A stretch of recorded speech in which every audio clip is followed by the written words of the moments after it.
3 years had passed since Su-Yi traversed into the Marvel Universe. Initially, he believed himself to be merely a pawn, grateful to survive. Little did he know that in his moment of utmost despair, he awakened the formidable power of the supreme Doomsday. Throughout these 3 years, he had etched countless terrifying legends into the fabric of this world. It was not until he grew weary of his exploits that an invitation to a dimensional chat group appeared before him. Without a moment's hesitation, Su-Yi pressed the agree button. Whitebeard, Gurararara.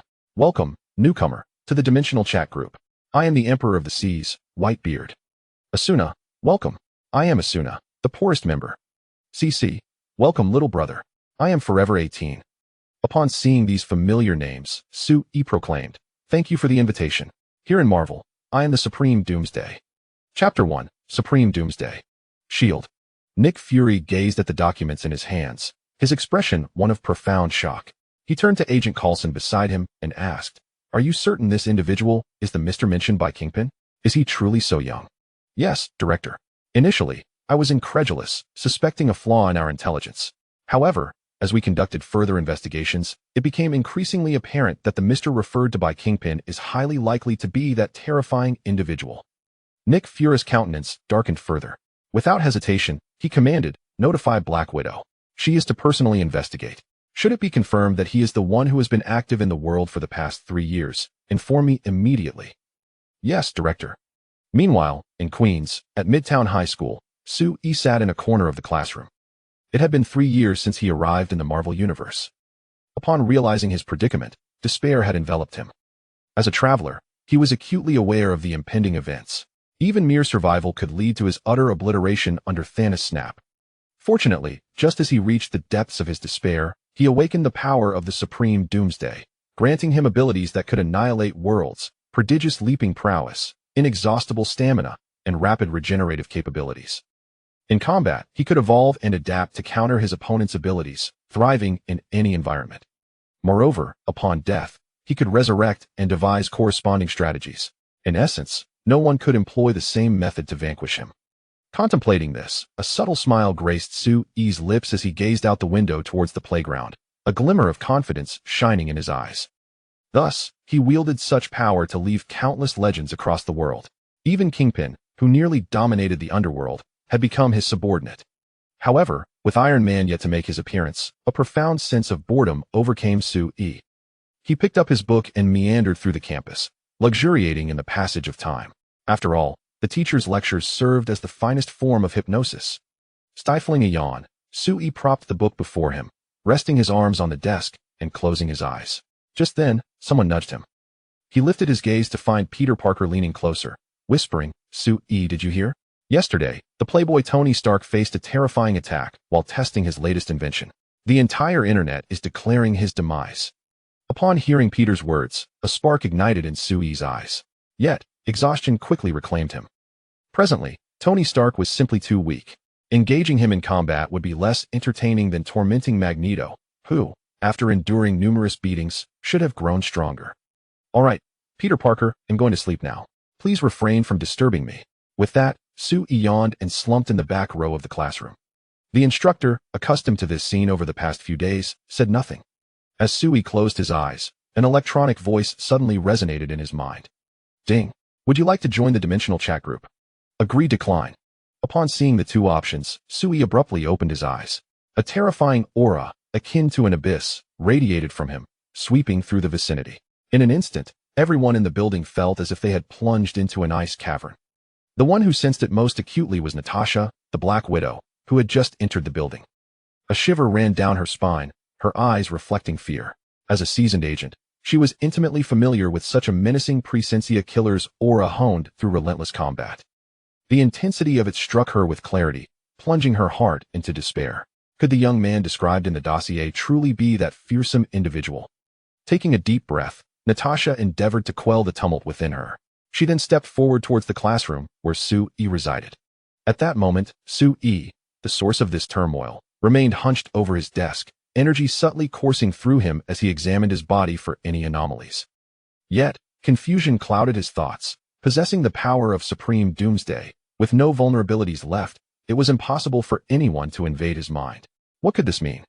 With this question lingering, Su-Yi slowly voiced, "Agree." As his words faded, the electronic voice echoed once more in his mind. Ding. Congratulations on joining the chat group.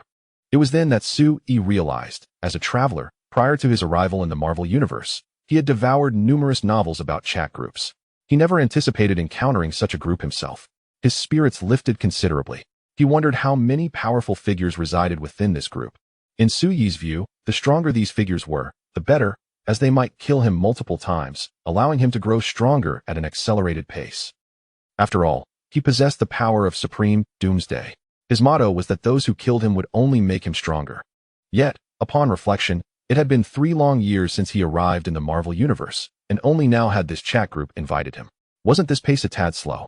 With a heart brimming with anticipation, Sue-Yi sought to calm his excitement, fervently hoping that the chat group contained immensely powerful individuals. Before he could properly assess the caliber of the members in this group, a barrage of chat messages erupted before his eyes. Whitebeard, Gurararara, welcome newcomers. I am the Emperor of the Sea, one of the 4 emperors, Whitebeard. Asuna Yuki, welcome newcomers to the chat group. I am the poorest here. C.C. Newcomer, do not listen to her, she is the richest, a bona fide heiress. Upon witnessing the warm greetings, Sue-Yi's initial excitement began to wane. In this chat group, aside from himself, there were only 3 others, an old man with a white beard, the young lady Asuna Yuki, and an immortal witch. Casting a glance at these 3 members, Sue-Yi rested his head on the table with a sigh. Perhaps sensing something, Sue-Yi lifted his gaze toward the door. There stood Natasha, dressed in uniform, her golden hair cascading over her shoulders, entering the classroom. Seeing Natasha's arrival, a faint smile crept onto Sue-Yi's lips. Perhaps the unfolding events might prove to be even more interesting. With this thought, Sue-Yi typed in the chat group, "Thank you for the invitation. I am in the Marvel Universe, known as the Supreme Doomsday." Chapter 2. The attention of the beautiful teacher Natasha. Asuna Yuki, Supreme Doomsday? What a formidable name. Is that a title? Asuna Yuki, would you care to explain, newcomer? C.C. The term supreme must carry significant weight. C.C. In any world, possessing the title of supreme is certainly not to be underestimated. Whitebeard, Gurararara. Just reading your comments makes me eager to have a good fight with this fellow. Asuna Yuki, don't be ridiculous, you are the strongest in the group. Asuna Yuki, newcomer, please do not agree, Whitebeard has consumed the tremor fruit, capable of shattering space with ease. C.C. I am somewhat looking forward to a bout between the newcomer and Whitebeard. The group was abuzz with lively conversation. Meanwhile, after sending a message, Sue-Yi went silent. In the classroom, Natasha, clad in her uniform, approached the podium under the gaze of numerous students. At that moment, the teacher at the podium paused, looking at the beautiful woman before him, and softly inquired, "Hello, may I ask who you are?" With a slight smile and charming eyes, Natasha replied, "Due to a shortage of faculty, the principal has specially appointed me to take over this class. From today onwards, I will be teaching all the courses." Just then, the teacher's phone buzzed with a message. After confirming its authenticity, the teacher cast a puzzled glance at Natasha before exiting the classroom. As soon as the teacher left, the students erupted with excitement. "Beautiful big sister, are you really our teacher? Wow, you are incredibly stunning. If you are my teacher in the future, I will certainly study hard." The surrounding classmates, upon seeing Natasha, were exceptionally enthusiastic. Only Sue-Yi observed the woman with keen interest, uncharmed by her beauty. He was well aware that this individual was a senior agent of S.H.I.E.L.D. His thoughts were solely focused on the mission at hand. He wondered if her current task had any connection to him. However, regardless of any relation, it mattered little to him. At present, he was merely an ordinary schoolboy, with perhaps a bit of wealth at home. Thus, Sue-Yi quietly watched Natasha until class ended. As a seasoned agent, Natasha had her own plans. She would not directly engage with Sue-Yi, but would instead rely on her classmates' understanding of him over the past few days to construct a personality profile, analyzing it before cautiously approaching him. This was the reason Natasha consistently succeeded in her missions. This time, she had her sights set on Peter Parker, who sat beside Sue-Yi. "What is your name, classmate?" With a warm and approachable smile, Natasha addressed Peter Parker. The young boy blushed shyly. "Peter Parker. Peter, I noticed you were very engaged in class. You listened attentively. That's mainly because you teach in such an entertaining and humorous manner." After a brief exchange of flattery, Natasha got straight to the point. "However, Peter, I noticed your classmate beside you seems rather unenthusiastic. Do you know why?" Peter Parker scratched his head. Although speaking ill of others behind their backs felt wrong, Natasha was a teacher, so it should be acceptable. With this in mind, Peter replied, Sui recently transferred to our school, but he mostly sleeps during class.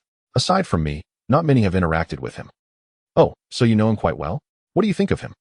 He's quite a nice guy, although he likes to sleep. I once saw him feeding a stray dog by the roadside. He must have a kind heart. Upon hearing Peter's words, Natasha felt a twinge of confusion. According to the information provided by S.H.I.E.L.D., Sui was a terrifying individual who had been active across the globe for the past 3 years, continuously challenging formidable opponents. He even had a record of causing shockwaves in battles that evaporated entire seas. Yet, this same person would feed stray dogs, leaving Natasha incredulous. Beep beep. Sui's phone chimed. This was a special phone prepared for him by Kingpin. Even S.H.I.E.L.D. could not track it. However, it was exceedingly costly and was used solely when Kingpin needed to contact Sui. Answering the call, Sui spoke to Kingpin. Is something the matter? Mr. Sue, Daredevil has destroyed the branch I established.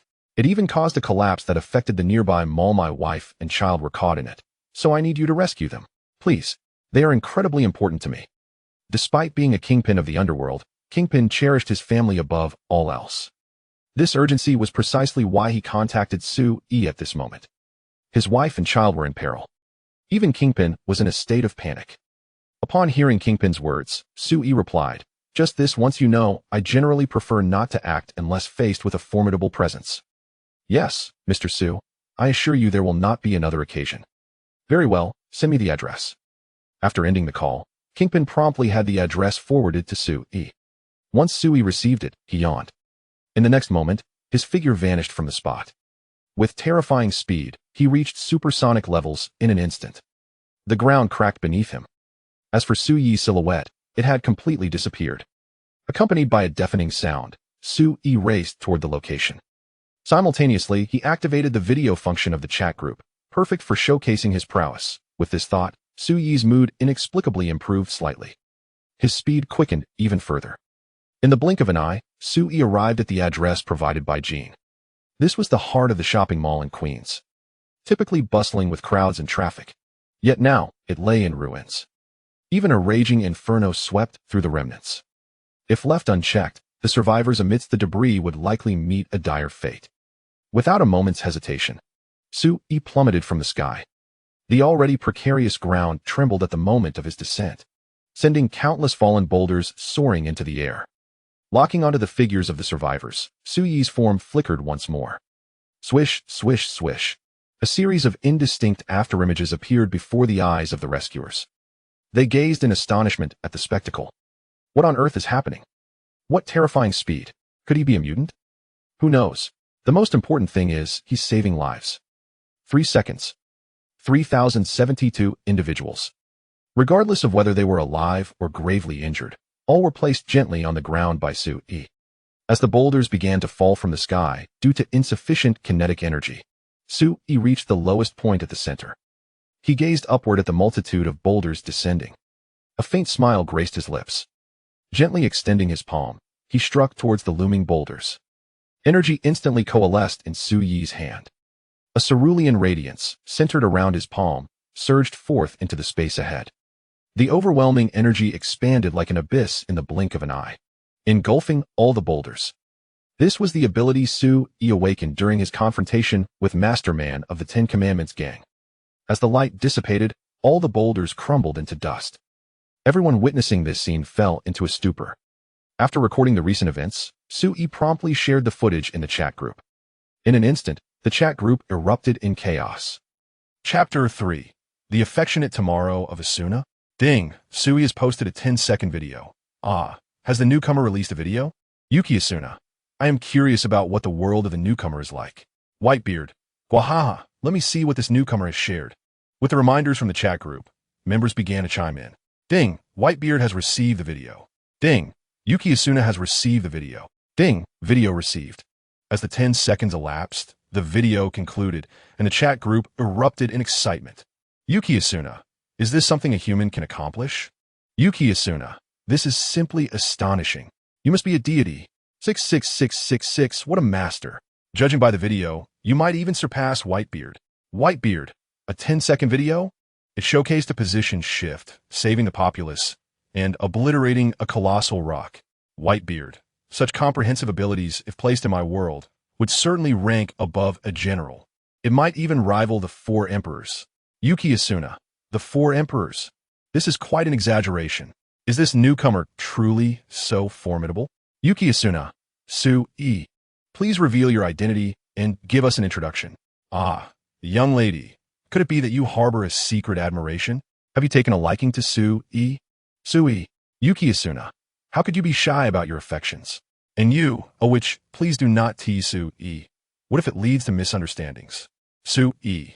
Rest assured, I shall not misconstrue your intentions, for you are indeed a lady of high standing. And then there's the immortal witch, while you, Whitebeard, are one of the Four Emperors. After a brief pause, Su-e continued, I am well aware of your circumstances. For a moment, the group members were left speechless. Yuki Asuna, what does this imply? Whitebeard, I am equally curious about the meaning behind Su-ye's words. Oh, could be that you are familiar with our world? Su-e, it seems you may not believe me. Therefore, let me begin with Whitebeard. Su-e, Whitebeard, over 30 years ago, you were a member of the Rocks Pirates. Whitebeard, astonishing. Su-e, Yuki Asuna, do you happen to have a civilian terminal named such and such for sale? Yuki Asuna, not yet, but pre-orders have commenced. How do you know about this? As Su-ye's words settled, the members of the chat group were utterly stunned. At that moment, someone directed a question at Su-e. Su-e, what about me? Are you aware of my world? Su-e, indeed, I not only know of your world, but I also understand you very well. I know you have lived for an extended period, and perhaps now you even wish for death, correct? Su-e, in truth, it matters not, for I too cannot perish. I am of the kind that can be resurrected. Oh, so you and I are the same ilk? No. I am merely an ordinary person with a slight edge. Ordinary person? A question mark floated in the minds of the members in the chat group. Who would believe that someone capable of instantaneous relocation, saving lives, and demolishing boulders could claim to be just an ordinary individual? At that moment, however, Su-e had already made his exit from the chat group. Although their conversation had been lively, in reality, only a fleeting moment had passed. His figure vanished once more, as if he had never been there, leaving behind a multitude of astonished onlookers. Within S-H-I-E-L-D, Nick Fury was examining Su-ye's profile. The dossier on Su-e was impeccable. Abandoned in his youth, he grew up in an orphanage. As he matured, he penned his first book while working in an internet CAF, which swiftly skyrocketed to fame, netting billions. He was the enigmatic author of the globally renowned bestseller, A Song of Ice and Fire. All these details have been uncovered by S-H-I-E-L-D. Yet, Nick Fury found himself puzzled. How had Su-e, an orphan, acquired such remarkable literary prowess? Just as Nick Fury began to harbor suspicions, news of an incident at the mall reached him through Coulson. A cerulean beam? Indeed, it must be that individual once more. Although the reasons for this person's intervention remained unclear, it was undeniably an opportunity not to be missed. Without hesitation, Nick Fury commanded Natasha to proceed to Su-ye's residence. Based on their recent surveillance of Su-ye's habits, the first thing he did after school was return home. You must go check immediately. Yes, sir. In the teaching building, Natasha received Nick Fury's orders and promptly exited, driving towards Su-ye's abode. His residence was situated in the most luxurious villa area of Queens, a lavishly adorned standalone villa. Upon arriving at the estate, Natasha skillfully located a blind spot in the surveillance and infiltrated the vicinity of Su-ye's villa, observing the activity within. Director, Su-e has not returned home. Through a specialized communication device, Nick Fury received Natasha's report. Based on their comparisons from previous days, Su-e should have been home by now. The fact that he was not indicated an increase in suspicion surrounding him. Just then, Natasha's voice came through again. Director, Su-e has now returned to the villa. He did not take a car today. He rode a bicycle. A bicycle? No wonder he returned so late today. Yet, Nick Fury's instincts told him that something was still amiss. Bang! Nick Fury slammed his hand down on the desk. Beside him, Coulson trembled in fear, for he had never witnessed Nick Fury in such a state of agitation. Through gritted teeth, Nick Fury uttered, Su-e, you must not allow me to uncover any flaws. Otherwise, I shall not spare you. The memory of that enigmatic figure clad in black robes who had suddenly approached him and snatched away his pager left Nick Fury in a state of despair. It was, after all, his most potent weapon, an essential tool for summoning Captain Marvel. This, indeed, explained the fury that consumed him. At that moment, Sui cast a fleeting glance at the bushes near the villa before retreating into his abode. Just then, a notification echoed in his mind from the chat group. Ding! Hinata Hyuga has joined the chat group. Ding! The chat group has reached 5 members, and the group leader is being selected. Ding! The result of the group leader selection is Chapter 4. Hinata's Plea for Help. Su Yi's Rescue Across Worlds. As the notification resonated in Su Yi's mind, he immediately envisioned Hinata Hyuga. She was an adorably sweet girl, yet profoundly resilient at heart. The existence of this chat group undeniably added a delightful spark to Su Yi's otherwise monotonous life. Sui, hello, Hinata Huyu. This is a dimensional chat group, not an illusion. We are individuals hailing from different worlds, and I look forward to your guidance henceforth. Asuna Yuki, Hinata Hyuga, welcome to the group. Rest assured, we are not villains with sinister smiles. Whitebeard, Gurararara, I am currently hosting a banquet. Just as I pour a drink, my sons refuse to let me indulge. Whitebeard, I believe that to celebrate the arrival of a newcomer, I must partake in a few more drinks. Asuna Yuki, old man Whitebeard, you simply wish to drink more, don't you? I recall you mentioning your body has many hidden injuries. Do not overindulge. Whitebeard, Gurararara, my body is still robust. Even the admiral from the Navy would not stand a chance against me. Hinata Hyuga stood there, blinking her eyes in astonishment. Observing the lively exchange among the chat group members left her feeling somewhat apprehensive. Hinata Hyuga, is this really not an illusion? Are you truly individuals from other worlds? Sui, fear not, Hinata, this is no illusion. As long as we are in this group, we are family. Regardless of what transpires, you can seek our assistance. Sui, it seems you are familiar with Hinata's world. Sui, a little. Just being modest. Asuna Yuki, then do tell us what the world of the newcomer is like. I'm exceedingly curious. Sui, Hinata, may I first inquire if you have taken the Chunin exam? Hinata Hyuga, no, not at all. It is evident that Hinata is somewhat shy. Therefore, Sui decided to take a step back and simply asked, Hinata, do you happen to know someone named Naruto Uzumaki? Hinata Hyuga, I've heard of him, but I've never interacted with him. Sui, that's good. Hinata, you must remember my words. That yellow-haired fellow is someone to avoid at all costs. He is quite the dangerous character. How I get the feeling you have ulterior motives? Just as those words fell, a notification chimed in the chat group. Ding! The chat group has reached 5 members, selecting the group leader. The sudden notification took all members by surprise. Selecting a group leader? So it's random, then? Asaki Yuki. There might even be perks involved. I wonder what they could be. I'm so excited. Hinata Hyuga. Although I don't quite understand what is going on, it seems impressive. Whitebeard. Gula la la la. The group leader is indeed something to anticipate. While everyone was engaged in conversation, the group leader had already been selected. Ding. The group leader selection result is Sui. So, you, a newcomer who just joined a few days ago, have suddenly become the group leader? Asaki Yuki. I'm so envious. I want to be the group leader too. Lemon. Hinata Hyuga. What is a group leader? Can you eat it? Whitebeard. Gula la la la. I can't believe it's Sui. Shocking. Asaki Yuki. Wow, Whitebeard, you even use emojis now?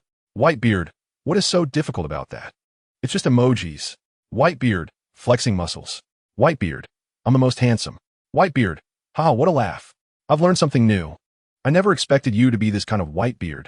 Unlike the other members, Sui received a plethora of messages. Ding, congratulations on becoming the group leader. Ding, as the group leader, you possess the following abilities. 1. World traversal. As the group leader, you can establish a portal to traverse worlds, with the consent of the traversing members. Note, traversal between members also requires the group leader's approval. 2. Kicking function. As the group leader, your authority is supreme, allowing you to kick out members at will. 3. Distress function. As the group leader, you naturally bear the responsibilities of the role. Should a member be in danger, you will be alerted, and upon rescuing them, you will receive a reward. Ding! The current level of the chat group is 1. Once the number of members reaches 7, it can upgrade to level 2. At that time, additional functions will be unlocked. Upon observing the information in the chat group, Sui did not conceal it and shared the details with the other members. Asaki Yuki, wow. Does this mean we have the protection of our esteemed group leader? In other words, throughout my lengthy existence, I can traverse to different worlds? Whitebeard, Gwaha, upon reflection, that does sound rather splendid. This way, I can acquire even more sons in other realms. Asuna Yuki, haha, I have confirmed it. Old man Whitebeard remains unchanged, just as he always was. Welcome everyone to my world. My domain encompasses countless parallel universes, a harmonious coexistence of magic and technology, where with a mere snap of the fingers, one can obliterate half of the universe's life, along with various extraordinary entities. Asuna Yuki, purple sweet potato essence, can be eaten when cooked. Whitebeard, Lider Suyi. Pray tell, what manner of existence do you embody in your world? Upon hearing Whitebeard's inquiry, all members eagerly anticipated the answer. After all, the chat group now possessed a distress signal function. The more formidable the leader, the greater the benefits for them. Just then, Su-E responded. Su-E, I am an existence that cannot perish. Not only can I not die, but each time I do, I emerge even stronger through the power of the Supreme Annihilation Day. The notion that what can kill me only serves to enhance my strength is my guiding principle. While the other members were astonished by Su-Yi's revelation, a warning echoed within the chat group. Ding! All members please be advised, Hinata Hyuga has initiated a distress call. In an instant, the flow of messages in the chat group came to a halt. At this moment, Su-E remarked, I did not expect the first distress call from our leader to arrive so swiftly. Whitebeard, Leader Su-E, do you require our assistance? Is it not possible to establish a traversing portal? Su-E, however, that necessitates the permission of the members, since earlier, Hinata has not made an appearance. Asuna Yuki, I am quite worried about Hinata. I recall there's a live streaming function in the group. Is it possible to activate it? Otherwise, we can only fret. Su-E, no problem. Trust in my power. With Su-E pressing the rescue button, which only the leader can activate, his figure vanished from his villa. Meanwhile, in the world of Naruto, Hinata Hyuga curled up, leaning against the wall. Her already pale face appeared even more ghostly. This scene unfolded just as the Cloud Village was about to abduct Hinata. In that moment, a towering portal manifested before Hinata, and Su-E emerged from within. Chapter 5, Live Battle. The Leader's Domination. Within Hinata's chamber, a towering passageway revealed itself before the onlookers. Tap, tap, tap. The sound of footsteps echoed from within the corridor. This sudden turn of events left the present ninjas momentarily stunned. Immediately, they felt a surge of vigilance, bending slightly as they fixed their gaze upon the passage ahead. Suddenly, a foot emerged from the corridor, followed by the entire figure of Su-E. Before them stood an elegantly antiquated wooden structure, exuding a refreshing and delicate aroma that imparted a profound sense of comfort. Sui Gnanjit Josuali Arunt, ultimately directing his attention to the three ninjas from the hidden Cloud Village. He then turned to Hinata Hyuga, who stood behind him, and said, Hello, Hinata. I am Su-E, the leader of this group. Leave the rest to me. At that moment, the atmosphere grew tense. The three ninjas felt an insurmountable pressure, akin to that of Mount Tai, weighing down upon them. From Su-E emanated an unprecedented aura of terrifying killing intent, a sensation so intense that they had never encountered it before. Moreover, the ninjutsu they had just witnessed was entirely unfamiliar to them, let alone having seen in action. However, with their mission at hand and the target standing right behind Su-E, they had no choice but to engage in a desperate struggle. Exchanging glances, the three ninjas charged towards Su-E. Meanwhile, Su-E had just initiated a live broadcast in their chat group, relaying the events occurring on his end for all group members to witness. Upon seeing the three ninjas from the hidden Cloud Village and Hinata Hyuga cowering in the corner, the most incensed was Asuna Yuki. Are these fiends truly so depraved as the target child? 3 against 1. Which beast conceived this vile plan? Asuna exclaimed. If I find out who is responsible, I shall ensure they face the consequences. But you lack combat prowess, don't you? Should I visit your world when you are free and assess your potential? If you possess any, I could bestow it upon you. Whitebeard interjected. Yet even if I had gold, how could I possibly deliver it to you? You can't just come to my world and haul it away. That would be far too cumbersome. Asuna replied. Are you not aware of the red envelope feature in the chat group? It allows you to send anything that isn't a living being, came the response. Confirmed. You, which, spend your idle time exploring various functions in the chat group. Don't you? Asuna teased. Gotta go watch the leader dominate the enemies now. Another member remarked, pulling everyone's attention back to the live broadcast. At this moment, they were no longer concerned for Hinata's safety, for Su-e, as the group leader had arrived on the scene. In the room, Hinata Hyuga regained her composure slightly, gazing dreamily at Su-e, who stood before her. A profound sense of unprecedented security enveloped her. Suddenly, Hinata Hyuga seemed to have realized something. Urgently addressing Su-e, "There are ninjas from the village hidden in the clouds, most likely 3 elite jonin. We must exercise caution." Upon hearing this, Su yawned, turned his back to Hinata, and made a gesture to the 3 jonin from the cloud village. This action appeared as a glaring vulnerability. "You fool, we are the pinnacle of jonin. Underestimating us will come at a cost." Before the jonin could finish speaking, Su had already appeared before him. His arm shot up like lightning, and in a swift motion, with a resounding slap, struck the jonin's face. With a bang, the jonin was sent hurtling away at a speed swifter than that with which he had come, his head colliding with the adjacent wall. His body dangled limply. A pitiful sight. Before the other 2 jonin could react, 2 more resounding slaps echoed through the room. In a moment of mischievous delight, Su-e positioned all 3 jonin in a line, their heads embedded in the wall. Thus fell the 3 jonin from the cloud village, who sought to abduct Hinata and study the bloodline limit. Hinata's gaze remained fixated on Su-e, her heart racing in shock. To her, a jonin stood at the pinnacle of strength, yet such a formidable opponent had been effortlessly subdued by Su-e with a mere strike. This overwhelming sensation struck deep within her spirit, etching Su-ye's invincible figure into her heart. With a casual clap of his hands, as if dismissing the contact with them, Su-e turned and approached Hinata. He reached out, playfully pinching her cheek. "Wow, so soft. Is this Hinata's little face? I've always wanted to touch it. Indeed, that baby fat is adorable." Hinata felt the warmth of Su-ye's large hand on her cheek, a blush spreading across her face like never before. Her heart raced like a frightened deer, the sound echoing in Su-ye's ears. The chat group erupted in excitement. Asuna Yuki exclaimed, "Ah, she's so cute." Another voice chimed in, "I must admit, I'm tempted to try it too. It feels delightful." Su-e smiled, rubbing Hinata's cheek with his hand. Ignoring the chatter in the group, he turned to Hinata and said, "Hinata, I recognize your immense potential. If possible, I wish for you to showcase it. I want to see you become the protagonist of this world. Just focus on growing stronger. Whenever you encounter a challenge beyond your current capabilities, simply call for help in the chat group. In that moment, members from all realms will stand behind you, making it clear to those who dare to bully you that you are not to be trifled with. Kirigaya Asuna. Indeed, Hyuga Hinata, soar without worry. Your comrades will always be by your side." Hearing the group leader say this, I cannot fathom why, but I feel a surge of emotion. Whitebeard, Gurararara. Anyone who dares to bully a member of this group will face my wrath first. Hinata observed the words of her fellow group members, tears welling in her eyes. She nodded earnestly and turned her gaze to Su-e, proclaiming, "Brother Su-e, I will strive even harder. I will grow stronger until I become the greatest in the world. When you face danger, I wish to assist you." Su-ye's eyes narrowed slightly, a smile gracing his face.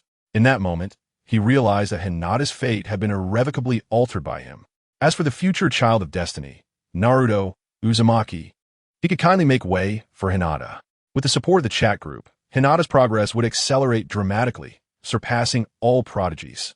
At that moment, the electronic voice of the chat group resonated in Su-ye's mind. Chapter 6. A delicate maiden falls from the sky, guarding the 8 trigrams, 64 palms.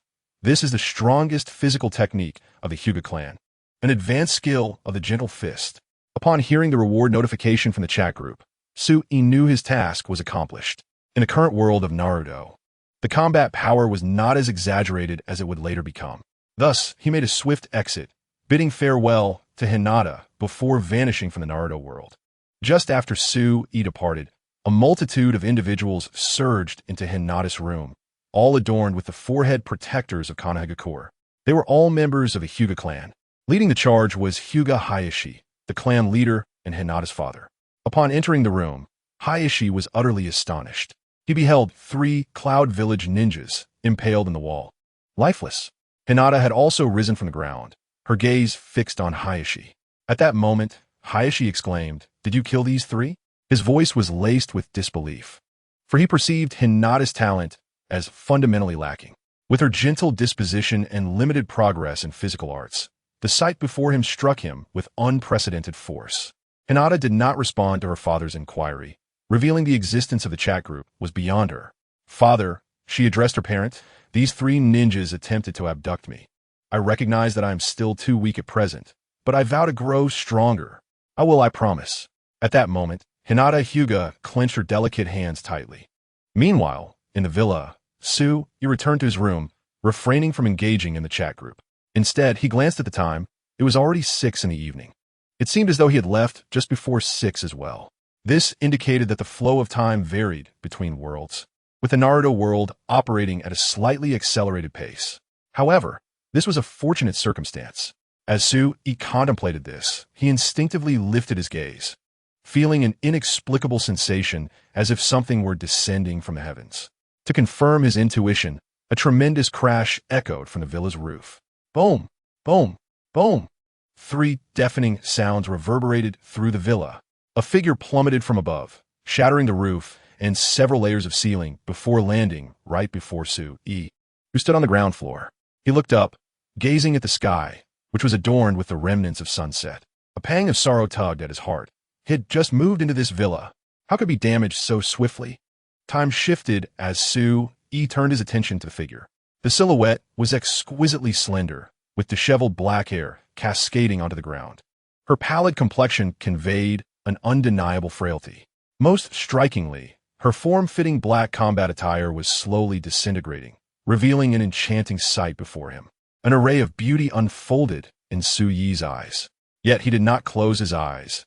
Instead, he savored the scene before him with keen interest. Suddenly, Su Yi's pupils constricted as recognition dawned upon him. The woman before him was Hela, the goddess of death. But why was she here? Wasn't she sealed away by Odin? And how did she come crashing down into his villa? It was decided. This individual would become his maid to repay the damages. Otherwise, she wouldn't be allowed to leave. With that thought, Su hurried to Hela, crouching down, and with his arms encircling her legs and back, he lifted her in a princess carry. Just then, the doorbell rang. If he was not mistaken, it was likely someone from S.H. knocking at his door, perhaps even Natasha herself.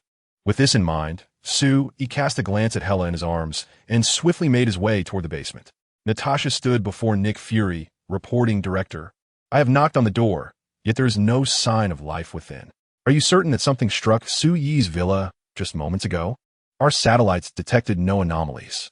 "Absolutely," Nick Fury replied calmly, then proceed to breach the door immediately. His composed demeanor hinted at the potential for significant discoveries. Upon receiving Fury's command, Natasha prepared to charge through the front entrance. Just then, the door creaked open. Su, feigning surprise, looked towards Natasha and exclaimed, "Teacher, what brings you here?" Natasha, renowned as one of S.H.I.E.L.D.'s most elite agents and soon to be a member of the Avengers, displayed a swift change of expression from shock to urgency. "Sui, what are you doing here?" "No, wait, are you unharmed? I was just leaving work, and upon arriving home, I noticed something had fallen here. Fearing for safety, I came to investigate." And Natasha's explanation, Su, he shook his head slightly. Without hesitation, he opened the door wider and gestured towards the direction from which Hela had descended. "Teacher, I appreciate your concern. A massive rock fell from the sky just now, and I must admit, it was quite terrifying." With a sudden shift in conversation, Su inquired, "Teacher, did I overhear you say you were heading home? Do you live around here?" Natasha replied, maintaining her composure, "Yes, I reside directly across from you. I recently moved in." "How coincidental. I too have just relocated." Su emphasized the word coincidental with a hint of intrigue. Subsequently, he added, "But fret not, teacher, I'm perfectly fine. According to local regulations, any meteorite that falls is claimed by the first discoverer, making it a splendid addition to my collection." With a yawn, he continued, "Teacher, let us catch up another time. I'm feeling quite drowsy and must retire for the night." The implication was clear. He wished to usher her out. Before Natasha could respond, Su swiftly closed the door. He then transported the meteorite, placing it in his basement where it belonged, surrounded by his collection amassed over 3 years. which included a communicator capable of summoning Captain Marvel. Stretching lazily, Sue-E murmured, S-H-I-E-L-D. Could certainly use a wake-up call. Otherwise, these pesky flies are becoming quite bothersome. At that moment, as if responding to his words, Hela, lying on the ground, emitted a faint groan. Chapter 7. The astonished Hela and the indignant shit de coup. As Hela's soft groan faded, she gradually opened her eyes, initially filled with confusion. Her gaze soon sharpened as she became aware of her surroundings. Rising to her feet, Hela instinctively shielded her body. She gazed at Sue-E before her, her chest seething with indignation, her breath quickening slightly. Human, you saw that, did you not? Sue-E cast a glance back and replied no. Hela's fury intensified upon witnessing Sue-Ye's demeanor. With that, Hela's hand swept towards Sue-E, envisioning a lethal blade materializing from thin air, aimed directly at his heart. Yet, aside from her feeble voice, reality offered no alterations. Not even the slightest ripple of change occurred. Simultaneously, a jolt of realization struck Hela. She became acutely aware of her own frailty. Fresh from her seal, she had paid a considerable price. Not only was her body gravely injured, but her divine power was nearly depleted. This was precisely why no blade had manifested. Observing Hela's condition, Sue-E discerned her predicament and remarked, "Do you comprehend the gravity of your actions? You have shattered my villa. As compensation for this time, you shall serve as my maid within these walls." Maid? Hela's brows furrowed slightly. How had she, the goddess of death, sunk to such a level? If circumstances permitted, she would have relished the opportunity to eliminate Sue-E on the spot. However, in her current state, she was but a frail woman. Perhaps staying here to recuperate would not be so terrible after all. Just as this thought crossed her mind, Sue-E draped one of his garments over her shoulders and said, "Rest here comfortably. I shall procure some clothing for you. By the way, the items surrounding us are my collectibles. Do refrain from harboring any nefarious intentions." Do you truly believe your mundane trinkets possess any allure to me? Hela retorted. Nevertheless, if you wish for me to remain here, so be it. I only hope you do not come to regret this decision. With that, Hela disdainfully surveyed the array of collectibles.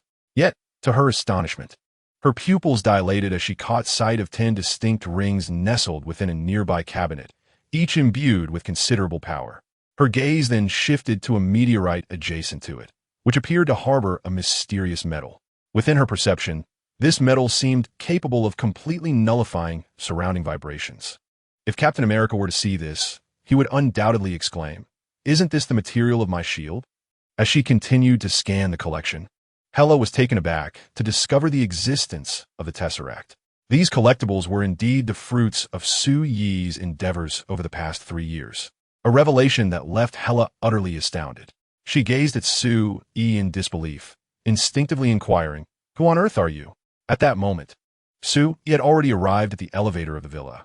He casually remarked, "Just an ordinary wealthy individual," before stepping into the elevator and pressing a series of buttons that led deeper underground, leaving behind the astonished death goddess, Hela, clad in Sue-Ye's attire. She realized she might have stumbled into the lair of an even more enigmatic figure. Suddenly, a smile crept upon Hela's lips.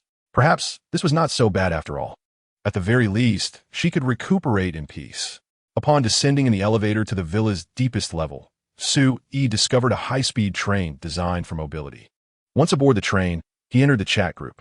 Ding! Group leader Sue-E has come online. As soon as he joined the chat, he was bombarded by Asuna Yuki's excitement. Asuna Yuki. Group leader Sue-E. Group leader, you have to check the task panel. Asuna Yuki. I discovered the task panel is functional. Indeed, the task panel activates automatically when the chat group reaches 5 members. I was aware of that. Asuna Yuki, what? I thought I was the first to uncover it, and I was thrilled for quite some time. Sounds like you wish to curry favor with Sue-E, little fox. Asuna Yuki, you witch. What nonsense are you spouting? What favor? I have never even met the group leader in real life. We are complete strangers. Hinata, Hyuga. Sue-E brother is wonderful, the very best. Hey, little Hinata, do you like Sue-E brother? Asuna Yuki. Hinata, Hyuga. Little Hinata, don't tell that witch. Just confide in me, and I will keep it a secret. Giggling while placing hands on hips Sue-E. Enough teasing, little Hinata. I will examine the task panel for now and chat later. With that, Su-E summoned the task panel within the chat group, only to find it entirely blank, devoid of any descriptions, rendering him unable to proceed. Never mind. Once I handle my affairs, I shall delve into this task panel more thoroughly. For now, I need to attract the attention of S-H-I-E-O-D. They've been rather unruly lately, and when I return, I might as well purchase a maid outfit. I wonder what style would be best suited. Seated on the high-speed train, Su-E muttered to himself. Soon, he departed from Queens, reaching the outskirts. Upon emerging above ground, he found himself surrounded by dense forests, an utterly desolate expanse. Donning the black robe he had placed on the train, Su-E slightly bent his legs, then exerted force, propelling his body skyward. Meanwhile, in a distant and desolate desert, Tony Stark was laboring in a cave, his sweat thoroughly saturating his dark, damp attire. The rhythmic clang of metal striking metal reverberated through the cavern. The more he pondered, the more his anger intensified. How could someone of his stature, a renowned playboy, be captured by terrorists to forge weapons? This humiliation must be avenged. However, through recent revelations, he understood that his capture was due to a mysterious individual who had brutally slain their superior, the infamous Mandarin. Without his leadership, the disorganized group forsook their struggle for power, instead opting to seek vengeance for their fallen leader and restore the reputation of the Ten Rings. Thus, he had become their target, meant to assist in the creation of formidable weaponry. All of this was the doing of that enigmatic figure. With this thought, Tony Stark struck the iron before him with renewed vigor. Then, with great confidence, he gazed upon the armor he had crafted. At that moment, he proclaimed at last, "It is complete." Just then, a notification from the chat group task panel emerged. Ding! New mission. Save Tony Stark. Task. Remove the group leader, Su-E. With one additional participant allowed. Completion rewards, 100 points. Points can be redeemed for items and abilities upon upgrading the chat group. Upon witnessing this, the group members erupted in excitement. Chapter 8. The Army of 100,000 and the First Generation of Iron Armor. Kirigaya Asuna. A mission has appeared. Does this mean we are entering the world of the group leader? Hinata Hyuga. I am curious about what Su-Yi's world truly entails. Whitebeard. Let us wait for more participants. It seems we can use these points to exchange for various items. I wonder if there are any healing items. Su-Yi, upon noticing the mission, paused momentarily. His intention was to locate Tony Stark. His subordinate, Jean Bing, had informed him early on that remnants of the Ten Rings were still active. Moreover, due to Su-Yi's butterfly effect, nearly 100,000 individuals had rallied together. With the first suit of iron armor crafted by Tony Stark in the cave, it was inconceivable that it could withstand an army of such magnitude. This time, Su-Yi planned to achieve two objectives with one stroke. First, with Tony Stark captured, he aimed to acquire shares in Stark Industries, positioning himself as a major stakeholder. When Tony Stark returned, the value of those shares would undoubtedly soar due to the iron armor. Second, he intended to draw the attention of S-H-I-E-L-D, diverting their focus to Tony's vicinity, thereby relieving himself of their interference. And now, the system had presented him with yet another mission. The chat group members are able to earn points. It is truly a case of killing 3 birds with 1 stone. In response, Su-E simply expressed his delight.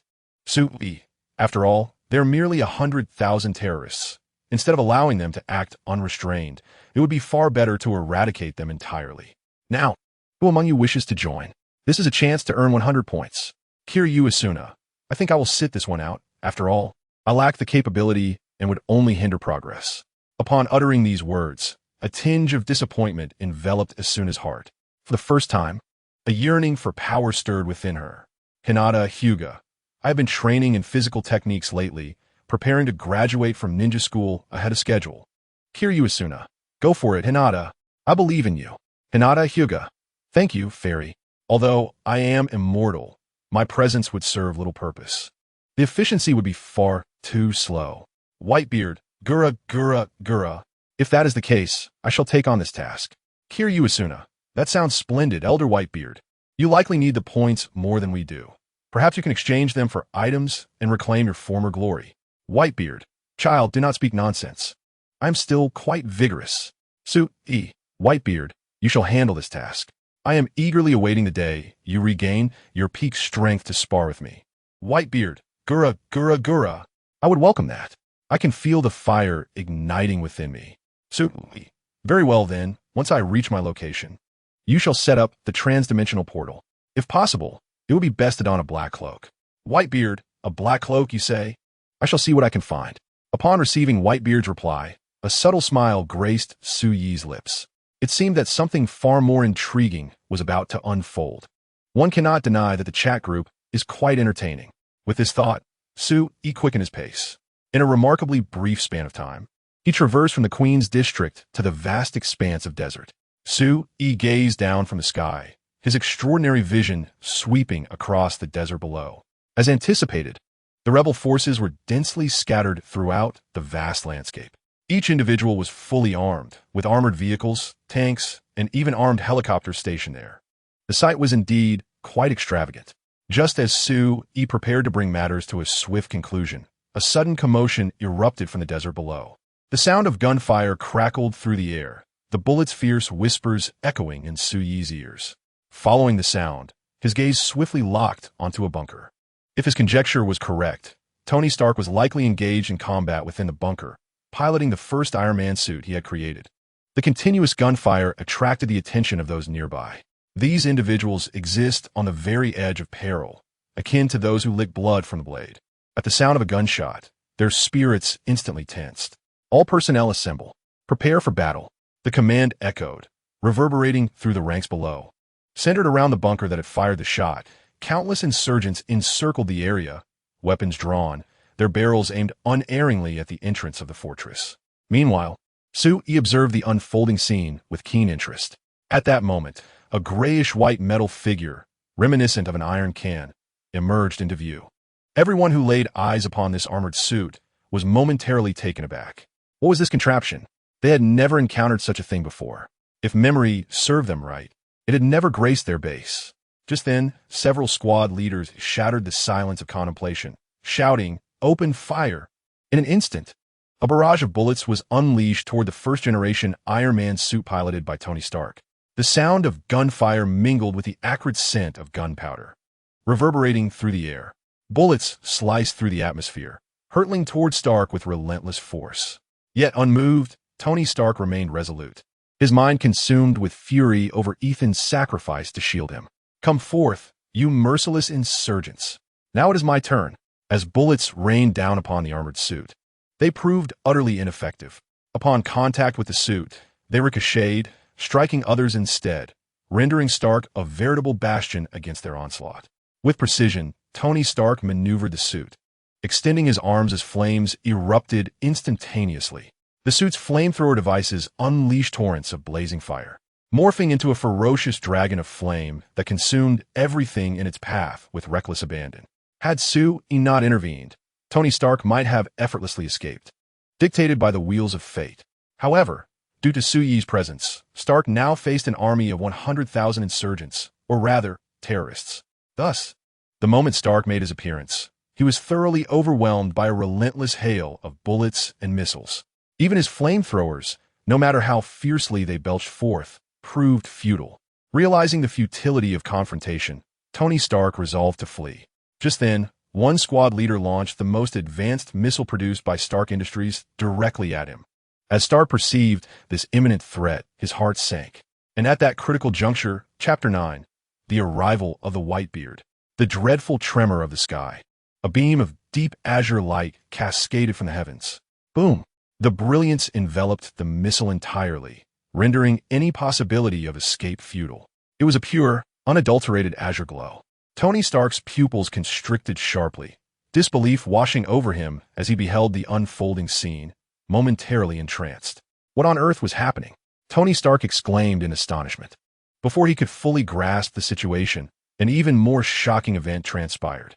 As the light began to dissipate, a gaping pit, several dozen meters deep, came into view before Tony Stark.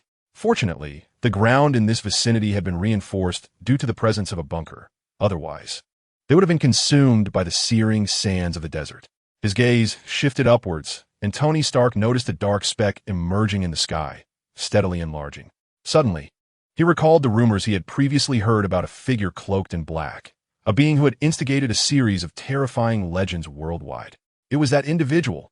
That being had arrived. Not only had Tony Stark recognized Su Yi's presence, but everyone present was also drawn to the light, turning their eyes skyward. A figure clad in black robes materialized before them.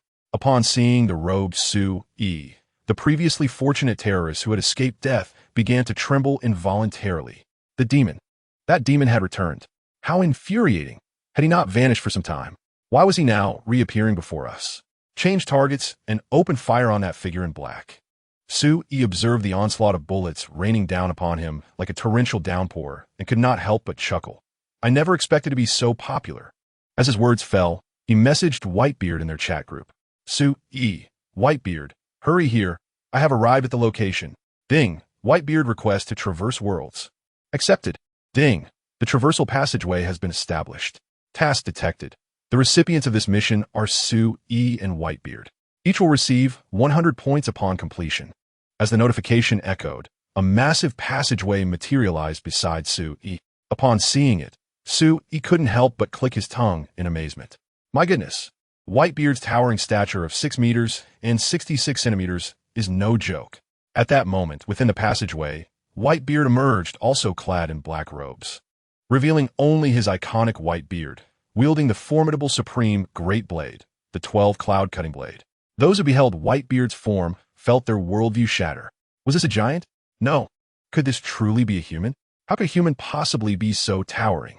This must be a monster, without a doubt. He must indeed be a monster. The immense figure of Whitebeard left a profound impact on all those present. Strangely enough, despite being in the scorching desert, they felt an overwhelming chill. Simultaneously, Whitebeard's iconic laughter echoed in their ears. Gurararara, remember my name, for I am Whitebeard. Before he could finish his proclamation, Su Yi unleashed a defensive technique. The 8 trigrams, 64 palms. The tremendous energy generated crushed all surrounding bullets into dust. Aside from the figure clad in steel armor behind him, everyone else was annihilated. Whitebeard exclaimed, Gurararara, no problem. Leave this to me. Su Yi remarked, terrorists have committed all manner of heinous acts. There is no need to hold back. Shall we host a live stream? Asked Su Yi. That is fine, but if you have a weak mental fortitude, you might want to refrain from watching. With that, Su Yi initiated the live broadcast. The surrounding environment instantly appeared before the members of the group. Su Yi stood casually on the ground, while Whitebeard's colossal frame loomed like a small hill. The contrast was striking. Behind them stood a stunned Tony Stark, and before them lay 100,000 terrorists, all armed with fearsome weaponry aimed directly at them. Kirigaya Asuna felt a sudden tremor in her heart upon witnessing this scene. For her, the impact was monumental. She currently inhabited a world dominated by technology, and her understanding of firearms and missiles was quite accurate. Thus, her concern deepened. Asuna, Su Yi, Whitebeard, are you truly all right? This is 100,000 firepower. The terror of such a force is unimaginable. Are you worried about Su Yi? Initially, I was merely jesting, but now I realize the gravity of the situation. Hinata Hyuga added with a mischievous smile. Su Yi, brother, Whitebeard grandpa, please be cautious. Whitebeard replied, Gurararara, little girl, you need not worry, for I am indeed Whitebeard.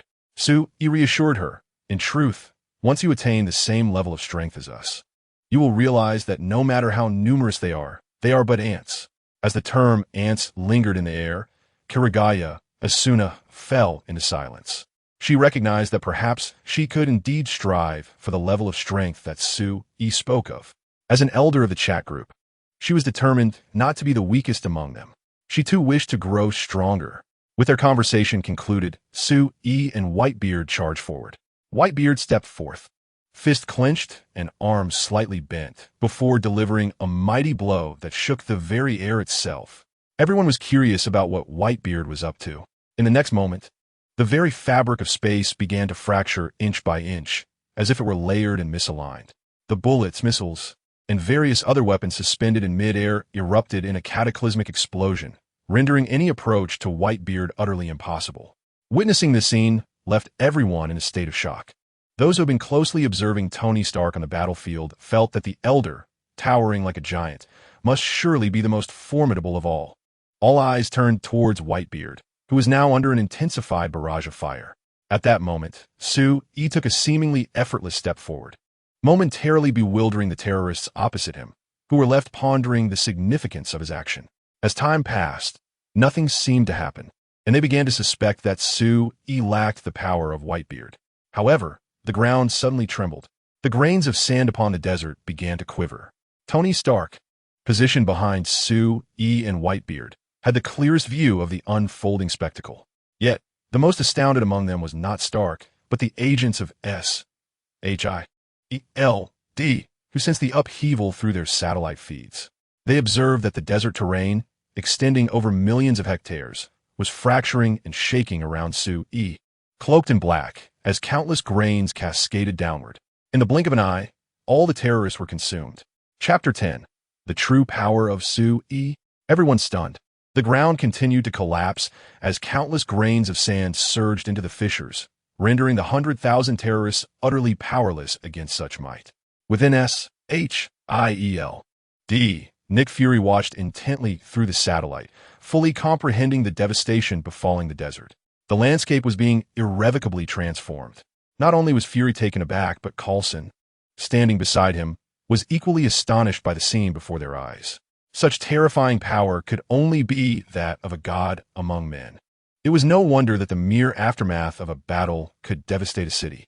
The desert flowed downward incessantly as the crust beneath Su-Yi's feet was compressed, drastically altering the environment.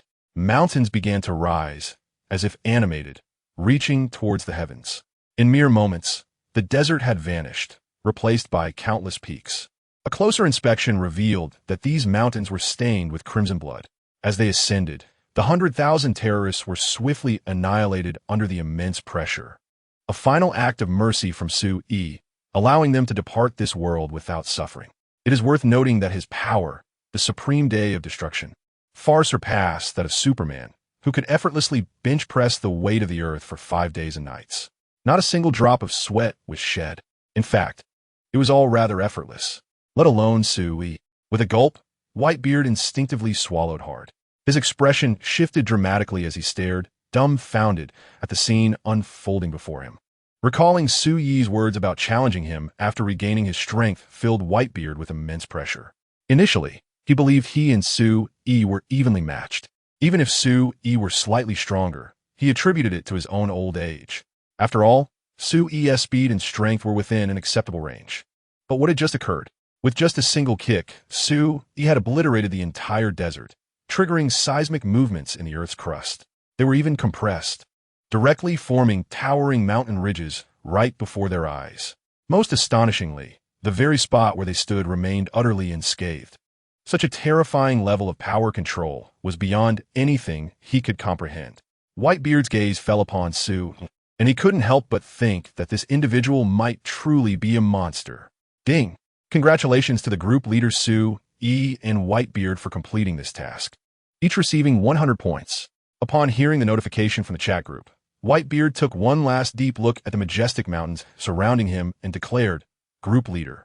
The task is complete, so I shall take my leave now." As these words left his mouth, a portal appeared behind him. Whitebeard stepped into the passage, and his figure vanished without a trace. In the chat group, numerous members remained speechless after witnessing the live broadcast of this spectacle. They were utterly at a loss for words to describe the scene before them. Is this the ability of Su-Yi, the group leader? This is astonishing. With just one kick, he changed the desert's environment. Hinata Hyuga exclaimed, "Brother Su-Yi is so impressive." With starry eyes, Asuna Yuki remarked, "Is this what Su-Yi meant when he said that at his level, numbers become meaningless?" Meanwhile, back in his world, Whitebeard was still in a state of disbelief. He emerged from his grand chamber, gazing at his sons. Suddenly, an overwhelming desire to grow stronger surged within him. "Old man, what's wrong with you?" Marco Ingweyev, looking at Whitebeard with concern. "Gurararara, Marco, find me the best doctor. From now on, I shall not touch a drop of alcohol." Marco was taken aback by Whitebeard's words. It was well known that Whitebeard had been a heavy drinker, indifferent to the countless injuries he had sustained. Why, then, was he making such a momentous decision now? It seemed he sensed the curiosity brewing in Marco's heart. Whitebeard gazed into the distance, where an endless expanse of azure ocean lay before him. He spoke softly, "Because I wish to become stronger." A ripple of excitement surged among those around him. "Father, you are indeed the mightiest man upon these waters." No one here can rival your strength. It is truly unimaginable how formidable Father will become if he continues to grow in power. Whitebeard offered no further words in response to his son's declarations. By the way, Father, earlier Ace shared some wonderful news with me. He said he has caught up with Blackbeard. Is that so? Then we shall trust in Ace. He will surely emerge victorious. In the Marvel Universe, only Sue-E and Tony Stark remained. Observing Tony Stark, Sue-E realized that he had been rendered unconscious from fright. Well, there will be plenty of opportunities for us to meet again. I trust that those agents from SHIELD will attribute this achievement to you and herald your exploits far and wide. Please do attract their attention for me. As Sue-E finished speaking, he ended the live chat and vanished from sight, racing towards his villa in Queens. Along the way, he stopped at a maid outfit specialty shop, purchasing various costumes to bring back for Hela. Meanwhile, as Sue-E departed, Nick Fury indeed contacted others and swiftly arrived to investigate the scene. Eager to uncover what had transpired, he soon discovered Tony Stark lying on the ground, while his focus shifted predominantly to the recent battle, particularly the giant clad in a black robe with a white beard, who had become a primary subject of their inquiry. Except for Natasha, all others had diverted their attention from Sue-E. At this moment, Sue-E had returned to his villa, where he found Hela comfortably dressed in her exceedingly loose clothing. Watching television in the living room, you seem to have settled in quite quickly. Here, I brought you some clothes. Wear these. With that, Sue-E tossed 3 sets of maid outfits onto the sofa beside Hela. As for the vulnerabilities in the villa, Jean had already dispatched a team to thoroughly repair them, rendering the place as good as new. Upon hearing this, Hela picked up one of the outfits. To her, Sue-E was shrouded in mystery, his abilities unknown. However, the collection within the home was undeniably daunting. Thus, Hela had resolved that she would not leave until her injuries were fully healed, even if it meant donning a maid outfit. Suddenly, Hela's pupils constricted sharply as she stared at the maid outfit in her hands. What do you think? Isn't it lovely? I selected it with great care. Is it? Do you truly think this is a maid outfit? The maid's attire worn by your household servant. Does it feature an opening? Upon gazing at the maid's outfit in her hands, Hela, the goddess of death, felt her cheeks flush and an indescribable sentiment gradually envelop her heart, a sensation she had never experienced before. Chapter 11. Edward Elric presenting Stark Industries Tower. Tony Stark sat awkwardly on the floor, incessantly devouring hamburgers, his favorite delicacy. Having narrowly escaped death, he relished this delectable treat. In front of him loomed a multitude of journalists, their cameras trained upon him like weapons. Mr. Stark, may we inquire about the events that transpired during this time? And why has that desert transformed into mountains? Tony Stark bit into his hamburger with fervor, his gaze deepening in intensity. However, he refrained from directly addressing the reporter's inquiries, instead solemnly declaring, "I witnessed the slaughter of young lives, perishing beneath the very weapons I designed to protect the populace. Now, I have awakened from this nightmare. I aspire to contribute more to this world, to society. Thus, I am prepared to shut down Stark International's arms manufacturing division." As his words echoed through the air, the journalists erupted in astonishment, their cameras flashing incessantly, immortalizing the moment. Meanwhile, Sue-E and Hela sat upon a sofa, engrossed in the live broadcast. Hela, still clad in Sue-Ye's clothing, could not conceal the allure that radiated from her. "Sue-E, I am weary. I shall retire to my room for rest." Presently, Hela needed to await the complete recovery of her internal injuries to regain her divine powers. Otherwise, she was no different from an ordinary human, susceptible to fatigue, hunger, and exhaustion. However, Sue-E regarded the direction in which Hela departed with a peculiar expression. "Hela, that is my room." At that moment, Hela had already reached the doorway. Upon hearing Sue-Ye's words, her body momentarily froze, yet she quickly took a step forward. "So what if it is your room? I shall take it." With that, Hela strode into Sue-Ye's chamber. Yet, as she lay upon the bed, she was enveloped by Sue-Ye's scent, the sensation of being wrapped in his essence lingering in her thoughts. Sue-E could only smile helplessly at this occurrence. At that moment, Sue-E received a private message from Asuna Yuki. "Asuna Yuki, Sue-E, are you free at the moment?" Sue, "Yes, what is the matter?" "Asuna Yuki, I have pondered for a long time. I wish to become stronger, yet I am uncertain how to achieve this, so I wanted to consult you." The group leader, Sue-E, My power system is rather complex and may not suit you well. Personally, I believe it would be beneficial for you to trade with Hinata and Whitebeard. Su, little Hinata possesses both taijutsu and ninjutsu. However, at present, your body lacks the energy to substitute them, so you can only learn a bit of taijutsu. Su, as for Whitebeard, he also has taijutsu, alongside an entity known as the devil fruit. I presume you are aware that even the most inexpensive devil fruit commands a price of 100 million berries. Nevertheless, you may exchange it for gold. Acquiring a devil fruit is indeed one of the most effective methods to enhance one's strength. So, regarding the other option, I would not recommend it, as its randomness is quite significant, and should one possess a weak will, it could lead to the uncontrollable manifestation of abilities. Within a room adorned with a distinctly feminine decor, Asuna Yuki reclined on her bed, ruminating on the words Su-e had imparted. Suddenly, a thought struck her. Asuna Yuki, by the way, Su-e, are you aware of what events may transpire in our world as future? Su-e, indeed. Are you not aware that you are on the verge of pre-ordering a fully immersive game headset? Once you acquire that device, you shall enter a death game, where demise within the game will result in your complete annihilation in reality. It serves as an excellent means to hone your combat experience and enhance your neural reaction speed. Asuna Yuki, will I still be able to use the chat group during that time? Ding! This chat group supersedes all, regardless of what occurs. All members may utilize all group functions normally. Upon reading the chat group notification, Asuna Yuki felt a wave of reassurance wash over her. Asuna Yuki, I understand now. I shall become stronger and will not fall too far behind any of you. Upon reading Asuna Yuki's message, Su-Yi's lips curled into a faint smile. Nonetheless, the kind-hearted and amicable Su-Yi felt compelled to offer a friendly warning to Asuna Yuki. Su-Yi, remember, if you encounter a black-haired man who claims to be Kirito, do not engage with him. He is a rather unsavory character. Asuna Yuki, I understand. Su-Yi, I shall retire for the night. If you have any questions, feel free to seek me out. After bidding each other farewell, Asuna Yuki set off to find Whitebeard and Hinata Hyuga. In the blink of an eye, a new day dawned. Su-Yi emerged from another room, stretching languidly. Yesterday had been the most fulfilling day he had experienced in 3 years. He had joined the chat group, made acquaintances with its members, and even ascended to the position of group leader. Moreover, he had acquired a death goddess as his maid. Aside from being unable to engage in battle with strong opponents, the overall experience had been rather pleasant. Hyla, are you awake? Rise and prepare breakfast. Su-Yi called out to Hyla's room before swinging the door open.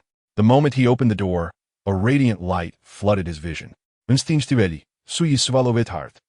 that moment, Hyla had just awakened, her eyes slightly dazed as she gazed at Su-Yi before her. Immediately, she realized her situation and promptly covered herself with a quilt beside her, shouting at Su-Yi, Su-Yi, you need to leave. Thus, a tumultuous day commenced in earnest. Ding! Edward Elric has joined the group chat.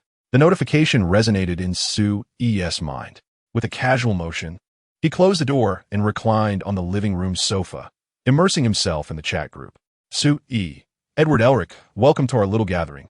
I am Su-Yi, the group leader. Kirito, I'm the poorest member of this group. Hinata Hyuga, don't be deceived. Sister Asuna is, apart from Su-Yi, the wealthiest among us. Here, we are eternally 18. Welcome, newcomer. Whitebeard. Gurararara, another newcomer. Welcome, welcome. Edward Elric was momentarily taken aback. He had unexpectedly received an invitation to the chat group and unconsciously clicked to accept, only to find a plethora of messages flooding his mind.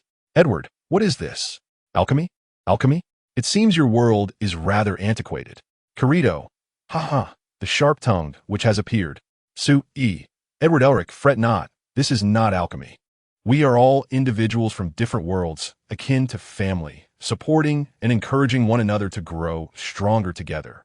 Upon seeing the word family, Edward Elric was utterly stunned. At present, he had only his brother, transformed into armor, and a father who was nowhere to be found. The concept of family had seemed distant to him, yet now, through this chat group, he was enveloped in a familial warmth. It was undeniably a remarkable sensation, providing a semblance of solace to Edward's weary heart. Just then, the chat group announced a task. Ding, task issued. Save Nina, participant limit. 2, reward upon completion, 100 points. The previously vibrant atmosphere of the chat group instantly turned somber upon the task's announcement. Edward Elric. Nina? Are you referring to my Nina? But we just left her. What on earth is happening? Su, do you know? Carito. Su, you understand our world. You must also be familiar with Edward S. world, right? What does this task entail? Meanwhile, Su, reclining on the sofa, felt a surge of killing intent upon seeing the task announcement, which caught the attention of Hela, who had just emerged from a room. However, Su chose to disregard Hela. In the chat group, Su exclaimed, Edward Elric, you must return to Nina immediately. Her father is a beast. He intends to use alchemy to merge his own daughter with Nina's dog, creating a talking chimera. At that moment, every member felt an icy chill. A biological father merging his daughter with a dog. Could such a monstrous act truly be committed by a human being? Sui continued. Edward Elric, hasten to Nina. I will set up a portal here. Who among you wishes to accompany me? This mission will be undertaken by me and Su, declared Kiryu, Asuna. The group leader, Su, received a message from Hinata Hyuga. Brother Su, please ensure that that beastly father receives a proper reckoning. Whitebeard added, if it were me, I would reduce him to nothing but ash. Edward Elric questioned, so this mission truly concerns Nina? Will her father really merge her with Alexander? Alexander was the name of Nina's beloved dog. Indeed, our task is to rectify this outrageous affair. Sui replied. Previously, before his journey through dimensions, he had been infuriated upon witnessing this scene. Now, he intended to return that fury along with interest to Nina's father, Tucker. The only way to truly protect Nina was to erase him from existence. Once Edward confirmed the mission, he hesitated not for a moment. Turning to his younger brother, Alphonse Elric, he commanded, Alphonse, we must return to Nina's residence. Alphonse, uncertain of the circumstances but trusting his brother implicitly, promptly followed Edward as they sprinted away. If the chat group's assertions were indeed accurate, then Nina was in grave danger. With that thought, Edward quickened his pace. Before long, they arrived at Nina's home. The setting sun cast an orange hue across the sky, and the quiet residence exuded an eerie atmosphere. Edward panted slightly, his gaze resolute. Without a moment's hesitation, he kicked the door open. Bang! Alphonse exclaimed, Brother, what are you doing? Why kick the door? There is no time to explain. We must find that scoundrel, Tucker. Let us search separately. Alphonse had always placed unwavering trust in his brother. Though unaware of the unfolding events, he complied and began to search for Tucker. Meanwhile, within a concealed laboratory in the estate, Tucker heard the commotion outside. Damn it, it seems unwelcome guests have arrived. Just when I was about to reach the crucial moment. Tucker's eyes shimmered with a chilling light, reflecting the pallid face of the young girl, Nina. Father, what are you doing? Why have you bound me to the experiment table? Why did you incapacitate Alexander? Father, what is wrong with you? Each plea echoed in Tucker's ears, yet he remained utterly unmoved. Instead, he uttered words more repugnant than ever before. Do not blame your father. I am compelled by circumstances beyond my control. Tomorrow is the National Alchemist's assessment, and if I fail to produce results, I shall no longer be able to squander my resources and will be ridiculed by countless others. Thus, I must impose upon you. Nina, you will help your father, won't you? At that moment, a deafening crash reverberated at the doorway. Boom! The concealed laboratory door was forcefully kicked open by Edward. You selfish wretch. Release Nina at once. Tears welled in Nina's eyes. Upon seeing Edward's arrival, she could no longer contain her emotions. Big brother, please save me. He is not my father. My father would never act like this. Nina's cries tightened Edward's jaw in anguish. He despised himself for not recognizing Tucker's true nature sooner. If only he had discerned it earlier, perhaps this tragedy could have been avoided. Tucker, observing the weeping Nina, sighed deeply, lamenting the interruption at such a crucial moment. As he spoke, he reached into his coat and retrieved a whistle. With a manic glint in his eye, he turned to Edward, his features contorted with madness. He exclaimed before blowing into the whistle. The shrill sound reverberated throughout the mansion. The once eerily silent abode began to tremble. Dust cascaded from the ceiling, and thundering footsteps filled the upper levels. Edward finally beheld the source of the noise. They were the chimeras, creatures of fused beings. There were hybrids of cats and snakes, bats and dogs, sharks and eagles. These bizarre amalgamations bore testament to the frenzied experiments Tucker had conducted during his tenure as a national alchemist. Each chimera, with its crimson eyes fixed intently on Edward, surged towards him with alarming speed. In that moment, Tucker's voice echoed in Edward's mind. Edward, I concede your prowess. But before my chimeras, you shall merely be consumed. Watch as I fuse Nina and Alexander the dog. She will become the most perfect chimera. Edward gazed at the surging synthetic beast before him, a faint smile gracing his lips. Do you truly believe I would allow you to succeed so easily? As Edward's words fell, a portal materialized before him. Chapter 13. A single blow to shatter stars. Nina's altered future. The appearance of the portal left Tucker momentarily stunned. Before he could comprehend the unfolding events, a man and a woman emerged from the gateway. The man bore a stern countenance, his expression as frigid as ice. The woman possessed waist-length, flowing green hair, yet her demeanor mirrored that of her male counterpart, equally cold and unyielding. Upon witnessing their arrival, Edward cautioned, "Be careful. These synthetic beasts are exceedingly troublesome. We must proceed with utmost caution." Caution? No. Allowing such scum to live even a second longer is an act of mercy. Thus, let's eradicate him at once. Though Tucker was perplexed by the alchemy that had summoned them before him, he thought dismissively. After all, they were merely two individuals. Do you truly believe that the three of you can vanquish 100 synthetic beasts? I assure you, such a feat is utterly impossible. My beloved synthetic beasts devour them. Tucker snarled, directing his ire at the trio before him. With a roar, the first to charge was the fusion of a shark and an eagle, darting towards Sue-E with astonishing speed. Edward, sensing the imminent danger, shouted, "Be careful." Yet, they underestimated Sue-Ye's power. Sue-E scoffed disdainfully. Her gaze fell upon the surrounding synthetic beasts. Heat ray. In an instant, crimson beams shot forth from Sue-Ye's eyes. Wherever her gaze traversed, the synthetic beasts were effortlessly cleaved in two, not even a scream escaping their lips. Meanwhile, a clever maneuver obscured this unfolding spectacle. She paid no heed to Tucker, striding directly toward Nina. Upon witnessing this, Tucker's complexion turned ashen. How can this be? He stammered, his voice rising in madness. It is impossible. My synthetic beasts are the strongest entities in the world. How could they be annihilated with a mere glance? In a moment of realization, he pointed at the woman before him. What do you intend to do? Stay away from me. As he spoke, he drew a handgun from his side, raising his arm to fire. Tucker's voice tore through the air, his eyes wide with panic, bloodshot and frantic.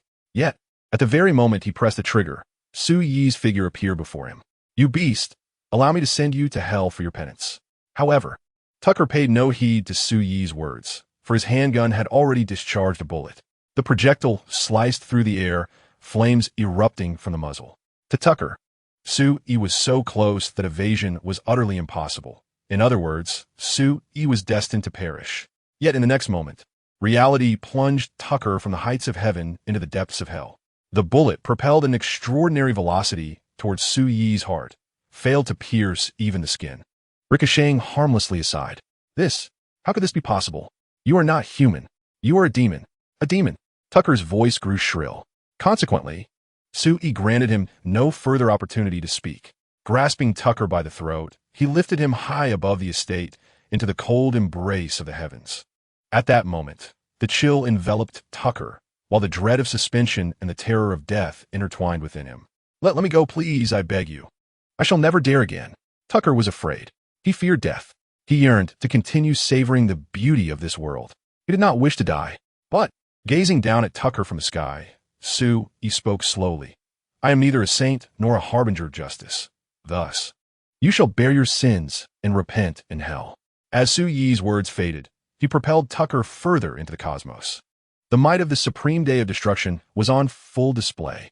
The frigid expanse of the universe caused frost to bloom upon Tucker's skin. The absence of air inflicted immense suffering upon him. Yet, in Sue-Ye's eyes, this was merely insufficient.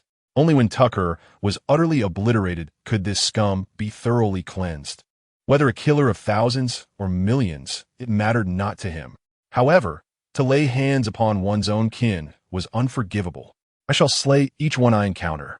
With boundless remorse, go to your demise.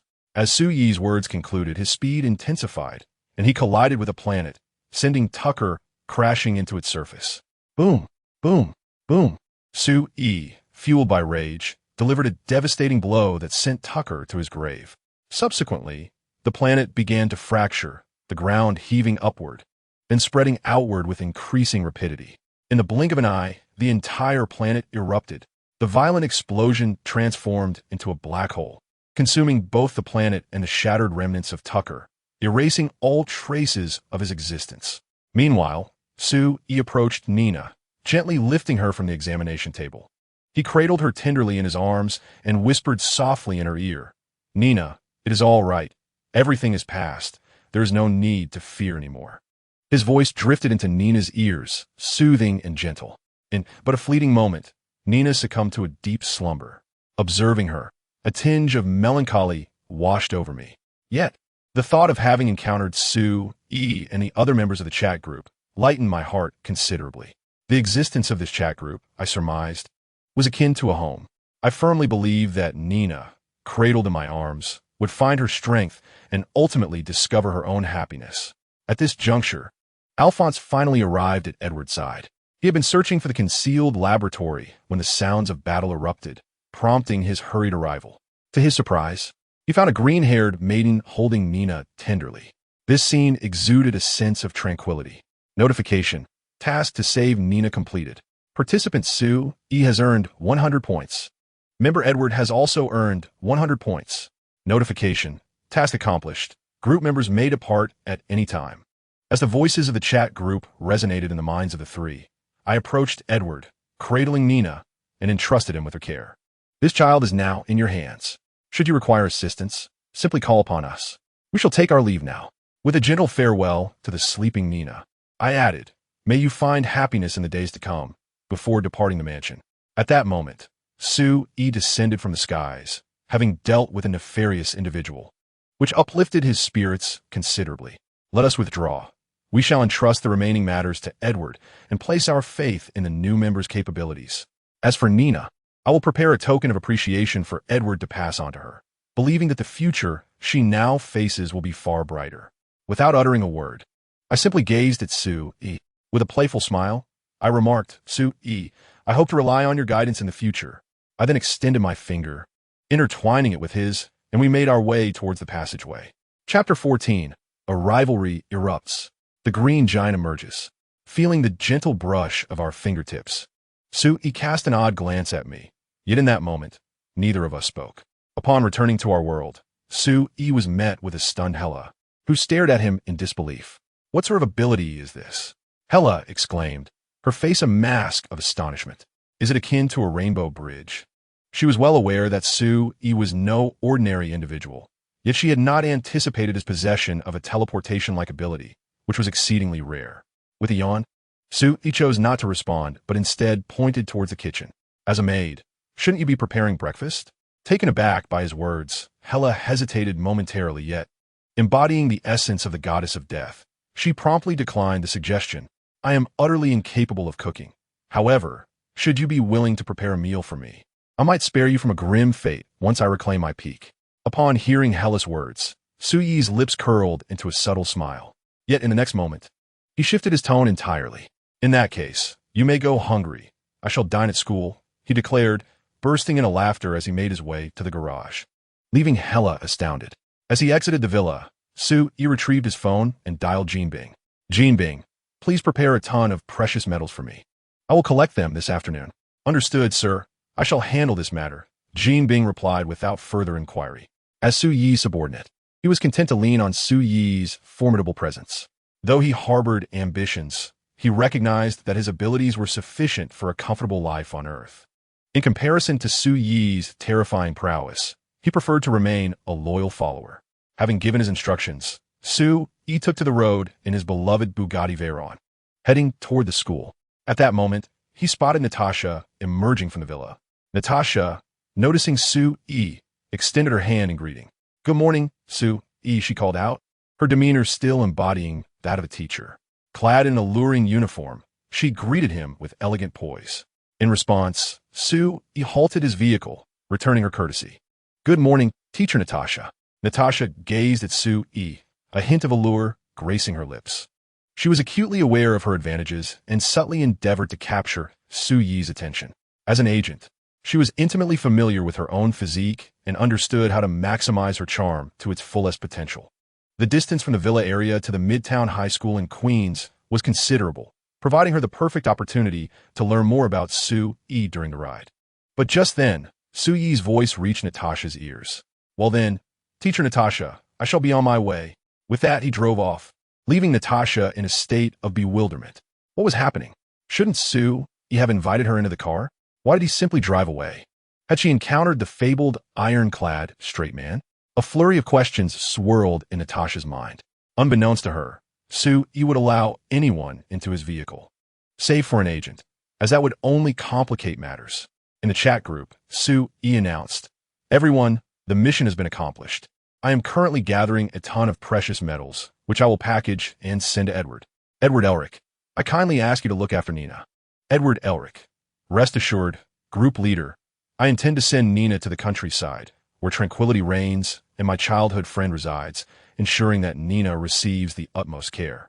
At present, Edward has come to regard this chat group as a second home, feeling the warmth emanating from its members. Particularly in light of the recent incident involving Nina, he has truly experienced the comfort of what one might call home. Asuna Yuki. This time there was no live stream. I'm curious about what you were up to. Did you hinder Sui in any way? Oh, you're so concerned about Sui. If you have a crush, just say it. However, I did not impede him. In fact, I held Sui's hand, and I must say his hand is quite warm. It was my first time ever holding a member of the opposite sex. Asuna Yuki, you infatuated girl. How could you touch Sei's hand? Asuna Yuki, you infatuated girl, just wait. I've consulted with Hinata and the old man with a white beard about the secrets of martial arts. When I master them, I will come and find you. You must be prepared. Sure, if you're willing to come over, I will certainly treat you well. Edward Elric, are you two arguing, or perhaps competing for affection? Newcomer, it's best you refrain from commenting on such matters. It's rather amusing. Asuna Yuki, even if we are competing, so what? Hinata Hyuga, peeking. Hinata Hyuga. Why isn't he the old man with the white beard here? Typically, he is present in the chat at this hour. Asuna Yuki, indeed, during this time, the old man is usually the most active. Perhaps he has something to attend to. Sui, don't worry too much. Let us not forget this chat group has a distress signal feature, and in his world, the number of individuals who could threaten the old man is exceedingly limited. Yes, you're quite right. Asuna Yuki, infatuated girl, keep your distance from the group leader. Watching the two women exchange barbs within the chat group, Sui couldn't help but chuckle. Soon, he arrived at school, casually parking his Bugatti in the school lot. As he strolled towards the school amidst the gazes of onlookers, he felt a wave of drowsiness wash over him, as if the school possessed some mysterious enchantment. Just then, a thunderous sound echoed from afar. Boom, boom, boom. The noise was rhythmic, resembling a colossal creature moving at great speed. Following the source of the sound, Sui beheld a massive figure clad in green, its body adorned with exaggerated muscles. Upon seeing this being, Sui's eyes lit up. The Hulk. Who could have imagined he would make an appearance? This promises to be interesting. As Su-Yi's words faded, he beheld behind the Hulk a multitude of armed helicopters, roaring through the sky in pursuit of him. Undoubtedly, this scene depicted the Hulk being hunted. Perhaps due to his presence, the original narrative had deviated slightly, resulting in the Hulk appearing directly before him. However, this was fortuitous. It presented an opportunity to experience the Hulk's formidable power firsthand. He ignited with excitement. Yet, at that moment, a piercing scream shattered the air. Chapter 15. General Ross's compromised scream pierced through the atmosphere like an arrow, directly assaulting Su-Yi's ears, temporarily diverting his gaze from the Hulk, who was leaping from building to building. Su-Yi turned towards the source of the sound. There he saw a fair-skinned girl, clad in black-framed glasses, crouching on the ground, paralyzed by fear. Above her, a section of the ceiling had collapsed, evidently a consequence of the Hulk's rampage. How troublesome, Su-Yi muttered under his breath. Yet at that moment, he vanished from his spot and sprinted towards the girl. He endeavored to appear as an ordinary person, but his speed was astonishing. In the blink of an eye, he stood before her. Just then, the steel reinforcement within the ceiling could no longer withstand the weight of the descending structure. Accompanied by a deafening crash and a cloud of dust, the ceiling plummeted downwards. The girl, witnessing this calamity, felt engulfed by despair. However, at that precise moment, Sue-E appeared before her, hoisting her onto his shoulder and fleeing towards safety. The sound of the ceiling crashing to the ground echoed behind them. Honestly, crouching here in fear is far less effective than running forward. It's an utter waste of my time, Sue-E quipped. The girl felt a strong hand encircle her waist, and a flush of color spread across her cheeks. Yet, when she heard Sue-E's words, she found herself momentarily at a loss for words. "I'm sorry. I was just so scared," she finally managed to utter. "It's all right. The fact that you Haven T fainted is a relief," Sue-E replied, his tongue sharp as ever.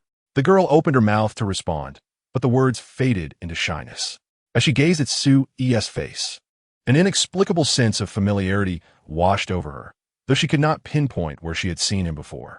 Just as she was about to inquire, Sue-E gently set her down. "All right, you're safe now. Remember, next time, it's better to run forward with all your might than to stay put and cower." Upon concluding his words, Sue-E turned and departed. At that moment, a cacophony of screams echoed throughout the city. The emergence of the Hulk had instigated widespread panic among the populace, coupled with the armed helicopters hovering above, intermittently unleashing torrents of flames. The rhythm of daily life was instantly disrupted. Having failed to locate the figure clad in black, Sue-E chose not to conceal himself excessively. He surmised that S.H.I.L.D. was likely directing the majority of its attention toward Tony Stark and the desert, perhaps still investigating the whereabouts of the now-missing Whitebeard from the Marvel Universe. Consequently, the resources expended on him were minimal. Moreover, even if he were discovered, it would not pose a significant concern. It would merely entail a slight inconvenience. With this thought in mind, Sue-E ceased his efforts at concealment and swiftly followed the trail left by the Hulk. In the sky above, armed helicopters closely pursued the Hulk. However, as time elapsed, they realized the distance between them was increasingly widening. "General Ross, the Hulk's speed is escalating.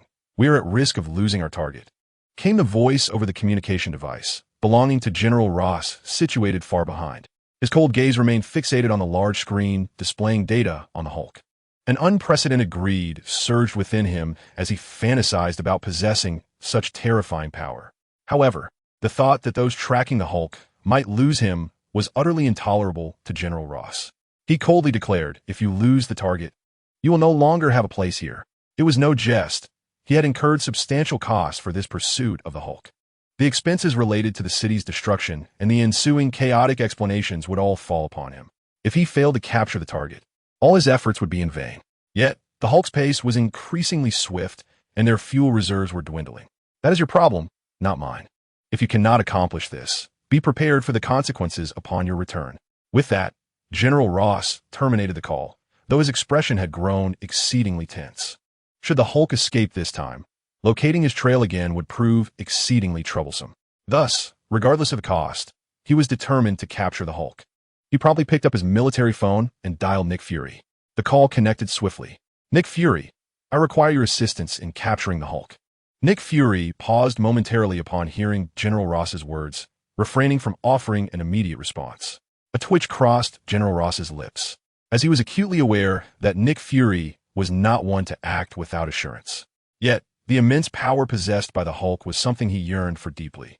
After a deep breath, General Ross addressed Nick Fury, stating, "If you can assist me in capturing the Hulk, I am willing to collaborate with you in studying his strength. However, should we refrain from taking action, the likelihood of your failure in capturing him is significant." Nick Fury was undeterred by General Ross's demeanor. The two had been in a subtle power struggle for quite some time, each having their victories and defeats. This time, however, General Ross's desire was overwhelmingly strong. Nick Fury felt that it would be a grave disservice to himself not to seize this opportunity. General Ross, clearly understanding Fury's intentions, internally cursed, "Nick Fury is truly insufferable." Under normal circumstances, General Ross would never allow Fury to act so brazenly. Yet unwillingly, he cast a glance at the large screen displaying the data they had compiled on the Hulk over this period.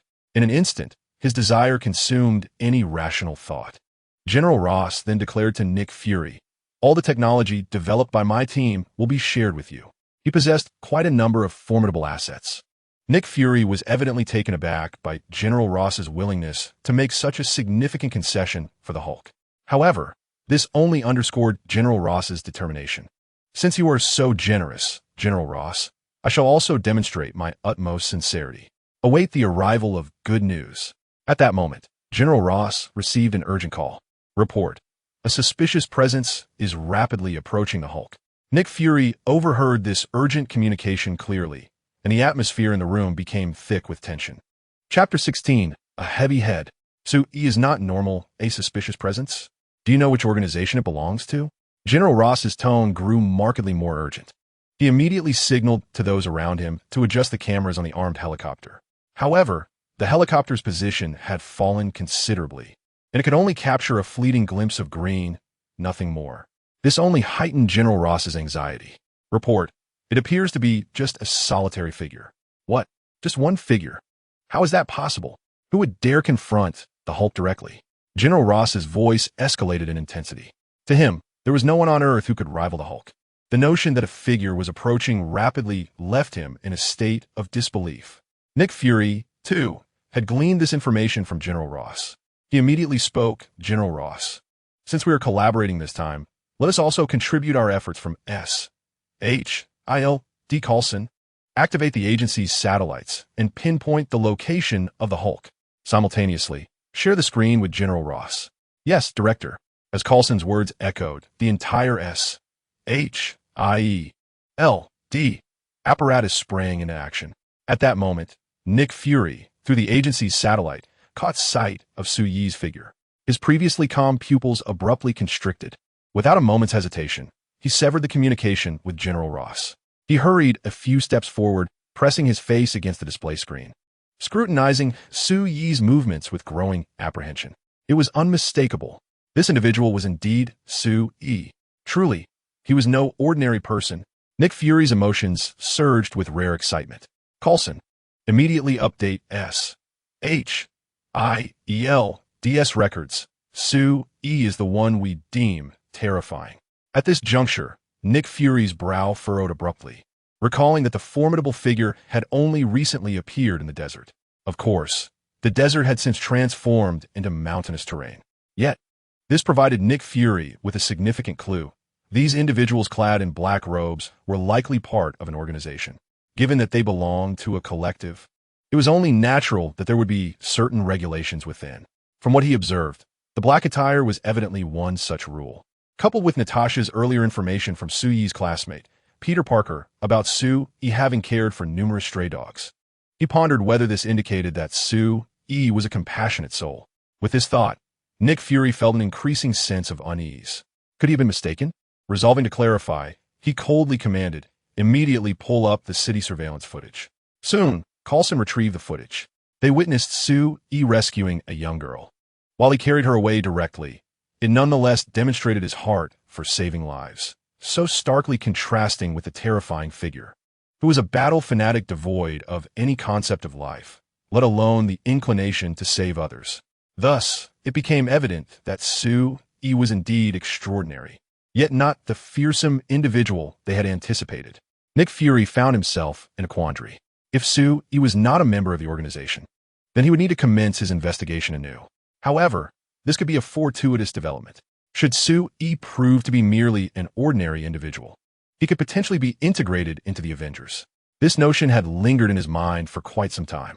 From his days as an agent, it had taken root, and now he finally found a suitable candidate. The first was Tony Stark, the second was now Su Yi. As Nick Fury pondered over these matters, his phone rang once more.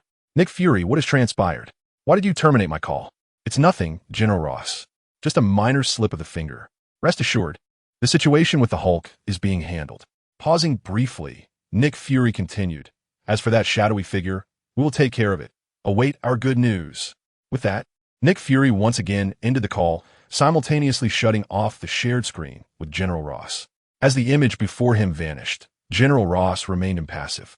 He was unaware of Nick Fury's true intentions, but as long as he could secure the Hulk, he remained unconcerned. Meanwhile, Su Yi was oblivious to Nick Fury's plans. He activated the video function in the group chat, initiating a live broadcast. The moment Su Yi opened the video, members of the chat group flooded in. Hear you, Asuna. Fantastic. Su Yi is live again. I've just started my physical training, so I can come and gain some experience. Ah, Su Yi. Are you preparing for battle once more? I'm curious about who Su Yi's opponent is. Hinata Hyuga. Su Yi, please ensure your safety. Edward Elric. Is this what live streaming looks like? It's truly fascinating. The crowd bubbled with excitement. However, they soon realized that Whitebeard was conspicuously absent. Strange, typically when a stream begins, Whitebeard would certainly be here. Indeed, without Whitebeard, the group feels considerably less lively. Whitebeard, old man, what are you up to? Aren't you joining the stream? At last, Whitebeard made his entrance. Gurararara, it seems my brief absence has made you all yearn for me. Not really. We're merely curious about what you're doing. Gurararara, you truly have sharp tongue. Now I understand how Kiryu Asuna feels, right? After I train a bit more, I shall pay a visit to her world and teach her a lesson before she can taunt us. Smirks, in truth, I could be even more cutting, but I fear you might not handle it. Kiryu Asuna, come here and let us see how you would reprimand me.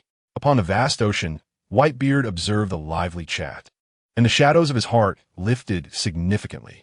Gurararara, I've been rather busy lately, so I'll take my leave for now. We shall converse when I have more time. I'm off. Su Yi chimed in, Whitebeard, should you encounter any troublesome matters, do not hesitate to call upon us. It's merely a trivial issue, not a problem at all. Gurararara, with Whitebeard's response, Su Yi chose not to elaborate further. As he had now caught up to the Hulk, the green giant also became aware of his presence. Chapter 17, Astonishment. The might of Su Yi's finger. Roar. The Hulk's furious roar reverberated in Su Yi's ears like a sonic assault. Had it been an ordinary person, they would have undoubtedly experienced severe tinnitus, even to the point of bleeding from their orifices. However, Su Yi was no ordinary individual. With a smirk gracing his lips and a look of disdain in his eyes, he softly remarked, "What are you roaring about? Do you think a loud voice equates to strength?" Casually flexing his wrist, Su Yi challenged the Hulk, "Come now. Let me see if your power can excite me." As his words fell, an overwhelming aura surged from Su Yi, soaring into the heavens. A formidable pressure, tinged with an extreme sense of dread, descended upon the Hulk like a mountain. Clearly sensing the threat emanating from Su Yi's presence, the Hulk's nerves were struck. Roar. The Hulk, akin to a raging gorilla, pounded his chest furiously, abandoning any thoughts of retreat. Boundless rage enveloped him, propelling him towards Su Yi. Meanwhile at S.H.I.E.L. Nick Fury monitored the battle via satellite, holding an array of data on the Hulk in his hands. The more he scrutinized the Hulk's statistics, the more he comprehended why General Ross was willing to expend such resources to capture him. The sheer magnitude of the Hulk's latent power was overwhelming. Agent Coulson, dispatch assistance to Su Yi immediately. We cannot afford to concern ourselves with his identity. Our priority is to subdue the Hulk. As Nick Fury uttered these words, he cast a deep gaze at the screen, lamenting there is no way Su Yi could possibly match the Hulk. However, before Fury could complete his sentence, he witnessed Su Yi facing the Hulk's assault without the slightest hint of fear, seemingly at ease.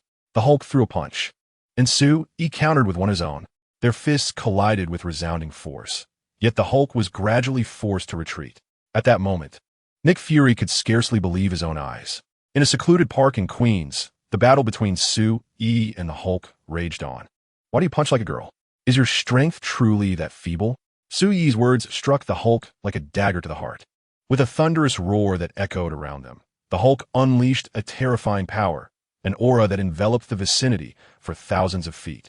In that moment, countless birds in the park took flight, soaring in unison. With great effort, he soared towards the outskirts of the park, as though fleeing from some impending calamity. The Hulk, thoroughly incensed by Su Yi, saw his muscles swell to an astonishing degree. His boundless fury transformed him into a formidable presence, akin to a small mountain. In stark contrast, Su Yi appeared as a mere child beside him. The members of the chat group, engrossed in the video, felt as if they were witnessing the scene firsthand.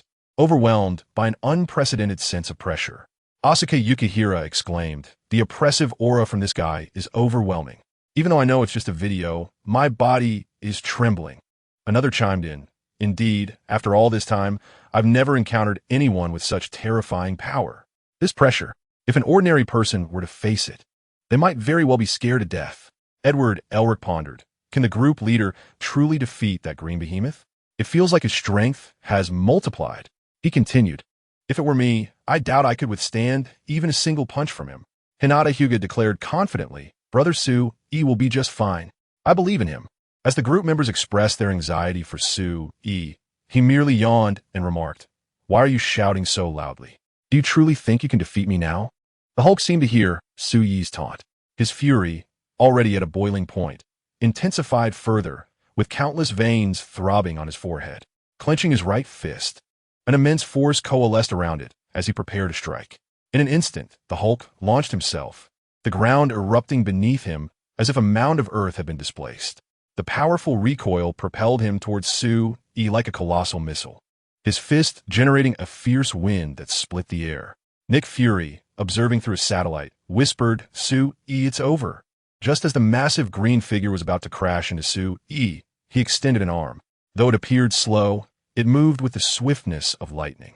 As the Hulk's fist was on the verge of impact, Su-e suddenly rebounded. The sound of the collision resonated with a sharp crack. The Hulk's expression shifted from rage to an acute pain as Su-e's strike shattered his arm, piece by piece.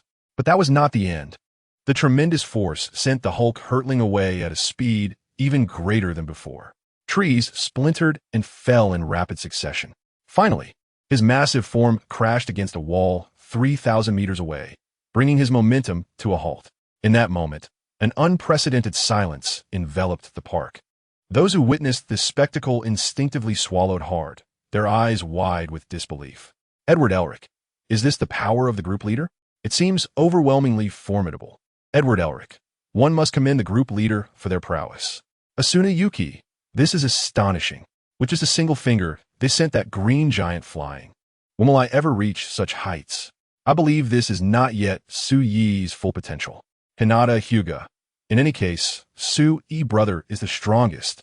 Starry-eyed, indeed. We all know little Hinata adores her brother Su-e. Hinata Hyuga. How embarrassing. Su-e. As long as you all diligently hone your abilities and support one another, you will undoubtedly attain such greatness one day. With that, Su-e ended the live stream, leaving the members to reflect in silence. The SHIELD headquarters was equally hushed. At that moment, no one spoke. They gazed at the unfolding scene, their hearts tumultuous like raging waves. The unparalleled shock left them momentarily speechless.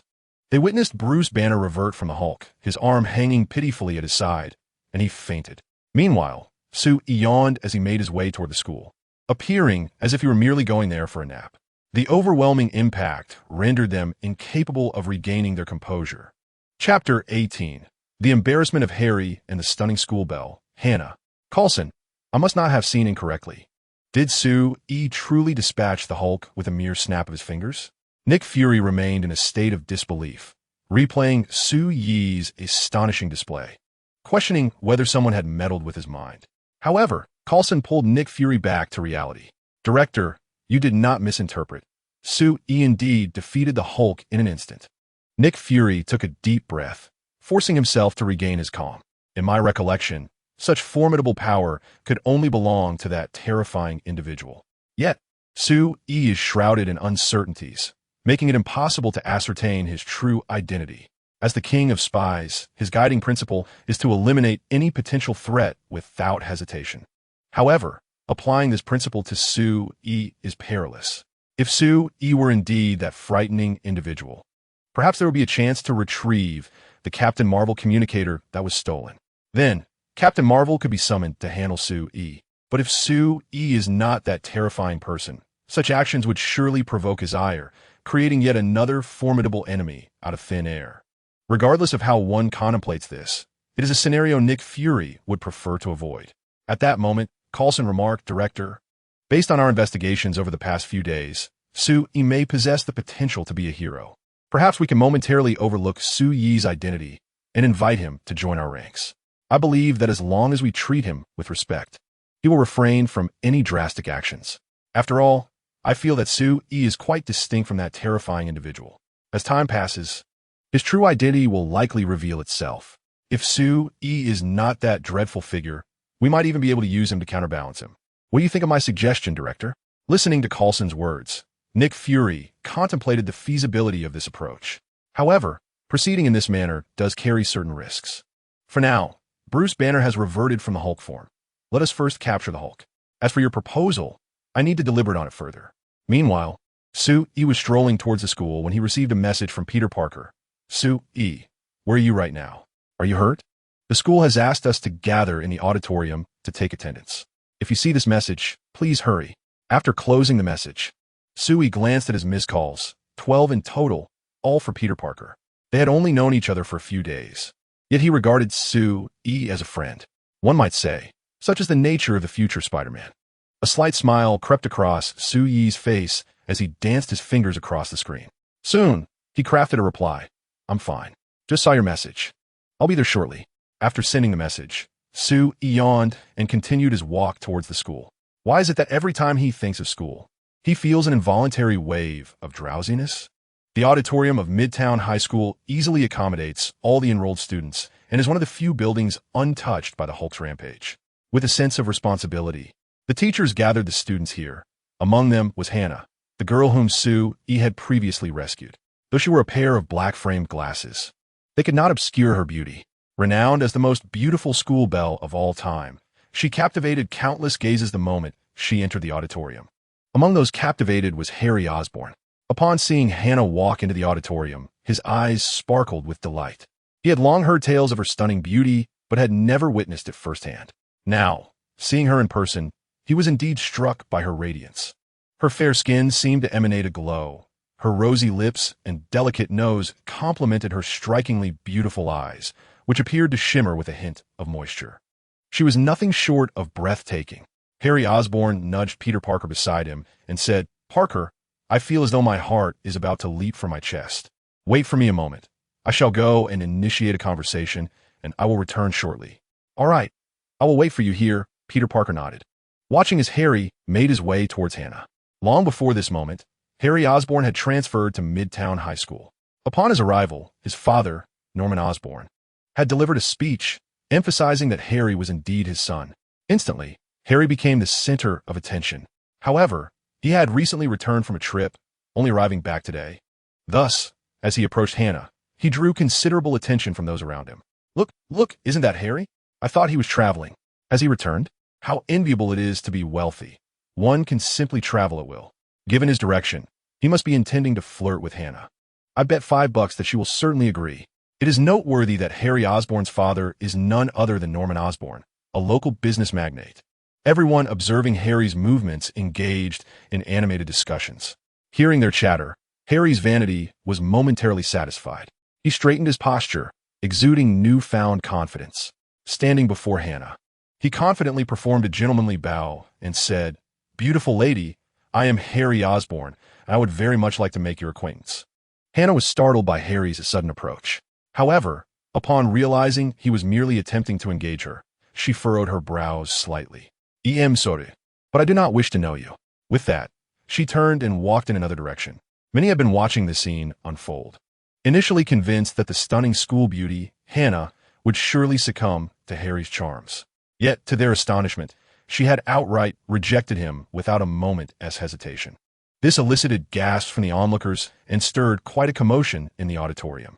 Harry Osborn heard the murmurs, and a flicker of anger flashed in his eyes. No one had ever dared to refuse him before. It seemed he would need to display a semblance of his prowess. With this thought, Harry positioned himself once more in front of Hannah. He donned a self-assured smile, which he believed to be irresistibly charming. Wait a moment, beautiful. Grant me an opportunity to know you. There is a charity gala tonight, an event exclusive to the most elite of the wealthy. If you are willing, I can take you in my limited edition sports car to choose a luxurious evening gown. This is an opportunity to enrich your experiences. Miss it, and there may not be another chance. Inadvertently, Harry Osborn revealed the extent of his affluence. In his perspective, no one could resist the allure of limited edition sports cars and exquisite evening gowns. Just as Harry Osborn anticipated that Hannah would acquiesce, he suddenly realized that she seemed entirely oblivious to his words, her gaze fixed elsewhere. Harry followed her line of sight and turned towards another entrance of the auditorium, where he beheld Sue-E slowly making his entrance. Chapter 19. A glance of indifference, Sue-E bore a slight layer of dust upon him.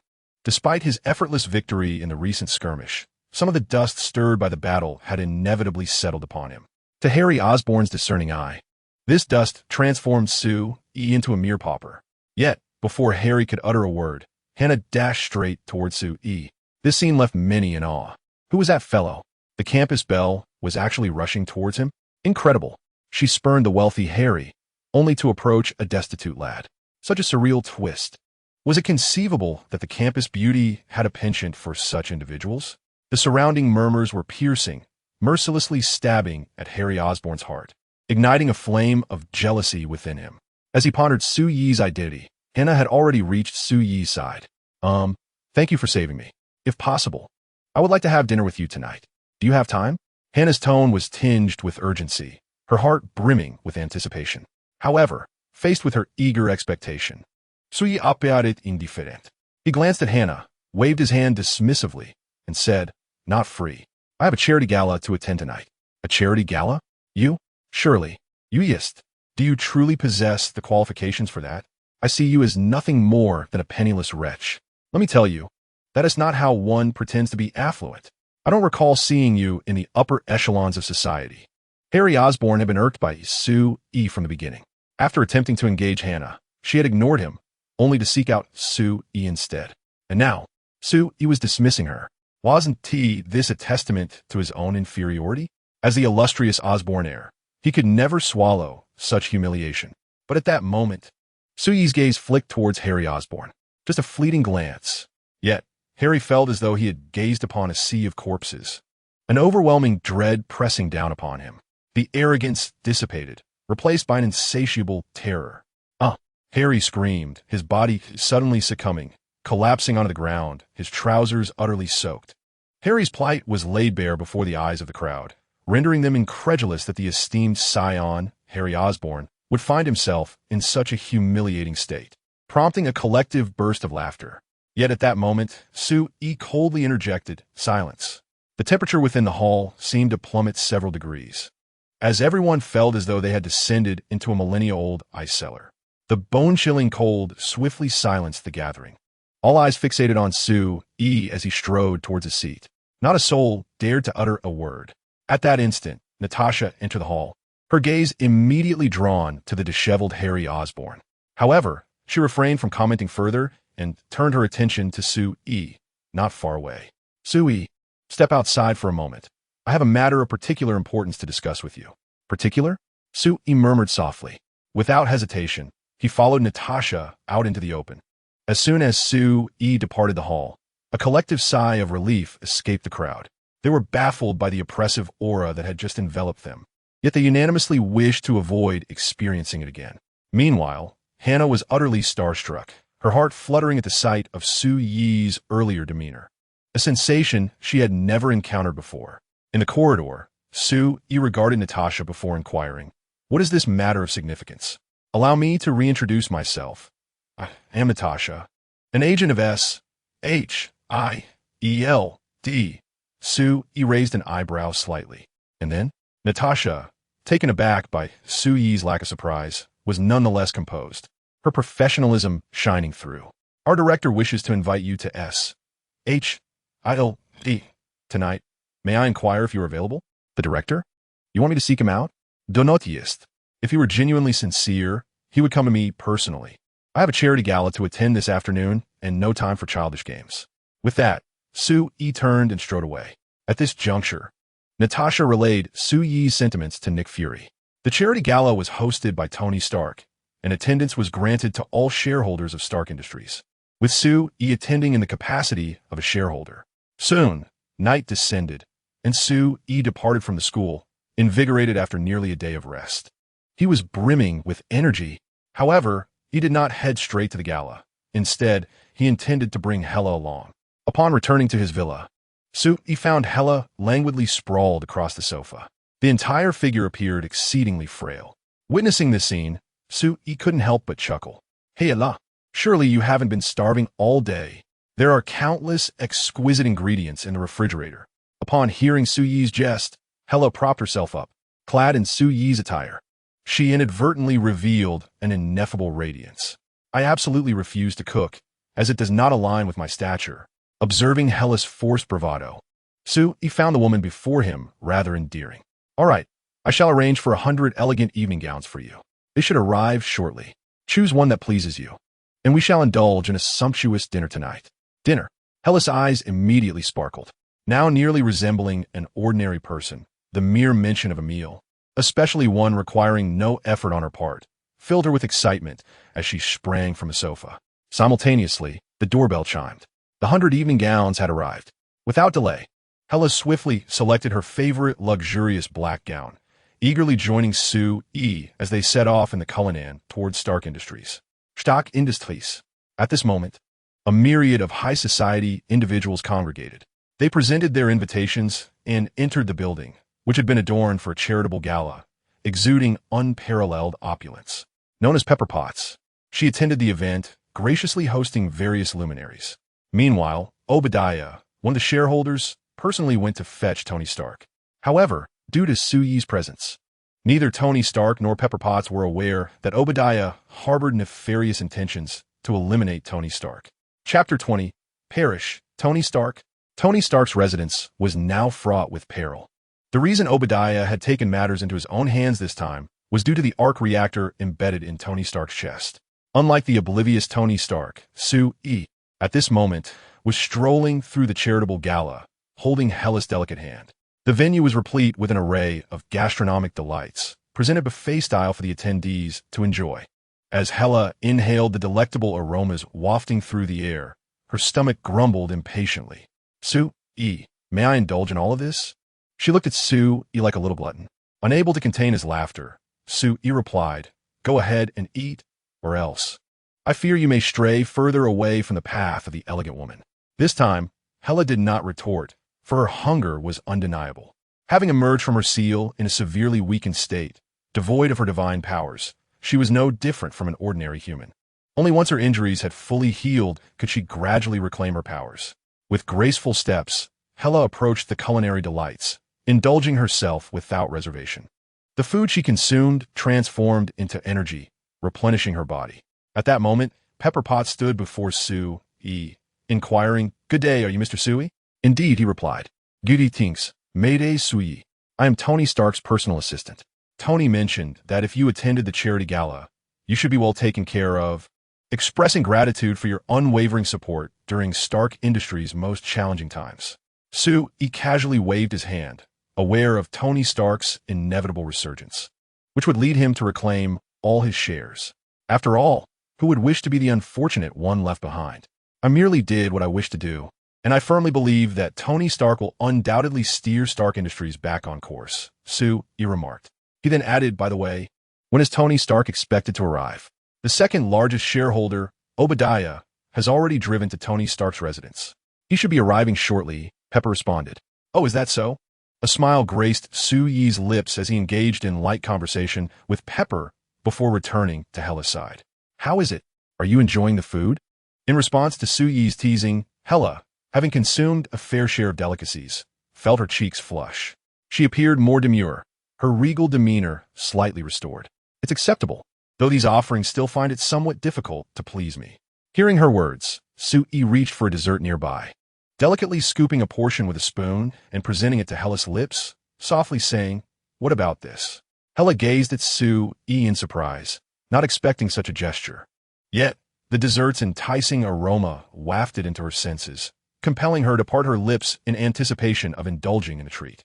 Just then, Sue-E withdrew the dessert and consumed it himself, savoring its flavor without regard for Hella's wistful gaze. He playfully pinched her delicate cheek, murmuring, You stay here and enjoy. If you need anything, inform Pepper. I have a matter to attend to and will return shortly to fetch you. Hella shot him a reproachful glance, feeling as though her emotions had been toyed with.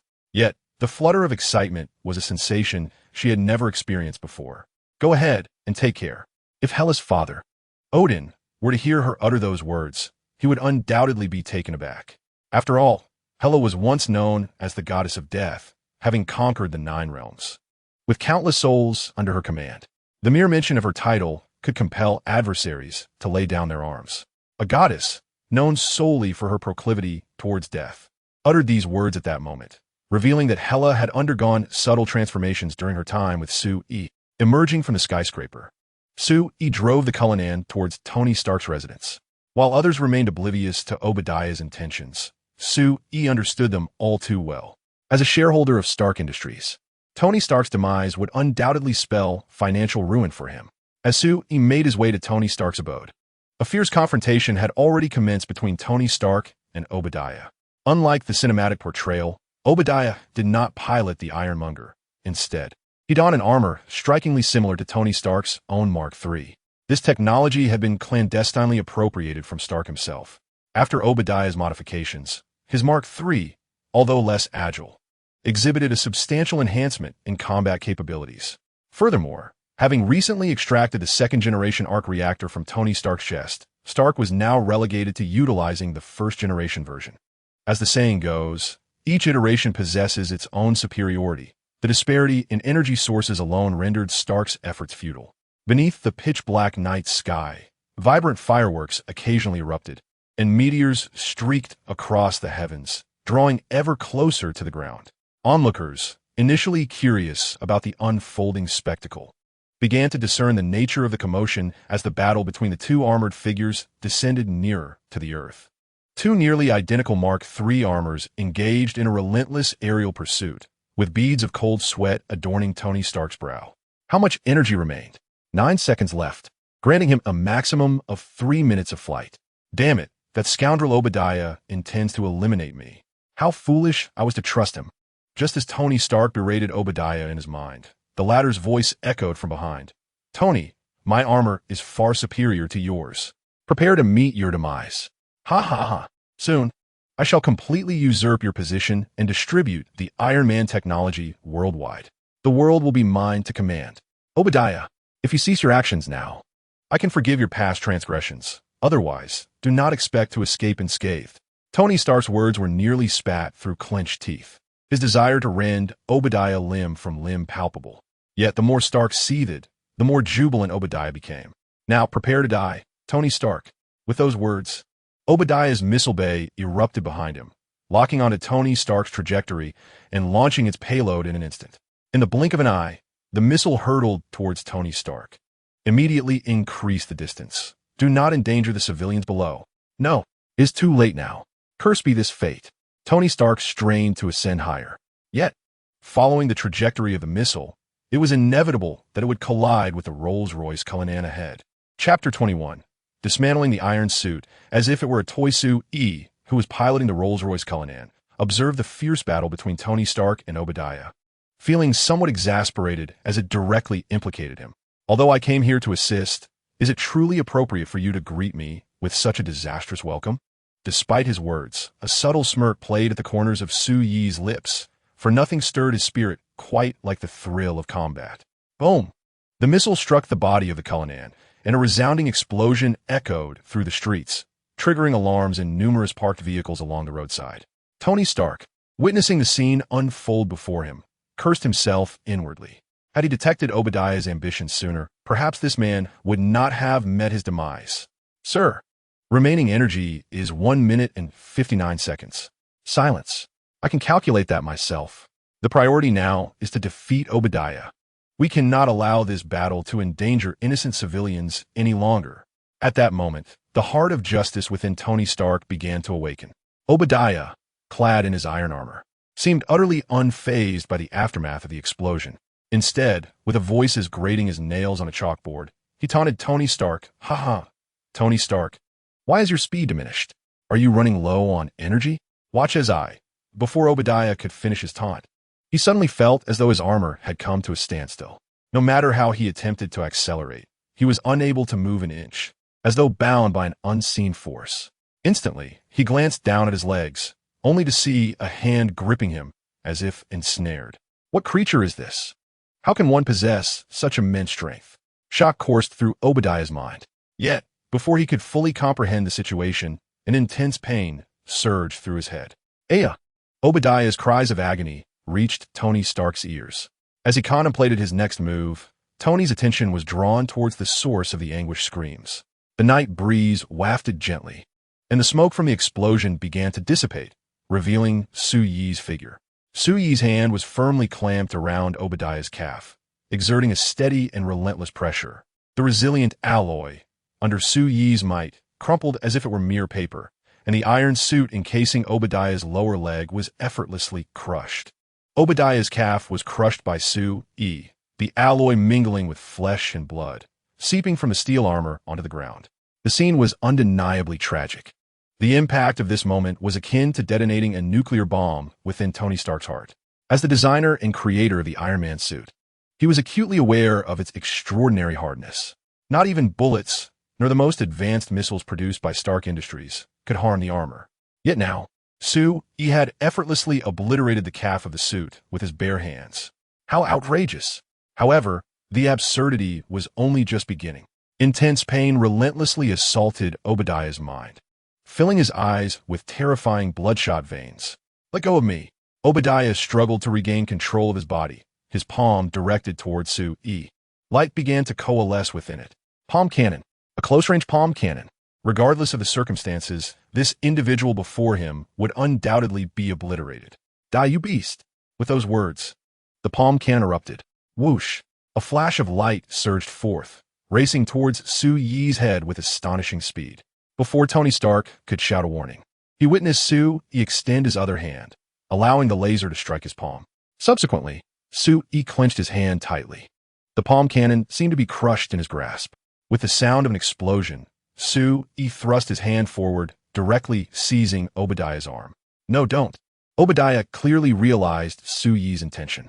But before he could utter another word, the familiar, excruciating pain surged through him once more, prompting a scream. "Ah, it hurts. Spare me. I beg you." "Spare you? My Cullinan has been destroyed by you. How do you intend to compensate me?" In stark contrast to Obadiah's hysteria, Su-Ye's voice remained eerily calm, imbued with a chilling detachment. "I am the second largest shareholder of Stark Industries. I am willing to relinquish all my shares to you. Just spare me." Hearing Obadiah's desperate plea, a slight smirk appeared on Su-Ye's lips. He turned to Tony Stark beside him. "Tony Stark, you must have heard this man's words. Do you think this is feasible?" "Yes, I assure you." Tony Stark, undeterred by the question of how Su-E recognized him while clad in the Iron Man suit, found the situation to be remarkably favorable, given the uncertainty of friend or foe. Yet, just as Tony Stark contemplated this, Su-E proceeded to dismantle the limbs of Obadiah's Iron Man suit. Tony Stark's eyelids twitched with unease. He felt as though his pride, the Iron Man suit, was viewed as no more than a toy by this man. To think he could dismantle it so casually. Just as Tony was grappling with the shock, Su-E strolled toward him, a mysterious smile gracing her lips. "Well, I suppose this time I've saved you, Haven T.I. To rescue you, I even sacrificed a Cullinan, not to mention your life. How do you believe you should repay me?" Gulp. Tony swallowed hard, drenched in cold sweat within his suit. At that moment, the suit's alert sounded once more. "Sir." Energy depleted, unable to initiate flight mode.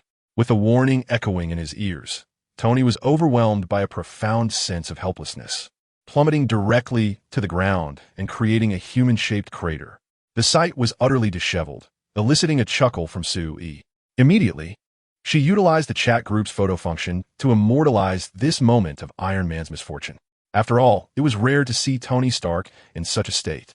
Once she had captured the scene, Su-E glanced at the time before bending slightly to peer into the crater where Tony lay. "Tony Stark, it's getting late. We can discuss things later. In the meantime, take some time to ponder how you might repay me." With that, her silhouette vanished from his view. Shortly after her departure, Agent Coulson of S.H.I.L.D. arrived at the scene, coordinating with other agents for subsequent actions and initiating his first encounter with Tony Stark. Chapter 22. The Self-Destructive Prince Harry. A lack of martial virtue. An ambush before long. Su-E reappeared at the charity gala. Compared to her departure, the venue was now bustling with a larger crowd. However, upon entering, she was met with a cacophony of voices, one of which sounded quite familiar. Following the sound, she spotted Harry Osborn standing before Hela. Ah, this was truly a reckless little troublemaker, daring to provoke the goddess of death herself. "Well done, Harry." Su-E silently commended him with a thumbs up before retreating to a corner, picking up a dessert from a nearby table, and curiously assuming the role of an onlooker. "Beautiful lady, you mentioned arriving with a male companion. So where is he? If you truly wish to concoct an excuse, at least choose a better one." Harry Osborn continued. "Moreover, I simply came to invite you to dance. You wouldn't call me a filthy pig, would you?" With a chuckle, as the words of Harry Osborn echoed around. Many nearby could not contain their laughter, Even Sue nearly spat out the dessert she had just taken a bite of. It must be said, this truly exemplified Hella's distinct style. Humph, with such a pitiful appearance. Who else could be the stinking pig but you? Although Hella currently possessed a mortal physique, her demeanor radiated a fierce confidence. She, the goddess of death, had never known fear. Upon hearing this beautiful woman refer to her once more as a stinking pig, Harry felt as if his lungs might burst from indignation. He recalled the morning's humiliation, where he had wet his pants in front of the entire school. And now he faced mockery from this woman. The flames of anger ignited within him, obliterating any semblance of reason. "Damn it, you wretched woman. Just watch how I will teach you a lesson," he exclaimed, charging towards Hella. A glint of cold determination flashed in Hella's eyes. If she had even a trace of divine power, she would not allow this wretched pig to utter another word in her presence. Yet, she was merely an ordinary human now. Even the onlookers were taken aback. They never anticipated that Harry Osborn would resort to such underhanded tactics. He raised his foot and aimed to kick at Hella, leaving everyone momentarily stunned. Just then, Sue appeared like a specter, swiftly enveloping Hella in her embrace, tightly wrapping her arms around Hella's waist. Suyi's sudden appearance was utterly unexpected, and with Harry losing his target, he inadvertently kicked air and stumbled to the ground. "Ah!" Harry shouted in frustration, feeling as if he and Sue were at odds. Why was it that every time he encountered Sue he ended up embarrassed, especially now? Surrounded by the elite, Harry Osborn failed to recognize that his predicament stemmed from a combination of infatuation and a fit of anger, and instead, he placed all the blame on Sue. He slammed his fist against the ground, declaring that he would not let this go unpunished. At that moment, Norman Osborn's voice drifted into Harry's ears. "Harry, come here." Upon hearing his father's voice, Harry instantly regained his composure. He held a deep respect for his father. Without a moment's hesitation, he scrambled to his feet and approached Norman's side. "Father, you need not speak," Norman coldly interrupted, addressing Harry beside him. Shortly thereafter, he approached Sue and addressed him, saying, "I witnessed the earlier incident as well. It was Harry's indiscretion. I hope you will not take offense." However, Norman Osborn, having delivered his remarks, paid no further attention to Sue and Hella. Instead, he took Harry and departed from the charity gala. Once outside Stark Industries, Harry, filled with resentment, turned to his father and exclaimed, "Dad, why must we apologize to them?" "Harry, sometimes it is imperative to put on a fade," Norman replied cryptically. "A fade? What do you mean?" Harry, somewhat bewildered, struggled to comprehend. Yet his father offered no further explanation and simply instructed, "You should return home. I have matters to attend to at the office." Though reluctant, Harry nodded in acknowledgement and drove toward their family villa. Meanwhile, a fierce glint flickered in Norman Osborn's eyes. He adjusted his suit and cast a disdainful glance back at Stark Industries, declaring, "Both that young man and Stark Industries are destined to become relics of the past." With that, Norman drove to his company and took the elevator down to the secret laboratory located in the depths of the building. At the center of the laboratory stood the demonic glider, a formidable flying machine. Beside it rested a green suit of armor, complete with a yellow, devilish helmet. The shelves nearby were stocked with an array of throwing knives and pumpkin bombs. As he surveyed the assortment of weaponry before him, a manic smile spread across Norman's face, transforming him entirely. His lips curled in a wild grin, his eyes ablaze with the desire for destruction. He donned a green goblin attire, filling his pockets with pumpkin bombs and throwing knives. Then, bending slightly at the knees and bowing his body, he erupted into laughter. "Ha ha! The green goblin is on the move." With his words echoing, the demonic glider roared to life beneath him, flames propelling it forth from the secret laboratory.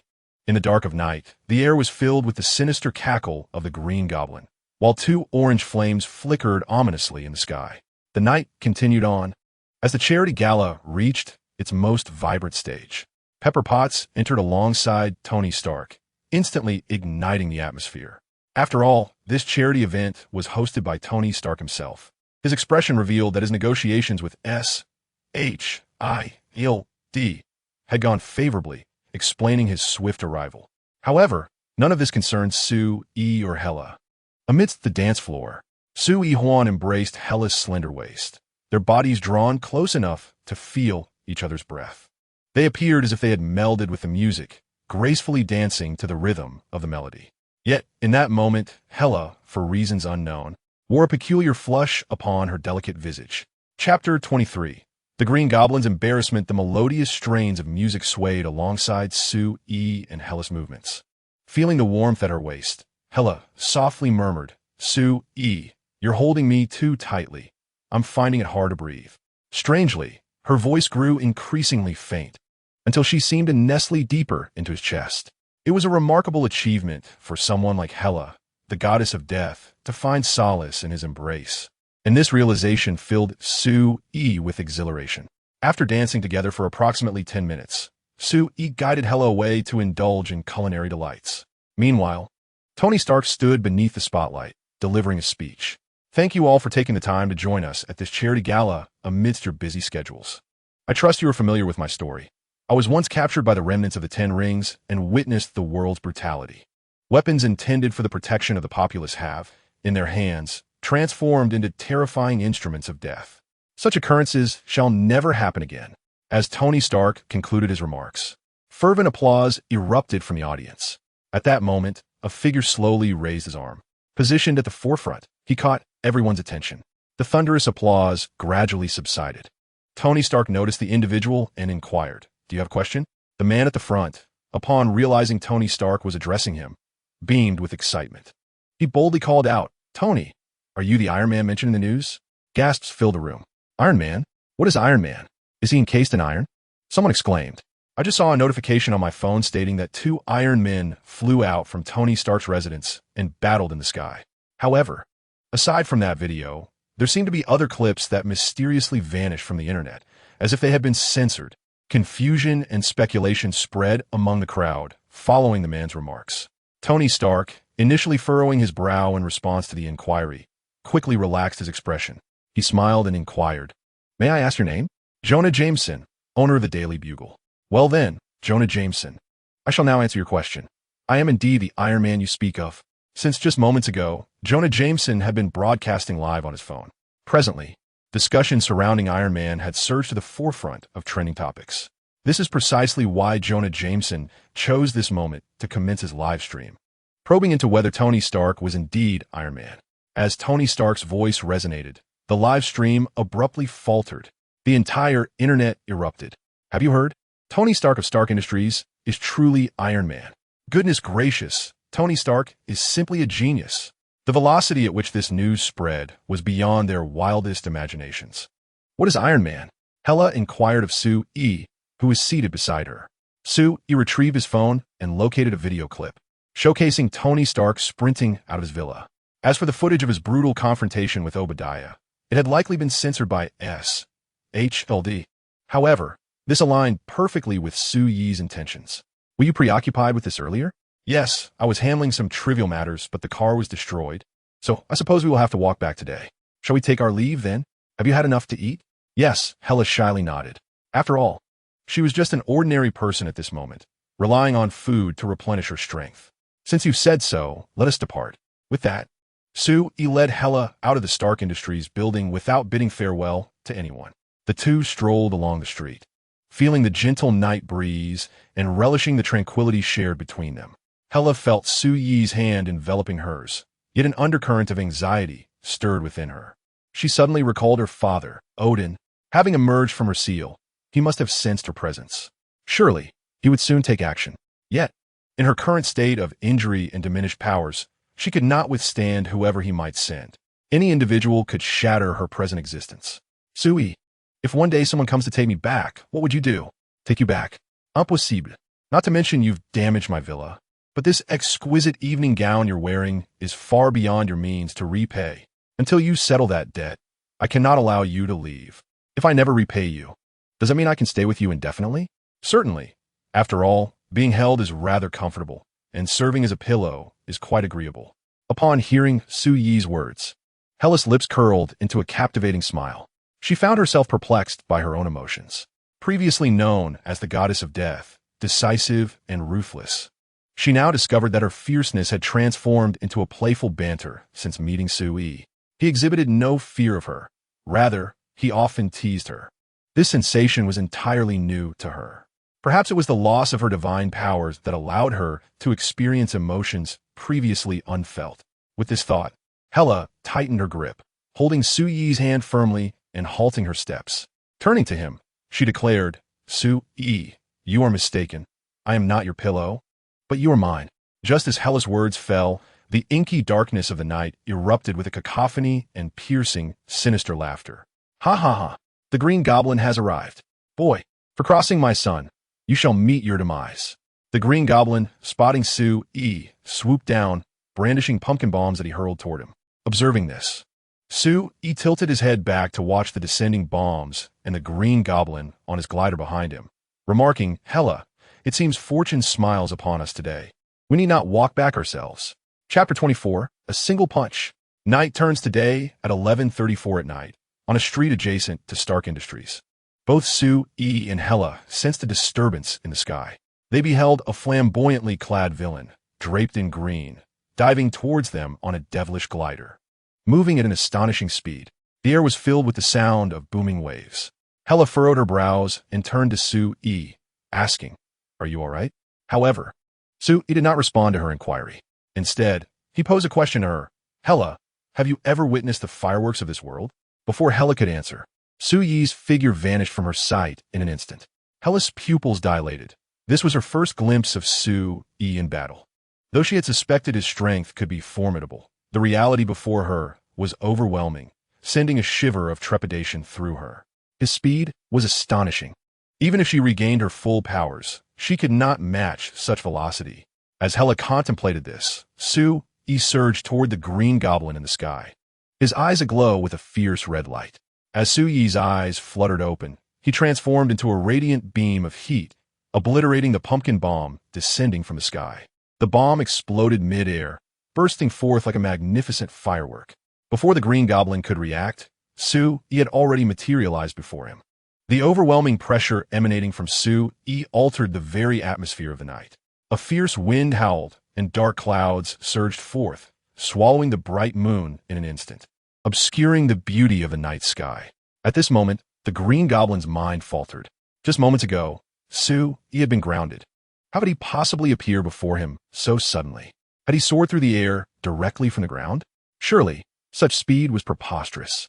Even with the human enhancement serum he had developed, he could never achieve such terrifying velocity.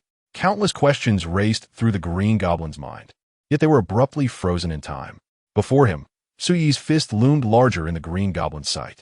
The air seemed to explode as it crashed heavily into his abdomen. The terrifying force instantaneously rendered the Green Goblin's mind blank. The unparalleled impact was far beyond his capacity to withstand. Coupled with Su Yi's immense strength, the Green Goblin's body transformed into a meteor, soaring skyward. Meanwhile, Su Yi had already reached Hela's side. At that moment, Hela had just turned to face him, unaware of the astonishment brewing within her.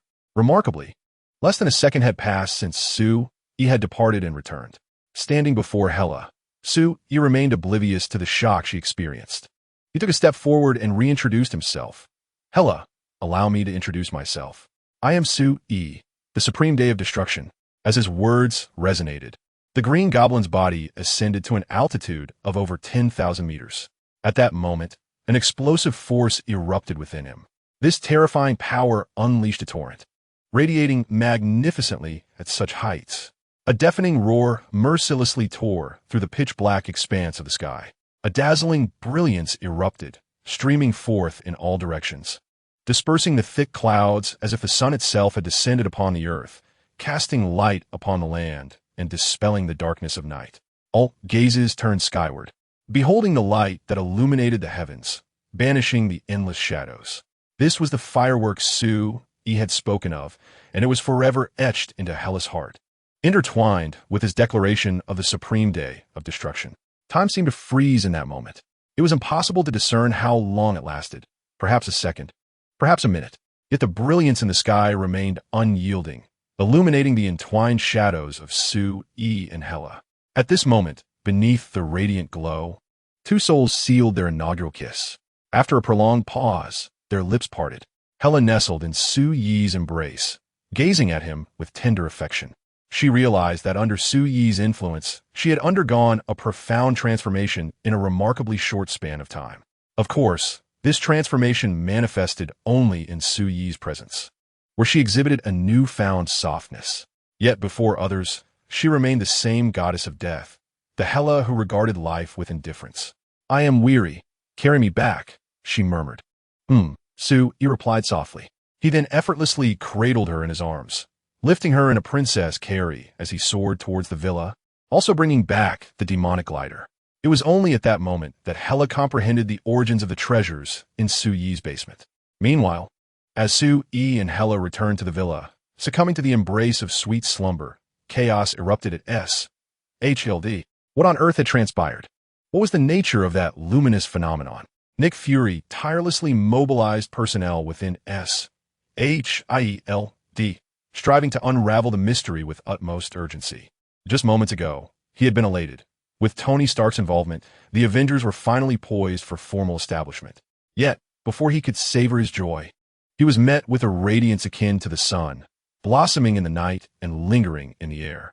The immense energy contained within that brilliance was unmistakably beyond the grasp of their current capabilities, even for someone of Nick Fury's acumen. However, acquiring intelligence was imperative. He needed to discern the identity of the orchestrator behind this spectacle. SHIELD's intelligence network was formidable, with an array of cameras and surveillance satellites intricately woven across the globe. At the command of Nick Fury, this vast apparatus sprang into action. Within moments, they uncovered the truth of the situation. Yet, when Nick Fury learned the reality, he slumped back in his chair in utter disbelief. "What did you say?" Su Yi knocked the Green Goblin away with a single punch. This radiance was unleashed by Su Yi's fist. "Are you certain this isn't some fantastical tale from Dragon Country?" Nick Fury retorted, gesturing towards the distant glow, which continued to expand, a light that outshone the remnants of the sun. The entire night was illuminated as though it were midday. Coulson, displaying evident trepidation, suggested, "Director, perhaps I should investigate further? There may have been a mistake."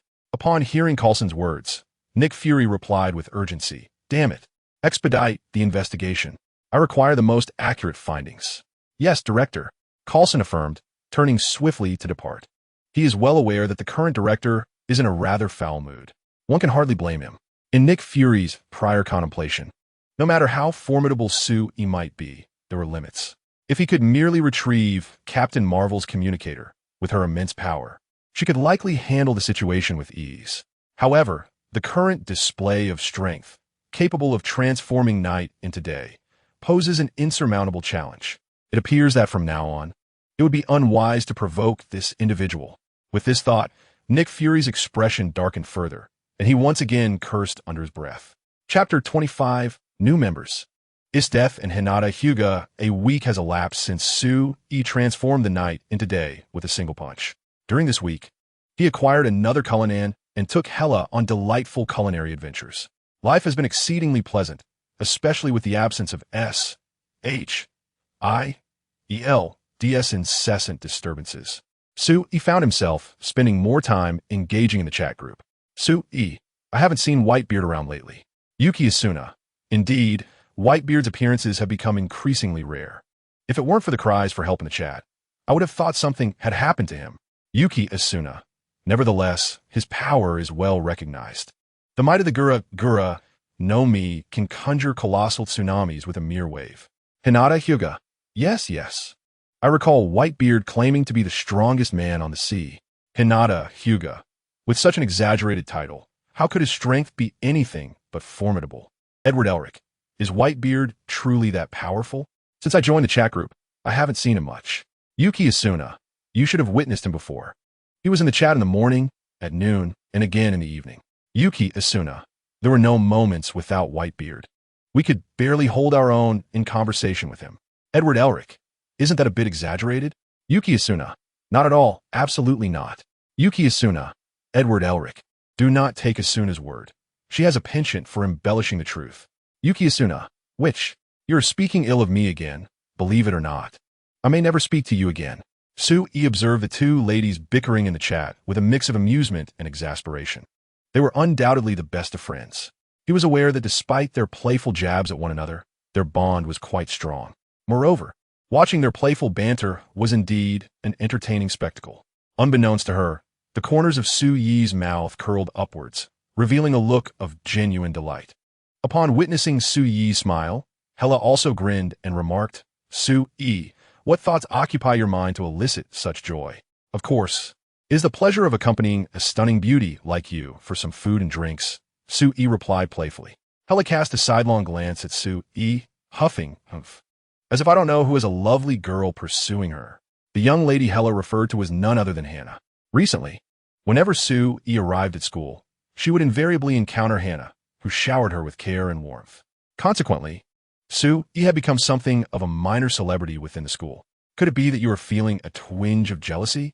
As Su Yi's words reached her, Hela's delicate features flushed slightly. What nonsense are you thinking? I, the illustrious Hela, could never feel jealousy. Even if I were, I would never admit it. For she was the goddess of death. Yet, was she truly unaffected? Just as Hela's thoughts spiraled into confusion, Su Yi's expression shifted subtly. Ding. Motoi Ryuko has joined the group chat. Ding. Isdeath has joined the group chat. Ding. The chat group level has reached level 2. The exchange store has been unlocked, allowing members to redeem points within the store. A series of electronic notifications echoed in the minds of the group members. The first to respond was Asuna Yuki. Wow, we have 2 newcomers joining us at once. Hinata Hyuga chimed in, welcome, sisters, to the dimensional chat group. Edward Elric exclaimed. Finally, new members have arrived. Does that make me an elder now? Edward Elric added excitedly. Wow, 2 ladies with delightful names have joined. Motoi Ryuko inquired. What kind of ability is this? Why am I perceiving these things in my mind? Isdeath pondered. Is this the power of a relic? Yet with my capabilities, I should have sensed it before approaching. Isdeath continued. It seems I've arrived at quite an intriguing place. Su Yi welcomed the newcomers. Welcome to our dimensional chat group. I am the group leader, Su Yi, and our members hail from various realms, each residing in distinct worlds. Su Yi added, here, we support one another like family. Additionally, our chat group has now reached 8 members, unlocking several new features. Su Yi encouraged, if you have time, please explore the various functions within the chat group. I believe you will find great rewards. Isdeath remarked, group leader? So you are the head of this chat group. Does that mean you possess the strongest abilities? Shall we engage in a duel? Motoi Ryuko said, I too wish to spar with the esteemed group leader, for I am quite confident in my own strength. Amicable Asuna Yuki. It seems these 2 newcomers are quite formidable. They dare to challenge Su Yi right from the outset. Hinata Hyuga. Brother Su Yi is the mightiest. And that is indisputable. Edward Elric. A gentle reminder to the 2 newcomers. The group leader is exceptionally powerful. You are unlikely to be his match. Isdeath, oh really? How can one know without a contest? You know Hannah Ray. I too am curious about the extent of the leader's strength, which warrants such admiration from you. You know Hannah Ray. Moreover, is it true that defeating the leader would grant one his position? As Su Yi observed the messages within the chat group, a surge of fervor ignited within him. It is worth noting that both Yuo no Hannah Ray and Isdeath are incredibly formidable beings. Yuo no Hannah Ray, originally known as Yuo no Hannah Yutru, is the first to hold the title of Kenpachi and the founder of the 11th Division and its philosophy. Her strength is indeed awe-inspiring. Isdeath, on the other hand, is an extraordinary combat enthusiast. Even at a young age, she is the most powerful entity in her realm. Without exception, her abilities allow her to freeze time itself, pausing it for several seconds. The combat prowess of these 2 is nothing short of immense. Su Yi's heart brimmed with a fighting spirit, yearning to engage in battle with the 2 women. Perhaps he could evolve even greater skills through the power of the Supreme Destruction Day. Just then, an alert rang through the chat group. Ding! All members please pay attention. Whitebeard is calling for help. Ding! Task issued. Rescue Whitebeard. Limit of 3 participants. Reward 1,000 points. At that moment, the atmosphere within the chat group felt utterly frozen. Chapter 26. Whitebeard's furious strike within the chat group. Upon seeing the distress signal, Su Yi's pupils constricted sharply. If Su Yi recalled correctly, Whitebeard's most harrowing moment occurred during the Marineford War. Truly, Whitebeard embodies his name. He is always the most proactive in aiding group members. Yet when in need, he stubbornly insists on enduring alone. Such a disposition is indeed quite obstinate. However, that is of no consequence now. As the group leader, he would never turn a blind eye to his members in distress. Su Yi, Attention all members. It is time for us to take action in their hour of need. Is death. So a battle is imminent? Perfect. I too feel the urge to stretch my limbs. You all know Hannah Ray. Battle is everything. Upon our first meeting, it is only fitting to present a token of greeting. Allow me to craft a splendid war to create a top-tier feast of slaughter for you all. Asuna Yuki. It appears these two newcomers are quite strong. Perhaps the leader should allow them to take part. Indeed, for us at present, the battle appears exceedingly arduous. Hinata Hyuga. If Brother Su requires assistance, I am willing to enlist. I have officially graduated early from the Ninja Academy. I can now undertake missions. Edward Elric. I too am capable of fighting. Su E. Well, this time, allow me to take the newcomers to broaden their horizons. I shall conduct a live broadcast. Anyone daring to harm the members of our group shall face my wrath as the group leader. Upon uttering these words, Su E wasted no time and immediately established a portal to traverse worlds. The mission members were designated as Su E, H. Caillou, and Isdeath. In the blink of an eye, they stepped into the portal. Marine Headquarters, Marine Fort. The members of the Whitebeard pirates were utterly stunned. The atmosphere was unprecedentedly tense. Countless individuals felt a suffocating pressure. Even through the live broadcast, people around the globe witnessed the unfolding scene. An overwhelming sense of shock gripped their senses. Whitebeard was assassinated. How could this be? Whitebeard was actually betrayed by his own son. How could this happen? The perpetrator of this heinous act was none other than his son. Squard. Beads of cold sweat formed on the foreheads of many. Their hearts seemed to halt in disbelief, overwhelmed by intense astonishment. Squard, why would you do this? Marco bellowed, his arms bursting forth with azure flames, swinging them toward Squard. Bang! Squard was kicked aside by Marco. However, Squard showed no hint of remorse. His already fearsome visage now appeared even more terrifying as he glared at Whitebeard. Whitebeard, end this pointless farce. You toy with our lives as if it were a joke. Had you not already reached an accord with the Marines? Your lives and Ace's were promised safety. They have acknowledged it, have they not? We risked our lives to come here for Ace. Yet look over there, the Marines are slaughtering us. Squard's furious roar resonated in the ears of many. They gazed in shock at Whitebeard, not far away. Was this a manipulated war? It was inconceivable. Absolutely impossible. I trust my father. He would never make such a choice. A bitter smile appeared on Squard's face. Merely striking him once was a miracle, and now that everyone knows your true colors, go ahead and kill me here.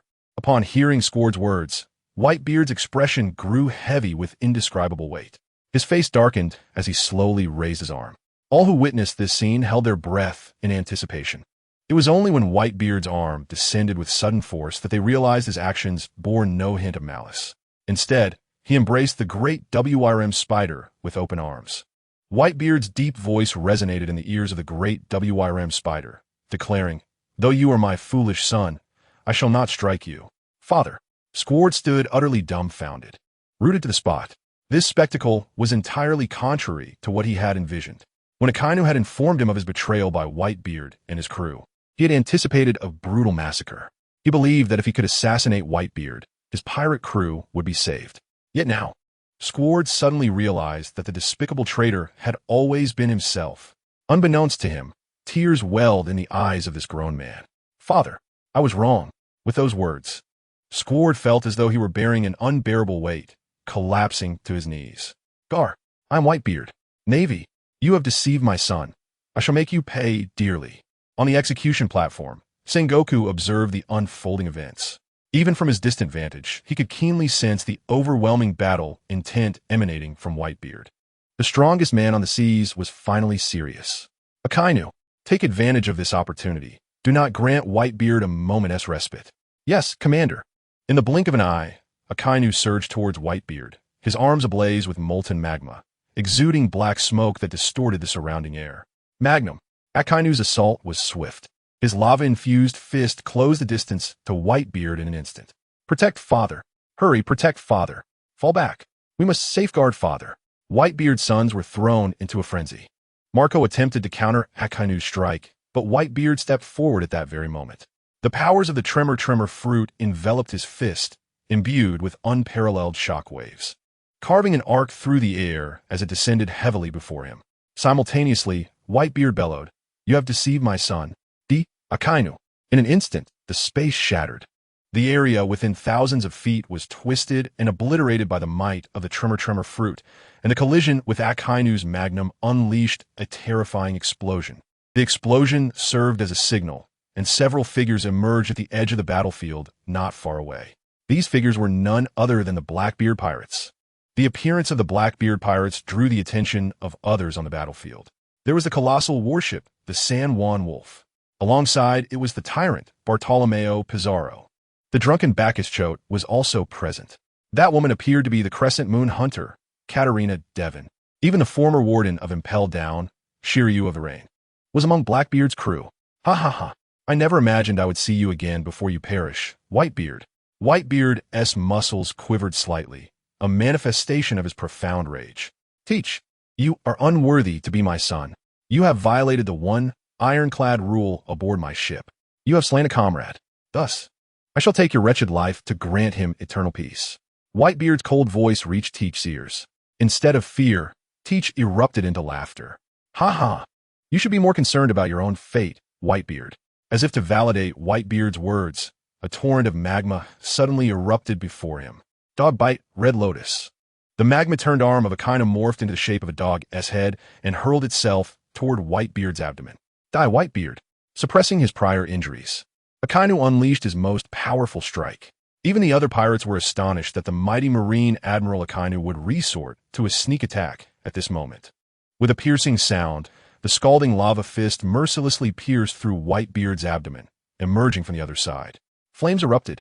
The members of the Whitebeard pirates were left utterly stunned by the scene before them, particularly at the horrifying gaping wound in Whitebeard's abdomen, which was truly terrifying. However, Whitebeard was not one to be trifled with. Akainu, you shall perish. As Whitebeard's words echoed, he gathered an immense amount of tremor power in his palm and directed it toward Akainu's head. Gasps of astonishment filled the air. The Navy personnel could scarcely fathom that Whitebeard, after being stabbed and then having his abdomen pierced by Akainu, still possessed such formidable fighting spirit. Is this truly the strongest man on the seas? As this thought crossed their minds, Whitebeard's fist crashed down upon Akainu's head, with a resounding impact. Akainu's head slammed into Whitebeard's face, the tremendous force driving him toward the ground. Gritting his teeth, Akainu had already enveloped himself in haki. Yet, in the face of Whitebeard's formidable powers, there seemed to be no effect whatsoever. As Akainu's body crashed to the ground, Whitebeard's abilities surged forth with a violent force. Boom! The shockwave, infused with Whitebeard's terrifying might, struck Akainu with devastating impact. In the blink of an eye, Akainu's body plummeted into the earth, creating a gaping, human-shaped crater. Nevertheless, the power of the tremor fruit remained unabated, cascading forth in a fan-like formation towards the Navy. The ground cracked with every inch, accompanied by a thick, metallic scent of blood that spread ominously around. The Navy soldiers found themselves utterly incapable of resisting Whitebeard's overwhelming strength. The sky hung heavy with gloom. Beneath the vast expanse of marine ford, rivers of blood flowed, and countless corpses lay strewn about. With just a single strike from Whitebeard, the scene was a gruesome tableau of severed limbs and shattered bodies. At this moment, the air was eerily still, save for the oppressive scent of blood that lingered, bearing witness to Whitebeard's recent triumph. Gurararara, I am indeed Whitebeard. As Whitebeard's words echoed, a fresh torrent of blood erupted from his body. The full-force attack, compounded by his previous injuries, triggered a surge of hidden wounds within him. Countless internal injuries flared up, unleashing waves of excruciating pain upon Whitebeard. Presently, even taking a single step seemed a daunting task for him. Yet, the indomitable spirit within Whitebeard surged like a tempest, soaring towards the heavens. Father, are you all right? Marco flapped his wings and approached Whitebeard's side, inquiring softly, while remaining vigilant of their surroundings. However, in response to his son Marco's words, Whitebeard remained silent. A veil of frost seemed to shroud his face, and his brow was tightly furrowed. His expression was frozen, with an unmistakable air of desolation slowly emanating from him. Cursed be it, my body, is it truly immobile now? I am Whitebeard. My son Ace has yet to be rescued. I have not witnessed their safe retreat. How can I yield? How can I submit in such a manner? I am Whitebeard. In that moment, A flicker of light seemed to flash in Whitebeard's eyes. Perhaps it was the effect of a fleeting resurgence. He felt as if a slight ease had washed over his body, and the internal injuries appeared to have lessened significantly. Gripping the mighty blade, the supreme great sword, he bellowed across the battlefield. Sons, launch the final charge and rescue Ace. Ha ha, too late. At your current state, you cannot even take a single step forward. You are merely posturing here. Otherwise, after dealing with Akainu, you would have come to kill me long ago. How could you have saved Ace first? You have ultimately grown old, Whitebeard. Now, let me harness your power. Attack. Completely eliminate Whitebeard. Blackbeard exuded an aura of ferocity, his eyes brimming with boundless madness. As his words fell, the entire Blackbeard pirates' crew mobilized. Whitebeard gazed upon the unfolding scene. The gloomy sky appeared shrouded in a thin mist.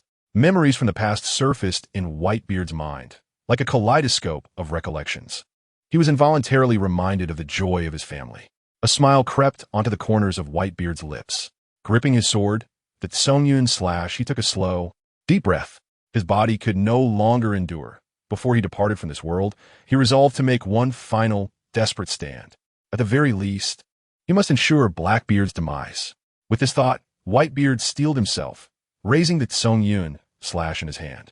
The power of the tremor fruit coalesced at the blade's tip. Old man, stop. If you continue like this, no, please, old man. Leave this to us. The voices of those around him reached Whitebeard's ears, filling his heart with immense gratitude. Marco, after I pass, rescue Ace and retreat immediately. To have you sons by my side has been the greatest joy of my life. At that moment, as Whitebeard's words echoed, the sky suddenly shifted. A portal appeared above the battlefield of Marineford. Simultaneously, a mocking voice rang out. Hey, Whitebeard, you don't intend to fight to the bitter end, do you? As the voice faded, 3 figures emerged on the battlefield. Chapter 28. The terrifying power of 2 women. Hey, Whitebeard, you don't intend to fight to the bitter end, do you? Su Yi's silhouette materialized before everyone's eyes, followed closely by 2 extraordinarily beautiful women. The appearance of his death and Mutsu no Hana Rei stirred the hearts of many onlookers. They had never encountered such alluring women from a foreign land, their aura seemingly distinct from this world. This scene also captured the attention of the beautiful Boa Hancock, who felt a sense of shock at the 2 women's presence and beauty. Deep within her heart, a sensation emerged that the 2 women were not inferior to her. Unlike the events unfolding in the world of One Piece, Hancock had never met Luffy. The sudden change on the battlefield instantly drew the attention of Sengoku, Garp, and other Marines. Warring states, what kind of fruit user is this fellow? Carp, I do not know, but it seems the newcomer harbors ill intentions. He is likely affiliated with Whitebeard. At the moment Carp spoke these words, he felt a slight relief within. He had an instinct that perhaps Ace would not perish so easily. He had long regarded Ace as family. If it were possible, he sincerely wished for Whitebeard to rescue Ace. Just then, Blackbeard's voice resonated in everyone's ears. Ha ha ha ha ha. Are these 3 your reinforcements? Do you truly believe that with just these 3, you can withstand our assault? Charge! Let Whitebeard and his crew witness the might of the Blackbeard pirates. Teach spoke menacingly to Whitebeard, showing no fear of the suddenly appearing Sui. In his eyes, no matter what abilities Sui possessed, they were utterly useless in the face of his dark fruit. Moreover, his comrades were no mere pretenders. Each one was notorious, a force to be reckoned with. Whitebeard, we will discuss your matters later. Let us first assist you in resolving this situation. Su Yi's cold words fell upon Whitebeard and the other members of the Whitebeard pirates. At this moment, Marco turned to Whitebeard and said, Dad, they are. All at once, everyone perked up their ears. They are my family. As Whitebeard's words concluded, the members of the Whitebeard pirates were momentarily stunned. Su Yi activated a live broadcast, addressing the nearby Isteth and my Sakurajima. You 2 wish to fight, do you not? The Blackbeard pirates before us can surely be dealt with. Isteth and my exchanged glances, still astonished by the shifting world around them. Realizing that members of their group could traverse each other's worlds, they had fully come to believe in the existence of the chat group. Since Whitebeard was one of the members, they felt no qualms about lending assistance as fellow group members. Leave them to me. With that, Isteth charged boldly forward. Hey, don't you dare hog all the glory. Seeing Isteth take the lead, Mai showed no hesitation and surged forward as well. The two women raced toward the Blackbeard pirates under the watchful gaze of all. Warring States shook his head slightly, realizing that Whitebeard and his crew were truly at their wits' end, allowing two entirely unremarkable women to charge headlong into battle against the Blackbeard pirates.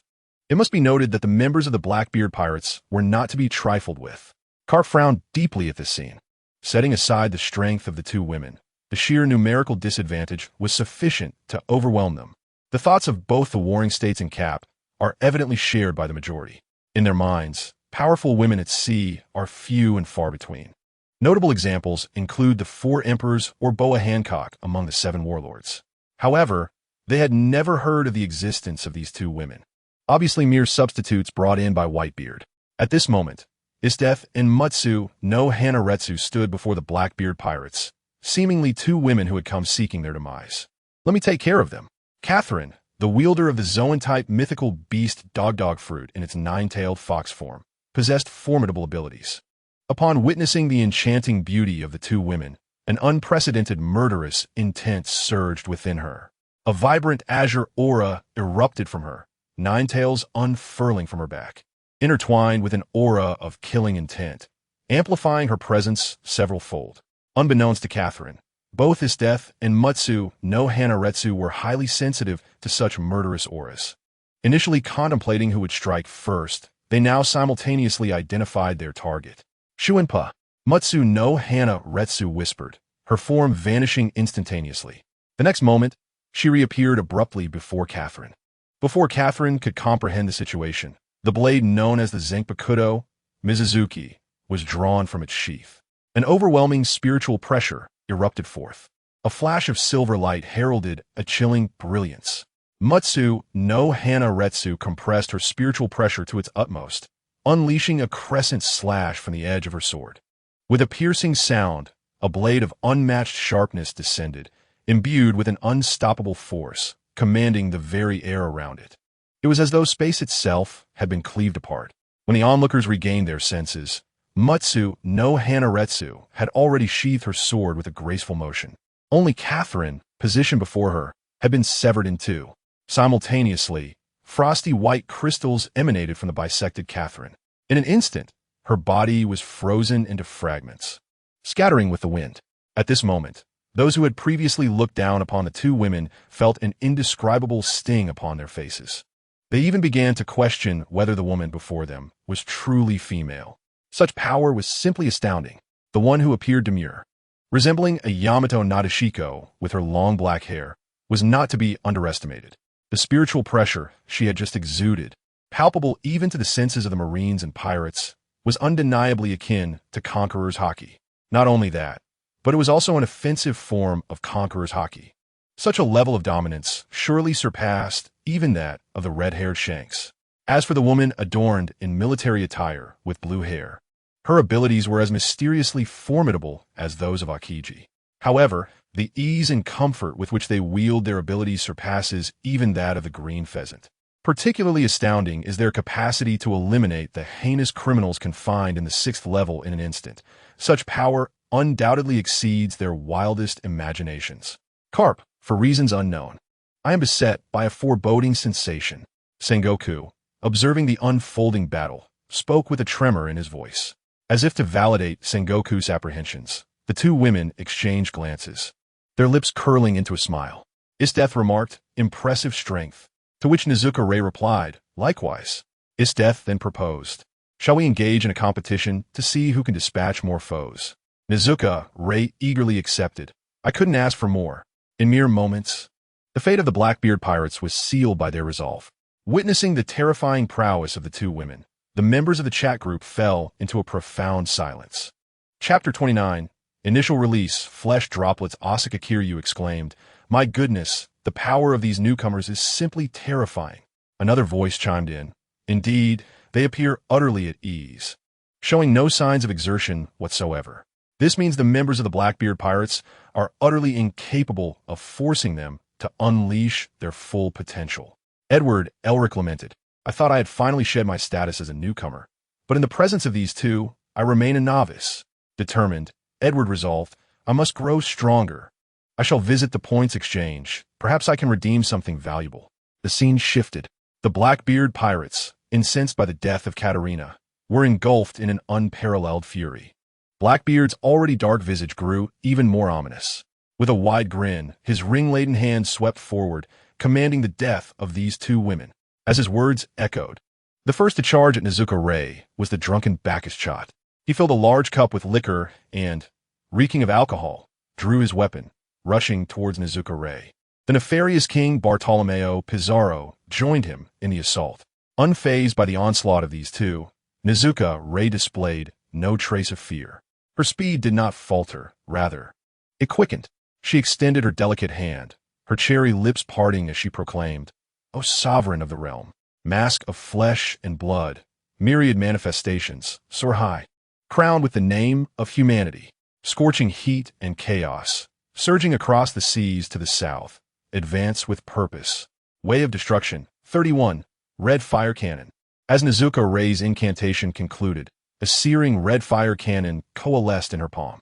With a thunderous boom, the emergence of the red fire cannon scorched the very fabric of space into nothingness. The colossal cannon, in a straight line, swept forward like a tempest, ferociously aimed at the drunken Bacchus and the nefarious king. Ho impiho, mia trifus. A flicker of disdain flashed in the eyes of the malevolent sovereign. At that moment, the device on his arm activated, harnessing tremendous force as it struck down upon the crimson fire cannon. Boom! Boom! Boom! The collision reverberated through the air, a cacophony of explosions echoing in the ears of onlookers. A mushroom cloud ascended into view, causing the ground to tremble and many severely injured individuals to collapse. Was this the might of the malevolent sovereign? It was terrifying indeed. The Blackbeard pirates were truly notorious for their ruthlessness. If the earlier confrontation had showcased the prowess of the two women, could they now withstand the onslaught?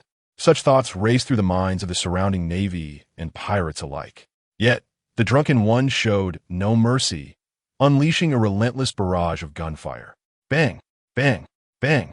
Each bullet, imbued with the drunken one's haki, surged forward with formidable force, aimed at the smoke enveloping Zahana Retsu. However, in an instant, the mushroom cloud that had been billowing skyward was dispersed by Zahana Retsu's spiritual pressure. Strangely, after the cloud dissipated, Zahana Retsu was nowhere to be seen. Where had she vanished? The drunken one scrutinized the battlefield, desperately searching for her adversary. Suddenly, a powerful warning resonated through his kin Bunchiko haki. Eyes raised, he and the others gazed skyward. There, Zahana Retsu had leapt into the air, the fierce winds billowing her garments. The grace reminiscent of a Yamato Nadeshiko had now transformed into an uncontainable battle fervor. It was crucial to remember that she was the first to bear the title of Kinpachi.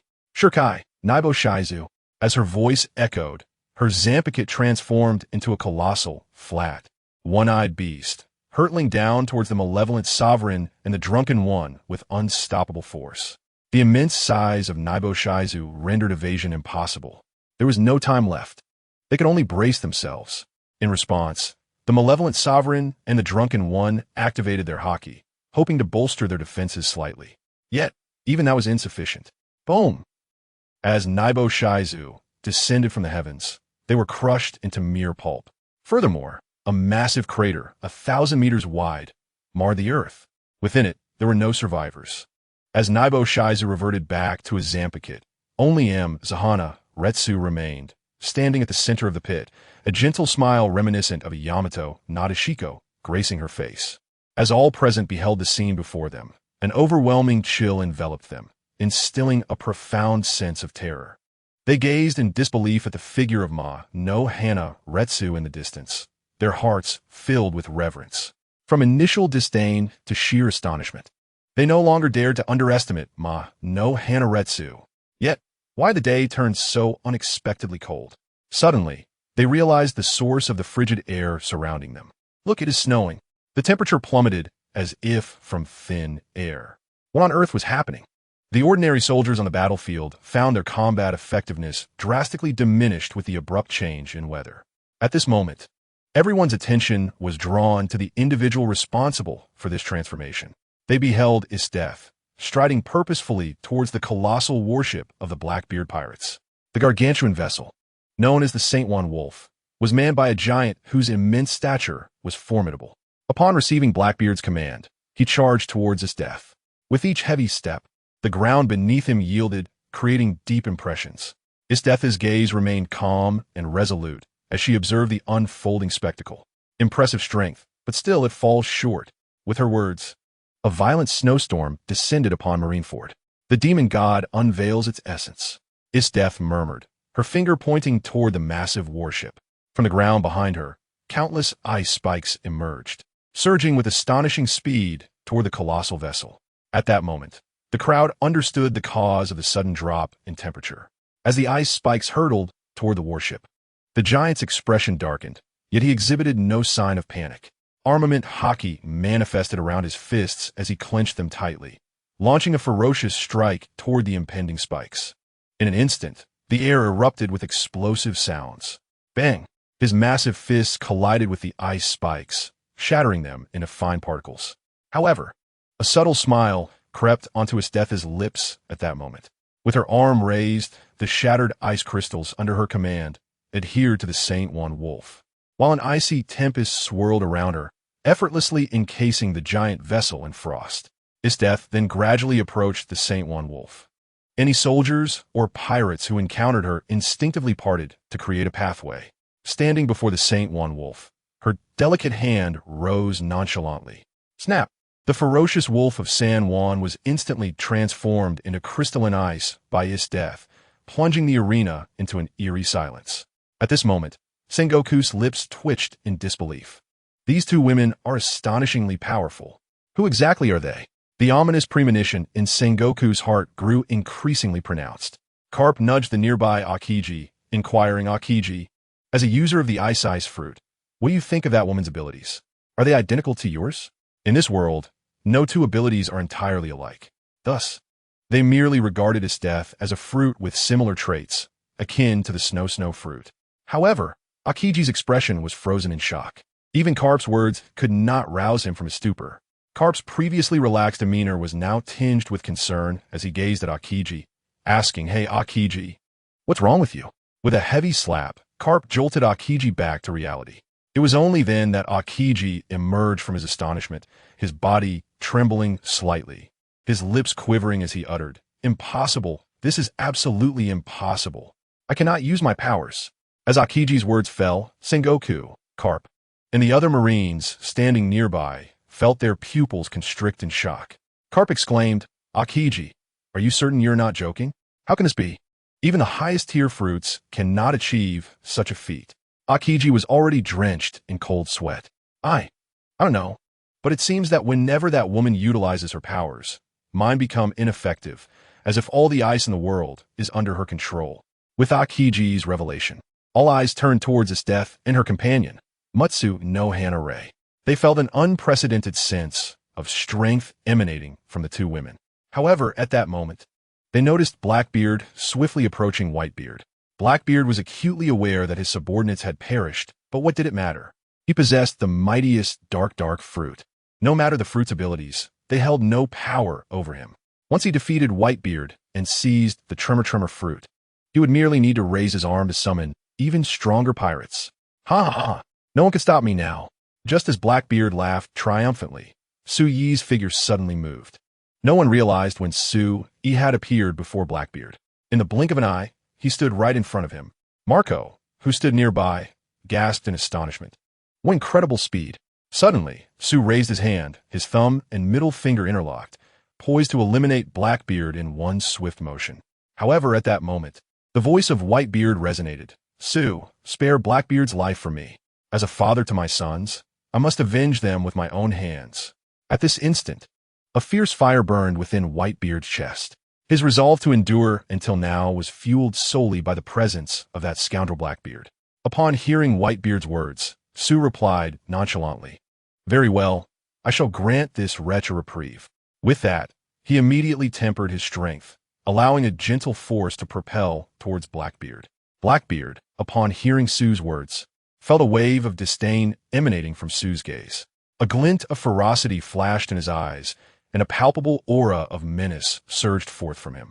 Do not underestimate me, you bastard! Blackbeard roared, channeling the power of the dark fruit into his hands.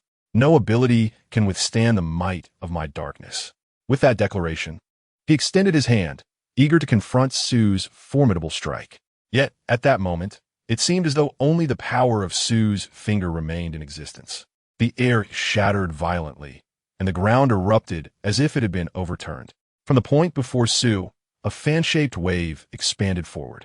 At the epicenter of this force, Blackbeard felt his dark fruit abilities falter, utterly ineffective. All the kinetic energy bore down upon him, and his body crackled with the sound of bones fracturing. An intense agony surged into his mind, a force far beyond his capacity to endure. His pupils involuntarily dilated, revealing only the whites of his eyes and a hint of his irises. He succumbed to unconsciousness, his body hurtling through the air like a cannonball, generating a fierce wind that obliterated the soldiers in its wake. Boom! Before anyone could comprehend the unfolding chaos, Blackbeard's figure had already descended into the naval headquarters at Marineford. The powerful gusts of wind transformed Marineford into a wasteland, leaving behind nothing but barren ground where once stood the vast naval stronghold. At that moment, Blackbeard landed, his skin meeting the earth with a brutal impact, leaving him bloodied and battered, sliding nearly 10,000 meters before finally coming to a halt, teetering on the brink of death. At this juncture, the entirety of Marineford fell into an unprecedented silence, particularly for Esther's and Nohana Ray, who had just been reveling in the destruction they had wrought. However, immediately after, the formidable force of Su Yi's single finger left them momentarily stunned in their tracks. The terrifying gale that had just swept past them was palpable, a manifestation of an unparalleled power that instilled an overwhelming dread within them. Isthetha's body trembled incessantly, as she experienced a sensation unlike any she had ever felt before. Meanwhile, the delicate hand of Nohana Ray gripped the hilt of her sword tightly, as if striving to suppress the rising panic within her. Though the earlier force had not been directed at them, they nonetheless felt an inescapable despair. In that moment, both women turned to Su Yi beside them and exclaimed in unison, "How powerful! Is this the strength of the group leader, Su Yi?" Unexpectedly at that moment, Su Yi's voice resonated softly, addressing Whitebeard. "Do not worry, Whitebeard. Despite the extensive destruction, I have nearly retracted all my force. He will definitely not perish. I possess considerable confidence in my control over my power." Yet, none responded to Su Yi's words. They were all struck by the realization that this man before them embodied true terror. Merely the pressure of the wind had pulverized soldiers into mere blood mist and reduced the heavily fortified Marineford to rubble, leaving it in ruins. Remarkably, Blackbeard, who had directly withstood such a terrifying force, remained alive. Such extreme control over power was what rendered this individual truly formidable. They even pondered if, should he so desire, he could strike a mountain without harm to the cattle, yet obliterate the entire island in the process. Time passed, and finally, Sengoku regained his composure. Clenching his fists, he surveyed the devastating losses suffered by the Navy, gritting his teeth in determination. Under no circumstances could they allow this to continue. Otherwise, the Navy would lose all credibility upon these waters. As the fleet admiral, he would never permit such a disgrace to occur. At this juncture, the only feasible means of salvaging their reputation was to execute his death. Sengoku's voice rang out, "Execute." Chapter 31. Are you touched? No, I dare not move execute. Sengoku's command reverberated in the ears of all present, bringing them back to their senses. A battle erupted once more between the Marines and the pirates. Yet none dared to engage in combat near Su Yi. Aware of Whitebeard's current condition, Su Yi turned to Nohana Ray, who had just arrived beside him, and inquired, "Can Whitebeard's injuries be treated?" A look of surprise crossed Nohana Ray's serene face. "You seem to know me quite well. Indeed, as the leader of the group, it is imperative that I possess a deep understanding of each member." Su Yi then remarked, "So, I must trouble you with Whitebeard." Nohana Ray slightly nodded, drawing forth her Zampicut, which immediately transformed into Meat Droplet. The Meat Droplet gradually opened its mouth, preparing to engulf Whitebeard. The body of Meat Droplet possesses the remarkable ability to heal severe injuries, even those hidden from sight, albeit the duration of healing varies from person to person. Whitebeard solemnly nodded. If healing were indeed possible, he would certainly wish to continue living. After all, he had unknowingly formed many bonds. Whether it be his sons or the members of their chat group, they were all irreplaceable to Whitebeard. Taking a deep breath, he addressed Su-E. Su-E, I entrust Ace to you. Su-E nodded slightly, casting a glance towards the execution platform. The executioner had already raised the blade high. Rest assured, Whitebeard, Ace and your sons will definitely be safe. With Su-E's assurance, Whitebeard gradually closed his eyes and was directly swallowed by meat droplet. At the very moment Whitebeard was consumed, Su-E extended his hand towards the execution platform. At that instant, the executioner's sword was mere moments away from severing Ace's head.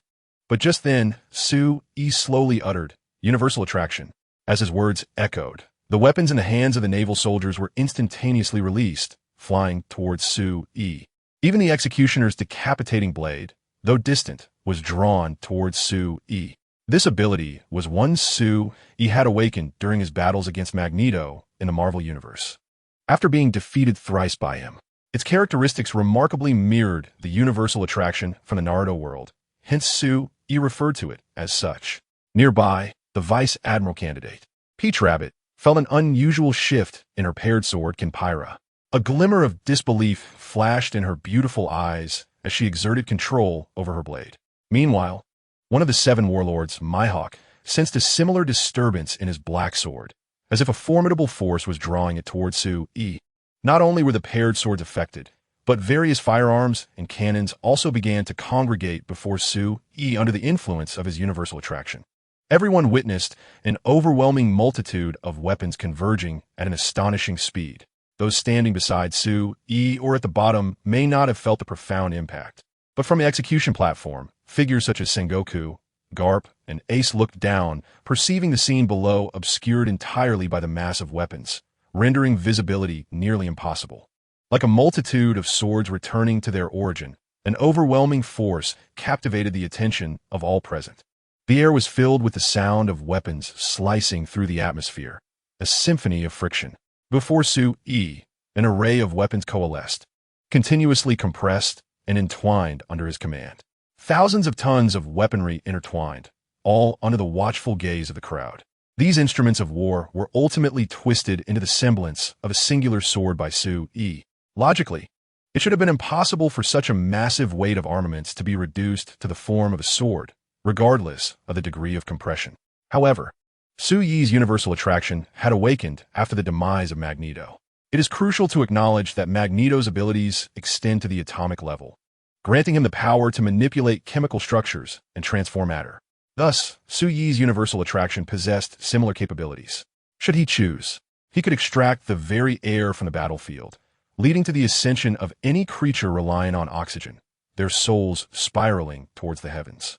Yet, the sheer multitude of targets made such an endeavor excessively cumbersome, which is why Su-E seldom employed this power. At that moment, the Navy, pirates, the 7 warlords, and various other factions stood in stunned silence. They were oblivious to the fact that Su-E was not merely releasing a trickle of power, but an entire ocean. The magnitude of this display was beyond their comprehension. Before they could regain their senses, Su-E deactivated the universal attraction. The sword that had been suspended in midair plunged straight into the ground, leaving only the hilt exposed. The ground of Marineford, seemingly reinforced, could not withstand the blade's sharpness. In the distance, Hawkeye instinctively swallowed hard at the sight. It was essential to note that this was merely a vertical descent, devoid of any wielder. If someone were to wield this sword, it would undoubtedly be akin to a divine artifact. The sheer weight alone surpassed that of the ultimate Great Blade. However, this also imposed a limitation, rendering it akin to the legendary sword in the stone. Now, the battlefield was devoid of conflict. All eyes were fixed on Su-E. Sengoku felt an overwhelming sense of trepidation. He reflected on how he had initially dismissed Su-E and his companions, only to witness the transformation of the battlefield by Su-E alone within a mere 10 minutes. Sengoku felt certain that if Su-E desired, he could effortlessly slay them all. Why must such a terrifying individual exist in this world? Sengoku's mind screamed in despair. At that moment, Su-E slowly began to walk towards Ace. With each step taken, it felt as though a heavy stone pressed upon the hearts of all the Navy personnel. Along the journey, Not a single soul dared to utter a word. Su-yi continued to advance, and familiar figures flashed through his mind. The sand crocodile, the night demon Don Quixote Doflamingo, the sea warrior Jinbei, the Empress Boa Hancock, and others. Upon seeing Boa Hancock, Su-yi was genuinely taken aback by her beauty. It must be said that the Empress was indeed stunning. If given the chance, Su-yi wished to advise her to keep her distance from a fool named Luffy, should they ever cross paths. Nevertheless, he had to maintain an air of mastery, concealing any expression from his face. Under the scrutinizing gazes of the crowd, Su-yi slowly approached the execution platform, his eyes glowing with a crimson light. Heat ray. He cast a brief glance beneath the execution platform, and in an instant, it crumbled. Ace plummeted from above. Chapter 32. A critical moment. Su-yi narrowly evaded the collapse of the platform. Sengoku gritted his teeth, glaring furiously at Su-yi below. He and the others immediately executed the moonwalk, dispersing to different positions. Only Ace fell straight toward the ground. At that critical moment, Su-yi sidestepped just in time to avoid the descending Ace. Phew, that was close. If it had been a woman, Su-yi would not have minded ensuring her safe descent. However, Ace was a man, a criminal who had been imprisoned in the depths of the sea for days, and he emanated an unpleasant odor. He had no desire to come into contact with Ace, even for a moment. Once the task was completed, he wished to return and embrace his beloved Hela, without the burden of any unsavory sense clinging to him. As Su-yi contemplated this, Ace climbed to his feet, saying little. Having accomplished what he needed to do, Su-yi made his way toward Whitebeard. Observing Su-yi and Ace depart, Carp turned to Sengoku and inquired, Sengoku, shall we not intervene? Though Carp voiced these words, his heart was filled with joy. Ace's rescue by such a formidable individual allowed him to finally release the tension that had weighed heavily upon him. Sengoku was well aware of Carp's sentiments. Under ordinary circumstances, he would have exerted every effort to retain Ace for the greater good. However, Su-yi's overwhelming strength had shattered Sengoku's confidence entirely. There was no need for confrontation. Ace, Esther's, and the fierce Maki, alongside Su-yi, were undoubtedly figures of emperor-level power, particularly Su-yi, whose terrifying prowess was beyond comprehension. It seems that even the four emperors may not stand a chance against Su-yi.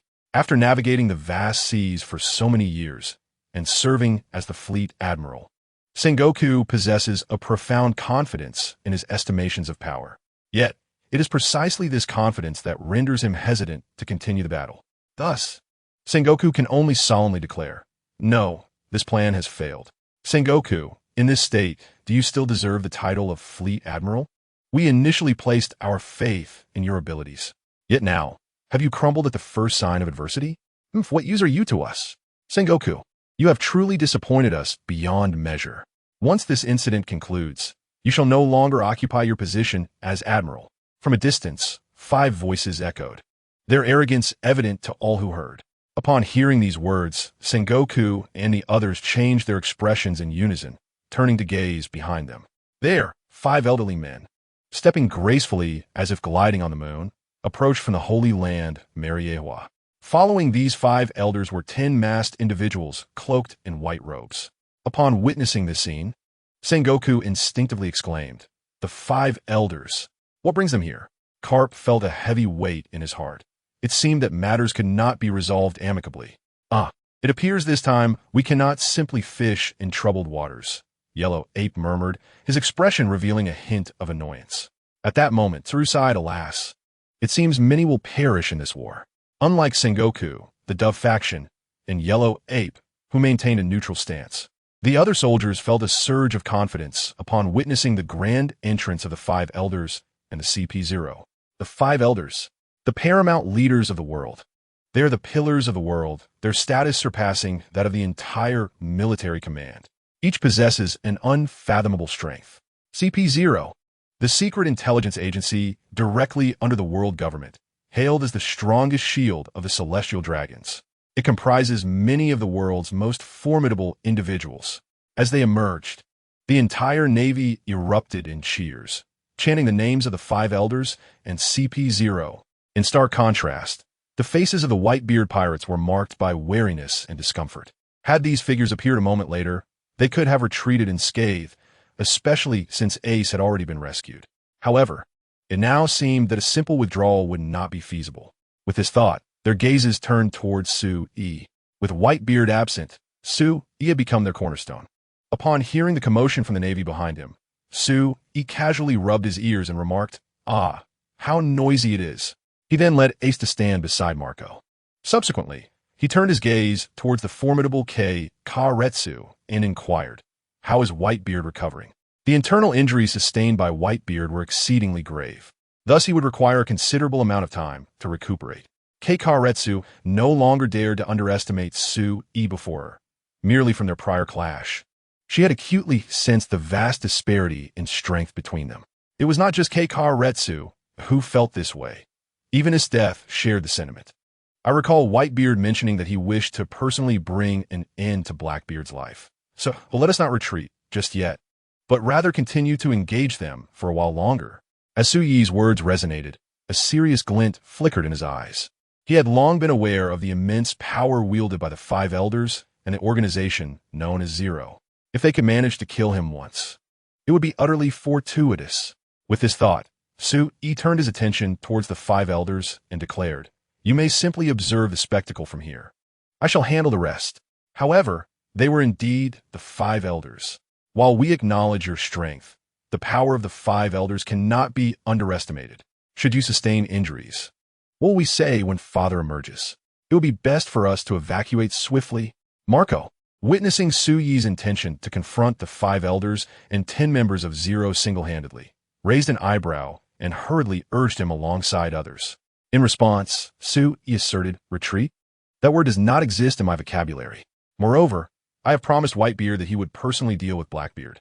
If we withdraw now and Blackbeard is vanquished by the Navy, what then?" Su-yi continued, "Furthermore, why not indulge in such exhilarating affairs for a while longer?" The members in the chat group reacted to Su-yi's statement with playful banter. Kiryu Asuna remarked, "I can't help but feel that Su-yi is merely seeking amusement." Edward Elric echoed, "I share that sentiment. It seems the more formidable the opponent, the more pleased the group leader becomes. I cannot fathom why.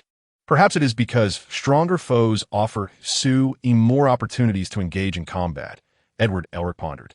"That explanation leaves me speechless." Hinata Hyuga added, "As long as Brother Su-yi is happy, Hinata is happy." "Indeed, I know Hinata holds Su-yi in high regard," Kiryu Asuna teased. Kiryu Asuna then inquired, "When Hinata grows up, will she consider marrying Su-yi?" Hinata Hyuga blushed and retreated, saying, "I must take my leave." The members of the chat group erupted in laughter upon witnessing Hinata's bashfulness. Meanwhile, Su-yi remained unconcerned, for no one could rival him. Chapter 33. The Falling Meteor. The Five Elders in desperation Marineford lay in ruins. A hint of anticipation graced Su-yi's face as he approached the Five Elders in Zero. Observing Su-yi's audacity in daring to challenge the Five Elders and the organization known as Zero single-handedly is nothing short of comical. Having occupied their elevated positions for far too long, the Five Elders have long forgotten the essence of fear. Before the formidable warring states, the five venerable figures stood in a line, each displaying a distinct demeanor. From Su-yi's perspective, they appeared almost like mere puppets. One of the elders spoke, acknowledging Su-yi's considerable strength, and proposed, "If you are willing to join Zero, we are prepared to offer you 3 conditions." Following this, another elder warned, "Should you decline, you will not only confront us, but also contend with 10 powerful individuals from Zero." An additional elder echoed this sentiment, inquiring, "What are your thoughts on this?" Their words were clear enough for all present to comprehend, and a sense of tension gripped the hearts of Marco and his companions. They knew little of Su-yi, only that he was revered as a familial figure by their father. However, now faced with the overtures of the supreme rulers of this world, could Su-yi truly remain steadfast and unyielding? Should he choose to align himself with Zero, it would undoubtedly spell disaster for both Marco and their father. As Marco pondered this, Su-yi, gradually approaching the Five Elders, calmly inquired, "What is the combat prowess of this Zero you speak of?" A sense of dread enveloped Marco. Could it be that this man was genuinely intrigued by Zero? The Five Elders, taken aback by Su-yi's seemingly compliant demeanor, exchanged glances tinged with disdain. Indeed, it appeared that no one in this world could resist their allure. One elder declared, Zero is the most formidable intelligence agency in existence. Revered as the shield of the celestial dragons, it operates under the direct authority of the celestial dragons, primarily tasked with safeguarding their illustrious safety. It is a position of utmost supremacy. Among them stood an elder clad in a black suit, his white curls adorned with a fluffy white beard, topped by a flat hat, a scar marking his left cheek. He extended his arms, and, as he uttered the words, celestial dragons, his eyes sparkled with reverence. The mention of the shield of the celestial dragons caused Hancock, the empress of the seven warlords, to darken her gaze. Her attention shifted to Sue, her delicate hands involuntarily clenching. If this man were indeed to join Zero and become a pawn of the celestial dragons, she could scarcely fathom the ramifications for the world. It might render the populace even more hesitant to confront the celestial dragons than ever before. Pray tell, how many individuals who have offended the celestial dragons could possibly evade the relentless pursuit of Sue? Just when Boa Hancock felt that Sue might acquiesce, he subtly flexed his wrists and ankles. In other words, are you implying that you are but the dogs of the celestial dragons? So, if I were to annihilate all the celestial dragons, would your rage not empower you further? Sui's inquiry left the assembled crowd momentarily speechless. What kind of reasoning is this? Their minds struggled to comprehend the implications. The five elders also sensed Su Yi's intentions and instinctively inquired, "What do you mean by that?" "You shall soon find out." As Su Yi's words resonated, he gradually extended his palm. At that moment, Zero braced himself for defense. However, to their astonishment, Su Yi's target was not Zero, but rather he conjured a small black sphere in his hand. He then raised his arm high, and the sphere shot upwards into the sky with astonishing speed. What on earth is he doing? A profound curiosity flickered in Boa Hancock's enchanting eyes. Since earlier, every movement of Sue had captivated her attention. In the next instant, her eyes widened in alarm, and she instinctively stepped back. Above, the small black sphere appeared to possess an immense gravitational pull, drawing forth over a dozen meteors from the heavens. They spiraled, intertwined, compressed, and fused around the black sphere, ultimately coalescing into a colossal and terrifying meteor, hurtling towards Mary Geos, the sacred land beyond Marineford. The enormous meteor, with a radius nearing 100,000 meters, plummeted rapidly, generating friction with the air and igniting a fiery aura upon its surface. Its terrifying might was palpable, even to those engaged in the battlefield of Marineford. Upon witnessing the spectacle, Boa Hancock's heart was tumultuous. She had not anticipated that the Sue before her could exhibit such charisma.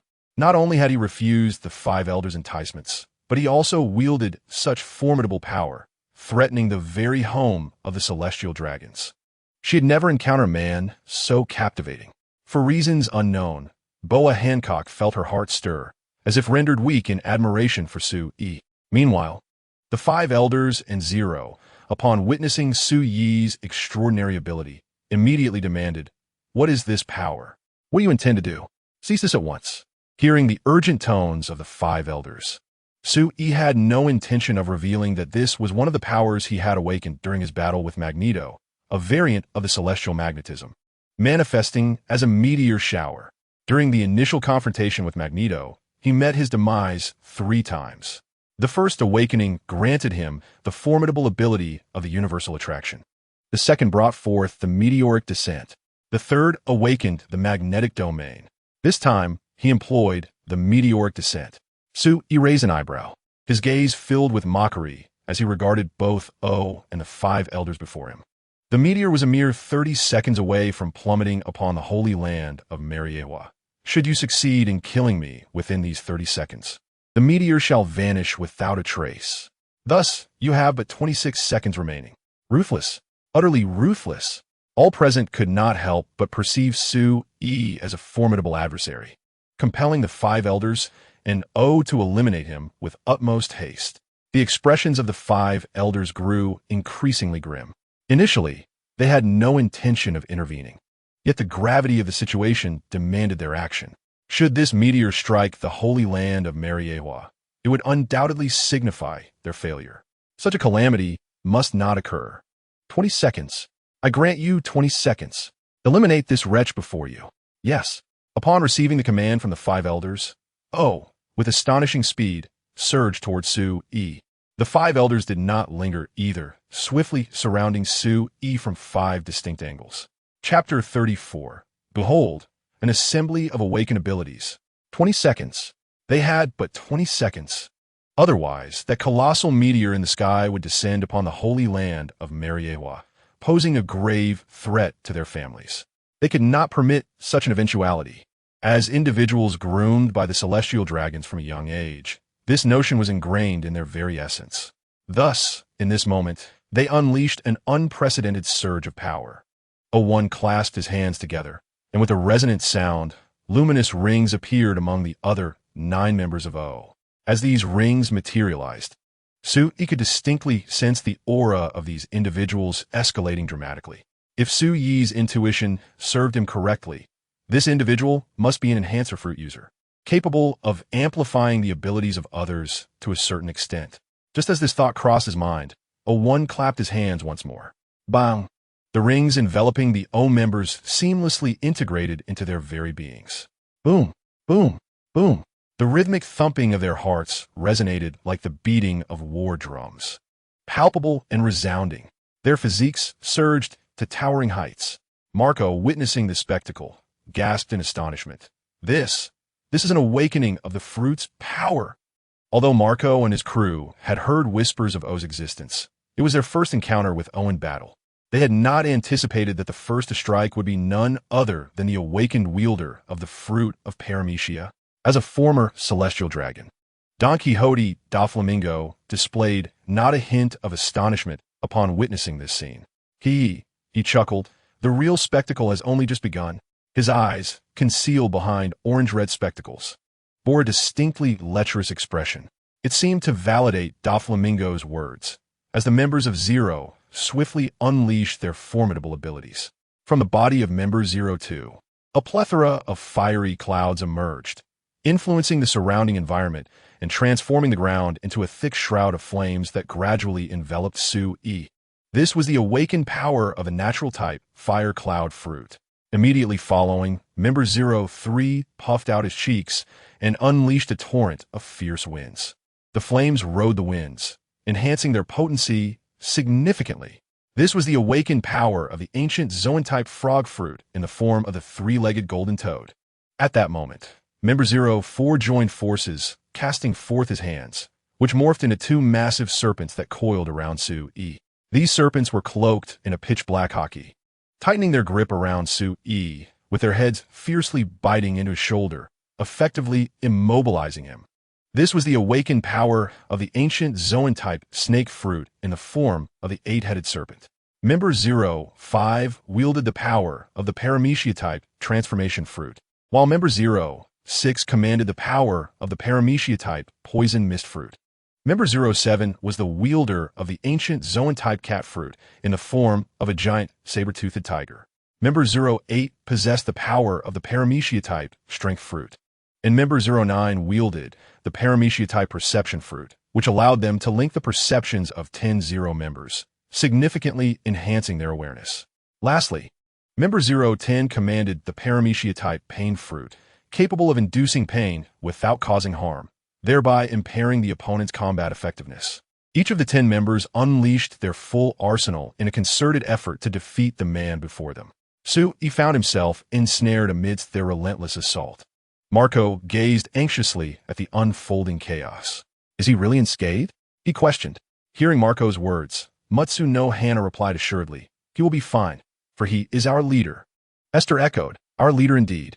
Therefore, he shall not come to harm. The 2 women had unequivocally acknowledged Su-yi's position as their leader. Although Marco remained oblivious to the meaning behind their reference to leader, their words brought a measure of calm to the hearts of the others, redirecting their focus to the front. All the abilities of the Zero members were capable of synergistic cooperation. It was clear this was the reason behind their formidable strength. Certainly, one of the primary reasons lies in their development of fruit abilities to the point of awakening. It is well known that each awakened fruit user, cast adrift upon these vast seas, possesses the potential to become a sovereign in their own right. Yet, it is rather amusing that such formidable entities merely serve as lackeys to the celestial dragons. Reflecting on this is quite laughable. Su-yi gazed at the 10 figures before him, a subtle smile gracing his lips. Is this the extent of your power? 10 seconds have elapsed. If you do not eliminate me soon, those celestial dragons may very well meet their demise. Upon hearing Su-yi's taunt, the 5 elders felt a heavy weight settle in their hearts. Let's join in. This fellow shall learn the might of the 5 elders. They seethed with indignation that he dared to underestimate them.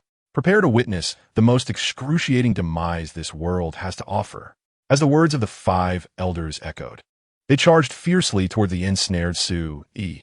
At that moment, everyone's pupils dilated with shock. It was their first glimpse of the 5 elders in action, and they were collaborating with the formidable Zero. Such power, even when faced with multiple emperors, could surely be deemed effortless.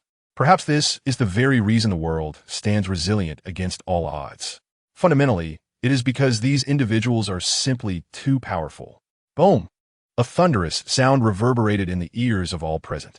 A cloud of smoke, as if blotting out the sun, surged forth. No one could discern what transpired at the center of the battlefield. The perplexing silence within the smoke was unsettling. There were no sounds of battle, not even the rustle of wind or the crackle of fire. What could possibly be happening? Is there any way to disperse this smoke? It completely obscures our vision. Damn! What has become of that man? He must not be defeated. Listening to the voices of the pirates around her, Momoshiki Rei extended her delicate fingers and softly murmured, "Way of destruction, first, charge." With her words, a surge of force manifested at her fingertips, stirring the air into countless gentle breezes. In the blink of an eye, the smoke and dust were entirely dispelled. As the haze cleared, the onlookers gasped in shock. Chapter 35. M takes action. The farce concludes the vast expanse of smoke was rapidly dissipating. As it receded, both the Marines and the pirates beheld a horrific scene. Particularly, Sengoku and the others stood frozen in astonishment, their bodies trembling uncontrollably. Their faces turned pale, expressions filled with disbelief. Even the soldiers of the Marine dared not draw breath. Frozen in disbelief, they struggled to grasp the harsh reality before them. Meanwhile, the pirates, led by Marco, shared expressions not unlike those of the Marines, yet their shock paled in comparison to the latter's panic. Instead, they reveled in the sight of the fallen Gurararara and Zero, their voices rising in exuberant cheers, even louder than the Marines' cries upon the Gurararara's initial appearance. In this moment, Marco and his comrades were elated, their previous gloom completely dissipated, leaving them in an unprecedented state of euphoria. At the heart of the battlefield, Su-yi casually clapped his hands, as if brushing away non-existent dust. He regarded the struggling Gurararara before him and remarked with a hint of mockery, "Ah, one must commend you for your resilience. It seems you possess considerable strength to endure my flicking prowess." The so-called flicking prowess was merely a playful term for the power he casually exerted. Sensing the derision in Su-yi's tone, the elder with flowing white hair slowly replied, "Lordum will surely not spare you. Indeed, I would welcome his arrival to end me." Su-yi retorted, "By the way, the meteor should be descending shortly." As he spoke, he turned his gaze towards the falling meteor. Just as it was about to crash down, formidable slashes, each spanning thousands of meters, erupted from a palace in Mariewa, fiercely racing towards the descending celestial body. These strikes were so immense that they obscured the very sky. Hawkeye, witnessing this spectacle, felt a tremor of astonishment. The sheer magnitude of the slashes was staggering. The ability to unleash multiple such attacks was a feat in itself. Even Hawkeye, renowned as the world's greatest swordsman, could not suppress his surprise. With a series of swift slashes, the sword energy effortlessly sliced through the falling meteor, breaking it into dozens of fragments that plummeted into the sea, sparing Mariewa from devastation. On the ground, the Gurararara erupted in laughter at the sight, exclaiming, "Ha! Ha! Ha! This is the power of Lordum. He has intervened." And then, Su-yi replied nonchalantly. Though gravely injured, the Gurararara remained defiant in the face of Su-yi, asserting, "You could never be a match for Lordum. He is the strongest being in the world." "Oh, and then?" Su-yi retorted, a mischievous glint in his eye. The 5 elderly figures, incensed by his words, felt their fury ignite. However, those who were gravely injured found it exceedingly difficult to even lift a finger, let alone speak. Unexpectedly, at that moment, Su-yi addressed them, declaring since you perceive Lord him as so formidable, I shall bring him down from his pedestal. As his words echoed, he once again conjured a small black sphere in his hand. With determination, Su-Yi hurled this sphere into the sky. Yet this was not the end. He summoned another black sphere and sent it soaring upwards once more. One by one, these spheres were formed in the palms of his hands and cast into the heavens. All present were rendered numb, their hearts seemingly dulled as they watched these black spheres ascend. Soon, several meteors were summoned, merging together as they plummeted from the sky. In the blink of an eye, nearly 100 meteors, each measuring thousands of meters, appeared in the heavens. The meteors transformed into a chaotic swarm, descending from the lofty heights, engulfed in flames that lent them a formidable presence. With a cataclysmic force, they hurtled towards the holy land of Mariewa. Once all was in place, Su-Yi stretched his arms and quietly remarked, I wonder how pleased the Lord you speak of will be with the gift I have bestowed upon him. No response came from Su-Yi's words. The 5 elders of the 5 elders stared in disbelief at the spectacle before them. They could hardly fathom that Su-Yi unleashed such a skill with an air of playfulness. Was this person truly of this world? If so, how could he possess such strength without ever revealing himself? Just as their astonishment reached its peak, the holy land of Mariewa erupted once more, unleashing dazzling blades of sword energy. The terror of each strike was immense. Every blade of energy cleaved through the air, spanning vast distances. The razor-sharp strikes continuously met the oncoming onslaught of meteors. The sky darkened ominously, as if the world had been reduced to a battleground between the meteor swarm and these fearsome sword strikes. Yet, they keenly observed that the frequency of these sword strikes began to slow with the passage of time, until eventually, it took several seconds to unleash a single blade of energy spanning thousands of meters. It became evident to the crowd that the wielder of these strikes was nearing exhaustion. Consequently, the holy land of Mariewa sustained some damage from the fragments of the meteors, resulting in numerous craters and tragically claiming the lives of several celestial dragons. Empress Boa Hancock gazed upon the unfolding scene with exhilaration. This man was truly powerful, and so handsome. Could it be that this feeling was love? The heart of the Empress Boa Hancock raced with increasing fervor. Her enchanting gaze fixated on Su-Yi, and her stunningly beautiful cheeks were flushed with crimson. At that moment, the voice of No Hana Retsu reached Su-Yi's ears. The body of Whitebeard had completely recovered. As No Hana Retsu's words fell, her Zanpakuto returned to its sheath. Whitebeard's figure reemerged before the onlookers, unmarred by any scars, his visage free from the pallor of death. He radiated vitality, embodying an unprecedented transformation in spirit and energy. Marco, witnessing Whitebeard's presence, immediately inquired, Father, how do you feel now? Whitebeard moved his body slightly, relishing the sensation of near-complete restoration coursing through him. An overwhelming power surged within, erasing all traces of injury, both visible and hidden. This feeling is truly exhilarating. I sense that I have fully recovered. Upon saying this, Whitebeard noticed Su-Yi beside him and declared, Su-Yi, I shall lend you my strength. Before he could finish, he froze. Instinctively rubbing his eyes, Whitebeard focused on the individuals lying beside Su-Yi. His pupils dilated, brows furrowing as he gasped in astonishment. He recognized the Gurararara beside Su-Yi. Initially intent on assisting Su-Yi in battle, he now realized that, given the current situation, engaging in combat was out of the question. The Gurararara had been vanquished by Su-Yi and lay beneath his feet. Truly, one could say that Su-Yi lived up to the title of leader. While he was busy regaining his strength, Su-Yi had already completed this challenge. It appeared that he must become even stronger. What were you about to say, Whitebeard? Su-Yi turned to him, curiosity evident in his voice. Nothing at all. Please, continue, Whitebeard replied, his lips twitching involuntarily. All right then, but I must admit I'm somewhat weary of this. Blackbeard is positioned there. Once you deal with him, we can make our retreat, and our task will likely be accomplished. Understood. I shall confront Blackbeard and settle the score. With his body nearly restored, Whitebeard's demeanor had grown considerably youthful, striding with vigor and displaying none of the weariness of age. Su-Yi murmured, It seems the time has come to bring this farce to an end. Chapter 36 im Severely wounded. The heavenly king shattered. Returning home in a pit on the outskirts of Marineford, a long trail of blood extended ceaselessly from the depths of the hole. Blackbeard, dragging his nearly shattered bones, exerted all his strength to crawl away into the distance. He must escape. He absolutely must flee.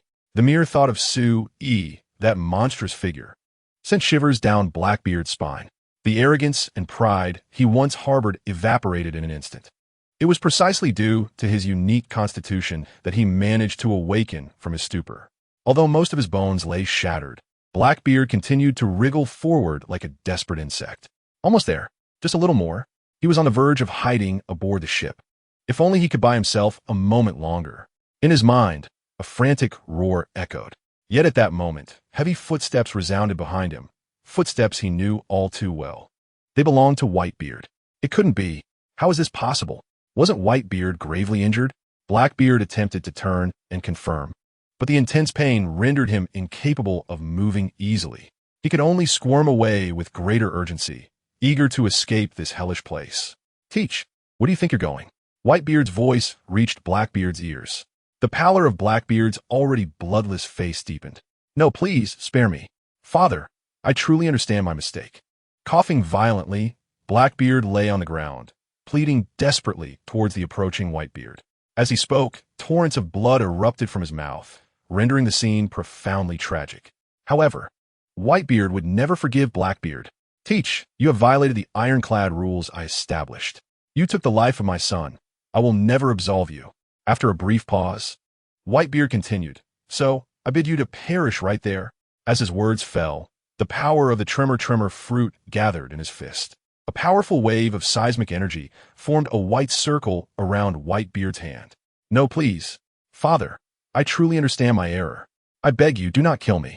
In his final moments, Blackbeard's voice rose to a desperate howl. Yet, such pleas only served to further disgust Whitebeard. Ignoring Blackbeard's words, Whitebeard unhesitatingly struck Blackbeard's head with his fist. Bang! Nearing the pinnacle of his strength, Whitebeard unleashed his formidable power. The instant his fist made contact with Blackbeard, it heralded the latter's demise. Blackbeard didn't even have time to scream before being reduced to a mere puddle of flesh by that singular blow. Simultaneously, an electronic sound from the chat group reverberated through the minds of Su-Yi, Is Death, and No Hannah Ray. Ding!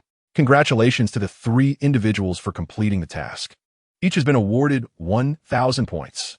In addition, an electronic voice resonated in Su-Yi's mind. Ding! Group leader Su-Yi has completed the rescue mission and received a reward, the phantom fruit of the Superman series. This fruit bears no side effects, and its powers must be developed and utilized by the group leader himself. After examining the phantom fruit, Whitebeard returned to the ship from a distance. Immediately, Whitebeard announced the commencement of evacuation. As for the others in Marineford, witnessing this scene brought a collective sigh of relief. At the very least, the formidable Su-Yi, the harbinger of death, had finally departed from Marineford. But was the situation truly this straightforward? On Whitebeard's ship, Su-Yi was continuously condensing a large black sphere in his hand. This sphere was unlike the smaller orbs he had previously released. It was significantly larger than both of Su-Yi's hands combined. Observing Su-Yi's actions, Whitebeard inquired, Su-Yi, what is that object in your hand? As Whitebeard's words fell, the other pirates on the ship perked up their ears, attentively listening to Su-Yi's response. They had become somewhat desensitized to the various abilities Su-Yi had displayed, and thus, they were no longer startled by the object he held. Instead, their curiosity grew regarding the nature of Su-Yi's fruit powers. In response to Whitebeard, Su-Yi replied coolly, a gift for those haughty world nobles, one that only they can endure. With that, Su-Yi halted his actions. Under the watchful gaze of the crowd, he raised his arm and hurled the black sphere directly towards the Holy Land, Mariehua.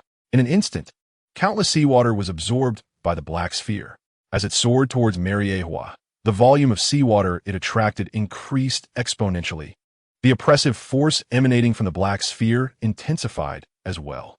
Just the terrifying suction within the sphere would likely obliterate Marineford upon its arrival. Damn it, we cannot allow this object to fall upon Marineford. Not only would we be affected, but the naval soldiers would undoubtedly suffer. It seems we must fight to the death. Just as Sengoku's words faded a weary figure materialized before them. This figure was none other than him, who had just unleashed thousands of sword chi strikes. This marked him's first appearance to the onlookers. However, there was no longer a choice. He had to emerge. If he did not act soon, the entirety of Marineford would be annihilated by this black sphere, for he could sense an unfathomable power of destruction emanating from it. Most importantly, this force of destruction drew ever closer, its presence intensifying with each passing moment. Without a hint of hesitation, Im unsheathed his sword and surged towards the black orb with remarkable speed. Simultaneously, a faint halo emanated from him, enveloping his body with a protective aura that left no angle unguarded. This was one of the abilities of the king, one of the 3 ancient weapons, and the very reason for Im's decisive action. However, as Im's figure appeared before the black orb, he realized he had underestimated it. His pupils constricted sharply. The blade he had prepared to swing was swiftly redirected in a circular motion to shield himself. The next instant, boom, the black orb detonated. A terrifying wave of force, mingled with the impact of hundreds of thousands of tons of seawater, shattered the king's shield and struck on with tremendous force. Even the sword in his hand was obliterated. Blood spilled from Im's lips. Damn it! When the king truly awakens, I shall not let you escape. Meanwhile, Su-Yi remained oblivious to Im's ominous words. Even if he were aware, it would bear no weight on his mind, for he had already returned to his own world. Chapter 37. The Points Mall. After presenting Marin Vondo with a farewell gift, Su-Yi and the others each returned to their respective realms. Inside the vehicle, Su-Yi reappeared. Hela, who was indulging in delicacies nearby, glanced at Su-Yi and promptly offered him a portion of her food. You must be tired. Would you like to eat something? Su-Yi looked at the morsel that Hela had nibbled on, unperturbed, and swiftly finished the food in her hand. Is everything settled? Hela softly inquired. Yes, all done. Upon receiving Su-Yi's response, Hela smiled gently, her eyes sparkling with warmth. She refrained from probing further, understanding that everyone harbors their secrets. As long as Su-Yi returned safely, it was a blessing in her eyes. Unbeknownst to her, Hela's thoughts had gradually begun to shift over time. She even contemplated revealing her true identity to Su-Yi once she regained her divine powers. Yet, every time she pondered this, a twinge of anxiety gripped her heart, for she was uncertain whether Su-Yi would accept her after learning her true identity. What Hela did not realize was that, as a traveler from another realm, Su-Yi had already effortlessly deduced her identity. After spending an entire day outdoors with Hyla, Su-Yi and Hyla finally returned to the villa as night fell. Reclining on the sofa in the living room, Su-Yi embraced Hyla as if she were a plush pillow, while Hyla nestled against Su-Yi, using her as a comforting backrest. The atmosphere was tranquil, exuding a sense of leisurely serenity. Hyla held snacks, engrossed in the television before her, while Su-Yi opened the chat group, initiating the most delightful water cooler moment of the day. Su-Yi, good afternoon, everyone. Kuragaya Sugaha. Wow, speak of the devil, and he shall appear. Kuragaya Sugaha. So, Su-Yi, are you secretly watching us chat? Otherwise, how could you appear just when we were discussing you? Su-Yi, discussing me? Kuragaya Sugaha. Yes, indeed. Do you realize that during your live broadcast in Whitebeard's world, you frightened us all? We are increasingly curious about the true extent of your capabilities. Whitebeard. Gurararara. Su-Yi's strength must surpass all of ours combined by several magnitudes. Edward Elric. The group leader truly lives up to the title. Uno Hanaretsu. I believe the leader's prowess could rival that of our captain. Uno Hanaretsu. Is your captain truly that formidable? Uno Hanaretsu. Indeed, our captain is Yamamoto Genryusai Shigekuni, whose Zanpakudo is said to possess the strongest offensive power, the highest temperature, and the greatest area of effect. His death. That does sound quite exaggerated. But such an opponent is interesting. Once I become stronger, I shall defeat each of you in turn. Hinata Hyuga, Hinata Hyuga. I feel like I am working so hard, yet I am still far behind you all. Kuragaya Sugaha.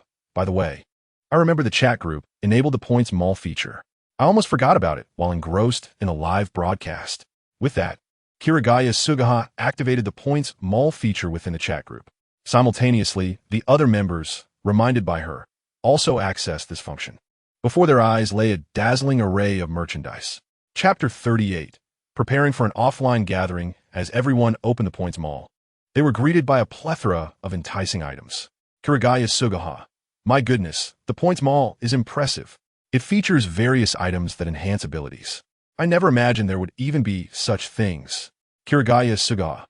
I recall you mentioned you could bestow abilities upon others, correct? Sui, yes. I can indeed grant abilities to others. Kirigaya Sugaha. Wow. For some reason, you now seem like a mobile treasury to me. Kirigaya Sugaha. Just so you know, I saw that some items require 10,000 points to redeem. Edward Elric. Is it really that exaggerated?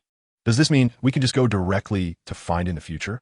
It would save us those 10,000 points. Su E. However, it seems that those 10,000 points come with no side effects. Su E. Wait a moment, I just saw an option in the shop to eliminate ability side effects, and to remove them. It appears only 300 points are required. Whitebeard. To eliminate the side effects of the devil fruit, it seems to require 450 points. Mojwalai. I never expected that the shop would also sell Zampakudo, and they're the kind that is born directly from the soul, 100% belonging to oneself. Isteth. Aside from my Imperial tool, it's astonishing that there are other Imperial tools available in the shop. Hinata Hyuga. I noticed the forbidden jutsu from our Konoha village, and it appears that the power of the tailed beast can also be exchanged. The numerous group members felt an exhilarating thrill upon opening the points shop. 10,000 points for no side effect devil fruit. 35,000 points for a top tier no side effect devil fruit. 35,000 points for an Imperial tool. 50,000 points for a top tier Zampakudo. 60,000 points for the Rinnegan, and 100,000 points for the Otsutsuki Kagaya template. There are also slightly cheaper options, such as the Soul Zampakudo for 1,000 points. Purification for 1,000 points, a small shielding device for 100 points, 3 iron battlesuits for 300 points, and the artificial intelligence Jarvis for 1,000 points. As they browsed through each product interface, everyone felt an insatiable desire. It was simply too tempting. One must realize that any of the fine items within could elevate an ordinary individual directly into the realm of the super powerful. However, the prices for these treasures appear rather extravagant. Kiryu Asuna. I also want to become stronger, but I have no idea when I will accumulate enough points. Though I am ageless, I still wish to exchange for some interesting abilities. Edward Elric. I saw a method within that could bring someone back to life. I want to resurrect my mother and then save my brother. I need those points. At that moment, an electronic sound resonated within the chat group. Ding, points ranking. First place, Su E1, 200 points. Second place, Mojwalai, Isteth 1, 000 points. Third place, Edward, Whitebeard 100 points. Other members currently have no points. Ding, the chat group is currently at level 2, requiring 9 people to upgrade to level 3. Ding, upgrading to level 3 will unlock more functions and sources for obtaining points. As the members read the messages within the chat group, excitement surged through them. They eagerly anticipated the arrival of a new member to elevate the chat group to level 3. Yet, it remained a mere thought for now. After all, Hibiki and his death have just joined the chat group. It seems that for the time being, no newcomers will be joining us. Kiryu Asuna, Sui, should we organize an offline gathering? After all, many of us know each other only by name and have never met face to face. I see you wish to get closer to Su E. Kiryu Asuna. Silence, you witch. Is death. It appears that Su E is quite popular. In that case, my affection for him does not seem out of place. Hinata Hyuga. Hinata Hyuga. Brother Su E is mine. Hibiki. Oh dear, little Hinata. Are you feeling jealous? Hinata Hyuga. Blushing? Not at all. Hibiki. Actually, I am quite interested in Su E as well. Kiryu Asuna. It seems that little Hinata has many competitors now. I suspect you are the one feeling jealous, Kiryu Asuna. Kiryu Asuna. Be quiet, you sharp-tongued witch. Sui looked at the lively chat room, a slight smile gracing his lips. After embracing hello warmly, Sui commented in the group, I have no objections. It just depends on when you all have the time. Kiryu Asuna. I'm available anytime. I just need to inform my father. I'm free as well. At any time. Edward Elric. I happen to be returning to the countryside in a few days, so I am available. Hibiki. I have been the team lately, and there hasn't been much going on in Soul Society, so I am free. It's death. When I wish to go somewhere, no one can stop me. Whitebeard Galala. I have absolutely no problem. I have been quite leisurely lately. Sui. In that case, I will notify everyone in the group tomorrow night. for now. I will go ahead and prepare. With that, Sue-E exited the chat group. At this moment, the night had already cloaked the sky. Sue-E, cradling the fragrant Hela, felt his breath brush against her ear. Hela, I plan to host a party at the villa tomorrow. Would you like to join? Hela leaned against Sue-E's embrace, her gaze fixed on the television. Is it going to be good food? Of course. Then I will attend. Ha, Hela. Do you know you are quite the little foodie now? That is because you spoil me.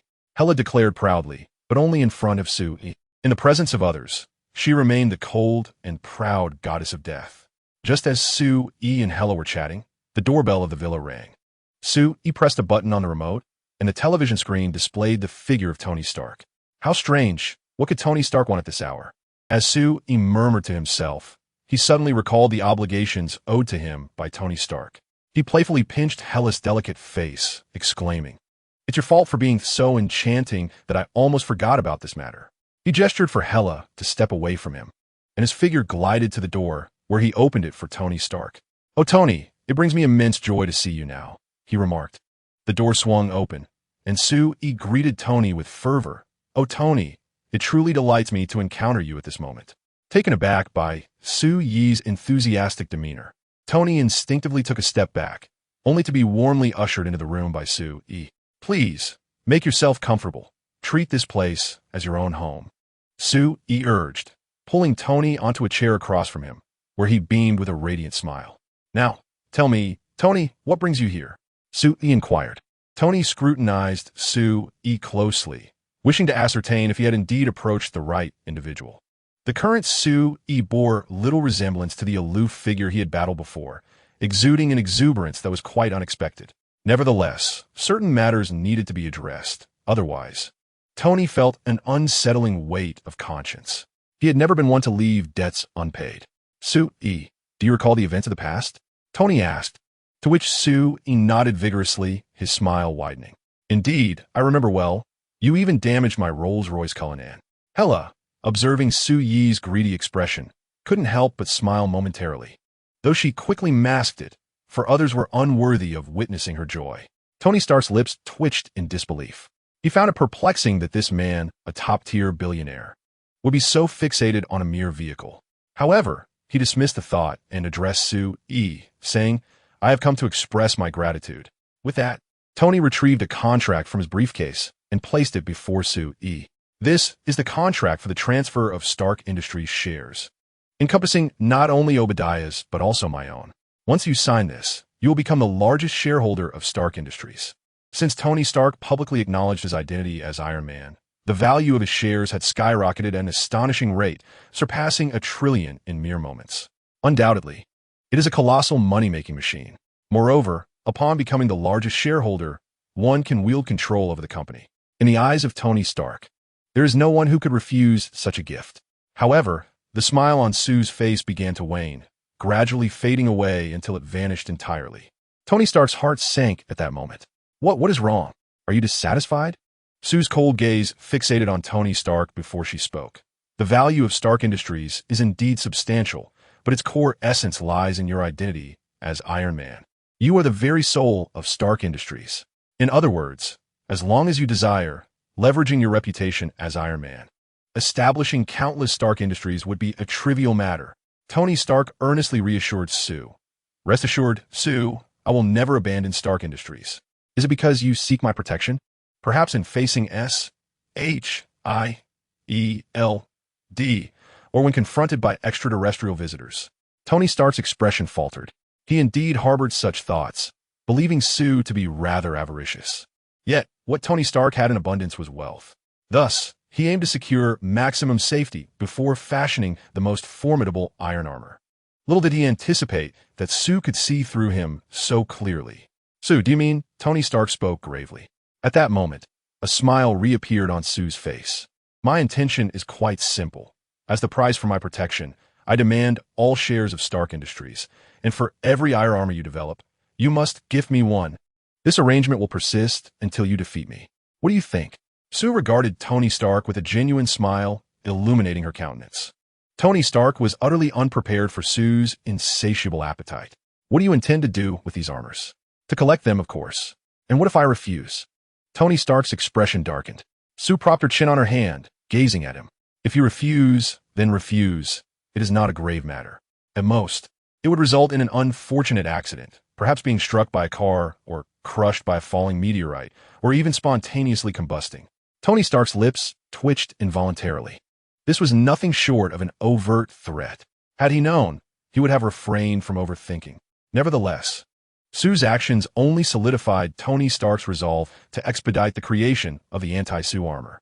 He was determined to defeat Sue and teach her a proper lesson. With this thought, he felt a profound sense of relief wash over him. Your terms have been accepted. After much contemplation, Tony Stark ultimately decided to acquiesce. The present Tony Stark is not the same arrogant individual he once was. Having witnessed the formidable power of Sue E through S, H-I-E-L-D, a resolute desire to strengthen himself has taken root in his heart. Unlike the Tony Stark of the original narrative, he now possesses a clearer understanding of his aspirations. After adding a few stipulations, Sue E inscribed his name upon the contract. Henceforth, until he can surpass Sue E, the brilliant inventor Tony Stark has been reduced to a mere subordinate to Sue E. Once all was settled, Sue E escorted Tony Stark out of the villa. As he departed, Sue E cheerfully remarked to Iron Man, "Tony, do come play again sometime." Upon hearing Sue Ye's words, Tony Stark's expression darkened instantly. He vowed inwardly, "Sue E, just you wait. When I develop my anti-Sue E armor, you will see how I teach you a lesson." Yet, little did Tony Stark realize that Sue Ye's intention was merely to spur him on, pushing him towards rapid growth. After closing the door, Sue E once again embraced Hela. "How about that? Am I impressive? Just by chatting, I earned a small fortune. Indeed, quite impressive. Yet, I am curious, with your capabilities, wealth is merely an external concern. Is it not? Well, it serves as a small hobby, I suppose. After all, having more money allows for many advantages, not least of which is the ability to purchase an abundance of maid outfits." The mention of maid outfits reminded Hela of the revealing attire Sue E had previously acquired, causing her beautiful cheeks to flush with a delightful hue of embarrassment. Chapter 40. Hannah expresses her desire to attend the party the following day, Monday. After Sue E arranged for a lavish breakfast to be delivered, he drove towards the school. As a diligent student, he was required to check in at school each day. Whether he spent his time sleeping or studying was a secret known only to Sue E. Upon arriving at school, he sent a message to Jean Bing, requesting the most professional maids to elegantly decorate his villa and prepare for the various necessities of the party. It is important to note that this evening, the members of their chat group would gather together, and everything must be meticulously arranged to prevent unwanted surveillance via satellite. Sue E purchased a compact shielding device from the points marketplace, expending a total of 100 points. The thought of this expenditure caused a pang of regret within him. It seems that in the future, he might find time to visit S.H.I.E.L.D. If Nick Fury were to learn of Sue Ye's intentions, he would undoubtedly unleash a torrent of expletives. Sue hummed an unknown tune as he returned to his seat. At that moment, Hannah, who had arrived early to class, immediately nestled beside him. The others had long since grown accustomed to this scenario. It would be truly odd if Hannah did not gravitate towards Sue. "Sue, you finally returned to school. Where have you been this past week?" "I missed you so much," she said, her bright, expressive eyes fixed on him, blinking adorably. "I just went out to eat and stroll around." "Nothing much," Sue replied. Initially, he had felt a hint of resistance to Hannah's proximity, but now it had morphed into a comfortable habit. One cannot deny the undeniable allure of her charm. As Hannah sat beside him, her delicate hand unconsciously found its way to his arm. "If we go out again, could you take me along? I can prepare something delicious for you." With that, Hannah, as if presenting a gift, retrieved a thermos from her bag and opened it before Sue. Inside was a feast of Eastern flavors that instantly brightened Sue's eyes. "I know you're from the Dragon Kingdom. You might not be accustomed to the school's food, so I specially made some delicacies from back home. They taste wonderful. Would you like to try?" Sue gazed at the dishes within the thermos, and after spending considerable time with Hela, he had inadvertently developed a penchant for gourmet delights. Moreover, it had been ages since he had inhaled the rich aroma of Dragon Kingdom cuisine. Unable to resist, he gave Hannah a thumbs up, exclaiming, "This looks absolutely amazing." Seeing his gesture, Hannah's cheeks flushed with a delightful embarrassment. It was the first time Sue had complimented her since he had saved her during their last encounter. He had seldom spoken to her since, Yet now he acknowledged her talent with such enthusiasm. This surely signified his acceptance. If she persevered, Sue would eventually warm up to her. Unbeknownst to Sue, Hannah was lost in her thoughts. He simply found her culinary skills exceptional. As he admired the colorful and fragrant dishes, he pondered the party he was hosting that evening. Sensing Sue's contemplative expression, Hannah inquired, "Sue, is something wrong? Did I do something inadequately?" "No, it's just that I'm hosting a party tonight and was contemplating whether to invite you," he replied. Upon hearing this, Hannah's eyes sparkled with excitement. To her, this was undoubtedly a splendid opportunity. It could be the perfect chance to integrate herself into Sue's life, perhaps even leading to a moment where she could confess her feelings. Upon contemplating this, Hannah nodded in agreement, expressing that she was free this evening and could inform her parents that she would be staying at a female classmate's house. Hearing Hannah's words, Sue was well aware of her intentions. However, those individuals were somewhat unique, and he questioned whether she could truly handle them. Hannah, upon hearing Sue's remarks, promptly shook her head. With a confident pat on her chest, she declared, "I am quite bold. Absolutely no problem at all. Moreover, I am genuinely curious about the kind of people you associate with, Sue." Sue's eyes narrowed slightly, and a hint of mischievous delight blossomed within him. "Very well. I shall arrange for someone to pick you up this evening." The smile on Sue's face broadened, signifying his acceptance of Hannah's decision. As Hannah felt a mix of shyness and anticipation, fantasizing about the events of the night, Peter Parker approached Sue, phone in hand. With exaggerated enthusiasm, he exclaimed, "Sue, did you hear? The Green Giant has reappeared, and not only that, but he is battling another giant who appears even more menacing in a mall located in Queens." Peter Parker's loquacious nature was evident at that moment. Sue quickly interrupted him. All right, I understand, but I trust the authorities will handle this matter. Class is about to commence, so please return to your seat and refrain from disrupting my sleep." Peter Parker, mouth agape, was thoroughly enjoying his moment. Yet he recognized his tendency to ramble and acknowledged the approaching class time, thus returning to his designated seat. Unité seated beside Sue. He had moved to the front after Hannah requested a seat change. The classroom bell rang. The teacher entered, and Sue felt an inexplicable wave of drowsiness enveloping him. "Hannah, I leave the rest to you." Hannah smiled softly in response. "Yes, if the teacher approaches, I shall call you." With her assurance, Sue affectionately ruffled Hannah's hair and laid his head down on the desk, succumbing to slumber. In truth, the teacher had grown weary of reprimanding Sue, given his academic excellence and top scores in physical education. Aside from being the first to leave school and not participating in club activities, there were few grounds for criticism. Thus, the teachers turned a blind eye to Sue's behavior. Meanwhile, various members of the chat group were engaged in their preparations in their respective rooms. In the world of One Piece, Whitebeard addressed Marco. "Marco, prepare 2 barrels of the finest sake. I must step out for a while."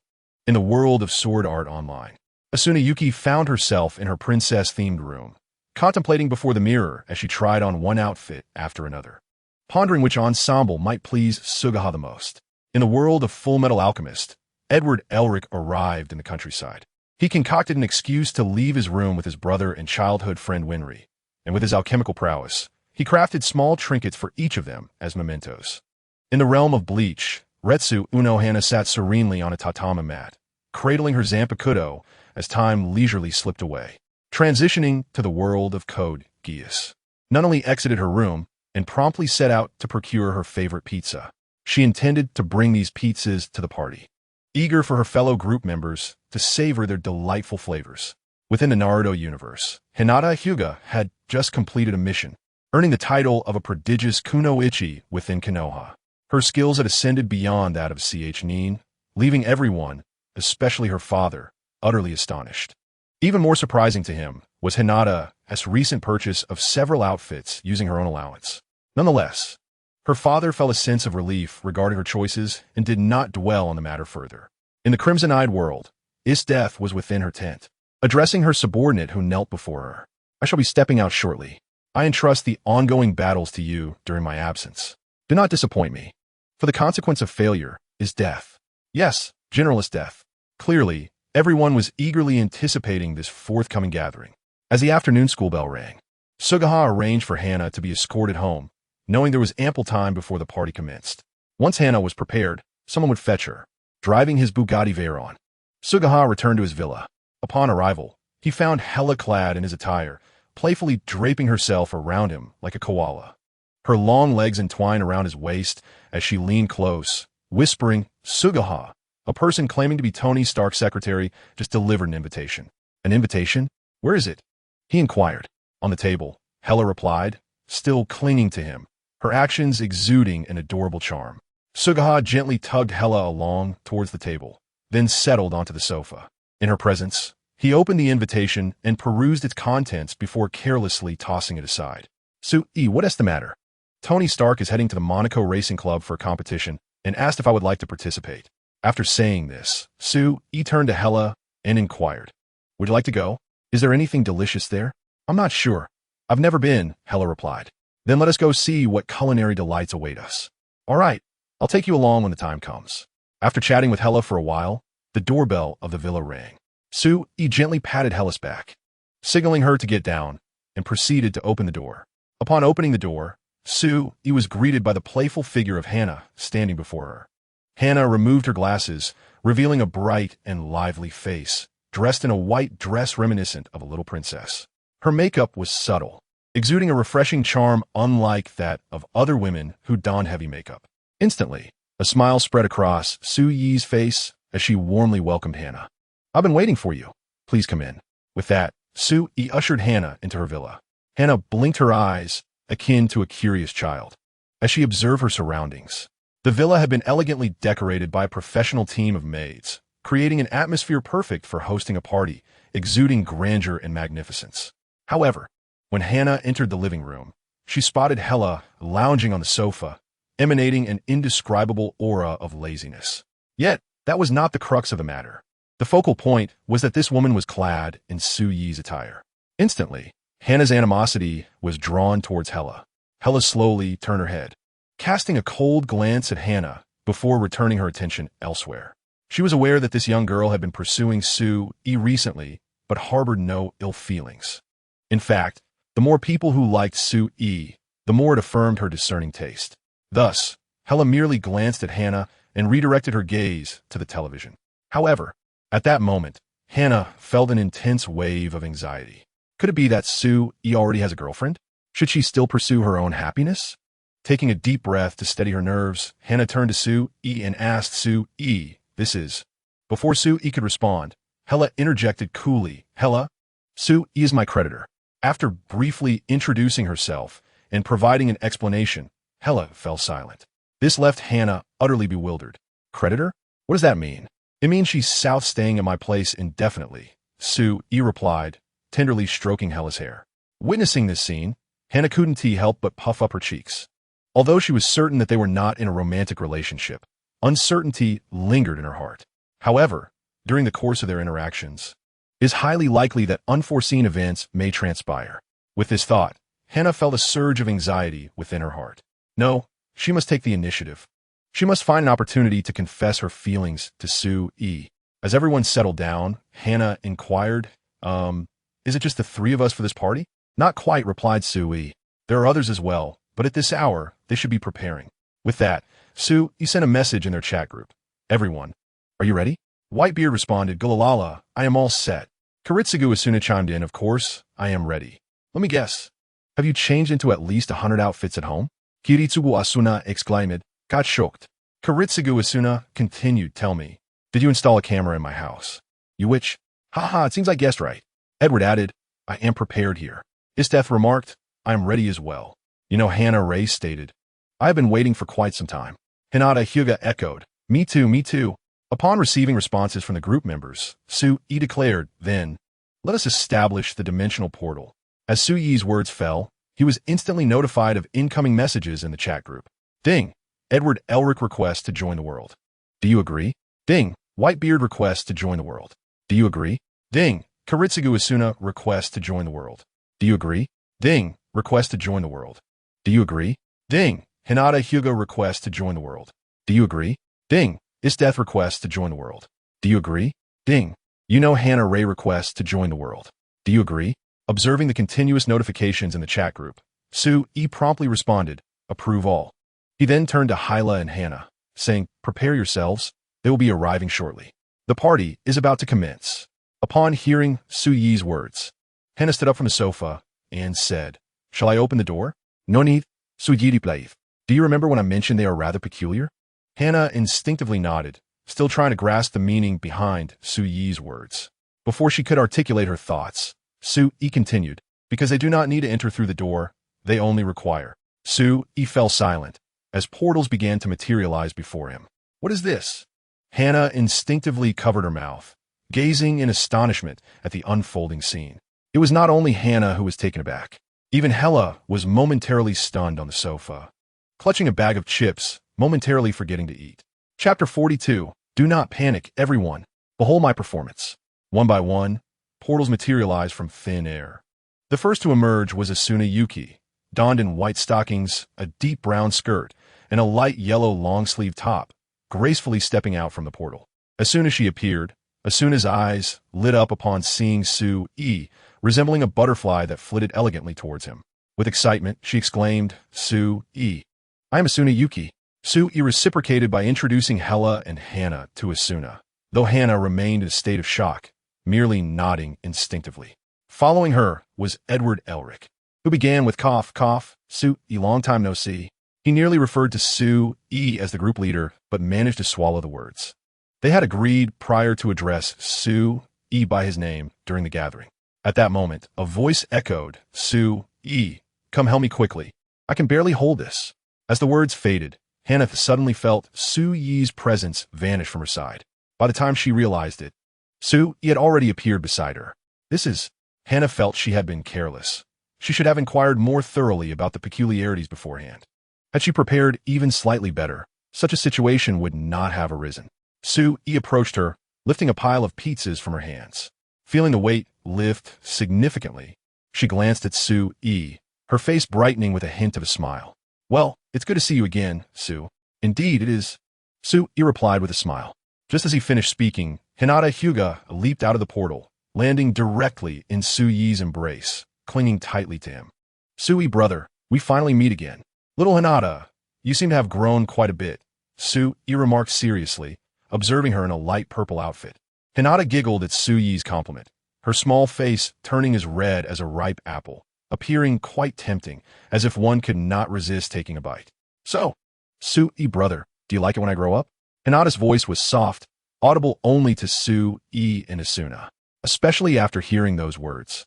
He slightly bent down and quietly said to Hinata Hyuga, who was nestled in Su Yi's arms, "Little Hinata, your brother Su, he means that he hasn't seen you for a long time, and it seems you've grown taller." Asuna Yuki chimed in, "Yes, yes. I never expected you to be such a little pervert, thinking those thoughts all by yourself." Asuna, maintaining her composure, continued to tease Hinata, causing her cheeks to flush a deeper shade of crimson. I won't pay attention to you anymore." Hinata pouted at the two girls, then leaned directly into Su Yi's embrace, inhaling his scent with determination. At that moment, the elegant woman, Rei Yuzuki, reminiscent of a traditional Yamato Nadeshiko, emerged from the corridor. She nodded at Su Yi and stood to the side, her gaze never straying from him. Soon, Isteth also appeared from the passage. Unlike the others, she had dragged out a wild boar, encased in a block of ice to preserve it. "I can't believe you actually caught a pig," someone exclaimed. "Yes. Didn't you say you wanted to eat wild boar? For a barbecue, right? So I just caught one on my way," Isteth replied, surveying the surroundings. "It seems everyone is here, but it looks like Whitebeard hasn't arrived yet. By the way, if I remember correctly, Whitebeard is about 6 meters and 66 centimeters tall. If he comes out, won't this villa explode?" Asuna hastily remarked to Su Yi. However, compared to the shock of others, Su Yi, holding Hinata, gently reassured, "Don't worry, I anticipated this. Just watch my performance." With that, the last passage began to expand, and the atmosphere grew tense among those present. Chapter 43. Hannah's Determination. In another place, the battle revelry continued. Gulp. Someone unconsciously swallowed, visibly anxious. The passage expanded further, and they could even hear footsteps from within. At that moment, Su Yi slowly set Hinata down and retrieved a shielding device he had exchanged for 100 points from the point store. His form flickered momentarily, and when he reappeared, he held a blue cube-like object in his hand. Hélas pupilles dilated sharply. As the goddess of death, she could effortlessly recognize what it was. Clearly, it was the cosmic cube containing infinite energy and powerful spatial forces. Sue gripped the cosmic cube with both hands, exerting tremendous force upon it. A dazzling blue light erupted from the cube, and in an instant, it seemed as though the space within the villa had expanded threefold. At this moment, even if one were to consider a towering figure like Whitebeard, there would be ample room for him, 3 times his height included. The energy fluctuations unleashed by the cosmic cube were entirely shielded by the suppression device, ensuring that no one would detect any anomalies. Everyone stood in awe, gazing at the scene before them. Such miraculous feats could only be accomplished by Sue. Having resolved everything, Sue returned the infinite cube to the collection room. When he reappeared, Whitebeard's laughter resonated in the ears of the crowd. Gulalala, it seems I'm the last to arrive.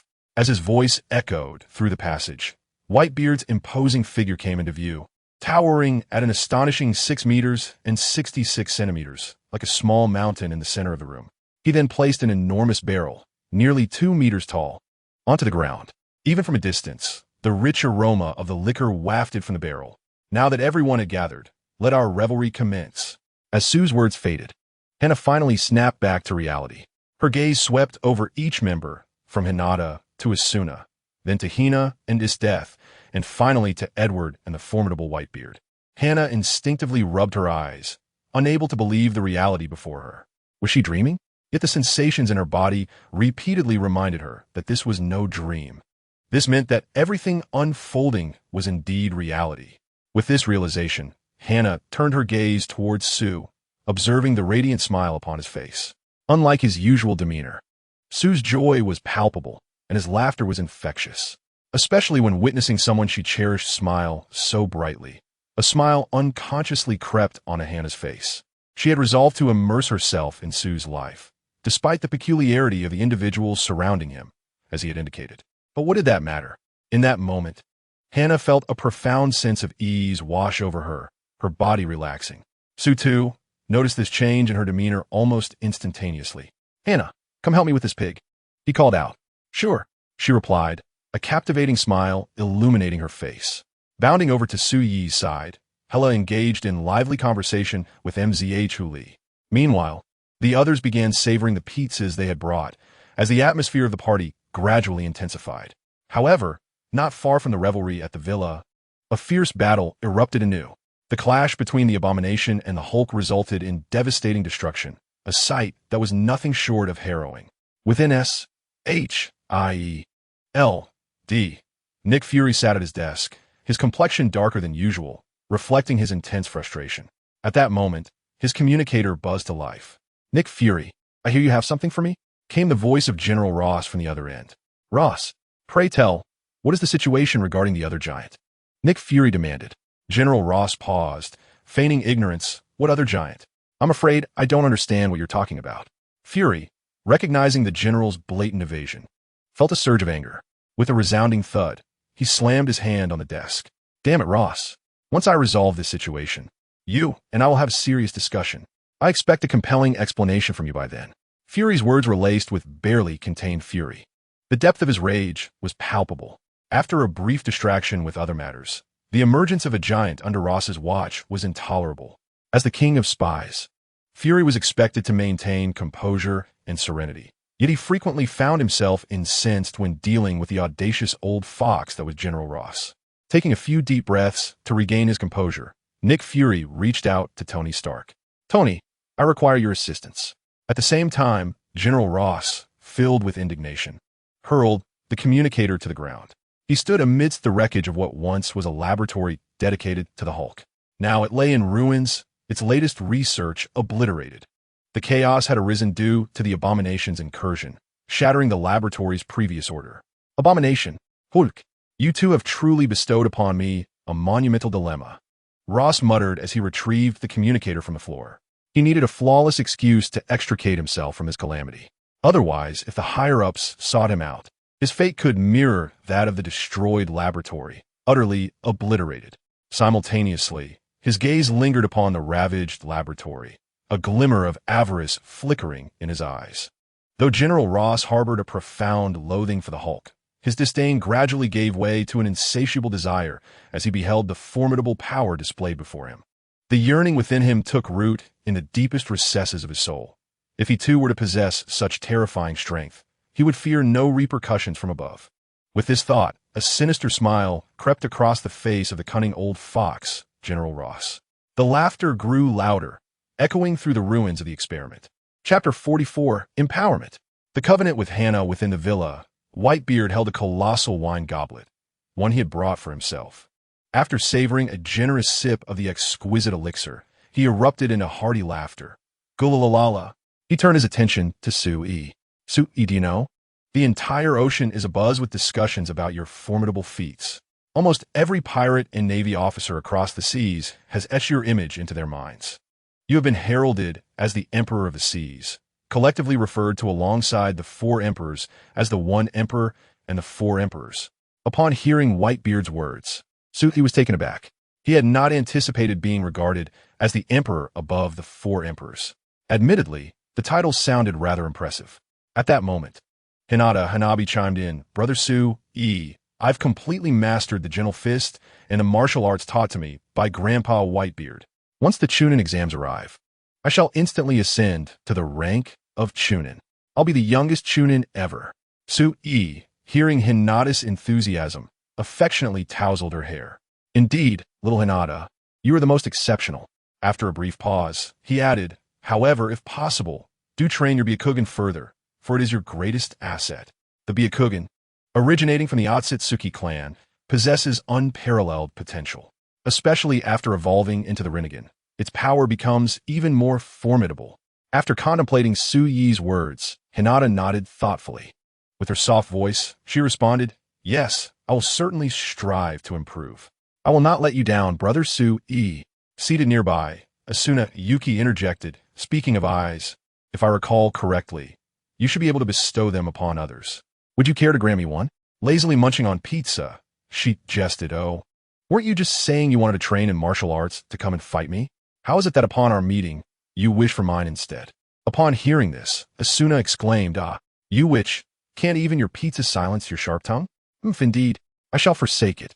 I am determined to grow stronger through my own martial prowess. Is that so? I'm most eager to witness it. The sharp tongue truly knows no bounds, effortlessly driving Kiryu Asuna to the brink of exasperation. Observing the 2 ladies engage and banter within the chat group was already quite entertaining. But to witness their playful exchanges in reality is simply delightful. Meanwhile, Hannah turned her gaze towards the one clad in a white restraint suit and inquired, What is this? May I ask? Upon hearing Hannah's words, the attention shifted to Sue beside her. Sue nodded and replied, Hannah is one of us. There is no cause for concern. With Su Yi's assurance, she slowly elaborated, It is akin to a unique ability. I can bestow this power upon anyone possessing potential. The ability varies from person to person, but misuse could lead to a catastrophic surge of power. Hannah nodded slightly in response. Then, she posed a rather surprising question. So, can I also possess it? I do not wish to remain an ordinary person. At this, Hannah instinctively glanced at Sue and resolutely declared, I wish to assist Sue as much as possible. As her words lingered in the air, she looked towards Sue in the distance and smiled. It seems you truly are one of us. However, bestowing such power first requires confirmation of one's qualifications.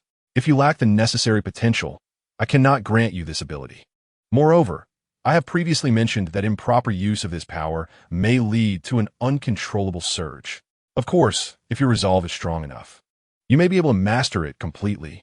After speaking, she once again turned her gaze towards Sue, silently inquiring whether he wished to allow Hannah to attempt to acquire this ability. In response, Sue offered no reply, as he was currently engaged in a test of strength with his death. The decision to grant the ability lay solely with him. Hannah clearly understood Su Yi's sentiments, her smile radiant with hope. At that moment, Kiryu Asuna interjected, Hannah, think carefully. Once this ability is bestowed, it could easily lead to a surge due to various internal factors. Although Kiryu Asuna had previously expressed a desire for power, it was merely playful banter between friends. Despite its uniqueness, it may not be suitable for her. She added, This is precisely why I do not grant it to Asuna. she is far too indecisive. Even if she possesses the qualifications, the risk of an uncontrolled surge remains high. Well then, you, which sees every opportunity to tease me. Behold my tickling prowess. With that declaration, Kiryu Asuna approached, preparing to unleash her tickling antics. She knew her own body well. However, she was acutely aware of her body's sensitivity. If she were truly to scratch that itch, she would undoubtedly burst into uncontrollable laughter. Hastily, she retracted her words, playfully jesting, and shifted the conversation towards Hana. Hana, have you truly made your decision? Hana nodded slightly. Upon discovering this newfound ability, she had already resolved herself. This is the power I wish to obtain. Gazing at Hana before her, she nodded slowly. At that moment, all traces of languor had vanished from her demeanor. In a chilling tone, she declared, "Very well, Hana, let's forge a pact." As her words resonated, Hana felt as though she had plunged into an abyss of blankness. Her mind was flooded with an echoing voice. "I bestow upon you power. In exchange, you shall fulfill one of my wishes. Upon signing this contract, you will exist as a being distinct from humanity, with a different will, a different life, and a different time." In the void, an abundance of doves appeared, swirling wildly in the air. The scene shifted again, revealing countless women adorned with red avian markings, seemingly engaged in prayer. Numerous images flickered in Hana's mind, accompanied by the voice that continued, "If you possess this resolve," Hana responded, "then let us seal the pact." As she spoke in that ethereal, enigmatic space, reality surged back as she suddenly opened her eyes wide. Chapter 45. I have perished. I'm alive again. Hana abruptly opened her eyes. A red bird emblem manifested in her right eye. Asuki Yuki, standing in close proximity, could discern the intricate design within Hana's eye with clarity. "Is this it? It appears so unique," she mused, curious about the nature of Hana's awakening ability. For some reason, it seemed incredibly cool. The surrounding members gasped in awe. At that moment, Hana gradually regained her composure and inquired, "Does this mean my contract is complete?" Nodding, Asuki produced a mirror and held it before Hana. In the reflection, Hana beheld the red bird emblem glimmering in her right eye. Contemplating the symbol, she silently mused, "From now on, I shall consider myself a person with superpowers. Perhaps this will aid Sui." At that juncture, someone asked Hana, "Do you now comprehend the nature of your ability?" Hana furrowed her brow, uncertain. "I cannot quite articulate what this feeling is." Observing her hesitation, Sui approached Hana and suggested, "Then why not demonstrate it for me? I can help you discern your ability." Upon hearing Sui's words, Hana instinctively shook her head. "No, what if I inadvertently harm you? No worries. I am aware of my own capabilities, so you can use me without hesitation." Sui, sensing Hana's doubt, reiterated, "Trust me. I assure you that I'll be just fine." The others observed Hana, noting a hint of hesitation in her demeanor. Whitebeard immediately exclaimed, "Gula la la la la. You must understand that Sui is known as the Sea King. Since he dares to say such a thing, he must be completely unharmed." Edward Elric added, "Indeed, in my eyes, Sui is invincible. There is absolutely no issue." Hearing the words of the towering Whitebeard and the diminutive Edward, Hana still sought further confirmation. Is it truly without any problem? Hana was reluctant to proceed, yet she yearned to comprehend the essence of her own abilities. "Well, no problem." After receiving Sui's assurance, Hana took a deep breath. She gazed intently into Sui's eyes, their gazes locking in an intense connection. A phantom red bird emblem soared directly into the depths of Sui's eyes. As the red bird symbol completely merged into Sui's gaze, he felt as if his very spirit had been utterly torn asunder, akin to thousands of nuclear bombs exploding within his mind. A terrifying agony of disintegration overwhelmed Sui's consciousness. This mental explosion was undeniably real harm. Sui ignardly lamented. In the next moment, he cried out, I'm dead." Then his eyes rolled back, and he collapsed to the ground, devoid of breath. At that moment, everyone was taken aback. Hana's complexion drained of color in an instant. Sui, hey. Hana felt her mind short-circuit. In the blink of an eye, tears began to well in her eyes. Just then, Sui suddenly opened his eyes wide. He sprang upright from the ground, executing a remarkable leap. Hana was momentarily stunned, but then, overwhelmed with anxiety, she tightly embraced Sui's form. You were fine just now, right?" You scared me to death, boo-hoo. Feeling the warmth of Hannah in his embrace, Sue-E gently patted her back, reassuring her. It's all right, see, I'm alive again, completely unharmed. Not just unharmed. Sue-E had even awakened the ability of mental fortitude from this experience of death. Henceforth, similar mental explosions like Hannah's would no longer affect him in any way. His mental resilience had received a tremendous enhancement.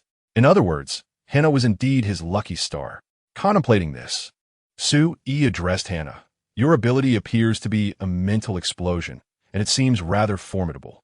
If you lack any mastery in the mental realm, I fear anyone you glare at might meet their demise. Such strength indeed. Hannah's ability is truly remarkable. It's astounding, and for some reason, I suddenly find myself wanting one too. Wow. With a mere glare, she could send anyone to their demise. Hannah, you must exercise caution in the future. Do not inadvertently direct that gaze towards us.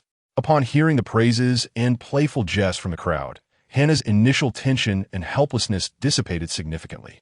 She turned to Sue-E with utmost seriousness and inquired, So, can I assist you from now on? To which Sue-E responded, Yes, indeed. If anyone dares to bully me in the future, you must glare at them fiercely. Gaze them to their end. Hannah's ability is undoubtedly potent enough to vanquish foes with a mere look. As Sue-Yi's words concluded, laughter erupted among the others. Sue-Yi then raised his glass and addressed everyone present. Let us raise a toast to celebrate Hannah's acquisition of such a formidable power. Cheers! Cheers! However, this joy stands in stark contrast to the scene unfolding in the nearby commercial street. Tony Stark, clad in a battle-damaged suit of Iron Man armor, soared towards Sue-Yi's villa. In S.H.I.L.D.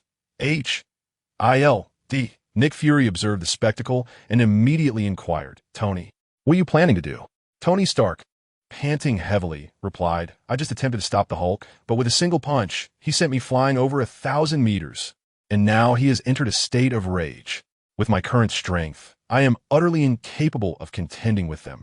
As he spoke, blood trickled from the corner of Tony's mouth, indicating that his internal injuries were severe. The armor he wore was in tatters, revealing his bleeding skin beneath the weakened sections. To effectively halt their advance, he could only lure them to Sue-Yi's villa. With that, Tony's speed surged as the furious Hulk locked his gaze on him. Meanwhile, Abomination relentlessly pursued the Hulk. Thus, Tony Stark soared ahead, the Hulk in close pursuit, intent on crushing him, while Abomination chased after the Hulk. Together, they formed a striking spectacle within the commercial street, rapidly closing in on Sue-Yi's villa.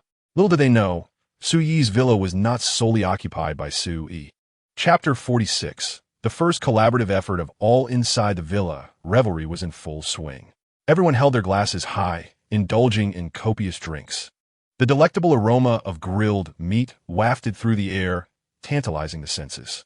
They feasted heartily, drinking deeply. Even Hella's face lacked its usual icy demeanor.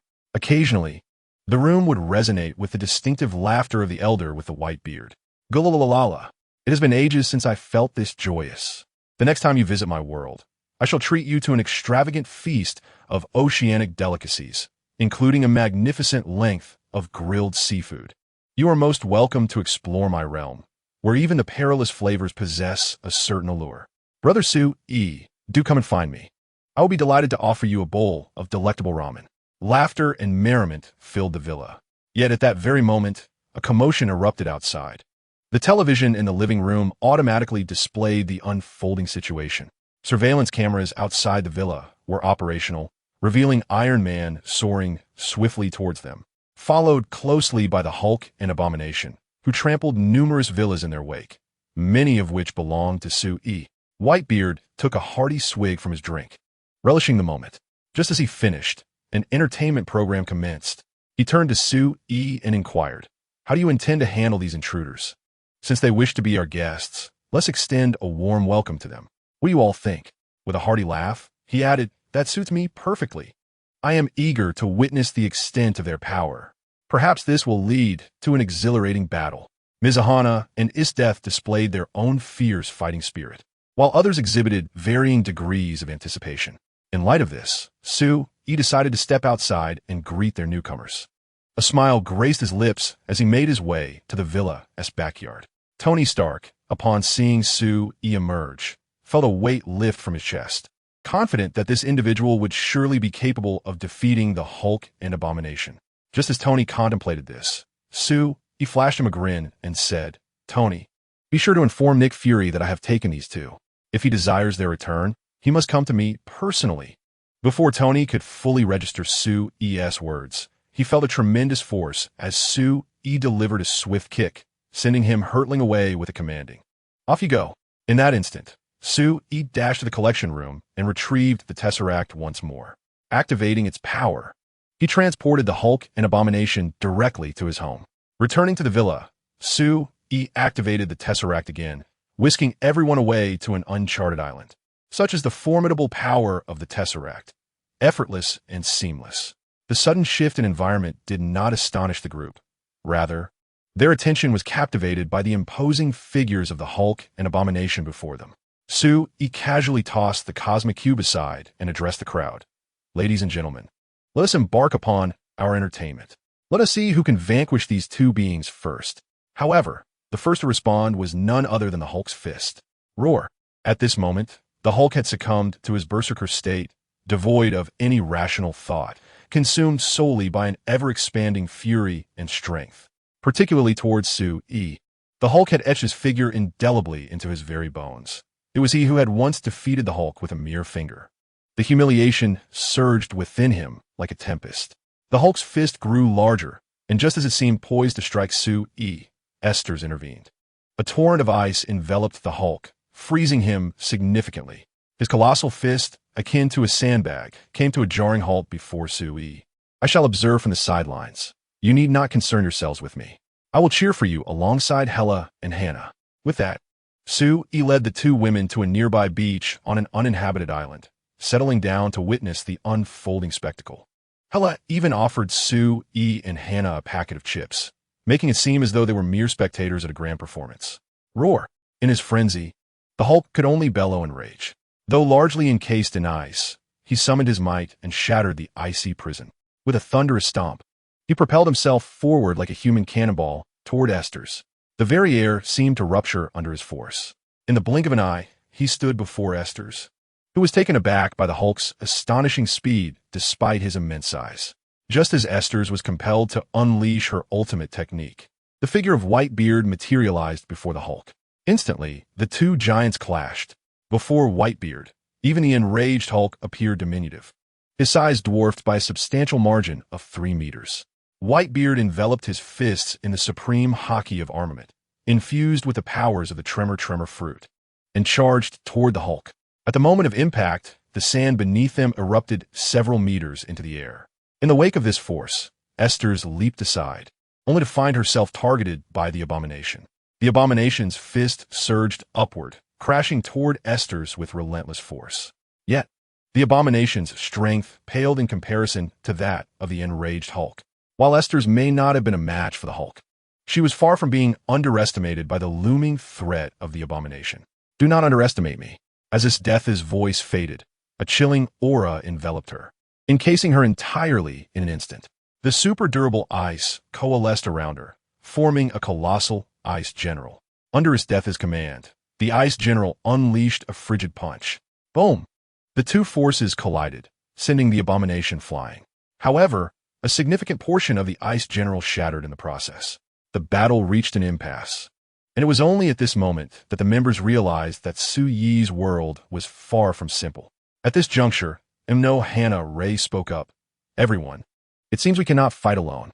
In the face of these two adversaries, we must unite in our efforts." Thus, the members of the chat group commenced their first collaborative battle. Chapter 47.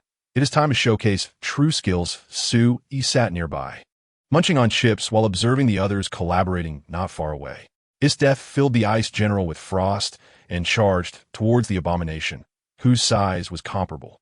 Simultaneously, Edward Elric placed his hands on the ground, utilizing alchemy to incessantly disrupt the Abomination's assault. Boom! The ice general's fist struck the Abomination's form directly. In that fleeting moment of collision, a terrifying chill encased a substantial part of the Abomination's body in ice. Seizing this opportunity, Kiryu Asuna exchanged a glance with her companion. Despite their usual banter and jibes, their synergy during such critical moments was remarkably strong. Which, you know what I mean, right? Of course. With those words, the two women charged toward the abomination. In their hands were large stones they had found nearby. Trained in martial arts, Kiryu Asuna's movements were swift and precise, while her extensive life experience had endowed her with numerous combat techniques. They ascended the abomination's body from its blind spot with ease. The stones struck mercilessly at the abomination's eyes. Though the abomination's form was seemingly indestructible, the eyes remained a vulnerable weak point for most creatures.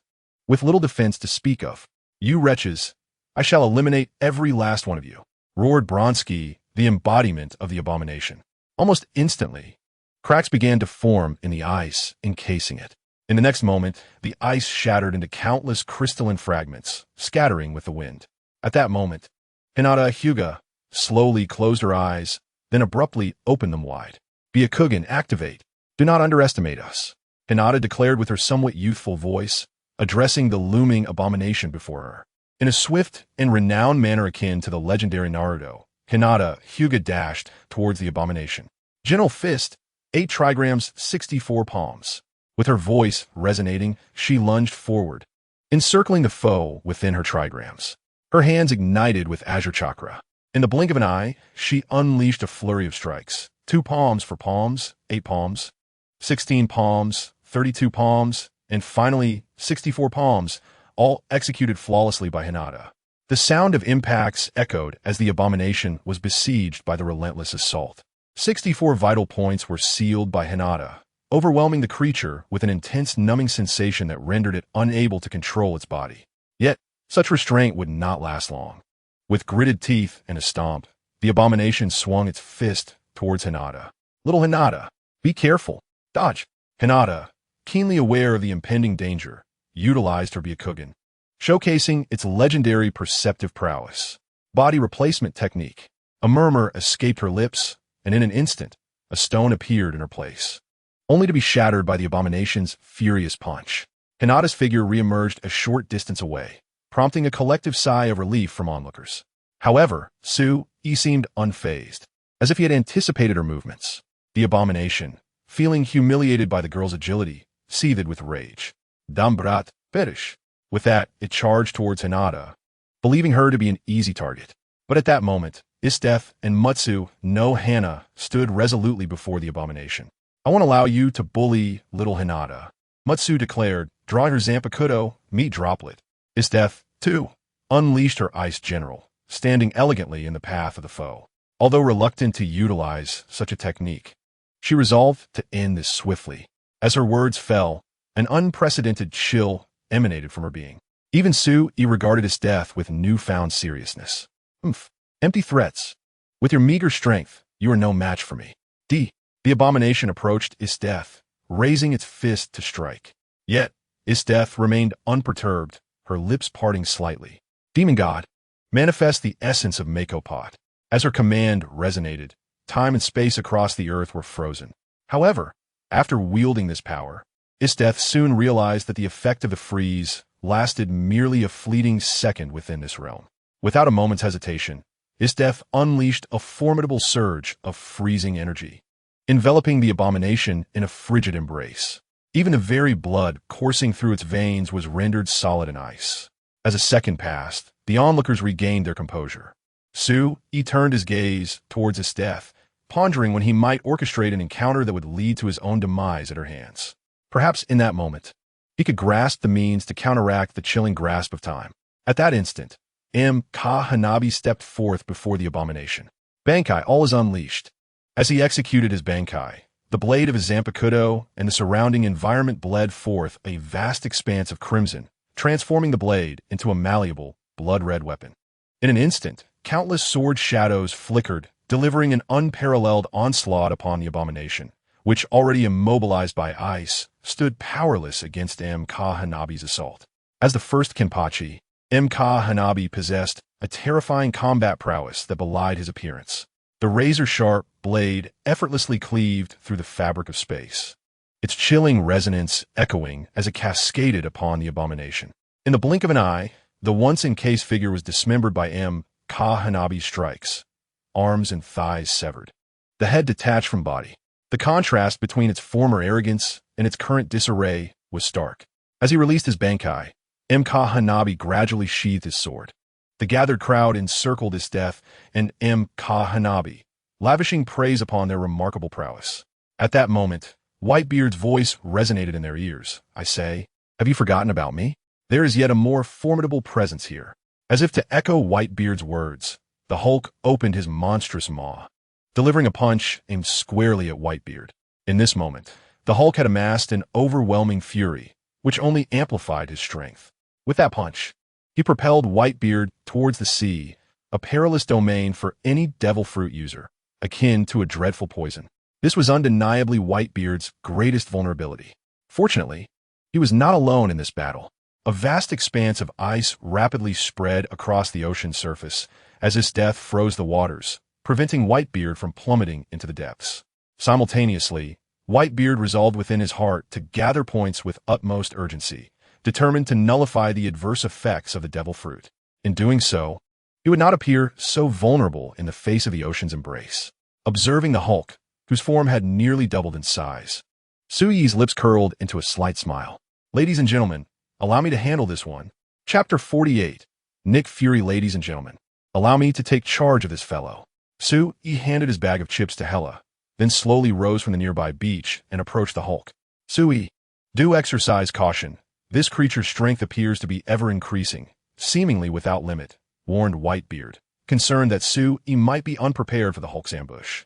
However, Sui was well aware of the Hulk's true nature. Theoretically, the angrier he became, the stronger he grew, and there was no ceiling to his power. As Suyi's words echoed, a chill ran through the hearts of everyone present. They gazed at the Hulk, who resembled a gorilla, relentlessly pounding his chest, filled with unprecedented astonishment. They had never encountered such a being before. Could it truly be that there was no way to defeat him? In response to Estrus's concerns, Sui fixed his gaze on the Hulk and declared, no, there are numerous ways to vanquish the Hulk, as long as one is several times stronger. He can be dealt with in one fell swoop. After a brief pause, he added, moreover, Hannah's mental explosion should pose no issue. Once I entertain this Hulk for a while, I'll let you give it a try. Is that agreeable? Hannah nodded vigorously, affirming yes. No problem. Having acquired this newfound ability, she was determined to grow stronger, as her greatest desire was to assist Sui. Just as Sui was conversing with Hannah, the Hulk charged at him. Infuriated for quite some time, the Hulk's strength was formidable. In the current state of the Earth, only a select few could withstand his might, and Sui was among them. As the Hulk took his first step toward him, Sui sensed the creature's intentions. Without even glancing at the Hulk, he merely extended an arm, anticipating the Hulk's movement and grasping his arm. Immediately, Sui took a step forward, exerting force through his arm. The Hulk's massive body was swiftly lifted off the ground, soaring toward the ocean in a green arc. Before anyone could comprehend the situation, Suyi's figure vanished. When he reappeared, he stood directly beneath the Hulk. Hulk, do you wish to soar even higher? However, the Hulk, now enraged, responded with a colossal green fist. It seems you do, Sui remarked nonchalantly to the Hulk, forming a gesture with his middle finger and thumb before swiftly flicking it at the Hulk. In the eyes of the crowd, this had become a signature move of Sui. With a snap of his fingers, a resounding explosion echoed through the air. The green giant ascended rapidly into the sky, only to plummet back down as the force gradually diminished.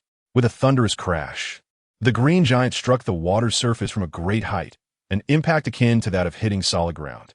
Almost instantaneously, colossal waves surged outward from the point of impact, sending a torrent of fish flying and creating waves that reached at least 6 meters high, completely obscuring the onlooker's view. At that moment, Estes extended her hand and froze the water ahead. Meanwhile, Whitebeard clenched his right fist and delivered a powerful blow. With a sharp sound, it was as if the very fabric of space had shattered. The frozen ocean broke apart entirely, revealing Suyi's figure amidst the chaos. However, upon seeing him, the crowd was left in astonishment. Sui was gripping one of the green giant's fingers, swinging it back and forth with remarkable speed, creating afterimages. Each time the green giant crashed down onto the water, it sent waves surging forth. As time passed, Sui reveled in the playful battle. while the members of the chat group struggled to fend off the relentless onslaught of water. Although it was Su-Yi who fought, they found themselves more exhausted than he was. Su-Yi, wrap it up quickly, or we might just be worn out, Whitebeard shouted towards the distance. At the same time, he activated the Tremor Fruit's power again, shattering the sea in front of him. He had lost count of how many punches he had thrown, yet even the man known as one of the four emperors felt a tingling sensation in his arms.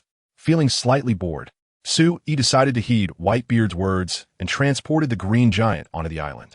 Despite the green giant's formidable strength, it felt as powerless as a 3-year-old child against Su-Yi. Once he had completely restrained the green giant, he turned to Hannah and said, "Hannah, the rest is up to you." Hannah nodded slightly and positioned herself before the green giant. As she slowly closed her eyes and then opened them wide, a red bird-shaped symbol flew towards the green giant's eyes. In an instant, an unprecedented pain erupted in the green giant's mind. Despite its anger and growing strength, the resilience of its skin was no match for the overwhelming force of the moment. Even the speed of physical recovery can be described as extraordinarily terrifying. Yet, within his mental realm, he resembles a mere child, utterly unguarded. He possesses maximum physical defense, while his magical resistance stands at 0. As the crimson bird completely vanished, a thunderous cry of anguish erupted from the green giant, followed by a gradual diminishment of his form, until he ultimately transformed back into Dr. Bruce Banner. The persona of the green giant has either perished or succumbed to a deep slumber, which is of no concern to Su-Yi. He understands that, irrespective of hatred or the green giant, both are precisely what Nick Fury yearns to retrieve. Within S-H-I-E-L-D, Nick Fury received a message from Tony Stark. "Tony, what is the status of the green giant and the abomination? It seems Su-Yi's area has been obscured. We can see nothing." Tony Stark's voice emerged from the communication device. "I'm not entirely sure. In the fleeting moment, Su-Yi kicked me away, but what?" Since Su-Yi's arrival, Nick Fury's anxiousness has intensified. However, Su-Yi stated that if one wishes to reclaim the green giant and the abomination, one must seek him personally. "All right, I must tend to my wounds now. We shall discuss matters later." "Wait a moment, Tony. If I recall correctly, did you not invite Su-Yi to the Monaco Racing Club?" "Yes, what of it?" "Nothing, merely inquiring." This inquiry further sparked Tony Stark's suspicions. "I say, Nick Fury, you aren't contemplating infiltrating his villa while Su-Yi is away, are you?" "Rest assured, I am not that foolish." With that, Nick Fury ended the call. Initially, he had entertained such a thought, but it was merely a fleeting notion. He would never act on it, as that would undoubtedly invite disaster. But what if this information were to be leaked to General Ross? Contemplating this, a faint smile graced Nick Fury's otherwise stern visage. Chapter 49, Truly. One more sinister than the last. The abomination has been dismembered. Meanwhile, Dr. Bruce Banner has fallen into a deep coma. In response, Su-Yi instructed Esters to encase both individuals in ice. After all, Bruce Banner possesses the power of gamma radiation. Even if frozen for a decade or two, it would be of little consequence. Once all was arranged, Su-Yi once again utilized the cosmic cube to return to his villa. The entertainment program concluded. Yet the revelry persisted, lasting until the early hours of the morning before finally drawing to a close. Numerous members traversed the passage back to their respective realms, while Hannah and Hela nestled together in Su-Yi's embrace, succumbing to a peaceful slumber. Su-Yi embraced the two women and sighed, exclaiming, "Ah, life is truly magnificent." The following day, sunlight streamed into the room through the window. As was her custom, Hannah opened her eyes. Su-Yi's visage immediately appeared before her enchanting gaze. Upon seeing him, Hannah instantly recalled the events of the previous day. It was indeed not a dream. She had truly acquired extraordinary powers and awakened alongside Su-Yi. This delightful sensation filled Hannah with an overwhelming sense of joy. At that moment, a soft sound broke the tranquility. Following the sound, Hannah supported Hela sitirechin languidly beside Sui. Shortly thereafter, Hela's stomach rumbled audibly. Awakened from slumber, a blush swiftly adorned Hela's face. However, before she could utter a word, Hannah addressed her. "The hour must be getting late. I shall prepare breakfast."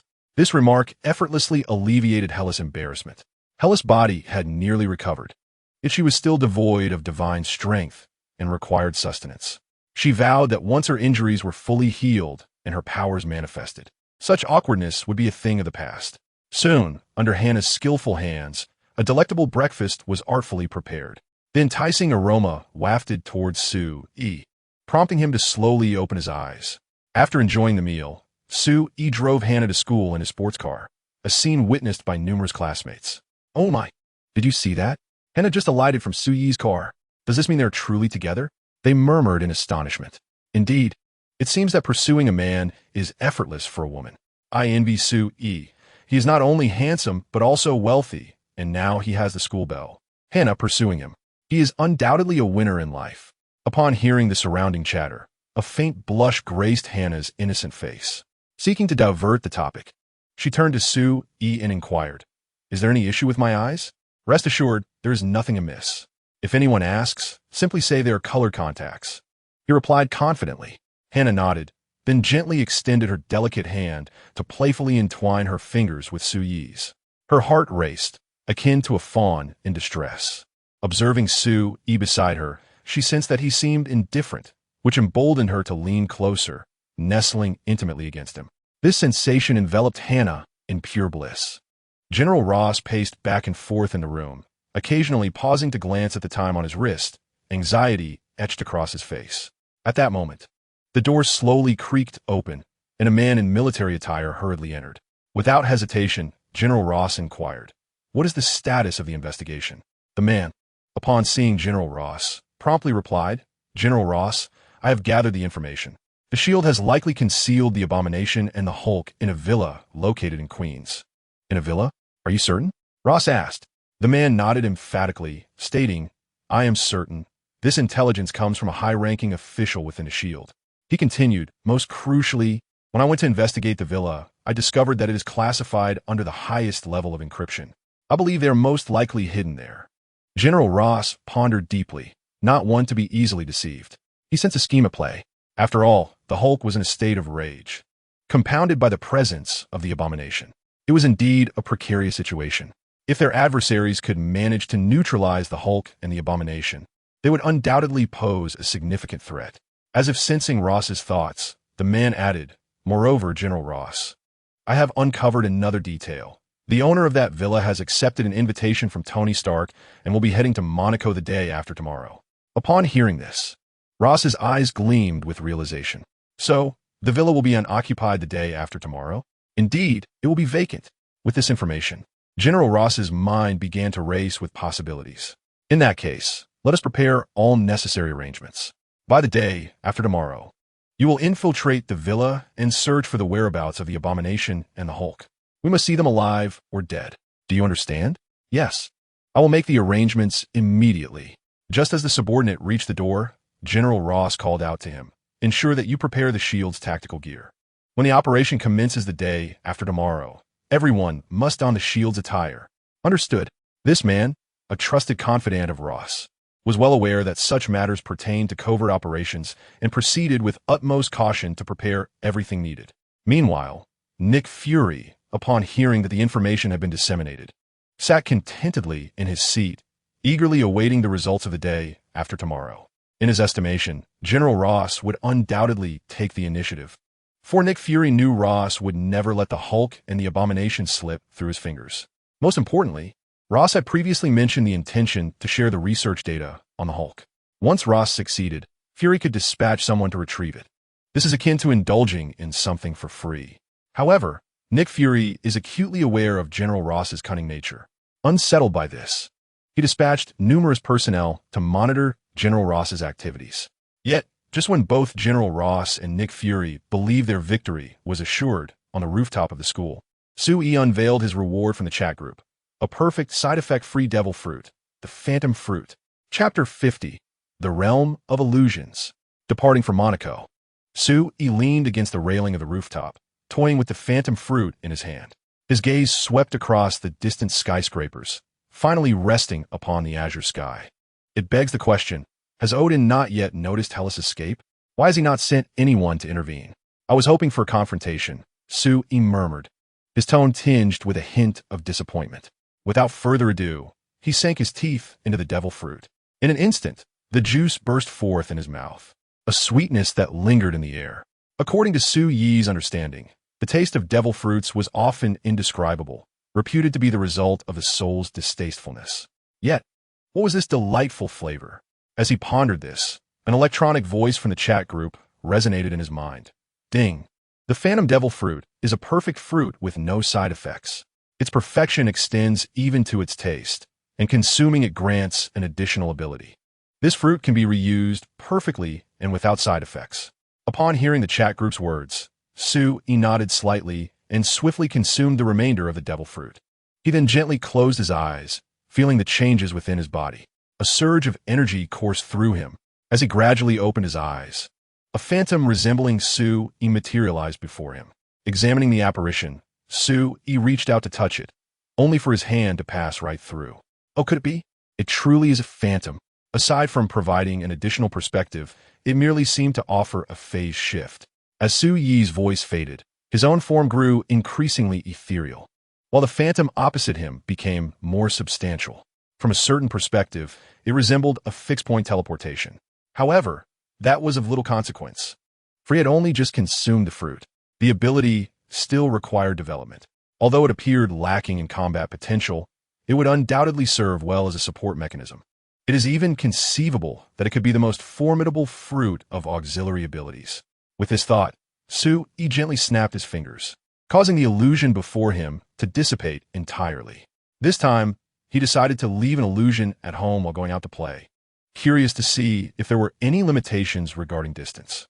Nevertheless, it seemed he had some tasks at hand. At the very least, he could explore his abilities for amusement. With this notion, a faint smile graced Su-e's lips. Soon enough, the time for school dismissal arrived. After escorting Hannah home, he took Hella to the mall, where they purchased numerous garments. This was Hella's first experience shopping, and the sensation she felt was quite enchanting. After selecting a few suitable outfits for outings, Su-e and Hella returned to the villa together. Before long, the day after tomorrow arrived. Su-e had already prepared his luggage, awaiting Tony Stark's arrival to pick them up. Meanwhile, Hella was in the living room, playfully engaging with a white dove. What did we acquire a white dove? She wondered aloud, reaching out to touch the bird. However, her delicate fingers passed straight through the dove's body. At that moment, the dove flapped its wings and soared towards the television, its claws appearing to grasp the screen as it stabilized itself. Hella was momentarily taken aback, gazing at her fingers, perplexed by what had just transpired. Why had her fingers so effortlessly passed through the dove's form? She had encountered all manner of peculiar abilities in her experiences, yet now, she found herself startled by a mere dove. This left her feeling somewhat astonished. Turning her gaze to Su-e, Hella sought an explanation. In response, Su-e extended his finger, and the dove alighted upon it. It's merely a rather ordinary ability. There's no need for such astonishment. Upon hearing Su-e's nonchalant tone, Hella promptly replied, an ordinary ability? I'm quite curious about what kind of power could create such a realistic illusion. If it can replicate sound and presence, it could even generate an illusory domain. You consider this ordinary? Su-e's eyes narrowed slightly at Hella's words. He lowered his arm, and at that moment, the dove spread its wings, circling the villa. The sound of chirping filled the air. Although it was intangible and could not be touched, the illusion fruit indeed had the capability to mimic sound and presence. Hella's earlier remarks inspired Su-e with a myriad of different thoughts. Approaching the sofa, he embraced Hella, gently placing a kiss upon her fair forehead. Indeed, my dear Hella, your thoughts are truly distinctive.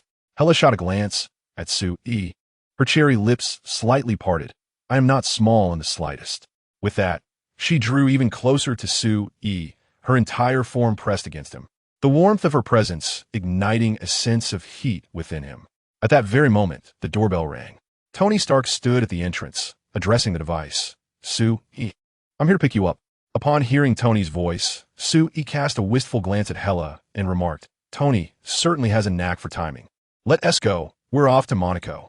With that, Su-e turned to the nearby phantom dove, saying, please take care of the house.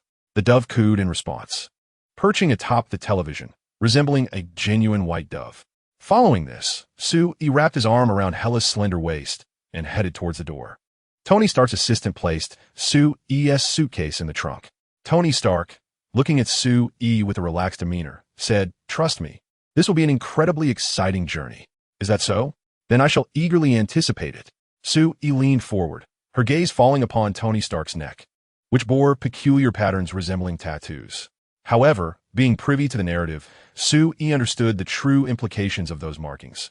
They signified that Tony Stark was deeply poisoned. Who would have thought that what was initially meant to save him would ultimately threaten his life? Sensing Sue Yi's gaze, Tony stole a glance at Pepper Potts beside him, feeling a twinge of guilt, and quickly added, "Let us hurry to Monaco. I can hardly wait." Upon hearing Tony Stark's words, Sue nodded in agreement. "Yes, I too am quite eager. After all, there are plenty of beautiful ladies there." Before she could finish her sentence, she felt Hella's piercing gaze. Sue burst into laughter, embracing Hella as they entered the luxurious, extended vehicle. "Tony, let us set off." Chapter 51, The Godlike Support Fruit. Phantom fruit. As Sue settled into Tony Stark's luxury car, heading towards the airport, General Ross and Nick Fury immediately directed their attention to Sue Yi's villa. Has he already departed from the villa? Report to General Ross. The information is accurate. They have boarded Tony Stark's vehicle en route to the airport. Upon receiving this news, General Ross's breath quickened. He could hardly contain his eagerness to rush to Sue Yi's villa and procure the Hulk and Abomination-S bodies for immediate research. However, at that moment, he resolutely endured the situation. General Ross stated, "Wait. We shall commence our operation once they board the plane to Monaco. Remember, this mission is of the utmost secrecy. Ensure that no one discovers these individuals are our operatives. Once they have completed their task, we will eliminate them all, understood? It matters not that they are clad in S.H.I.L.D. uniforms as long as no one realizes they are my subordinates. There will be no issue. As for the ensuing chaos, let them investigate it themselves. By then, S.H.I.L.D. will surely be overwhelmed with work. During that time, I shall fervently study the powers of the Hulk and Abomination. I am determined to become a being more formidable than both the Hulk and Abomination. I aspire to be the most perfect giant. At that point, no one in the world will be my equal." With these thoughts, General Ross erupted into laughter. Soon after, his informant reported back, indicating that Tony Stark's private jet was en route to Monaco. Barely able to contain his excitement upon receiving this news, General Ross issued orders to his team. "It is time. Commence the operation. I expect to hear good news from you." On the other end of the communication device, a voice responded, "Yes, General Ross." Following this, they stealthily advanced towards Sue Yi's villa. General Ross then turned to his subordinate and said, "I leave their disposal to you." "Yes, General Ross. I assure you the task will be completed." With that, the subordinate exited the room. However, just as the door closed behind him, his expression darkened. At that moment, he was consumed by anger.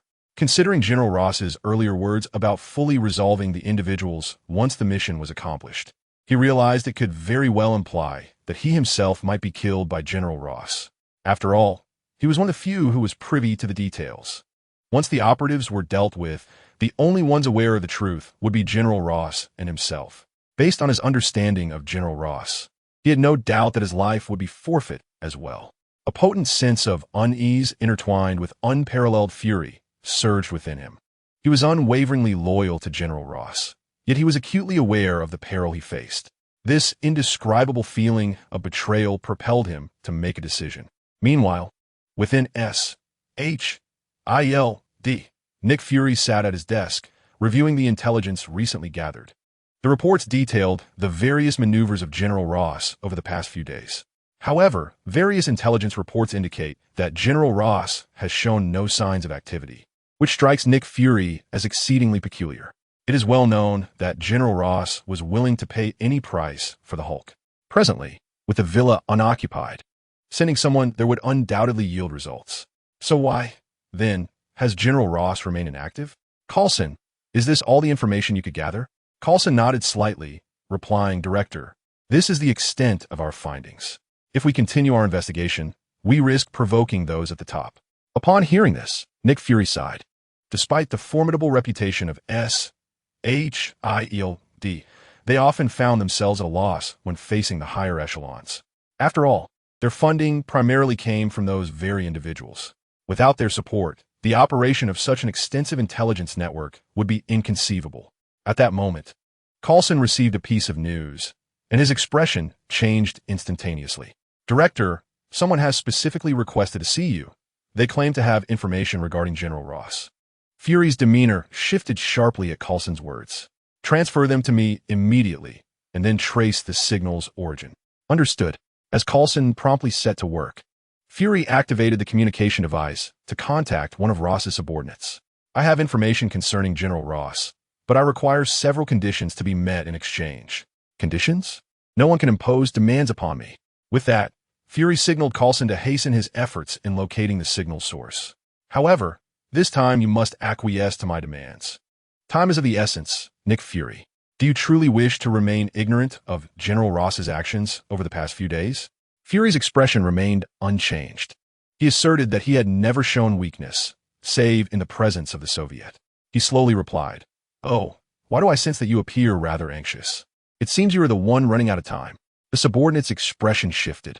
Indeed, he had little time left, especially while conversing with Fury. He felt as though Fury could see right through him, a sensation that left him quite unsettled, realizing that prolonging the situation would lead to disaster. The subordinate declared to Fury, "Collaboration benefits us both. Refusal to cooperate means trouble for us both." As soon as he finished speaking, Coulson presented the tracked signal before Fury. To Fury's astonishment, the source of the signal was unmistakably within General Ross's territory. "Since you mentioned that time is of the essence, let us discuss your information and conditions." The subordinate cautiously surveyed the surroundings. Upon confirming that no one else was approaching, he addressed Nick Fury. "My demands are for SHIELD to provide me with round-the-clock personal protection, along with a sum of $10 billion US. $10 billion. Why not just rob a bank? This is far more advantageous, is it not?" Nick Fury's expression remained impassive. His fingers gently tapped the surface of the table as thoughts flickered through his mind. "I agree to your terms. Now divulge the information you possess." Upon receiving Fury's response, the subordinate's face instantly brightened with a relaxed smile. He proceeded to share all the information he knew with Fury. At that moment, Fury finally comprehended General Ross's intentions.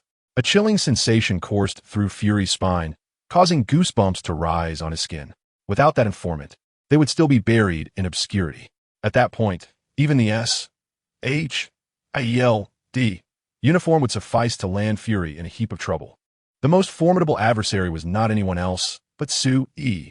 Without hesitation, Fury immediately declared, "You must intercept them at once. I will offer you $200 million and top-tier agents for your protection." However, just as Fury finished speaking, communication was abruptly severed. The subordinate took several deep breaths to calm his racing heart before heading toward the mission site. Although $200 million was an enticing offer, he was already treading a dangerous path. He must ensure his absolute safety first. As the saying goes, a dead ally is preferable to a living foe. Only by eliminating those tasked with a mission could he become the most exceptional one. In that scenario, as the sole witness, SHIELD would undoubtedly safeguard him. Such is the harsh reality of the world. Everyone seeks to escape the role of a pawn, striving desperately to become a player. What? You mentioned Sui.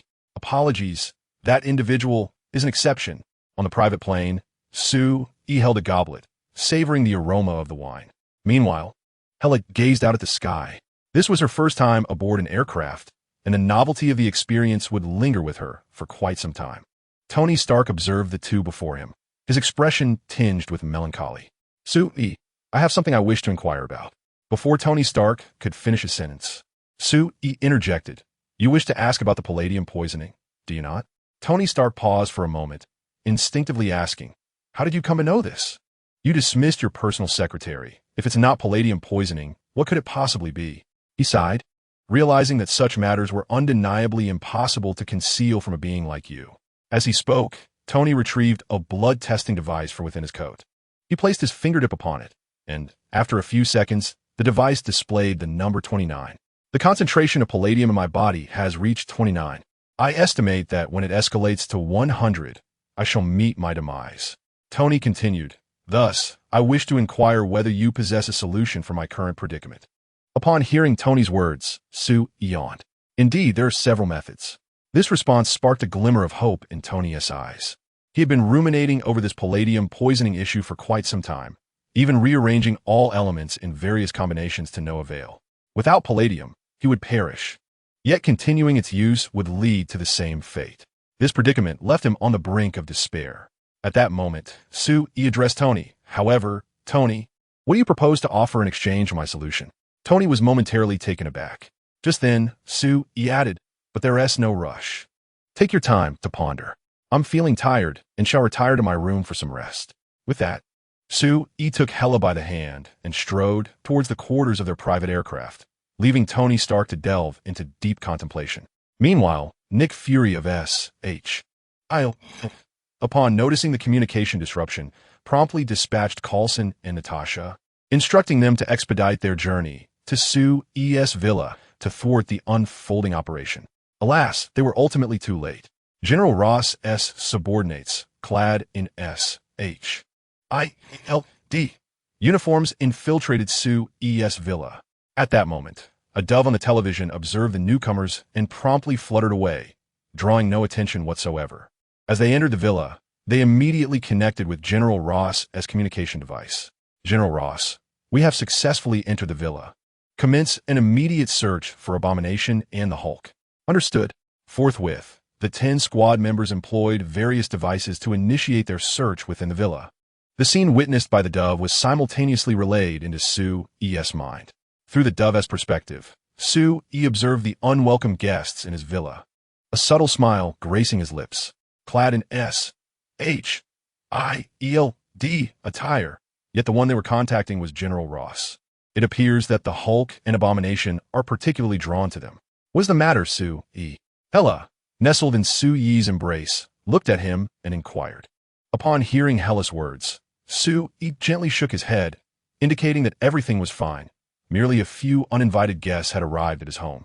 As soon as he spoke, an overwhelming aura of menace emerged from Hela. She had long regarded the villa as her own sanctuary.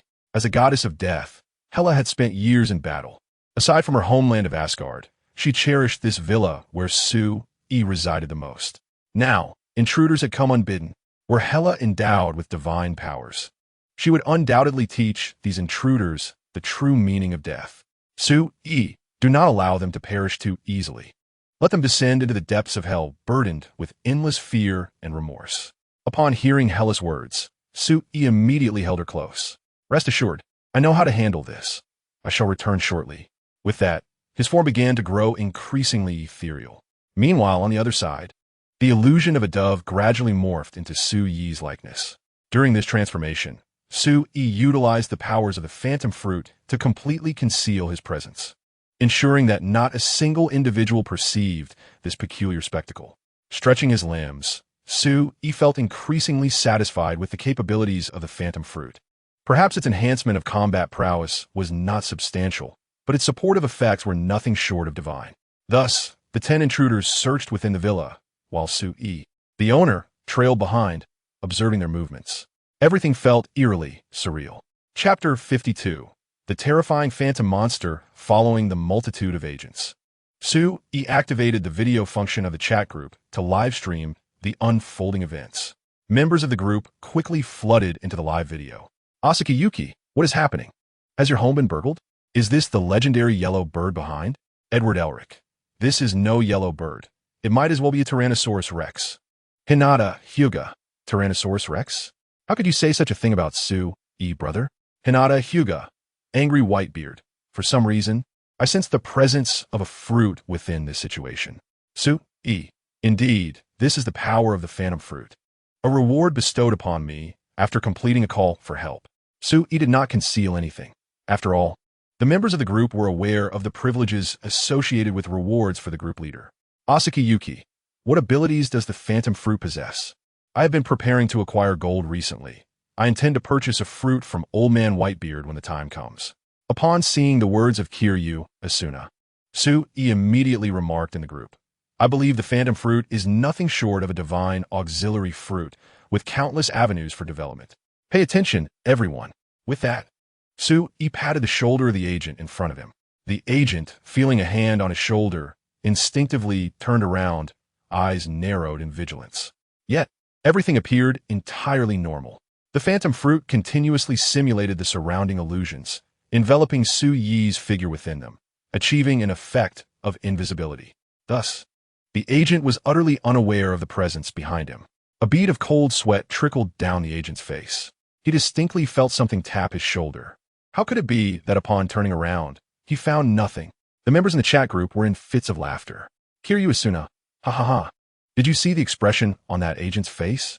He's completely bewildered. Others chimed in. Of course we saw it. We are not blind. Esther's, the group leader is so mischievous, but I absolutely adore it. Wozihuari.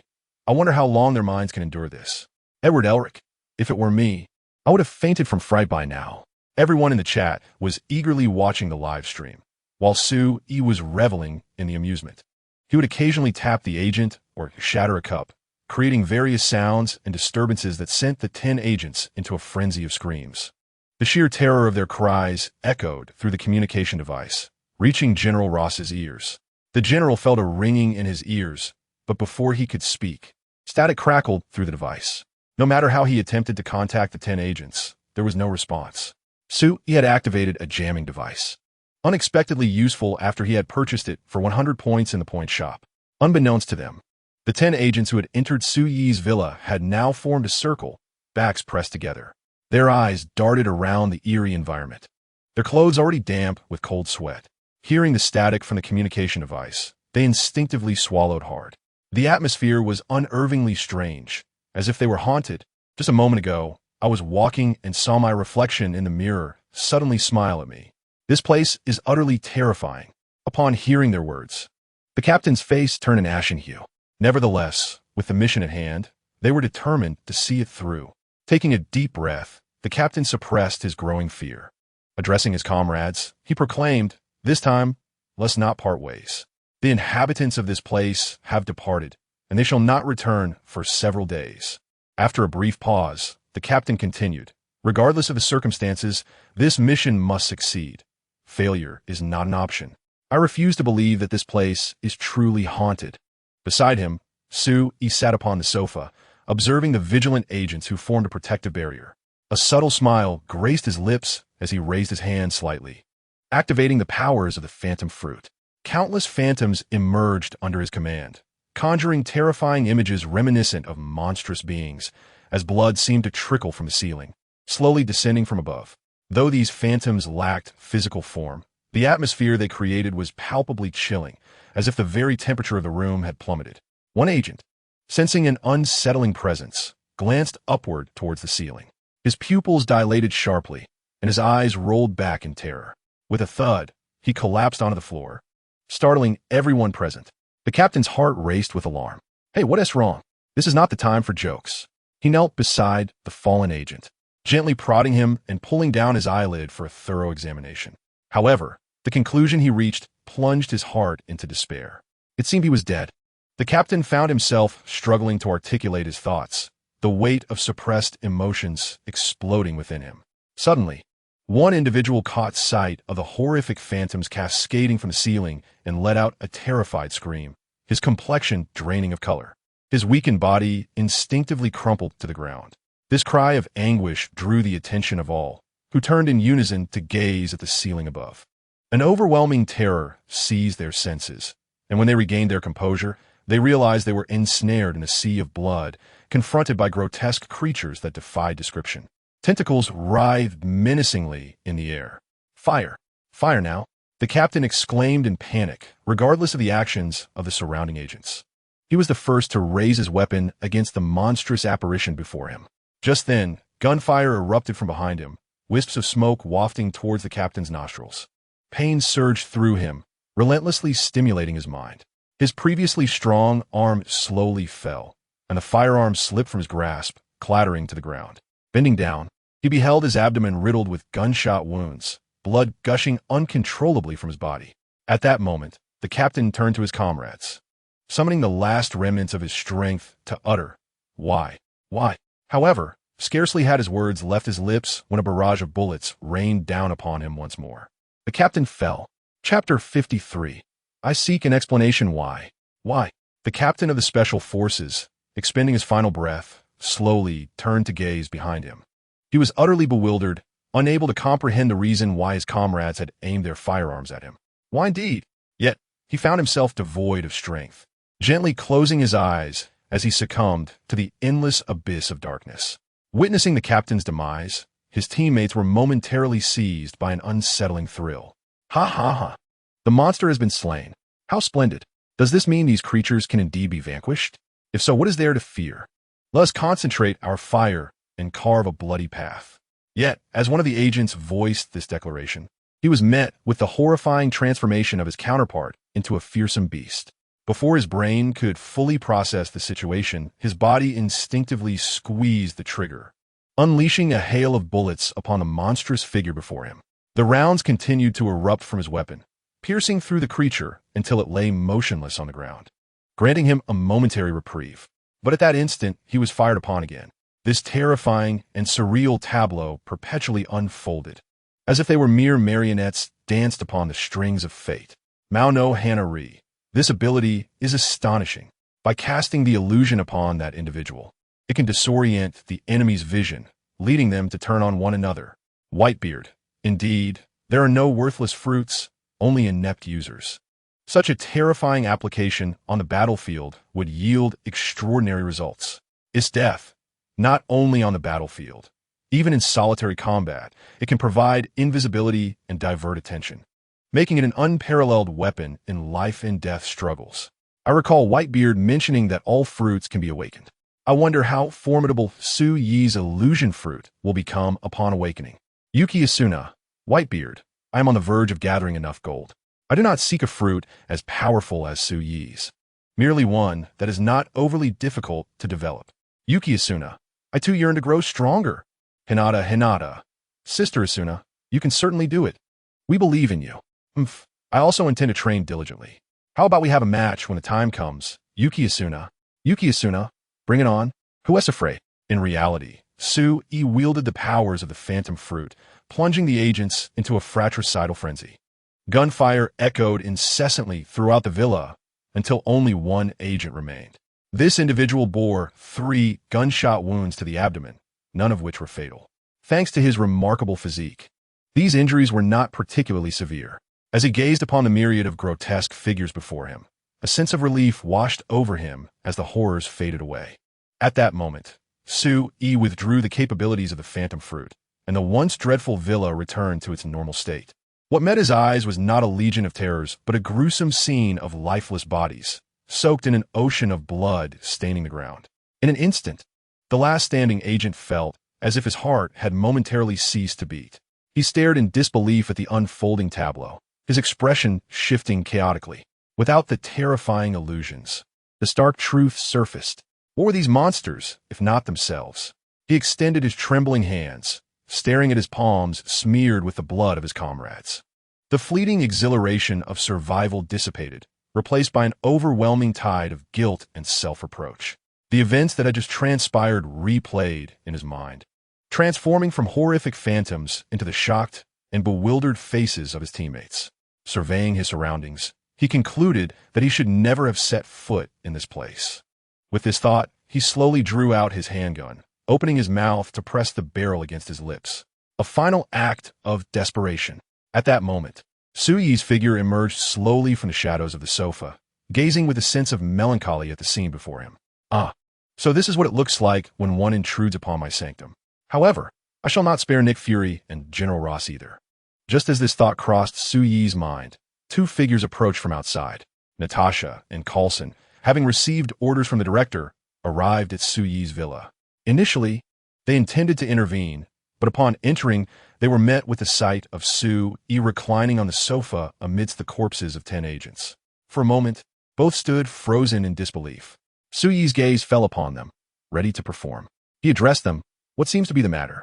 Is it that, according to your intelligence, I have already boarded a plane to Monaco? Natasha, maintaining a semblance of composure, looked at Su Yi and implored, Su Yi, please let me explain. Things are not as you perceive. Explain? You wish to know how to interpret this? The uniforms they are clad in serve as the most lucid explanation. Su Yi's voice was stern and resolute, revealing his profound indignation towards the situation. However, unbeknownst to Natasha and Coulson, while Su Yi displayed his ire, he was simultaneously engaging in a jovial chat within a group. Su, what do you think? Is my acting not rather splendid? Hinata Hyuga. Brother Su, is the most formidable. Asuna Yuki. Such acting could surely earn a little golden statuette. At this moment, the atmosphere became palpably tense. Su took a decisive step forward, positioning himself before Natasha, his formidable aura bearing down on her without mercy. Inform me, where's the headquarters of SHIELD? Did Nick Fury not mention seeking me out? Now, I am here to confront him, and I demand an explanation.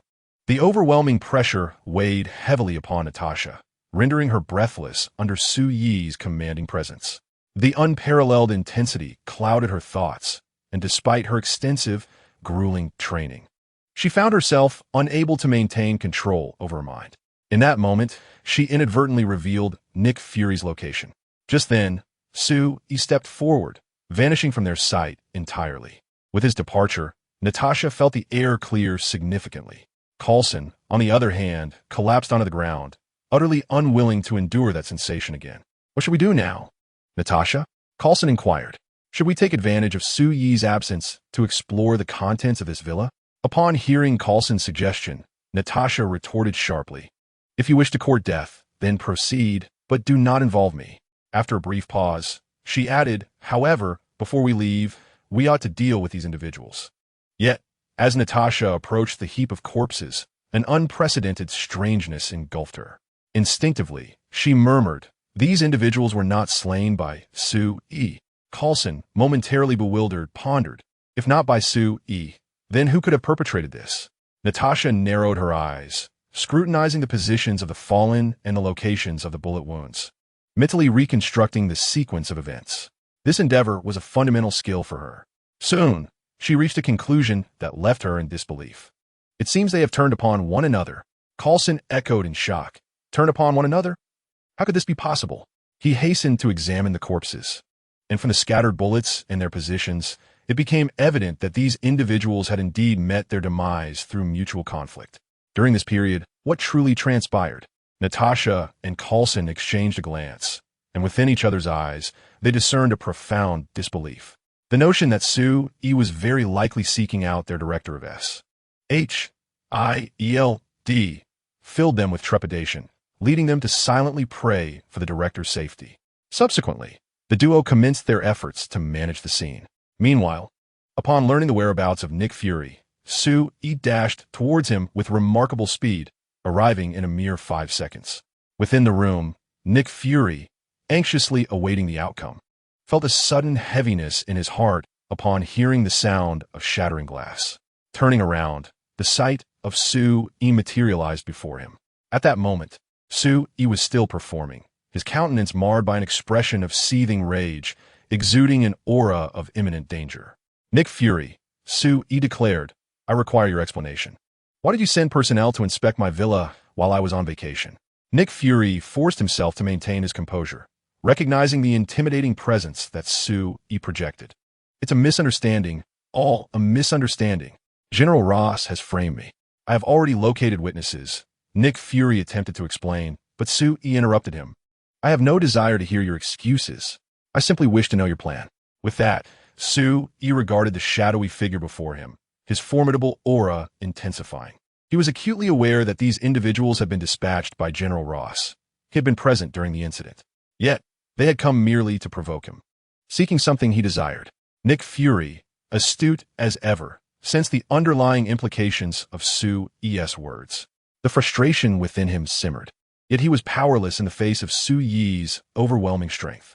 With a resigned sigh, Nick Fury inquired, what must I do to quell your anger? Upon uttering those words, he silently vowed, Ross, you will regret this. I shall not forgive you so easily this time.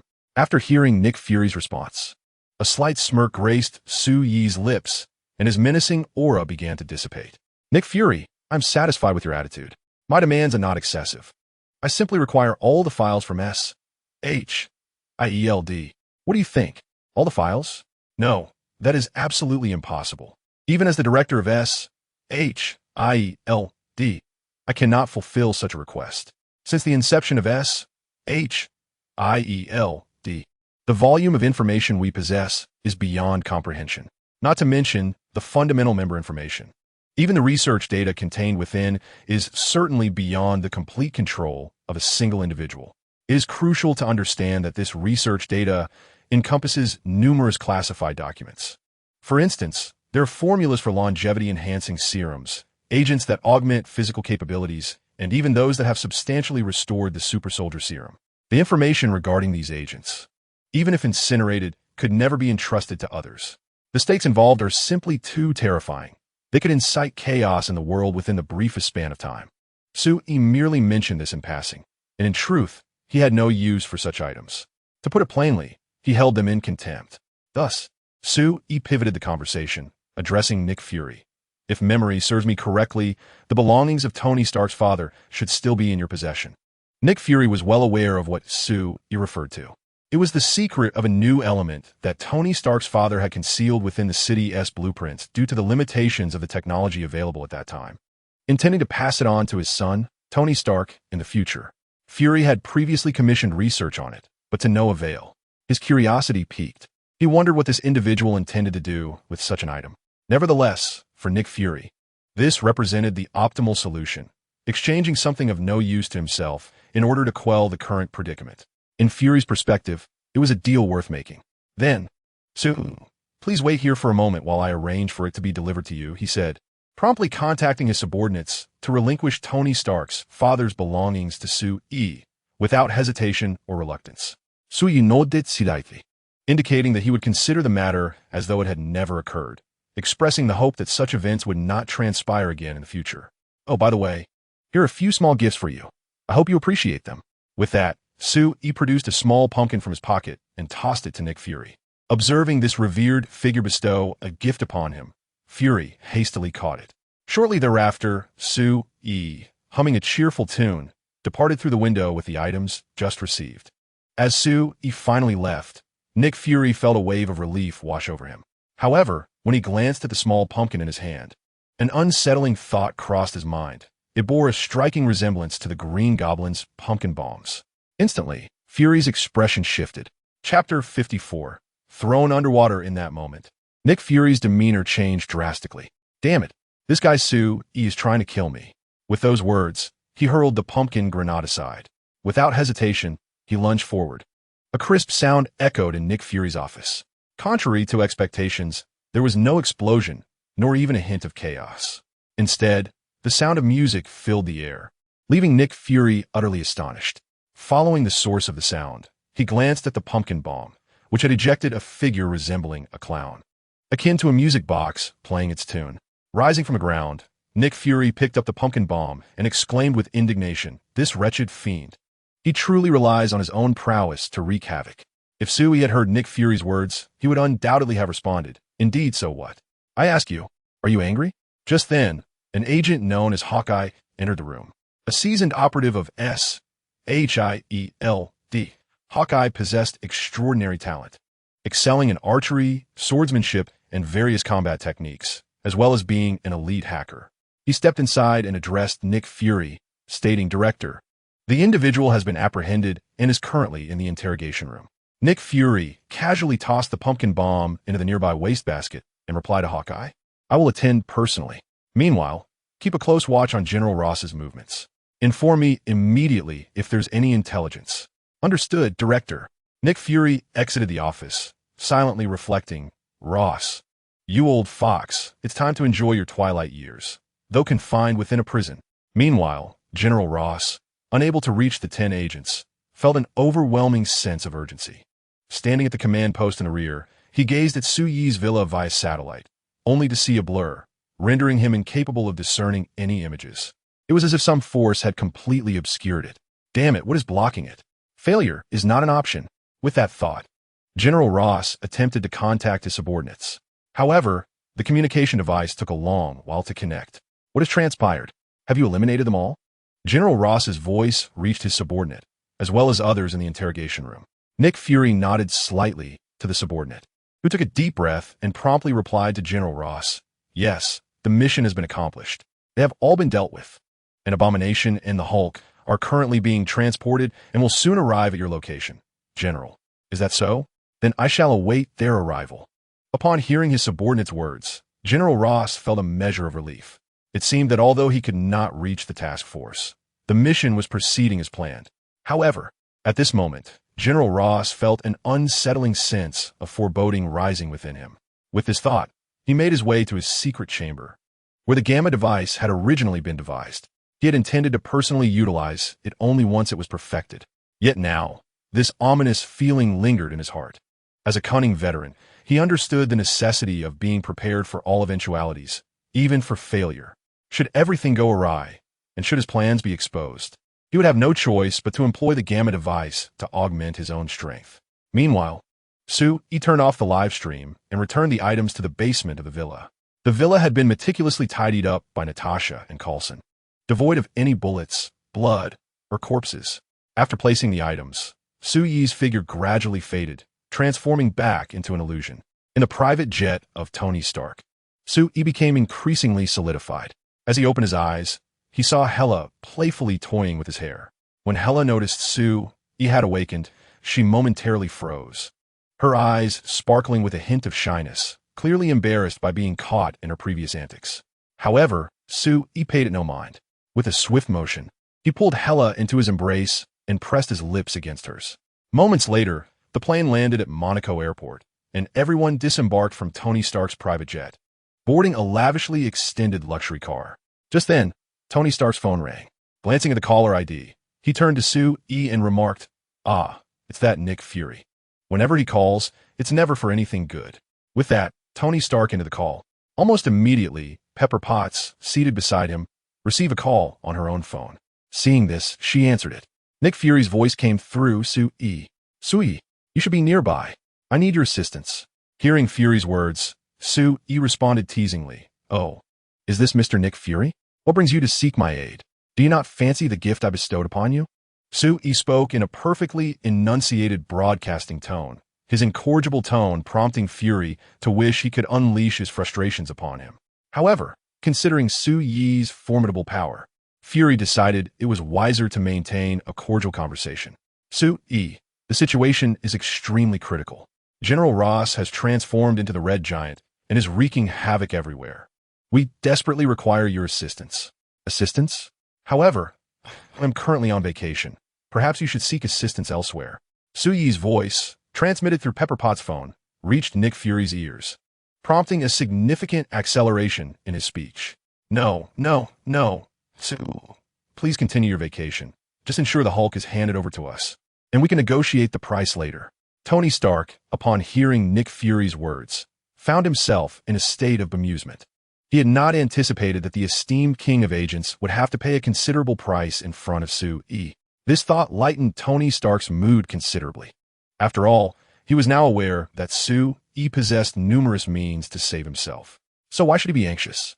Instead, he might as well indulge in some revelry in Monaco. Upon hearing Nick Fury's words, Sue-Yi remarked, "That's fine. As for the Hulk and the Abomination, I've disposed of them at the bottom of the pond in the villa area."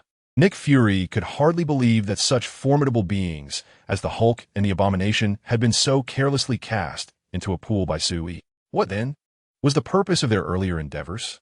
Observing Sue-Yi's nonchalance, he realized they should have searched the villa's vicinity sooner. Had they done so, they might have discreetly removed them. However, it was too late to lament. This price was one he had to pay. With a sigh of resignation, Nick Fury wasted no time and promptly ended the call, instructing his subordinates to retrieve the frozen Hulk and dismembered Abomination from the pond. They needed the Hulk's strength, otherwise, they stood no chance against the Red Hulk. It was crucial to note that the Red Hulk was also exceedingly powerful, comparable to a normally transformed Hulk. This urgency was the reason behind Nick Fury's anxious demeanor. After hanging up, Pepper sighed. "It seems the current state of affairs is rather tumultuous." She then glanced at Tony Stark, her beautiful eyes filled with unspoken concern. Meanwhile, Tony Stark, holding a magazine, presented it to Sue-Yi. "Sue-Yi, the Monaco Racing Club is one of the world's premier racing clubs. I've booked a spot for this afternoon's race. Would you care to join me?" "Sure. I would love to try it out. I have a fondness for racing." "Is that so? Well, I shall not show you any mercy then." In realms where he could not surpass Sue-Yi, Tony Stark felt confident that he would excel in racing. To understand, for a dandy like him, racing could be considered an essential course. Just as they spoke, The sky underwent a dramatic transformation. Dark clouds rolled in, accompanied by the furious rumble of thunder. The inky black clouds hung above like a curtain, obscuring the splendid weather and scenery. Tony Stark glanced out the window and remarked, "I never expected that on the very first day in Monaco, I would encounter such weather.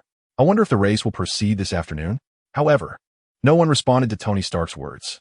All that could be seen was Hela's gaze fixed on the sky, her delicate brows knitted, her expression seemingly grave. At that moment, He turned to Tony Stark and asked, "Tony, when will we arrive at the hotel? I have booked the entire Monaco International Hotel, from where we can view that magnificent structure." Before Tony Stark could reply, He declared, "In that case, let's head there first. We could discuss everything tomorrow." With that, He opened the car door and, cradling Hela, exited the moving vehicle. As they departed, He casually closed the door behind him, leaving Tony Stark and Pepper Potts in stunned silence. At this moment, Pepper turned to Tony Stark and said, "Tony, does your friend always leave like this?" Tony Stark, momentarily taken aback, responded, "This is the first time I have invited him."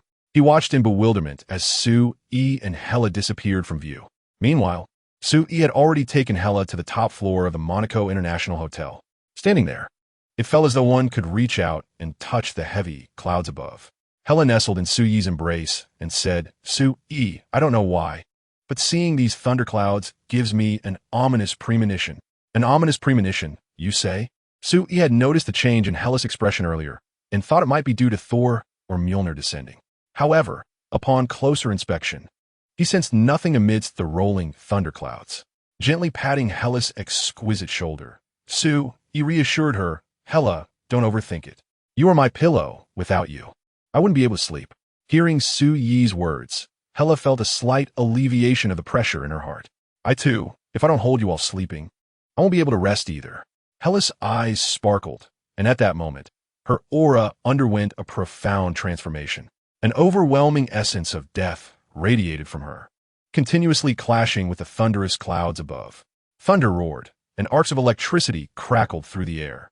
The terrifying lightning continued to coalesce within the thunderclouds.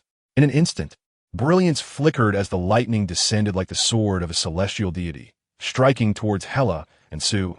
At that moment, Hela stepped forward, her hands elegantly sweeping through her flowing hair. The battle attire, a blend of deep black and verdant green, enveloped her curvaceous figure, amplifying her formidable presence. A menacing aura surged exponentially as Hela raised her delicate hand, conjuring the Sword of Night from thin air, aimed directly at the lightning. The speed of the Sword of Night surpassed that of the lightning itself, its resonant clang echoing even amidst the thunder. In an instant, the lightning collided with the Sword of Night, producing a thunderous roar. An overwhelming force of chilling malevolence and destructive energy clashed in the heavens, creating a blinding, radiant brilliance. A fierce wind erupted, sweeping around Hela and Sue-E as the light gradually dissipated, revealing Hela's form floating gracefully in the air, reminiscent of Sue-Yi's self-introduction from before. Hela gazed at Sue-E and spoke with a cool demeanor. "Sue-E, let me reintroduce myself. I am Hela Odinson, the goddess of death of Asgard." Yet, as these words left her lips, uncertainty gnawed at her heart. She feared that her identity might invoke disdain from Sue-E, or that he could not accept a woman deemed death. Just as Hela succumbed to these troubled thoughts, Sue-E shook his head, causing her heart to flutter anxiously. However, at that moment, Sue-Yi's voice reached her ears. "I must say, Hela, you seem rather lacking in spirit. Come, let me show you how to be more spirited." With these words, Sue-E soared into the air, wrapping his arm around Hela's slender waist, propelling them towards the billowing thunderclouds above. Hela watched as Sue-Yi's muscles tensed, and with a powerful thrust, he struck forward. Boom! His punch shattered the thunderclouds entirely, allowing sunlight to bathe them both. "Speak your ambitions," Hela exclaimed. "Proclaim to the world that you have returned." Feeling the warmth of Sue-Yi's embrace, Hela perceived herself as the happiest person alive. She gazed skyward and declared, "I, Hela, vow to slay Odin, return to Asgard, and ascend as its queen." Upon hearing her declaration, Sue-E responded, "Excellent. Now, that's the spirit." Chapter 56, Odin's Throne Asgard. Upon the throne, Odin, who had been in a state of feigned slumber, suddenly opened his eyes. In that fleeting moment, he keenly sensed Hela's presence. The overwhelming intent to kill was unmistakable to Odin. He never anticipated that Hela would regain her divine power so swiftly. It seemed that her return to peak condition was imminent. Odin murmured to himself, contemplating Hela's terrifying strength, which only served to intensify his headache. He felt the weight of age upon him. Although his divine power remained intact, his body was undeniably weary, and his combat prowess paled in comparison to his former self. Meanwhile, his sons Thor and Loki had yet to attain the level of strength he desired. Should Hela return to her zenith and set foot in Asgard, chaos would inevitably ensue. Realizing the urgency of the situation, Odin understood that he must vanquish Hela before she was fully restored. Seated upon his throne, Odin pondered for an extended period. He then summoned Thor and Loki to his presence.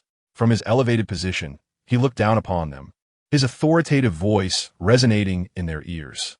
"Thor, Loki, you are both my sons, and I now entrust you with a mission. Whosoever completes it first shall inherit my throne and become the next ruler of Asgard." As Odin's words echoed, a glimmer of determination ignited in the eyes of both Loki and Thor. Asgard revered strength, and Odin's throne was the very symbol of it. With a clever glint in his eye, Loki addressed Odin. "Father, what is this task you speak of?" Observing Loki's eagerness, Odin simply replied, "Your mission is to journey to Midgard and slay a woman named Hela." He continued, "While you undertake this task, I shall enter a state of slumber. Upon your success, I shall awaken to conduct your coronation ceremony." At that moment, Thor inquired, "Father, how shall we locate this woman?" Odin contemplated briefly. As Thor was his son, he possessed the bloodline that would allow him to sense Hela's presence if she were nearby. However, Loki, being the child of the frost giant king whom Odin had rescued from the battlefield, lacked this connection. With this thought, Odin resolved to aid them. He extended his hand, allowing 2 drops of divine blood to emerge from his fingertips. The blood floated gracefully through the air, landing before Thor and Loki. "My blood shall guide you. Remember, whosoever accomplishes the task first shall earn the right to the throne." With that, Odin's form gradually dissipated as he retreated to the depths of Asgard to slumber, seeking to restore his essence to its prime. In anticipation of potential failure on the part of Thor and Loki, Hela launched a direct assault on Asgard. Loki observed as Odin fell into a deep slumber, and a surge of inspiration ignited within him. Thor and Loki carefully collected the blood before them. Thor then turned to Loki and said, "Loki, let us proceed to the Rainbow Bridge and venture to Midgard." Midgard is, of course, Earth. However, upon hearing Thor's words, Loki replied, "You go ahead. I have some matters to attend to." With that, Loki made his way outside the palace. Thor hesitated momentarily, but ultimately resolved to set forth first, for he possessed an unwavering confidence in his own abilities. When Loki witnessed the activation of the Rainbow Bridge, a smile finally graced his face. He had a profound understanding of his own combat prowess. Thus, upon confirming Odin's true slumber, Loki ventured into the treasury of Asgard. He intended to wield the Destroyer. With the power of the Destroyer, he would accomplish this task. After all, Odin had never explicitly forbidden the use of such artifacts. Had he? Suddenly, Loki's gaze shifted to the frost box on the other side. For reasons unknown, he felt an unusual allure toward this frost box. Nevertheless, as he had resolved to take the Destroyer, he saw no reason not to also claim the frost box. Although any race other than the frost giants would be cursed upon using the frost box, it still served as an excellent trump card. With this thought in mind, Loki, bearing the Destroyer and the frost box, persuaded Heimdall in Odin's name and traversed the Rainbow Bridge to Midgard. Meanwhile, in Midgard, Earth, the Grand Prix event organized by the Monaco Racing Club, originally scheduled for the afternoon, had not been canceled due to Su Yi's earlier intervention and proceeded as planned. At this moment, Su Yi and Hela were seated in a restaurant, savoring the culinary delights of Monaco. Hela, sitting beside Su Yi, inquired, "Su Yi, do you truly not mind my identity?" "Of course not. In fact, it feels quite exhilarating," he replied. "Exhilarating?" Hela instinctively echoed, only to realize her own reaction.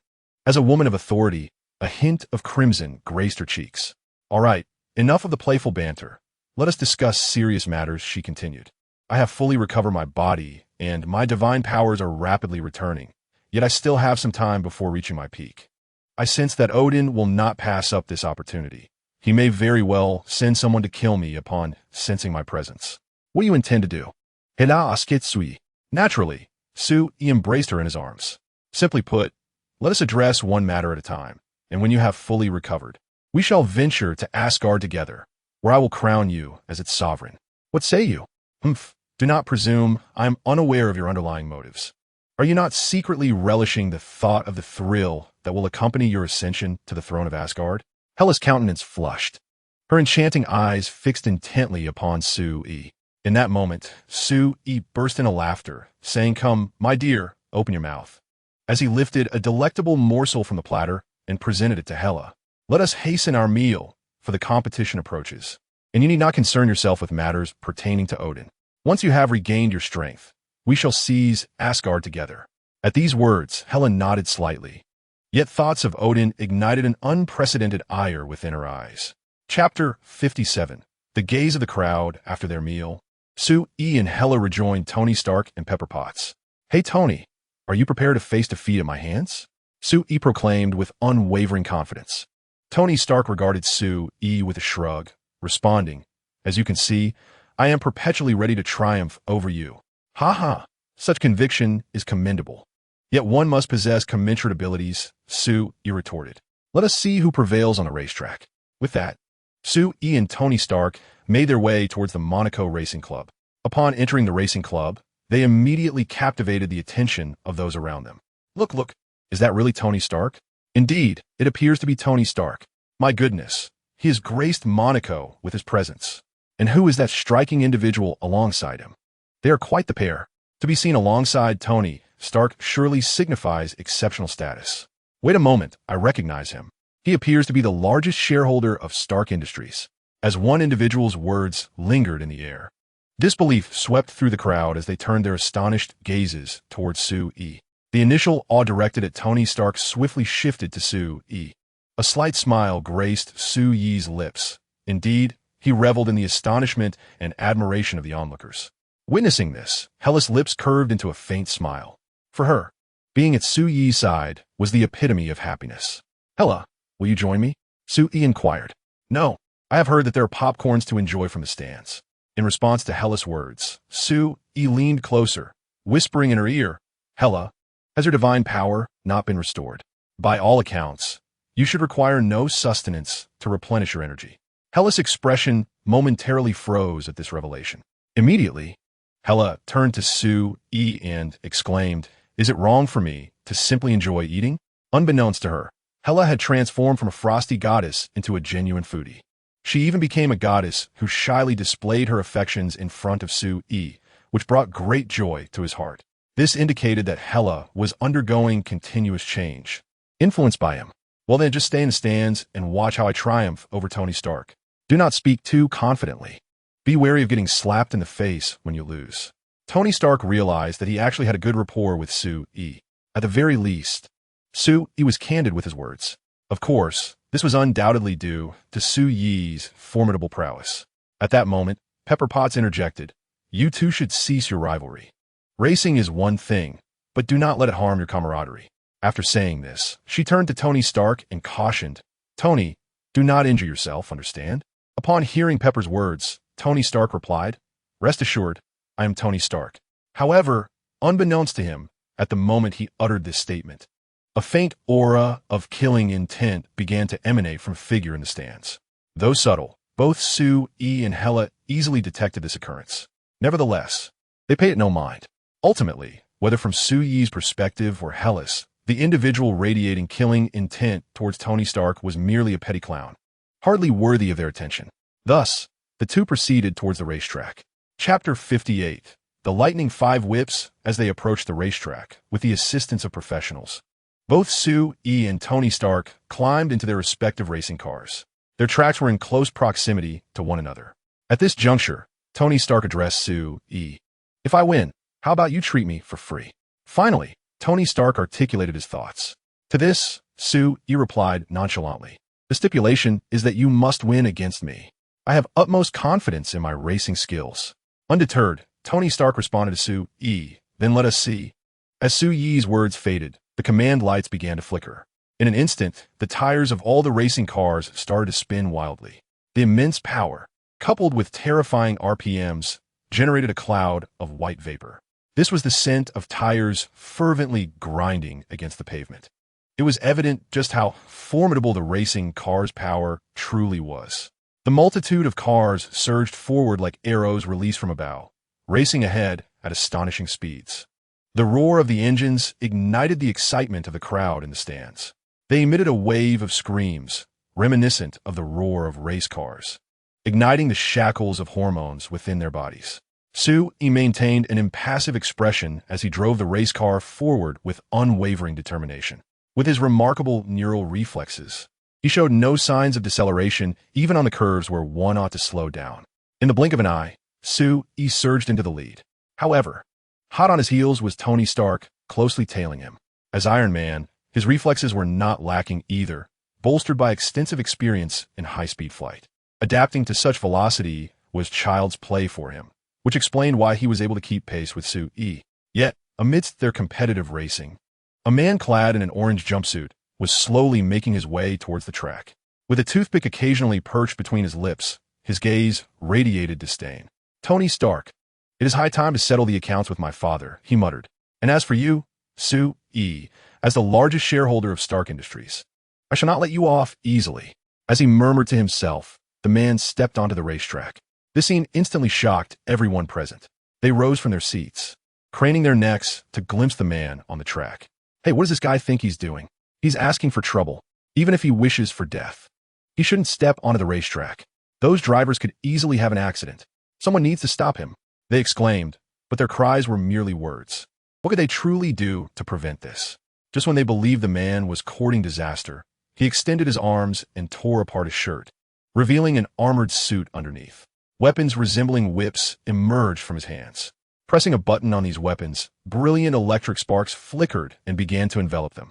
Simultaneously, his clothing started to dissolve, fully revealing the suit beneath. At that moment, everyone was astounded. They gaped in disbelief at the spectacle before them. What was this man's situation? Was he also clad in an armored suit? It turned out he had not recklessly charged in. He was thoroughly prepared. The spectators in the stands watched in astonishment. Pepper Potts, too, had noticed the unfolding drama on the track. Immediately, she picked up a nearby briefcase and turned to Hela, who was munching on popcorn, saying, "Hela, aren't you worried about Sui?" "Not all," Hela replied confidently. "There is no one who can harm Sui." Hyla remained utterly unconcerned. However, Pepper Potts felt differently. For reasons unknown, she recently sensed that Tony Stark was concealing something from her. Particularly, she often noticed that Tony's complexion appeared notably pallid. Most importantly, without his armor, Tony Stark was merely an ordinary man. This thought intensified Pepper's inner anxiety. Without hesitation, she donned her high heels and rushed toward the runway.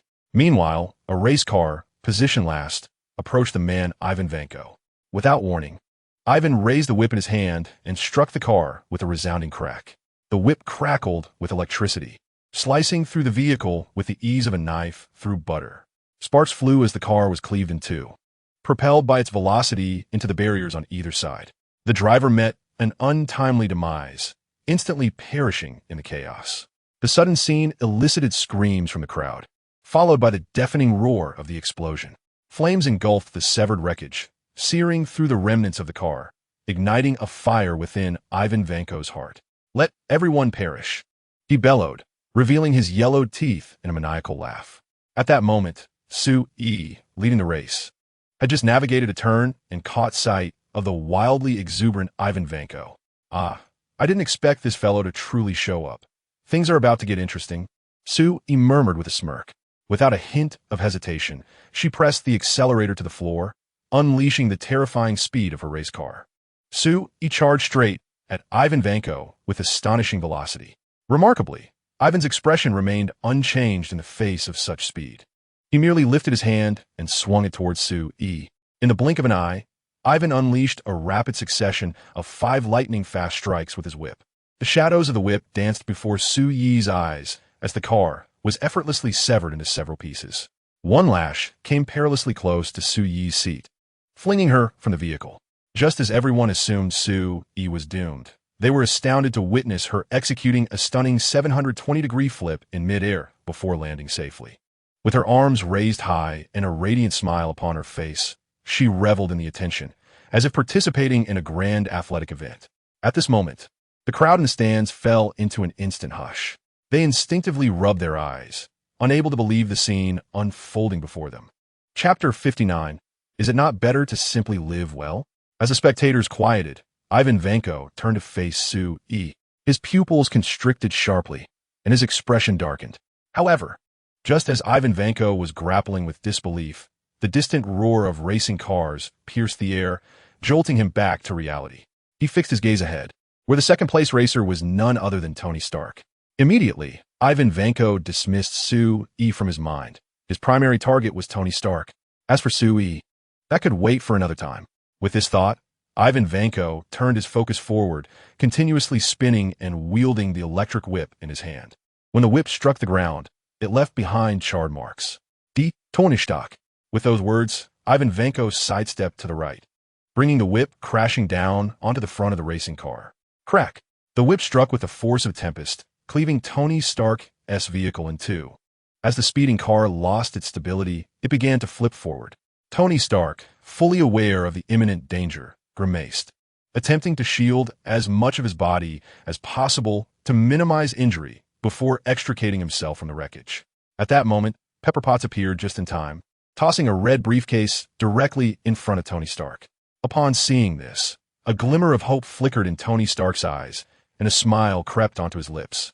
Without a moment's hesitation, he endured the pain and rose from the ground, stepping onto the briefcase.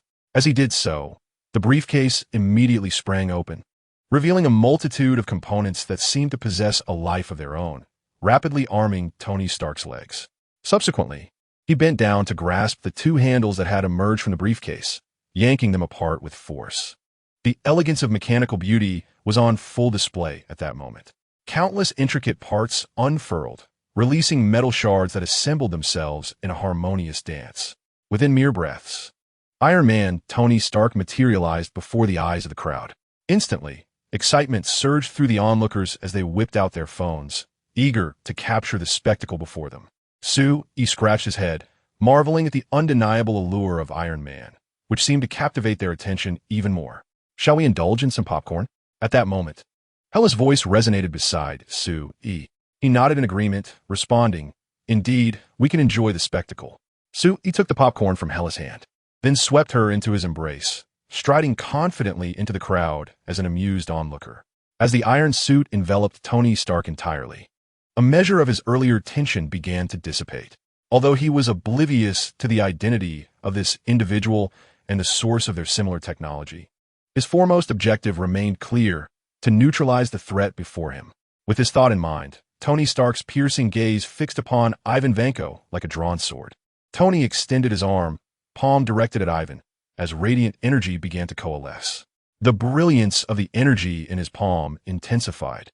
Yet just as he prepared to unleash it, Ivan's whip ensnared his arm, forcefully stifling the energy that had once shone so brightly. In mere moments, the luminescence faded into obscurity, but the struggle was far from over. As Tony attempted to free himself from the whip's grasp, another of Ivan's whips coiled around him, unleashing a torrent of destructive energy upon Tony's iron suit. The armor he wore, a portable design conceived within a suitcase, was intended for convenience and rapid deployment in emergencies. However, in terms of combat efficacy, it left much to be desired. Under the relentless assault of Ivan's energy-laden whips, Tony's defenses faltered. The audience in the stands fell into stunned silence, unable to fathom that the invincible Iron Man was now at a disadvantage. Pepper Potts, witnessing the scene from a distance, gasped in horror, her heart nearly leaping from her chest at the sight of Tony's peril. Ivan Vanko exclaimed, exerting tremendous force with both hands. His exoskeletal armor granted him considerable strength, tightening the whips and snaring Tony's arms. With a powerful motion, he hurled Tony away. The energy from the whips surged forth, and as Tony was flung into the air, his armor was violently stripped from his arms. The crowd in the stands erupted in a cacophony of screams, unable to fathom how the beleaguered Tony Stark could possibly retaliate against the formidable adversary before him. Tony Stark gazed at his exposed arms, his expression growing increasingly somber. The recent injuries had left him gasping for breath, and the palladium element ravaging his body caused his physical condition to deteriorate rapidly. Otherwise, he would not be subjected to such torment. Ivan Vanko, observing the fallen Tony Stark, allowed a cruel smile to creep across his lips, with a tone steeped in derision. He taunted, "Ha ha, you have lost, Tony Stark. You are defeated." As Ivan Vanko's maniacal laughter echoed, he took a step closer to Stark. With each advance Ivan made, Tony retreated, a dance of fear and dominance. Ivan reveled in the satisfaction of seeing Tony Stark cower. "What are you afraid of, Stark? Are you frightened that I will take your life?" As Ivan's words lingered in the air, he lunged forward, his whips slicing through the air towards Tony Stark. Sui, caught in the fray, regarded the approaching whips with a hint of disdain. He merely intended to be an onlooker, yet found himself entangled in this battle. As the whips surged toward him, Sui nonchalantly retrieved a piece of popcorn and flicked it toward the incoming strikes. In an instant, the popcorn soared through the air like a dart, striking Ivan Vanko's wrist with astonishing speed. The impact was explosive and blood erupted forth. A wave of intense pain surged through Ivan's mind, causing him to grit his teeth in agony.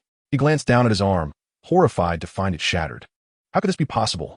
Panic coursed through him as he lost his balance and fell to the ground. Meanwhile, the other whip struck Tony Stark's leg, sending him crashing to the floor as well. What a dismal sight indeed. With a smirk, Sui turned to Tony Stark and remarked, "It appears you now owe me a life, Stark." As he spoke, Sui retrieved 3 more pieces of popcorn from his bucket. One by one, he launched them with precision, each imbued with formidable force, aimed at Ivan Vanko's legs and left arm. Bang, bang, bang. 3 blood-red flowers bloomed, followed by the anguished cries of Ivan Vanko, prompting Sui to shake his head in disbelief. "Isn't it better to live peacefully? Why provoke me? Wouldn't you agree, Hela?" Hela nodded slightly. Indeed, anyone who dares to provoke you is bound to face calamity. As Hela's words echoed, the security personnel from the Monaco Racing Club hurried over from a distance, summoned only after receiving orders to handle the aftermath. They mercilessly dragged Ivan Vanko away from the crowd. As he was being pulled away, Vanko shouted at Tony Stark and Sui, "Tony Stark, Sui, I will never let you go. As long as I live, I will ensure you face my wrath." Just before Ivan could finish, Sui delivered another popcorn strike, this time aimed squarely at his head. Then, with a calm demeanor, Sui remarked, "Noisy." At that moment, silence enveloped the crowd. They had initially believed that the strongest and most impressive was Tony Stark, but Vanko's whip seemed to have struck them harshly in the face. Even Iron Man, Tony Stark, appeared to be mercilessly overpowered by Vanko. Yet, just when they thought Vanko was the mightiest, Sui's formidable strength shattered their perceptions entirely. In a mere 5 popcorn strikes, he brought Ivan Vanko's life to a definitive end. Rather than instilling fear, this spectacle exhilarated them like never before. The sheer impact of this display sent everyone into a frenzy as they whipped out their phones to capture Sui's image. However, Sui enveloped himself and Hela in a hazy illusion, rendering them unphotographable. At this moment, Tony Stark shakily rose from the ground, unfastened his iron suit, and gasped for breath. The palladium element was steadily corroding his body, visibly diminishing his vitality. This sensation during battle was profoundly frustrating for him. Immediately, Tony turned to Sui and implored, "Sui, what can you do to save my life? I've had enough of this palladium." Hearing Tony's plea, Sui replied coolly, "It's simple. I have a collection here, which includes items from before your father's passing. Within it, you can extract a new element that can serve as a substitute. Consider it the final gift your father left for you. To comprehend this matter, I have just procured it from S.H. Tony Stark murmured to himself, seemingly lost in contemplation. "What then is the price I must pay?" "Quite simple. Once you have deciphered the secrets of this new element, you shall provide me with its manufacturing method. Is that not straightforward?" Pausing momentarily, Sui continued, "As for the price for saving your life earlier, I shall return to discuss it once I have made my decision. What do you think?" Tony Stark nodded slightly, acknowledging that there were no objections. As long as the palladium issue could be resolved, he expressed his contentment. Upon receiving Tony Stark's agreement, Sui rose from his seat. "The place is now ruined. I will arrange for someone to deliver the items to you later. For now, I shall take my leave." With that, Su-e, accompanied by Hela, made his way outside. Just then, a notification from the chat group echoed in his mind. Ding! Task released. Clear the first level. Limited participants. 3. Fixed member Yuki Asuna is bound. 2 spots remaining. Reward for clearing. Peak mastery of the Great Swordsman. Ding! Participating members will receive a fully immersive helmet free of charge. Yuki Asuna, what is going on? Has a task been issued? Is it related to my world? Edward Elric. What is that? Yuki Asuna. It's a fully immersive game, but from the leader's words, it seems there are deeper secrets involved. Yuki Asuna. Leader Su-e. Summon the leader. Leader Su-e. Please come out. Asuna misses you. Yuki Asuna. Ah, you witch. I believe you are the one who longs for him. Don't drag me into this. Just as the two ladies were poised to continue their banter, Su-e appeared. Su-e. Indeed, there are numerous secrets. In summary, anyone who enters this game cannot exit. Should they die within the game, they will also perish in reality. Su-e. However, it serves as an excellent opportunity to enhance one's experience. Even those with lesser strength can partake in this task. Yuki Asuna. Leader Su-e. Do you intend to participate in this task? With the leader leading the way, it seems it would be considerably easier. Whitebeard. Perhaps we should allow Su-e to join this time. While I am reluctant to admit my weakness, I certainly need to train. Yuki Asuna. I see you are afraid of me surpassing you. Whitebeard. I am an immortal being. Do you truly think I would fear you? As Su-e observed the two women, he sensed the impending onset of a playful banter and promptly addressed Yuki Asuna, saying, Yuki Asuna, prepare yourself. Once I conclude my matters here, I shall rendezvous with you. Use this interval to ready yourself as well. Yuki Asuna replied, Sure thing. I will first negotiate with the old man Whitebeard. I have amassed enough gold and am ready to purchase a devil fruit. Edward Elric interjected, Indeed, you are quite the affluent individual. He added with a touch of sarcasm, tears of the impoverished. Yuki Asuna coughed and said, Ahem, I must take my leave. With that, she swiftly departed to make her preparations, intending to gather her resources for when Su-e arrived. Observing this, Su-e also exited the chat group. Chapter 61. Journey to Asuna's world. As Su-e and Hela departed from the Monaco Racing Club, Yuki Asuna made her way to the basement of her villa. There, she unlocked the safe nestled in the corner. This safe contained gold that Yuki Asuna had meticulously calculated based on the world of One Piece, amounting to a staggering 300 million in value. Though the fruits of her labor yielded only a fruitless ability, Yuki Asuna nonetheless aspired to acquire a more developmental fruit. Within the chat group, Yuki Asuna specifically sought out Whitebeard. Old man Whitebeard, I have prepared the gold, she announced. Whitebeard responded with a hearty laugh, Gurararara. My sons have also procured 4 fruits. Take a look and choose the one you desire. As he spoke, Whitebeard sent Yuki Asuna 4 images, elaborating. According to our devil fruit catalog, these fruits are as follows. The Zoan-type eel fruit in electric eel form, the Paramecia-type speed fruit, the Zoan-type dog fruit in pug form, and the Logia-type mud fruit. Which one would you like to select? Yuki Asuna fell into deep contemplation. As a woman, she would certainly not choose the electric eel or the pug forms. Although the mud fruit belonged to the Logia category, she was uncertain about how to develop its capabilities. However, when Whitebeard mentioned the speed fruit, a glimmer of excitement flashed in her eyes. Completing this task would grant her the prowess of a great swordsman. While she was unsure of the specifics of such mastery, it surely would not be inferior to that of the great swordsman within the world of One Piece. Coupled with the speed fruit, her combat prowess would undoubtedly see a substantial increase. In due time, she could accumulate points to negate the side effects of the devil fruit and potentially consume additional fruits. Meanwhile, she could request Whitebeard to seek out even more formidable devil fruits. At the very least, it must be stronger than these animal and nature types.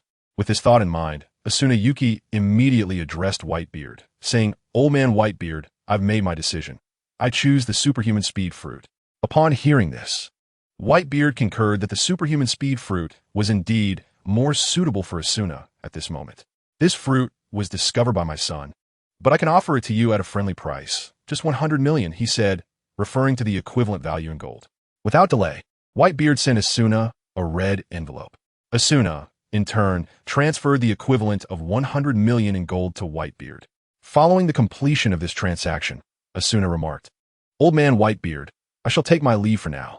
If you come across any good fruits, please reserve one for me. I will certainly purchase it. Rest assured, any surplus fruits will be prioritized for the members of our group, Whitebeard replied jovially. Immediately, Asuna retrieved the superhuman speed fruit that Whitebeard had given her from the basement. Without a moment's hesitation, she consumed the speed fruit. However, the indescribable, euphoric flavor exploded in her mouth instantaneously. My goodness, is this the taste of a devil fruit? With those words, she dashed toward the living room. After a period of rigorous training, her physical prowess had reached a commendable level. Yet now, having ingested the speed fruit, Asuna experienced a dramatic surge in speed as she took her first step. What would normally take nearly 40 seconds to traverse from the basement to the living room, she accomplished in a mere 5 seconds. The actions of pouring and drinking water seemed to have been accelerated as well, as the refreshing liquid flowed into her mouth. Dispelling the indescribable taste of the devil fruit, Asuna began to keenly sense the changes within her body. She had a profound intuition that as long as she continued to develop this fruit's potential, not only would she enhance her physical speed, but also her neural reaction time.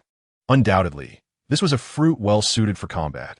Her choice was indeed not a mistake. With this realization, Asuna felt a fiery determination ignite within her. Soon, I shall no longer be the weakest in the group. At that moment, he had also concluded his own matters. In the group chat, he inquired about the readiness of the two participants for the upcoming mission. I'm all set here, Asuna Yuki. Are you two ready? He asked. I've been quite idle, ready to depart at any moment, came the reply. I am prepared as well. You may come over, Asuna affirmed. In that case, let us set off. With that, he established a passageway and entered the world of Asuna Yuki. Chapter 62, Surprised or Not. As the passageway materialized within the room, Asuna felt her heart race increasingly faster. Anticipation and anxiety intertwined at that moment. In previous adventures to others' realms, Asuna had felt no apprehension. However, now it was who had entered her world and within her own home. This made it difficult for Asuna to contain her emotions. At that moment, the sound of Yi's footsteps echoed in Asuna's ears. Shortly thereafter, the two emerged from the passageway. The instant they stepped out, Yi sensed a subtle difference in Asuna's aura compared to their last encounter. He remarked, "You seem to have grown stronger." Upon receiving Yi's praise, a delightful smile graced Asuna's lips. I just consumed a superhuman speed fruit, resulting in a significant enhancement in my speed. Yi nodded slightly. This fruit is indeed quite suitable for you. If you can accelerate both your neural reaction speed and physical response simultaneously, your combat prowess will experience a qualitative leap. Double acceleration, understood. I will certainly strive harder, Asuna replied, her eyes sparkling. She then added, Asuna, it appears you have become quite the lady in front of Yi. Asuna blushed and retorted, I have always been a lady, all right? Yi paid no heed to their playful banter and inquired, when does the official start time commence? This morning at 8 o'clock. It is currently 7:15, Asuna responded, glancing at the clock in the center of the living room. So there's still ample time. Yi, are you preparing for something? Asuna asked. Yi casually waved his hand, saying, it's not precisely a preparation. Merely getting ready to eliminate someone. Eliminate someone? Who might that be?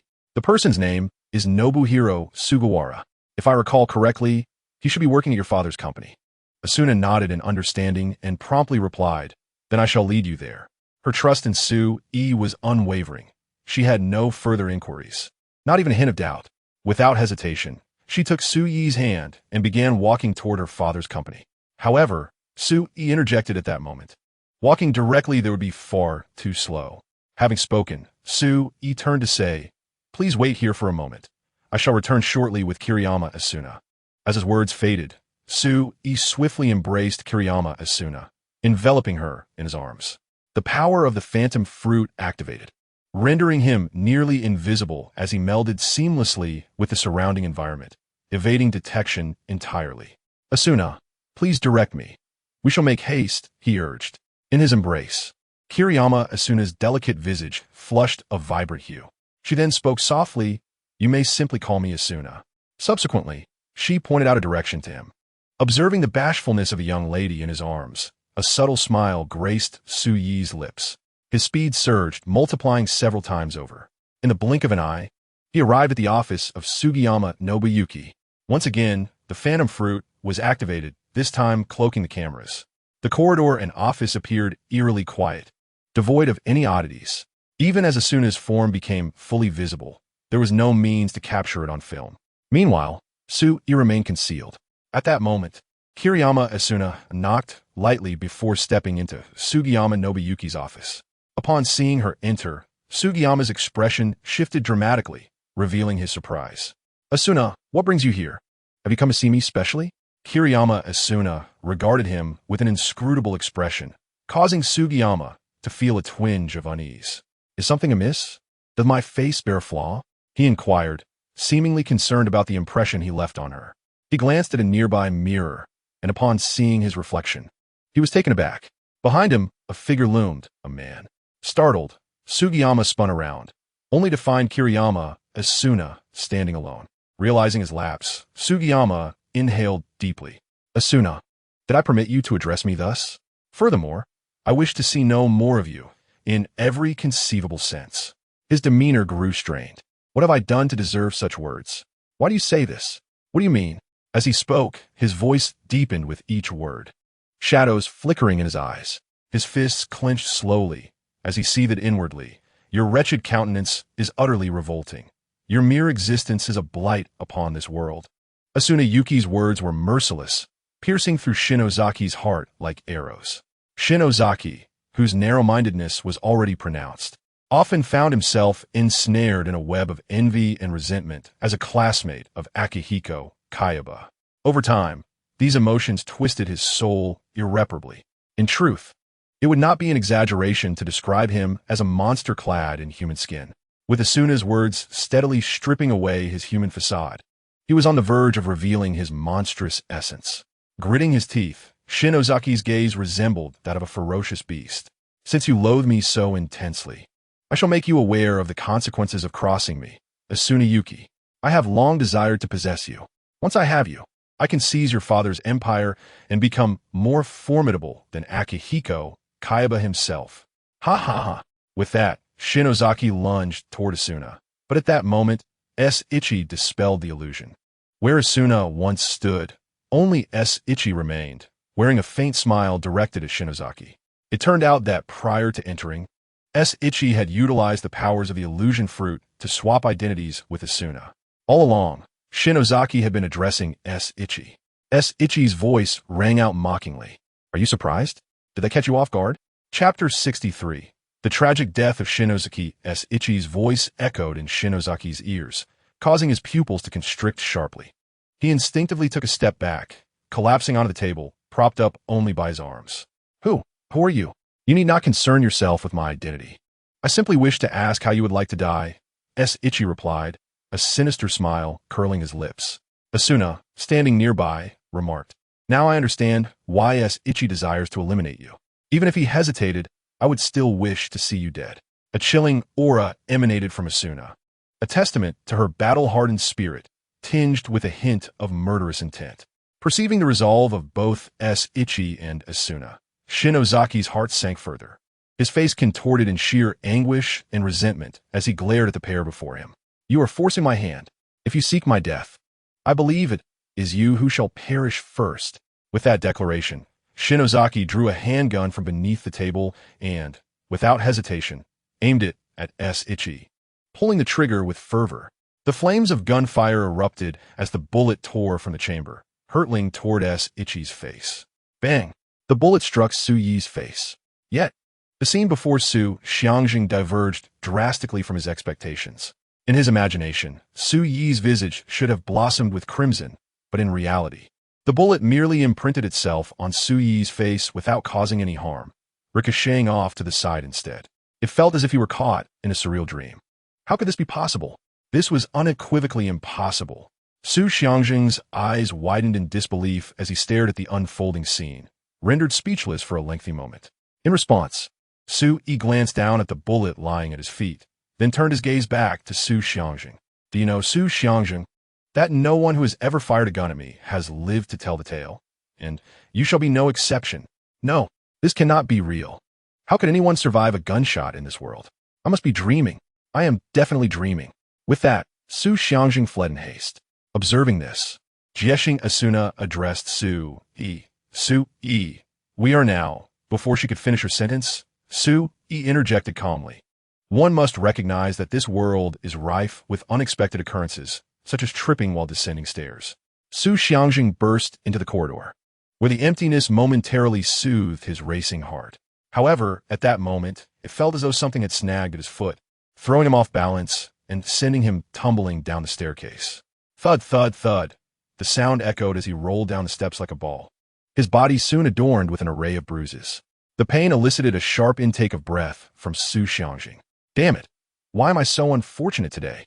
He cursed inwardly, though fear propelled him onward, urging him to flee outside.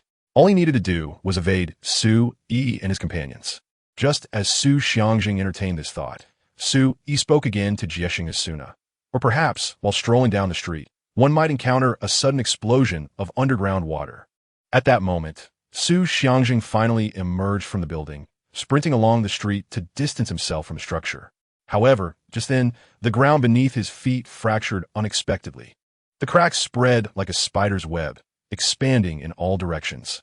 Before Su Xiangjing could comprehend the unfolding chaos, the ground erupted violently, sending a torrent of underground water surging forth.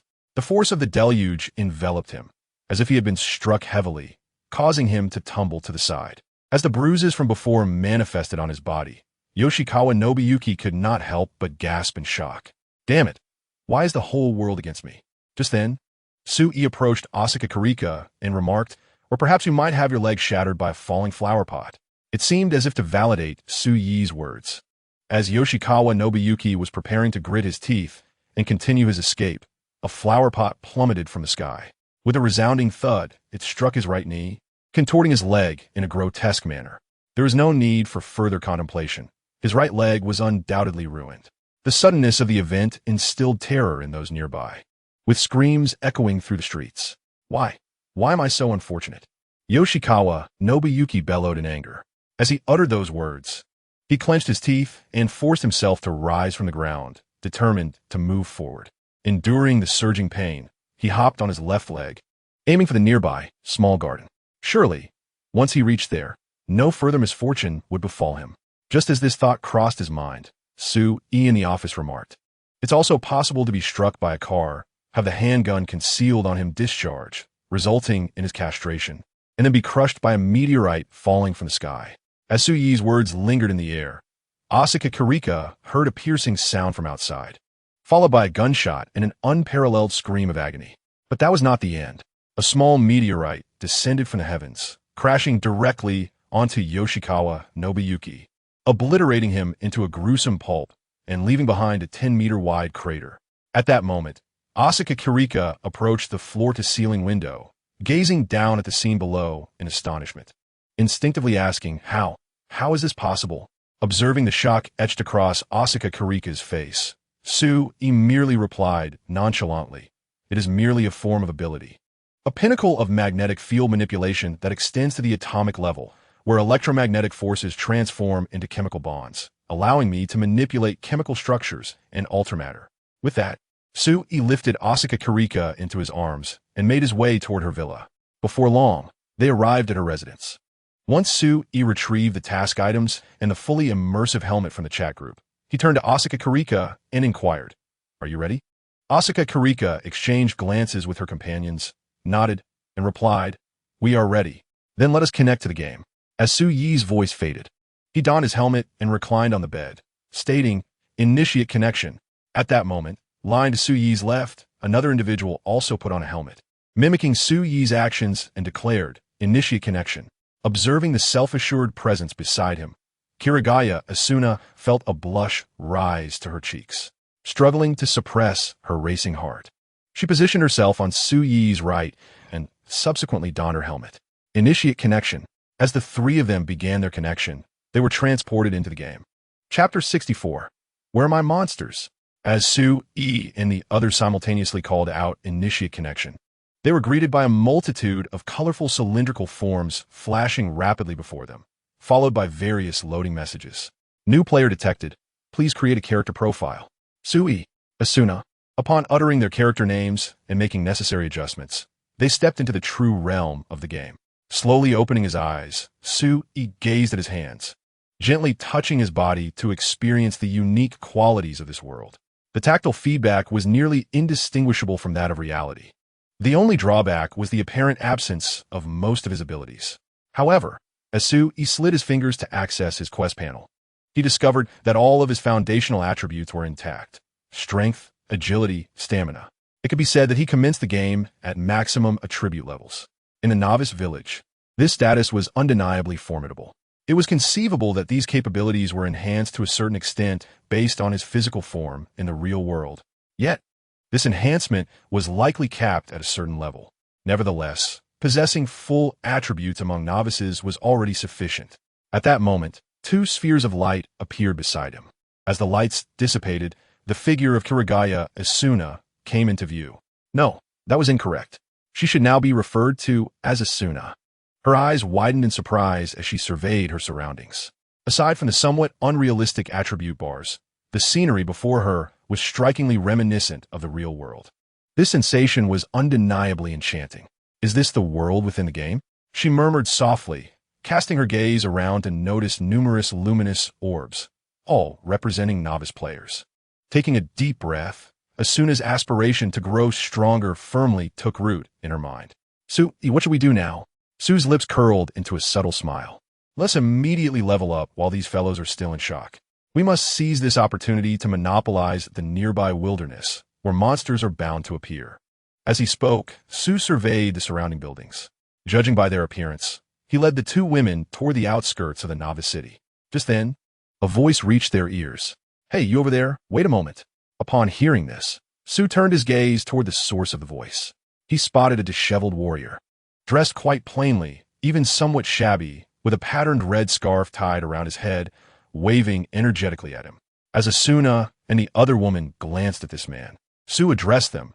Pay him no mind. Our priority is to hone our skills and strength to become the most formidable beings in this world. That is your task, Asuna. Asuna nodded earnestly, then paused, turning to Su with curiosity. How do you know my name in the game is Asuna? Your name appears right next to your health bar. Oh, I see. Let us go, Su, and become stronger. With Asuna's words, her speed increased noticeably. Clearly, within this game, she possessed the ability akin to a superhuman acceleration fruit. If it were a natural type enhancement, it would likely only spare her from death. As for the animal type boosts, they paled in comparison to the sheer, straightforward acceleration. Watching Su and the two women hastily depart, Klein smirked. What's this? They just ran off. I was hoping that guy would lead us. Observing their swift departure, he concluded they must be closed beta testers. Just then, Klein noticed another young man who, like Su, was also hastily making his way out of the city. Without hesitation, Klein waved to him. Hey, wait up. This time, Klein hurried toward the young man. Upon hearing Klein's call, the young man instinctively halted. Is there something you need? You're running with such determination. You must be a closed beta tester. The young man hesitated for a moment before replying. I suppose so. Klein's eyes gleamed at this response. This is my first time playing today. Could you teach me how to get started? With that, Klein clasped his hands together, earnestly pleading with the young man. I truly appreciate it. Oh, all right then. My name is Klein. I look forward to your guidance. Kurito. Let us venture outside the city to hone our combat skills. Certainly.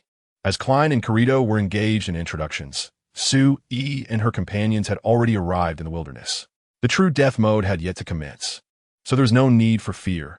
They could attack with reckless abandon.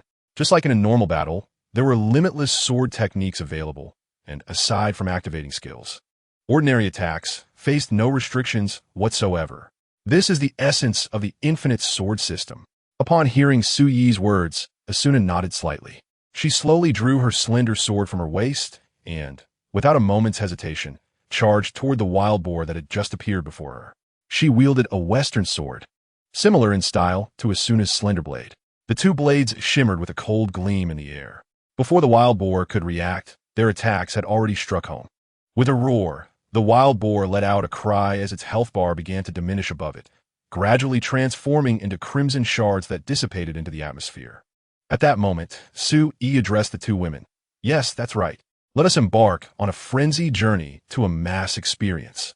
Asuna replied, "Indeed, this game feels quite enjoyable. Once I find some free time, I shall frequently come and play with you." Thus, the three of them traversed the path, relentlessly slaying the wild monsters along the way. By the time Kirito and Klein arrived in the wilderness, they were utterly bewildered. Where are the monsters? Why have none spawned? Chapter 65, A Step Behind. Every step behind Kirito led Klein out from the novice town. He turned to Klein and said, "This is the wilderness area, where wild monsters frequently spawn. Defeating them grants experience, and if fortune smiles upon us, we may even receive special quests, titles, or rare item drops." Klein nodded thoughtfully. The novice area's monsters should be easily vanquished. Should we not seize this opportunity to defeat a few more? Kirito smiled. "I was thinking the same. So, where shall we find these monsters? If we keep walking, monsters should spawn nearby." At this point, Kirito suddenly paused, glancing back at the novice town. They were quite a distance from it. Yet still, no monsters had appeared. Logically, considering the recent server launch, there should still be monsters around. What in the world is happening? Could it be that they have been wiped out by others?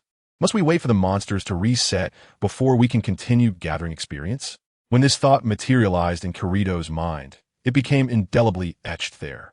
"Klein, let us venture ahead. If all goes well, the wild monsters here should have been cleared." Klein instinctively echoed, "Cleared? How is that possible? The server has only just launched."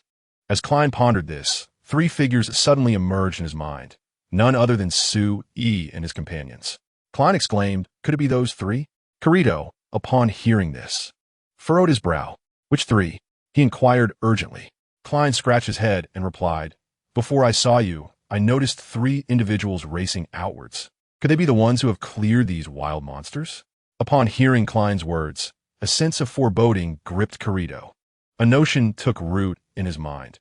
If those individuals monopolized the wild monsters from the outset, their rate of leveling up would be significantly accelerated. A single misstep could lead to a cascade of setbacks. Prime leveling zones would remain under their dominion. It is essential to understand that in this world, each level attained brings substantial augmentation. If they were to snowball their advantages, they could very well ascend to the pinnacle above all others. This was utterly unacceptable to Kirito.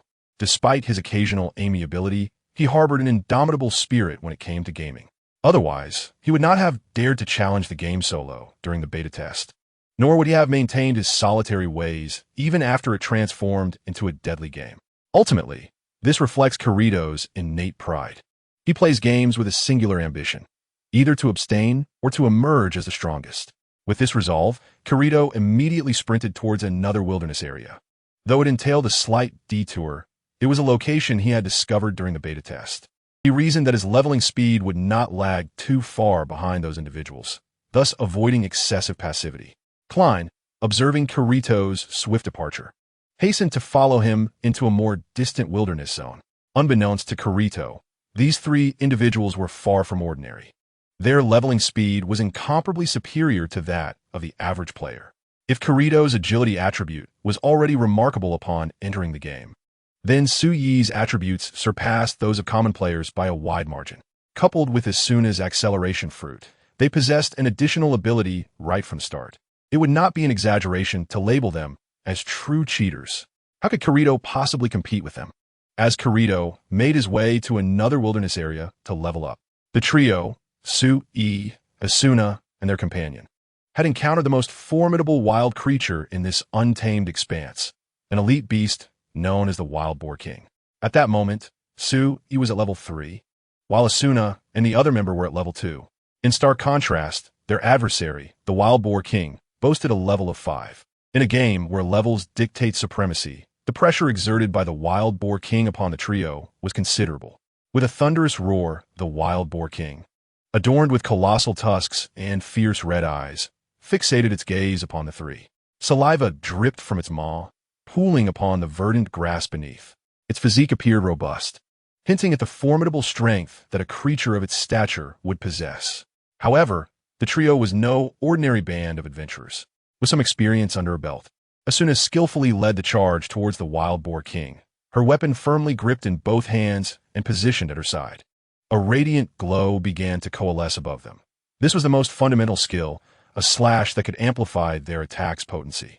As they unleashed their skills, The blades of light flickered, slicing through the wild boar king and leaving fragmented wounds upon its hide.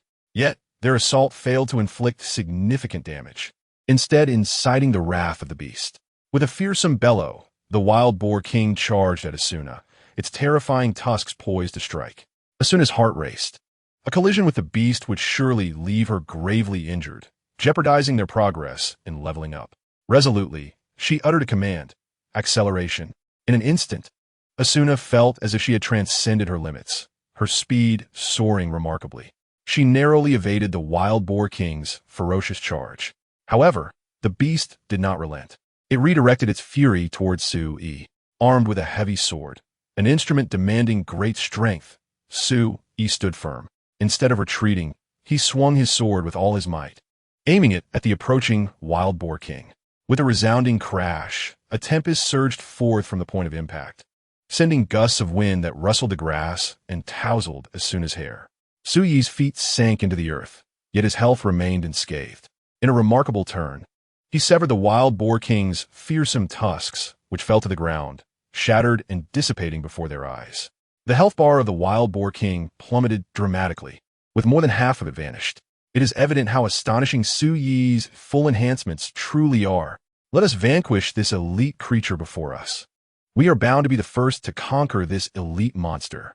As Su-yi's words echoed, the three of them charged towards the elite wild boar king simultaneously, a palpable aura of slaughter erupting at that moment. Chapter 66. Unable to log out. The death game officially begins. The atmosphere of carnage intensified. Su-yi stepped forward, his heavy sword tracing an arc through the air, producing a piercing whistle as it descended toward the wild boar king's head. Meanwhile, Asuna inhaled deeply, raising her sword alongside her companions. The blades glimmered with light as they thrust toward the formidable beast.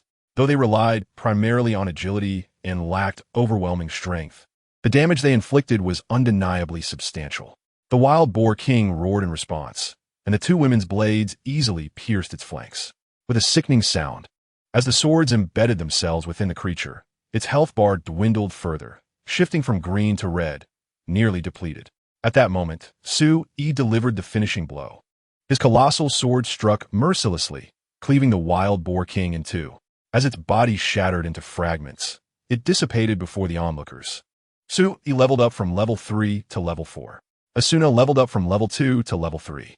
Su-yi achieved the final blow, earning the special reward, Wild Boar King Gauntlets. Wild Boar King Gauntlets. Strength enhancement. Damage against wild boars is increased. World announcement. Congratulations to player Su-yi for the first kill of an elite monster, earning the title of Elite Monster Slayer. Elite Monster Slayer. Damage inflicted on elite monsters is significantly enhanced. Upon the appearance of this world announcement in everyone's line of sight, they were left in stunned silence, especially Kirito, who was fervently leveling up. Upon witnessing this scene, his expression shifted dramatically, causing him to be knocked aside by the wild boar. His health bar plummeted to a critical red level. Nearby, Klein swiftly unsheathed his sword and charged towards the boar, attempting to divert its attention. Meanwhile, Kirito remained entranced by the world announcement, unable to comprehend that within less than an hour of the server launch, the elite monster, the Wild Boar King, had already been defeated. Even during the beta test, the first player to conquer the Wild Boar King took a full day to achieve it. Ha ha! How delightful! Suddenly, Kirito burst into laughter, his eyes filled with an unprecedented excitement. Indeed, this made the experience all the more intriguing. Kirito felt an exhilarating fire ignite within him. Yet, unbeknownst to him, this game would ultimately transform into a deadly contest. Time flew swiftly, and before long, it was afternoon. Even within the confines of the game, the sky was suffused with the glow of the setting sun. In this realm, moments seemed to pass in the blink of an eye. Even Kirito felt a twinge of exhaustion. He had devoted an entire day to grinding his level to 6. This achievement far surpassed that of the majority of players. He gazed at his statistics, a smirk gracing his lips, his demeanor radiating pride. He was convinced that those 3 individuals could not possibly reach level 6 in a single day. After all, they were but 3, no matter how swiftly they progressed. They could not surpass him. However, what Kirito did not realize was that under the leadership of Su-yi, a player with unparalleled attributes, They had not only cleared the surrounding wilderness near the novice city, but had also journeyed to the next town, completing their exploration of the nearby, wild areas. They had even discovered a labyrinth area and explored a significant portion of it. Su Yi's level had already ascended to 9, while the two female players had reached level 8, adorned with an array of new equipment. Notably, each of them possessed a dark wind robe. While the robe offered little practical utility, it served to obscure their faces, a modest yet valuable asset for the trio. Having temporarily exited the labyrinth area, Su Yi gazed towards the distant sunset, murmuring to herself, "The time should be nearly right now." With that, she traced her fingers through the air, calling forth the game menu and scrolling to the final tab. As expected, the logout button was conspicuously absent. This realization was shared not only by Su Yi but also by Klein, who was desperately hungry. Klein had reached level 4, signifying his growing familiarity with the game. After a day of play, he felt his stomach grumbling and turned to Kirito, saying, "Kirito, I'm going to log out for now. I'll resume my adventures after I grab a bite to eat." As he prepared to exit the game, Klein's expression shifted. "Wait, there's no logout button?" Kirito replied. "Take a closer look. If I recall correctly, it should be at the very bottom." Klein responded, "Indeed, it's still missing." Kirito, in the midst of speaking, slid his fingers through the air to bring up the menu, intending to demonstrate to Klein how to navigate it. However, it soon became apparent that the logout button seemed to have vanished entirely. For a moment, the atmosphere turned eerily tranquil. Yet, Klein promptly reclined on the grass and remarked, "Well, considering today marks the first day online, encountering such issues is rather normal. Perhaps this will be rectified shortly. I can only imagine the operators must be in utter despair. Ha ha ha. Wait a moment, if that's the case. Won't I be unable to receive the pizza and ginger ale I ordered?" Kirito suggested, "Perhaps we should call the administrator." Upon hearing Kirito's words, Klein immediately attempted to summon the administrator, but no response came forth. Klein then inquired, "Is there any other way to exit this game?" Kirito pondered deeply, yet his expression grew increasingly troubled with each moment of contemplation. Players could only log out through the operation menu, which meant they were now trapped within the game. As the sun dipped lower in the sky, the evening glow deepened to a crimson hue, casting a blood-red light over the entirety of the game world. Suddenly, the atmosphere shifted dramatically as the chimes rang out. Kirito felt as if he were enveloped by an indescribable oppression. A foreboding sense of dread arose within him. What on earth was happening? Kirito murmured softly. At that moment, Sugaha burst into laughter, exclaiming, "Asuna, no wait, it's about to begin, the death game." "Are you prepared?" Asuna replied, "I can hardly wait. I'm also quite curious about what this death game entails." Just as the words left the lips of the two women, a radiant glow enveloped them. As the light dissipated, they found themselves transported to the plaza of the novice city. The death game had officially commenced. Chapter 67, The Grand Unveiling Boom. Boom! Boom! The chimes echoed incessantly. Countless beams of light flickered in the plaza of the novice city. As the light faded, figures were teleported into the square. Bewildered, they stared at the scene before them, their minds struggling to comprehend the situation. What on earth had transpired? Weren't they just wandering around? Why had they suddenly arrived here? Was this an opening event, or perhaps an attempt to fix the logout issue?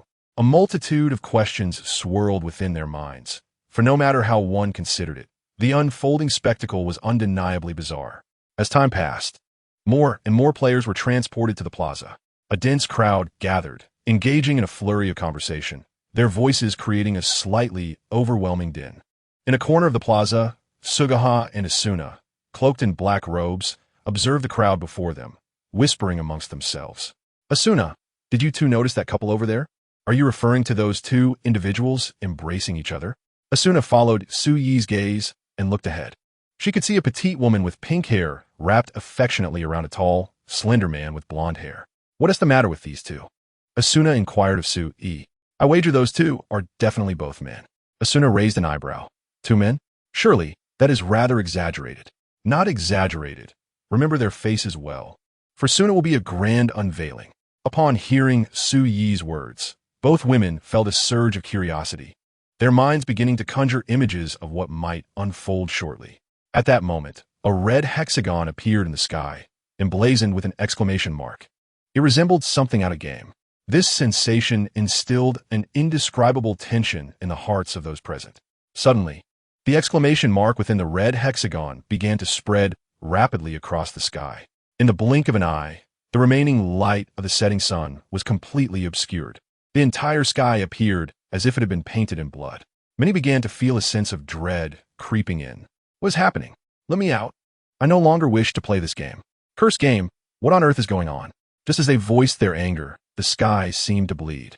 Countless viscous liquids, reminiscent of blood, began to flow down from above, occasionally crackling with arcs of electricity. Amidst this fusion, a towering figure clad in a red robe emerged into view. Its massive form seemed to eclipse the sun, akin to a great mountain pressing down upon the hearts of the crowd. As this figure extended its arms, it spoke in a slow, deliberate manner. Esteemed players, welcome to my world. My name is Akihiko Kayaba. I trust you have already noticed that the logout button in the main menu has vanished. However, this is not a malfunction. Rather, the original gameplay dictates that should you perish within this world, you shall face true death. With Kayaba's words echoing, chaos erupted among the crowd. This is utterly outrageous. What is the meaning of this? Indeed, do you not fear the consequences of your actions? Just wait. Your misfortune is imminent. If you have any sense, release us at once. Unmoved by the multitude's protests, Kayaba remained a calm and terrifying narrator, slowly articulating. There is but one way to secure your escape, and that is to conquer all the floors of this game. When you conquer the 100th floor, true redemption will be yours. With these words, Kayaba Akihiko continued.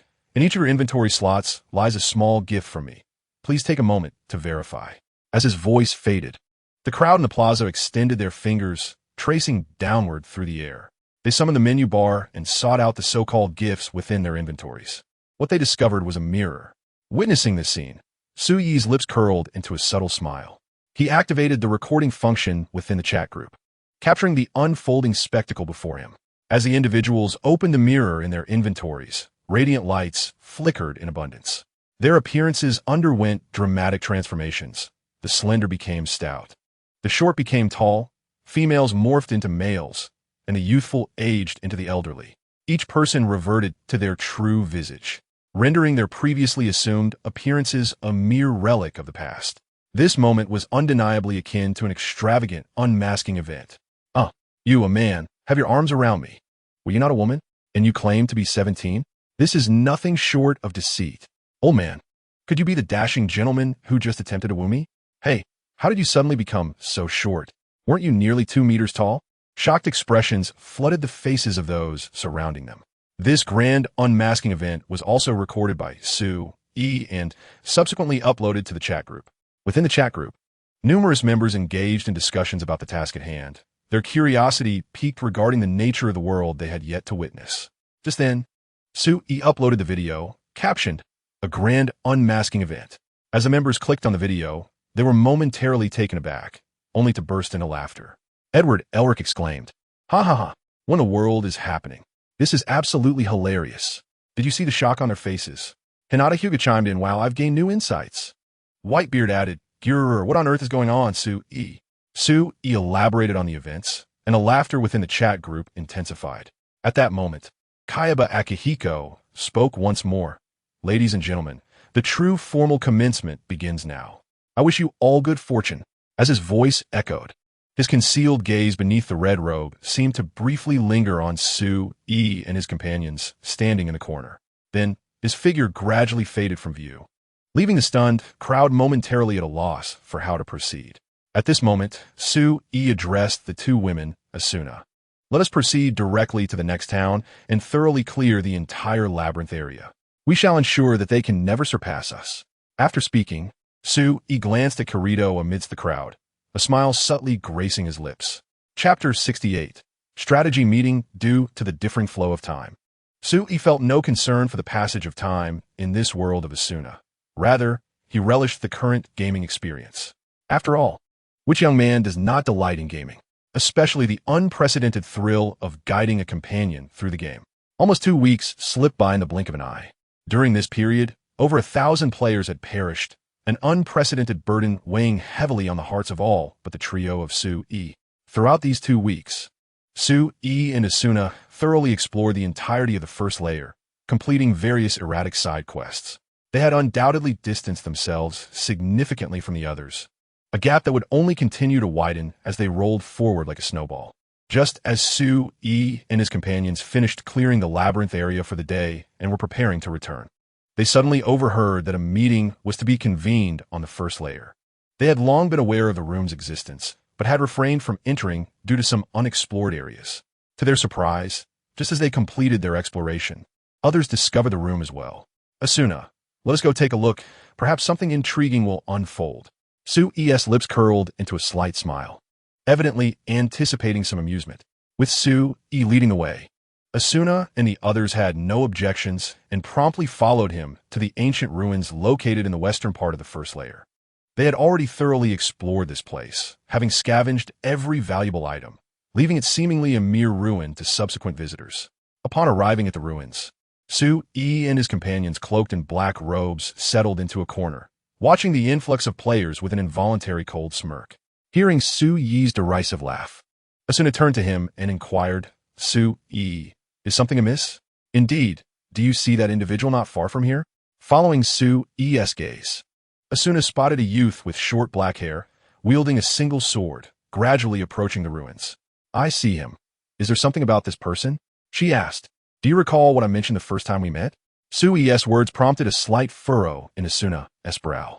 Before Asuna could fully comprehend the situation, someone nearby inquired, is this the Kurito you mentioned earlier? Upon hearing this, Asuna was reminded of a conversation she had with Su Yi shortly after he joined the chat group. He had warned her that if she encountered a person named Kurito, she should maintain a considerable distance, for he was nothing short of a scoundrel. Recalling this, Asuna quickly turned to Su Yi and asked, is this the person you were referring to? Su Yi nodded slowly, affirming her suspicion. Indeed, that is him. From certain perspectives, he is exceedingly self-centered. Calling him a scoundrel would not be an exaggeration. Asuna's expression shifted as she began to understand. Perhaps this was the reason he had arrived here alone. It is worth noting that this was a death game, where players typically banded together. Solitary individuals were indeed a rarity. Contemplating this, Asuna softly remarked to Su Yi, I wonder if it's because he's the protagonist. Unconsciously, she glanced towards Su Yi and the others. However, clad in black cloaks, the trio revealed little information. A sense of curiosity arose within her, questioning why these three individuals were shrouded in such attire.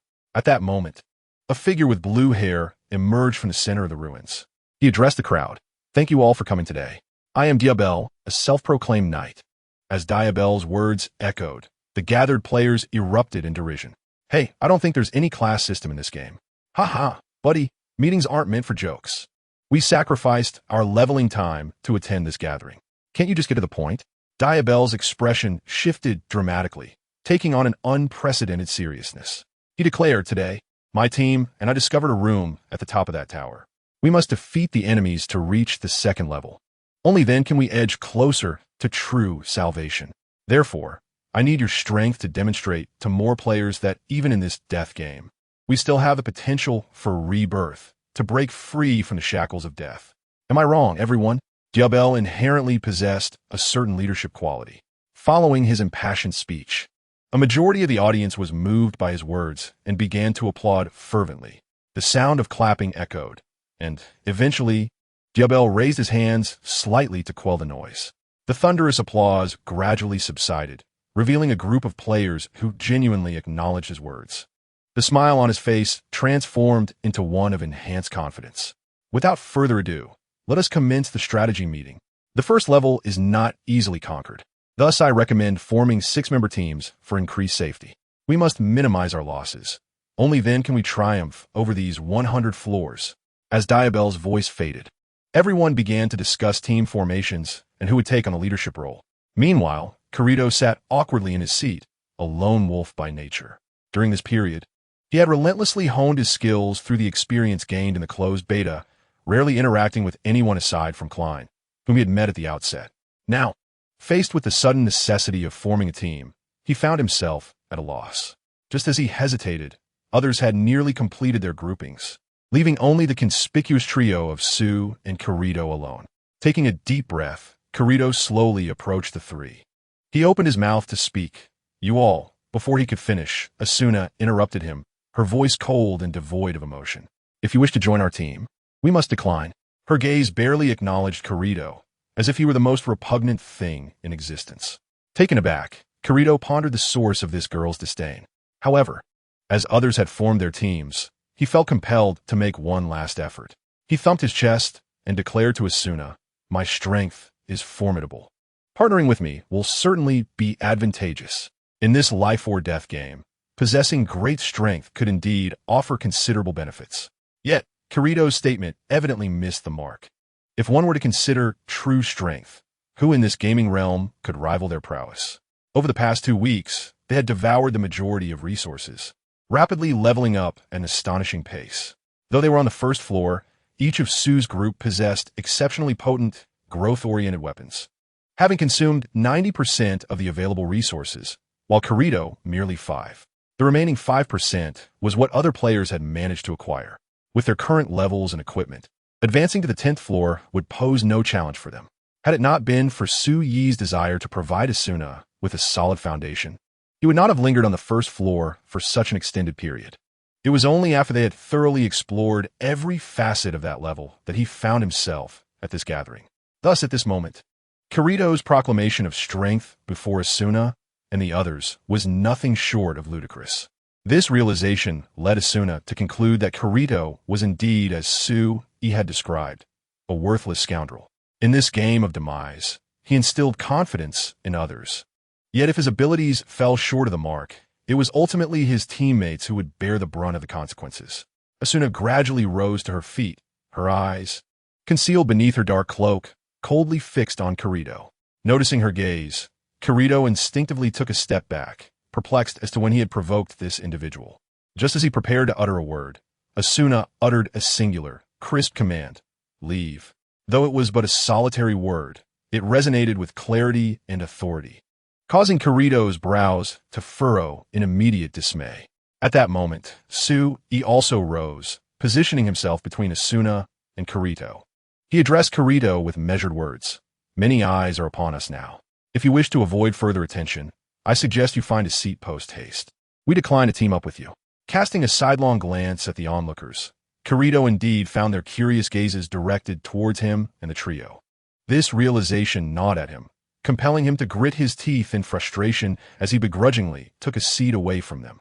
Diabel observed that Kirito and the trio had failed to form a team and chose not to comment further. He resumed his role as moderator, stating, "Since the majority have successfully formed their teams, we shall." Suddenly, a shout echoed from afar. A man with a spiky hairstyle leapt down the stairs with agility. His gaze swept across the assembled crowd, momentarily flickering with resentment. Raising a finger to himself, he proclaimed with an air of arrogance, "I am the Tooth King. Before we proceed, I have something to declare. Someone here must apologize to the 2,000 who perished." As his words hung in the air, he pointed an accusatory finger at the assembly, prompting a palpable shift in the expressions of those present. They exchanged glances, each visage betraying a myriad of emotions. The atmosphere thick with unspoken tension. Kirito's countenance darkened further, his eyes fixated on the ground, his hands clenched tightly, as if engaged in a fierce internal struggle. Diabel turned to the nearby Yuang and inquired, "Mr. Yuang, could it be that the individuals you speak of are those beta testers who previously secured their eligibility for the experience?" With a sweeping gesture, Yuang replied, "Does it even need to be said? Those who received the beta test invitation vanished on the very first day of the game, abandoning the novices to fend for themselves. They monopolized the finest hunting grounds and completed the most lucrative quests, solely focused on their own relentless ascent. Yet, they remain utterly indifferent to the plight of others. Such individuals must be made to apologize." As Yuang spoke, a sinister expression crept across his face. Gritting his teeth, he reiterated, "Not only must they apologize, but they must also kneel before us and relinquish the wealth and items they have hoarded. Otherwise, as fellow teammates, we cannot place our lives in their hands." Upon hearing Yuang's words, Kirito's already troubled heart felt an even greater weight. He could sense his body trembling ever so slightly. At that moment, a cold scoff pierced through Kirito's heightened emotions. This sound shattered the intensity of his agitation. He turned to see 3 figures clad in black robes. It was not only Kirito who heard the scoff. Yuang, standing at the forefront, also caught the chilling sound emanating from Sui. Without hesitation, he directed his gaze toward the three cloaked figures and declared, "If I am not mistaken, you three must be the beta testers, correct? Is it that you dare not show your faces?" As Yuang's words fell, all eyes turned towards Sui and his companions. Unfazed by the scrutiny, Sui remained composed in his seat and responded nonchalantly, "You truly live up to your name, Yuang. Your talent for attacking anyone in sight is unparalleled, akin to that of a dog chasing its tail." With that, Sui slowly rose from his seat, followed closely by Asuna, who moved towards Yuang. As Yuang observed the trio approaching, a wave of unease washed over him, a sensation he had never experienced before. "What do you three beta testers intend to do? Let me assure you, I, Yuang, am not to be trifled with. If you are willing to kneel now and plead for our forgiveness, surrendering all your gear and wealth, we might consider forgiving you." Yuang's grotesque demeanor was not lost on Sui, who erupted into laughter, exclaiming, "You dare label us as beta testers? Allow me to enlighten you. Even those beta testers are nothing but mere refuse in our presence. And do you know where you are? This is a death game. And what is the original sin of this game? Ultimately, it is nothing but fodder. Fodder. Fodder. Chapter 70, Rampage. The fear of all players at this moment. Within the ruins of the relics, all present sensed the air growing thick and stagnant. Many individuals felt an eerie sensation emanating from the three cloaked figures before them. At that moment, Diabel, the organizer of this assembly, was the first to shatter the prevailing tranquility. "Ahem, I have some thoughts to share regarding this matter," he declared, producing an ancient tome from his possession. Addressing the gathering, he continued, "This is the beginner's guide distributed for free by the item shop. And the initial distributors of this guide were the players from the closed beta. While information is accessible to all, it is disheartening that many players still met their demise." With that, Diabel chose to remain silent. Despite the availability of shared intelligence, the unfortunate truth remained. Many perished due to ineptitude, just as Sui had earlier remarked. However, as the organizer, Diabel refrained from endorsing any individual. Instead, he subtly shifted the topic, addressing the assembly. "Ladies and gentlemen, it is precisely for this reason that our strategy is of utmost importance. Only by successfully conquering the first level can we instill belief in others that we can indeed escape this deadly game." As Diabel's words resonated, a chorus of agreement erupted from the crowd. "Indeed, we must show Kayaba Akihiko that our valor is not as feeble as he imagines. We are willing to lead the charge, inspiring others to believe that tomorrow holds promise. Let us triumph and vanquish the first level." The fervent cries of the surrounding individuals were a release for the immense pressure they had endured during this period. Feeling their collective desire to fight and prove themselves, Diabel promptly proclaimed, "Let us seize this momentum and head towards the chamber.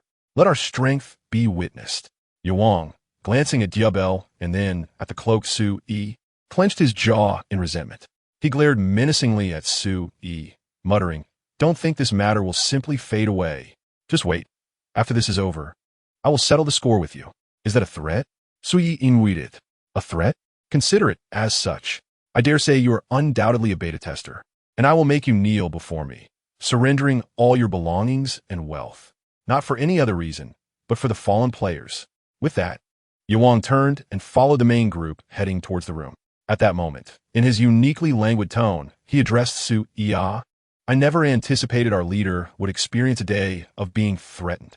Asuna's voice was saturated with an intense disdain for the King of Teeth.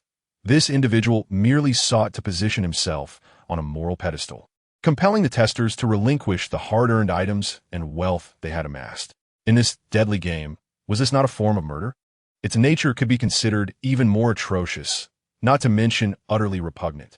Both Asuna and others could see through the King of Teeth's true character with remarkable clarity. The reason the others remained largely silent stemmed from their desire to share in the spoils. After all, human nature is inherently selfish. However, what the King of Teeth may not realize is that anyone who threatens Sui has already met their demise. After yawning, Sui turned to the two women and said, "All right, let us lag behind and observe their capabilities. We'll follow your lead, Sui." The two women nodded slightly, then trailed behind him, bringing up the rear of the main group. Before long, They arrived at the threshold of a grand chamber. The door was immense, exuding an aura of magnificence, adorned with intricate carvings and flanked by a formidable guard. Yet, the details appeared somewhat indistinct, with only the ominous red glow emanating from its eyes, striking fear into those who gazed upon it. The sheer presence of the door sent shivers down the spines of many. This was their first encounter with such terror. The greatest fear is always that which remains unknown. Diabel took a deep breath and addressed the crowd. If anyone is afraid, now is the time to retreat. His words were deliberately provocative. As anticipated, upon hearing Diabel's statement, others began to exclaim, "Fear? We shall not cower. We will be the vanguard. With our own hands, we shall bring hope to others." At that moment, the King of Teeth turned to glance at Su Yi and his companions at the rear. In a mocking tone, he addressed them. "I believe the truly frightened ones of those three. Just moments ago, they boasted of being stronger than the testers. Yet here they are, trailing behind. Surely they were merely boasting." He scoffed, hiding beneath that dark robe. "Is it the only way you can muster the courage to brag?" As soon as the King of Teeth finished his taunt, the grand door began to slowly open. Observing this, he snorted derisively. "You trash, I suggest you scurry away, or you will hinder our progress." With that, the King of Teeth hastened to follow Diabel into the chamber. As the door sealed shut, darkness enveloped everyone completely. In that moment, the surroundings seemed to be shrouded in an enchanting haze, with the entire room filled with mesmerizing colors. Suddenly, a figure wielding an axe and shield materialized before their eyes. Roar! The roar reverberated in the ears of the crowd. Glimmers of light flickered around, and as the radiance dissipated, 3 elite guards materialized within the chamber, immediately charging toward the multitude of players. Observing this, Diabel, with his sword firmly grasped in his right hand, swiftly swung it forth to initiate the assault. As Diabel's words echoed, all players surged forward, including Corrido. Only Su and his companions ambled forward at a leisurely pace. "Charge! Let us demonstrate our prowess." "Ah, I am ablaze with excitement. Oh my!" The crowd vociferously cheered, providing themselves with a semblance of encouragement. For a moment, it resembled a battlefield where 2 armies clashed, with players amalgamating into a chaotic melee. "Formation! Switch! They are coming! Formation! Hold the line! Maintain defense! Prepare to switch!" While engaged in combat, Diabel persistently directed others in offense and defense, showcasing his commanding presence to the utmost. Under his leadership, all but Su followed his orders, relentlessly pressing the attack. The health bar of the foe steadily diminished. However, just as the health bar dropped a segment, a surge of steam erupted from the adversary's body.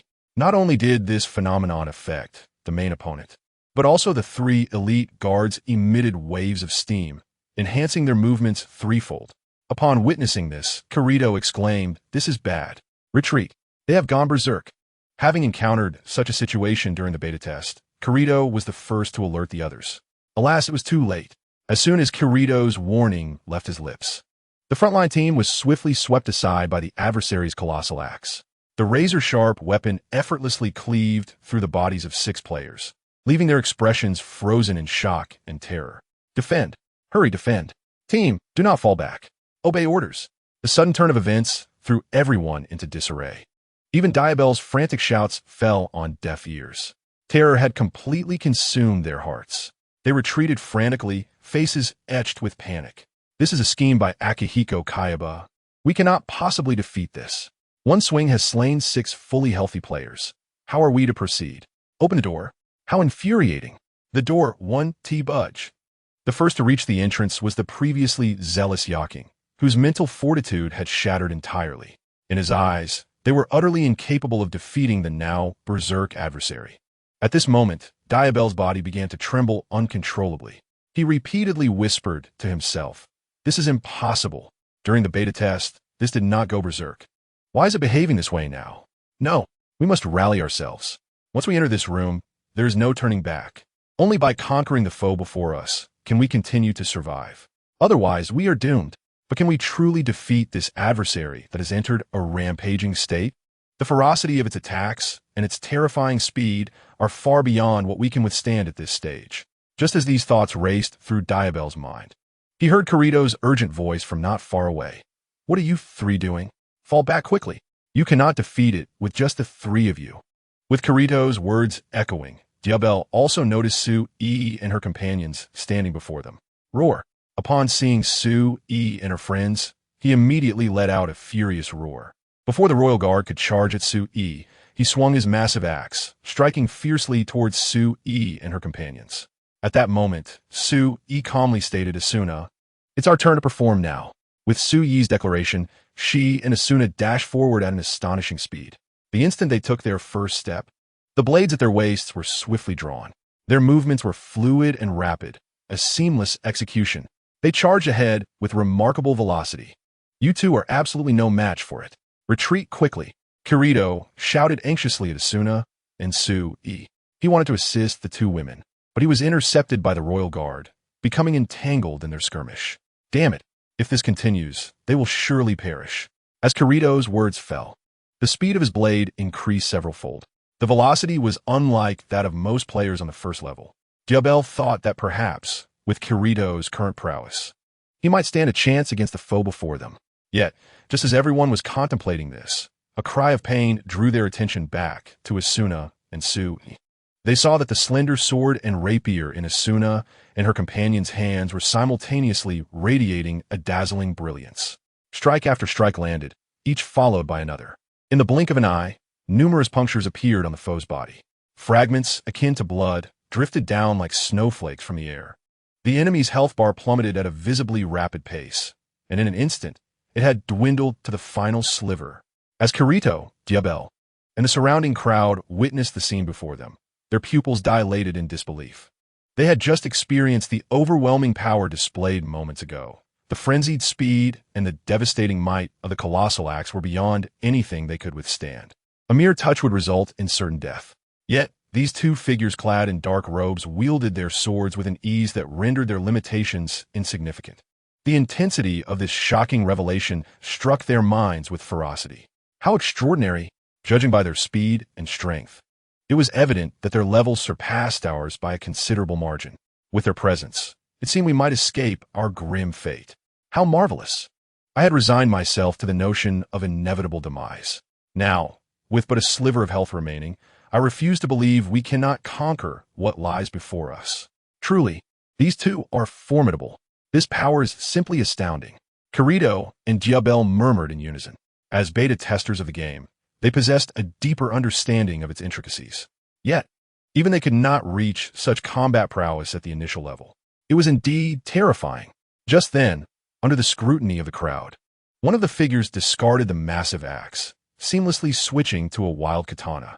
The moment the katana graced their hand, the already frenzied aura and pressure surrounding them amplified at least threefold. Kirito's expression shifted dramatically as he gasped inwardly. What? The weapon is not a curved blade, but a wild katana.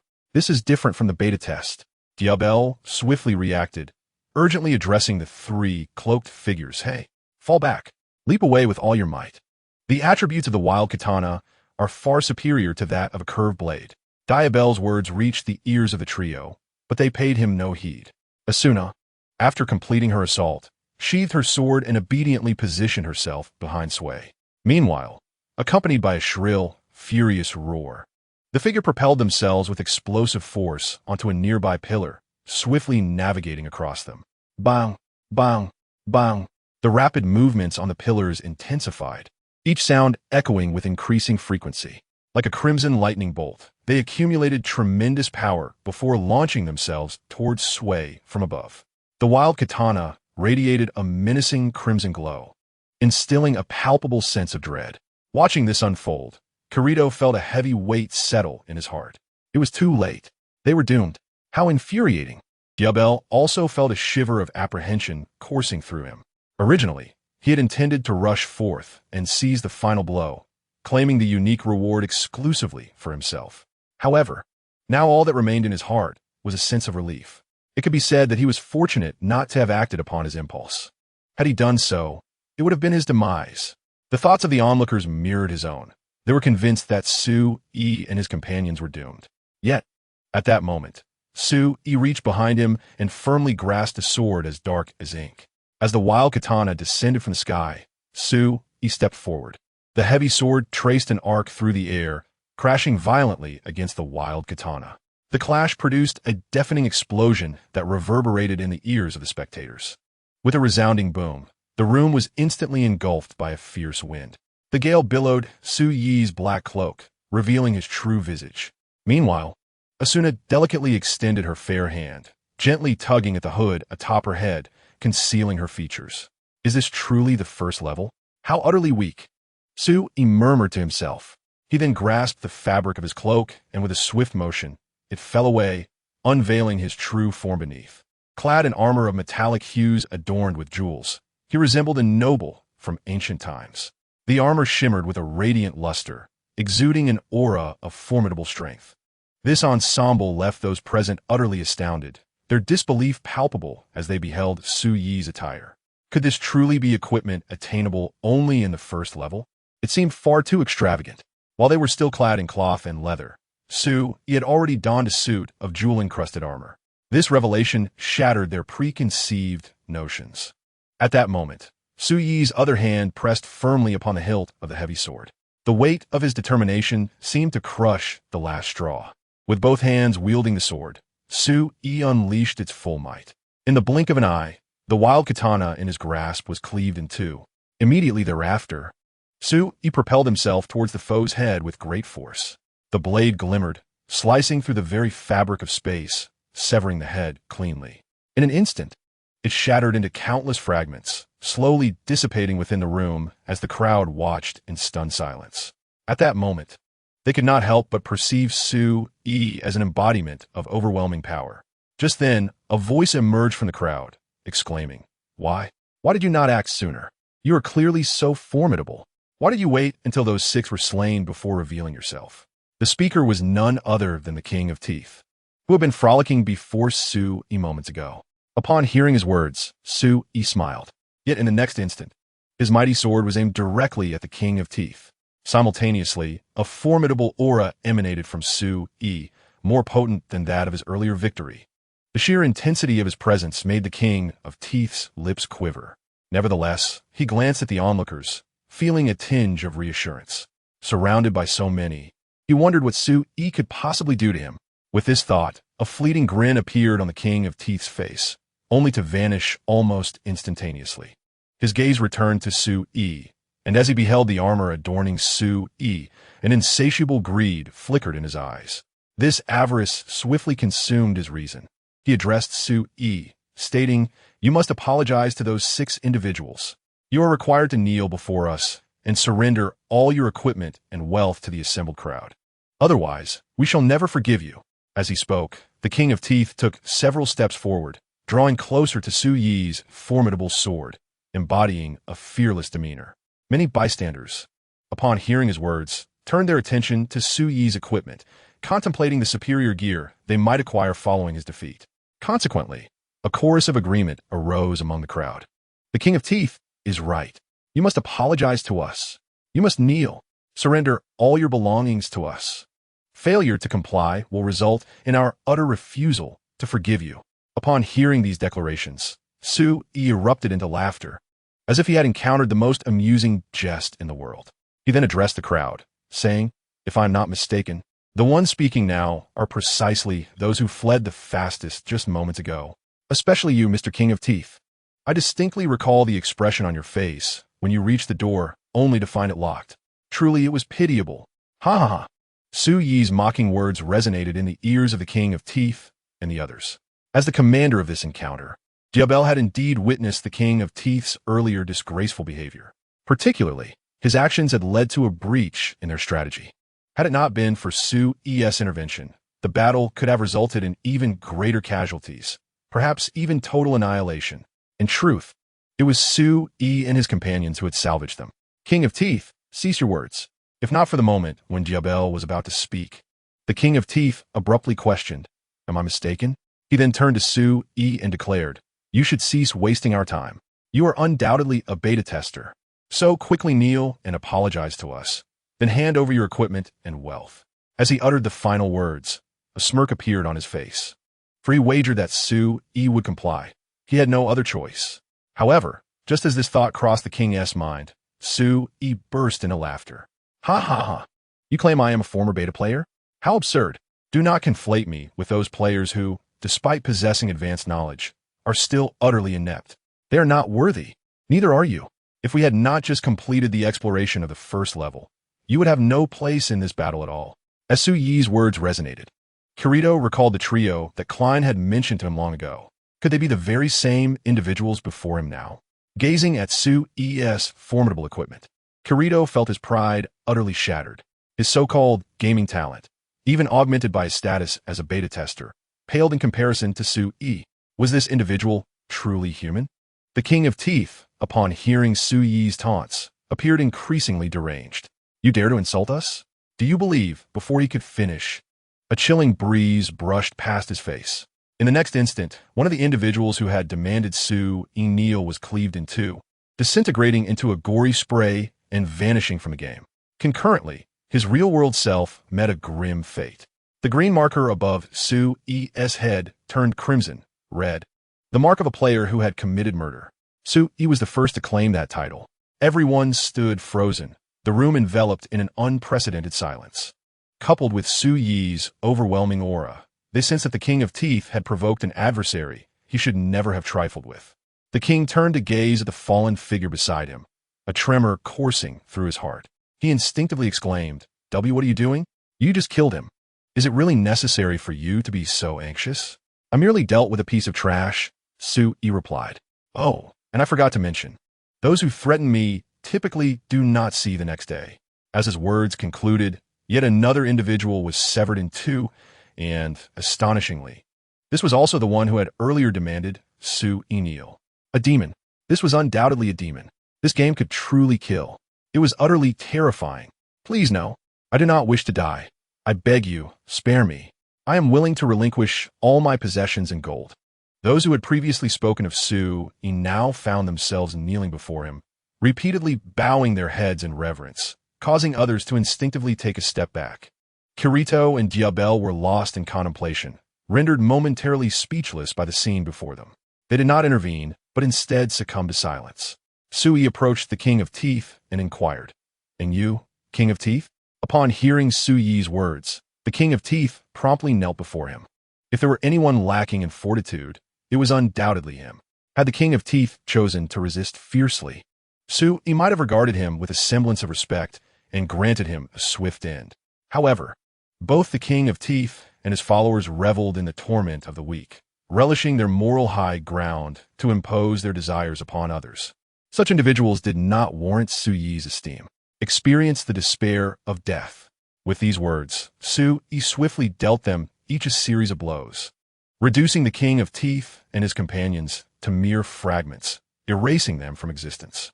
Simultaneously, the sound of the chat group echoed in Su Yi's mind. Chapter 73. The Arrival of the Destroyer. Hela engages as the voice of the chat group resonated within Su Yi's mind. A subtle smile graced his lips. It seemed this task had been successfully completed. He secured his great sword upon his back and, accompanied by the two women, ascended to the second floor. Remarkably, those who had just witnessed the spectacle remained motionless, unable to shake off the shock of the encounter. Meanwhile, Su Yi and his companions felt a shift within themselves, as an abundance of techniques flooded their minds. Not only that, but insights into the path of the sword enhanced their growth significantly.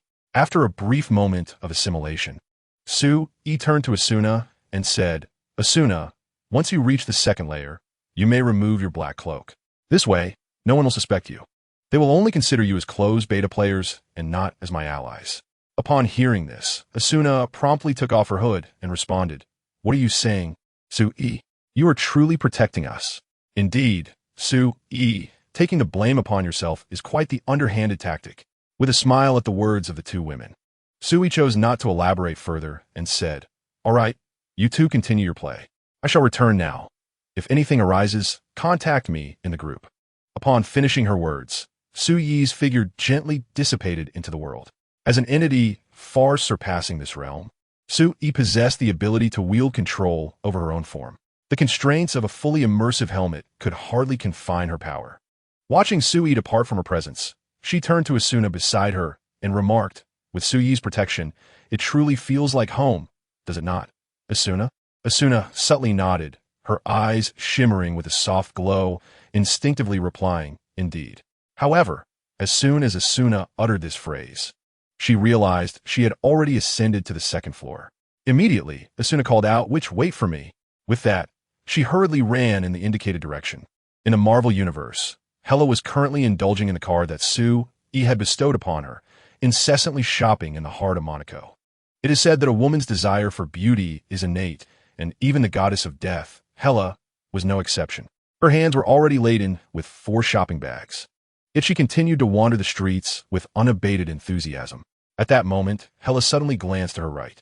A hint of seriousness emerged on her otherwise expressionless, exquisite face. Just in time, Hela murmured to herself, coincidentally overheard by a passing man. The man, captivated by Hela's stunning figure and breathtaking beauty, became visibly excited. He pointed at himself and exclaimed, "Hey, beautiful, were you just saying I arrived at the perfect moment?" Before Hela could respond, a deafening sound reverberated through the air. The ground of a shopping mall began to tremble. Boom, boom, boom. The noise grew increasingly closer. In the next instant, a colossal steel figure burst forth from the direction Hela was observing, sending debris flying that landed directly upon the man, burying him beneath the rubble. Bang, bang, bang. The steel figure advanced toward Hela, treading over the heap of stones without a moment's hesitation, crushing the remnants beneath its weight. The man could barely emit a cry, as blood flowed from the rubble. As Hela watched the steel form approach, her heart sank gradually. She loosened her grip, allowing the freshly purchased garments to fall to the ground, and coldly addressed the looming metallic figure.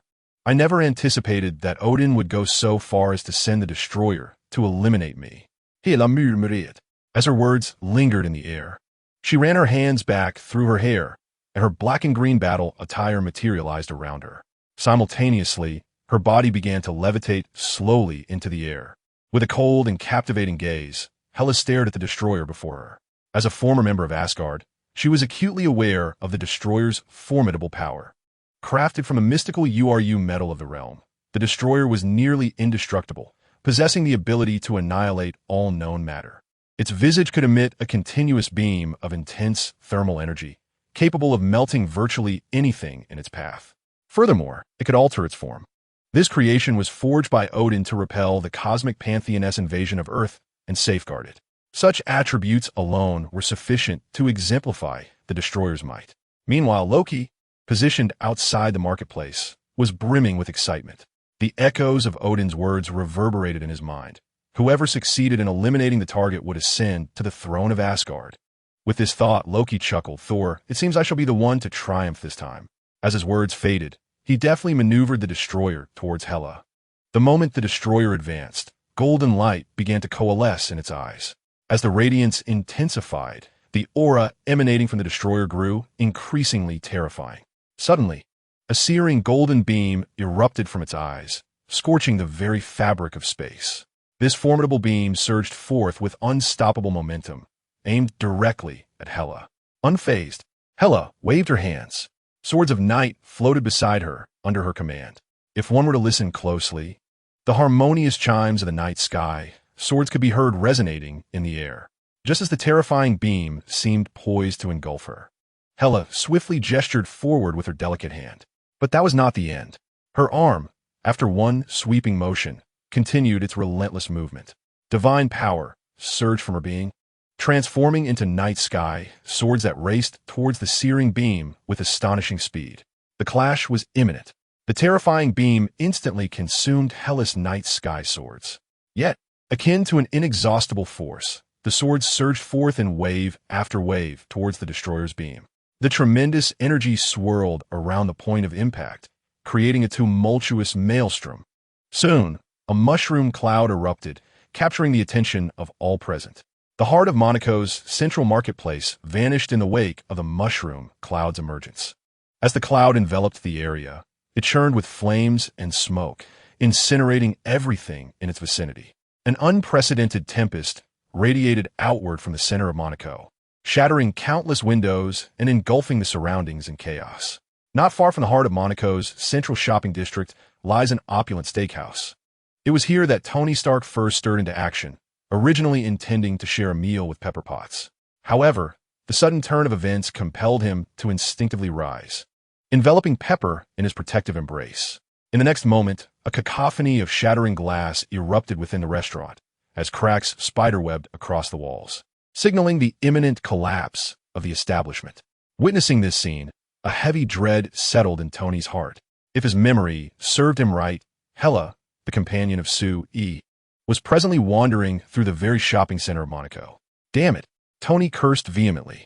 The thought of Sue-Ye's terrifying prowess sent a wave of unease through him. Pepper quickly regained her composure and addressed Tony. Tony, I know about Hela, but before anything else, I must ensure your safety. With that, Tony discarded the nearby suitcase, stomping on it as his Iron Man suit rapidly enveloped him. He then gathered Pepper into his arms and soared out of the steakhouse. After safely depositing her in a secure location, Tony returned to the hotel to don a more formidable suit of armor, the newly developed 6th-generation energy suit, a product of his research following the acquisition of materials from Sue-E. This new element provided Tony with an extraordinary enhancement, prompting him to take no chances and equip this advanced armor. Without delay, he propelled himself towards the Monaco shopping center at a remarkable speed. Meanwhile, ominous clouds gathered in the sky, thickening with the rumble of thunder and the chilling gusts of wind. Sir, an unidentified energy source is approaching rapidly. 500 meters, 400 meters, 200 meters, 50 meters. As Jarvis continued to relay these alerts, Tony's expression grew grave as he focused ahead. Before him appeared a robust man with flowing golden locks, wielding a hammer. The man paused momentarily upon noticing Tony, but swiftly resumed his course towards the heart of Monaco. In pursuit, Tony followed closely behind.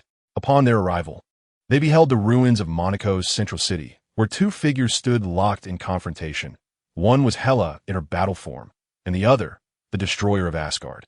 The two of them gazed intently, seemingly in search of each other's vulnerabilities. However, the arrival of Thor and Tony Stark shattered the stagnant atmosphere. Tony Stark's gaze fixated on Hela, his pupils dilating in surprise. You're Hela? He had never heard of any strange powers attributed to her, and the current scene left him utterly astonished.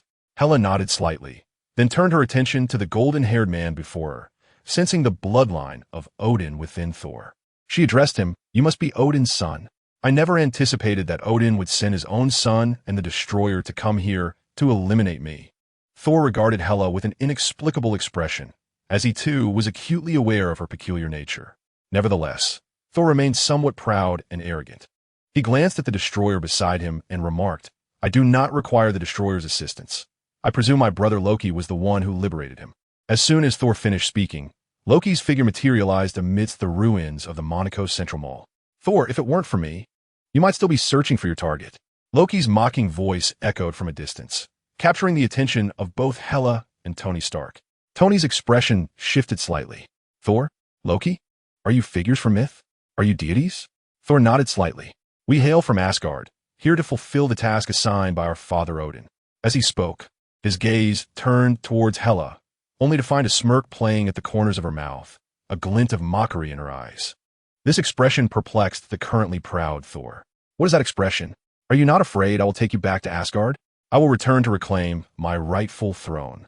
But tell me, is your brother truly Odin's son?" Hela's brief statement conveyed an abundance of information, leaving Thor momentarily stunned and causing a subtle change in Loki's demeanor. "What do you mean by that?" Thor's urgency was palpable. He would not tolerate any insult towards his brother. Despite his pride, Thor held a deep affection for Loki. In many ways, they were brothers in a relationship defined by love and conflict. What else could it mean? "I am merely inquiring whether your brother was picked up by Odin, devoid of any trace of divine lineage, and is, in fact, a loathsome frost giant." As a warrior goddess who had previously traversed the 9 realms, Hela was all too familiar with such energies. The words spoken by Hela moments ago ignited a fierce anger within Loki. "You wretched woman, go die. I shall slay you this instant." Loki, the god of deceit, was rarely deceived by anyone. Thus, when Hela uttered those words, he discerned that she spoke the truth. This meant that everything Hela had said was indeed genuine. Yet, even if he were not Odin's son, what did it matter? If he could extinguish the life of this individual before him, he would still ascend as the next ruler of Asgard. With this thought, Loki hesitated not for a moment and commanded the Destroyer to unleash its wrath upon Hela. Thor, witnessing the scene, was equally resolute. Without a flicker of doubt, he swung his hammer and charged towards Hela. Tony Stark took a deep breath, feeling a certain pressure in the presence of these deities. However, the thought of that fellow, Sue-E, rekindled his confidence. If he could just hold out until Sue-E returned, surely the situation would be resolved. With this in mind, Tony piloted his armored suit to block Thor's path. The already ruined Central Mall of Monaco found itself engulfed in battle once more. Whoosh, whoosh, whoosh. Hundreds upon hundreds of night sky swords were summoned forth by Hela's divine power, swirling with tempestuous winds as they charged toward the destroyer. Simultaneously, Tony Stark and Thor engaged in combat, with the heavens themselves unleashing terrifying thunderbolts in harmony with Thor's might. Boom! A circle of lightning erupted, creating a small crater in the ground. Tony Stark was well aware of the terror of thunder. Suddenly, flames gushed from his back, propelling him skyward. As he ascended, miniature missiles launched from his shoulders, locking onto Thor's form and firing forth. A series of explosions echoed in the ears of those present. The battle raged on amidst the ruins of the Monaco Central Mall, while helicopters circled low, observing the chaos. What on earth was transpiring? Report. It seems there are combatants within the Central Mall. We have identified one. Iron Man, Tony Stark. Tony Stark. The news reached not only Monaco's local authorities, but also the SHIELD agents, who received the information in swift succession. They had just dealt with the Hulk, having paid a hefty price. Now, with intelligence from Monaco, Nick Fury felt a heavy burden upon his shoulders. At that moment, Nick Fury immediately issued orders to thoroughly investigate the circumstances surrounding the current battle, insisting that no matter the resources required, a comprehensive inquiry must be conducted. Following his command, SHIELD operated like a colossal machine, exhibiting an extraordinary efficiency as it sprang into action. In a remarkably short period, Nick Fury received reports from his agents, informing him that the situation was dire for Tony Stark. He was engaged in combat with a formidable opponent wielding a hammer and was clearly at a disadvantage. Furthermore, Sue-Yi's companion, Hela, appeared to be no ordinary adversary. She was battling a figure seemingly forged of iron, accompanied by another shadow who provided continuous support, yet they too found themselves in a precarious position. Upon receiving the agent's reports, Nick Fury anxiously inquired about Sue-Yi's whereabouts. The response was disheartening. They had not located Sue-Yi. Fury's heart sank at the gravity of the situation, reflecting the perilous state of affairs. Within the Monaco Central Mall, the battle had escalated to a fever pitch. With a resounding thud, Thor swung his hammer, catching Tony Stark off guard and delivering a crushing blow that sent him crashing to the ground, incapacitated. In that moment, Hela felt an unprecedented weight of pressure. Still not fully restored to her peak state, she found herself depleting her divine powers. Before her stood Thor, the Destroyer, and Loki, radiating an aura of lethal intent. Her heart plummeted into despair. Just then, in Chapter 75, a critical juncture unfolded with Sue-Yi's arrival. At that precise moment, Loki, controlling the Destroyer, decisively struck Thor with a fierce blow. Thor, unprepared, fell victim to Loki's ambush. The merciless high-temperature rays enveloped Thor's body, the terrifying beam scorching him. In the face of such overwhelming destruction, even Thor struggled to withstand the onslaught. Observing this scene, Loki could no longer contain his mirth. He erupted into laughter, proclaiming, Everything has been decided. No one can thwart me now. I, Loki, shall ultimately ascend as the king of Asgard. Hela, witnessing the unfolding drama, remained unperturbed.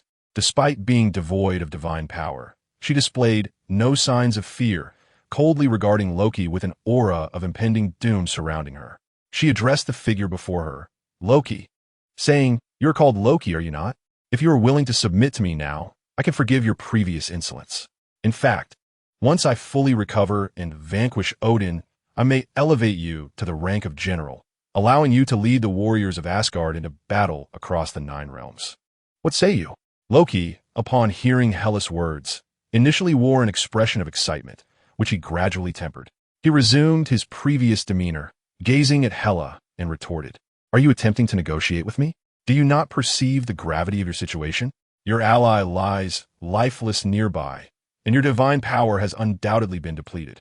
Pray tell, What do you possess to contend with me? If I succeed in slaying you, I shall ascend as the king of Asgard, becoming the most esteemed individual across the 9 realms. Even if I am not Odin's son, what of it? Hela regarded Loki with an expression devoid of emotion, her countenance as tranquil as a still pond. In a voice marked by icy indifference, she replied, "Very well, then. You may proceed to kill me." With that, Hela slowly closed her eyes. At this moment, the central marketplace was in disarray, utterly devastated. The once thriving walls lay in ruins, a stark contrast to their former glory. Tony Stark, upon hearing Hela's words, clenched his teeth and addressed Jarvis. "Jarvis, can the iron suit be reactivated?" Jarvis responded, "Sir, the suit's power system has been destroyed. The weapon systems are incapacitated, and aside from basic bodily diagnostics, all fundamental functions are non-operational. I am currently conducting a bodily assessment. Sir, you are experiencing significant blood loss and require immediate medical attention." Cursing under his breath, Tony Stark lamented, "If only the suit's durability had been slightly greater. He would not have been so easily subdued by Thor." Ultimately, it was the strength of the new energy core that faltered, compounded by his inability to forge superior armor while in Monaco. Given time, he could devise an anti-Thor suit and redeem his honor. But now, it seemed that everything was too late. A profound sense of dizziness washed over him, threatening to engulf him in unconsciousness. In that moment, Tony Stark instructed Jarvis, "Send a message to Pepper Potts, telling her that if she encounters Sue E, to convey my apologies for my oversight this time. Additionally, let her know that I love her." With that, Tony Stark gradually closed his eyes, succumbing to a deep state of unconsciousness due to excessive blood loss. Meanwhile, Loki's expression of excitement became increasingly difficult for him to restrain as he eagerly anticipated claiming Hela's head. With trembling hands, quivering from excitement, Loki exerted control over the destroyer and slowly approached Hela. With each step the destroyer took, the golden light in its eyes intensified. The terrifying golden radiance, even without being unleashed, rendered the surrounding air somewhat ethereal. This was undoubtedly the most formidable strike the destroyer had unleashed since the commencement of this confrontation. In that moment, Loki, overwhelmed with exhilaration, proclaimed loudly, "The throne is mine." As Loki's words echoed, the light in the destroyer's eyes surged forth. A searing beam of intense heat aimed unwaveringly at Hela. In the distance, Nick Fury of S.H.I.E.L.D. let his hands fall limply to his sides. Observing the transmitted images, he could not help but murmur despondently, "It's all over." Damn it! Nick Fury could hardly fathom the chaos that would ensue after Hela's demise. From his observations in recent days, he knew that he was an exceedingly protective individual. Anyone he deemed worthy would be impervious to harm. The thought of such a person unleashing their wrath filled Nick Fury with dread. Just as Nick Fury sank into utter despair, a subordinate suddenly exclaimed, "We are detecting intense fluctuations in the space before Hela. It seems something is about to emerge." "What?" Startled, Nick Fury rushed to the side of the speaker, scrutinizing the data and visuals before him. Just as the destroyer's beam approached Hela, a towering portal manifested in front of her. As the portal materialized, a hand stretched forth, seemingly unperturbed by the impending beam. Sizzling, the destroyer's terrifying beam struck Su Yi's hand, searing it continuously. Yet, Su Yi's palm sustained injuries that healed instantaneously. A cycle of wounding and recovery. Only after Su Yi stepped forth from the portal did he grasp his hand forcefully. His formidable grip seemed to shatter the destroyer's beam, triggering a chain reaction that erupted upon contact with the destroyer itself. In that instant of explosion, the destroyer's form was violently hurled away, tracing an arc through the air before crashing heavily to the ground, creating a deep crater. The sudden appearance of this figure captivated Loki's attention, causing his pupils to constrict sharply. A sense of foreboding spread within him. At that moment, Thor, previously cast aside, gritted his teeth and rose from the ground, glaring fiercely at Loki before redirecting his gaze towards Su Yi. Thor could sense the immense pressure emanating from Su Yi. "Loki, I shall settle accounts with you later. For now, let us deal with this fellow." Loki could hardly contain his eagerness. Without a moment's hesitation, he nodded at Thor and once again commanded the destroyer to rise from the pit. Faced with the combined might of Thor, Loki, and the destroyer, Su Yi merely yawned and turned to Hela behind him, saying, It seems my timing is impeccable. Hela slowly opened her eyes, gazing at Sui. To his surprise, the once aloof Hela now had tears welling in her eyes. Instantly, Suyi's heart softened, and he enveloped her in his embrace. His hands rested gently on her exquisite back as he whispered in her ear, There, leave the rest to me. I will ensure they're taught a proper lesson. As Sui finished speaking, Loki directed the destroyer to shoot at Suyi's back. Yet, it seemed as if Sui had anticipated this move. He stepped aside while still holding Hela, the beam narrowly grazing his clothing and striking a distant ruin, stirring up a cloud of dust. Loki's heart sank. He did not expect that even with his back turned, Sui could effortlessly evade the destroyer's assault. Seeing this, Thor hesitated not a moment. Brandishing his hammer, he charged at Sui, the weapon buzzing ominously as it spun under his control, creating a cacophony that seemed to disrupt the very fabric of space. Arcane lightning clung to the hammer, surging towards Sui with the fury of a tempest. A fierce glint flashed in Sui's eyes. He stepped back, using his leg as a pivot, while his hand secured Hela's delicate waist and gently moved her aside. With a swift motion, he delivered a powerful kick to Thor's face. Following this, Sui softly pressed his lips to Hela's, his previous movement resembling a dance upon the ruins, elegant yet ferocious. Thor's face met the ground with a resounding thud, the force so great that teeth spilled from his mouth, presenting a rather unseemly sight. Soon after, Thor's body skidded across the ground for nearly 100 meters before finally coming to a halt. Hela's exquisite visage flushed with color, betraying none of the former coldness of the goddess of death. She appeared as shy as a little girl, an infuriating sight. Thor struggled to lift his body from the ground, slowly rising. Simultaneously, he glanced at Loki and remarked, Loki, this fellow is quite formidable. Loki internally scoffed. I'm not foolish. I witnessed the previous battle, after all. However, what emerged from his lips was, indeed, this individual is exceptionally powerful. To defeat him, perhaps we could channel our divine energy into the Destroyer. The Destroyer, one of the mightiest weapons of the celestial realm, far from the feeble portrayal seen in films. As Loki's words echoed, Thor wasted no time and swiftly approached his side. Together, they infused their divine powers into the Destroyer. Observing their actions, Sui jested with Hela. Hela, do you think it's foolish for them to strategize in front of the enemy? Had Sui not had his own plans, he would have swiftly silenced them. Upon hearing Sui's words, Hela chuckled. Yet, she quickly cautioned him, Be careful. Even at my peak, I would have thought twice about the power of the Destroyer. As Hela's voice trailed off, the divine energy of the Destroyer surged to unprecedented heights. Chapter 76. The Awakening of the Supreme Day of Destruction. The aura emanating from the Destroyer was relentlessly escalating. At this moment, Loki's eyes shimmered with an unusual glint, lost in thoughts unknown. He noticeably reduced the divine energy he was channeling into the Destroyer, evidently preparing for what was to come.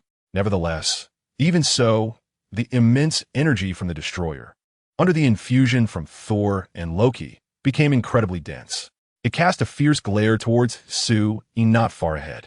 A searing beam of intense heat erupted from the Destroyer's eyes, rushing towards Sui at an incredible speed.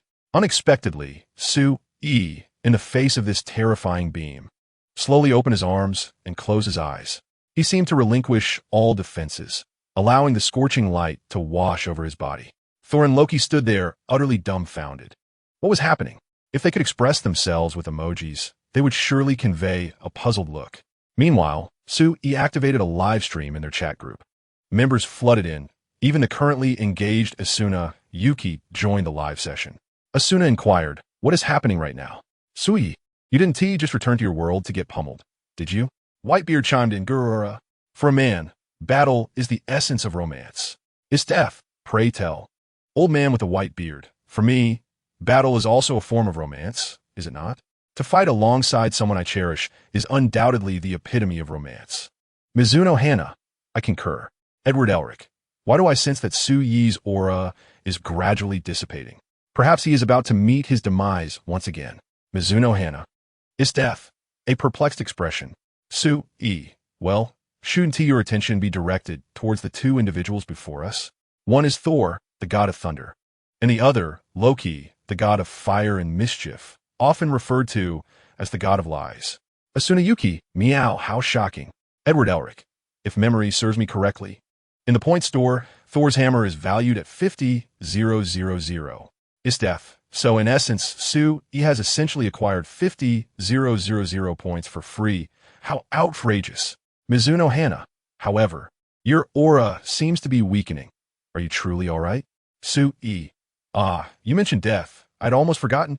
After sending this message in the chat group, Su E slowly closed his eyes, gathering nearly all his spirit to restrain his body's restorative functions, endeavoring to reduce his bodily functions to their bare minimum.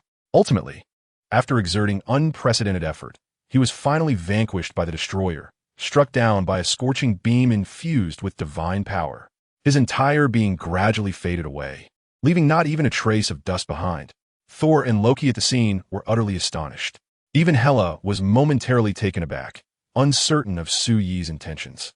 Yet, as the goddess of death, she possessed an unparalleled sensitivity to the essence of death. Previously, she was aware that Su Yi would revive after death, but this time, not a remnant of his body remained.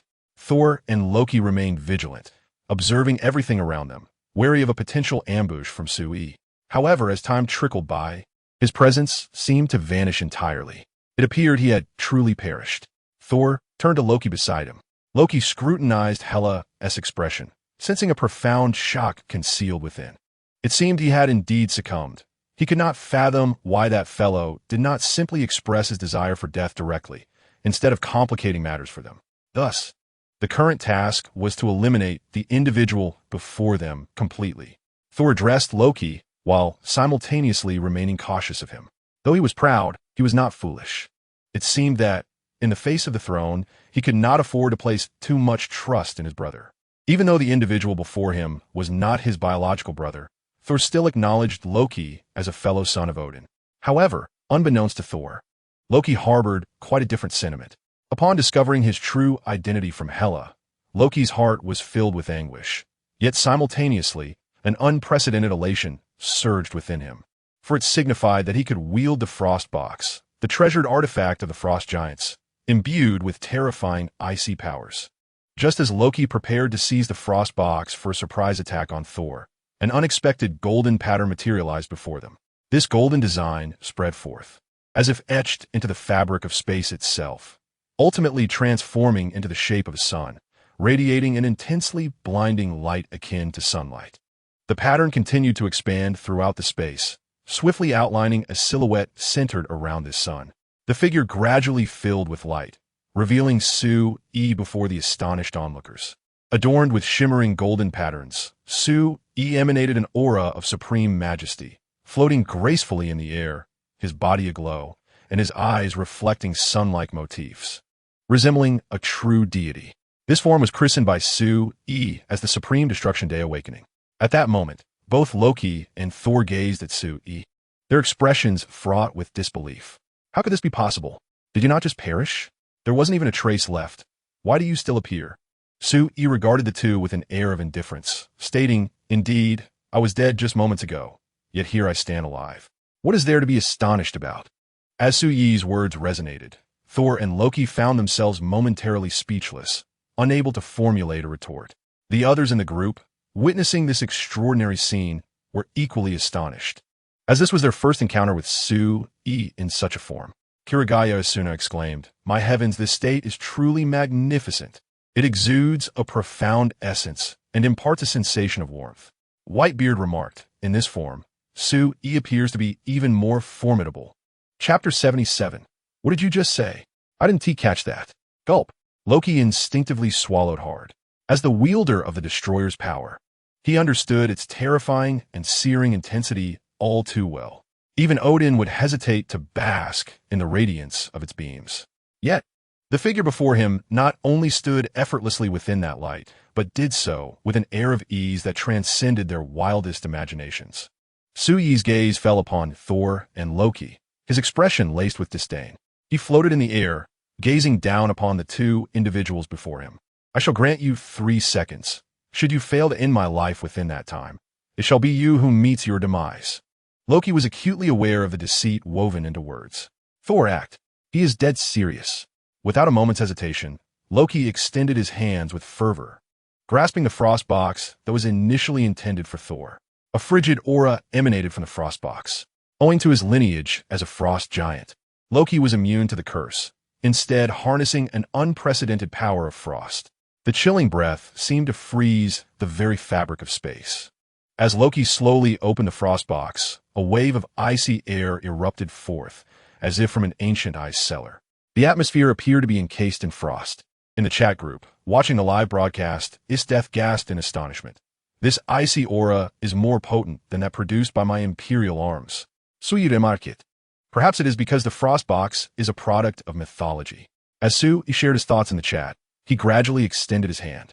The golden patterns on his body radiated with an even more resplendent glow. The icy breath could not penetrate Su's form, not even by a fraction. All the frost was repelled from his body.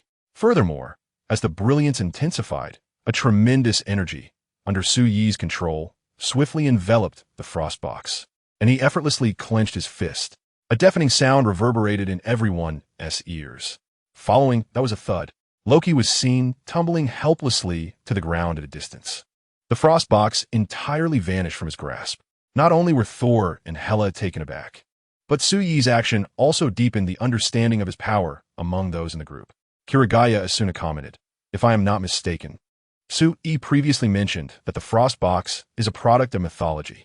Kirigaya Asuna continued, "May I inquire if the quality of mythological artifacts is generally poor? Otherwise, why did the frost box shatter upon Su Yi's mere grasp?" Someone suggested, "Perhaps Su Yi wields power that surpasses that of mythology?" Whitebeard interjected, "If I recall correctly, you mentioned that your hidden injuries were finally healed, yes?" Whitebeard replied, "Indeed, why the sudden inquiry? Unless I am mistaken, you previously stated that once your hidden injuries were gone, you intended to challenge the group leader, Su Yi?" Whitebeard replied jovially, "Gurararara, what splendid weather we have today. My sons are calling me to a banquet." With that, Whitebeard excused himself as the chat group exchanged light-hearted banter. Su Yi's gaze shifted to the side, landing upon Thor, the god of thunder. The moment Thor felt Su Yi's penetrating stare, an indescribable warmth surged within him. The fierce instinct for survival awakened the dormant power of the thunder god within his being. In that instant, he transcended his previous identity as the god of hammers, manifesting the full force of thunder. Electric arcs coiled around his form, amplifying his already formidable presence. The roar of thunder echoed as Thor raised his hammer high and charged fiercely towards Su Yi, his muscles bulging to an extraordinary degree, resembling a small hill. At that moment, Hela's eyes flickered with concern. As the inheritor of Odin's power, Thor's bloodline was not to be underestimated. In her anxiety for Su Yi, she instinctively cried out, "Be careful." However, Su Yi remained unfazed, extending a single finger to gently meet the oncoming hammer. With a resounding boom, a tempest erupted, radiating outward from the two figures. Hela exerted the remnants of her divine power to withstand the fierce winds, while Tony Stark, lying nearby, was swept away by the gale to a distant location. The sheer destructive force enveloped the area for thousands of feet, distorting the very space around Su Yi and Thor. The ground beneath them trembled violently, reminiscent of an earthquake, as cracks like gaping maws of monstrous beasts erupted on the surface, causing the land to fracture and collapse. Hela had not anticipated that the clash between Su Yi and Thor would yield such catastrophic results. Just as she felt herself being drawn toward the abyss, a force suddenly lifted her, gently placing her down in a secure area. It was only then that she exhaled in relief, her gaze drawn to the epicenter of the battle. There, a vast chasm had formed beneath their feet, with Su Yi radiating a divine light. Looking down upon the chaos with an air of supremacy, Thor's hand was rendered useless. The mighty hammer of the thunder god had succumbed to destruction, shattering into countless fragments that scattered around him. Yet, the bitterness of defeat gnawed at Loki as he witnessed Thor's grievous injuries.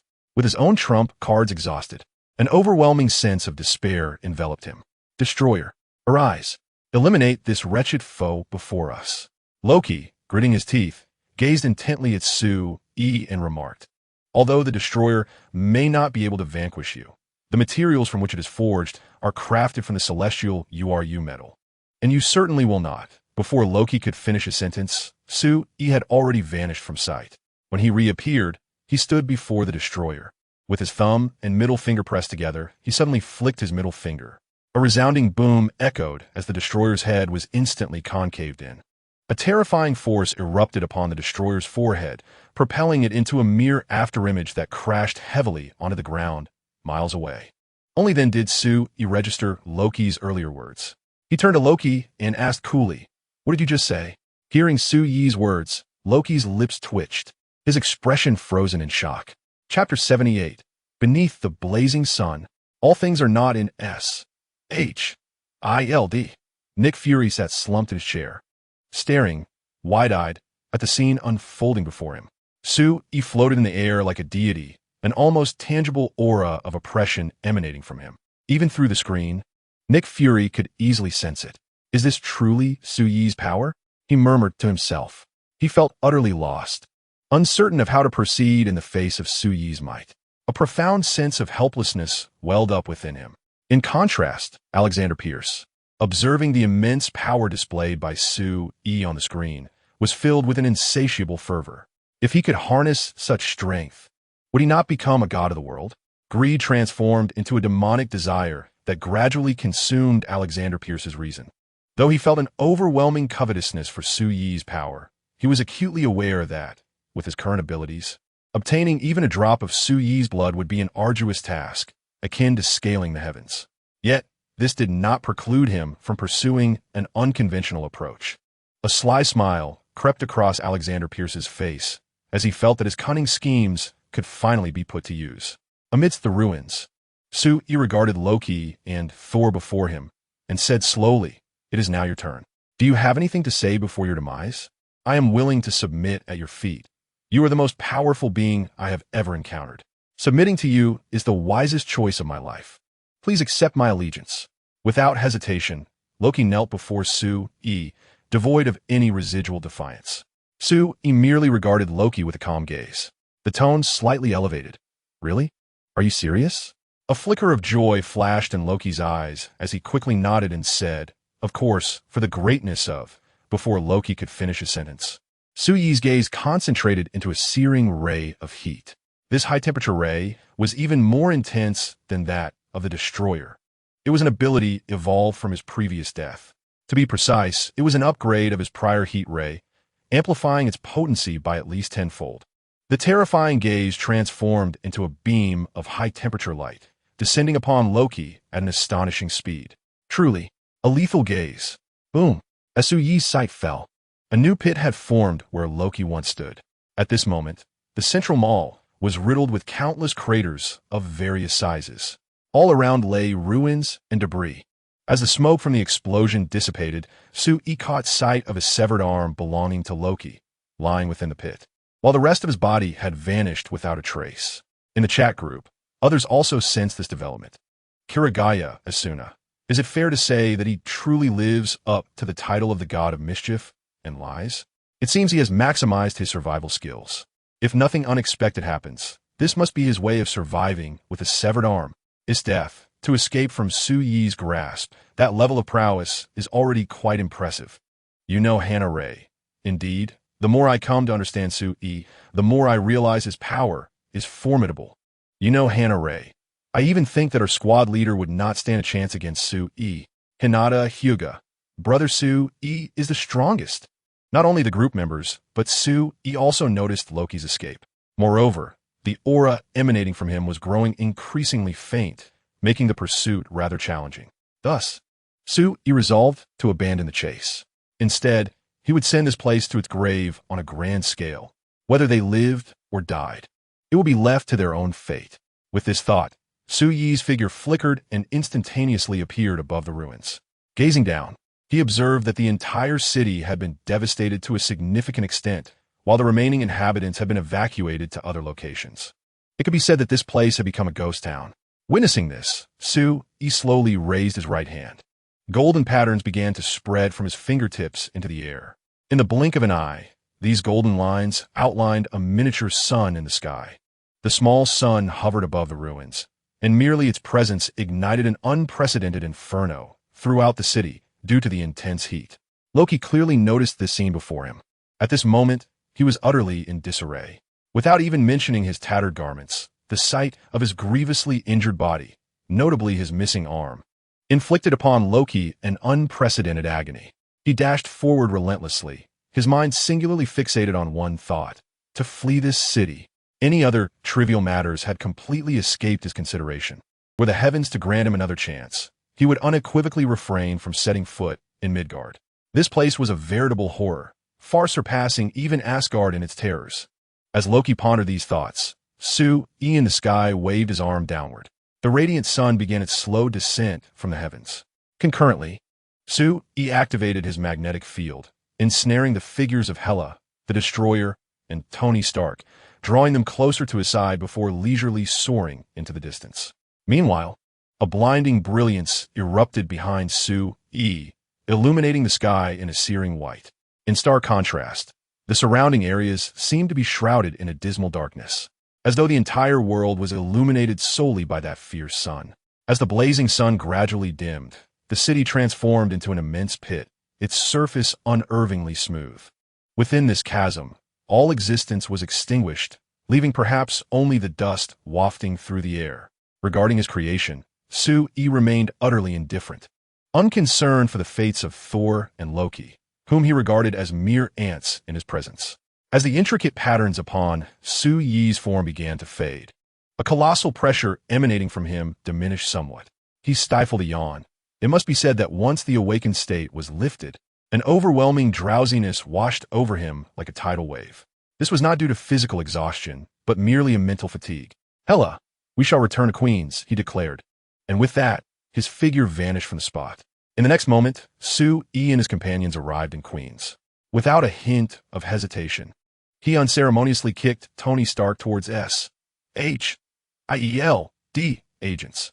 He then embraced Hela and returned to their villa, succumbing to a blissful slumber. At this juncture, Pepper Potts learned from S.H.I.E.L.D. that Tony Stark was safe and hastily made her way from the shelter, boarding a plane to the agency. 3 days swiftly passed.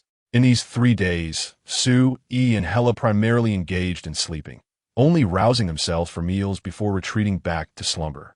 They epitomized the essence of laziness. Who could have imagined that such a slothful individual possessed the effortless power to obliterate worlds? In stark contrast to the tranquility enveloping Su-E and Hela, the S.H.I.E.L.D. agency finds itself in a state of overwhelming busyness, tasked with managing a myriad of chaotic affairs. They grapple with questions such as the nature of the city's destruction, the essence of the sun, and the identities of those responsible for these calamities. All of these matters require Nick Fury to compile them into detailed reports and deliver them to the appropriate parties. It can be said that the workload within these 3 days has surpassed the totality of his efforts over the past year. Even Nick Fury, the esteemed director of S.H.I.E.L.D., feels his body nearing its limits. We must find a counterbalance to Su-E, as Fury's words echoed. His hands came down forcefully upon the table. Yet, the expression on his face was not one of anger, but rather an unprecedented sense of despair and despondency. Despite Fury's eloquent words, he understood all too well that, with their current capabilities, they could not possibly contend with Su-E. This unfortunate reality meant that whatever Su-E wished to accomplish, they not only could not thwart him, but, at times, were compelled to assist him. This was the source of Fury's deepest despair. At that moment, Pierce approached Nick Fury and remarked, "Nick, sometimes we need not confront the person directly." Fury paused, taken aback by Pierce's statement, and turned to him, asking, "What do you mean? Are you suggesting I should target those around Su-E?" Pierce offered no immediate response, merely gazing intently at Fury, his silence conveying a profound message. Fury scrutinized Pierce, exclaiming, "Pierce, have you lost your mind?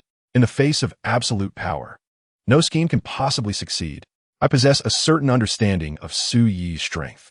No, you have no idea of the terror that Su-Yi embodies. His abilities are far beyond what you have witnessed. I suspect he possesses other powers that remain unknown to us."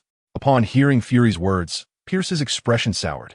"Perhaps," he murmured softly, yet his demeanor betrayed a reluctance to accept this reality. Fury, sensing Pierce's inner turmoil, cautioned him. I advise you not to entertain such thoughts. If you truly provoke Su-E-S-H-I-E-L-D, may very well vanish from the annals of history. Upon hearing Fury's warning, the cunning old fox that is Pierce chuckled. Rest assured, I merely entertain such notions in thought, he replied, turning away and departing, leaving Fury to ponder the gravity of their situation. Simultaneously, Pierce contemplated within himself. Would S-H-O-D vanish from history? And what concern would that be to him? After all, Hydra had already embedded itself within S-H-I-L-D, commandeering a considerable amount of resources. Even in the absence of S-H-I-E-L-D, they could thrive independently. With this thought, Pierce silently cheered. Long live Hydra! He was indeed the leader of Hydra within the confines of S-H-I-E-L-D. Just on this account alone, he could never ally himself with Nick Fury. With this in mind, Pierce resolved to take action through the woman nearest to Su-E, namely, Hannah Marks, the woman obsessively pursuing him. He had received word that she had been frequently visiting Su-Yi's villa of late. This meant he could easily target Hannah. His demands were minimal. He merely required her to collect Su-Yi's hair, skin cells, and ideally, DNA. The more he pondered, the more exhilarating the prospect became. If he could truly obtain such materials, wouldn't the entire world belong to Hydra? They could mass-produce individuals of Su-Yi's caliber and indoctrinate them from a young age, a task Hydra excelled at. Once he acquired the necessary items, he would depart with the members of Hydra, leaving Nick Fury to bear the brunt of the consequences. It was, without a doubt, a plan that would achieve two objectives with a single stroke. As for failure, in Pierce's estimation, that was utterly out of the question, for every person has vulnerabilities, and familial ties are among the most profound weaknesses. The only limitation was the necessity to keep Nick Fury unaware of his actions. Otherwise, he would find himself with nothing to show for his efforts. Meanwhile, Su-E gradually opened his eyes, gazing out at the sunlight streaming through the window. He glanced at the time on his phone, surprised to find it had already turned to afternoon. Indeed, the best way to let time slip away was through slumber. Su-E stretched lazily, instinctively pressing a kiss on Hella's lips beside him before rising from the bed. Taking out his phone, he called Tony Stark. Tony, how's your recovery coming along? At Stark Industries, Tony Stark glanced at the Iron Man suit beside him and replied, It's going well. I can move around freely now. Do you remember the favor you owe me? Of course, what do you need?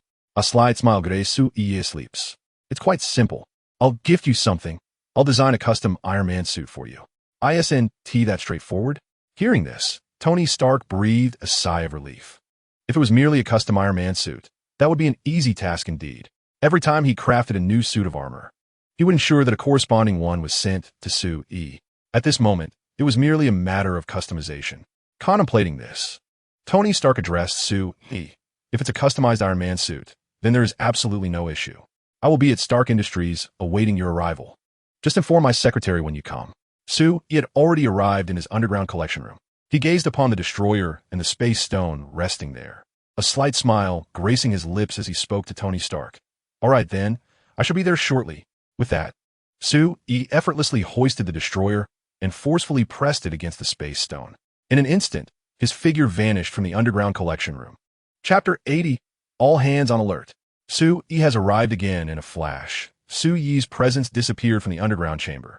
Stark Industries. Tony Stark set down the phone and took a sip of coffee. The moment he placed the cup down, he was startled to see Su-E standing before him. Puffed.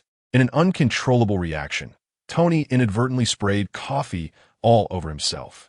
Instinctively, he exclaimed, How did you arrive so quickly? Su-E, with a teasing tone, replied, TSK, TSK, TSK. Are you that excited to see me? Tony Stark casually wiped his mouth and looked at Su-E, inquiring, When did you get here? Well, when else? Just now. To be precise, right when I hung up. As Su-E finished speaking, he tossed the destroyer aside and said to Tony Stark, What you need to do is integrate this destroyer with the Cosmic Cube. That shouldn't be a problem, right? Tony Stark had a vague understanding of the Cosmic Cube's lore, but he was uncertain about how to handle the destroyer. Rising from his seat, he approached the destroyer, examining its materials closely. Jarvis, scan this entity, Tony commanded. As the words left his lips, the AI, Jarvis, maneuvered a scanning device beside the destroyer, emitting red beams as it meticulously scanned the materials. After a considerable time, Jarvis reported, "Sir, these materials are from other planets, and their resilience far exceeds our capabilities." Tony Stark shrugged and addressed Sue E. "As you can see, it's not that I don't want to assist you. We simply cannot handle this entity unless you are willing to help." At this moment, Tony's gaze fell upon the indented area of the destroyer's face, a chill running down his spine. He had previously witnessed the terrifying power of this individual. The sheer force of his palm cannon striking the destroyer produced not even a scintilla of spark, revealing the extraordinary materials from which this being was constructed. Meanwhile, Sue had begun to explore Tony Stark's office, softly remarking, "No, I merely wish to create a toy for amusement. After all, isn't a mech the epitome of a man's romance? If I must invest an inordinate amount of time in constructing this toy, it would be nothing short of a torment for me." Upon hearing that Sue only wished to fashion a toy, Tony Stark felt quite overwhelmed. What sort of toy necessitates the use of the destroyer and the Tesseract? After a moment's pause, Sue continued, "If I were to present you with adamantium, could you enhance the destroyer? Initially synthesized from vibranium, iron, and a catalyst, adamantium is an extraordinarily resilient metal, even surpassing vibranium in strength. However, the current availability of adamantium is exceedingly scarce. In Suyi's mind, there was only one individual within the Academy who possessed the authentic, indestructible variety of adamantium, Wolverine. Tony Stark was somewhat familiar with adamantium, and at that moment, he nodded slightly. "If you truly have adamantium, I would be willing to experiment with it. Alternatively, if you could provide me with a substantial amount of vibranium, I could potentially create a metal akin to adamantium." At this point, Tony Stark puffed out his chest with confidence. He was, after all, a genuine scientific genius. He believed that with sufficient vibranium, he could develop a metal that rivaled adamantium, or perhaps even exceeded it in strength. Sue merely smiled and replied, "That is feasible, but are you prepared to bear the cost of utilizing that vibranium?" Tony Stark paused, instinctively inquiring, "Cost? What do you mean?" Sue seated in the void, stated, "For instance, a multitude of lives." Tony Stark's body quivered at the implication. He was entirely unaware of why the use of vibranium would necessitate such a heavy toll. Yet, he understood that Sue seemed indifferent to such matters. As long as he was willing to agree, he could indeed procure vibranium. But if he were to acquiesce, he would no longer be Tony Stark. With this thought in mind, Tony Stark quickly shook his head. "No, that won't be necessary. I cannot bear the cost you speak of." Observing Tony Stark's anxious demeanor, Sue chuckled. "Why so serious? I was merely jesting. If I truly needed to find vibranium, I wouldn't even know where to look." "Very well. Wait here for a moment. I shall meet an old friend to borrow some Edmund alloy." With Suyi's words, he abruptly pressed down on the cosmic cube in his hand. A radiant azure glow pulsated forth, and with that, Suyi's figure vanished from Tony Stark's workshop. In the next instant, he appeared before the gates of the Academy. However, to Suyi's astonishment, as his presence materialized at the entrance, a shrill alarm echoed throughout the entire institution. Upon hearing the alarm, the expressions of the Academy's members shifted dramatically. The Phoenix, upon witnessing this, quickly turned to her companions and exclaimed, "That fellow has arrived. Everyone, assume battle readiness. Escort the children to the shelter. Come now. There is no need for such trepidation towards me," Sue remarked, materializing beside the Phoenix and addressing her and her companions. A chilling sensation enveloped them, as if they had plunged into an icy abyss. "You're not going to kick the door down again, are you?" the Phoenix inquired cautiously, her gaze fixed warily upon Sue her mind recalling the scene from 3 years prior when he first appeared. Back then, Sue was relatively inexperienced, and it took merely 3 mutants to defeat him. Yet, to their astonishment, each time he was vanquished, he emerged stronger. For an entire month, Sue returned to the Academy daily, until he was capable of effortlessly overwhelming them, at which point his visits became infrequent. Although he had returned a few times subsequently, those instances were long past. To avert Suyi's sudden appearances, they meticulously gathered data on his physique and facial features, all in hopes of entering a state of readiness the moment he manifested. Thus, over a span of more than a year and a half, they had grown convinced that he would not return. Yet, unexpectedly, on the day of the professor's birthday, Sue arrived once more. Chapter 81. The Working Man. The spirit of labor. Only through work can one rise above. Sue had come again. The moment this news coincided with a blaring alarm, the members of the academy immediately commenced their preparations. They had undergone extensive drills to anticipate Su Yi's arrival, all for the sake of this very moment. In response, Su Yi found himself both amused and exasperated. "I am not here to fight. I have come to discuss matters with the professor." Upon hearing Su Yi's words, the phoenix was taken aback, stepping directly in front of him. "I will not allow you to approach the professor. Whatever intentions you harbor, direct them towards me." Su Yi appraised the phoenix from head to toe, remarking, "You possess a commendable figure and decent looks, yet without further acquaintance, I cannot discern your true capabilities."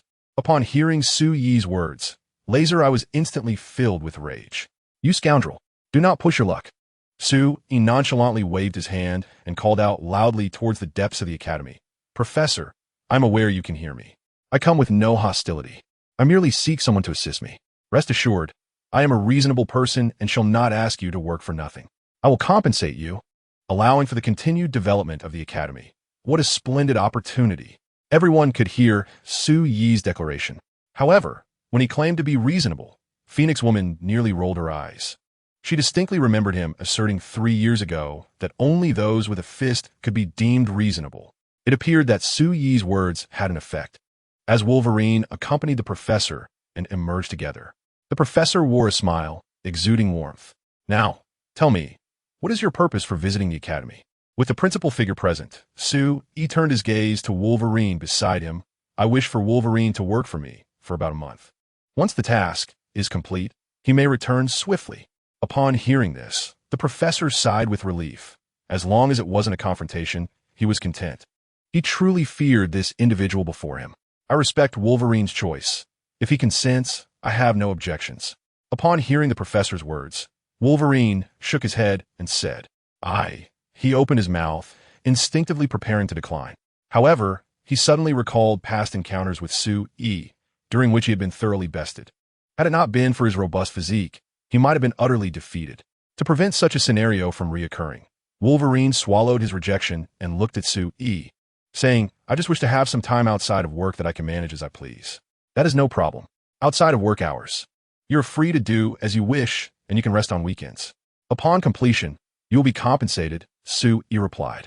Wolverine nodded slightly, then gazed at Su Yi with disbelief, as if wondering how this agreeable version of Su Yi could possibly be the same as the previously wrathful individual. After concluding their discussions, Su Yi led Wolverine out of the academy, leaving the others to exchange glances in astonishment. Phoenix Woman turned to the professor and remarked, "That fellow seems somewhat different from before." Laser Eye, overhearing Phoenix Woman, retorted indignantly, "What difference? He appears just the same. If we refuse him, he might just explode with rage." The professor's eyes sparkled with an enigmatic light. From his observations, the malevolence within Su had seemingly vanished entirely. Furthermore, he appeared markedly more composed, in stark contrast to his previous frenzy and volatility. Contemplating this, the professor slowly remarked, "Perhaps he has truly undergone a transformation." Utilizing the cosmic cube, Su effortlessly transported Wolverine to Tony Stark's chamber. After exchanging a few words of instruction with them, Su departed from the room and exited Stark Industries. Once outside, Su retrieved his phone and dialed Nick Fury. The call connected swiftly, and Fury's voice resonated through the line. "Su, what brings you to contact me?" Nick Fury, the esteemed director of SHIELD, felt an unusual tension, a reaction that would astonish his agents if they were to hear of it. Su's voice came through the receiver. "Nick Fury, do you recall the incident involving the Hulk?" Upon hearing this, Fury immediately replied, "Speak plainly. What is the price?" He was well versed in negotiations of this nature. "It's quite simple. I'm here for money and materials." "Money and materials?" "Indeed, money and materials. You're to send someone to Tony Stark to ascertain the amount he deems appropriate. As for the materials, I require all the vibranium reserve of SHIELD. Will that settle our accounts?" "Yes, it will clear everything." Fury's expression grew conflicted. If it were merely a matter of money, he would have no qualms. As SHIELD is an organization established by multiple nations, he was not concerned about trivial sums. In fact, if anyone were to be deemed a significant spender, it would undoubtedly be Fury himself. The funds expended on the armories he constructed across various locations would be sufficient to sustain S.H.L.D. for several years. However, vibranium resources, even for S.H.I.E.L.D., were exceedingly scarce. To date, they had only managed to collect a minuscule fraction globally. Parting with their entire stock was out of the question. Just as Fury grappled with his hesitation, Sue yawned and remarked, "By the way, Nick, I find myself missing the Hulk a bit. Perhaps you could arrange for us to meet?" A threat. This was undeniably a threat. Should Sue and the Hulk indeed come face to face, conflict was inevitable. Realizing this, Fury felt no hesitation. He promptly responded, "Is it merely vibranium? Consider it done." After uttering this, Fury suddenly recalled the words Pierce had once shared with him. Embracing a sense of caution, Nick Fury addressed Sue. "By the way, Sue, is there a girl named Hannah in your vicinity? It seems a certain faction has recently set its sights on her. I am currently investigating this matter, but you must also exercise vigilance. Is that so?" "I understand." After their conversation concluded, they ended the call. Nick Fury exhaled in relief. After all, whether or not Pierce would covertly act against him was a concern for another day. At the very least, he was no longer the one to bear the blame. There was no choice. General Ross had instilled a fear in him that could not be overlooked. Upon receiving this news, Sue suddenly recalled that he had not visited the school in quite some time. Perhaps it would be best to pick up Hannah after school today.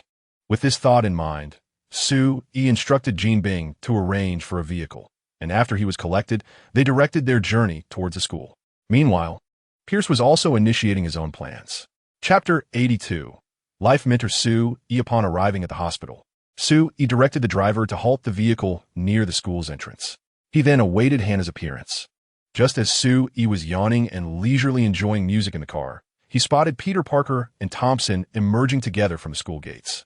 Sue recognized Thompson and was aware of the animosity between him and Peter Parker. Indeed, Thompson often bullied Peter Parker, to the extent that Peter would evade him whenever they crossed paths at school. However, it was peculiar to see them exiting the school together. Peter Parker's expression appeared somewhat frozen. He observed Thompson draping an arm around his shoulders like a comrade, and his fists involuntarily clenched tighter. "What exactly are you up to?" "Thompson? What am I doing?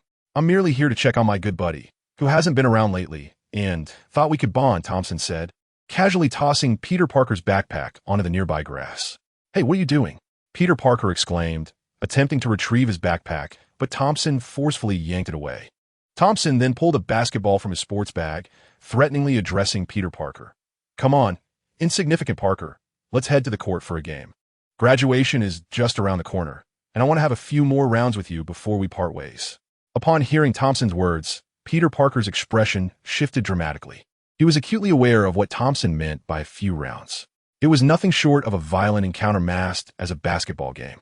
He had been bullied by Thompson numerous times at school, with at least 20 instances of harassment disguised as basketball challenges. It was only after Sue transferred to the school that Thompson had ceased his current antics. However, what Peter Parker did not anticipate was that Thompson had now set his sights on him. A profound sense of despair enveloped Peter, for he felt utterly powerless against the muscular Thompson. Any attempt to resist would undoubtedly draw the attention of those around them, resulting in an even greater scrutiny of his plight, an undeniably humiliating outcome. With these thoughts swirling in his mind, Peter glanced at Thompson, who bore a wicked grin, and hesitantly extended his trembling hands to grasp the basketball from Thompson. Seeing this, a smile spread across Thompson's face. "That's more like it. Let's go play some basketball."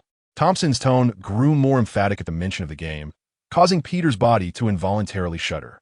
Sensing the pressure bearing down on his shoulders, Peter cast a reluctant look at his abandoned backpack. His fingers, tightly gripping the basketball, betrayed a hint of the tension coursing through him. Just as Peter prepared to depart, Sue emerged from the vehicle. Observing this fateful intersection, a subtle smile graced his lips. Who would have imagined that the future Spider-Man and Venom would share such a peculiar dynamic? Despite Peter's past assistance in various matters at school, helpful, albeit unrequested, Sue felt compelled to lend a hand to Peter in this moment. Otherwise, it seemed likely that Peter would be reduced to tears from his predicament. Sue approached Thompson and Peter with measured steps. The first to notice him was Peter, whose expression brightened at the sight of Sue Yi's arrival.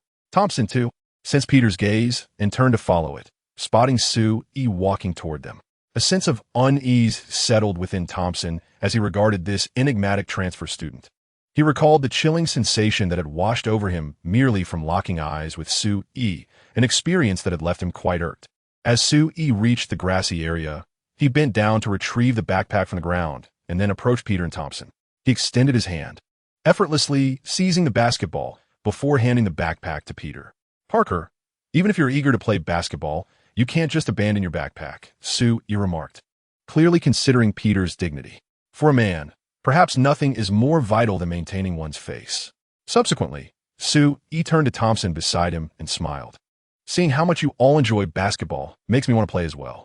As he spoke, the basketball in Sue Yee's hand began to spin effortlessly on his fingertips, exuding an air of ease and delight. A flicker of apprehension flashed in Thompson's eyes as he scrutinized Sue E, examining him from head to toe. No matter how he looked at it, Sue E appeared to be an ordinary individual, perhaps merely a tad affluent. How had he ever been intimidated by this person? The thought ignited a growing ire within Thompson. He fixed his gaze on Sue E and declared, "All right then, but let me warn you in advance. I'm the captain of the school basketball team. If you lose, don't blame me." A serene smile graced Sue Yee's face. "Your words instill quite a fear in me." "This fellow," Thompson observed Sue E, who remained unfazed, even sporting a somewhat mischievous grin.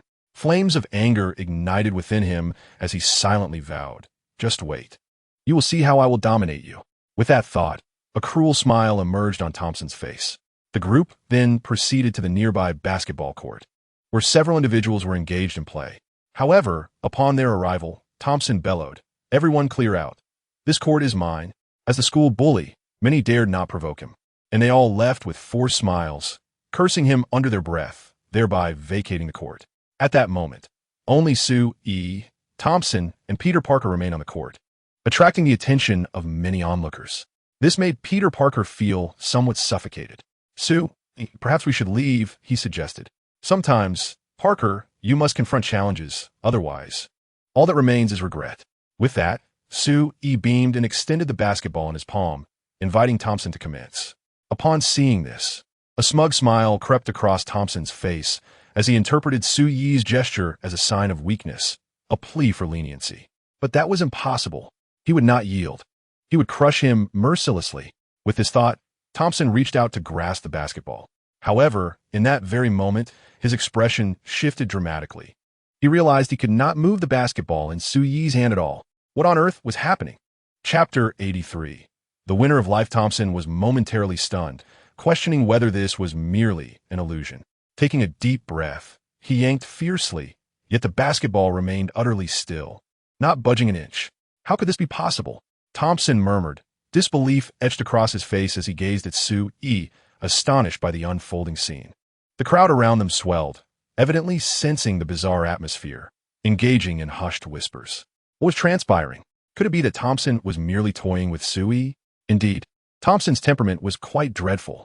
Did he intend to humiliate Sue E thoroughly? Poor Sue E. He was truly unfortunate to be targeted by the notorious bully, Thompson. The murmurs reached Sue Yee's ears, yet he remained unfazed, instead provoking Thompson. "What's the matter? Why don't you seize that basketball? Or perhaps you lack the ability."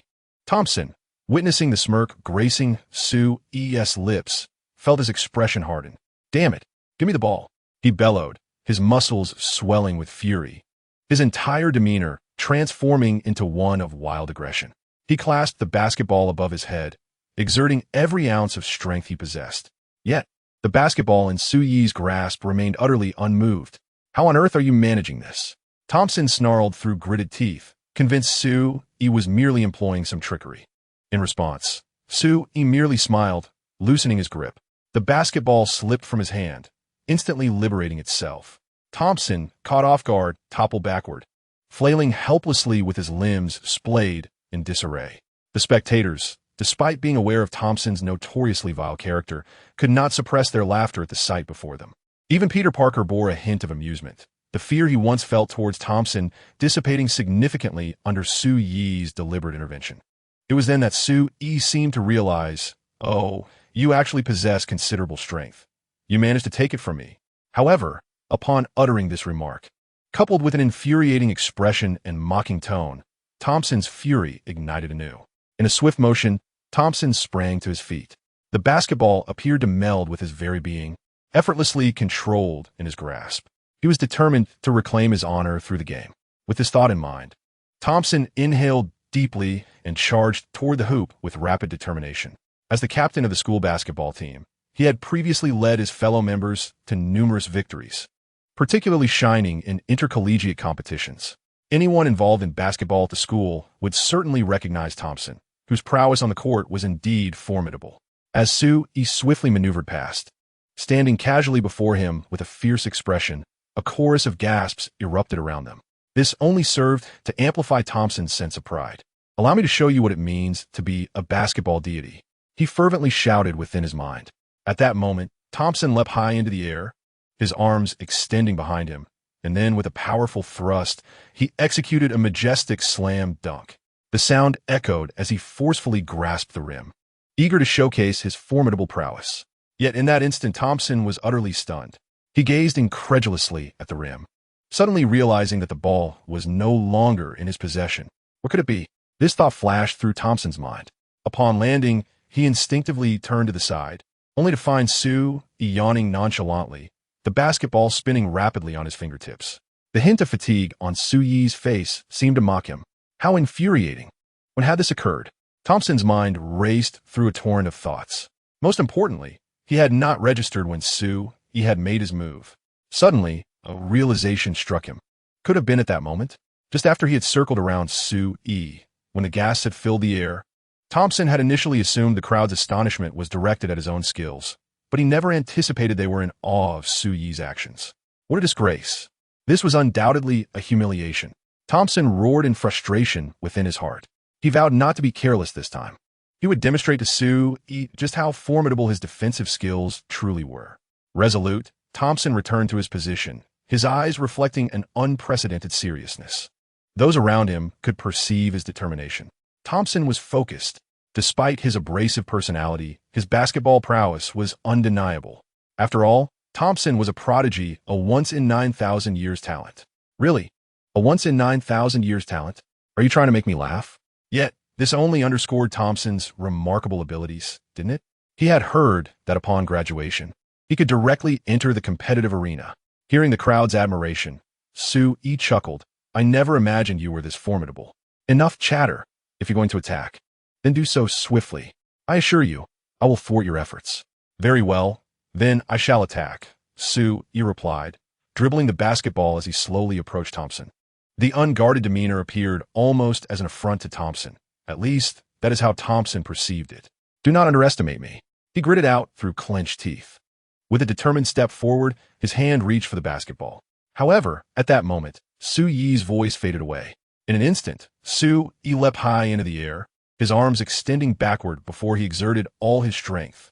His arm traced an arc through the air, executing a thunderous slam dunk. Thud! Just as Thompson had done moments before, Sue-yi forcefully drove the basketball into the hoop. As Sue-yi descended, the basketball rim shattered completely. "I will have someone bring a new hoop," he declared, turning his back on the utterly stunned Thompson. "And Thompson, do not let me see you bully the weak again." With a casual wave of his hand, Sue-yi strode off the court, instinctively creating a path for himself among the onlookers. At that very moment, Hannah emerged from the academic building, rushing towards Sue-yi like a fledgling returning to its nest. She leapt into his arms, pressing herself against him and inhaling the scent that enveloped him. Her sweet voice floated into the ears of the crowd. "Sue-yi, you actually came to pick me up today?" "Yes, I came to get you. Let's go. I'll take you home." With that, Sue-yi embraced the stunning campus belle, Hannah, as they made their way to his luxurious car, leaving behind a throng of spectators casting envious glances. They could not help but ponder, is this what it means to be a winner in life? Chapter 84. The transformation of campus belle Hannah. As Sue-yi and Hannah settled into the car, the luxury vehicle glided away, with the scenery around them receding into the distance. Hannah relished this tranquil moment. Suddenly, her phone rang. Upon seeing the caller ID, her expression shifted to one of mild surprise. Why were her parents calling at this hour? Without hesitation, she answered the call in Sue-yi's presence. "Mom, what's the matter?" "Hannah, if you have time today, please come home early. I have prepared something delicious for you." Sue noted his mother-esque tone, which seemed tinged with anxiety, her voice trembling slightly. Recalling Nick Fury's earlier words, a subtle smile tugged at Su-Yi's lips, though his expression remained devoid of mirth, radiating an air of coldness. He would not easily forgive anyone who dared to threaten him or those close to him. He subtly nodded to Hannah, who perceptibly sensed the shift in his demeanor. It soon became apparent to her that something was amiss with her mother. However, with Su-Yi by her side, Hannah quickly regained her composure. She spoke to her mother. "All right, I'll take a taxi back right away. I'll be there soon." After hanging up the phone, Hannah turned to Su-Yi. "I feel like something is off with my mom." "No worries. With me here, you can go with complete assurance. Besides, do not forget what you possess." Hannah slightly nodded and then removed her contact lenses, revealing the bird-like red pattern within. Soon, Su-Yi and Hannah arrived at the foot of the building. Su-Yi harnessed the power of the phantom fruit, blending seamlessly with the surrounding environment, while Hannah proceeded towards her home. This scene was under the watchful surveillance of agents dispatched by Pierce. The target has entered the building. The target has taken the elevator to the designated floor. The target has entered the room. Proceed with the encirclement immediately. The continuous sound of footsteps echoed throughout the building. Clear to Su-Yi's ears, it appeared they had not targeted Hannah, but rather aimed to seize her parents to manipulate her instead. Su-Yi pondered as she followed Hannah into the room. Inside, Hannah saw her parents restrained on the sofa. The surrounding individuals were all heavily armed, their dart gun barrels aimed directly at her parents, causing Hannah's expression to shift dramatically. "Who are you? Release my parents." Hannah's delicate hands clenched in anger, her gaze fixed on the agents with a lethal intensity. One of the agents, seemingly in charge, approached Hannah and said, "There's no need to be alarmed. We merely wish to discuss a few matters with you." Hearing this, Hannah furrowed her brows, her resolve unyielding. "Is this how you conduct your negotiations? Lower your weapons from my parents' heads at once." Hannah's parents looked on with concern for their daughter, wishing she would not have to be there at all. Yet, meeting their anxious gazes, Hannah shook her head slightly and reassured them, "It's all right, Mom and Dad. I promise I won't let anything happen to you." After speaking, she turned her attention back to the agent, demanding, "Lower your weapons now." The agent felt a headache coming on. Typically, in such situations, the targets would be begging for mercy. How was this woman so defiant? Or perhaps she was simply naive, unaware of the danger she faced? Nonetheless, orders from above had instructed them to avoid harming Hannah, if possible. Immediately, the agent gestured, and the other agents lowered their weapons aimed at Hannah's parents. However, her gaze remained exceptionally vigilant, fixed upon Hannah's parents before her. Witnessing the scene, Hannah assertively seated herself on her family's sofa and addressed the agents with a commanding tone. "Speak. Who sent you?" This was a lesson gleaned from Hela, known for her formidable, queenly presence. Although Hannah did not perfectly mirror her, she certainly embodied a fraction of that powerful aura. The agents found themselves momentarily at a loss for words. Yet, it wasn't long before one of them regained composure and coldly retorted, "Do not misinterpret your position. Should you refuse to comply with our directives, we will not hesitate to eliminate your parents." At that moment, Hannah displayed no fear.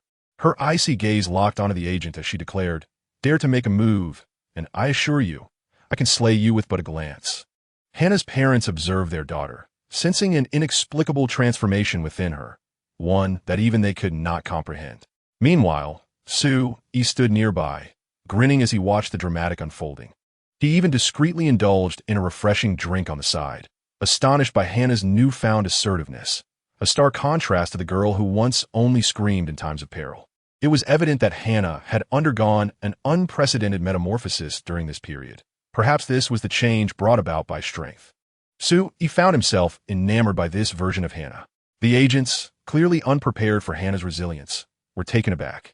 Though they had received orders not to harm Hannah, it did not preclude them from threatening her parents. The notion of being vanquished by mere eye contact seemed utterly ludicrous, evoking incredulous laughter. Promptly, one agent instructed another, "Eliminate her father first." Upon hearing this, Su-Yi swiftly approached Hannah's parents, rendering them unconscious. At that moment, Hannah turned her attention to the agent beside her.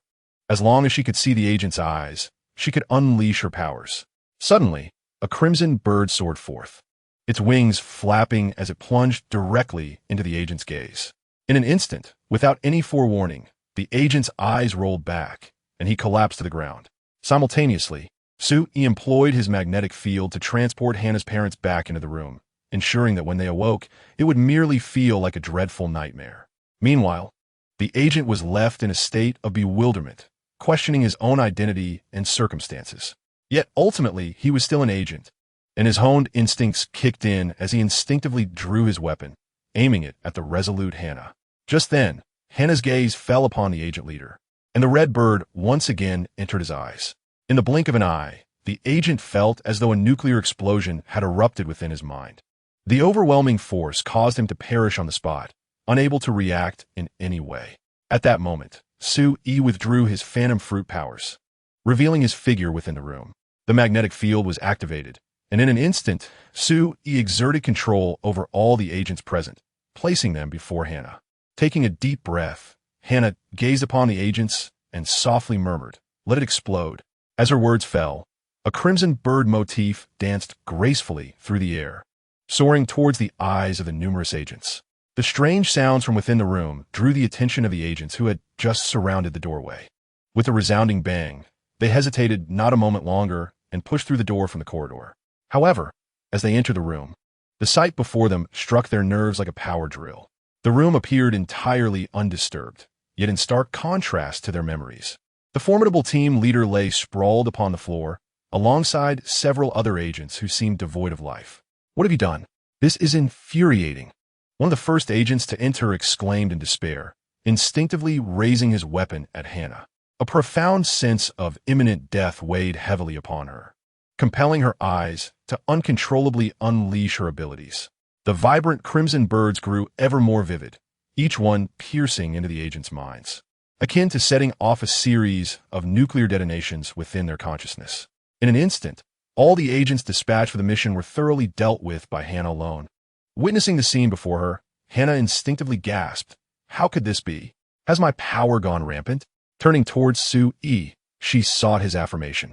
Yet at that moment, a bird darted toward him, causing Hana's spirit to shudder as a wave of regret washed over her. Alarmed, she paled visibly. As Su-yi slowly closed his eyes, Hana's heart plummeted into an abyss. The intense mental strain shattered her composure, enveloping her in anguish. The blood-red birds reappeared in another set of eyes, awakening. They evolved from the brink of chaos, achieving a complete stabilization. However, Hana was utterly indifferent to all of this. A profound sense of guilt overwhelmed her, pushing her to the brink of despair. She rushed into Su-yi's presence, tightly embracing his form, exclaiming, "Su-yi, are you all right?" She repeatedly uttered his name with fervor. Suddenly, she felt two large hands enveloping her back. Instantly, Hana lifted her gaze to meet Su-yi's eyes, witnessing him slowly opening his own. "One must concede, Hana, your ability is rather formidable. Should you enhance your physical strength further, you would indeed possess a remarkable balance of offense and defense." Su-yi had previously perished under Hana's psychic explosion, but had since awakened a mental barrier capable of nullifying her psychic blasts. Otherwise, he would likely face death once more. After offering her some comfort, Su-yi reassured Hana, saying, "Your parents should awaken shortly. Just lead a normal life and tell them this was all a nightmare. As for these individuals, I will handle them." Hana nodded vigorously, though her grip on Su-yi tightened further, her tears soaking his chest. He affectionately tousled her hair and, utilizing his magnetic field abilities, suspended numerous agents in midair. Then, employing the powers of his phantom fruit, he merged them seamlessly with their surroundings. With the lifeless bodies of the agents in tow, Su-yi soared towards the SHIELD headquarters. As he glided through the air, he entered the chat group, a habitual refuge for him. Group leader Su-yi has entered the chat group. With the notification chiming, the conversation in the group became increasingly lively. Hinata Hyuga remarked, "Brother Su-yi, it has been ages since I last saw you. When shall we meet again?" She added, "Wah-ah, ha-ha-ha. Little Hinata, if Su-yi isn't seeking you out, you can certainly go find him. I'm certain he would not refuse," another voice chimed in. "But I can't go out recently. I need to prepare for the CH-NEEN exams," Hinata replied. Su-yi expressed his surprise. "The CH-NEEN exams? Is it that soon?" Though initially taken aback, he soon recalled the differing flow of time across worlds, rendering his astonishment less impactful. "Hinata, Will you invite me to watch when you take the CH exams? Little Hinata, are you only inviting your brother Su E and neglecting us? Another voice interjected. Indeed, we too wish to witness Hinata's examination. Yet another added. Edward Elric quipped. Speaking of which, if old man Whitebeard were to attend, he would surely draw the attention of others. Ha ha ha. That is of no concern. Whitebeard boomed jovially. Whitebeard, while browsing the points mall previously, I stumbled upon a diminutive experience card, which only costs 10 points and allows one to shrink their body to any extent for a limited time. Whitebeard, when little Anata has her exam, I could also attend, ha ha ha. Asuna Yuki. However, when will the 9th member finally arrive? I'll long for our chat group to upgrade soon. Otherwise we, the idle ones, have no points to utilize. Ding, the 9th member has been confirmed. But due to the impending collapse of their world, they are unable to arrive for the time being. Ding. Task issued. Save the collapsing world of the 9th member and restore relative stability. Number limit, 5 participants. Reward, 5,000 points. Ding. Once the 9th member's world is stabilized, they will join the chat group, leading to an upgrade. An array of electronic notifications suddenly filled the chat group, capturing everyone's attention. Asuna Yuki, a world collapse? My goodness, that sounds terrifying. Am I the only one fixated on that 5,000 points? Edward Elric. I desperately want to participate, but I'm tied up with matters here. It's death. I'm currently engaged in battles outside and cannot break free. Hinata Hyuga. I'm also preparing for the Chunin exams. You own no Hana Ray. Since none of you are available, it seems we have precisely 5 people remaining. Su E. However, the only issue now is that we do not know what world is collapsing, nor the identity of the 9th member. Just then, the chat group chimed in once more with an electronic sound. Ding, the collapsing world is named. High School of the Dead. The name of the 9th member is Siko Bu Sujima. Note, as this is a collapsing world, only the group leader Su E can wield their full power, while other task participants will have most of their powers sealed to prevent total world destruction. As the electronic sound faded, everyone instinctively paused. They gazed at the restrictions above, gaining a deeper understanding of the collapsing world. Nevertheless, for them, the limitation of their powers was inconsequential. After all, they had the group leader backing them up. The thought of their leader's strength filled them with unparalleled reassurance. They felt fortunate that when they drew for the group leader, it was Su E. Otherwise, encountering such a situation with a weaker leader would have been exceedingly awkward. Upon reading the messages from the chat group, Sui knew without a doubt that he must participate this time. However, he was somewhat acquainted with the world of High School of the Dead. If you remember correctly, it was primarily filled with zombies. Apart from their highly infectious nature, they possessed numerous weaknesses. Even within the original text, that group of protagonists could still thrive. Regardless of how one perceives it, the world wouldn't necessarily collapse. However, it matters little, as he possesses unwavering confidence in his own abilities. Su E. Hinata Hyuga is death. Edward Elric, are you 3 certain you have no time to spare? Hinata Hyuga. Yes, I've been preparing for the Chunin exams recently. When the time comes for my exam, everyone is welcome to witness it in my world. It's death. I'm currently engaged in warfare, but such opportunities will abound in the future. Edward Elric. I've been investigating some matters myself. When a chance arises, I shall certainly undertake missions to accumulate more points. Having received confirmation from the others, Su E turned to the rest. Su E, Asuna Yuki, Whitebeard, Retsu Unohana, please make the necessary preparations. I will finish up my current tasks shortly, and we shall convene. Asuna Yuki. All right, I will prepare right away. I hope when I log out of the game, Kiba Akihiko 1T be too shocked. I shall take this time to return to my own world and make the appropriate arrangements, said Retsu Unohana. Whitebeard, Gurararara, Retsu Unohana, we will wait for you here.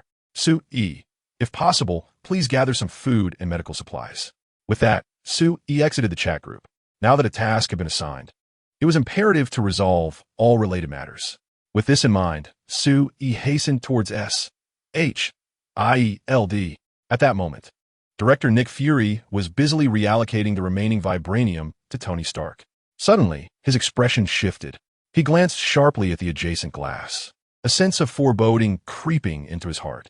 This was the very glass he had recently replaced. Just as Nick Fury contemplated this, a sudden crash echoed. The glass shattered once more, revealing Su E, who had dispelled the power of the phantom fruit, unceremoniously depositing a pile of corpses at Nick Fury's feet. Nick Fury. These are the individuals you mentioned earlier. Your S.H.I.L.D. has been infiltrated by Hydra, and you understand my meaning. I grant you 1 month to identify all Hydra agents within S.H.I.E.L.D. I intend to personally deliver justice upon them. Should you fail, then the existence of S.H.I.E.L.D. in this world will be rendered unnecessary. As Su Yi's words echoed, the corpses of agents, under his control, fell before Nick Fury, creating a veritable mound of bodies at his feet. Nick Fury stood in stunned silence, grappling with the shocking revelation.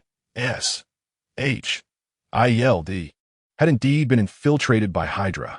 Nick Fury suddenly regained his composure, eager to inquire further with Su Yi about the source of his information. However, by the time he collected his thoughts, Su Yi's figure had already vanished. Yet, Nick Fury was convinced that Su Yi would not make unfounded claims. His assertions were undoubtedly backed by solid evidence. This led him to ponder whether S.H.I.E.L.D.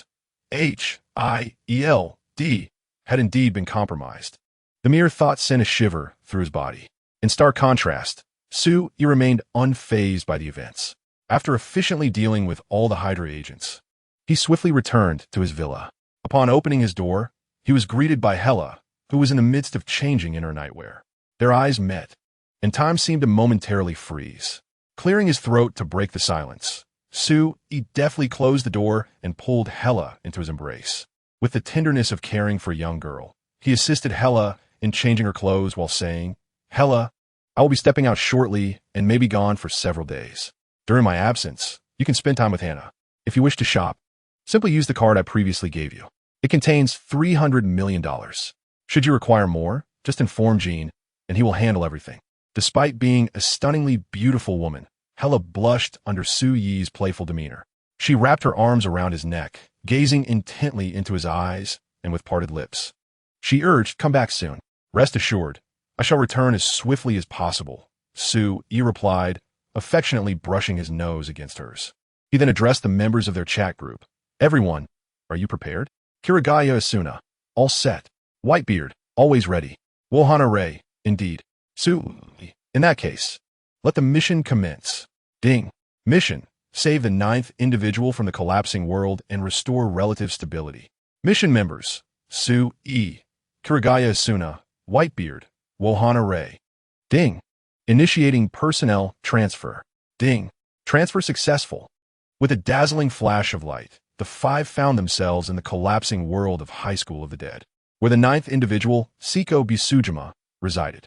Su Yi turned to his companions, and when his gaze fell upon Whitebeard, he noticed that his height had diminished from 666 centimeters to a mere 216 centimeters. "Whitebeard, what happened?" "Gulalala. This is the shrinking experience card I exchanged from the points store." Wohana Ray squinted at Whitebeard, astonished that the shrinking experience card had also scaled down his weapon to match his new stature.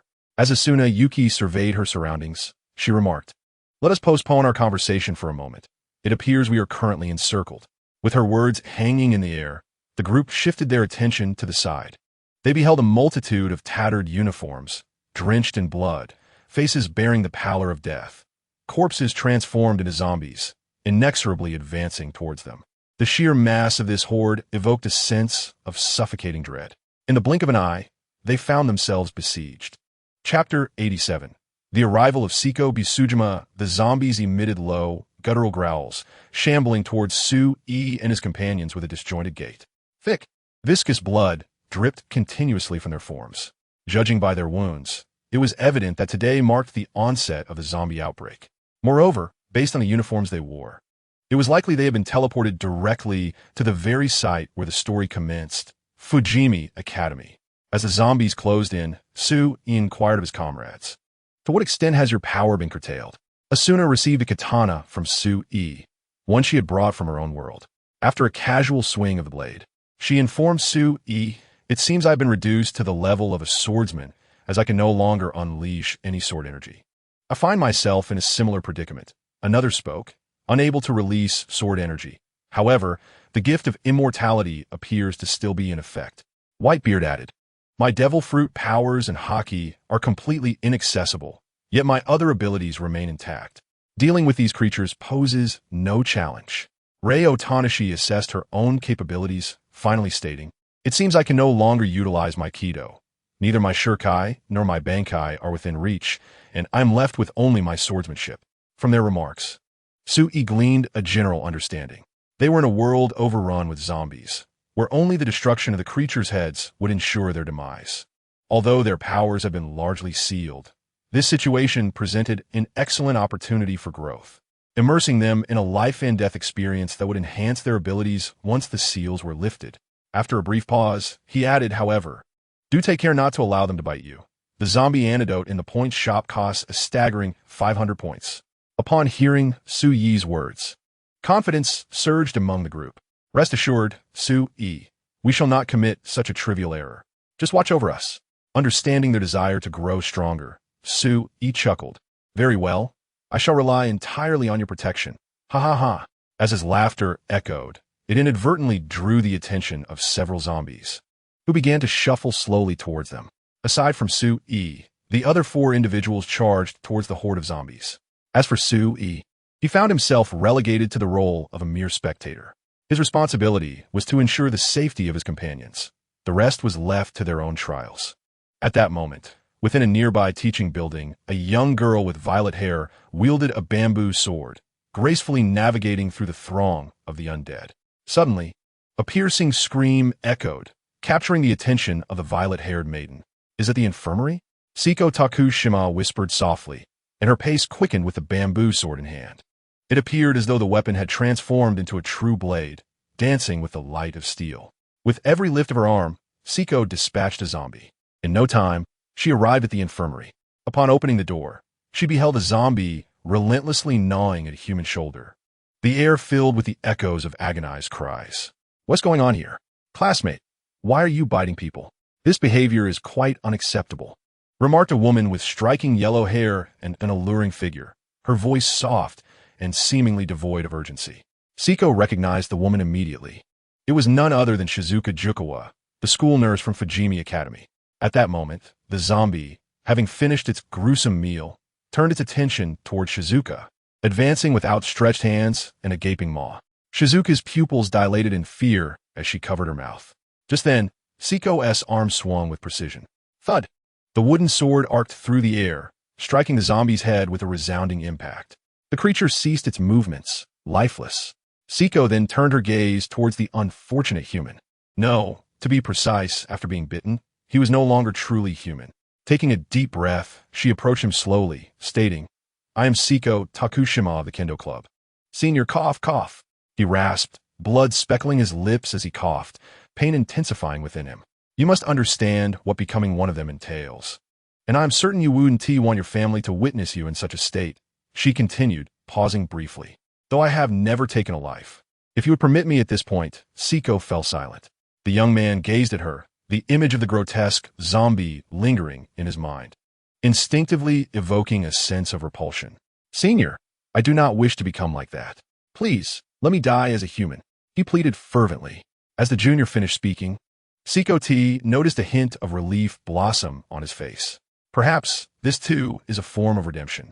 However, this moment left Shizuka Yuri momentarily perplexed. "Wait a moment. Classmate, what are you intending to do?" Siko cast a cold glance at Shizuka. "Although you are the school nurse, I implore you not to interfere. This is his final decision." With her words, the last rays of the setting sun streamed through the window. As the junior collapsed, Siko addressed Shizuka, saying, "Listen, nurse, the world has already crumbled. If you lack the resolve to survive, then you might as well leap from the window. If you wish to continue living, do not ask questions, simply stay by my side. Your medical knowledge is invaluable in this shattered world." The more dire the situation became, the calmer Siko appeared. I understand. I want to survive. Please, Siko." "Then just follow closely," she replied, preparing to lead Shizuka out of the infirmary. At that moment, her peripheral vision caught a scene outside the window. Instantly, Siko froze, her gaze fixated on the unfolding spectacle. Chapter 88. The first encounter between Siko T's team and Su Yi's team. These individuals are formidable, Siko observed from the window, looking down upon the vicinity of the school entrance. She saw 4 people relentlessly dispatching zombies with ease. The sight was so astonishing that even Siko was taken aback. Among the four, one individual yawned repeatedly, exuding an air of nonchalance akin to that of a pampered heir. Consequently, Siko overlooked the yawning Su-e, her focus solely on the four engaged in battle. Curiosity piqued within her. How did such exceptionally skilled fighters come to be in the school? If they were students, why had she never encountered or heard of them before? Particularly, the elderly man towering over 2 meters with a crescent-shaped white beard.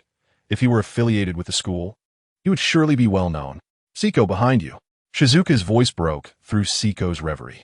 Instantly alert, Siko pivoted sharply, using the momentum to swing her wooden sword at the approaching zombies. Thud, thud, thud. With 3 swift strikes, the wooden sword flashed and dispatched the 3 zombies behind her. Siko cast a lingering glance at the 5 individuals before leading Shizuka outside. As Siko departed, Su-yi's gaze drifted toward the glass of the room where Siko had just been. The man seems to have noticed us, remarked Munahana-Rei after dispatching a zombie. Turning to Su-yi beside her, a smile crept onto Su-yi's lips as he addressed the group. That individual is none other than the 9th member, Tokishima Siko.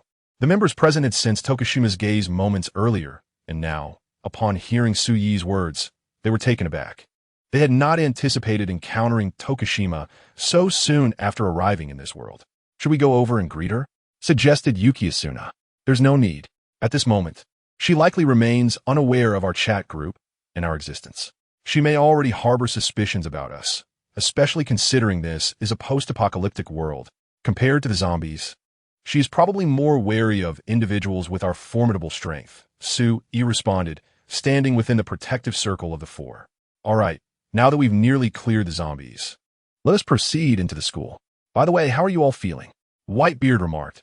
It's been a long time since I felt physically drained. It seems our stamina is indeed limited.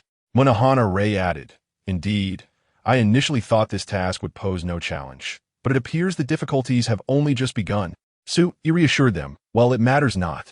You may fight without worry, for I am here. Feel free to experience the battle between life and death. As Su-yi's words resonated, the 4 members returned to his side, and together they strode towards the school building. Inside the school, zombies continuously emerged from various classrooms. Their clothing was tattered, stained with blood, as they wandered the hallways like lifeless husks. Tokishima Siko breathed heavily, having narrowly escaped a perilous situation. She had not anticipated the formidable strength of those zombies. It was astonishing to think they were once ordinary humans. If they were to capture her, escape would be nearly impossible.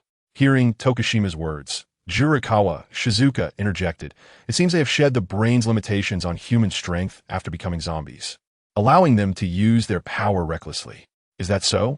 Pen, bang, bang, bang. Before Tokishima could finish her thought, the sound of gunfire erupted from a distance. Could it be those individuals? She pondered. No, it cannot be. The direction is entirely different. It seems to be coming from the staff room.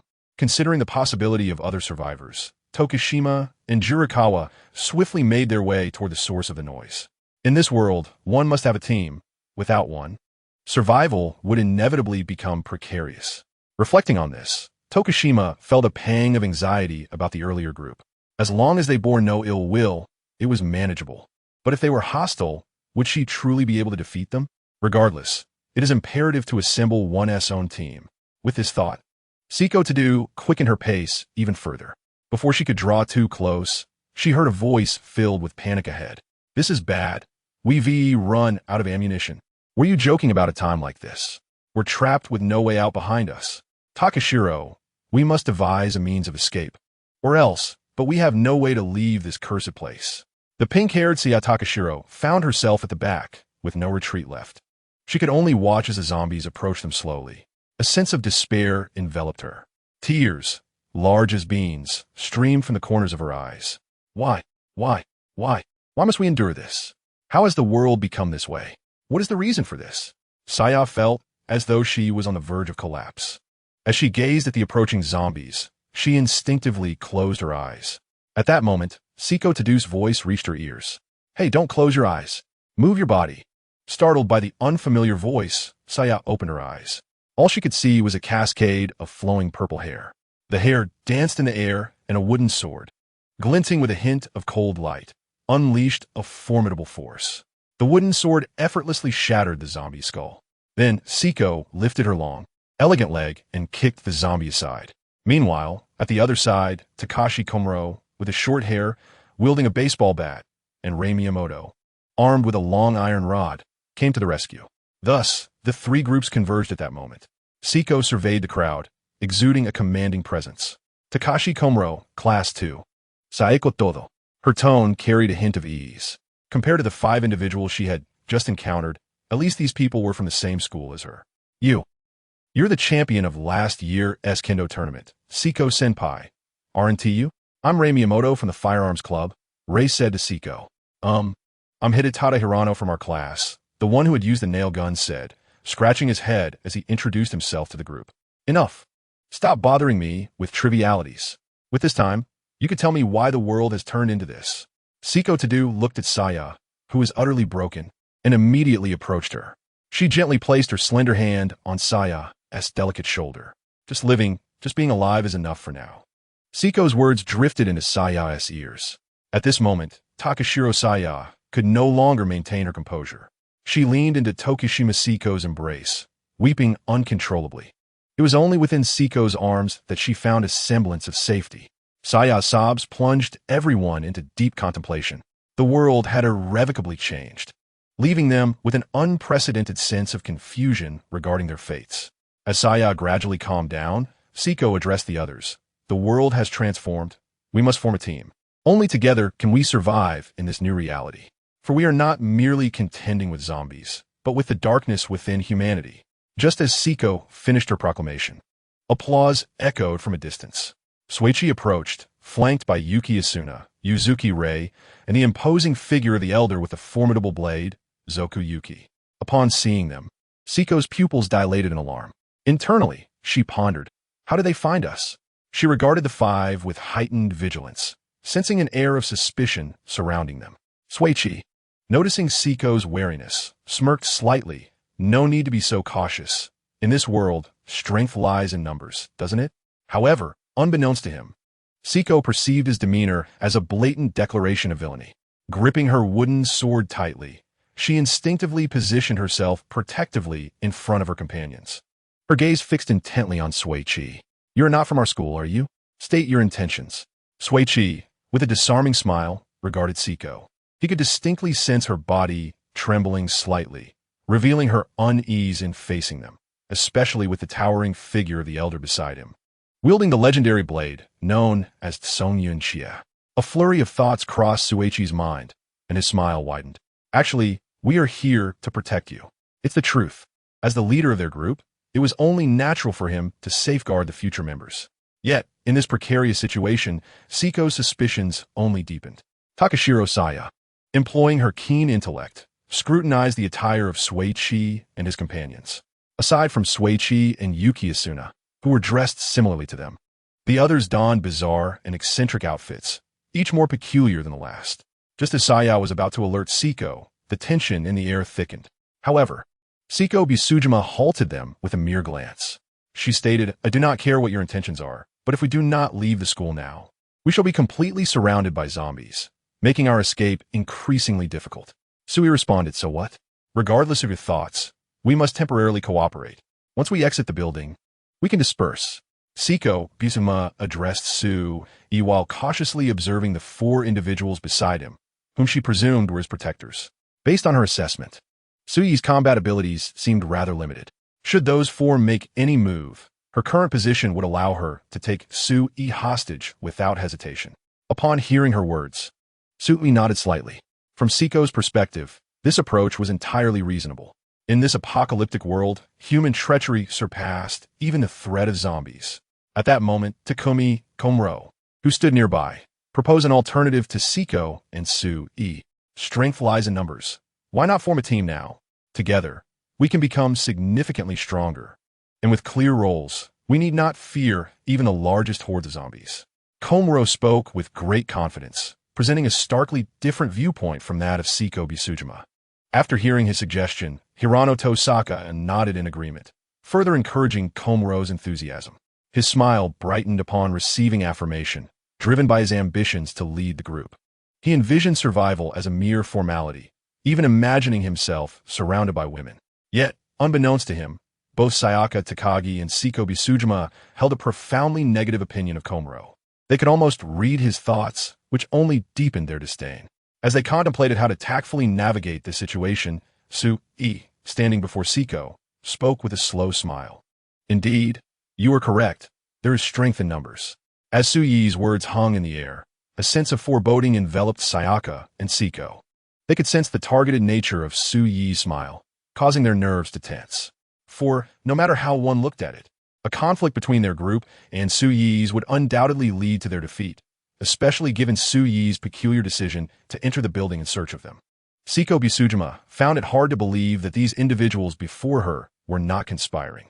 At that moment, Takashi Komuro made a move that left them utterly dismayed.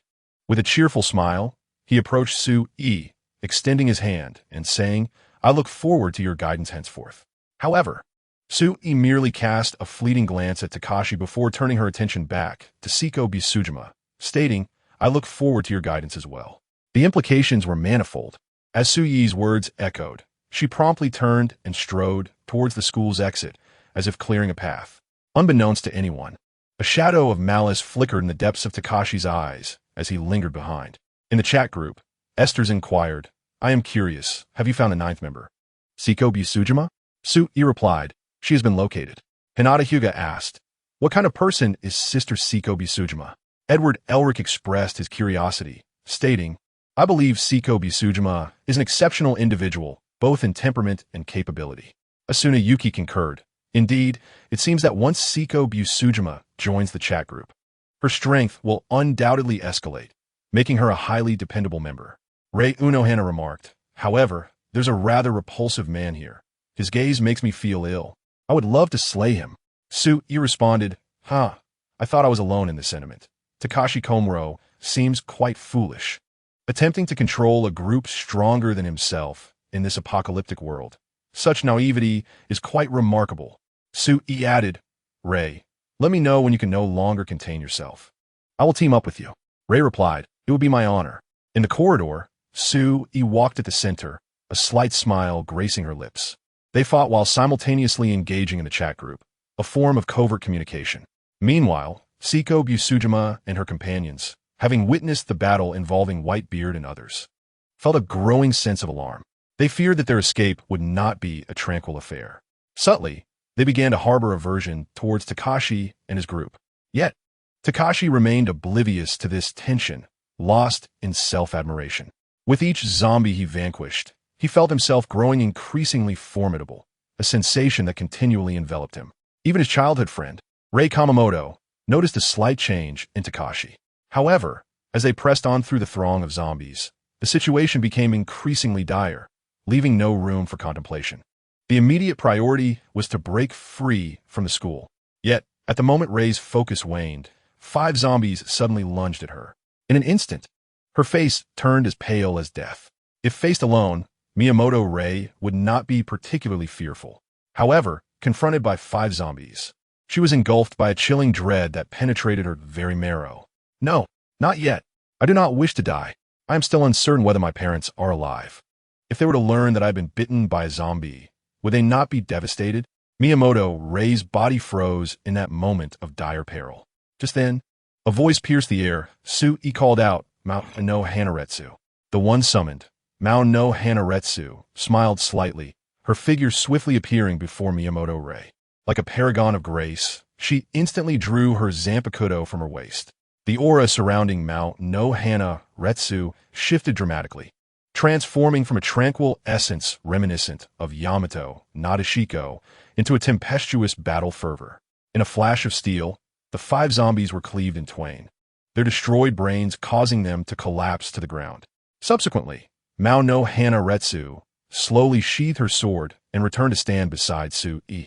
This spectacle was witnessed by T, evoking an indescribable feeling within her. Ahead lies the entrance of the classroom building. I recall there's a school bus there. "We can take it to flee," said Kurikawa Shizuka as she moved forward. Observing this, T could not help but exclaim, "Hey, watch out for the zombies." Sui, noticing Kurikawa Shizuka's demeanor, thought to himself, "Indeed, This woman is utterly foolish. Reflecting on this, Sui called out, Asuna. As he uttered these names, Yuki Asuna immediately joined Kurikawa Shizuka's side to shield her as they ran toward the bus. T, witnessing this, expressed her gratitude to Sui after dispatching a zombie, saying, "Thank you." Although she was unaware of Sui's intentions, she still conveyed her appreciation. In response, Sui remarked nonchalantly, "After all, these are the people you brought along. It is only right to protect them, is it not?" With his words hanging in the air, he turned to the nearby Whitebeard and commanded, "Clear the area." "Clear the area?" T instinctively furrowed her brow and glanced at Whitebeard, puzzled by the meaning of this directive. Not only T, but even Takagi and Miyamoto Rei turned their gazes toward Whitebeard.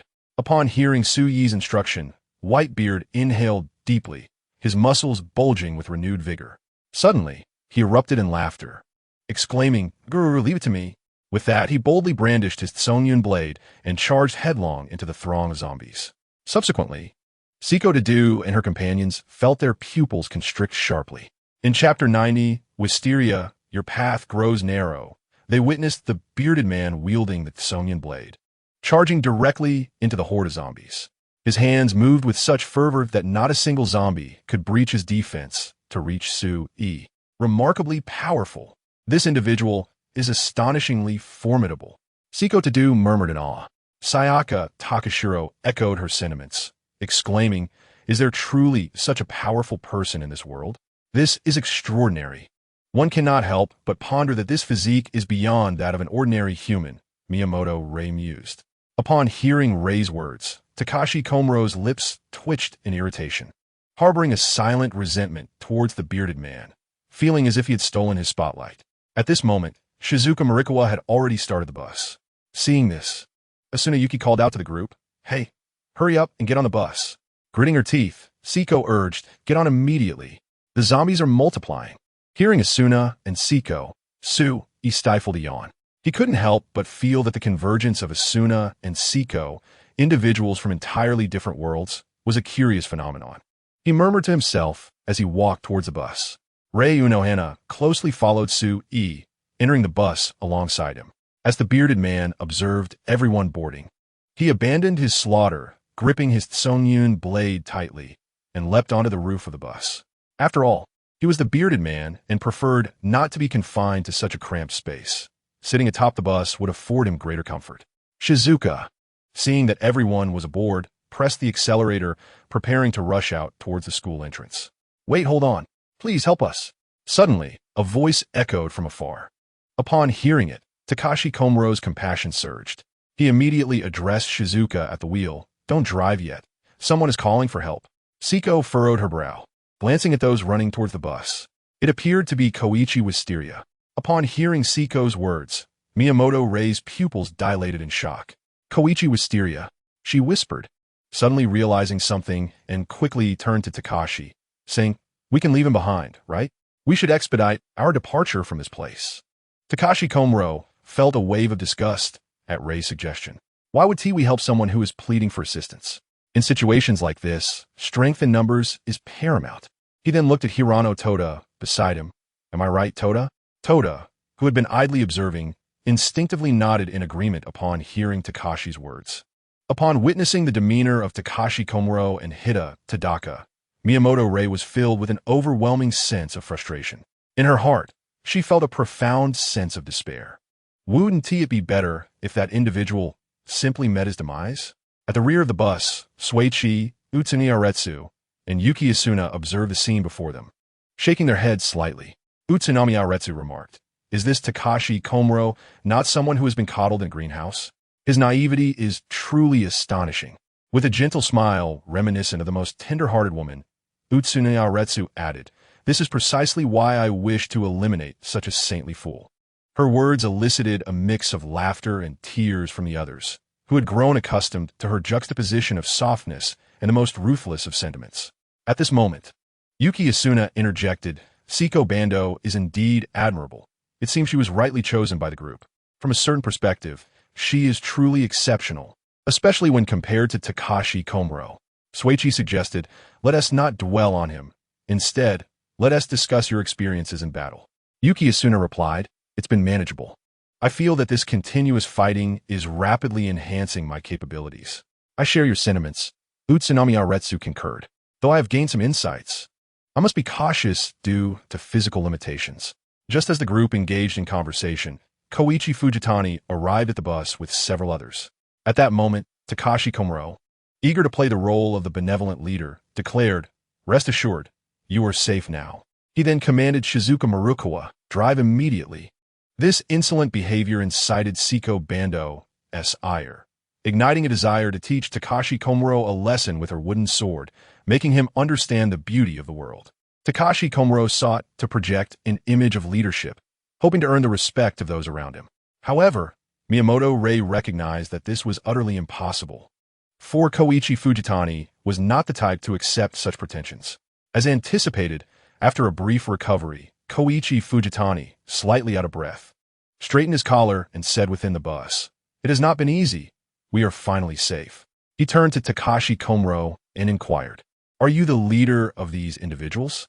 Just as Takashi Komuro was about to respond with a smile, Siko Bando interjected coolly, "We have no leader. We simply assist one another to survive."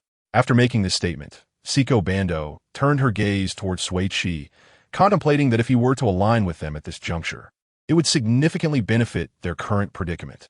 Yet, unbeknownst to her, Siko Bando had no inkling of Suichi's true intentions. Nevertheless, no matter how one contemplates, it seems utterly impossible. Koichi Wisteria adjusted his glasses, a confident expression illuminating his face. His voice resonated within the bus, declaring, "That simply cannot be. To survive, a leader is absolutely essential, and I shall guide you towards true hope, a future bathed in sunlight." Koichi gestured emphatically as if delivering a grand speech to the assembly. Miyamoto Rei, unable to endure Koichi's nauseating words any longer, turned to Kamishiro Takashi beside her and exclaimed, "Takashi, you will surely regret rescuing this individual." With that, she directed her gaze towards Yuri Kawashita and insisted, "Stop the bus. I wish to disembark." Takashi, perplexed, inquired, "Rei, what are you planning to do?" Meanwhile, Su, observing the unfolding scene, remarked to the person next to him, "I recall you have some snacks." He produced a bag of pizza-flavored chips from his backpack and offered it to Su. Instantly, Su and the other 3 young women in the back row began to munch on the chips, becoming mere spectators.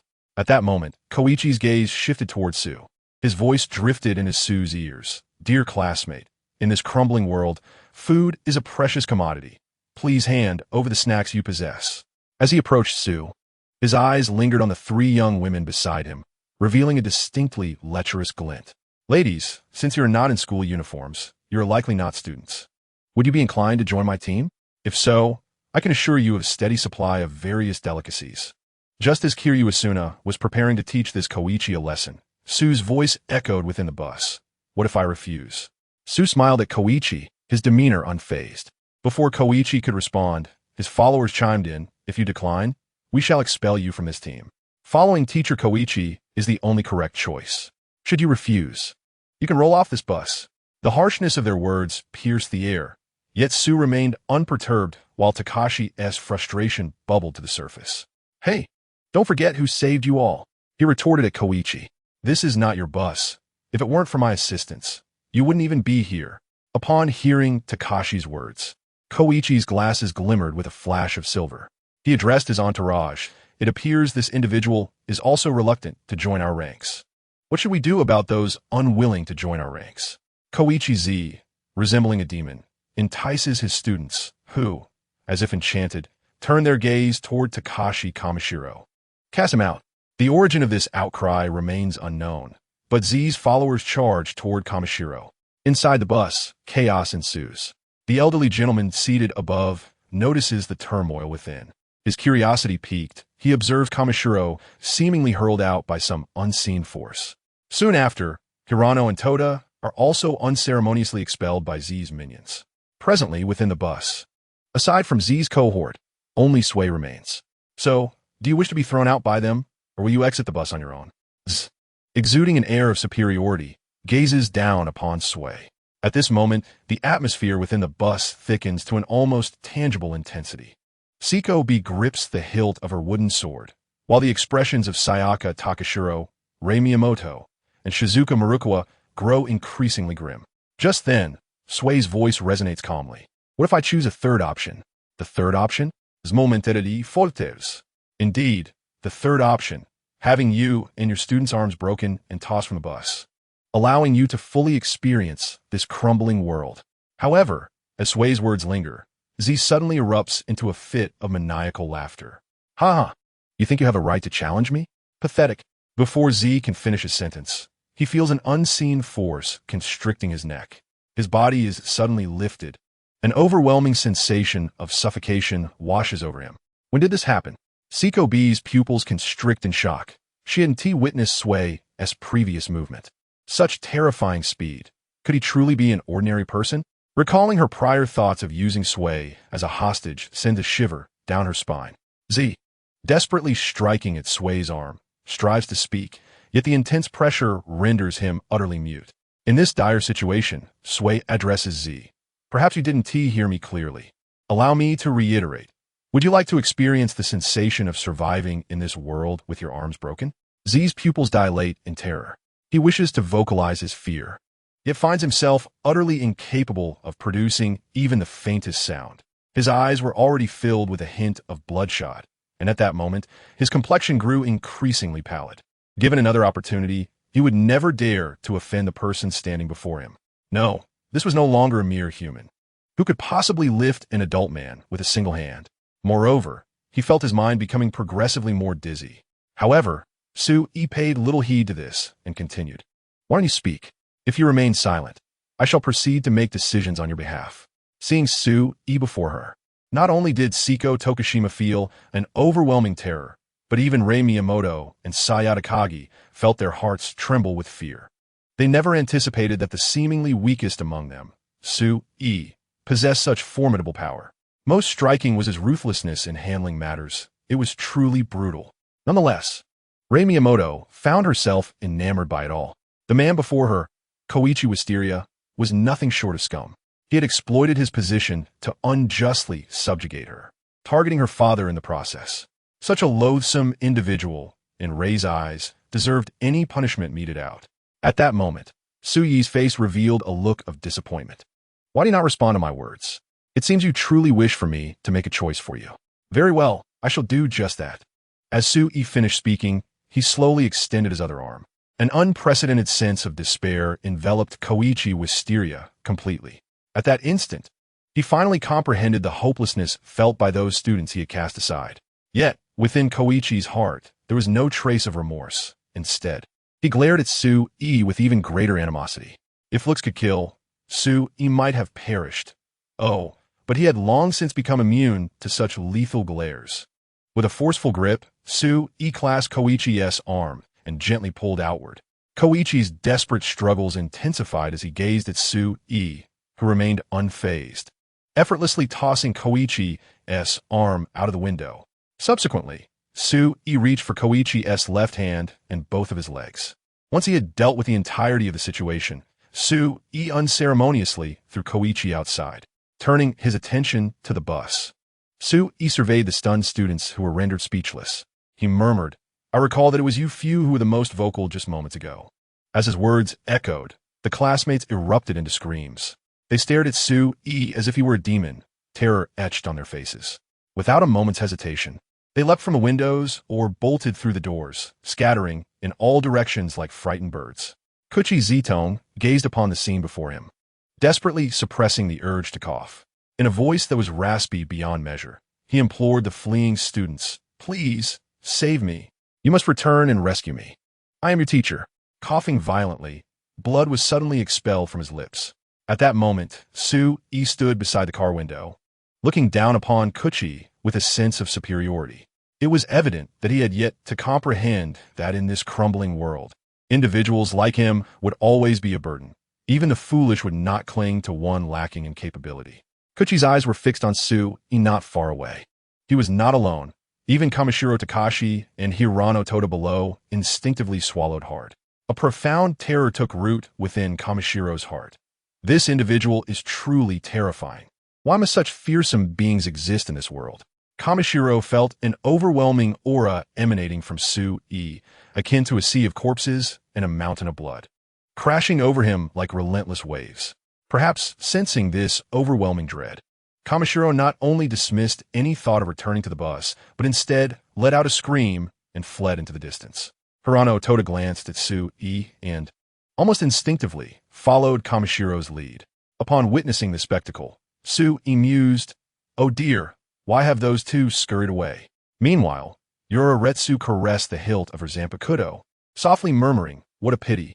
Upon hearing her words, Yuki Asuna internally scoffed, "You lament not having slain Kamishiro Takashi, don't you?" At that moment, Miyamoto Rei, who had remained silent until now, gazed at Su-e with admiration and declared, "Their departure is of no consequence. After all, it was he who initially saved Kuchi Zitone, causing you such trouble. They deserve this outcome." Hearing Miyamoto's words, Su-e cast her a nonchalant glance and replied, "Oh," before addressing Jikawa Shizuka. "Well then, the matter is resolved. We may commence our journey." With that, he made his way to the rear of the bus as it began to move forward. Kuchi's pupils grew increasingly vacant. As the vehicle distanced itself, he felt his body growing colder, the repulsive undead drawing ever nearer. Summoning every ounce of strength, he bitterly proclaimed, "Sui, even if I become a zombie, I shall not let you escape." Inside the bus, Dokudu Siko approached Su-e. She fixed her gaze intently upon him and asked, "What are your true intentions?" Chapter 92. The fault lies not with me. But with this world, Su-e regarded Dokudu Siko before him, his tone markedly different from the coldness he had displayed while conversing with Miyamoto Rei. As Su-e faced Siko Busujima, a radiant smile blossomed upon his visage. Naturally, he addressed her, "Did I not mention it before? My purpose is to protect you." "Protect me? Why? Are you perhaps sent by my parents?" Siko inquired, her tone laced with skepticism. In response, Su-e slowly shook his head, gazing intently at her. "No one commands us. We are not here on behalf of your parents." Pausing for a moment, he added, "In due time, you will comprehend these matters." Just as Siko was poised to inquire further, the bus's driver, Shizuka Morikawa, abruptly slammed on the brakes. Rei Miyamoto screamed, her body propelled forward uncontrollably. Su-e instinctively embraced Siko and Sayaka Takagi, who stood beside him. Once the bus stabilized, he released his hold and turned to Shizuka, now seated at the wheel. What transpired ahead? With a somewhat oblivious expression, Shizuka responded, "It seems we cannot proceed any further." As her words hung in the air, everyone turned to gaze outside the bus. They beheld a congested scene, with numerous vehicles queued, awaiting passage over a bridge. However, at the bridge's entrance stood a multitude of armed individuals, vigilantly guarding the way. Not far from them, a few zombies were observed shuffling about, suggesting that the impending noise would soon attract a horde. Su-e glanced casually at the scene and remarked, "It appears we have no choice but to proceed on foot.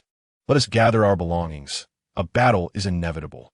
As Su-e's declaration resonated, Rei, Asuna Yuki, and the other two women rose from their seats, their presence exuding a palpable aura. Even the faintest hint of their energy felt like a vast ocean to Siko's senses. Moreover, each of the three wielded a sharp blade, igniting a sense of kinship within Siko. She recognized her own nature as a deviant, one who relished in violence. In her mind, she felt unworthy of possessing a girl's heart, let alone deserving of love or affection.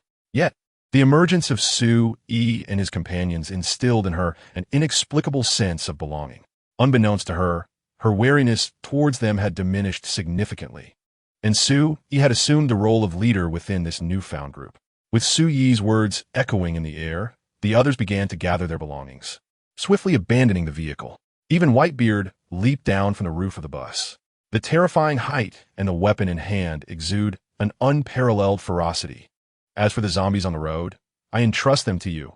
You might endeavor to push your physical limits, and perhaps your strength will experience remarkable growth. Ha ha ha, that is precisely what I think. Asuna Yuki remarked, "We shall strive as well." And then, Rei Unohana added, "It seems we shall engage in slaughter once more." With the words spoken, they immediately dispersed, methodically eliminating every zombie in their path and continuously expanding the range of their hunt. Shizuka Marukawa paid no mind to the actions of Whitebeard and the others. Once they vanished from her sight, she turned to Su-e and said, I just remembered, a friend of mine seems to have a house nearby, and I happen to possess the key. With that, Shizuka produced a key from her person.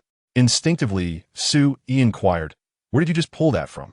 Shizuka straightened her posture and pointed her chest. "From here. Is there something strange about it?"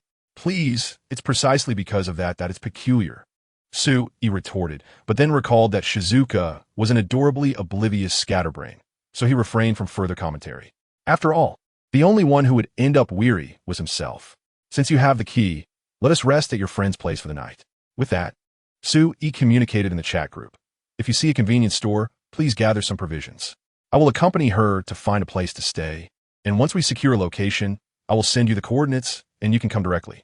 After conveying these instructions, Sue followed Shizuka toward her friend's house. Meanwhile, Whitebeard and the others were centered on teamwork, spreading out to hunt, leaving no zombies in their vicinity. At that moment, Seiko Bisujima turned to Sue and asked, "Are we going to walk like this? Will your companions be able to find us?" "They will find a way to locate me. You will see in due time." "Will there even be a due time?" Seiko felt a sudden surge of anxiety within her. This morning, the world seemed utterly normal, yet now, as evening approached, it had descended into chaos. As time passed, it was likely that this breakdown would only accelerate. While she relished the exhilarating sense of boundless freedom, particularly in the thrill of continuous combat, she remained uncertain how long she could endure this existence. Perhaps sensing Seiko's inner turmoil, Sue halted his steps, gazing up at the remnants of clouds in the sky. At this moment, the sky had taken on a somewhat somber hue. It seemed that before long, a dark shroud would envelop the heavens. Sue spoke slowly, declaring, "This world has already crumbled. If the thrill of slaughter was once deemed a sin, then in a world ravaged by zombies, it transforms into a catalyst for your relentless growth. To borrow someone else's words, it is not you who is at fault, but rather this world." Turning to the side, Sue gazed at Poison Island Seiko and said, "Strive to relish the joys of battle, regardless of what transpires. I shall stand behind you, safeguarding your safety." As the leader, Sue extended his care to the future members. However, when these words reached Poison Island Seiko's ears, her heart quivered. "Forever standing behind me to protect me?" For reasons unknown, she felt Sue Yi's presence in her heart becoming increasingly vivid. Soon, the group arrived at the house mentioned by Ju Chuan Shizuka. Upon entering the room, the women instinctively relaxed. Ju Chuan Shizuka, in her natural obliviousness, changed out of her blood-stained clothes, completely disregarding Sue Yi's presence. She then skipped towards the bathroom, calling out to the other girls, "Seiko, let us bathe together.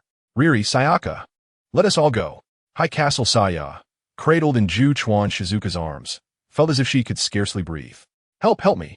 She struggled within Ju Chuan Shizuka's embrace, her delicate face turning as pink as her hair. Observing the playful antics of the girls, Sue let out a sigh. Fortunately, he was the only man in the room. Upon reflection, it seemed rather blissful. Lost in thought, Sue made his way to the balcony. Leaning against the railing, his gaze fell upon the distant bridge. The sky was now cloaked in dark clouds, and the lights at the bridge's edge shone brilliantly, stark against the encroaching gloom. In the radiance of those lights, Sue Yi's room appeared to be entirely shrouded in a tranquil darkness. Just as he contemplated this, another figure approached the balcony. High Castle Saya came to stand beside Sue Yi, mirroring his posture as she leaned on the railing. "Aren't you going to bathe?" Sue Yi asked, his tone indifferent. Hearing his cool words, High Castle Saya felt an inexplicable discomfort within her, especially after witnessing Sue Yi's kindness toward Poison Island Seiko. She couldn't help but feel a twinge of jealousy. "No, I want to talk to you," she asserted. "Talk? About what?" "I sense that you seem particularly concerned about Seiko Bisujima. Were you two acquainted before?" "We were not, but in the future, we shall be akin to family."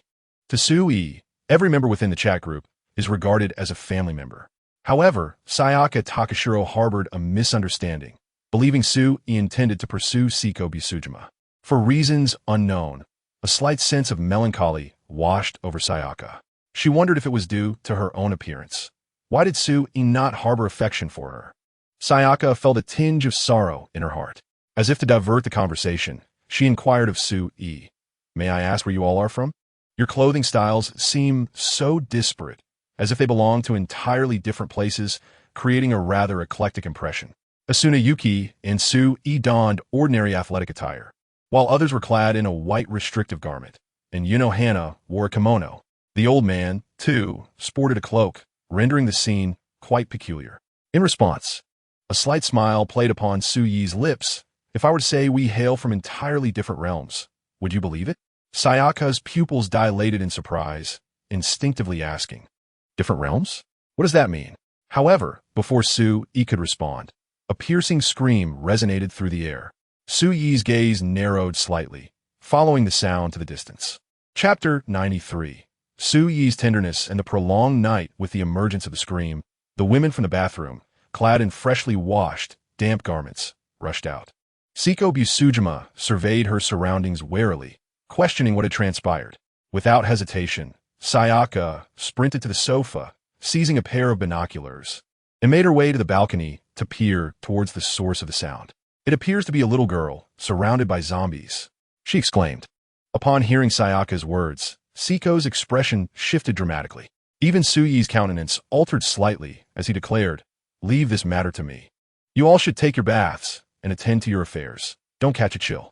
I shall return shortly." With that, he leapt from the balcony under the watchful eyes of the women. They gazed in shock at the scene, leaning over the railing, fearful that Su-yi might injure himself. Yet, when they looked down, they discovered that Su-yi's figure had completely vanished. In a traditional Japanese courtyard, a pale little girl cowered in a corner, clutching a small dog, tears streaming down her cheeks.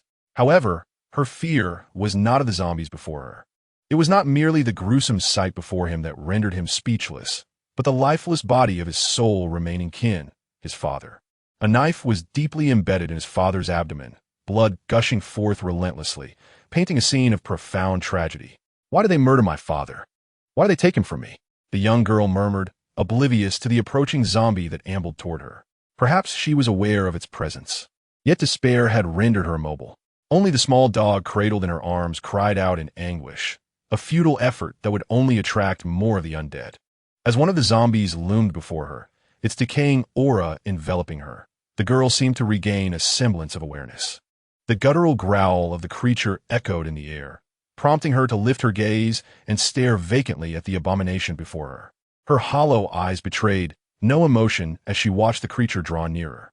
"This cannot be allowed to continue." A voice broke through the despair, the voice of Su-yi. In the next moment, she found herself cradled in his arms. To surrender one's life so easily would be a grave disrespect to existence. Su-yi's voice resonated once more in her ears. He then extended his right hand slowly. "Blade of the unarmed." With his words, a swift wave of sword energy burst forth from his hand, striking the zombie with blinding speed. In an instant, the creature was cleaved in two, collapsing lifelessly to the ground, its grotesque form no longer a source of terror. The young girl gazed at Su-yi, tears streaming down her cheeks, her small frame trembling with sorrow.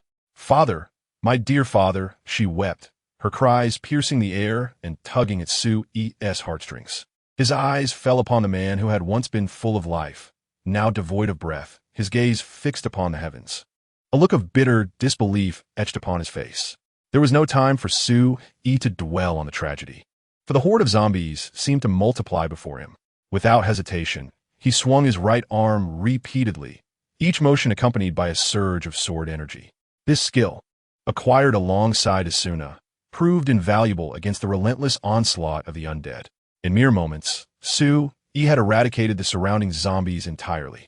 He then gently set the young girl, Shirialis, back on her feet. She hurried to her father's side, her heart heavy with grief, gazing at the father who had lost his anger. Shirialis softly murmured, "Father, has he truly passed away?" Accompanying this whisper, Su-yi approached Shirialis's father, casually picking up a white shirt that was drying nearby, while also plucking a wildflower from the side.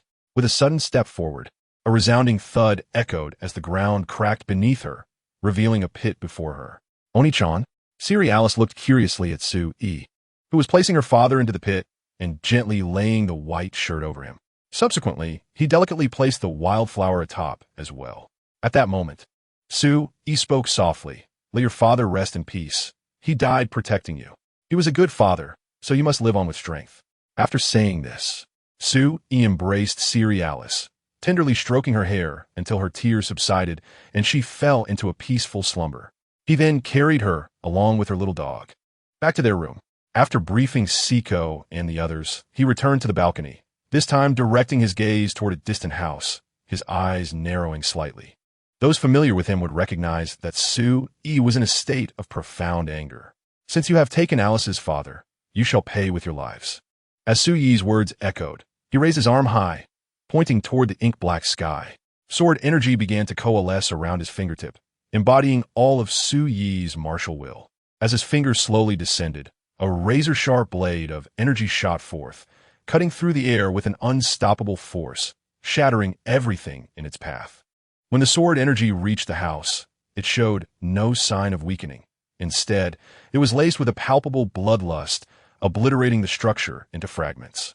No blade style. Tornado. Su-yi murmured, and a faint commotion arose from behind the balcony. Casting a casual glance at the glass door, he chose not to dwell on it. For Munahana and the others had returned. However, due to the cramped quarters, the elder with white whiskers had opted to stay in a neighboring villa. Thus, only Su-yi remained in the room, leaving him feeling quite overwhelmed. Not to mention the bloodstains on the women's clothing that required cleaning, which made Su-yi feel quite daunted. That night felt interminably long. Chapter 94. The Zombie Frenzy the following day. Sayaka Takashiro was the first to awaken from her slumber. Throughout the night, she had scarcely managed a restful sleep. The memory of Su-yi effortlessly demolishing the house the previous day lingered in her mind. That extraordinary and terrifying power, akin to a miracle, sent shivers down her spine. Particularly unsettling was the recollection of Su-yi mentioning his origins from a different dimension. Although their conversation had been interrupted, she now held an unwavering conviction that he spoke the truth. Consequently, this led to a restless night for Sayaka. Rising from her bed, she felt a slight numbness in her arms. Glancing over at Shizuka Jurikawa beside her, she immediately understood the cause. It must be said that Shizuka's strength was formidable indeed. Carefully extricating her arm from Shizuka's embrace, Sayaka donned her clothing and made her way to the balcony.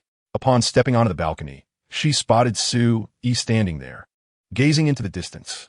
Without hesitation, she approached him and leaned against the railing, finding solace in the act. "Su-yi, you're up so early?" she inquired. "Yes. I stumbled upon something rather intriguing," he replied, gesturing with his chin toward the view. Following Su-yi's gaze, Sayaka turned her eyes to the horizon, her expression shifting to one of disbelief. She was rendered momentarily speechless, covering her mouth in astonishment as she beheld the scene before her. "Am I dreaming? Is this reality?" Sayaka exclaimed, her shock palpable. In the distance, countless zombies were moving swiftly, surging toward them in a relentless tide. Those who lagged behind were crushed beneath the throng, creating a towering wave of the undead. The horde, rising like a monstrous wave, reached heights of several dozen meters. Any structure standing in their path was effortlessly reduced to rubble, and the scale of the chaos was expanding rapidly. If things continued as they were, they would reach the bridge within 10 minutes at most. In an instant, Sayaka's instincts kicked in. "Su-yi, we must leave immediately. Run as far as we can." Glancing at the encroaching horde, Su-yi replied nonchalantly, "We don't necessarily have to run, but you can wake them up now." Nodding resolutely, Sayaka wasted no time and hurried back into the room to rouse the other women from their slumber. They emerged onto the balcony, their eyes widening in shock at the terrifying spectacle before them. Among them, Rei Miyamoto, upon witnessing this horrifying scene, felt her body go weak as fear overwhelmed her. She instinctively grasped the nearby railing, exclaiming in shock, "What on earth is happening? Why have the zombies transformed like this? Surely, they must be stacked over 10 meters high." The towering horde of zombies surged forth like a frenzied tide, with countless more following closely behind. The scene before them was undeniably bizarre, instilling an overwhelming sense of dread in the hearts of the girls. In Su-yi's mind, a thought emerged. If she could quell this tide, perhaps the world would return to tranquility. After all, in Su-yi's memory, such a phenomenon could never occur in the realm of High School of the Dead. However, before she could contemplate further, Su-yi turned to the girls beside her and said, "Could you please step back? The balcony is rather small, and you are treating me as if I were not an outsider." As her words fell, a blush of shyness appeared on the faces of the girls. somewhat alleviating their fear. At that moment, Seiko Busujima gazed at Su-e and inquired, "What are we to do now, Su-e?" Shizuka Jukawa suggested, "Shall we retreat immediately? There's an armored vehicle in my friend's garage." Alice chimed in, "As long as we escape far enough, we should be fine." Meanwhile, Asuna Yuki and Rei Uehara fixed their gazes on Su-e. Rei Uehara remarked, "It's your turn now, Su-e." Asuna Yuki added, "It's time to showcase your true skills." "Su-e, we leave the rest to you," they urged, as a sudden thought flashed through Seiko Busujima's mind. At that very instant, Su-e's figure vanished from the girl's sight, leaving behind only a shadow that emerged beneath the sunlight. Chapter 95. Another eerie figure, the towering wave of zombies, surged rapidly towards Su-e and the others. Countless undead howled, becoming part of the monstrous tide, relentlessly advancing. On the bridge, many were still queuing to enter the so-called safe zone, unaware that they were about to witness a scene of sheer terror. As they beheld the thronging zombies, an overwhelming sense of insignificance washed over them. When they regained their senses, the air was filled with countless screams echoing above the bridge. They found themselves not only unable to cross, but wishing fervently to turn and flee into the distance. Remaining here could only lead to death. Wherever the zombie tide swept through, it left devastation in its wake. Those who had not been infected but were trampled by the horde would inevitably become part of it. The soldiers at the bridge's edge, witnessing this horrific sight, felt a chill settle in their hearts. "Let us unleash all our firepower upon them. Let them taste the might of our artillery." "Yes, Captain." At the command of the squad leader, they swiftly retrieved the few remaining rocket missiles from the nearby armored vehicle. Simultaneously, the tanks, which had been suppressing the area by the bridge, pivoted their turrets towards the oncoming horde of zombies. "Fire!" With the squad leader's command, the rocket launchers erupted in a torrent of flames, sending a streak of fire soaring through the air towards the undead tide. The tanks, too, unleashed a relentless barrage of fire upon the approaching swarm. However, the missiles and artillery shells fell upon the zombie horde, barely causing a ripple. They were effortlessly consumed by the relentless surge of undead flesh. Despair, an unprecedented sense of hopelessness enveloped them. Though it was summer, they felt as if trapped in an eternalized cellar. All was lost. Witnessing this scene, the squad leader's heart sank into utter despondency. "You all have bullets in your handguns, don't you?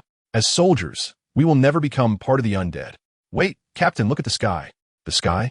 Upon hearing this, the captain furrowed his brow and instinctively gazed upwards. There, beneath the sunlight, a figure appeared beneath the sun. The captain and the others were momentarily stunned. What was this? Was it a human? How could a person possibly fly in the sky? Or were we merely dreaming, and this world had not truly fallen apart? In the sky, Su extended his arm, a small black sphere coalescing in his palm. This ability had been employed by Su-e in the world of One Piece. Yet this time he did not summon a meteorite. Instead, he slowly raised his hand towards the heavens. At that moment, the black sphere began to expand, and in the blink of an eye, it transformed into the size of a basketball. This should suffice. As Su-e's voice faded, he gently gestured downward. The basketball-sized black sphere began to drift slowly from the sky. The women on the balcony, witnessing this spectacle, were rendered speechless. Takashiro Saya was somewhat unfazed, having glimpsed Su-e's actions the previous night. However, for the likes of Poison Island Seiko and others, this was their first encounter with such an event. Su-e is. Seiko's cherry lips parted slightly, her eyes wide with disbelief as she beheld the scene before her. Miyamoto Rei instinctively rubbed her eyes, striving to confirm whether the figure in the sky truly was Su-e. She truly never anticipated that Su-e could fly. Not only could he soar through the skies, but he was also capable of conjuring a dark sphere with his hands. At that moment, Juchuan Jingxiang suddenly exclaimed, "Is that Su-e? When did he ascend?" The reactions of Kiryu Asuna and Wozumi Retsu reflected a sense of accustomed bewilderment towards Juchuan Jingxiang's natural naivety. Just as they found themselves speechless, the small black sphere in the sky descended upon the horde of zombies. In an instant, it seemed as though the entirety of their vision was consumed by this dark orb. The sphere expanded continuously, growing ever larger. Any zombie that came into contact with the black sphere was effortlessly devoured, reduced to nothingness. The cacophony of zombie growls that had previously filled the air diminished dramatically in a heartbeat. At this moment, no one felt the urge to flee. They remained rooted in place, staring in astonishment at the scene before them, their hearts overwhelmed with an unprecedented shock. What on earth was happening? Had those zombies vanished into thin air? Did this mean we no longer needed to run and could actually survive? This individual was truly formidable.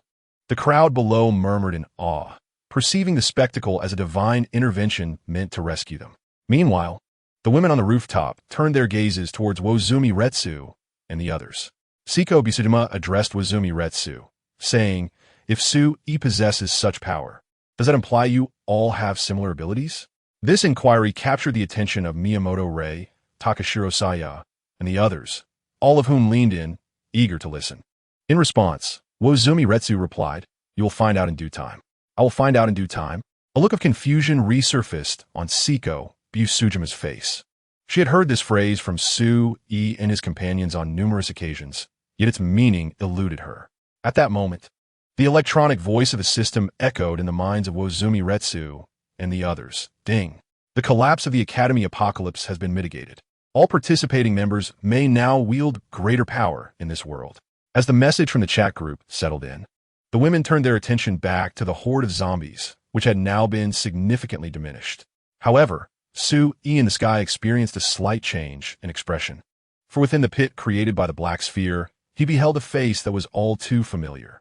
Yes, it was merely a face. This visage belonged to none other than Koichi Wisteria. Yet now, he appeared as if he had undergone a horrifying transformation. The limbs that Su-e had once broken had been reattached to a zombie's body. It appears utterly disjointed, devoid of any semblance of harmony. At that moment, another peculiar figure materialized within Su-ye's line of sight. Chapter 96. The Inhuman Zombie King, Kojiro Kamishiro. This figure was none other than the previously fleeing Kojiro Kamishiro.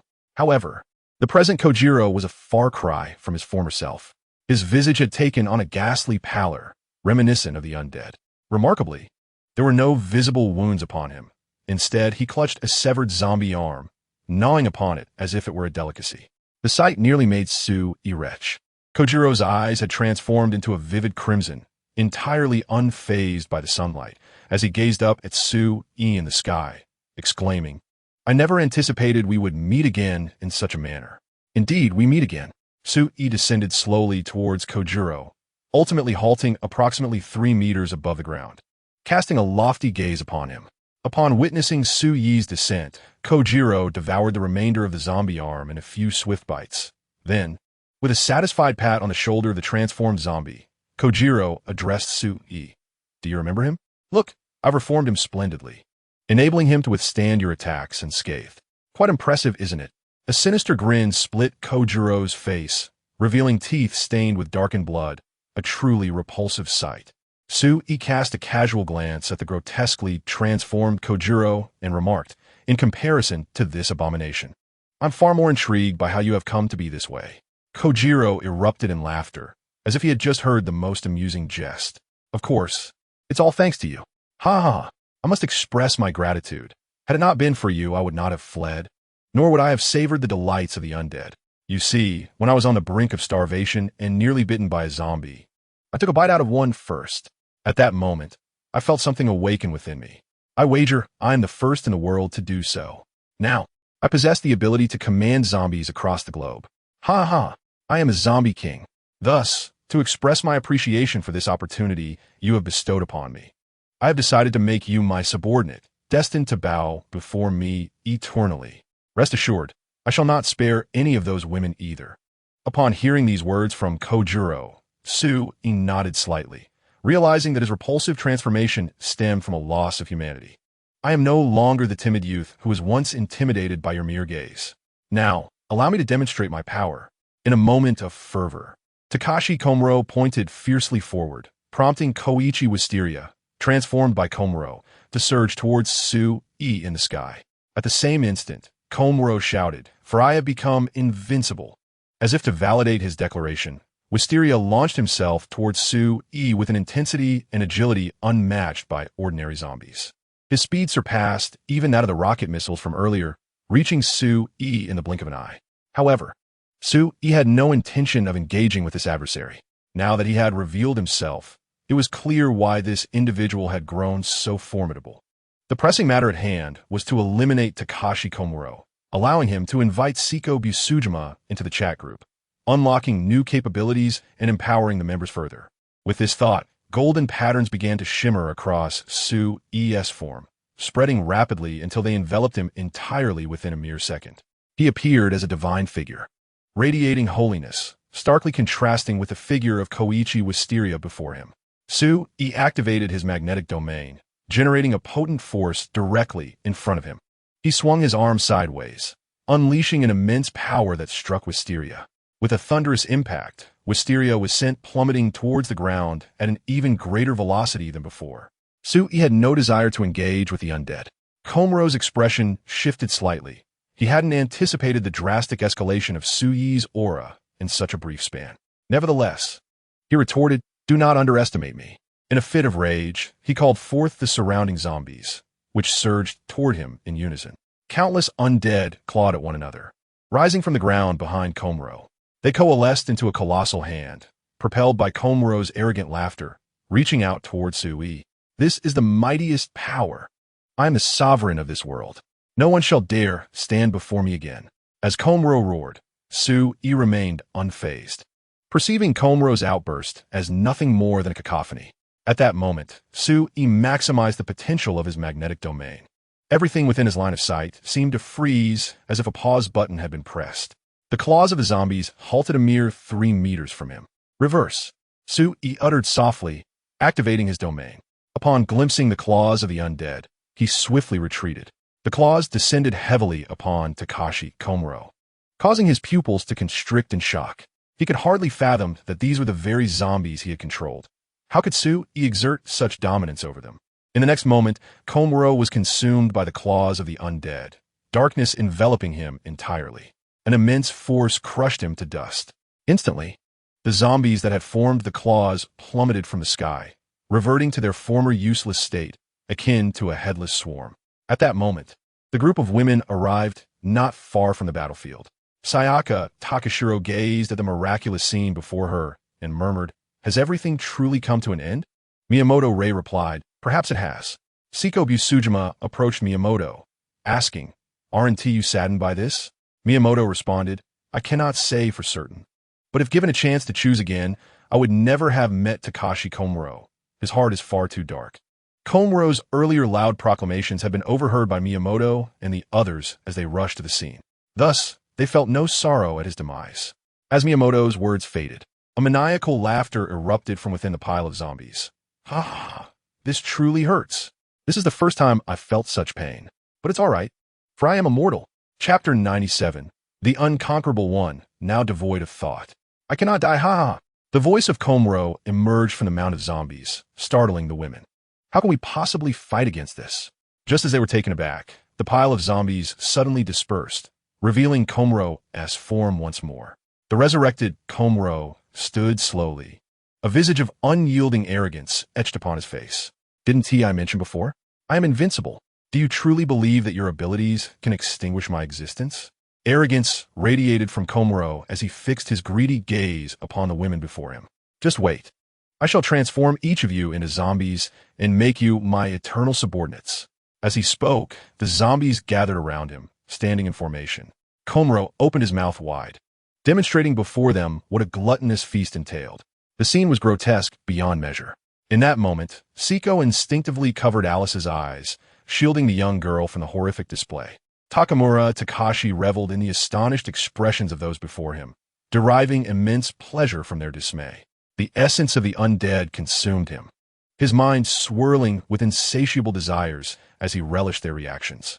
While indulging in his feast, he addressed the gathering. "Do you comprehend? For every zombie that emerges in this world, my power increases by 1, and for each one that falls, my strength swells by 10. If I were to consume just 1 zombie, my might would amplify by 100. In due time, by keeping some humans in my thrall, I shall continue to grow stronger. Therefore, I shall allow you to experience the despair that once enveloped me." As his words echoed, the surrounding zombies surged towards the women. Meanwhile, Takamura devoured the other zombies with alarming speed. At that moment, Takaguchi Saya's expression shifted dramatically. Known as a prodigy, she instantly grasped the implications of Takamura's abilities. That vile fiend. If this is true, we cannot possibly eliminate these zombies. Otherwise, Shuichi stands no chance. Miyamoto Rei's face turned pale, incredulous at the existence of such grotesque powers. This must be the world's malevolence, muttered Poison Island Seiko. Just as the women felt cornered, Yuanyama Riri positioned herself protectively in front of them. Slowly, she drew her gleaming blade, its cold light reflecting the exquisite beauty of her visage. You must stand behind us. In this dire situation, it is beyond your capacity to handle. Noticing Riri's stance, Takaguchi inquired, "Are you planning to attack? Wouldn't that merely bolster Takamura's strength?" At this juncture, Miyamoto added, "Wouldn't this complicate Shuichi's situation even further?"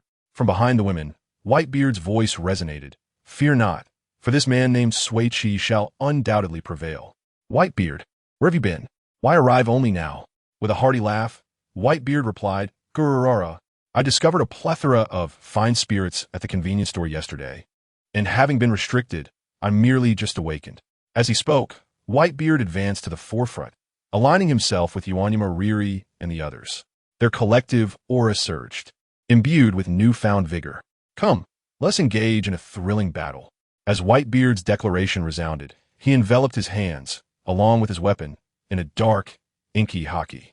With the restrictions eased, Whitebeard could now wield this formidable power, effectively doubling his combat prowess.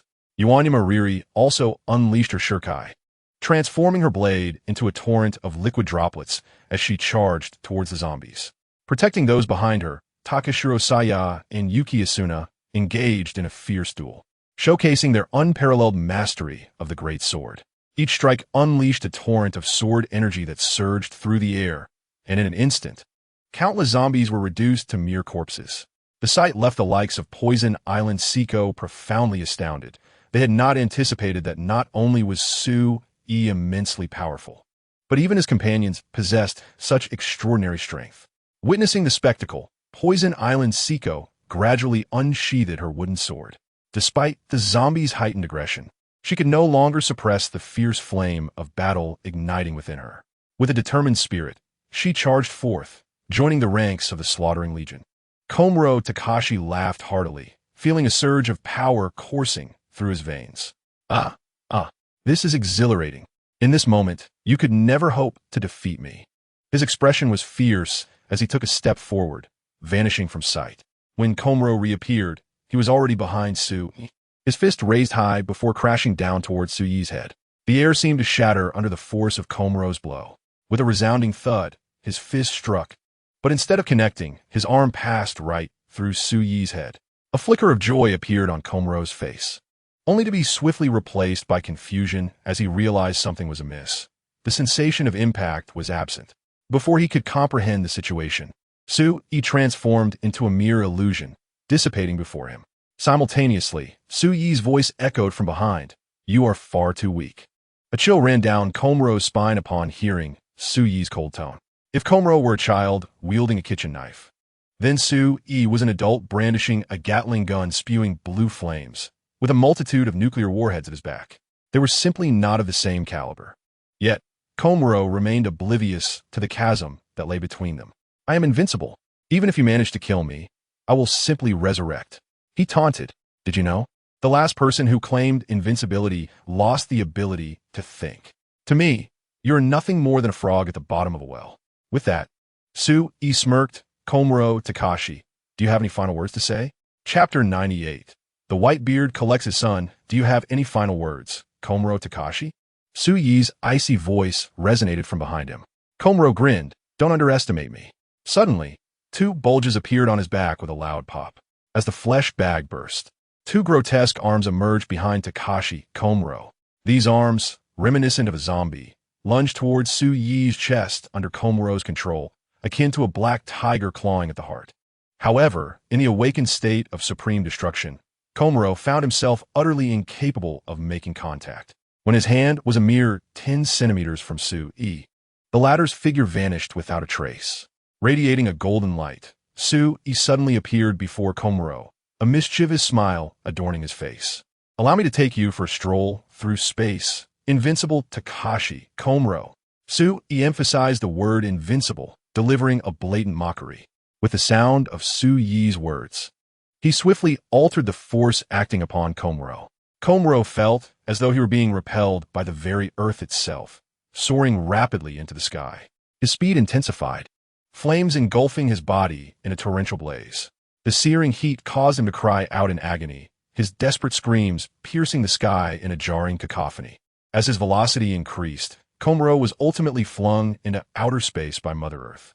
The flames surrounding him gradually extinguished, leaving him ensconced in an excruciating cold. Return. I must go back. I am destined to be the king of Earth. I do not wish to wander through space. Komuro's face was a mask of panic as he attempted to fly back to Earth, but lacking the ability to fly, he found himself drifting further away. The cold penetrated to his very bones. He tried to extend his arms, only to discover they had transformed into crystalline ice, rendering movement impossible. Gradually, these ice crystals enveloped his body, drifting deeper into the vastness of space. Eventually, Komuro lost his capacity for thought, and with that loss, the zombies on Earth reverted to their former clumsy states. Upon witnessing this spectacle, Su realized that this so-called invincibility had met the same fate as its predecessor. Once all the zombies on Earth were eradicated, Takashi Komuro would meet his true demise. Ultimately, while Komuro's abilities appeared formidable, they were severely constrained. Meanwhile, the survivors on the ground gazed at the unfolding scene, awestruck, convinced they were witnessing a miracle. Has that guy been defeated? This is truly a miraculous occurrence. The radiant light, akin to that of the sun, instilled a profound warmth within them. At this moment, the zombies before the group of women had been nearly eradicated by the members. A familiar electronic sound resonated through the chat group. Ding! Congratulations to group leader Su E, Whitebeard, Kiriyama Asuna, and Munakika Reika for completing the task and receiving a reward of 5,000 points. Ding! The world of School Apocalypse is stabilizing.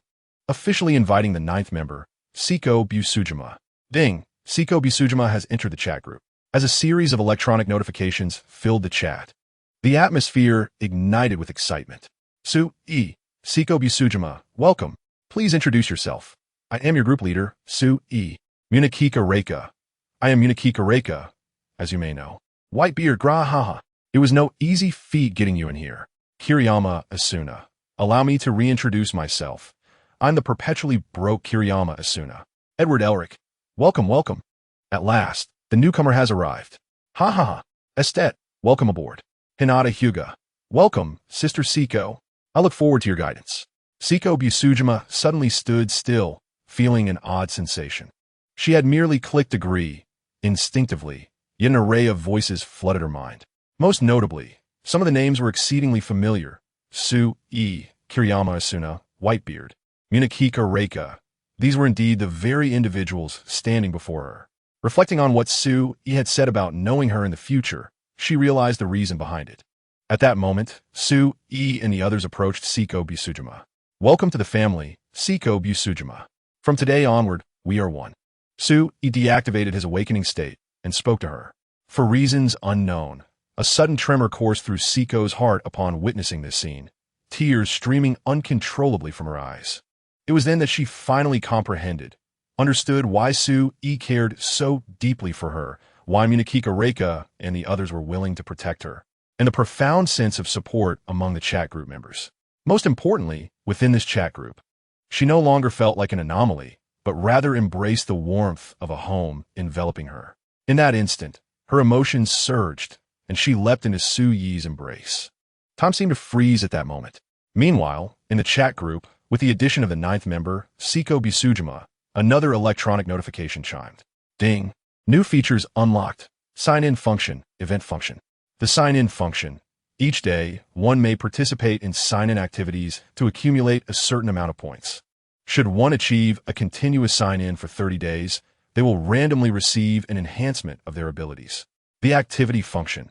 The chat group will periodically host recreational events, where participants may earn rewards by completing tasks according to established rules. Ding! The current level of the chat group is 3. Once the number of members reaches 10, it can be upgraded to level 4, unlocking additional features. Edward Elric, this is fantastic. I have so much on my plate, and now I can finally become stronger. Is death. With this sign-in feature, it feels as though we can continuously grow in power. It's death. How about we conquer other worlds then?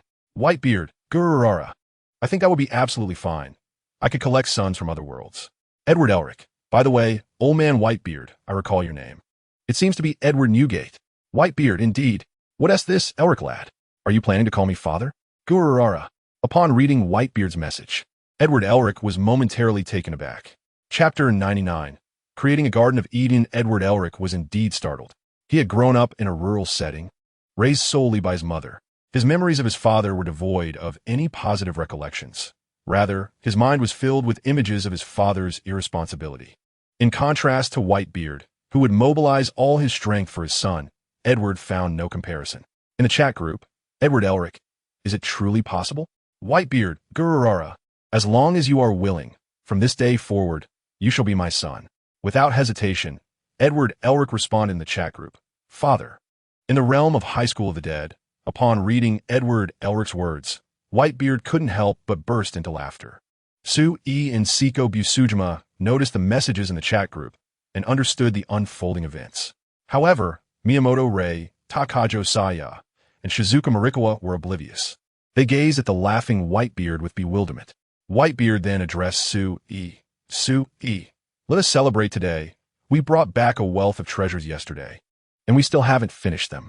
Currently, Whitebeard stood over 2 meters tall, a height he had never experienced in such a manner. As the group leader, Su-E readily agreed, for he had matters to arrange. In a once-abandoned villa, the living room boasted an astonishing height of 6 meters. With an elegant chandelier hanging from a ceiling. Like glistening diamonds, they radiated a brilliant light. Before them, Su-E and his companions lounged on the sofa in the living room. A large pot was set before them, surrounded by an assortment of meats, dumplings, beverages, and various snacks. An eclectic array of food they had procured from a nearby convenience store upon their arrival at the villa. In fact, they had nearly emptied the store's inventory. Gathered together, they began to relish the delectable hot pot before them. Su-E sat beside Siko Tojo and turned to her, saying, Siko, although Kamishiro Takashi has been defeated, the world remains in chaos, teeming with zombies. Do you have any plans for the future? Siko Tojo gazed at the bubbling pot, lost in contemplation. After a moment's pause, she replied, Perhaps I will take them to a rural area to cultivate the land and establish a new social order. Her words immediately captured the attention of Sayaka Takashiro and the others. Su-E, will you join us? Su-E shook his head. No, we each have our own paths. We will come to your aid only when you find yourselves in danger. Upon hearing his response, Sayaka's mood seemed to darken inexplicably, unperturbed by her emotions. Su-E turned to Siko Tojo and continued, In truth, I share a similar sentiment. Given the current state of the world, it is entirely possible to forge a new order. Among our group, you could indeed become the ruler of this world. Become the ruler of this world? Siko echoed instinctively. Yes, seize control of all the resources on this planet and become its sovereign. Su-E declared earnestly. He was not jesting. His conviction was genuine, as it stemmed from his own aspirations. Naturally, he respected Siko's thoughts, and should she choose to pursue this path, he would offer his unwavering support. Siko was moved by Su-Yi's words. Her nature was akin to that of a strong woman. The prospect of carving out her own domain through sheer effort filled her with pride. Yet, she pondered, is it truly feasible for us? At present, Siko was merely a novice swordswoman, hardly a master. While she could handle zombies with relative ease, confronting those armed with weapons posed a significant risk to her safety. At this, Su-E turned to Sayaka Takashiro. Sayaka, you often claim to be a genius, capable of mastering any knowledge swiftly if you so desire, correct? Upon hearing Su-Yi's words, Takashiro Saya's eyes instantly sparkled with excitement. She nodded vigorously, expressing her unwavering confidence in her intellect. Regardless of the knowledge at hand, she believed she could master it entirely in a remarkably short span of time. With Saya's affirmation, a faint smile graced Su-Yi's lips. Then, I shall provide you with several suits of iron armor, along with various design blueprints I possess.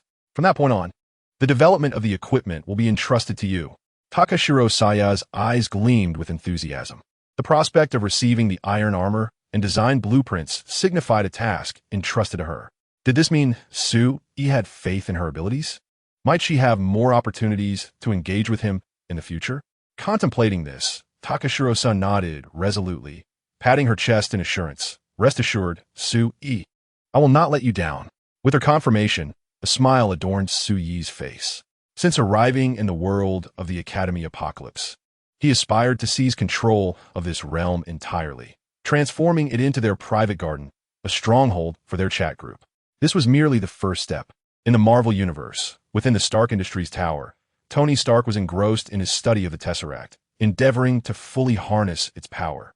Meanwhile, Wolverine, having received his paycheck, took a day off to indulge in some leisure. After all, it was just the first day, and his abilities were not yet required. Jarvis, continuously monitor the fluctuations of the Tesseract and meticulously record the data. I have use for that information, Tony instructed. The artificial intelligence, Jarvis responded, understood, sir. I am currently logging the energy fluctuations of the space stone. Tony nodded slightly and commenced his work. However, at that moment, the Tesseract unexpectedly underwent a significant transformation. The sudden change startled Tony Stark. Sir, the energy levels of the Tesseract are rising exponentially. The energy emitted has surpassed the limits of the suppressor. Sir, please evacuate the vicinity of the Tesseract immediately. The energy is coalescing and is predicted to be released. Chapter 100. The Mage Who Loves Close Combat in Stark Industries. Within Tony Stark's office, the Tesseract radiated an eerie blue light, indicating an imminent energy release. Witnessing this scene, Tony's expression shifted dramatically. Jarvis, suit up. Before he could finish, a terrifying surge of energy erupted from the Tesseract, instantly breaching the energy suppressor and radiating outward. Do not mention Tony Stark. Even the table, chairs, and various devices were hurled against the walls under this overwhelming force. Tony Stark uttered a furious exclamation, feeling as though his body had been struck by a heavy hammer. The intense pain caused him to gasp for breath. Gritting his teeth, Tony Stark struggled to rise from the ground. At that moment, the energy of the Tesseract suddenly coalesced into a beam of light that shot forth, rippling through the space. A profound, dark blue circular portal materialized within the room. As a figure emerged from the portal, Tony Stark's pupils constricted sharply. He stared in disbelief at the apparition before him, feeling as if he were hallucinating. Loki? Tony Stark instinctively called out Loki's name. Loki, wielding his scepter, turned his gaze toward the source of the voice, locking eyes with Tony Stark and the surrounding Iron Man suits. A fleeting glance of deep-seated resentment flickered in Loki's eyes. Memories of what had transpired earlier flashed through his mind like a kaleidoscope. The recollection of being so thoroughly defeated filled Loki with an unprecedented rage. Had it not been for his own abilities, he might have met a far worse fate. Moreover, he had encountered Thanos afterward, acquiring the Mind Stone to seek revenge here. His primary purpose for returning to Earth was to erase the shame he had previously endured. He intended to vanquish the one who had bested him, ensuring that the consequences of crossing him would be truly terrifying. With this thought, a smile adorned Loki's face. I remember you. You were the one who thwarted our plans before. If it weren't for you, I would have succeeded and perhaps even claimed the throne of Asgard. Therefore, I shall start with you. Loki approached Tony Stark with an unprecedentedly sinister grin. The Mind Scepter in his hand began to emanate a faint glow. With an air of arrogance, Loki addressed Tony Stark. You shall be my first subordinate. As Loki's words echoed, the glowing Mind Scepter was pressed against Tony Stark's chest. A distinct, ringing sound resonated as the scepter made contact, yet Tony Stark exhibited no signs of change. He was not ensnared by the scepter's control. Instead, he found himself perplexed by Loki's actions, while his mind raced with thoughts on how to alter the current predicament. Unfazed by the supernatural, Loki once again tapped a few times on Tony Stark's chest. Aside from the crisp sound that resonated, Tony Stark exhibited no discernible reaction. What could possibly be the reason for this? Loki initially intended to seize control of Tony Stark to extract information about Su-yi, but the current circumstances left him bewildered. Observing this, Tony Stark promptly pressed a nearby button and called out to Jarvis. Jarvis, don the suit. Yes, sir, came Jarvis's voice, echoing through the room, instantly startling Loki. The expression on Loki's face shifted dramatically as he raised his staff, striking Tony Stark with a forceful blow. Bang! Empowered by divine strength, Loki sent Tony Stark crashing against the wall, followed by a heavy thud as he fell to the ground. Being merely an ordinary human, Tony Stark was utterly incapable of contending with Loki's formidable presence. A cold smile crept across Loki's face, as if to say, "You dare attempt tricks before me?"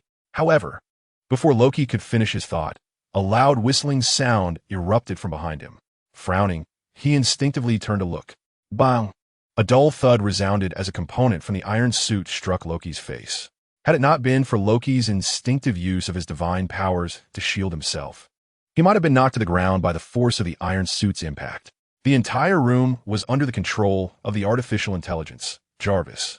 With Jarvis's assistance, the iron suit locked onto Tony Stark's form and began rapidly enveloping him. In the blink of an eye, Tony Stark was encased in the iron suit. "Loki, do not underestimate us mere humans," proclaimed Tony Stark, now clad in the iron suit, his expression grave. With flames spewing forth, he maneuvered adeptly within the confines of the room. Simultaneously, both of his palms aimed directly at Loki, light coalescing within his hands. With Jarvis's precise targeting assistance, Tony Stark was virtually guaranteed to hit his mark. In the next moment, he unleashed the palm repulsors. Two beams of light shot forth, streaking towards Loki with astonishing speed. In an instant, they were upon him. Loki's expression froze, his pupils reflecting a glimmer of fear. Just as Tony Stark believed the repulsor blast would surely strike Loki, he heard Loki's voice ringing in his ears. "It is you who underestimates the divine." As Loki's words echoed, Tony Stark's countenance shifted dramatically. The figure of Loki appeared ahead, becoming increasingly ethereal. His scepter effortlessly pierced through the illusion and struck the ground. The searing rays scorched the earth, leaving it charred and blackened. Before Tony Stark could react, Loki's scepter, imbued with his divine power, came crashing down upon him. The formidable energy, combined with Loki's considerable strength, inflicted significant damage upon Tony Stark's armored suit. As the force dissipated, Tony Stark emitted a pained groan from within his suit, crashing heavily to the ground. "Sir, the damage to the chest cavity of the armor is at 67. Upon hearing Jarvis's voice, a wave of dread washed over Tony Stark. Before he could rise from the ground, Loki placed his foot firmly on Tony's body, declaring, "I have come for vengeance, not for a mere visit. So I bid you to die first." As Loki's words echoed, he raised the mind scepter high, tracing a graceful arc through the air as it descended towards Tony Stark. A deafening sound reverberated as the scepter effortlessly breached the defenses of Tony's suit. An intense wave of pain surged through Tony's mind, compelling him to cry out instinctively. Moments later, his eyes rolled back, his body convulsed, and he lost consciousness. A satisfied smile crept upon Loki's lips as he beheld Tony Stark sprawled helplessly on the ground, filling him with a sense of delight. Without a moment's hesitation, Loki struck again, whispering, "Let your disrespect towards me lead you to hell for repentance." With that, the scepter descended once more upon Tony Stark. This time, he merely emitted a muffled sound before his breath ceased entirely. Loki looked at the motionless figure of Tony Stark on the ground, laughing heartily in satisfaction within a room. He then grasped the Tesseract, preparing to leave. As Loki approached the Tesseract, he suddenly noticed the Destroyer standing quietly not far away. Loki's eyes brightened instantly. Not only did he possess the Mind Scepter, but now he also had the Destroyer's assistance. He was confident that he could conquer this Earth. Most importantly, standing behind him was the formidable Chitauri army, equipped with advanced technology. With such a force at his command, Loki believed that even the terrifying adversary who had once defeated him would stand no chance against them. Relying solely on sheer numbers, they could easily overwhelm even the mightiest of foes. With this thought, a sense of joy welled up within Loki. As Loki grasped the Tesseract and the Destroyer, his form gradually dissipated from the room, leaving behind the lifeless body of Tony Stark sprawled on the ground. The readings of his bodily activity plummeted to 321, prompting the activation of the emergency treatment system. The voice of Jarvis resonated within the confines of the iron helmet. A lone syringe emerged from the remaining half of the armored suit, injecting its contents into Tony Stark's body.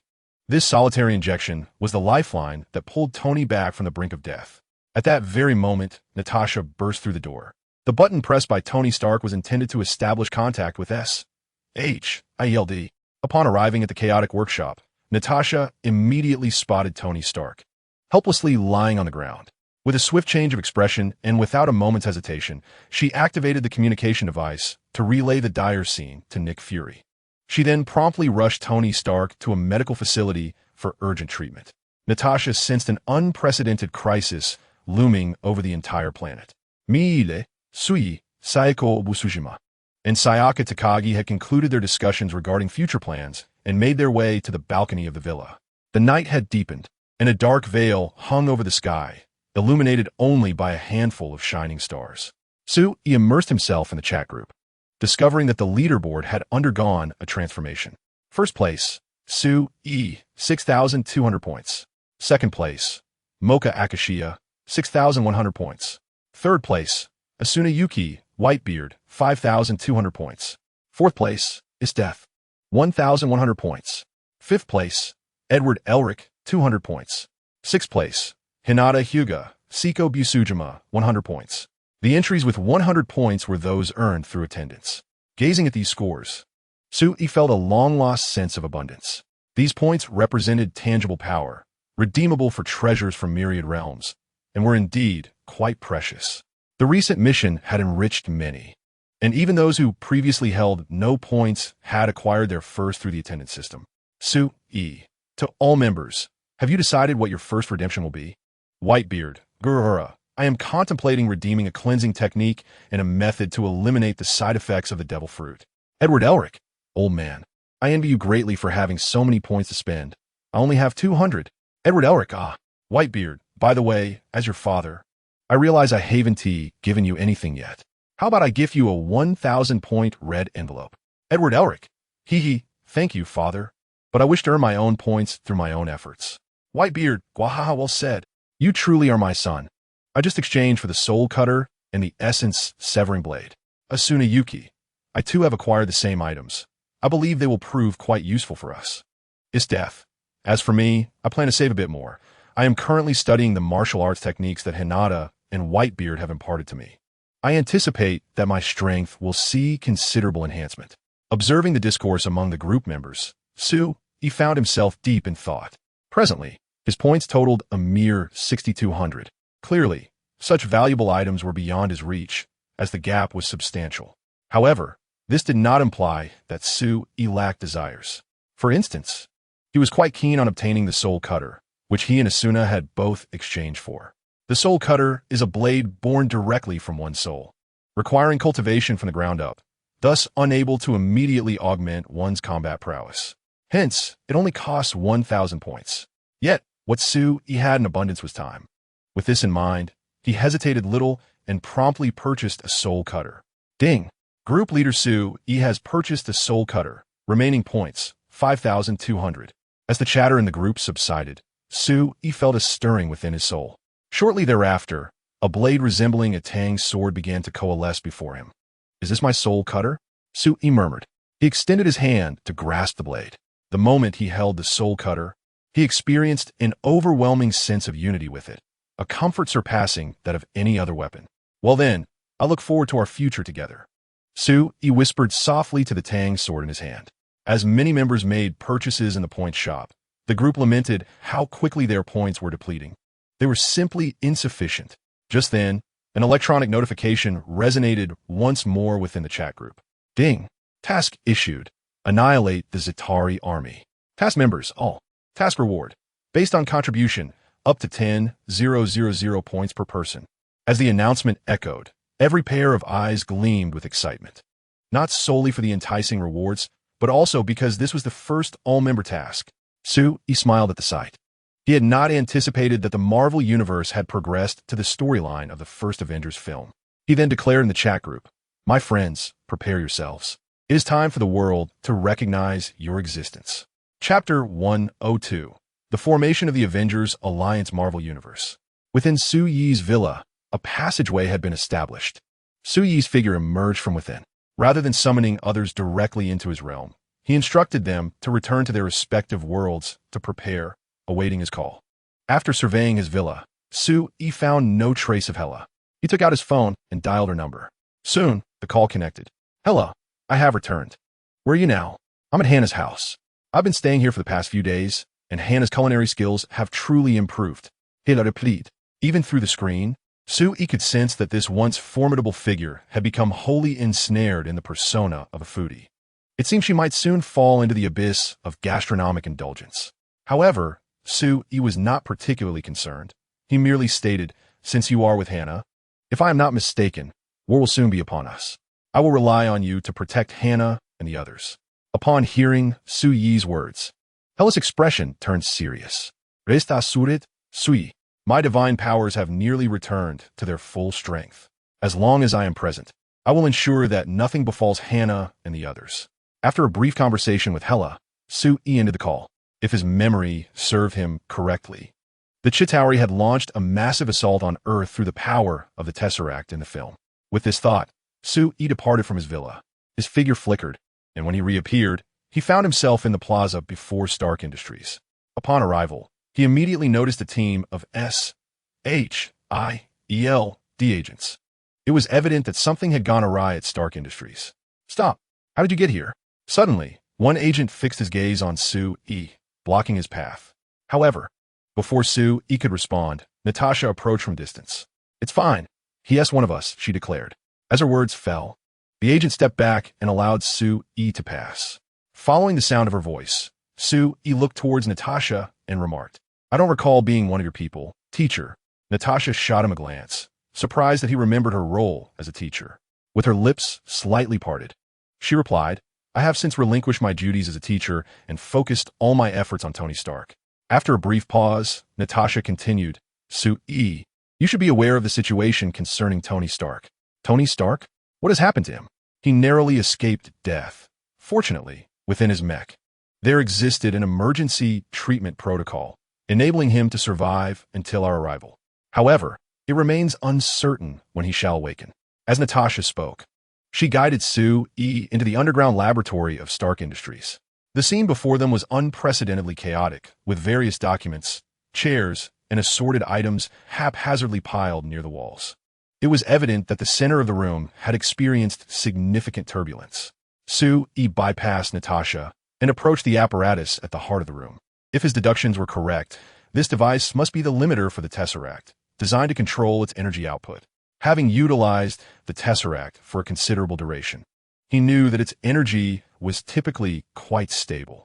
If an energy imbalance had occurred, it could only be due to someone manipulating the Tesseract's power beyond its constraints, resulting in spatial fluctuations that allowed for direct arrival in proximity to the Tesseract. Casting a glance around, Sui noted that his destroyer armor seemed to have been taken as well. Clearly, this individual had come prepared. Sui whispered to himself, prompting Natasha to respond. "Sui, we seek your assistance. We believe that if you are willing to lend your hand, you will undoubtedly locate that individual in the shortest time possible." Her words resonated in Sui's ears. A smirk graced his lips as he replied, "What makes you think I would help? If my information is accurate, Tony Stark is currently working for you, as you are the one who commissioned the development of the Tesseract and the Destroyer. Thus, you presume that this alone would compel me to act?"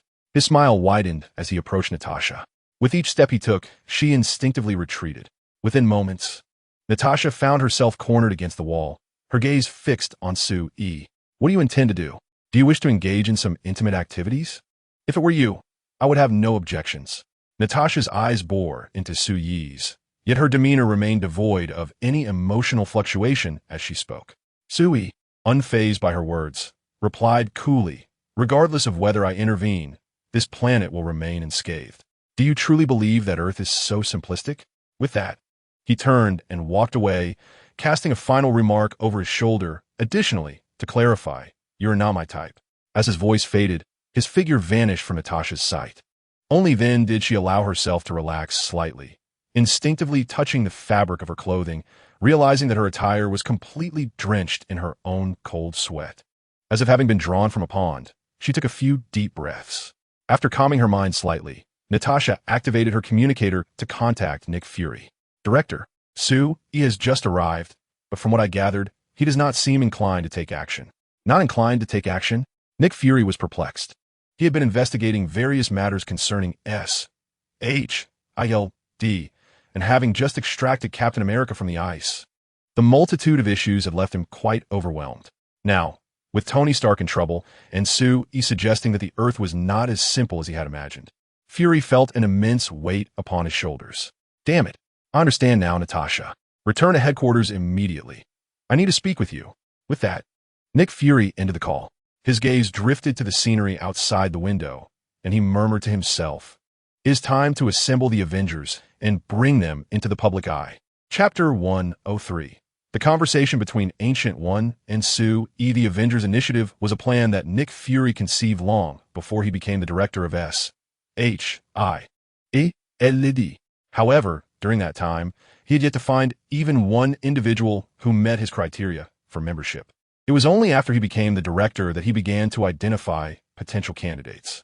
Leaving his office, Nick Fury made his way to the emergency room, where Tony Stark lay on the hospital bed. At this moment, Tony Stark had stabilized and awakened from his coma. Upon sensing Fury's presence, he weakly opened his parched lips and addressed him. "Nick Fury, you finally did something right this time." Fury regarded Tony with grave concern. "Tony, what exactly happened?" Loki has returned, and he wields a scepter that seems capable of controlling minds," Tony Stark managed to say, fighting through his pain, even coughing up blood towards the end. Nevertheless, this did not deter him from speaking further.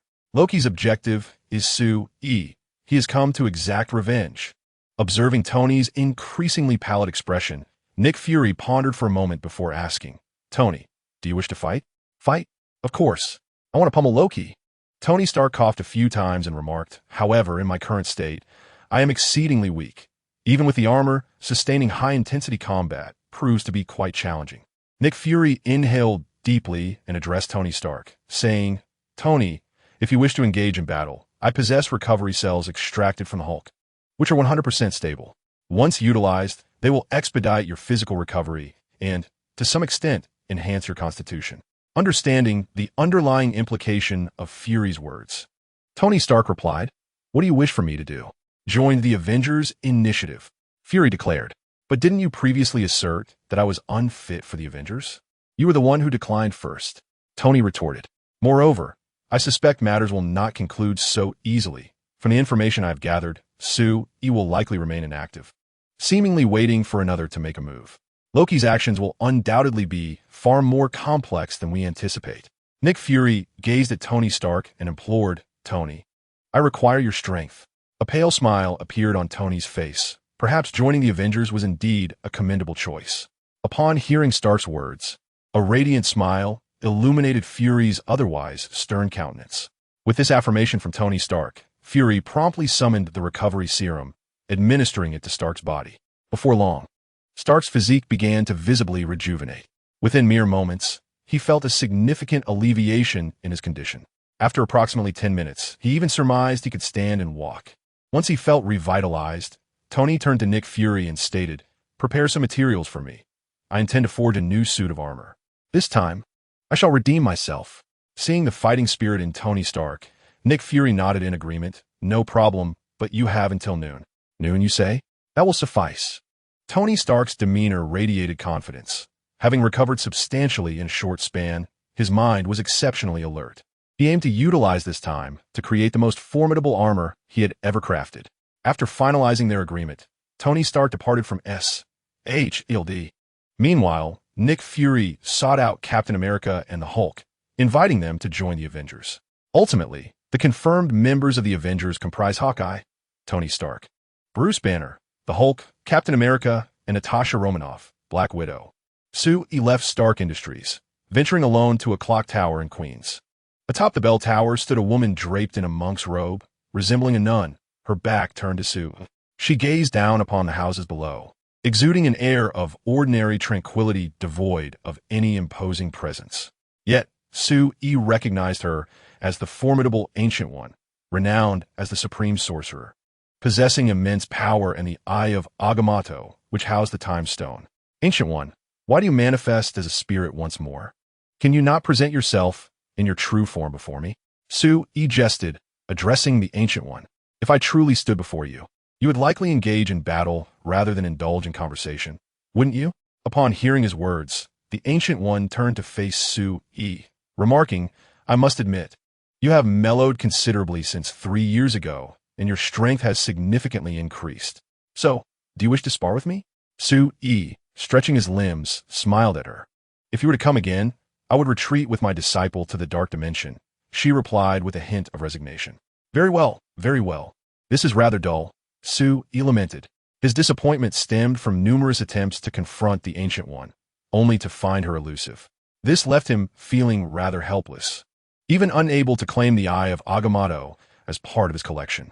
Nevertheless, Su-yi was unconcerned. By that time, his strength had grown sufficiently, rendering the pursuit of a duel with the Ancient One insignificant. Ultimately, the 5 great stones would converge under the tides of fate, and he could seize them when the moment was ripe. What brings you to me this time? He inquired. I have sensed the power of the Mind Stone and the Zeta Reticulan army poised in space, their numbers exceeding my expectations. With the current strength of Earth, resistance is utterly impossible. The Ancient One continued. Once they invade, an unprecedented catastrophe will ensue, and I wish for you to intervene and stop them. Stop them? No. That is your affair, not mine. If you are willing to act, I can take you before Dormammu. Upon hearing the name Dormammu, Su-yi's eyes suddenly sparkled with excitement. Oh, my most revered Ancient One, is that truly the case? The Ancient One's expression remained unreadable, a testament to her timeless existence and mastery over her emotions. As Su-yi gazed at the Ancient One, Gu-yi nodded slowly and said, I have not deceived you. If you are willing to thwart this impending disaster, I shall escort you before Dormammu. I believe your interest in him surpasses that which you have in me. Indeed, Su-yi replied with a smile, his tone evidently more cheerful. Given the task from the chat group, he was bound to take action, yet direct confrontation was not in Su-yi's nature.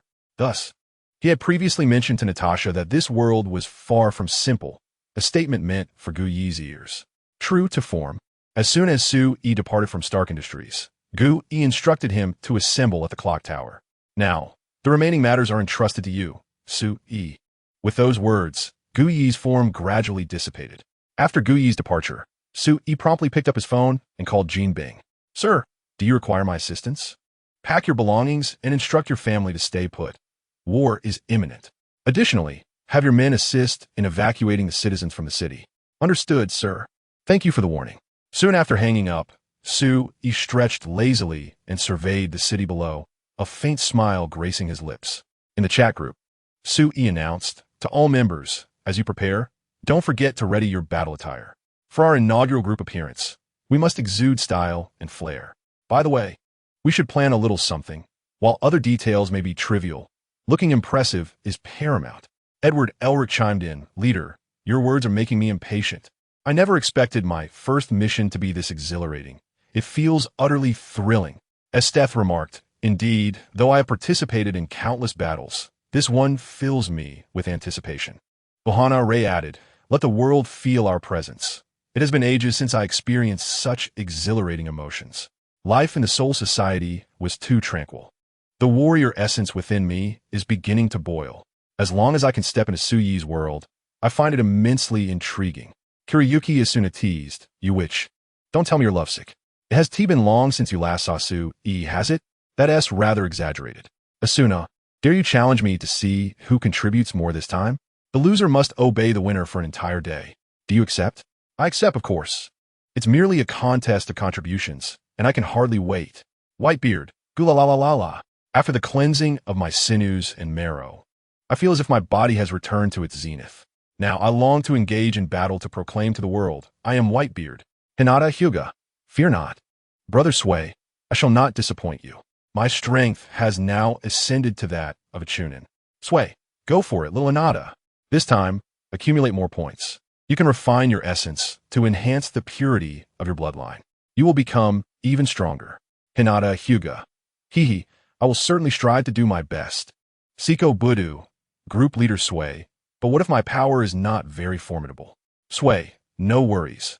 I will lend you one of my prized possessions to bolster your strength, enabling you to keep pace with us. Siko Budu, but ISNT that a bit. Sway, no need to overthink it. Everyone who joins our chat group is considered family. Ensuring the safety of our family is my duty as the group leader, is it not? Sway, furthermore, as your strength increases, you will also be able to safeguard others, will you not? Before Siko Budu could refuse, Sway's figure flickered, and he reappeared in his underground collection room. He casually surveyed the surroundings and stuffed several sets of iron battlesuits and various blueprints into a red envelope, sending it privately to Siko Budu. Sway, Siko, these are various items and materials for Sayaka Takajo's research. Be sure to protect them and not lose them. After sending that, Sway placed 10 rings into the envelope. Sway, the abilities of these 10 rings are as follows: white light, fire explosion, lightning storm, mind amplification, ice storm, matter reconstruction, laser beam, vortex, cutting beam, and black body radiation. You may find a secluded spot to experiment with them. Practice makes perfect. Siko Budu gazed at Sway, feeling a warmth enveloping her inexplicably as he showed such concern for her. Siko Budu, Sway, please just call me Siko from now on.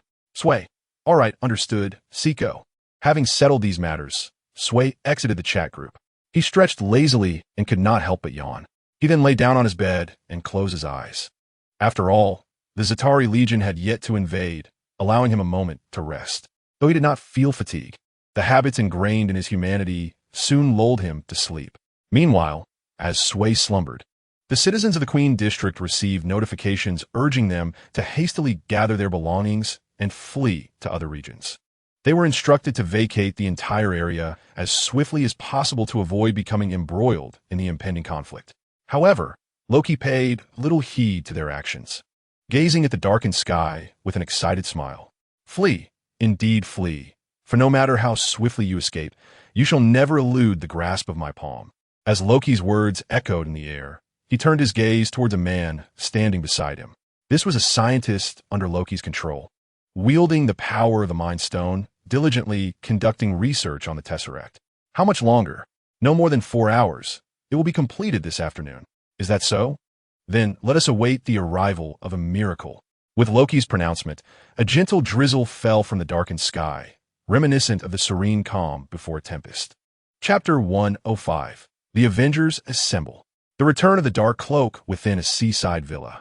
Tony Stark was crafting what could be deemed the most formidable suit of Iron Man armor to date. He poured his heart and soul into this creation, utilizing a significant amount of vibranium as well as the newly developed adamantium derived from vibranium. While its strength may not rival that of Wolverine's indestructibility, it far surpasses that of most alloys. Just as Tony Stark completed the armor, his phone rang. Without allowing the caller a chance to speak, he promptly declared, "Give me an address. I shall be there immediately." With that, he ended the call. Upon receiving the coordinates from Nick Fury, Tony Stark swiftly donned his Iron Man suit and soared from his seaside villa towards Fury's location. Meanwhile, upon the vast ocean, a vessel resembling an aircraft carrier began to reveal its true form. The surrounding waters churned violently, creating 4 fierce whirlpools. As the submerged engines roared to life, a powerful lift gradually elevated the vessel into the sky, ascending steadily with the passage of time. This was the culmination of SHIELD's technological advancements. The helicarrier, a flying aircraft carrier. The extraordinary technology it housed was unparalleled in the current world. As the helicarrier reached a considerable altitude, Nick Fury commanded the activation of its cloaking capabilities. The vessel appeared to don a transparent shroud, its form slowly vanishing into the sky. However, despite the remarkable stealth technology, Tony Stark discerned its presence. Under his scrutiny, the cloaked helicarrier was rendered invisible. Before long, Tony Stark entered the helicarrier through its entrance. "What is the current situation?" he inquired anxiously upon his arrival, turning to Nick Fury for answers. Nick Fury's expression remained impassive as he refrained from answering, instead leading Tony Stark into a room. Following closely behind, Tony Stark was greeted by several familiar faces upon entering. Are these the other members? He pondered, his brow furrowing. To be candid, Tony Stark was somewhat discontented with the individuals before him. Having spent considerable time alongside Sue-E, his perspective had transcended the confines of the original narrative. Even the current Hulk seemed to pale in comparison to his lofty standards. This pride, however, was unremarked upon by Nick Fury. As soon as Tony Stark entered the room, Nick Fury pressed a button on the table, and a holographic projection materialized before them. With a serious demeanor, Fury noted that all personnel were present. Yet time was running perilously low. As he spoke, the projection shifted, revealing an image of Stark Industries Tower, with Loki's figure perched atop its summit. Tony Stark's expression shifted dramatically at this sight. That damned fiend, of all places to choose, he had to pick here. Infuriating. Catching a glance at Stark, Nick Fury continued. They have just reached Stark Industries, but our estimates suggest they may already be entering the final stages of calibration. Should the calibration succeed? At this point, Bruce Banner interjected. Once calibration is successful, the Tesseract will undoubtedly unleash an unprecedented surge of energy, which upon eruption will cause instability in space. This could very well create enormous portals, the nature of which we cannot begin to fathom. Nick Fury nodded in agreement, affirming Banner's assessment. This is a battle that will determine the fate of humanity. Therefore, I implore you all to set aside your differences and collaborate. The Avengers exist for this very purpose. We must seize humanity's destiny into our own hands. As Fury's words echoed in the room, the assembled members exchanged glances. Captain America, Banner, Tony, Hawkeye, and Natasha each felt the weight of the moment. With the urgency of their situation made clear, Tony Stark declared, "Let us act swiftly. Every second counts." He immediately strode toward the exterior of the airborne aircraft carrier, with Natasha and the others following suit, arming themselves and heading towards the Quinjet. Meanwhile, Captain America retrieved his shield, bracing himself for the impending confrontation. The Avengers were on the verge of departure. Nick Fury gazed at the departing figures, his fists instinctively clenching. "Director, do you believe they can succeed?" he inquired. "Success or failure, they must strive." Nick Fury inhaled deeply and asserted, "I have faith in them." In Queens, Sue-E awoke after a lengthy slumber, finally emerging from beneath the covers. He casually retrieved a can of soda from the refrigerator and consumed it with little thought. The phantom fruit activated, conjuring a perfect illusion of himself before him. Under Sue-Yi's command, the illusion ascended to the rooftop terrace of the villa, comfortably reclining on a sun lounger while donning sunglasses, exuding an air of leisure. Meanwhile, Sue-E donned a black cloak, draping it over himself with nonchalance before vanishing within the villa. He certainly would not confront the world in his true visage. Otherwise, he risked being recognized by passers-by while out with Hela and Hannah. To Sue-E, fame was an unwelcome burden. Thus, he resolved to let his doppelganger bask in the sun at the villa while he, under another guise, ventured forth to engage in some endeavors. After all, his identity as the cloaked figure had not been exercised for quite some time. If the world were to remember him, let it be for this enigmatic cloak. As Sue-E contemplated this, his form materialized above the clock tower. At that moment, the entire city lay under the watchful surveillance of S.H.L.D. Upon the appearance of Sue-E, Nick Fury's pupils dilated sharply. He saw Fury's lips quiver as he murmured, "That fellow has re-emerged." Chapter 106. The arrival of the Chitauri army. Despair enshrouds that fellow has re-emerged. An unsettling premonition gripped Nick Fury's heart. Each time this cloaked figure appeared, it heralded chaos and destruction, a thought that weighed heavily on Fury's mind. The already convoluted situation seemed even more unpredictable with the appearance of the cloaked man, instilling a sense of urgency within him. "Coulson, immediately investigate Sue-Yi's presence," Nick Fury commanded, as a realization struck him. Following Fury's directive, Coulson promptly set off to investigate. Before long, they spotted Sue-E lounging on the terrace, basking in the sun, appearing utterly content, seemingly devoid of any inclination to engage. Upon witnessing Sue-E in such a state, Nick Fury could finally ascertain that the cloaked figure they had observed was, in fact, an entirely different individual from Sue-E. Could it be that this individual embodies the essence of what Sue-E had previously conveyed? Sue-E had once remarked to Natasha that this world is not as simple as they perceive. Is he not merely cautioning himself to remain vigilant against the figure cloaked in black? Contemplating this, Nick Fury felt a heaviness settle in his heart. Without the slightest hesitation, he informed all members of the Avengers about the emergence of the dark-robed figure. Simultaneously, he silently prayed that this enigmatic being would refrain from actions they could not thwart. At that very moment, Tony Stark was the first to arrive atop Stark Industries. JARVIS. Deactivate the arc reactor at Stark Industries. Sir, I have successfully shut down the arc reactor, but the Tesseract is now capable of releasing energy autonomously and cannot be turned off. Upon hearing JARVIS's words, Tony Stark hovered in the air, looking down upon Loki below. "Loki, I offer you a chance. Shut down this device now, and you may yet earn my forgiveness. Tony Stark's words reached Loki's ears, provoking a cacophony of derisive laughter from him. Shut down? Ha ha ha. Do you jest? It is far too late. It cannot be halted. Loki spread his arms wide, exuding an air of arrogance. And you, I never imagined that despite your apparent demise, you still cling to life. Your existence is indeed tenacious. He continued, but it matters not, for I shall unveil a new universe before you. You will forever grovel at my feet. As Loki's proclamation echoed, the apparatus beside him began to emanate blue energy waves. The energy coalesced and surged skyward, culminating in a thunderous sound as a circular portal opened in the heavens. This portal expanded relentlessly, as if intent on devouring the sky itself. Witnessing this spectacle, Tony Stark cursed under his breath. Without a moment's delay, he extended his hands, palms facing the device before him. Light began to coalesce. An energy surged forth from his palms. Repulsor blast.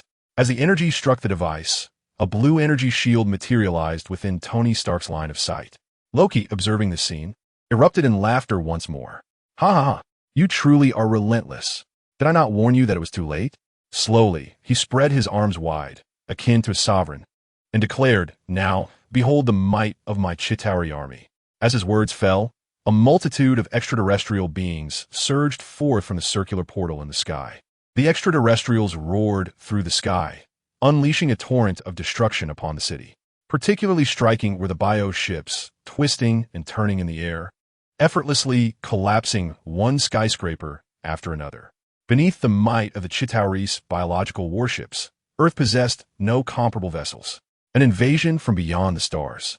Until now, such a phenomenon existed solely within the realms of fiction, film, and fantasy. Yet today, those who had not yet fled the city stood in shock, witnessing this harrowing spectacle. An unprecedented weight bore down upon their hearts, akin to a mountain pressing upon their souls. Was the Earth doomed? Were they to perish? With the aliens' arrival, they felt utterly powerless. A wave of despair surged through the populace. In Loki's hand, the scepter's mind stone emitted a faint glow. Through this scepter, he sensed the emotions swirling within the crowd. Fear, terror, hopelessness. Was this not the very sentiment one should harbor in the presence of the divine? Loki's face radiated arrogance as he proclaimed, Submit to me, you foolish mortals. But before he could finish, a multitude of fiery tongues rained down from the heavens. Natasha piloted the Quinjet, joined by other members of the Avengers, soaring above Stark Industries. Tony Stark, observing the scene, called out, Hey Natasha, be careful. Don't destroy my building. Of course, it was merely his habitual concern. He continued, Those aliens are launching a full-scale attack, so I'm counting on you all. Once I defeat Loki, I'll attempt to deactivate the device. With those words, Tony charged towards Loki. Upon hearing Stark's rallying cry, a surge of battle spirit ignited among the others. Natasha hovered above a skyscraper momentarily, while Hawkeye descended from the Quinjet. As an archer, seizing the high ground was imperative. Meanwhile, Dr. Bruce Banner transformed into the Hulk, timing his leap from the building perfectly to land atop a bioship. Captain America, undaunted, brandished his shield and leapt into the fray, seizing one of the Chitauri to engage in combat. Natasha continued to pilot the Quinjet, initiating aerial warfare. The citizens below watched the unfolding battle with clarity, many gasping in astonishment. For among the heroes they recognized was not only Iron Man, but also others endowed with extraordinary powers. They fought valiantly against the alien onslaught before them. They felt as if they had glimpsed a ray of sunlight amidst the dim shadows, a flicker of hope igniting within their hearts. The message spread like wildfire. 1 to 10, 10 to 100. In the blink of an eye, the entire world was aware that during the alien invasion, a team known as the Avengers was safeguarding their safety. The moniker Avengers was, of course, a deliberate dissemination by Nick Fury, who donned a black cloak, gazing up at the tumultuous sky, a subtle smile gracing his lips. From his vantage point, it was evident that the Avengers were no match for the Chitauri forces. In the heavens above, Natasha piloted a Quinjet, drawing the concentrated fire of the Chitauri.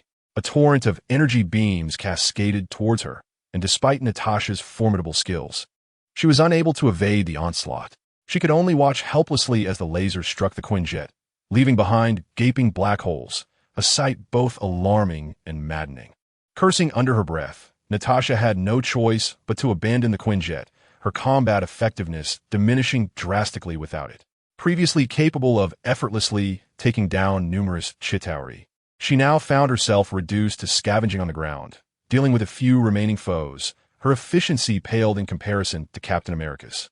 At that moment, Captain America, despite his resolve, was overwhelmed. Armed with only his shield, which he wielded with extraordinary finesse, he found himself struggling against the relentless Chitauri onslaught, unable to maintain any semblance of efficiency.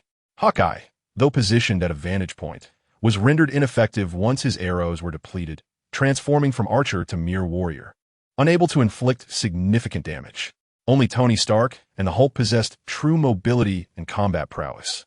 However, Tony was currently entangled with Loki, leaving the Hulk to face the Chitauri alone. As anticipated by Sue, the battle raged on for scarcely 10 minutes before Hawkeye and Natasha found themselves grievously wounded, helplessly sprawled on the ground. Captain America, though capable of rapid recovery and shielded by his vibranium defense, faced imminent doom if the situation persisted. Loki, with the assistance of the Chitauri, kept Tony Stark at bay while seizing the opportunity to approach the encircled Hulk. As a deity renowned for his trickery, Loki excelled in the art of misdirection. In the blink of an eye, he stealthily positioned himself behind the Hulk.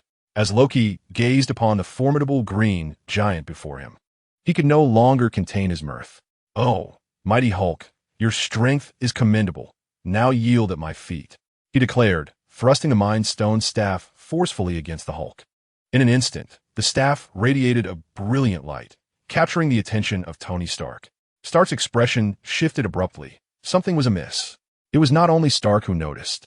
Even Captain America, engaged in combat, caught sight of Loki's actions, as did Nick Fury, situated far behind at S.H.L.D. Upon witnessing Loki's maneuver, Fury's countenance darkened considerably. Time seemed to stand still as the Avengers commanded the gaze of many. A multitude of onlookers fixated on the colossal figure at the center. The green behemoth slowly turned, directing his gaze toward Loki. As his arm muscles bulged, the Hulk raised his arm and seized Loki's leg, swinging him vigorously from side to side. The resounding thuds echoed in the ears of the crowd. The Mind Stone staff was ripped from Loki's grasp, embedding itself into the ground nearby. In the Hulk's grip, Loki resembled a mere toy, his once proud visage repeatedly striking the earth. In the blink of an eye, Loki's face was covered in dust. Had he not employed his divine powers to shield his form, he would have been utterly humiliated. A collective sigh of relief swept through the onlookers as they witnessed the Hulk's actions. Through various broadcasts, the public observed the Green Giant's might erupting into cheers. The citizens of the city, while fleeing, felt a sense of upliftment, believing that as long as the Avengers existed, their return to their homes was assured. However, just as this hope blossomed, the Hulk's demeanor shifted dramatically. With a powerful swing of his arm and a step forward, the ground beneath him cracked ominously. Loki was hurled through the air like a baseball, flung away by the Hulk's might. But the chaos did not cease there. The Hulk's form grew even more imposing, his actions becoming increasingly frenzied. He wreaked havoc upon the Chitauri forces, indiscriminately tossing aside anything that dared obstruct his path. The Hulk had entered a rampage. Damn it! Nick Fury, as the director of S.H.I.E.L.D., felt his composure fracturing. The ordinary citizens, who had just begun to believe in the possibility of returning home thanks to the Avengers' efforts, found their hopes dashed once more as the Hulk's fury plunged them back into despair. To understand, the most despairing circumstance is to first harbor hope, only to subsequently plunge into hopelessness. The rampage of the Hulk has cast an interminable shadow over the hearts of countless individuals. Tony Stark is engulfed in a profound fury. "Captain, you first." Before Tony Stark could complete his sentence, a green figure materialized before him. He could only watch as that massive green fist loomed larger in his vision, then forcefully struck his armored suit. A muffled thud echoed through the air. Tony Stark soared through the sky, leaving a crimson streak before crashing to the ground, sliding for 100 meters before finally coming to a halt. With the Hulk's rampage, the battlefield descended into utter chaos. At that moment, Loki rose from the ground, stripped of his previous bravado, now fueled solely by seething rage. The once mighty god of fire and mischief, renowned as the god of deceit, found himself nearly vanquished in an instant, an outcome he would never permit. The flames of vengeance simmered within Loki's chest. All forces advance. He bellowed towards the sky. In an instant, an overwhelming number of Chitauri warriors surged forth from the portal with reckless abandon, watching the relentless tide of combatants flood the battlefield. Nick Fury felt his heart sink to the depths, his expression shifting dramatically. Finally, through gritted teeth, he commanded, "Tony, Cap, take Natasha and Hawkeye and retreat." Though reluctant to make such a decision, both Captain America and Tony Stark understood that, at present, they were powerless alone. With no other option, they swiftly withdrew from the fray. This scene was witnessed by the multitude of civilians, who felt the once bright world grow increasingly dim. Even the wind seemed to roar with greater intensity at that moment. Loki, observing Tony Stark and his companions retreating in disarray, felt a surge of elation within him. Even the sight of the Hulk, rampaging nearby, appeared less distasteful. However, just as Loki prepared to reclaim the Mind Stone, he noticed a figure clad in a dark robe standing beside it. This shadowy figure, draped in black, stood resolutely by the Mind Stone, slowly extending a hand to grasp it. Upon witnessing this scene, Loki's pupils constricted sharply. He glared at the robed figure, furrowing his brow. "Release that staff. It is not meant for someone like you." With that, Loki advanced towards Su-Yi, each step amplifying his formidable presence. Su-Yi's figure caught the attention of S.H.I.L.D. Nick Fury clenched his fists, observing the standoff before him.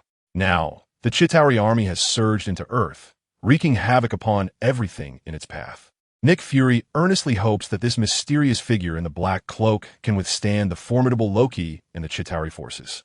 However, he ultimately lets out a deep sigh, realizing that he cannot place his hopes upon another. It is imperative that they strengthen themselves as much as possible, for only then can they wield greater influence in the times to come. Although this is what Nick Fury contemplates, his gaze remains fixated on the screen of S.H.I.L.D., intently watching the unfolding scene. He observes the cloaked figure, Su-Yi, lifting the Mind Stone from the ground, a smirk playing on his lips, seemingly pleased at the prospect of adding another impressive item to his collection. Loki, hearing Su-Yi's murmurs, displays a contemptuous expression. "A collection? Clearly, you are oblivious to the current situation. The entire world is on the brink of becoming my personal garden. With your abilities, you stand no chance against us. I will give you 3 counts to return the Mind Stone to me, or I shall make you understand why the flowers bloom red." Loki regards the black cloaked figure before him with utter arrogance, emboldened by the countless Chitauri legions at his back. 3. Loki begins his countdown as he notices Su-Yi remaining unfazed. His piercing gaze remains locked onto Su-Yi. 2. He calls out another number. Yet, to Loki's astonishment, Su-Yi begins to approach him. An inexplicable weight presses down upon Loki's chest, akin to a monstrous mountain, prompting him to instinctively utter the final count. 1. As Loki's voice echoes, Su-Yi's form suddenly appears before him in an instant. In that moment, the aura emanating from Su-Yi erupts with unparalleled intensity, soaring into the heavens. Even through the video feed, one can distinctly feel this overwhelming power. This force, could it be? Loki's pupils constrict sharply as he gazes at the cloaked figure, instinctively questioning, "Are you that person?" Upon hearing Loki's words, Su-Yi softly replies, "It's been a long time, Loki." The sound of Su-Yi's voice resonates in Loki's ears, causing a shiver to run through his body as memories flood his mind like a kaleidoscope. Grinding his teeth, veins bulging, the prior indignation and humiliation surge within Loki's heart. Overshadowing his fear, a torrent of hatred swells within him, and he seethes, "Damn it, have you come cloaked in black to humiliate me? To insult you? No, I merely fear that my handsome visage might be etched into the memories of others. If that were the case, I would no longer be able to live as a modestly affluent individual. Is such an identity truly significant for one possessing such prowess?" Loki perceived Su-Yi's words as a personal affront. Without a moment's hesitation, he bellowed, "My army, defeat this wretch before us. He is the greatest obstacle to our conquest of Earth." As Loki's proclamation echoed, he swiftly darted aside, not out of fear, but to expend Su-Yi's energy. Whether others believed it or not, Loki had faith in his strategy. In the next instant, a throng of Chitauri surged toward him. The onlooking crowd had abandoned all hope. Previously, the Avengers, 5 formidable individuals, had been unable to vanquish the Chitauri, let alone the solitary figure of the Black Robe. However, just as despair settled in their hearts, he lifted his gaze toward the sky, filled with Chitauri. The chaos was overwhelming, utterly unfitting for those beings to make their grand entrance. Sui murmured softly, and his body began to levitate gently. The magnetic field activated. Under Su Yi's command, the Chitauri forces above were drawn as if by an unseen force. All Chitauri lost their balance, hurtling toward a singular direction. Even the colossal bioships, stretching over 1,000 meters, could not maintain their course, crashing toward that point. In the blink of an eye, the myriad Chitauri combatants and bioships were congealed into a singular sphere. With a snap of his fingers, this sphere erupted in a sudden explosion. Though the portal continued to funnel in vast numbers of troops and bioships, a significant portion of the sky momentarily cleared. This spectacle invigorated the spectators. They witnessed the once crowded heavens, now thoroughly purged by Su Yi's ascension. Such immense power left them in disbelief. Are we experiencing an illusion? This strength is utterly extravagant. It is almost inconceivable. Surely, this is not a dream? The legion that had once seemed insurmountable was utterly annihilated. Is this truly the extent of human capability? The citizens at the city's edge felt a profound shock. In comparison to the so-called Avengers of moments ago, they now regarded this figure as the genuine savior. Hope surged within them, an overwhelming tide. They gazed upon this scene with fervor, yearning for the Black Robe to fulfill their earlier wishes, to grant them the chance to return to their homeland. Loki gazed upon the scene before him, gritting his teeth in frustration. Do not let your arrogance blind you. For this moment of vengeance, I have made extensive preparations. Chitauri, unleash your might. Let all witness your power and tremble before you. As Loki's words echoed, the sky was suddenly filled with a multitude of Chitauri warriors. Not only that, but Loki ascended into the heavens, locking eyes with Su Yi.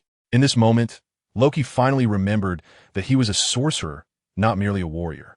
The divine energy within him surged, his aura rapidly intensifying. Meanwhile, the smile concealed beneath Su Yi's dark cloak grew even more radiant. Did you think only you could summon allies? Chapter 109. It is time to showcase true skill. The sky teemed with an overwhelming number of Chitauri. Loki's divine power continued to swell as he proudly addressed Su Yi. I offer you a chance. Kneel before me, and I shall spare your life. Otherwise what? Do you believe you are the only one capable of calling forth allies?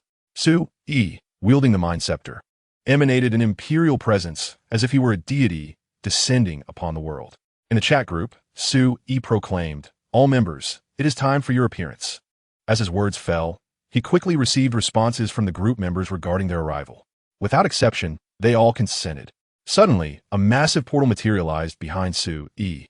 The first to emerge was none other than Whitebeard. Having shed the adverse effects of his fruit, Whitebeard radiated an overwhelmingly fierce aura. As his towering figure, standing at 6 feet 6 inches, stepped through the portal, Nick Fury, positioned at the back, recognized him instantly. If he was not mistaken, this formidable giant was the same one who had appeared in the desert, though that desert had since transformed into mountains. The memory of his height remained etched in Fury's mind. Following Whitebeard, the next to emerge from the portal was Edward Elric, renowned as the Full Metal Alchemist. The personnel of S.H.I.L.D., all of whom had undergone rigorous training, struggled to maintain their composure. However, after witnessing the staggering height of Whitebeard, they found themselves unable to contain their laughter upon seeing Edward Elric's entrance. Their amusement eased the tense atmosphere within S.H.I.E.L.D. Yet, when they beheld Edward standing beside Whitebeard, they collectively felt as though they were witnessing a masterpiece of world art. Due to Edward Elric's diminutive stature, he couldn't even reach the calves of the white-bearded figure, and even jumping might not suffice to touch the man's knees. Fortunately, at that moment, another portal emerged. From its depth, the strikingly blue-haired Esteth, exuding an aura that rivaled the white-bearded man's. Even through the screen, one could sense her formidable presence. Just as they believed Esteth to be the final arrival, they witnessed the entrance of No Hannah Ray, accompanied by the child Kirigaya Asuna, emerging from the portal. Each woman radiated an impressive force, especially no Hana Ray, whose countenance, though adorned with a warm smile reminiscent of a traditional Yamato Nadeshiko, conveyed an underlying chill. Lastly, the duo of Poison Island Siko and Hinata Hyuga stepped forth from a portal.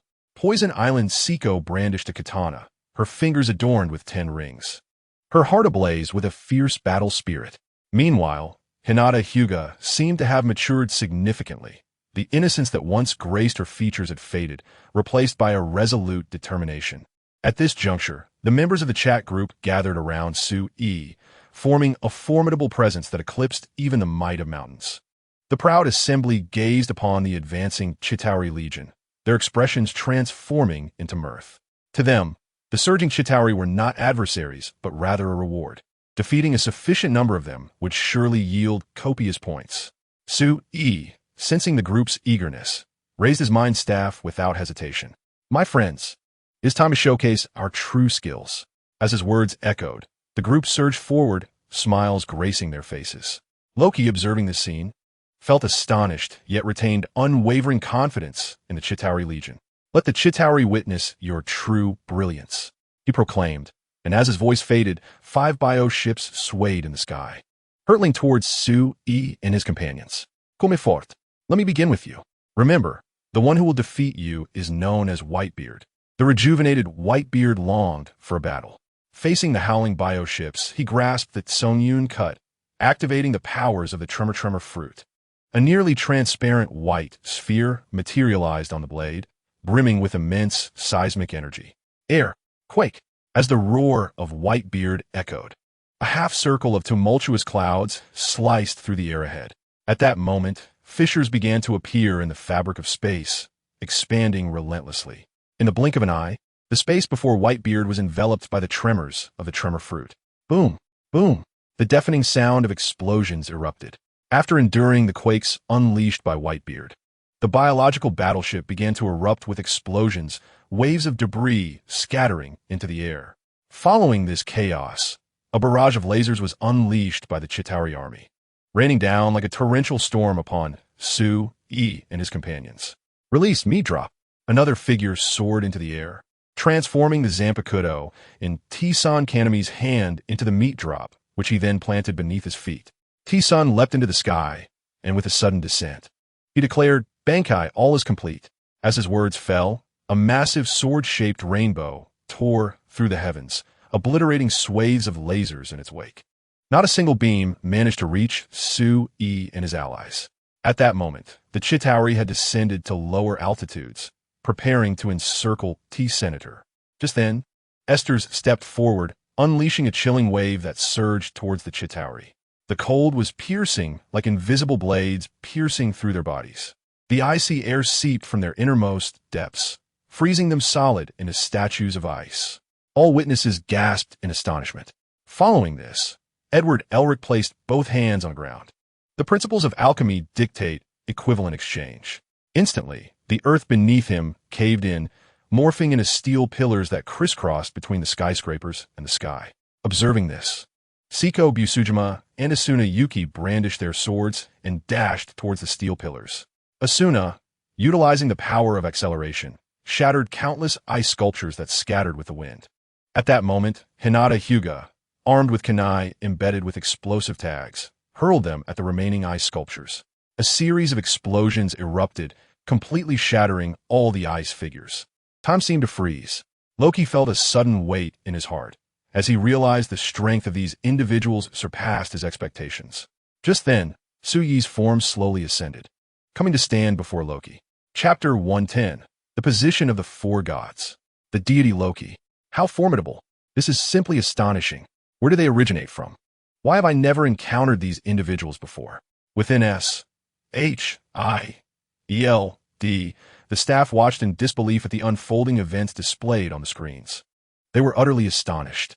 At that moment, Tony Stark and his companions had returned to the S-H-A-L-D helicarrier.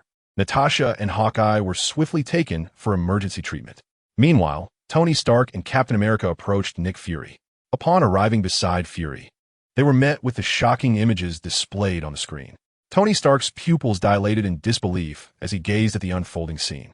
How could this be possible? These individuals were astonishingly formidable. As he pondered this, he suddenly caught sight of a familiar figure with a white beard. It reminded him of the time he narrowly escaped death, saved by this giant and a cloaked man. However, the current situation far exceeded Stark's imagination. Captain America, observing the events on the screen, felt an unexpected surge of astonishment. Having been frozen for an extended period, he struggled to grasp the advancements of the present era. As he absorbed the scene before him, he exclaimed in disbelief, "Have humans truly become this powerful? Why had I never heard of this before?" Nick Fury, momentarily at a loss for words, was nonetheless reassured by the combatants before him. His initial intuition was correct. The cloaked figure was indeed the leader of an organization, and these individuals were its members. With this realization, Fury addressed his surrounding personnel, instructing, "Capture detailed facial recognition data. Regardless of the resources required, I want their information. I must understand their identities when they're not engaged in battle." "Yes, Director." Fury held a firm confidence in SHIELD. If they were unable to locate this information, it would imply that these beings hailed from other dimensions or parallel universes. If that were the case, the situation would become exceedingly complicated. In truth, it was not just Fury and his team who were taken aback. Even the Sorcerer Supreme, Ancient One, displayed a look of astonishment upon witnessing the scene. Where did these beings originate? Their powers were exceedingly peculiar, something she had never encountered before. She could only hope that this would not disrupt the cosmic order. The Ancient One marveled at the spectacle, yet felt a sense of urgency. Remembering her agreement with Sue-Yi, she chose to place her trust in him. After all, she had sensed that the arrival of Sue-Yi would herald a transformation in the universe. Whether this change would be for better or worse remained uncertain to her. With time running short, the Ancient One felt compelled to prioritize the search for a worthy successor. If Sue-Yi was willing, she believed he would be the ideal candidate to become the next Sorcerer Supreme. However, based on her understanding of Sue-Yi, she suspected he would be reluctant to accept such a role. Upon contemplating this, Ancient One let out a deep sigh. Subsequently, she redirected her focus back to the battlefield. Before her, the Chitauri appeared to be inexhaustible, continuously pouring into Earth through the portals. The members of the chat group unleashed their powers, relentlessly vanquishing the Chitauri. It was truly a spectacle of individual prowess, each demonstrating their unique abilities, etching their valiant figures into the memories of onlookers. The public, witnessing their blood-soaked struggle, felt their hearts stir with fervor. "Look, the figure in the black cloak is moving. Surely, he must be their leader, if he is indeed the leader. Does that not imply he possesses the greatest strength? Quick, record this. Hurry, record it." Not only was there footage from SHIELD, but also skilled hackers infiltrated functioning surveillance systems to upload the scenes onto the internet, allowing countless citizens to witness the unfolding battle. They beheld Sue-Yi gradually ascending from the ground, ultimately confronting Loki. With a slight curve of his lips, Sue-Yi addressed Loki, "To prevent this game from concluding prematurely, I grant you 10 minutes. Should I move even a fraction within that time, I shall leave you whole. However, if after 10 minutes you remain unable to impede my movement, I shall ensure your body is torn asunder, sending you to your final rest." Upon hearing Sue-Yi's words, Loki's heart sank. He was acutely aware of the strength possessed by the figure before him. Yet this time, he would not engage in close combat. As a deity well-versed in magic, he intended to unleash his true might, allowing Sue-Yi to experience the wrath of a god. Without uttering a word, Loki extended his fingers and slowly raised his arms to the sides. Divine energy surged forth, and behind him, numerous colossal celestial bodies, radiating eerie hues, materialized and spun around him.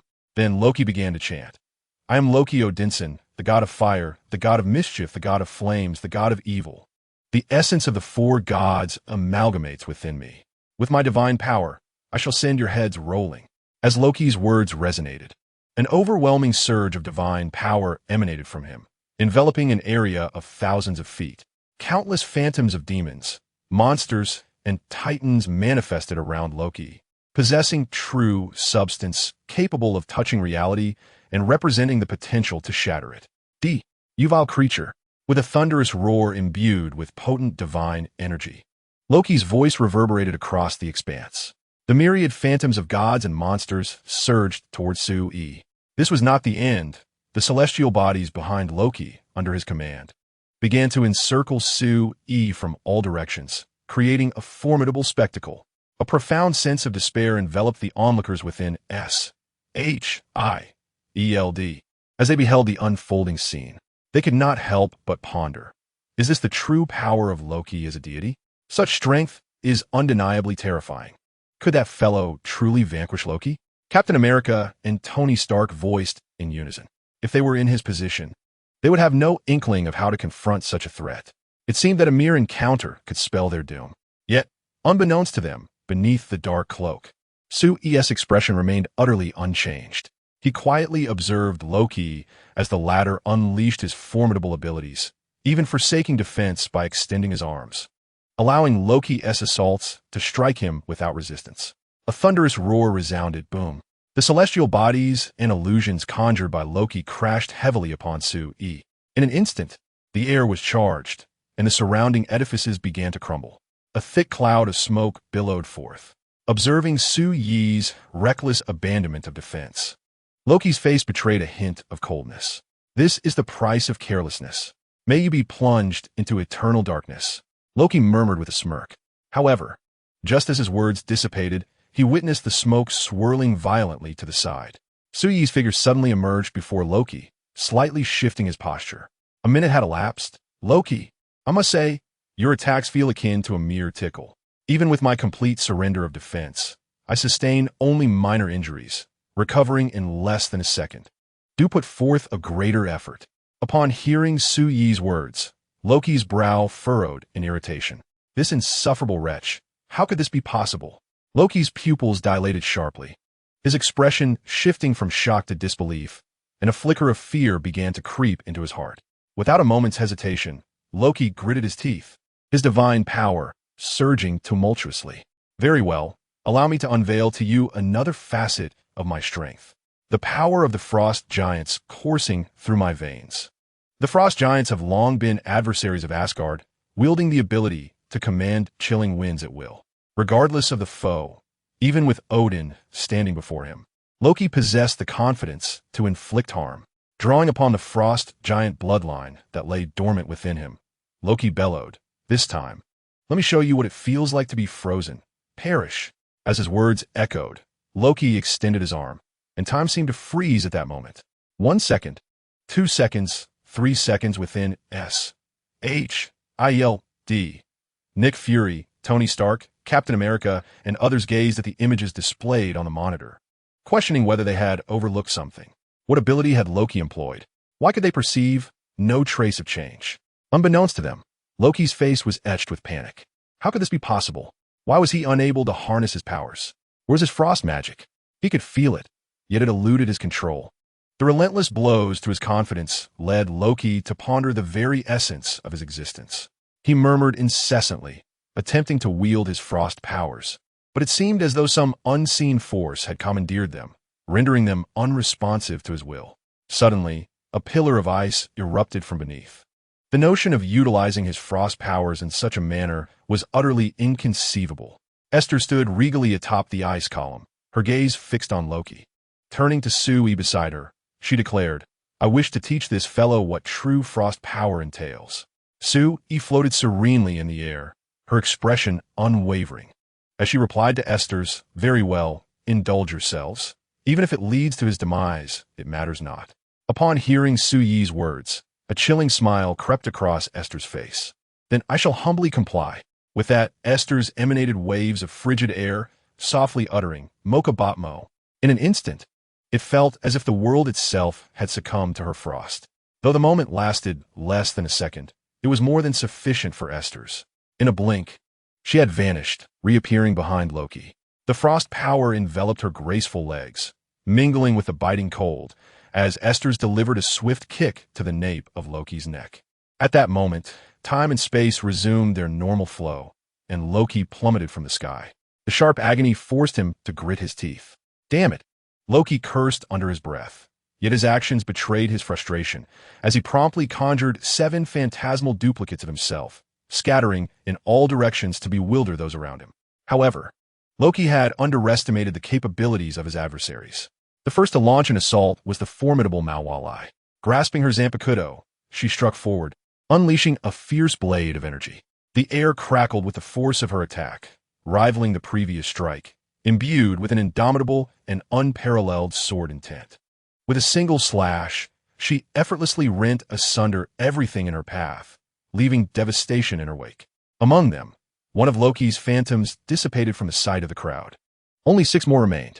The other members of the group unleashed their abilities, relentlessly obliterating these illusions. With each phantom that was vanquished, Loki's complexion grew increasingly pallid. Were it not for his earlier full-force strike and Su-Yi's presence safeguarding him, Loki would have long desired to eliminate these adversaries. Yet as it stands, his most potent attack could not slay Su-Yi. It merely inflicted severe wounds, which, to be precise, Su-Yi restored in less than a second. This ability far exceeded Loki's expectations. Since he could not erase his humiliation, an additional measure of disgrace seemed inconsequential. During this interval, Loki's mind incessantly pondered how to proceed. However, at that moment, he beheld 3 figures before him. The towering Whitebeard, standing at 6 meters and 66 centimeters, the smiling Matsumoto Ranjaku clad in a kimono, and the imposing Isdeth, suppressing her frost power. Suddenly, a weight settled heavily in Loki's heart. Without a moment's hesitation, he activated his trump card. A radiant light flickered, and an armor materialized around him. This armor was none other than the Destroyer. As the Destroyer, Loki felt a semblance of confidence. The material used for the Destroyer was the most resilient metal from the Celestial Palace. At this juncture, apart from Su-Yi, Loki could not fathom who else could inflict harm upon the Destroyer. Just as this thought crossed his mind, he noticed a serious glint in Whitebeard's eyes. Awakening, void quake. As Whitebeard's words echoed, the fabric of space distorted, the ground cracked, and the edifice crumbled. The Chitauri Legion that emerged from the portal was instantly annihilated. A powerful shockwave struck the Destroyer, and Loki found his body uncontrollably propelled backward. At that moment, Isdeth raised her arm, conjuring a wall of icy frost. As Loki plunged into the frost wall, he was encased in frigid ice. It was then that Matsumoto Ranjaku stepped forward, drawing her Zanpakuto. Bankai unleashed. With her words, an endless darkness enveloped Loki. Countless sword energies surged forth, relentlessly tearing through the ice, striking Loki with pinpoint accuracy. Each impact of the sword energy, while unable to damage the Destroyer's form, elicited cries of pain from Loki. At that moment, Su-Yi's gaze pierced through layers of barriers, landing upon the clock tower. 10 minutes had elapsed. Su-Yi took a step forward, instantly appearing before Loki. Loki, do you recall the words I spoke to you before? The 10 minutes have elapsed. Behold as I sever your corpse. With Su-Yi's voice fading, Loki's pupils constricted sharply. An unprecedented terror, accompanied by an icy chill enveloping him, sent a shiver through Loki's heart. You lack martial virtue? Lacking martial virtue? I advise you to savor the taste of your own misfortune. Remember, it was you who let the Chitauri army in. A smile graced Su-Yi's face as he extended his palm towards Loki. As Loki watched Su-Yi's hand approach, he slowly closed his eyes. If given the choice, he would prefer to bear the shame rather than challenge Su-Yi to battle, no matter how great the disgrace. Loki. Just as Loki was about to succumb to despair, thunder rumbled from above. Behold, the god of thunder makes his grand entrance. Not only that, but with the manifestation of divine light, Odin also arrived before Su-Yi via the Bifrost. Clad in a majestic aura, Odin wielded the eternal spear, Gungnir, while riding a white steed. Concurrently, within a residence in the Queen's district, a tremendous surge of divine power erupted. The goddess of death, Hela, transformed into her battle form and swiftly arrived on the battlefield, her gaze icy as she regarded Odin. Odin, I did not expect you to join. Odin's expression was grave as he replied, Hela, are you certain you wish to stand against me? Stand against you? Donotiest. Was I not driven to this? Hela's aura brimmed with resentment, her eyes ablaze with hatred. Since my earliest memories, you have incessantly drilled into me the ways of battle, casting me onto the battlefield to bathe in the blood of enemies from a tender age. Endless slaughter filled my childhood, and when you grew old and abandoned war, you claimed my bloodlust was too great, sealing me away and erasing my glorious achievements. Do you think I would still trust your words, Odin? Hypocrite. Strangely, upon hearing Hela's words, The crowd couldn't help but think of the term hypocrite. Even Loki and Thor turned their gazes towards Odin, unaware of the deep-seated secrets entwined in this moment. Odin, taken aback by Hela's accusations, opened his mouth to speak, but ultimately fell silent. For Hela's words rang true. He had no defense. As he faced Odin, Hela's divine power surged tumultuously. Su-yi, leave Odin to me. I shall slay him with my own hands. As you wish. A smirk graced Hela's lips upon hearing Su-yi's words. Perhaps the happiest moment of her life was destined to be her encounter with Su-yi. Chapter 112. What a chaotic circle. The final clash. Hela then fixed her gaze squarely upon Odin before her. Odin, for your previous transgressions, descend into the depths of hell. As Hela's words echoed, a formidable surge of divine power surged within her. The sword of the night sky arose with an air of majesty. Behold, Odin, mounted upon his noble steed, hurled the eternal spear Gungnir directly towards the sword of the night sky. The spear, imbued with a perfect hit attribute, ensured that its target was inevitable upon being cast, a weapon of unparalleled might. A brilliant explosion of light erupted as Gungnir soared towards the sword of the night sky with astonishing speed. Boom! A resounding clash ensued as the sword met the spear. Gungnir was sent hurtling back, returning to Odin's grasp. Hela, undeterred by her initial failure, launched yet another relentless assault, a torrent of strikes aimed at Odin, as if her inner fury sought to be unleashed. Meanwhile, as Su-yi spectated the unfolding drama, Thor brandished his mighty Mjolnir and charged towards him. Release Loki. Thor's voice boomed like distant thunder. Twirling his hammer, he propelled himself forward. Su-yi's gaze fell upon Thor, and he couldn't help but acknowledge their remarkable ability to evade his prior onslaught. Yet, it bewildered him that rather than seeking refuge, they danced before him as if they were not concerned for their lives. As Su-yi's words faded, he grasped the head of the destroyer and hurled both it and the imprisoned Loki toward Thor. Simultaneously, a radiant light coalesced in Su-yi's eyes. A thermal ray, an upgraded version since he had perished by the destroyer's searing beams. The ray whistled through the air, effortlessly striking the destroyer's back. The overwhelming force propelled the destroyer toward Thor with increased velocity. Thor's pupils constricted in alarm. The rotation of Mjolnir ceased as he instinctively cradled the destroyer in his arms. Divine power surged within him, veins bulging as he gritted his teeth to withstand the impact. Are you here to save me? Loki inquired, gazing at Thor. Thor, unaccustomed to such questions, directed his attention towards Su-yi and proclaimed, I have come for vengeance. Upon hearing Thor's declaration, the warmth in Loki's heart dissipated instantaneously. Is that so? Then we must unite. Otherwise, we stand no chance against this adversary. Thor nodded resolutely. This time, I shall not be defeated. As his words resonated, the sky became thick with swirling storm clouds, and arcs of electricity flickered around Thor. Within 1,000 miles, thunder and lightning converged, illuminating the sky as if it were about to split apart. Feeling the divine power of Thor, it was as if he had fully awakened.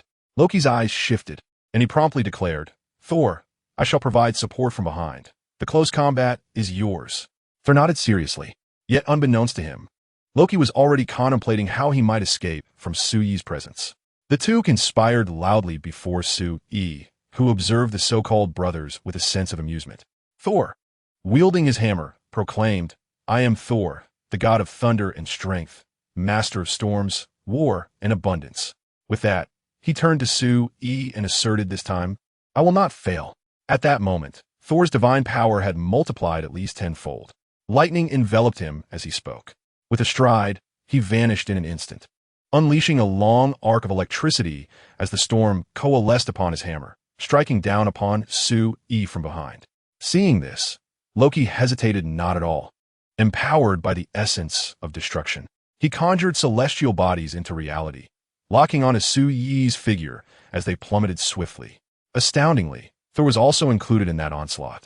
In the face of such a frenzied assault, Su-yi merely yawned, flipping his palm to reveal a multitude of celestial bodies emerging beside him, crashing into Loki's projectiles. The sound of their collisions echoed through the sky like a cacophony heralding the apocalypse, accompanied by the roars from the thunderclouds. At that moment, Thor's mighty hammer struck Su-yi, who shimmered momentarily before vanishing from Thor's sight. What is this? Thor cursed under his breath, remaining vigilant of his surroundings. Sui, seated comfortably on an intact chair nearby, murmured softly, "The ability to awaken the fruit is quite impressive. Let you two contend with one another. Awaken, god of thunder Thor. Awaken, the evil god Loki."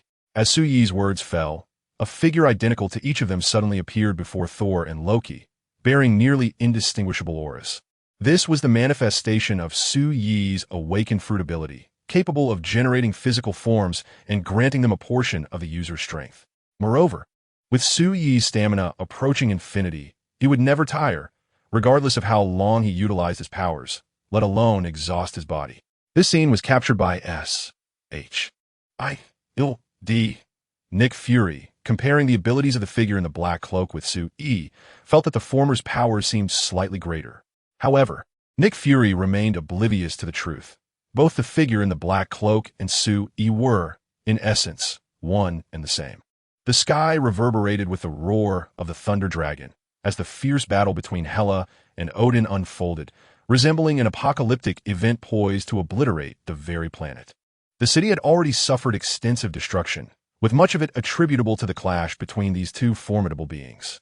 Many had forgotten that this conflict initially arose merely as a defense against the onslaught of the Chitauri Legion. The vast metropolis had been partitioned into 3 distinct battlegrounds. The first arena belonged to Sui, who toyed with Thor and Loki as if engaging in a game, showing no regard for these divine figures. The second battlefield was characterized by the struggle between the members of the group and the Chitauri. The Chitauri forces continued to surge, though their numbers had significantly dwindled compared to earlier. It seemed inevitable that the Chitauri would soon be vanquished. The final battleground was that of Hela and Odin, where their confrontation had escalated to a fever pitch. Most of the structures around them lay in ruins, dismantled by their fierce exchanges. Odin, the ruler of the 9 realms, despite his advanced age, retained a divine power as vast and profound as an ocean. Yet, Hela, as his adversary, was no less formidable. Having spent her childhood immersed in the art of combat, Hela had fully regained her prime state, her divine abilities rivaling Odin's. In fact, her youth endowed her with a vigor that surpassed the aging god. As Hela inhaled deeply, all her divine energy coalesced upon the Sword of Night. "Odin, you must understand. I am the goddess of death, wielding dominion over decay and disease. You are now frail and aged. Relinquish your throne to me, and I shall spare your life. Odin, I sealed you away because of your overwhelming malice. If you could temper your spirit, you would be my finest heir. Do you think I would still trust your words? You once deceived me into slaying the world serpent, promising me the throne, yet your actions betrayed that promise." Hela's face contorted with fury as she confronted Odin. "You sealed me away the moment I defeated the world serpent. Is this your notion of bestowing the throne upon me, Odin?" As her words echoed, all eyes turned towards Odin. Thor and Loki paused their skirmish momentarily, while the group members, having dispatched a wave of Chitauri, directed their gaze toward the All-Father. They found it hard to believe that the esteemed ruler of the 9 realms could embody such hypocrisy. Loki was suddenly reminded of the arrangement he and Thor had made. Had Odin not claimed that whoever killed Hela first would ascend as the new king of Asgard? Only now did he comprehend Odin's true intentions behind his actions. Merely trading the throne, using his own daughter as a pawn, and commanding his son to take her life seems excessively callous from any perspective. Most importantly, even if he did indeed slay Hela, would Odin truly be willing to relinquish his position? Contemplating this, Loki cast a glance at the Thor before him.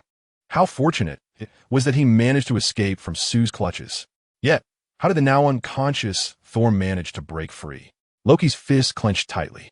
He fancied himself the god of mischief, yet found himself ensnared by Odin's schemes.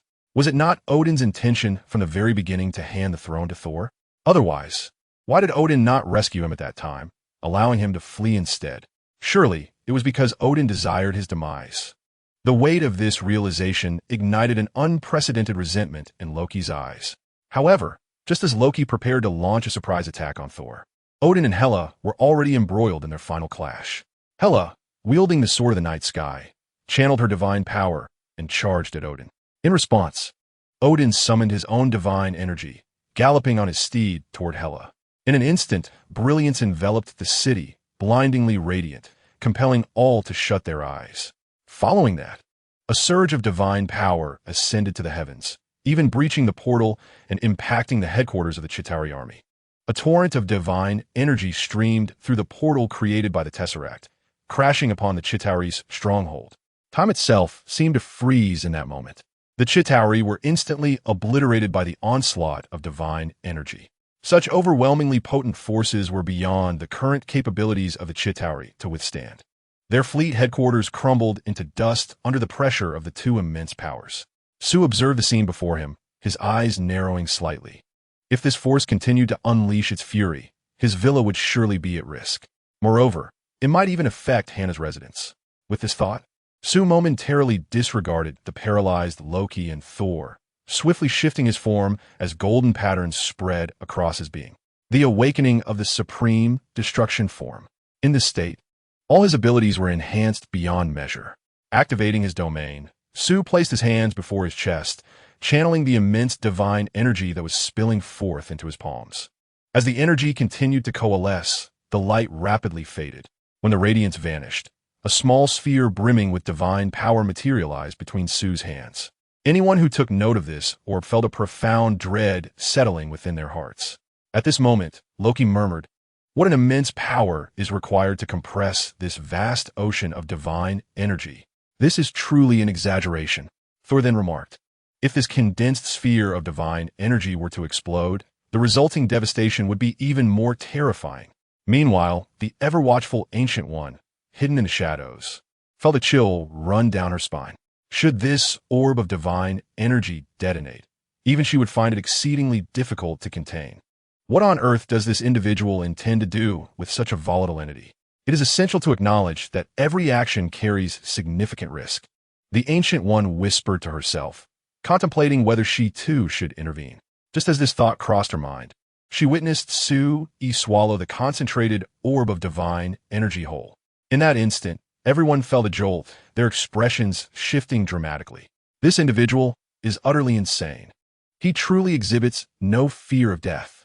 Should the divine energy explode, the destruction it would unleash could obliterate the city. Yet, the dire consequences they anticipated failed to materialize. Su-Yi merely belched, then turned his gaze to the battlefield below.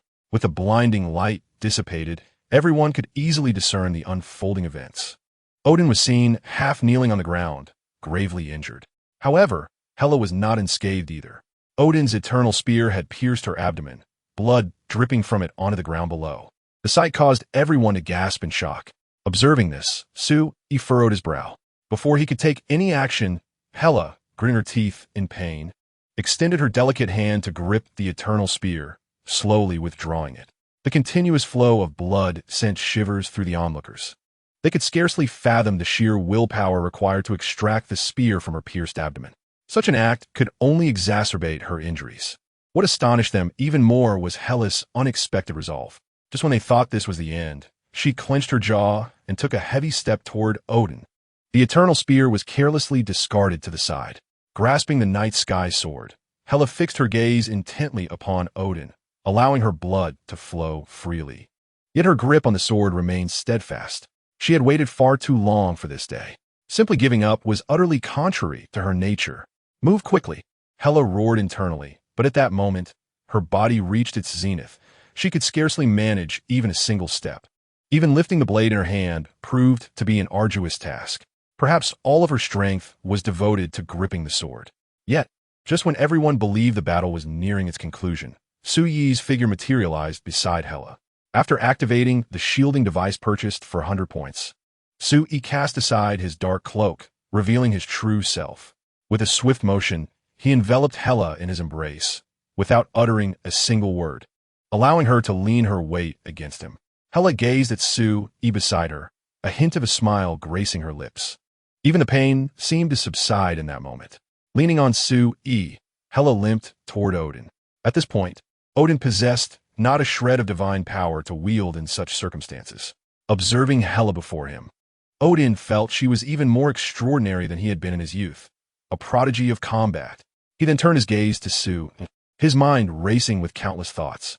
Finally, Odin spoke softly, Hela, you have changed. Change or not, what concern is it of yours? Ultimately, it is my fault, he murmured, then looked at Thor beside him, saying, Thor, remember, the people of Asgard are eternally loyal to the king of Asgard. With that, Odin gently closed his eyes. As his words faded, Hela inhaled deeply, summoning all her strength to raise the night sky sword high. She then swung it toward Odin. In that moment, Hela felt a sense of redemption. Thor, too, shed tears at this juncture, unaware that behind him, Loki's eyes glistened with anger. Odin, as a hypocrite, could you not maintain your facade until the end? Even in your final moments, a single utterance of my name would suffice. Why do you see only Thor in your eyes? Loki thought bitterly. He had not anticipated that. In the end, the true jester was himself. He cast a resentful glance at Thor before his form slowly dissolved into the abyss of destruction, leaving only a harbinger of ruin standing firm. Odin's life had completely vanished. His divine power seemed to ripple through layers of space, returning to the land of Asgard. At that moment, Su-Yi looked to the heavens and proclaimed, Heimdall, you must have witnessed this scene. Why not hasten our journey to Asgard? As Su-Yi's voice echoed, the fabric of space trembled, and the trio of Su-Yi, Hela, and Thor found themselves upon the soil of Asgard. Chapter 114. The first event of the chat group is about to commence. As Su-Yi and the others arrived on the land of Asgard, Heimdall felt an immense surge of power flooding into her being. The divine energy restored itself at an astonishing rate, far exceeding Su-Yi's expectations. As the goddess of death in Asgard, Heimdall drew upon an inexhaustible source of strength simply by standing upon Asgardian soil. With her wounds continually healing, she found her breath becoming significantly easier. At that moment, Heimdall opened her arms and proclaimed to Asgard, I have returned. After uttering these words, she turned to Su-Yi, extending her slender arm to clasp Su-Yi's hand, saying, Come, let me show you the beauty of Asgard. Upon hearing Su-Yi's words, Heimdall couldn't help but laugh. With Odin's absence and Su-Yi by her side, she felt immensely fulfilled. As they arrived beneath the grand palace of Asgard, they were greeted by Queen Frigga and the people of Asgard, who welcomed Heimdall and Su-Yi with open arms. Frigga approached Heimdall, embracing her warmly. My dear Heimdall, you have endured much during this time. The sudden embrace left Heimdall momentarily stunned. Instinctively, she glanced at Su-Yi, who nodded gently, a soft smile gracing her lips.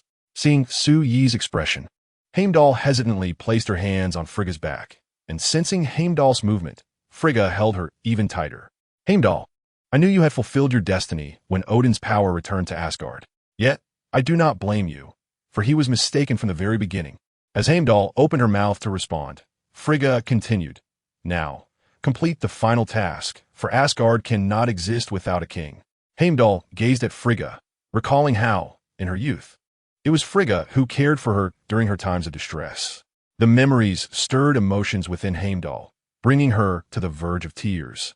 After absorbing Frigga's words, she nodded slightly and addressed the gathered crowd, declaring, From this day forth, I shall be the new queen of Asgard. My people shall be under my protection. The citizens of Asgard bowed before Heimdall, acknowledging her proclamation. At that moment, Frigga turned to Thor, stating, Thor, this is the new queen of Asgard, and the Asgardians must not defy her. Upon hearing Frigga's words, Thor knelt before Heimdall. In that moment, Heimdall strode towards the throne, and as she approached, the very essence of Asgard began to transform. The once towering edifices began to gradually collapse, and the murals within the palace ignited and disintegrated. Asgard was instantly transformed into an entirely different visage. All the denizens of Asgard, including Thor, gazed in utter astonishment at the unfolding scene. The lofty buildings continued to crumble, revealing Hela's statue, while the murals, reduced to ashes, unveiled their true essence beneath. It depicted Hela in her martial glory as she traversed the 9 realms. Witnessing the profound transformation of Asgard, Thor's previously tumultuous heart found resolution at last. These murals and sculptures vividly illustrated the grandeur and notoriety of his sister in her prime. Suddenly, a phrase flashed in Thor's mind, a talent that eclipses the master. He finally comprehended why Hela branded Odin a hypocrite. The stark transformation and unveiled truth of Asgard served as the most compelling justification. At that moment, Hela ascended the palace, gradually taking her place upon the throne. In that instant, she unequivocally became the queen of Asgard, her aura radiating with unmatched dominance. Yet, when Hela cast her gaze toward Su-yi, her fiercely commanding demeanor softened to a gentle warmth, revealing the profound significance he held in her heart. Observing the natural progression of events, Su-yi slowly turned to walk towards the Rainbow Bridge. With matters on Earth awaiting his attention, he turned his back to Hela and waved farewell. Witnessing this, a smile graced Hela's lips, her divine essence intertwined with her voice, whispering into Su-yi's ear, "Once I have concluded these matters, I shall come to Earth to find you." Upon hearing Hela's words, Su-yi turned away and gestured a sign. Subsequently, with a flash of light, he traversed the Rainbow Bridge back to Earth. Upon his return, Su-yi immediately encountered his comrades engaged in combat with the raging Hulk. Observing the Hulk's extreme fury, Su-yi felt exasperated. In a swift motion, he delivered a resounding slap to the Hulk's face. The Hulk's massive form somersaulted through the air for over 10 rotations before crashing heavily to the ground, creating a colossal imprint. The unconscious Hulk reverted back to Dr. Bruce Banner. Simultaneously, an electronic notification resonated in the minds of Su-yi and his companions. Ding! Mission to annihilate the Chitauri forces completed. Rewards based on contribution value are as follows. First place, Su-yi. Reward, 4,800. Second place, Whitebeard. Reward, 3,250. Third place is Death. Reward, 2,900. Fourth place, Kyukajiru. Reward, 2,800. Fifth place, Seiko Busujima. Reward, 1,900. Sixth place, Hinata Hyuga. Reward, 1,850. Seventh place, Asuna Yuki. Reward, 1,800. Eighth place. Reward, 1,700. Ninth place, Edward Elric. Reward, 1,000. Current score rankings. First place, Su-yi, 10,000 points. Second place, Mutsu no Hana-Rei, 8,900 points. Third place, Whitebeard, 7,000 points. Fourth place, 4,900 points. Fifth place, Esther's Asuna Yuki, 4,000 points. Sixth place, Poison Island Seiko, 2,000 points. Seventh place, Hinata Hyuga, 1,950 points. Eighth place, Edward Elric, 1,200 points. Ding! Detected that the group leader Su-yi has reached 10,000 points, initiating the first activity of the chat group. Ding! Activity details. The members of the chat group will be divided into 3 groups, each consisting of 3 individuals. Each group will be randomly transported to a different world, assign various identities, and engage in combat to enhance their skills. The last surviving member will receive a reward. Ding! Death during the activity signifies withdrawal from the event. However, it does not entail actual demise or punishment, nor does it confer any rewards. Ding! Activity start time. 3 days later. Chapter 115. Su-yi. An existence beyond the chat group. Upon seeing the activity of the chat group, many members exchange glances. Su-yi chocolate. I never anticipated that the so-called chat group activity would be like this. To be honest, I am quite eager to engage in battle with all of you. Hearing this, Asuna Yuki immediately retorted, Su-yi, are you certain you're not joking? With your abilities, you would likely annihilate us. Whoever ends up in your group would be truly unfortunate. After speaking, Asuna glanced at the one beside her, wearing an indescribable, mischievous smile. Asuna, if I were in a group with Su-yi, I would definitely drag you down with me, she said. In response, Asuna made a playful face. At that moment, Mutsu no Hana-Rei turned to Su-yi and remarked, if we truly adhere to the rules of the activity, wouldn't that be the greatest limitation for the group leader? Hinata Hyuga added, indeed, this means that your immortality, Su-yi, is essentially constrained. If you die, you would exit the activity world. Ding! The immortality of group leader Su-yi cannot be interfered with. If death occurs within the activity world, he will automatically resurrect and will not exit the activity world. Poison Island Seiko, Whitebeard, Edward Elric, other members. In the ruins of the city, the group fell silent, momentarily at a loss for words. They were unsure how to respond appropriately. Initially, they believed that the greatest limitation rested with Su-yi. However, what was utterly unexpected was that Su-yi's immortality could not even be restricted within the chat group. Does this imply that, in some respects, Su-E transcends the confines of the chat forum. Su-E himself was somewhat taken aback by this revelation. Nevertheless, this news was indeed quite favorable for him. Ahem. Let's not dwell in pessimism. Should any of you manage to slay me once, I shall willingly withdraw. After a brief pause, Su-E continued, moreover, while it may appear that our adversaries are from within our group, the world we descend into will undoubtedly harbor other formidable individuals. We must not only be able to locate one another, but also possess exceptional abilities to survive in this realm. Otherwise, we might perish at the hands of the locals before we even find each other. Su-Yi's words plunged the others into contemplation, for his assertions were undeniably accurate. Vigilance against one another was imperative, but caution towards the denizens of this new world was equally crucial. As a newcomer to the chat group, Poison Island Siko felt quite anxious. Immediately, she addressed the group. I shall return to my own world to prepare. Upon saying this, she returned the 10 rings to Su-E and then departed from the Marvel Universe back to her own realm. Observing this, the others likewise retreated to their respective worlds.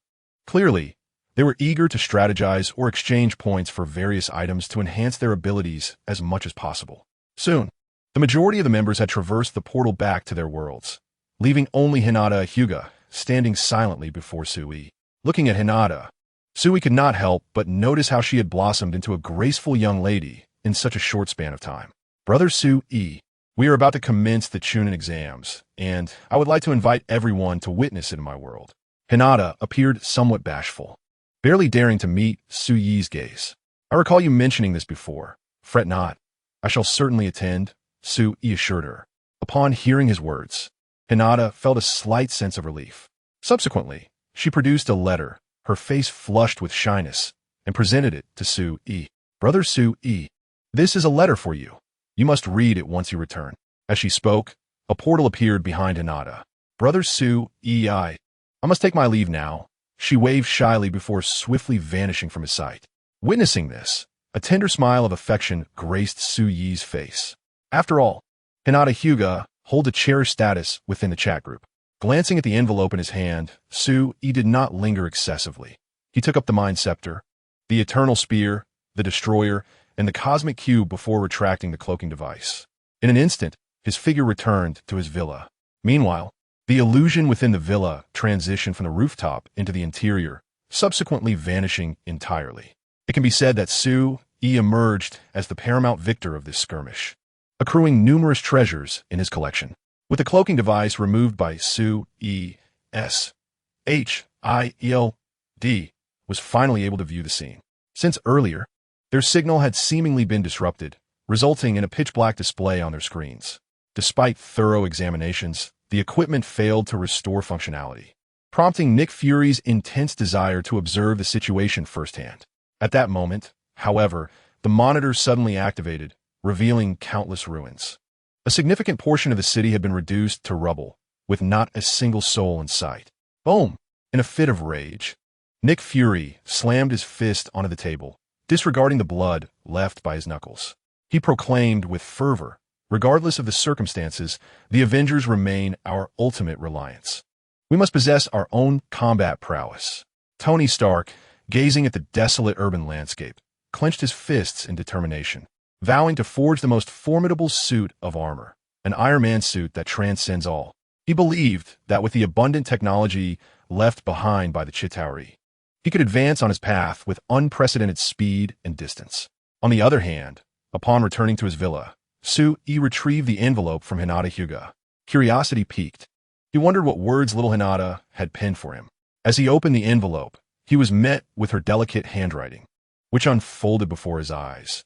Dear Brother Su-E, I cannot discern when it began, but I have often found your image surfacing in my mind, sometimes to the extent that I lose sleep over it. I do not know the reason behind this, but I want to convey that no matter what transpires in the future, I will stand by your side. Even if it requires every ounce of my strength, I will strive to chase after your shadow, ensuring that I do not fall too far behind. I will become stronger and proudly stand beside you. The letter was lengthy, yet every word was imbued with Hinata's profound emotions. As time passed, Su-E finished reading the letter. Finally, he opened the chat group and sent a message to Hinata. Keep going. Chapter 116. The Active World. Jujitsu Kaisen in the blink of an eye, 3 days had elapsed. After spending 3 days in the villa, Su-e rubbed his sleepy eyes and entered the chat group.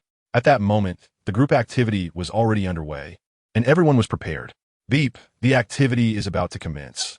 Time in the respective worlds will cease to flow as members begin the activity. Beep. Activity rules. Each world will have 3 members, and the last surviving member will receive a reward. Note, the other 2 individuals in each world must seek out and explore on their own. Beep. Death during the activity does not equate to actual demise. Upon returning to one's own world, time will resume its normal passage. Beep. Beginning group assignments for world deployment. Beep. The activity officially begins. As the electronic announcements resonated in the chat group, a passageway appeared before Su-e. Without a moment's hesitation, he stepped into the portal. In the next instant, the voice of the chat group echoed in his mind.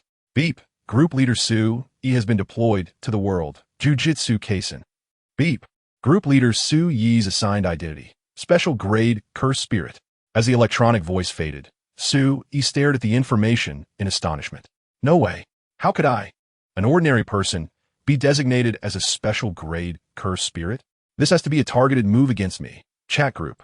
However, the chat group remained silent. Well, it doesn't matter. It's just an identity after all. I shall enjoy this activity to the fullest. After all, if my memory serves me right, there seems to be an invincible character in this scenario. With that thought, Su-ye's smile grew even brighter. Beep. Isteth has been deployed to the world. Jujitsu Kaisen. Beep. Isteth is assigned identity. First-year student at Kyoto Metropolitan Jiu-Jitsu Technical School. That identity is rather lengthy. It appears to be more complex than it seems. Isteth gazed at the message from the chat group, murmuring to herself in excitement. After all, this kind of battle to the last man is fraught with many unpredictable factors in other worlds. This thought filled Isteth with exhilaration. As long as I don't encounter Su-e, that guy would truly be a hassle to defeat. With Isteth's words lingering in the air, she stepped forward and entered the world of Jujitsu Kaisen.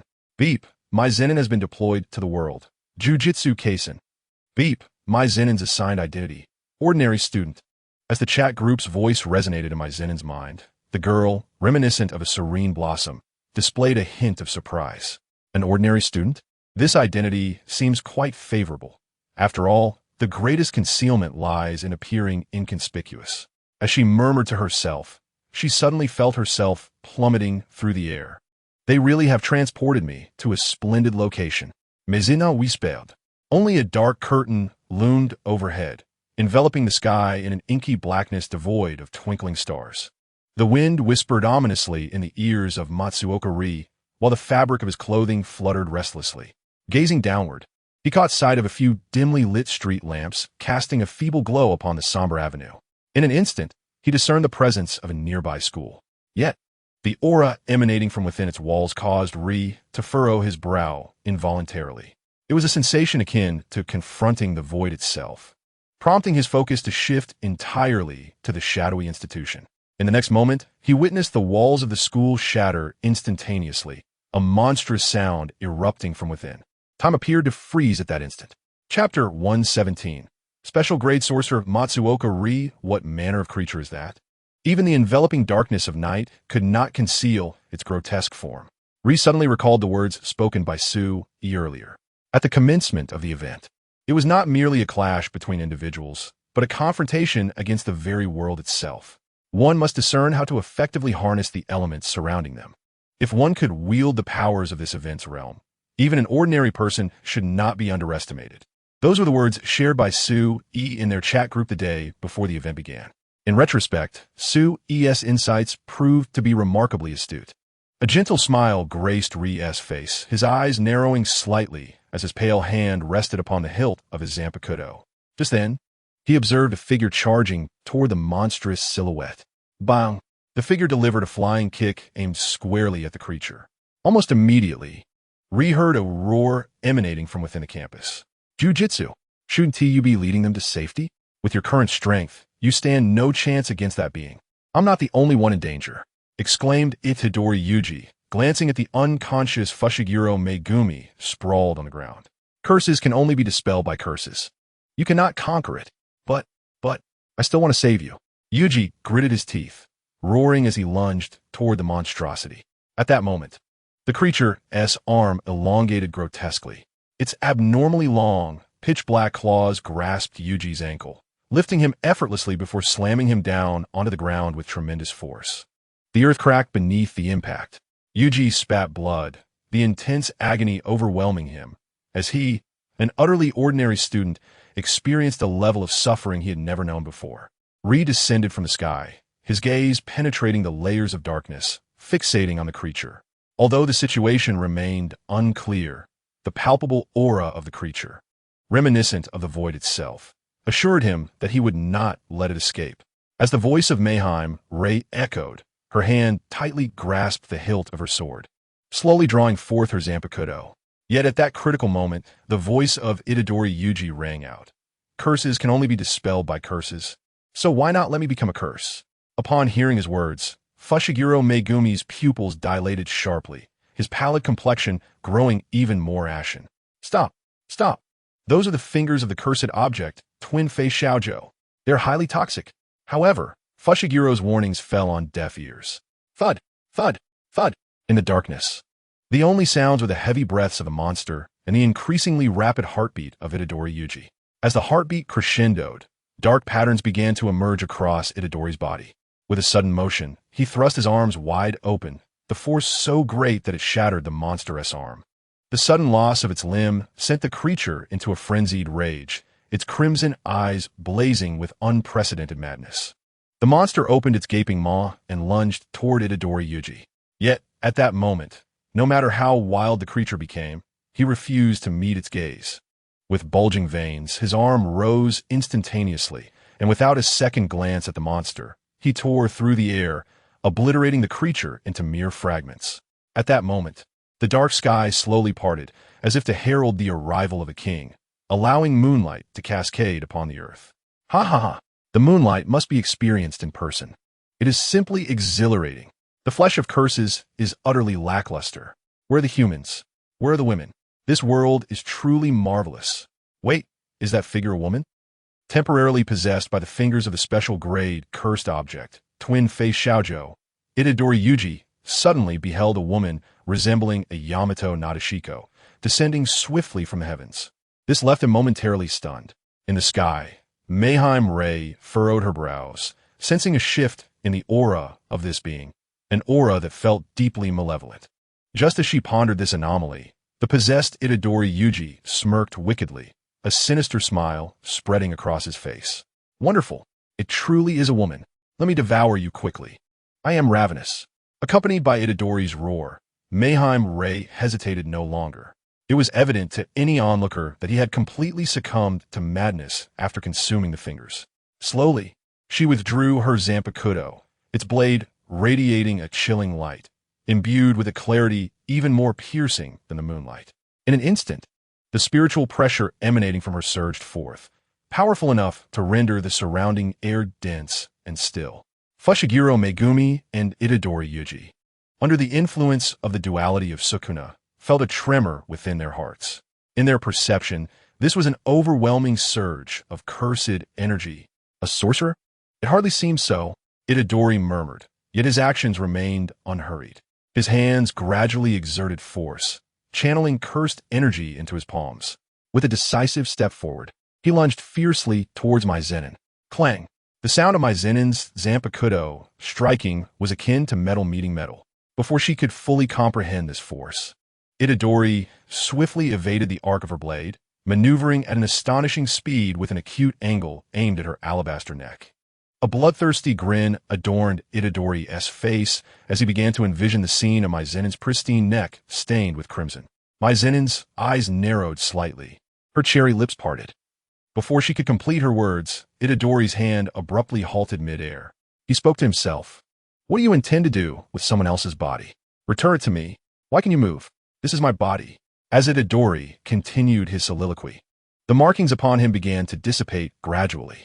Maizenin could distinctly sense a monumental shift in Itadori's aura, reverting to a previous state. Though deep within it lingered an essence she found utterly repugnant. Suddenly, Maizenin's gaze darted to the side. A figure had inexplicably appeared beside her. What is the situation now? With the arrival of this white-haired man, Fushiguro expressed his surprise. "Sensei Gojo, what brings you here?" "Ah, had I not sensed something intriguing, I would not have intended to come," replied Gojo Satoru, glancing towards Itadori and Maizenin. He then approached Itadori, resting his finger on his chin.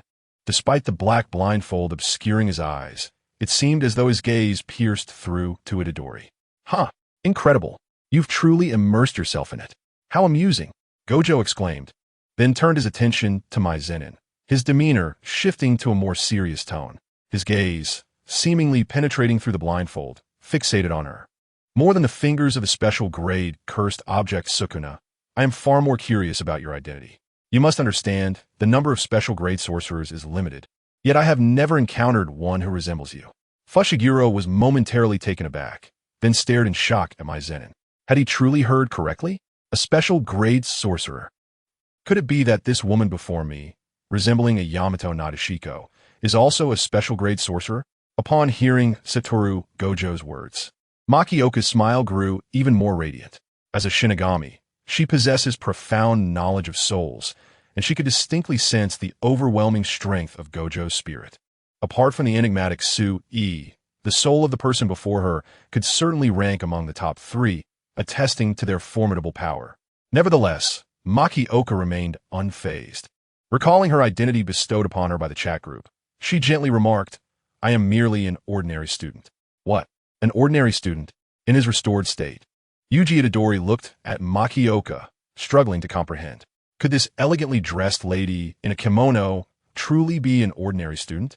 Megumi Fushiguro also regarded Makioka with a wary gaze, for this woman was undeniably suspicious. Just then, they observed Satoru Gojo nodding seriously. "I see. I never anticipated you possessed such formidable, cursed energy, yet you claim to be an ordinary student." In their perception, the spiritual pressure emanating from Makioka was akin to cursed energy, especially during that fleeting moment. Had Yuji Itadori not suddenly reverted, he might have faced dire consequences. The dual-sided Sukuna, possessing merely the strength of a single finger, would undoubtedly be no match for this woman. Sukuna was a demon god with 4 hands and 2 faces, whose 20 severed fingers transformed into special-grade cursed objects, sealed and scattered throughout Japan. Each finger contained immense, cursed energy. At this moment, Makioka instinctively inquired, "What is cursed energy? Is it related to that monster from earlier?" Satoru Gojo nodded. "Indeed it is. If you are unaware of these matters, you can join us at the Tokyo Metropolitan Jiu-Jitsu Technical School. I can facilitate your special grade sorcerer qualification." Observing Gojo's enthusiastic demeanor, Makioka fell into contemplation. Suddenly, the previously clear moonlight was obscured by ominous dark clouds. Those possessing cursed energy felt a wave of apprehension wash over them. They instinctively turned their gazes towards the same direction, sensing an unprecedentedly powerful aura. Makioka was all too familiar with this presence, for it belonged to their group leader. "Sui." Internally, she lamented, "I never expected to be in the same world as Sui. How unfortunate." Meanwhile, Satoru Gojo's expression shifted dramatically. Just how potent must this aura be to manifest such strength? Chapter 118. Objective: World Destruction. The range of this aura was immense. Even sorcerers from across the globe could feel this overwhelmingly powerful presence. As everyone marveled at the sudden surge of energy, an involuntary shiver of trepidation coursed through their hearts. This aura appeared abruptly and vanished just as swiftly, leaving many to ponder if they were ensnared in a mirage. However, Wu Qiaowu was acutely aware that this was no illusion. At that moment, Muna Hualai sheathed his Zanpakuto, directing his gaze towards the source of his earlier unease, and declared, "Regarding the school you mentioned." After a brief pause, he added, "I shall join." With Muna Hualai's words resonating through the air, Wu Qiaowu withdrew his perception. Though he remained uncertain about the nature of the situation, it was prudent to focus on the matters at hand, for both Itadori Yuji and Muna Hualai held paramount importance.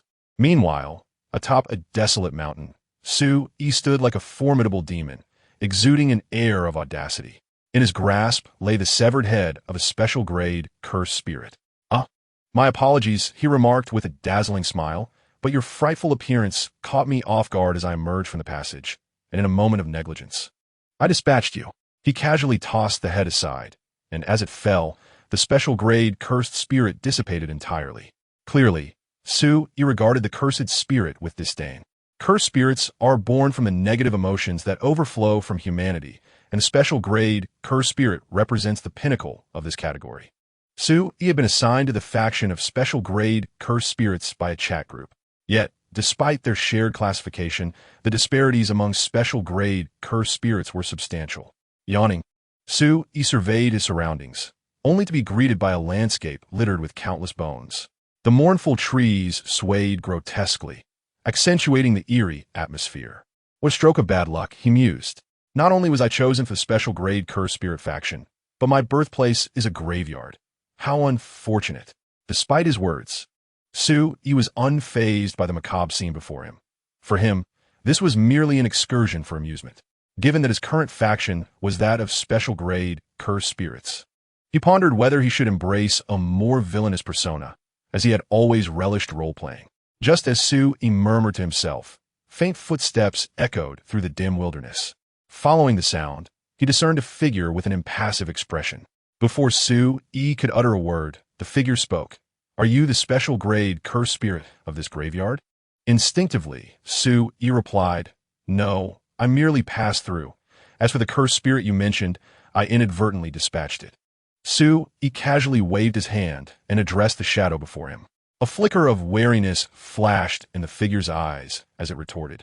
Do you truly believe in a special grade cursed spirit endowed with intelligence? According to my sources, the spirits birthed in the cursed burial ground excel in deception, luring those who venture into the mountains to gather firewood, only to devour them. As he spoke, the figure drew a katana, imbued with cursed energy. In the next instant, an overwhelming surge of cursed power erupted from the shadow, soaring into the heavens. The dark clouds above parted, swept away by the tempest unleashed by this cursed energy, revealing the true visage of the shadow, pure love warrior Yuta Okatsu. Upon witnessing this figure, Su Yi instantly realized that he might have encountered the protagonist from the prequel of the Jujutsu Kaisen series. If memory served him correctly, Yuta Okatsu was currently abroad. This implied that his entrance was indeed from overseas. As Su Yi pondered this, he suddenly saw Yuta's figure materialize before him. The katana showed no mercy, slicing through the air as it descended directly towards Su Yi's head. With a swift motion, the katana effortlessly cleaved through Su Yi's body, bisecting him. However, the sound of the cut did not emanate from the front, but rather from behind Yuta, an effect of Su Yi's own voice. Yuta's expression shifted dramatically, without a moment's hesitation. He turned the blade and struck fiercely behind him. TSK, no need to be so agitated. First, tell me how I fared with my voiceover, Su Yi said, his fingers playfully gripping the katana, a smile gracing his face as he regarded Yuta. The moonlight cascaded upon Su Yi's face, rendering his smile even more sinister. Before Yuta could launch another attack, Su Yi continued, Yuta Okatsu, I have no desire to engage you in combat. I hold great respect for a pure love warrior like you. Do you know my name? Yuta regarded Su Yi with an expression of intense caution, sensing an indescribable oddity about him. It was important to note that he was a special grade sorcerer, yet this formidable special grade cursed spirit was unlike any he had encountered before. He found himself uncertain whether he could exorcise this spirit. After all, he had made a promise to Rika, vowing never to gamble with his own life, for such an act would surely sadden her. With this thought, Yuta slowly sheathed his katana and inquired, Speak, what is your purpose? Su Yi tilted his head slightly, responding, If I were to articulate a purpose, it would likely be the annihilation of the world. As Su Yi's words fell, Yuta sensed a palpable drop in the temperature surrounding them. A chilling aura lingered subtly around him, just as Yute Itadori was poised to strike down Su Yi with force. Su Yi shifted his tone and remarked, Ahem, do not take this so seriously. I was merely jesting. Jesting? I hardly perceive your words as mere humor. Yute mumbled, the cursed energy within him surging and infusing into the katana he wielded. He was indeed unsettled by Su Yi's earlier remarks. This individual before him possessed such formidable power that should he choose to act against the world, it could lead to untold devastation, with bodies littering the landscape. As Yute contemplated this dire scenario, he suddenly witnessed a pitch-black sphere coalescing in Su Yi's hand, which was then hurled violently in his direction. Yutei's pupils constricted sharply as the dark orb loomed larger in his vision. Just as he prepared to unleash his full strength, the sphere grazed his hair and plummeted behind him. Chapter 119. The Endless Graveyard Boom. As the black sphere whisked past his hair, Yutei heard a terrifying explosion erupt behind him. The overwhelming cacophony compelled him to swallow hard. That previous assault was something he could not have evaded. If this individual truly harbored malicious intentions, he would be facing a mortal enemy, with his chances of survival waning significantly. Yutei remained unaware of Su Yi's capabilities. Otherwise, despair would likely have gripped him entirely. The notion of resurrection after death, emerging even stronger, would be met with incredulity by most. My apologies. I hope I did not frighten you. A few cursed spirits appeared behind you, so I took the liberty of handling them. Su Yi spoke with an air of nonchalance. However, Yutei's expression shifted once more. Through the residual cursed energy, he discerned the strength of the spirits that had just been obliterated. Special grade cursed spirits. Indeed, within Yutei's perception, the spirits Su Yi had vanquished were unequivocally of special grade. Yet, only the weaker spirits would cluster together. How could mighty special grade spirits coexist in harmony? As Yutei's mind raced with frantic thoughts, he beheld several grotesque, cursed spirits manifesting around him. Some were adorned with numerous eyes and bore 6 arms on their backs, resembling spiders as they brandished their limbs menacingly. Others took on humanoid forms, with each finger transformed into a blade, exuding a formidable offensive presence. Among them stood a colossal cursed spirit, towering over 10 meters, akin to a hill, surpassing even the height of the white-bearded giant by more than 4 meters. These special-grade cursed spirits, without exception, exist solely to soothe the cries of children. Okatsu Yuta wore an expression of discomfort. As one of the 4 known special-grade sorcerers, he held a profound confidence in his powers. Yet, encircled by the relentless onslaught of special-grade cursed spirits, he felt an inexplicable sense of oppression. Damn, this situation is reminiscent of the night parade of 100 demons. Dozens of special-grade cursed spirits. Surely this is a jest. With a katana in hand, Okatsu Yuta's demeanor became grave. At that moment, his pupils dilated in shock. He vowed that what lay before him was the most absurd sight he had ever witnessed. Bar none. He observed these special-grade cursed spirits, seemingly endowed with intelligence, gradually kneeling around him. It was not Okatsu Yuta they were bowing to, but Su Yi. Like a congregation of 1,000 Buddhas, they submitted to Su Yi's presence. Su Yi surveyed the special-grade cursed spirits before him, a wry smile gracing his lips. Surely you are not here merely due to the aura I exuded earlier, are you? Have you come to pledge your loyalty to me? He addressed the multitude of special-grade spirits. However, their intellect was notably limited. Beyond their act of submission, they offered no response to Su Yi's words.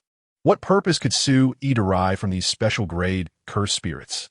Unable to harness their power for his own, he had no intention of allowing them to remain and wreak havoc. Su Yi slowly raised his arm, and once again, a black orb materialized in his hand. Okatsu Yuta's brows furrowed, his expression wary as he observed Su Yi, just as Okatsu Yuta anticipated an attack aimed at him. Su Yi hurled the orb towards the gathered special-grade cursed spirits. The moment the black orb struck the ground, it expanded violently. Any cursed spirit that came into contact with the orb was utterly obliterated by the energy contained within. As the special-grade spirits fell to Su Yi's onslaught, more began to emerge around them. It was as if they had been awakened, slowly advancing towards Su Yi and kneeling before him, a cyclical phenomenon. Observing this, Su Yi remarked, "It seems that the reason for the emergence of these numerous special-grade cursed spirits lies in the cursed burial grounds." Turning to Okatsu Yuta, he inquired, "Okatsu Yuta, would you care to test your skills?" Okatsu Yuta replied, "Test my skills? Are you not also a special-grade cursed spirit? So, in your view, is it impossible for a good cursed spirit to exist among the special grades?" Su Yi's words momentarily stunned Okatsu Yuta. For curses are birthed from the negative emotions of humanity. How could there possibly be benevolent cursed spirits? In this vast world, there exists an array of wonders. Perhaps I am that exceptional one. Su Yi continued, "You are truly self-absorbed, yet it is indeed necessary to eliminate these special-grade cursed spirits. Otherwise, Once these individuals infiltrate the town, it is likely that an even greater bloodbath will ensue. As the words of Okatsuyuta resonated, his figure flickered, channeling all of his cursed energy into the katana he wielded. In the blink of an eye, 3 special-grade cursed spirits met their demise at the hands of Okatsuyuta. In this moment, the pure-hearted warrior Okatsuyuta unleashed the full extent of his formidable power. The cursed burial ground lay nestled within the mountains, stretching for miles on end. Countless cursed spirits had already spawned there, with special-grade spirits numbering over 100. They stirred from their slumber, awakened by the overwhelming aura radiated by Sui moments before. Although he was uncertain as to why they knelt before him, Sui expressed that he had no need for the submission of the weak. Even special-grade spirits, devoid of intellect, did not meet Sui's standards. In a mere instant, Okatsuyuta observed as Sui relentlessly condensed a dark orb in his hand, hurling it toward the gathering of cursed spirits nearby. Under the terrifying barrage, the entire cursed burial ground seemed to be turned upside down. The deceased must ultimately return to the underworld. Though you may harbor discontent, the cycle of life and death is immutable, Sui murmured, stretching languidly as he surveyed the emptiness of the mountains before him. It seems our encounter here is fated, Okatsuyuta, but I must make a trip to Neon. Will you accompany me? Okatsuyuta slowly sheathed his katana, gazing at Sui, who remained an enigma to him. As the saying goes, one does not truly know another until they engage in conflict. Okatsuyuta addressed Sui, if you are heading to Neon, then I shall join you. Sui, lost in his thoughts, continued forward, gesturing one with his hand over his shoulder. His gaze appeared to pierce through layers of mountains, settling in the direction of Neon. Await my arrival, everyone. I hope that when you see me, you are not too astonished. A subtle smile graced Sui's lips. While reveling in this new world, he had not forgotten about the activities of the chat group. Chapter 120. Okatsuyuta's mockery. 3 days swiftly passed. As Sui and Okatsuyuta traveled toward Neon by means of transportation, Maki Zenin, Fushiguro Megumi, and Itadori Yuji, under the guidance of Satoru Gojo, arrived in Harajuku. With his hands tucked in his pockets, Fushiguro Megumi queried Gojo, "Why are we gathering in Harajuku?" Gojo replied with a smile, "Because the person we are here to meet wishes to convene at this location." It seems she has arrived," Gojo said, waving toward the approaching figure of a woman with chestnut hair. As she drew nearer, she muttered to herself, "That insufferable person, does she find me unattractive? Clearly, I am no less than that woman. Why am I not worthy? If I could become a star, perhaps she would notice me." With that thought, Kujisaki Nobara approached Fushiguro and the others. "Let me introduce myself. I am Kujisaki Nobara, a first-year student as well. I am Itadori Yuji, hailing from Sendai. I am Fushiguro Megumi, and this is, Hanakuru." Listening to the self-introductions of those before her, Nobara couldn't help but feel somewhat speechless. Why were their introductions becoming increasingly succinct? Not to mention the 2 men. Even the older sister figure merely stated her name. Was that truly acceptable? Nevertheless, it must be said that this older sister appeared remarkably gentle. As Nobara pondered this, a faint blush crept onto her cheeks, as if she were reminded of something. Just as these thoughts crossed her mind, she noticed Satoru Gojo clapping his hands to capture everyone's attention. "Everyone, now that we are all gathered, let us prepare to venture to our next destination." Next destination? Could be Ginza. If we are heading to Ginza, can we indulge in a sushi there? I have heard that there's a sushi place renowned for its exquisite flavors. Nobara eagerly addressed Gojo. However, Gojo replied, enunciating each word distinctly, "We're going to Roppongi." Roppongi. Upon hearing Gojo's words, Itadori's eyes brightened in excitement, urging Gojo to hasten their departure. Before long, they arrived at the Roppongi Gojo had mentioned, a dilapidated office building with pitch-black walls, resembling something that had been scorched, exuding an ominous aura. It was as if a sign announcing the presence of spirits was beckoning the unwary. With a gentle smile, Hanakuru surveyed the scene and remarked, "This place seems to harbor a rather sinister atmosphere. It feels as though there are curses lurking here. This is a deception. This is definitely not Roppongi. How infuriating. To toy with a beautiful girl is a grievous sin." Nobara vented her frustration towards Gojo. Yet, he continued to speak to himself while this time, "I wish to ascertain the extent of your abilities. Consider this a practical examination. Gojo added, Nobara, Yuji, and Hana, you are to exorcise the curse within the building.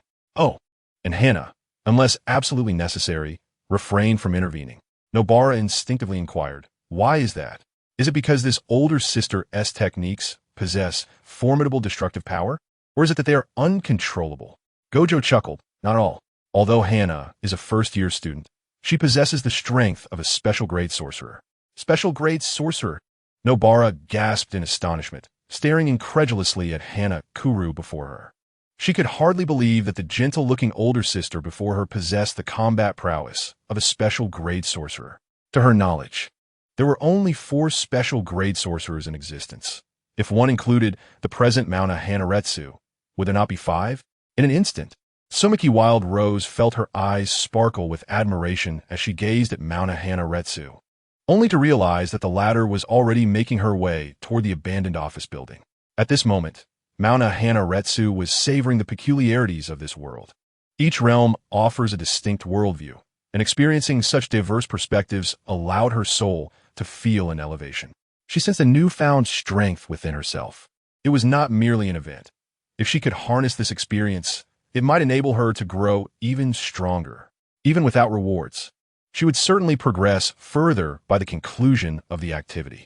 This sentiment resonated not only with Mauna Hanaretsu, but also with the other members of the group. Thus, she ventured into the office building. Outside, Fushiguro Megumi and Satoru Gojo sat casually on a bench beside the street. Fushiguro turned to Gojo and said, Teacher Gojo, I think I should follow her. Although Mauna Hanaretsu possesses the strength of a special-grade sorcerer, she has no understanding of curses, and I fear complications may arise. Don't push yourself. You've just recovered. Moreover, do not underestimate Mauna Hanaretsu. The power she harbors within is truly formidable. Just as Gojo finished speaking, his phone suddenly rang. The caller ID displayed Okatsu Yuta. How rare it is for Yuta to call me. Gojo mused with a smile as he answered the phone. Hey, ISNT this Yuta? Aren't you abroad on a mission? Suddenly, Gojo's expression shifted. Are you saying there's a vast burial ground with dozens of special grade curses and hundreds of grade 1 curses? Fushiguro, overhearing Gojo's words, felt his demeanor change as well. He began to imagine that even if he faced just one special grade curse, he would not be able to contend with it in his current state. Then, a voice emerged from the phone. I'm currently on my way back to Neon, and I'm bringing someone with me. Understood. I shall definitely throw a party to celebrate your return, Gojo replied before ending the call, a flicker of surprise passing through his eyes. However, his expression quickly resumed its cheerful demeanor. It seems Yuta is bringing back a truly terrifying individual. On the train, Okatsu Yuta hung up the phone. Though he had not conveyed an abundance of information to Suichi, he trusted that, given the rapport he shared with Gojo, the latter would make the necessary preparations. With this thought in mind, Yuta turned to Suichi beside him. Suddenly, Okatsu Yuta's pupils constricted as if he had uncovered something. You are not the same person from earlier. Who exactly are you? His words instantly captured the attention of the other passengers on the train. Those who heard Okatsu's exclamation turned their gaze towards Sui, who appeared transformed before them. Yet, a sense of uncertainty lingered in his heart. Sui looked at Okatsu Yuta, a smile gracing his lips, and said, I didn't expect you to notice so quickly, but it matters not. I shall take my leave now, and perhaps return to play another time. With that, Sui waved his hand at Okatsu Yuta, and his form gradually began to dissipate. The figure left behind was merely an illusion. Sui's true self had vanished the moment Okatsu answered the phone. What had just transpired? How could a figure disappear in an instant? Am I imagining things? Is this some street magic? Where did that person go? Okatsu Yuta felt his body freeze at the murmurs around him. Instinctively, he addressed the onlookers. Can you see that person? Of course. But why did they suddenly vanish? A curious voice chimed in. Big brother, is this some street magic? Okatsu Yuta felt a pang of frustration at his slow reaction. He should have noticed the peculiarities surrounding Sui much earlier. As a cursed spirit, an ordinary person would never be able to perceive him. Even the potent aura of a special grade cursed spirit would elude the vision of those without cursed energy. Yet, he could distinctly sense the presence of a special grade cursed spirit emanating from Sui. This confirmed that his instincts were not mistaken. What manner of existence is this individual? Okatsu muttered to himself, but he did not linger in hesitation. Instead, he leapt from the speeding train, determined to search for Su Yi's silhouette, convinced that he could not have strayed far. Nevertheless, a wave of resentment washed over him. He had been outmaneuvered by that individual. This feeling was deeply vexing for Okatsu Yuta. Meanwhile, Su Yi had already arrived in the neon-lit streets. With his remarkable speed, he would never choose to travel by train at a leisurely pace that simply did not align with his nature. In other words, Okatsu Yuta would stand no chance of locating him. If he were to learn this, he would certainly lament his misfortune. At this moment, Su Yi strolled among the throngs of people, as though he had seamlessly integrated into the crowd. At that moment, he keenly sensed a revolting aura emanating from a nearby alley. Could it be that having joined the ranks of the cursed spirits has heightened my ability to perceive human malice? Su murmured to himself. Just as he prepared to block this perception, he suddenly noticed a figure in the alley that seemed vaguely familiar. Yoshino Junpei? The one who concealed half of his face with long bangs? There was no mistaking it. Yoshino Junpei's features were far too distinctive to overlook. Su observed the passers-by in front of him. Some had begun to notice the events unfolding in the alley, yet adhering to the philosophy of avoiding unnecessary involvement. They walked past without a word. Not a single person was willing to take out their phone to inform those who ought to know. TSK, how callous. However, I have no desire to intervene, Su thought as he stretched languidly. Yet, despite his reluctance to assist, he could not abide those who bully others. With this thought, he strolled toward the alley. His footsteps echoed, immediately drawing the attention of others. Hey, this isn't your affair. If you don't want to get beaten, you'd best scram. The individual standing before Yoshino Junpei threatened as he saw Su approaching. Upon hearing this, Yoshino Junpei urged, "You should leave. This doesn't concern you." He wished to keep this person from becoming entangled in his troubles, not wanting to witness an innocent suffer. Yet, for reasons unknown, as he uttered those words, he found himself yearning for salvation. Su replied coolly, "I am aware this does not concern me. Thus, I'm not here to save you." "Then what are you doing here, you brat? Hurry up and get lost," the man retorted. Upon hearing Su's words, Yoshino Junpei felt his heart plummet into despair. Indeed, he was unworthy of salvation, was he not? Just as this thought took root in his mind, he heard Su disdainfully declare, "I simply find you all intolerable." A blatant provocation. The four individuals before Yoshino Junpei turned in astonishment at Su's words. Anger ignited within their hearts. Yoshino Junpei regarded Su with curiosity, finding this person rather peculiar. Though he claimed not to be saving him, he was clearly displeased with their actions. Suddenly, Yoshino Junpei grasped Su's intent. Was he protecting his own dignity? Had he refused to see himself as the victim, merely redirecting his ire toward those before him? Junpei Yoshino found himself engulfed in uncertainty. Just as he was taken aback by his own thoughts, the four individuals had already encircled Su Yi. "Do you truly believe that you alone can stand against us? If you were to kneel before us, we might consider forgiving your earlier insolence." One of them sneered, "Why the silence?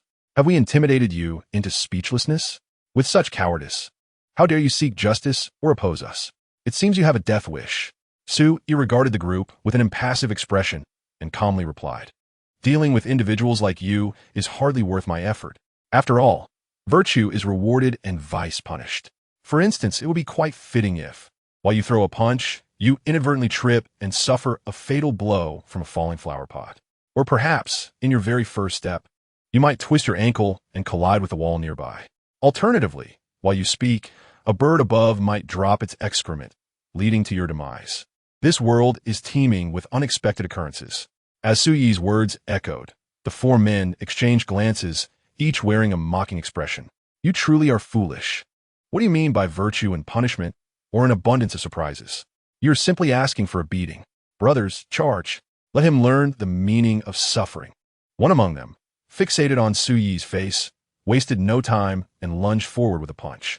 However, in that very moment, the assailant's expression shifted dramatically.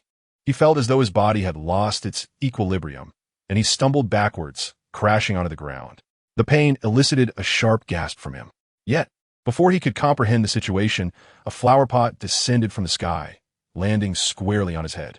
With a resounding crash, the ceramic shattered, leaving behind a scattering of soil and a solitary chrysanthemum resting on his forehead. A stunned silence enveloped the group. They recalled Su's earlier words, feeling as if they had plunged into an eternal ice cavern, engulfed by an overwhelming chill. Run! We must flee! The thoughts surged through their minds, and without hesitation, they turned to escape. However, the first to turn stumbled as he stepped forward, twisting his ankle and colliding violently with the wall. His eyes rolled back, and he instantly lost consciousness, his life extinguished. This bizarre scene sent shockwaves through the remaining two. Help! Help me! They gasped, choking on their desperation. As one individual spoke, a lump of bird droppings fell from the sky, landing squarely in the man's throat. No matter how he coughed, it remained lodged in his windpipe, leaving him in utter despair. Ultimately, deprived of oxygen, his eyes rolled back, and he drew his last breath. The final person felt an unparalleled sense of hopelessness, as if he were completely ensnared. He gazed in disbelief at the surreal scene before him, a bizarre and nightmarish existence. A profound fear enveloped his heart, and he was effectively frightened to death. Throughout this ordeal, he had not lifted a finger, not even raising his arms. Yoshino Junpei stared blankly at the unfolding spectacle, and inexplicably, a sense of satisfaction seemed to swell within him. These individuals had indeed met with an unforeseen demise. Contemplating this, Yoshino Junpei turned his gaze to Sui, who happened to be looking down at him with an expression devoid of emotion, as if he were a deity. Slowly rising from the ground, Yoshino Junpei addressed Sui, asking, "Is there truly such a thing as karmic retribution in this world?" Karmic retribution? No, that is merely a notion for the weak. The essence of the world is a relentless struggle for survival. The strong prevail. The concept of retribution is but a self-soothing delusion for the feeble, designed to make them more submissive. Sui's chilling words pierced Yoshino Junpei's ears, causing his pupils to contract sharply as he grasped the implication of what Sui meant. He instinctively inquired, "If that is the case, were these individuals killed by you?" "Not at all. They met with an accident. You must understand that this world is rife with unforeseen events." With that, Sui ceased his explanations and turned to leave, for he was currently within the realm of a powerful cursed spirit. As he pondered the actions befitting a villain, he decided it would be prudent to wait until he located the other two individuals before proceeding. Once he confirmed their identities, he would provide them with the necessary trials. The conclusion of these trials would coincide with the end of the current events. As a member of this chat group, Sui still desired to empower his companions. Thus, leveraging his position to impose some pressure on them to grow stronger was not out of the question. Just as these thoughts crossed his mind, Yoshino Junpei dashed after him, inquiring, "If I express a desire to learn about such unforeseen events, would that be permissible?" "Oh, then I must ask, do you dare to defy those who have bullied you before? When you find the courage to resist, I shall be more than willing to guide you." Sui replied with a faint smile. Upon hearing Sui's words, Yoshino Junpei clenched his fists resolutely, vowing to himself, "I shall not disappoint you." Just as Junpei's voice trailed off, a sudden sound echoed from nearby. "Junpei, what brings you here? How curious. Is this your friend?" As the voice faded, a strikingly intelligent and graceful woman approached them. "Mom, what are you doing here?" "Today, Don Quixote is having a promotion, so I decided to take a detour." Junpei's mother replied, glancing at Sui. As she pondered how to introduce Sui, she was taken aback when Sui smiled at her, saying, "What a surprise to meet Junpei's mother. I can hardly believe it. I thought you were his sister. Allow me to introduce myself. My name is Sui, a citizen of the Dragon Nation, and I just became friends with Junpei today." Upon hearing Sui's introduction, Junpei's mother brightened immediately. "Wow, Junpei, your friend has quite the charming tongue. How about joining us for dinner? I would love to. If possible, could I stay with you for a few nights? I will cover the accommodation expenses. Staying is absolutely no problem. Besides, since you are Junpei's friend, I would never dream of charging you." "Cool, let us return and prepare a feast." Junpei's mother exclaimed joyfully, leading the way ahead. Junpei turned to Sui and asked tentatively, "Did you just say we were friends? Does that mean you are willing to teach me?" Before Junpei could finish his question, Sui interrupted, "Not willing. The same condition applies. As long as you are prepared to resist your fate, I will consider whether to teach you. What I just did was solely because I needed a place to stay." With that, Sui followed closely behind Junpei's mother as they walked forward. leaving Junpei to observe the scene before him. For some reason, he could discern that Su Yi's previous words were insincere. Su Yi not only respected himself to the utmost, but also endeavored to reassure his mother. When Su Yi referred to him as a friend, he witnessed a smile on his mother's face that had long been absent. If one were to ponder who in this world was the most gentle, Junpei could only conclude that aside from his mother, it was the very Su Yi before him. Strangely, Junpei felt an overwhelming surge of strength within him. Unbeknownst to him, the moment Su Yi appeared, his tragic fate had already taken a decisive turn. Chapter 123. Each with their own agenda. Meanwhile, within the ruins of an office building, Dingqi Changwei found herself faced with an unprecedented dilemma. In a room dilapidated beyond recognition, she stood alone as the sole sorceress, confronted by a grotesque cursed spirit. The cursed spirit resembled a grotesque toad, with its bulging eyes positioned on either side of its grotesque form. Its fingers were adorned with pitch-black, elongated nails, and its skin bore a repulsive shade reminiscent of excrement. Brownish hair cloaked its body, revealing only a head with 3 gaping holes, an image that elicited revulsion. In its grasp, the spirit clutched the severed head of a child, its dark, sharp claws pressing menacingly against the boy's neck. A mere touch caused blood to trickle down, and as the boy felt the warmth of his own blood, tears streamed uncontrollably from the corners of his eyes. The muffled sobs echoed in the dilapidated room. Kuzuke Buwari gazed in disbelief at this scene before her. She had never anticipated that this cursed spirit, which barely surpassed the level of a third-grade cursed object, possessed its own intelligence. Damn it, this curse should be inconsequential. Yet, despite her thoughts, she could not abandon the boy to his fate. To do so would mean losing herself entirely. Her brow furrowed deeply as an internal struggle raged within her. Ultimately, she succumbed to the pressure of the curse before her. Without further hesitation, she cast her hammer and nails to the ground and slowly raised her hands, her expression one of profound regret. If only she had exercised a bit more caution, even the slightest amount, she would not have found herself in this dire predicament. If only I could see Saori one last time, Kuzuke Buwari murmured, her demeanor turning grave. In the current situation, it seemed she would be slain by the cursed spirit before anyone else could intervene. However, her demise would not be in vain. At the very least, it would buy some time for the boy. With this thought in mind, she gently closed her eyes. This cannot be allowed. Buwari. In an instant, the figure of Maki Oka appeared within the room. The blade of her Zanpakuto was drawn in a flash.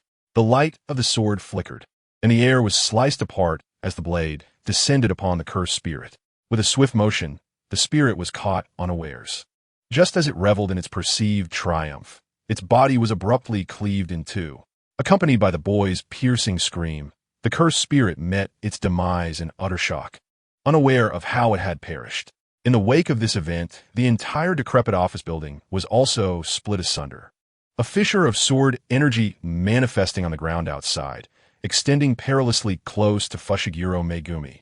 Fear seized him, rendering his body rigid as he sat on the bench, cold sweat trickling down his brow. The already dilapidated structure, weakened by time, tilted precariously toward the adjacent graveyard in the aftermath of that devastating strike. The pupils of Dingzaki Yaching's eyes abruptly contracted as they stood amidst the undisturbed buildings, seemingly unperturbed.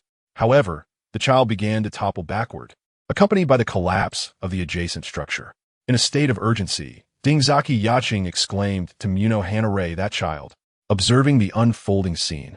Muno Hana-Rei reassured her, "Do not worry, he will be unharmed."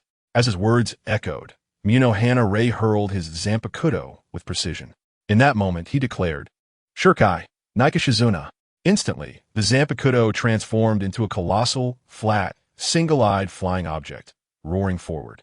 Naikashizuna opened its mouth wide, engulfing the child entirely. As the building crumbled, this astonishing spectacle was witnessed by Fushiguro Megumi and Gojo Satoru. "I never anticipated that Muno Hana-Rei's technique would manifest in such a manner," murmured Gojo Satoru. Before Fushiguro Megumi could respond, they spotted Itadori Yuji leaping out from the ruins, his face a mask of panic. "My heavens, what on earth is happening? Why did the building suddenly collapse?" A smile graced Gojo Satoru's face as he gestured toward the side. There stood Muno Hana-Rei, alongside Dingzaki Yaching, aloft upon Naikashizuna. Soaring toward them, gradually, Asuna descended before Gojo Satoru, where Muno Hana-Rei and Dingzaki Yaching disembarked. Subsequently, Asuna opened its maul once more, releasing the boy, who appeared entirely unscathed. His previous injuries now vanished. The Zanpakuto reverted back to its original form, reclaimed by Muno Hana-Rei. The entire sequence unfolded with a fluid grace. Those who had witnessed the earlier scene were left utterly astonished, particularly Dingzaki Yaching. Initially, she had perceived Muno Hana-Rei as a gentle elder sister. Yet she was taken aback by his ferocity in battle, capable of cleaving through buildings at a moment's notice. This was beyond her expectations. Truly, one could say he was deserving of the title of special grade sorcerer. Not affording the onlookers a moment longer, Gojo Satoru clapped his hands to capture their attention. Now, let us return this young lad home. I shall take care of the remaining matters and summon assistance for the building. Meanwhile, at the Kyoto Prefectural Jujitsu High School, in a quaint chamber, Isdeath savored the tea before her, seemingly unfazed by the discomfort radiating from the elderly gentleman present. Isdeath, please maintain your composure. This does not align with the conditions you previously stipulated. I require combat, not idle wandering. As she spoke, an aura of frigid air emanated from her, transforming into frost that descended like a winter's breath. Divided by the position occupied by Isdeath, the rooms behind her had been transformed into blocks of ice, signifying her profound displeasure. Yukihira Kage, the principal of the Kyoto Prefectural School of Sorcery, twitched at the corners of his mouth. Did you not just defeat the likes of Tadu Aoi, Zenin Maki, Miwa Kasumi, Mechanical Maru, and Kamo Noritake in unison?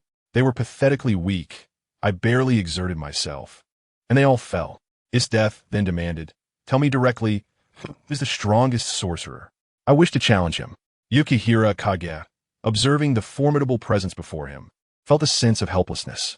He was acutely aware of the extraordinary combat prowess possessed by this individual, yet she must not be allowed to emerge into the public eye. Swiftly, he redirected the conversation, saying, did you know? At the Tokyo Metropolitan School of Sorcery, there is a newly admitted first-year student whose abilities have already reached the level of a special grade sorcerer upon entry, quite similar to your own circumstances. If you yearn for a fight, you may wait until the inter-school exchange event, where students below the third year are permitted to participate. At that time, you will have the opportunity to engage in thrilling battles. What do you think? As Yukihira Kage gazed at Isdeath, he noticed she had plunged into contemplation. Upon hearing the name of Maki Ueno, a glimmer of light flickered in her eyes. This was undeniably excellent news, for it meant she could ascertain the identities of the other two participants in this event within the world of sorcery. Being the first to acquire this information while remaining shrouded in secrecy was undeniably advantageous. I understand. I will remain at the school during this period. Please summon me in advance for the exchange event. With that, Isdeath exited the room. Watching her depart, Yukihira Kage felt his earlier discomfort dissipate entirely. As the leader of the conservative faction and the principal of the Kyoto Prefectural School of Sorcery, he held special grade sorcerers in high regard. However, the likes of Satoru Gojo, Yuta Okatsu, and Maki Ueno all hailed from the Tokyo Metropolitan School of Sorcery, which left him feeling rather embarrassed. Fortunately, at that moment, Isdeath had appeared, effortlessly defeating everyone at the school with her overwhelming strength, showcasing the might of a special grade sorcerer. This prompted Yukihira Kage to consider utilizing Isdeath as his trump card. With this thought, he erupted into hearty laughter within the confines of his room. Meanwhile, the night cloaked the sky, devoid of stars or moonlight. The air was still, lacking even the slightest breeze. What lingered was an oppressive silence, reminiscent of the calm before a storm, instilling an eerie sense of foreboding. In a room within Yoshino Junpei's residence, Su Yi's gaze pierced through the darkness, fixating on the distant flow of vehicles. His thoughts, however, whirled incessantly in his mind. If curses are born from humanity's negative emotions, could extracting these emotions serve as a panacea for curses, enabling the mass production of exceptional cursed spirits? Or perhaps even create a formidable cursed spirit far surpassing the extraordinary? If it could lead to his own demise, it would be the most desirable outcome. As this notion crossed Su Yi's mind, a gem, the soul gem, materialized in his hand. Upon hearing of an upcoming event, he had removed the soul gem from his soul scepter, initially believing it to be of little utility. Yet, he never anticipated finding himself in such a world. With this thought, Su Yi's figure abruptly vanished from the room. When he reappeared, he found himself on the street. As he activated the soul gem, a torrent of negative emotions was absorbed and stored within it. The accumulation of these emotions rendered Su Yi's presence unmistakable. An overwhelming aura of cursed energy emanated from him, as if he were a cursed spirit himself. This was, in fact, his intention. As expected, within moments, several unique figures materialized on the street. The instant these figures appeared, Su Yi sensed their presence, yet he remained indifferent, instead moving deeper into the throng of people. With the soul gem absorbing and storing the mounting negative sentiments, he felt the individuals behind him struggling to contain their desires, leading them into a narrow alley. Su Yi gradually came to a halt, addressing his unseen pursuers. "Why not reveal yourselves?" His words were met with silence, leaving him somewhat exasperated. "It seems you wish to play hide and seek. Very well, I shall indulge you." Extending his finger, he snapped it. With a resounding crack, the power of the phantom fruit awakened. Layers of illusions enveloped the entire alley, indistinguishable from ordinary individuals, each exuding distinct auras. This chaotic amalgamation of energies swiftly obscured Su Yi's own cursed presence, rendering it impossible for the figures to locate him. Concealed in the shadows, they observed the unfolding scene. Bewildered. What kind of technique is this? Could it be a domain? No, it doesn't seem to be a domain. But how is this even possible? Regardless of how it was accomplished, since these shadows were summoned, they shall be annihilated entirely. As the figure's words echoed, he extended his right hand to his chest, forming a fist with his index and middle fingers raised, the thumb resting against the index finger, declaring, "From darkness to darkness, may all impurities be eradicated." As his incantation concluded, an inky deluge cascaded from the heavens. This dark liquid flowed down in a semicircular manner, enveloping the narrow alleyway in an instant, severing it from the world outside. This is the veil, a technique capable of concealing a designated area. With the alley shrouded, the hidden figures emerged, rushing towards the gathered crowd. Leading the charge was R, who felt an overwhelming aura of darkness. He believed that if he could completely devour this profound essence, he would undoubtedly fulfill his long-held aspiration to elevate the cursed spirit above humanity. With this thought, R felt a surge of fervor, flames erupting from his crown. He is the earth-cursed spirit. The earth, long feared by humanity, absorbed excessive cursed energy, thereby gaining wisdom and giving birth to a curse. His expertise lies in controlling molten lava. He slightly bowed his head as cursed energy coalesced at the top, resembling a volcanic crater. In the next moment, lava erupted forth, engulfing the figures ahead. Sizzling and hissing, the lava penetrated through numerous shadows, causing them to disintegrate into nothingness, while continuously eroding the ground beneath. Following this, Hanami leapt down from above, branches piercing downward from a building. The shadows were pierced and dissipated. Hanami, born from the fear of the forest by humanity, acquired wisdom through an excess of cursed energy, giving rise to this curse. The phantoms continued to vanish. At that moment, a figure adorned with stitched seams emerged, introducing himself as the true man, his blue hair cascading to mid-length. He is a curse born from humanity's hatred and fear of itself. His abilities extend to the very soul. With a swift movement, his arms transformed into razor-sharp blades, slicing through the crowd of phantoms, cleaving them in twain. In a fleeting moment, the phantoms conjured by Su Yi completely disbanded, yet Su Yi himself was nowhere to be seen. They stood in stunned silence, bewildered. Chapter 125. The Terrifying Soul. Radiant as the sun, where has that fellow Hanami gone? R inquired of the nearby Hanami. As a special grade curse spirit born from the forest, Hanami's perception remains exceptionally acute. As Huayu expanded his senses, he felt as though he had captured a truly terrifying beast. Instinctively, he raised his gaze to the heavens. The other special grade cursed spirits followed Huayu's lead, looking up towards the sky. There stood Su Yi, suspended in the void. Casting a disdainful glance down upon the multitude of cursed spirits, his demeanor replete with contempt. Was it being also a special grade cursed spirit? Yet, how could he be perceived by mere mortals? Regardless of what he was, I could no longer suppress my insatiable desire. I yearned to consume him. From him, I sensed the purest form of corruption. Among them, The most frenzied was a being with azure hair, his face adorned with lines of wind. He had just come into existence, still oblivious to the concept of fear. Thus, upon sensing the pure corruption radiating from Su-yi, he was unable to contain his eagerness to devour him. He bellowed. Suddenly, the being's feet transformed into those of kangaroo, his muscular legs propelling him in frantic bounds between the surrounding edifices. As his speed escalated, he charged directly towards Su-yi. The distance between them diminished rapidly, and the smile on the being's face twisted into a more deranged expression. He extended his palm towards Su-yi. Wu-wei transformation, accompanied by the being's murmured incantation. His hand made contact with Su-yi.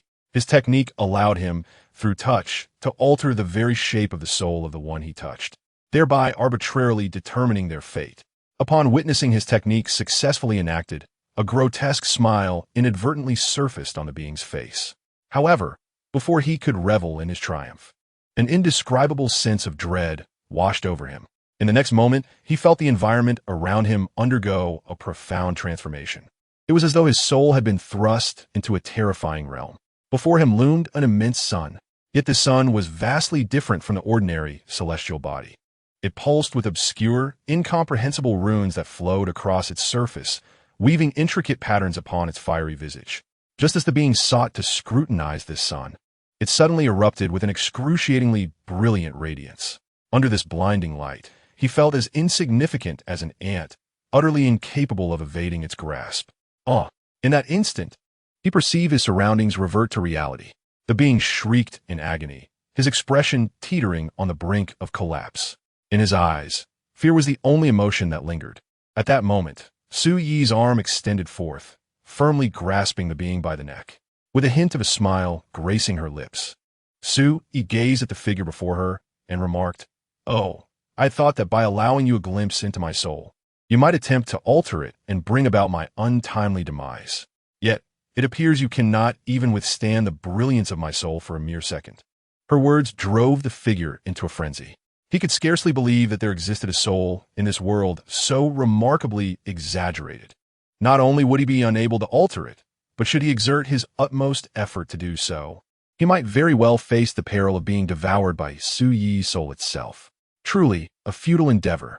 With an upward motion of her arm, she propelled the figure downward. Thud!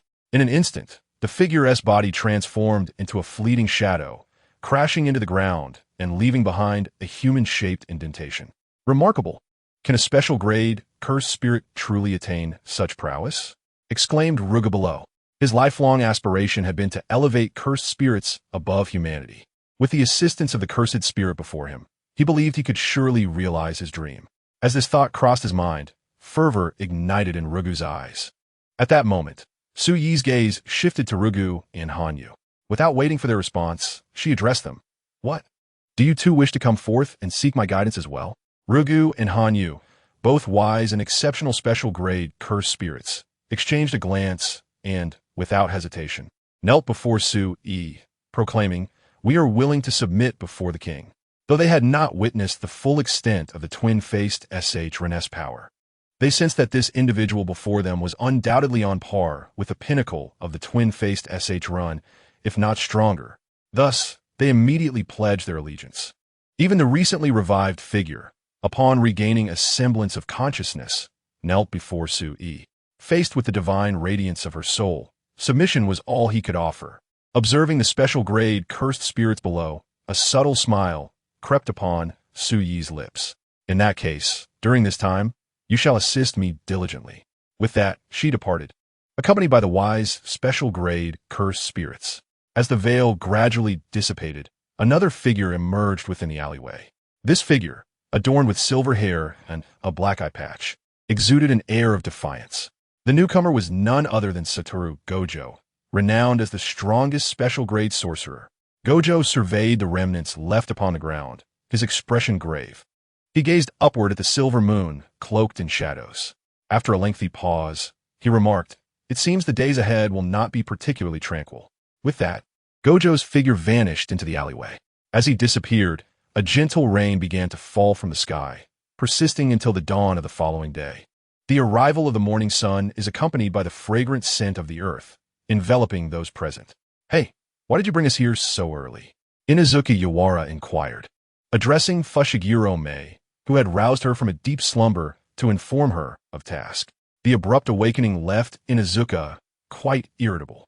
She turned to her companion, Uno Anaretsu, and asked, Sister Retsu, do you not suffer from sleep deprivation?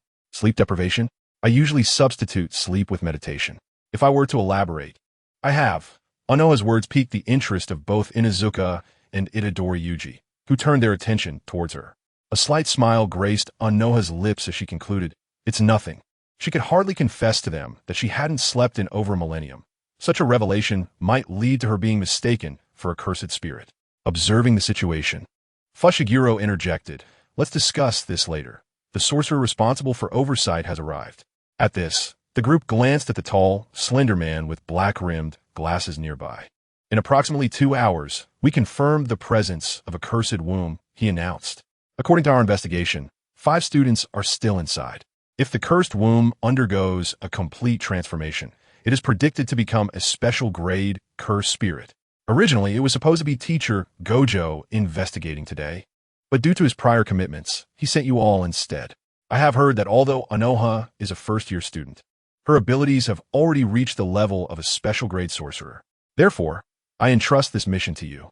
Upon hearing this, Fushiguro addressed the group. This is the situation. We must enter the school as swiftly as possible. If those students are alive, we will rescue them. If they are deceased, it will be up to Anoha to exorcise them. Yuji's expression darkened upon hearing Fushiguro's words. In that case, let us depart quickly, he declared, striding towards the academy. The others exchanged glances and hastened to follow him into the school. As they proceeded, a staff member placed their hand over their heart and intoned from darkness. Born of darkness, purge all filth and corruption. With the staff member's words, a shroud of black descended from the sky. Unbeknownst to them, from the highest point of the school, Su-e looked down upon Yuji and his companions. He had initially come to test his abilities, but did not anticipate such fortuitous circumstances. With Anoha joining the main group, he saw an opportunity for her to gain further experience, believing that it would help her grow stronger. Upon this realization, Su-e proceeded towards the rooftop. At that moment, Mayheim Ray and the others had already arrived at the school. However, they had scarcely taken a few steps when Fushiguro Megumi first sensed something amiss.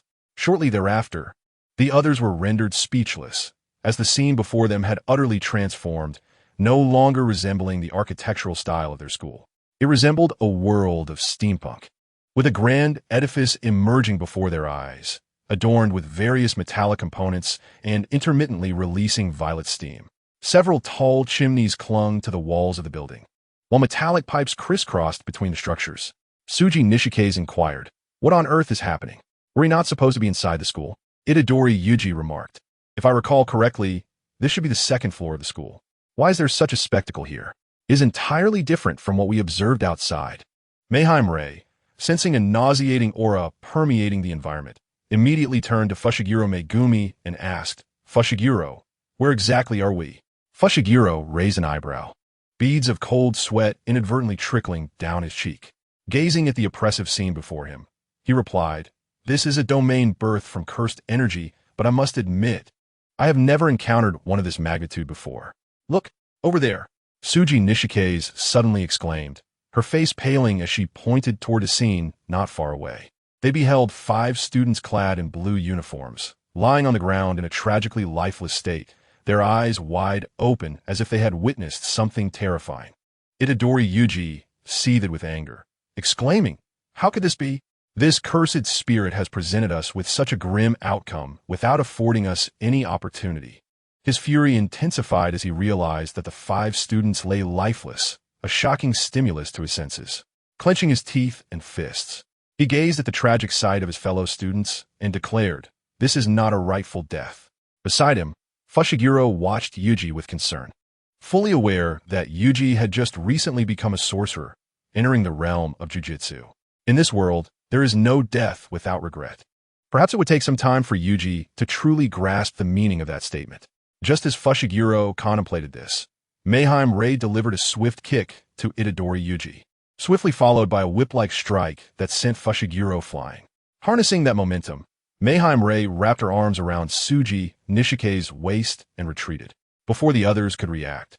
A cursed spirit radiating a faint blue hue descended from above, accompanied by a resounding crash that shattered the ground beneath them. The cracked ground resembled a spider's web, with the cursed spirit standing at its center, exuding an aura of an exceptional cursed spirit. As this presence spread throughout the realm, the three individuals, apart from Maki Zenin, appeared to be utterly suppressed, unable to move an inch. Megumi Fushigiro's expression was frozen in astonishment, standing paralyzed as he realized the undeniable truth. This entity was indeed a special-grade cursed spirit. I cannot move at all. Yuji Itadori sensed the same oppressive force. Under the immense pressure of the special-grade cursed spirit, he found himself unable to take even a single step. Had it not been for Maki Zenin's timely kick, they might have already succumbed to the cursed spirit's lethal power. Maki Zenin observed the cursed spirit before her and remarked, "So this is what a special-grade cursed spirit looks like. Why does it seem so weak?" Her voice echoed in the ears of her companions, leaving them momentarily stunned. Before they could process her words, Maki extended her hand and declared, "Break the path of the 90, black coffin." Maki discarded the incantation, reducing its power to merely a third of its original strength. Yet, despite this limitation, the special-grade cursed spirit was utterly incapable of resisting Maki's might. In an instant, it was ensnared within a black, wall-like rectangular prism, countless shadow blades piercing through its form. The anguished cries of the special-grade cursed spirit resonated from within the confines of the black coffin. How powerful! Is this the strength of a special-grade sorcerer? This is simply astounding. Can merely speaking summon the power to slay a special-grade cursed spirit? Megumi, Yuji, and Nobara were all left in profound shock. At that moment, an unexpected turn of events unfolded as Su materialized before them. "Well, Maki Zenin, it's been a while," he said. Maki looked at Su-e and replied with a smile, "It's only been a few days. Did you miss me?" She was taken aback by his jest, genuinely surprised. Without acknowledging Su-ye's playful banter, she continued, "So, in what capacity do you present yourself this time?" "Of course, I'm here as a cursed spirit." As Su-ye's words fell, an overwhelming aura akin to a natural disaster erupted from him. In an instant, even Maki felt as though she were plunging into an ancient ice cavern, let alone Yuji and the others. Chapter 127. The Domain Unfolds. The final release, yet under this oppressive force, Maki's smile only grew brighter. She understood Su-ye's intent, to temporarily set aside the activities of their communication group and provide them with the opportunity to train, enabling them to grow stronger. Even without the rewards from the group, they would still reap significant benefits. Upon this realization, Shinju Retsu slowly unsheathed his Zanpakuto and declared, "I shall not hold back." With the utterance of his words, he vanished in an instant. When he reappeared, he was already behind Su-e, his blades slicing through the air, imbued with a fierce spiritual energy, aimed mercilessly at Su-ye's neck. The onlookers in the chat group were well aware that Su-ye's immortality posed no restrictions. In fact, death only augmented his strength. Thus, Shinju Retsu showed no restraint. However, all of this transpired within Su-ye's perception. Grasping a mind gem, a smile crept across Su-ye's lips as he proclaimed shield. The mind gem erupted in radiant brilliance, coalescing into a formidable shield behind him. This shield was truly terrifying, adorned with fangs and mouths, within which numerous eyes spun and gazed. Fushiguro Megumi, the most knowledgeable about cursed spirits present, immediately recognized that the silvery shield spirit was an exceptionally bizarre, special-grade cursed spirit. This revelation utterly shattered Megumi's worldview. To create a special-grade cursed spirit so effortlessly was an indication of unfathomable terror. Shinju Retsu, momentarily taken aback, soon directed his Zanpakuto toward the shield spirit. With a resonant chime, the blade met the shield, echoing in the ears of the onlookers. Utilizing the force of the impact, Shinju Retsu leaped back. "Sui, this must be a special-grade cursed spirit. How did you achieve this?" he inquired with curiosity. Su-e retracted the shield spirit into the mind gem and, in a tone only Shinju Retsu could hear, replied, "The power of cursed energy stems from the negative emotions of humanity. By intertwining emotions with cursed energy, One can manifest cursed spirits. I merely harnessed the power of the mind gem to extract negative human emotions. This not only diminishes the likelihood of cursed spirits appearing, but also allows me to master this power within my heart, experiencing the diverse systems of strength from different worlds, which will undoubtedly lead to profound insights. Listening intently to Su-e, Shinju Retsu nodded, recognizing that Su-e was imparting knowledge to her, inspiring her own contemplations. Just as Shinju Retsu pondered, Itadori Yuji charged towards Su-e. The overwhelming aura of fear emanating from Su-e incessantly stimulated Yuji's nerves, compelling him to make this choice. As Yuji approached, the smile on Su-e's face blossomed even brighter. "Ah, I did not expect you to be so spirited. However, I regret to inform you that this is a private lesson. Let that special grade cursed spirit entertain you for now."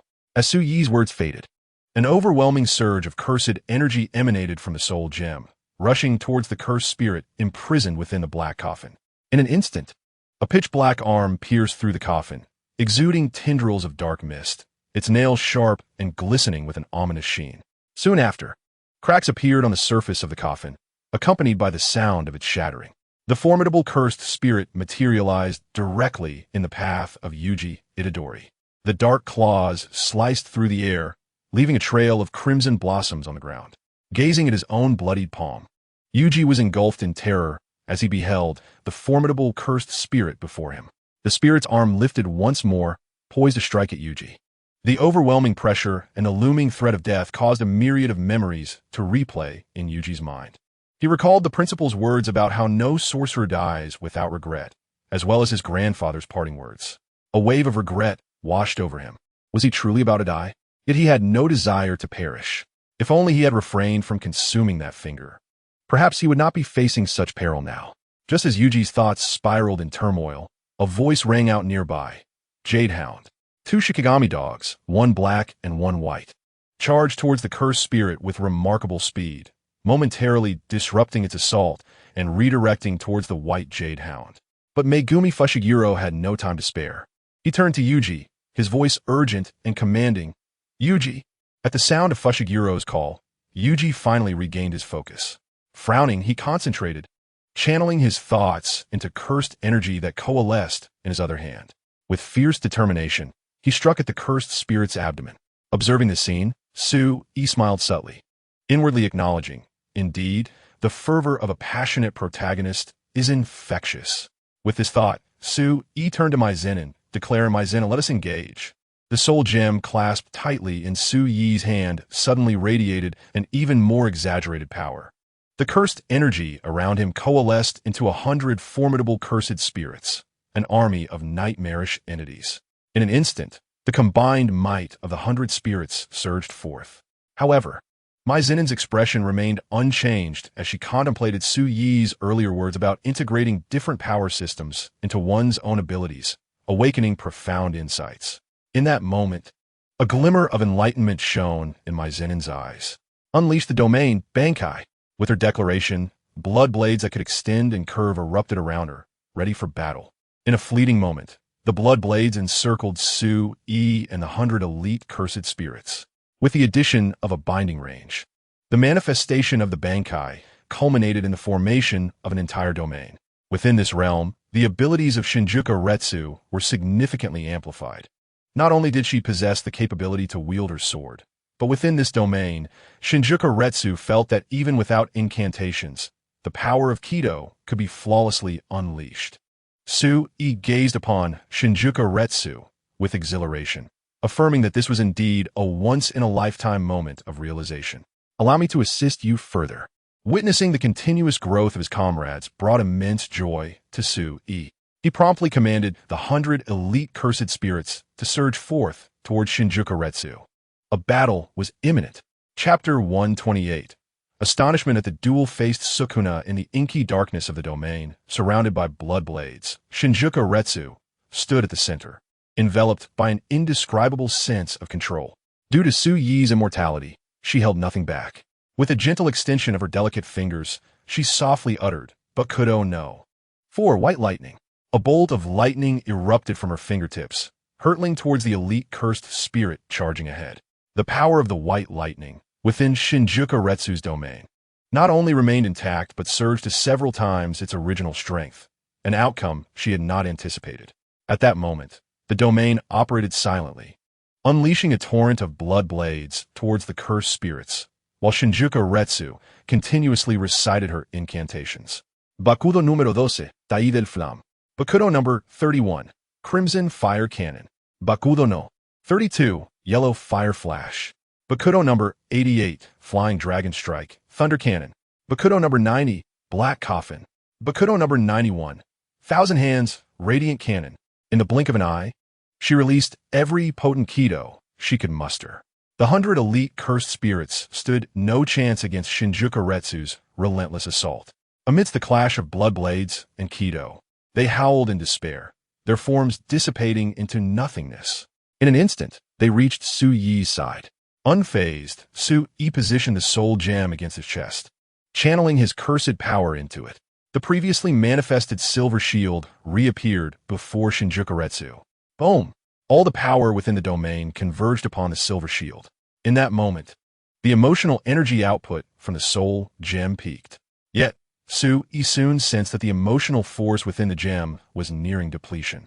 Seeing this, he smiled and remarked, Shinjuku Retsu, it seems I must take my leave for now. Once I delve a bit deeper into the transmutation of emotions and cursed energy, I shall return for another round of fun. It appeared that Su Yi was quite content in this world. Certainly, I intend to delve deeply into my studies, and upon my return to my own realm, I shall see if I can conjure a procession of 100 demons based on my findings. With a grin directed at Maki Ojuro, Su Yi declared, then let me immerse myself in the play, striving to eliminate you, special grade, cursed spirit Su Yi. Haha, does this count as a declaration of war? I shall eagerly await your response. As Su Yi's words resonated, an orange-red luminescence coalesced within his gaze, lifting his eyes towards the heavens. A beam of orange-red energy effortlessly pierced through the fabric of space, descending upon Maki Ojiro's domain. With a thunderous boom, Maki Ojiro's territory collapsed instantaneously. The figures of the two combatants re-emerged into the sight of the onlookers. At this moment, Yuji Itadori had summoned the twin fates, and the presence of Nobara, Kujisaki, and Megumi Fushiguro had vanished. The hand previously severed had been fully restored by the twin fates. As a most formidable curse king from a millennium ago, even with merely 2 fingers of power remaining, the twin fates could contend fiercely against the rampaging special grade curse spirit before them. Yuji Itadori clasped his hands together, a serious expression adorning his face. Domain expansion, exorcising chef. With his declaration, a multitude of slashes erupted, scattering in all directions. Those within the domain, be they cursed or non-cursed entities, would be reduced to mere fragments. Just as Su Yi emerged from Maki Ojiro's domain, he found himself entering Yuji Itadori's territory, leaving him somewhat speechless. However, Yuji Itadori, possessed by the twin fates, held an entirely different sentiment. Upon witnessing the figures of Maki Ojiro and Su Yi, a manic joy illuminated his face. Subarashi, this is splendid. In that case, allow me to demonstrate the might of my domain. The twin fates manipulated Yuji Itadori's form. Slowly, he brought his hands together, ultimately forming a specific gesture. Domain, exorcising chef. As he uttered these words, a monstrous silhouette materialized behind him, followed by the appearance of a shrine, unleashing a tempest of slashing attacks in all directions. Swoosh, swoosh, swoosh. The slashes grazed the ground, leaving fissures in their wake. Leading the charge was the rampaging special grade curse spirit. In the face of Yuji Itadori's exorcising chef, despite its fury, the instinct for survival compelled it to unleash its full power. Cursed energy coalesced within its maw. As it opened its grotesque jaws, expelling an overwhelming surge of cursed energy towards the front, striving to thwart the domain's might. Roar! The resounding roar of the special grade cursed spirit reverberated throughout the surroundings, accompanied by a formidable release of power. Suddenly, it fell upon the slash. However, before the special grade cursed spirit could react, in the blink of an eye, countless slashes sliced through the torrent, reducing it to mere powder, rendering it utterly useless. The onslaught of slashes continued, effortlessly cleaving the special grade cursed spirit into 4 segments. leaving it in a state of utter disarray. Immediately after, the slashes surged towards Su-e and Maki Zenin. "In my domain, no one can survive," murmured Ryman Sukuna, utilizing Yuji Itadori's body. Yet, to his surprise, Su yawned, his figure abruptly appearing before Yuji Itadori. The slashes landed upon Su-e, merely leaving slight marks, failing to inflict even the slightest harm upon him. The current Ryman Sukuna was, to Su-e, significantly weaker. Observing Yuji Itadori's contorted expression, Su-e showed no mercy. He proclaimed, "I shall send you far away." As his words fell, Su-e delivered a punch to Yuji Itadori's abdomen. Bang! Yuji Itadori's pupils constricted in shock, and he soared upwards. The immense force caused him to spit out a mouthful of blood, astonishing Ryman Sukuna for an entire year, before he could ponder why this individual was so formidable. A wave of dizziness engulfed Yuji Itadori's mind. In an instant, the black patterns upon his body vanished completely. Boom, boom, boom. A series of sounds echoed as Yuji Itadori's body shattered through several walls, ultimately collapsing to the ground, entirely devoid of life. Su-e paid this no mind. He knew that given Yuji Itadori's current injuries, he would certainly not perish. Once he conversed a bit more with Ryman Sukuna, he would be revived in full health. He awaited Ryman Sukuna's complete restoration of power, eager to engage in battle. "Maki Zenin, I shall take my leave for now. When we meet again, it will not be as simple as before, so you must grow stronger." With Su-e's words, his figure dissipated before Maki Zenin's eyes. Chapter 129, Yoshino Junpei's Resolution. The awakening sorcerer Su-e's figure vanished from Maki Zenin's sight. With a few leaps, he arrived in the heart of the neon-lit crowd, the most densely populated area. He resumed absorbing the negative emotions of humanity, replenishing the emotional power within the soul gem. Meanwhile, Yoshino Junpei found himself cornered by several individuals. A dramatically exaggerated voice rang out. "Honestly, this guy before me is so disgusting. His gaze is utterly lewd." A woman cooed in a delicate, high-pitched tone. If Su-e were present, he would undoubtedly obliterate such pretentiousness. This insufferably affected tone is precisely what Su-e detests the most and finds most intolerable. Should someone dare to converse with him in such a manner, just a few words would suffice to provoke his wrath. Yet, this very ostentatious voice resonated in the ears of a group of men, creating ripples of amusement within the shadows of the school's corner. 3 men and a woman loomed there, casting disdainful glances at Yoshino Junpei, their eyes filled with contempt. "Little Yoshino, I wonder if the sweltering heat has led you to wear less clothing, thus drawing your attention upward?" One of the men, with thick lips, taunted Yoshino Junpei, who then received a punch squarely to the face.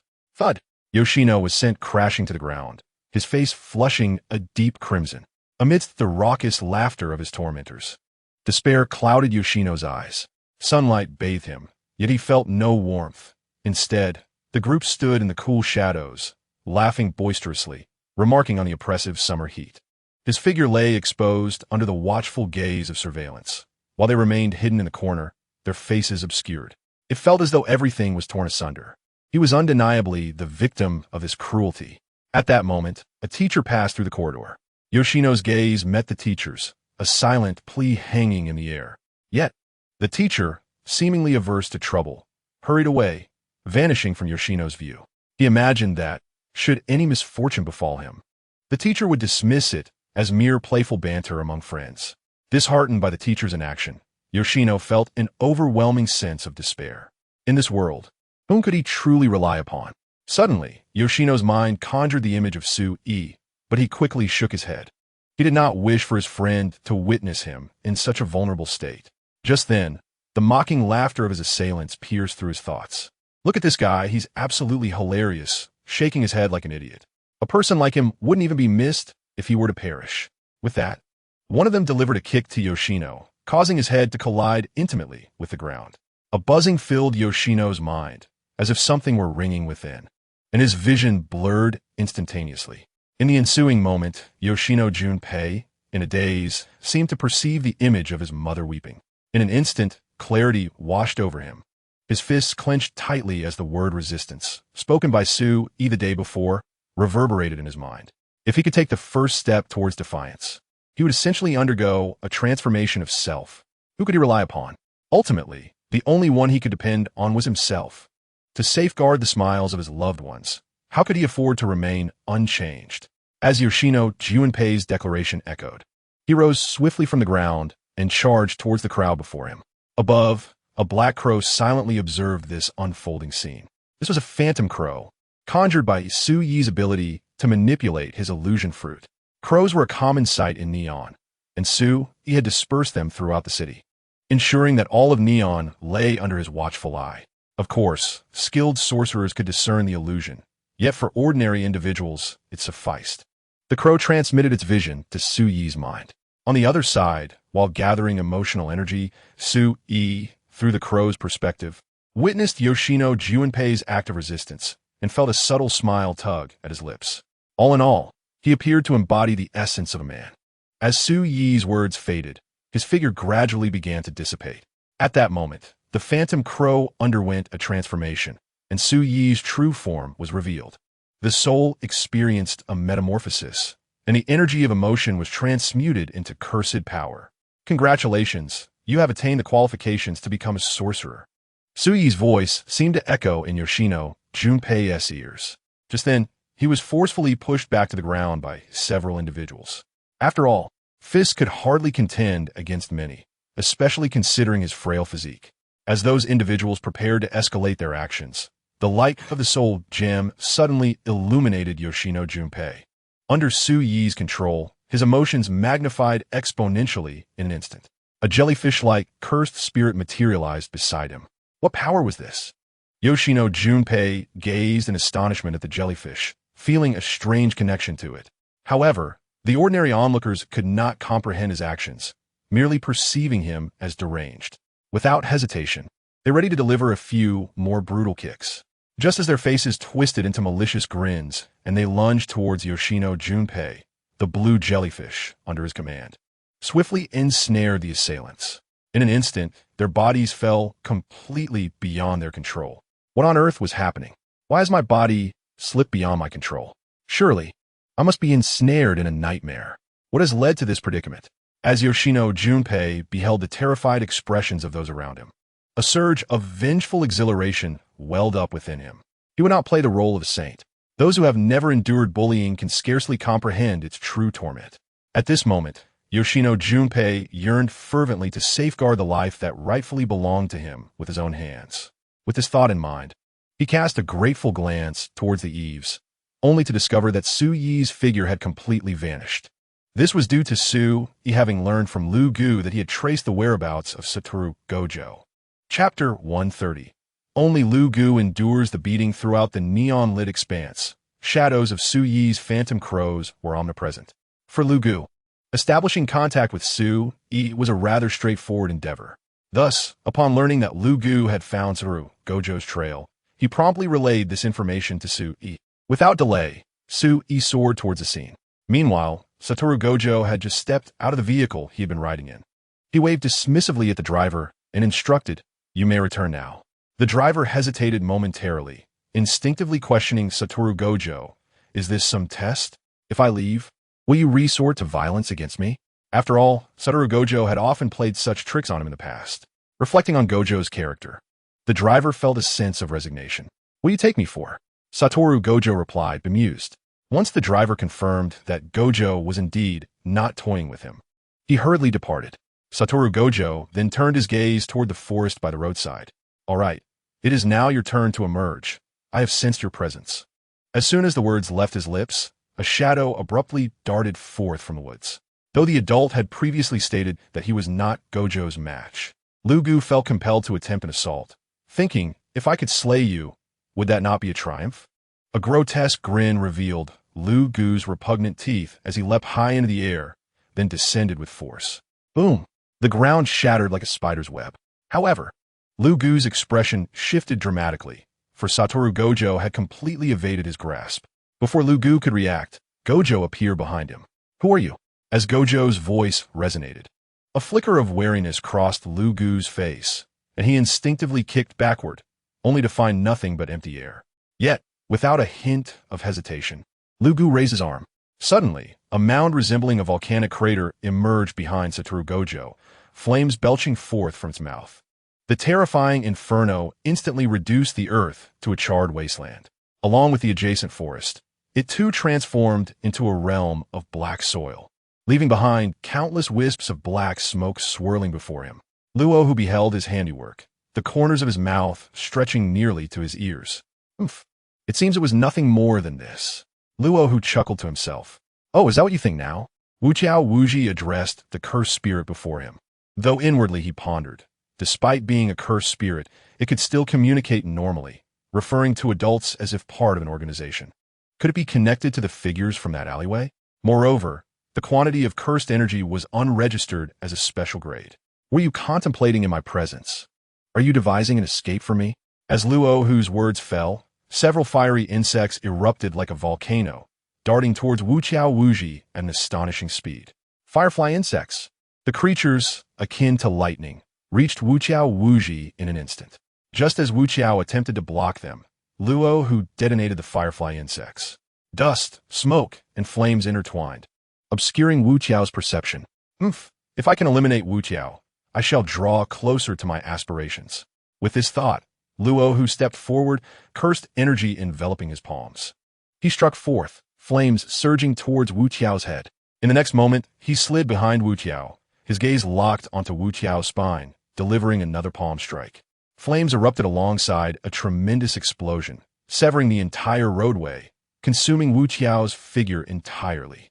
Witnessing the chaos unfold, Luo, who remarked, "Indeed, it is nothing more than this." In simpler terms, merely overestimated by the weak. Humanity today is, without a doubt, a counterfeit, living in falsehood. The grotesqueness of all things makes me nauseous. True strength and authenticity shall be propagated through your demise. Yet, just as Luo, who prepared to turn away, Wuqiao's voice once more reached his ears. You ought to unleash your full power. Such strength cannot slay me. Oh no, you are simply too weak. Even at full strength, you could not kill me. Luo, whose pupils constricted sharply, his expression betraying an indescribable discomfort. Being one-eyed, his gaze now brimmed with an unspoken vigilance. Observing Wuqiao, unscathed, Luo, who clenched his teeth tightly. Upon hearing Wuqiao deem him exceedingly weak, Luo, who finally erupted with fury. Flames of terrifying heat blossomed from both sides of his ears and atop his head. Luo, who roared, "Do not underestimate me, you insolent brat. Watch as I utterly crush you before the adults arrive." Domain expansion, ironbound mountain of the coffin. As the echoes of Luo Yu's voice faded, an expanse of endless magma enveloped Wuqiao Wu completely. The searing heat rendered the air almost ethereal. Within the domain of the ironbound mountain, Luo Yu's power surged significantly. He bellowed, "Wuqiao Wu!" The boundless magma, interspersed with obsidian boulders, cascaded towards Wuqiao Wu. All the force within the domain converged upon him. In the face of this onslaught, Wuqiao Wu gradually lowered his eye mask. You should be aware that the most effective counter against the domain is to unleash your own. With a smirk, he gazed at the radiant blue eyes of Luo Yu. Akin to precious gems. Domain unleashed. Infinite void. In an instant, the ground beneath Wuqiao Wu was engulfed in brilliance. Luo Yu's domain was obliterated in that fleeting moment. As the entire space transformed into a blinding white, the dynamics within the domain shifted dramatically. Wuqiao Wu stood as if suspended in the void, while not far from him. Luo Yu remained frozen in place. Infinite void. Within the limitless confines, the instinct to survive would compel repeated actions.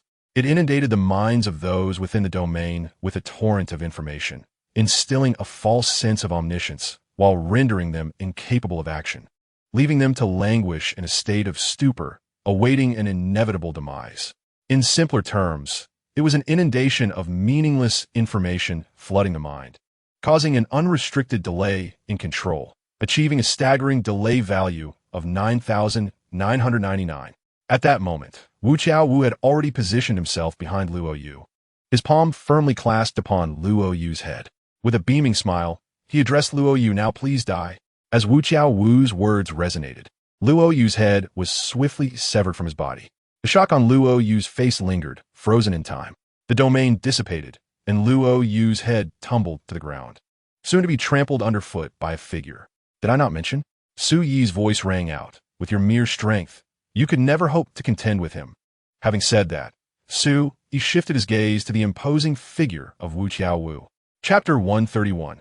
The Death of my lord, Luo Yu's head, ensnared beneath Su Yi's foot, attempted to articulate an explanation. Yet, interrupted him. Did I not say?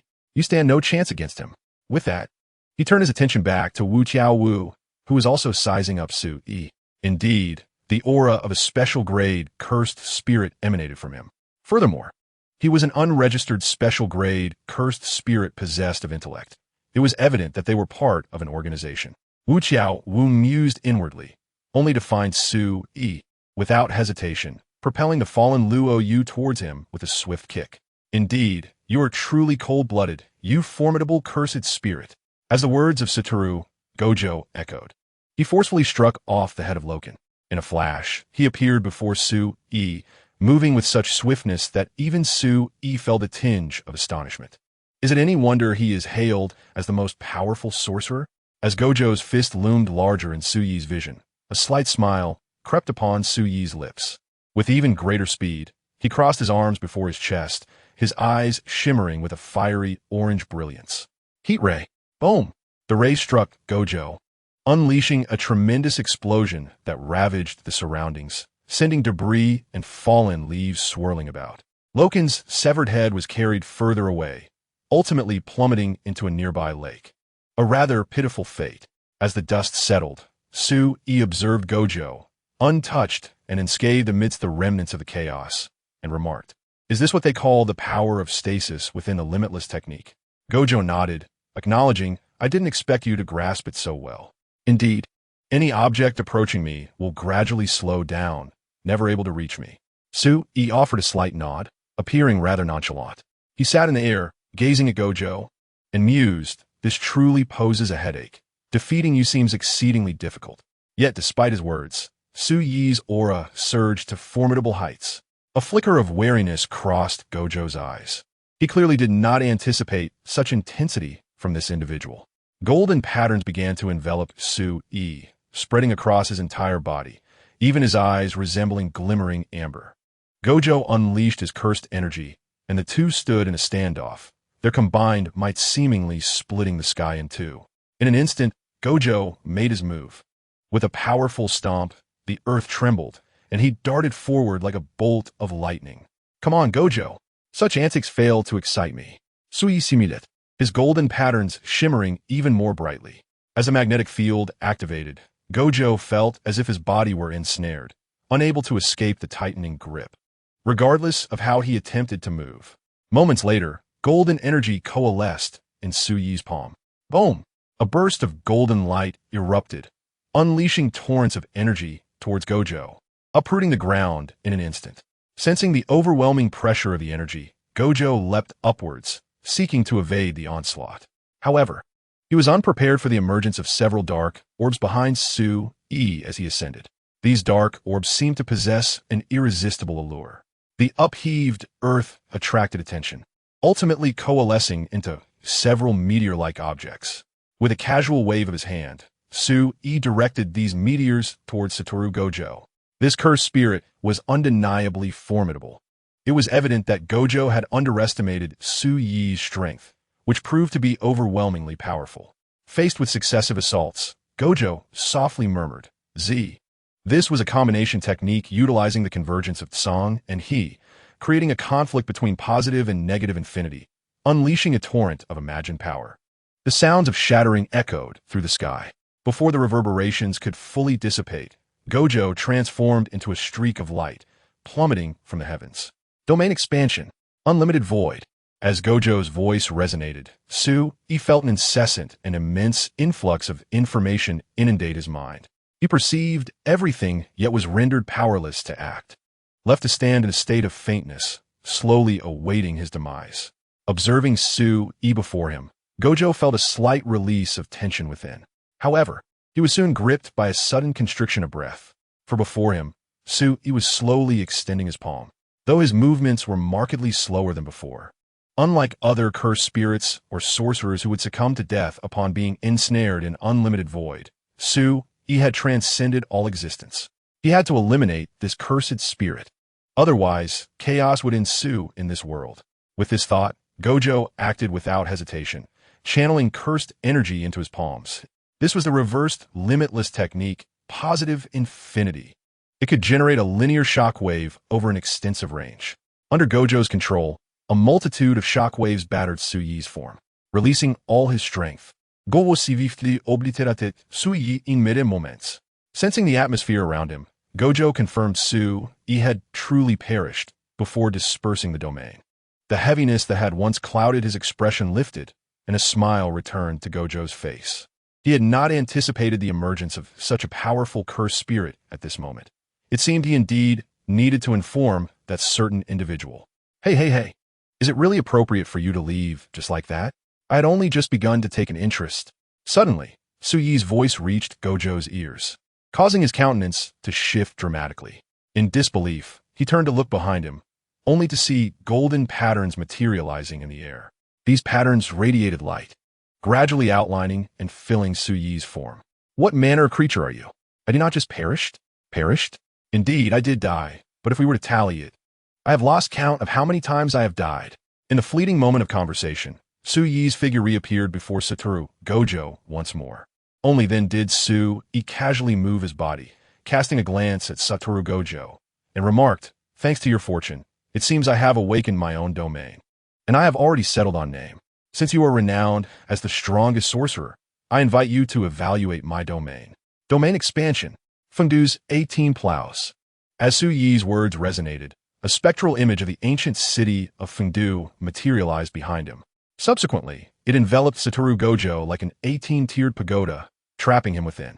Gojo's expression turned serious as he meticulously scrutinized his surroundings, sensing an absence of any temporal concept.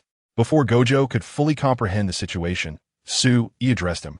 "If my memory serves me right, by simply articulating the capabilities of my domain, I can establish a binding force that amplifies its power to the utmost." A smile never leaving his face, even amidst battle, Su-yi continued, "My domain is akin to an 18-layered hell, devoid of any punishment. Rather, the duration within each layer is infinitely prolonged. In the first layer, 1 second in the outside world equates to 10,000 years within the domain. In the 18th layer, 1 second outside translates to a staggering 13,072,000,000 years inside. During this interval, no one shall perish, and most crucially, within this domain, I am impervious to even the slightest harm, as any damage inflicted upon me will be doubled and redirected to others within the domain. The moment I revoke the domain, all the injuries you bear will erupt in an instant. Thanks to you, I have awakened a truly terrifying domain." As Su-yi's declaration concluded, the bindings intensified, and the power within the domain surged dramatically. A tremendous pressure bore down on Gojo, leaving him momentarily breathless and profoundly astonished. He could scarcely fathom the existence of such an immensely powerful domain in this world. Su-yi's domain was akin to his own. As long as it was unleashed and not suppressed, it had the potential to eliminate adversaries with absolute certainty.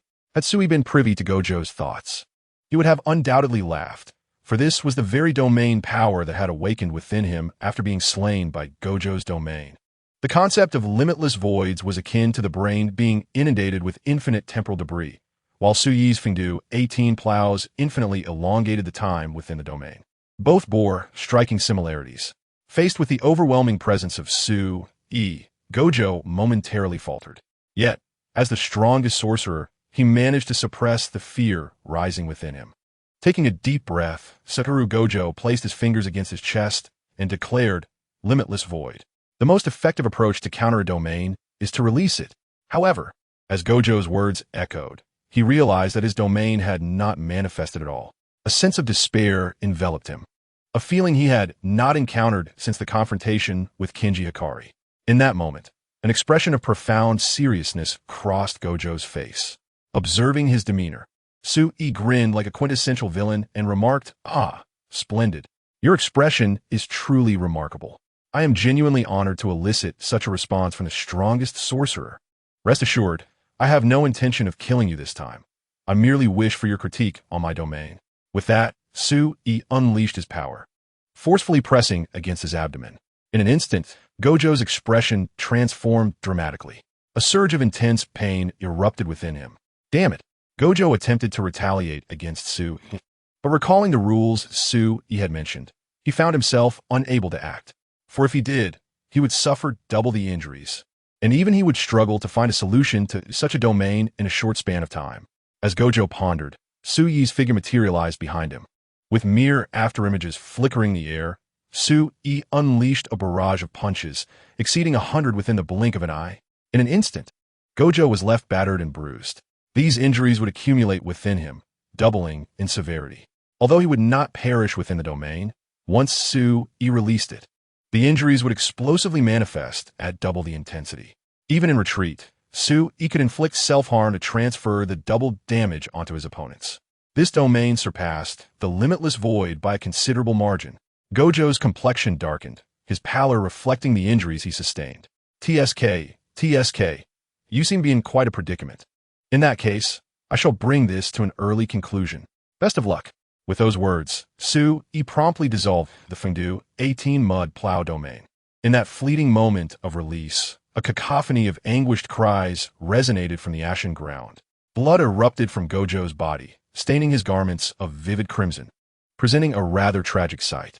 Yet, despite this, Gojo did not succumb to the ground. Instead, he clenched his teeth and glared fiercely at Su-e. In response, Su-e raised a thumb in admiration, proclaiming, "Among sorcerers, I shall deem you the strongest." With that, Su-e turned to leave and added, "By the way, count me in for the upcoming Kyoto Sister School Exchange event. Do prepare yourselves, lest I eliminate you all."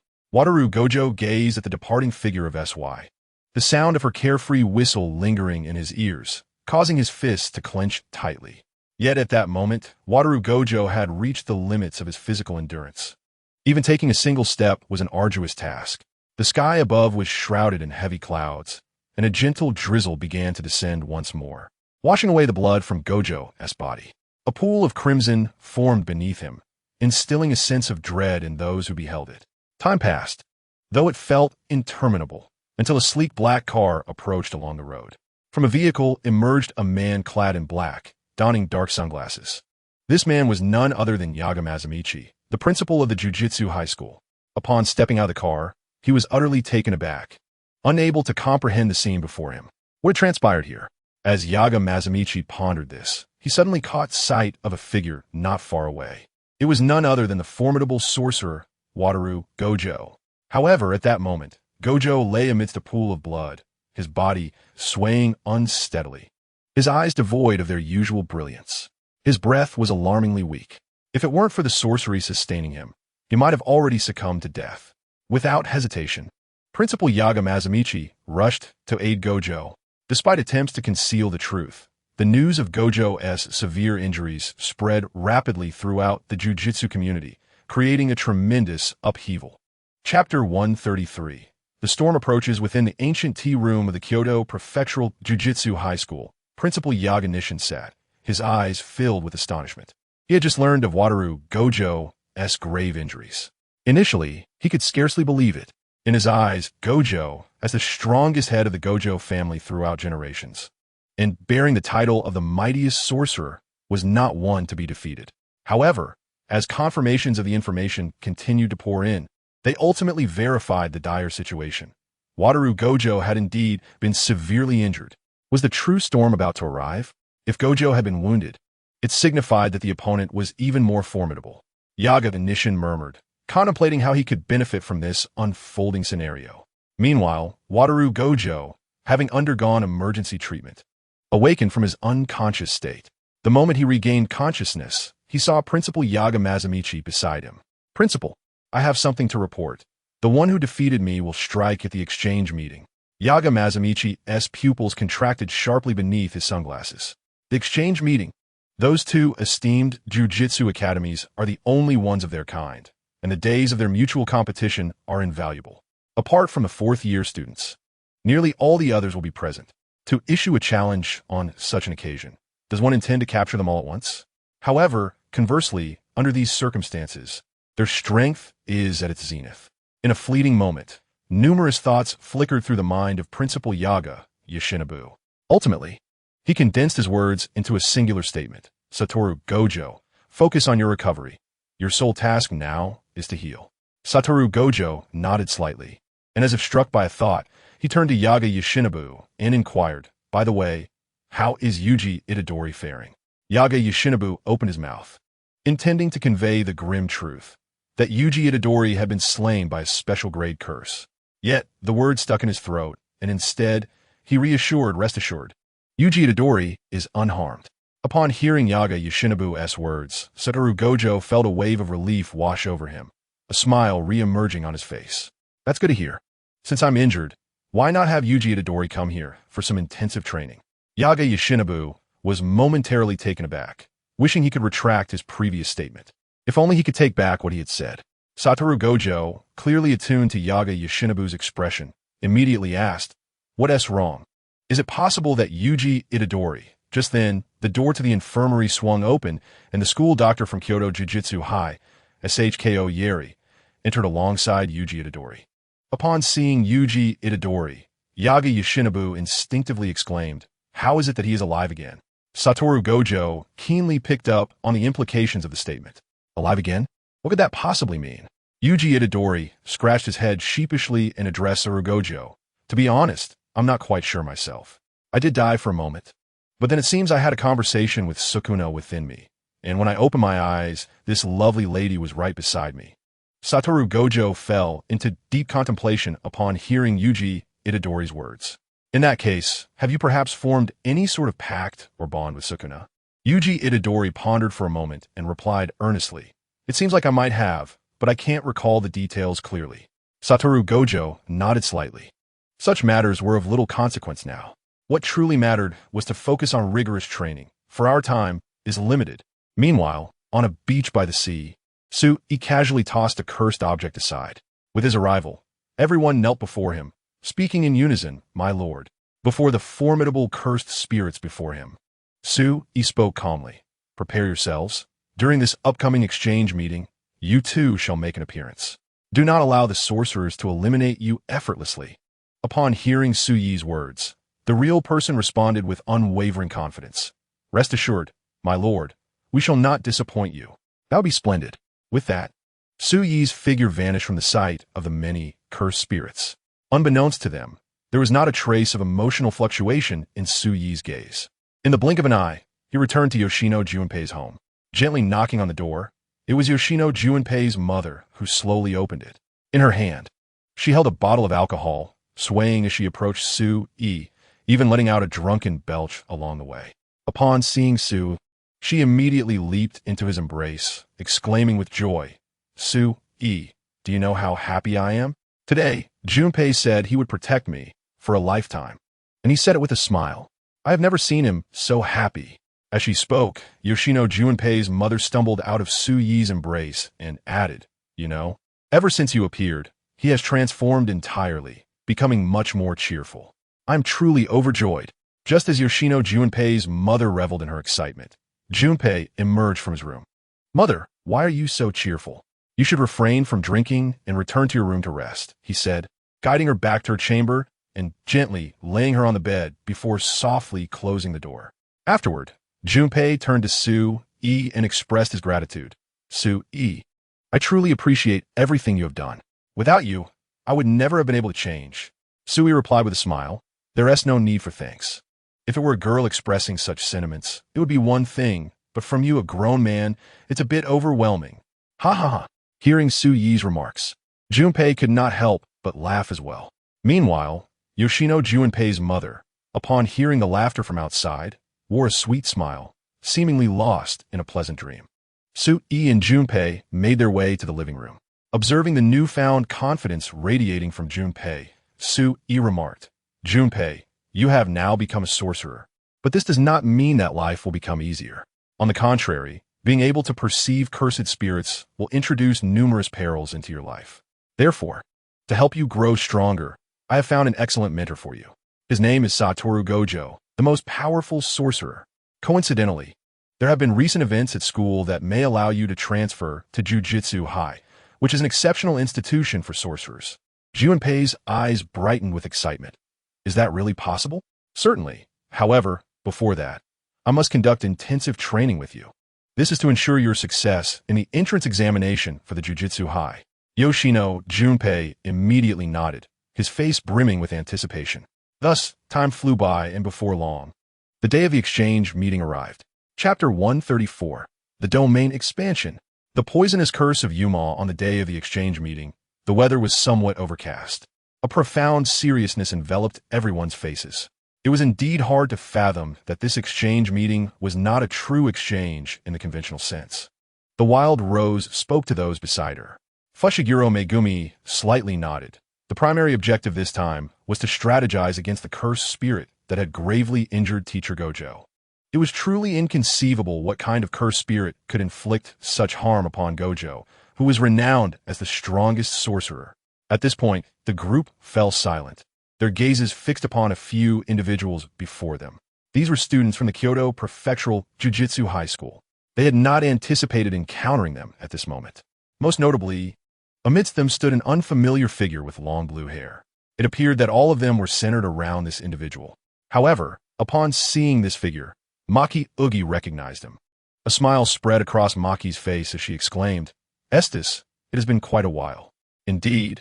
Maki Ugi, we haven't conversed much recently. Are you prepared for this? Of course, after all, our mission pertains to him, does it not?" Upon hearing this, Maki smiled again, stating, "Yes, let's hope we can eliminate Su together." The chilling nature of Maki's words, juxtaposed with her gentle demeanor, sent an inexplicable shiver through the group. In response, Estes remarked with a smile, "Then let us prepare and proceed as planned. I believe he shall arrive shortly." Following Estes's words, they all moved toward the destination of the exchange meeting. After the rules of the exchange meeting were introduced, the students were dispersed into a forest. Everything was part of an act, as if to signal Su and his group that the exchange meeting had commenced, awaiting their arrival.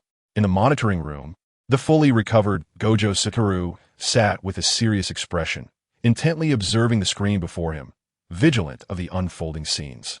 Suddenly, several dark shadows appeared, causing the expressions of the onlookers to change dramatically. "They have appeared. Everyone, proceed according to the plan." Gojo's voice echoed through the communicator, instilling a serious demeanor upon all. The previously scattered individuals swiftly converged together. At this very moment, several special-grade cursed spirits manifested before their eyes. "Wait a moment. Where is Mao Walai? And our Esters is also absent." Regardless, the priority now is to collectively vanquish the cursed spirits before us. Although they are special grade, our numbers are by no means insignificant. The most exhilarated among them was Tadu Aoi, who dashed towards the nearby special grade cursed spirit with remarkable speed. This special grade spirit was named Hanami. Just as Tadu Aoi was about to confront Hanami, Fushiguro Megumi interjected, "Hold on, don't engage just yet. These special grade spirits seem peculiar." As if to validate Fushiguro's warning, countless thorny vines suddenly erupted from Hanami, ensnaring Tadu Aoi. Aoi's expression shifted slightly, yet he did not diminish his velocity. Instead, utilizing his exceptional combat intelligence, he adeptly evaded several waves of assault and swiftly advanced toward Hanami. Hanami stood motionless, but the surrounding trees appeared to animate, crashing down towards Tadu Aoi. This is troublesome. Aoi realized that a direct confrontation was futile and retreated. Fushiguro then cautioned, "Be careful. These special grade spirits are exceedingly strange. Their cursed energy is surging uncontrollably, and their movements are quite bizarre. It seems as if they've been infused with immense cursed energy, leading to their rampage." As Fushiguro's words lingered, two additional special grade spirits came into view, Arma and J-Tar. They too had been injected with substantial cursed energy, resulting in their chaotic state of mind. This infusion, however, had amplified their power to unprecedented levels. Being inherently formidable special grade spirits, their strength had ascended even higher after the infusion. Confronted with these three terrifying spirits, they found themselves at an immediate disadvantage.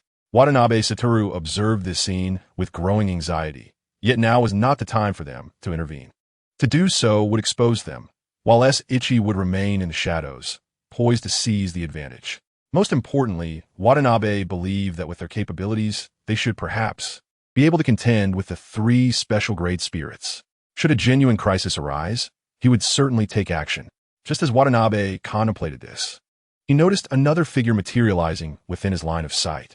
This figure was none other than Yoshino Junpei, who had been undergoing intense training under Ichi in recent days. However, Yoshino's target was not Fushiguro and the others, but rather those special-grade spirits. What is this fellow up to? Is he a student from your school? No. Is he not a student from your school? Fushiguro, Mei, and Tadu Aki could not help but express their disbelief. They were utterly perplexed as to where this individual had emerged from. However, it was evident that he had come to assist them. Any support, no matter how minute, during such a critical moment was indeed a welcome reprieve. Thus, they swiftly joined forces to confront the special-grade cursed spirit. As the battle was about to commence, an inexplicable surge of cursed energy coursed through the body of Mahito. Upon spotting Yoshino Junpei, his gaze fixated on him with an almost frenzied intensity. He charged towards Yoshino, and simultaneously, a pair of arms manifested from his gaping mouth. The arms formed a seal, and the domain was unleashed. The self-contained circle enveloped them. With the full manifestation of Mahito's domain, Yoshino Junpei was swiftly ensnared within. The expressions of those present shifted dramatically. They had not anticipated that this rampaging cursed spirit would activate its domain the moment it unleashed its power. Would something go awry? Surely it would not. At this juncture, even offering assistance was a challenging endeavor. They needed to repel the other two first, otherwise they would be the ones to suffer the consequences. Trust in him. In the original narrative, Yoshino Junpei met his demise at the hands of Mahito. Yet now, with the arrival of Sukuna, Junpei's fate had irrevocably altered. Even as the gears of destiny turned slowly, they could not prevent Yoshino from shattering the fate that once belonged to him. Trapped within the domain, Yoshino Junpei inhaled deeply and declared, "Domain expansion, mother of poisonous spirits." Chapter 135, Reversing Fate. Junpei slays Mahito. As Mahito's domain unfolded, Yoshino Junpei simultaneously unleashed his own. This was the domain he had just awakened. His technique was poison, and his shikigami was a jellyfish. The domain he constructed targeted the very essence of the soul with a toxic essence. In terms of domain countering, it perfectly countered Mahito, who relied on his soul. Thus, he was inherently superior to the cursed spirit before him. A fierce glint flashed in his eyes as Yoshino released his cursed energy, fully expanding his domain. Behind him, a colossal jellyfish materialized, its tentacles dominating the surrounding space. Within this domain, be it on the ground, in the air, or on either side, everything fell under Yoshino's control, rendering Mahito utterly powerless. In an instant, Yoshino's domain consumed Mahito's domain. The overwhelming pressure of his domain surged outward. Witnessing this scene, the onlookers were taken aback. A domain? Is this truly a domain? Who is this individual? The ability to wield a domain is simply astonishing. His appearance seemed to mirror our own stature. Yet I was taken aback to realize he had already awakened his domain. The aura of the domain was overwhelmingly dense, so much so that even amidst battle, they could not help but cast their gaze towards the domain beside them. The essence of the domain incessantly provoked the real person. Already in a state of frenzy, he erupted forth, charging at Yoshino Junpei.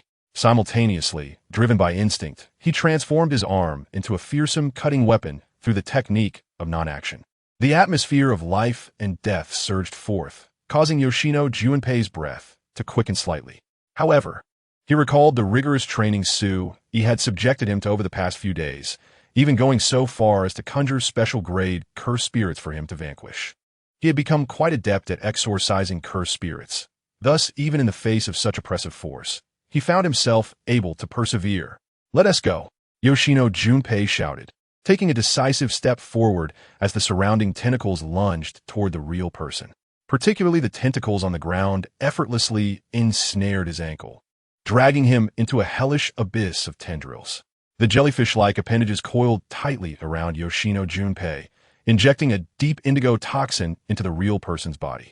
This toxin, which struck at the very essence of the soul, began to unleash its potent effects once it permeated the real person's being. The real person, who relied on anchoring his soul for rapid recovery, found his body undergoing various degrees of transformation as the toxin infiltrated.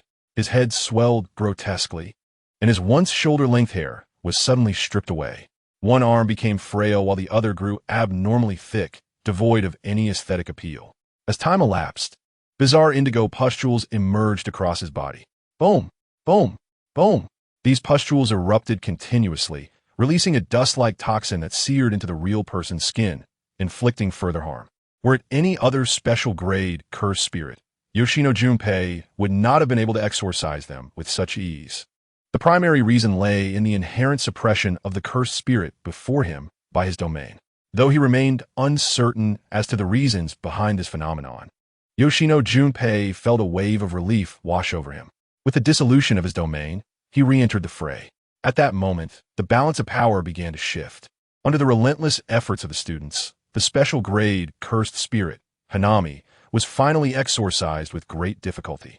Furthermore, the head of the special grade cursed spirit, R.S., was severed once more. As R.S.'s head tumbled to the ground, an unprecedented excitement illuminated the faces of all the students. They had initially believed this battle would be exceedingly arduous. Even they had resigned themselves to the possibility of severe injury, or even death. However, with the arrival of Yoshino Junpei, the tide turned as he swiftly eliminated the threat. The presence of such a formidable ally brought them a sense of ease. I warned them against lowering their guard, declaring that the true battle was only just beginning. Fushiguro Megumi cautioned the group. Upon hearing his words, Yoshino Junpei curiously inquired, "The true battle? Isn't it sufficient to defeat these 3 special grade curses during the entrance exam?" His question elicited expressions of bewilderment from those around him. At that moment, Su Yi's figure emerged before them, his foot crushing the head of the curse, RH, with a resounding impact. "You will understand this matter in due time." Su Yi's voice resonated through the forest.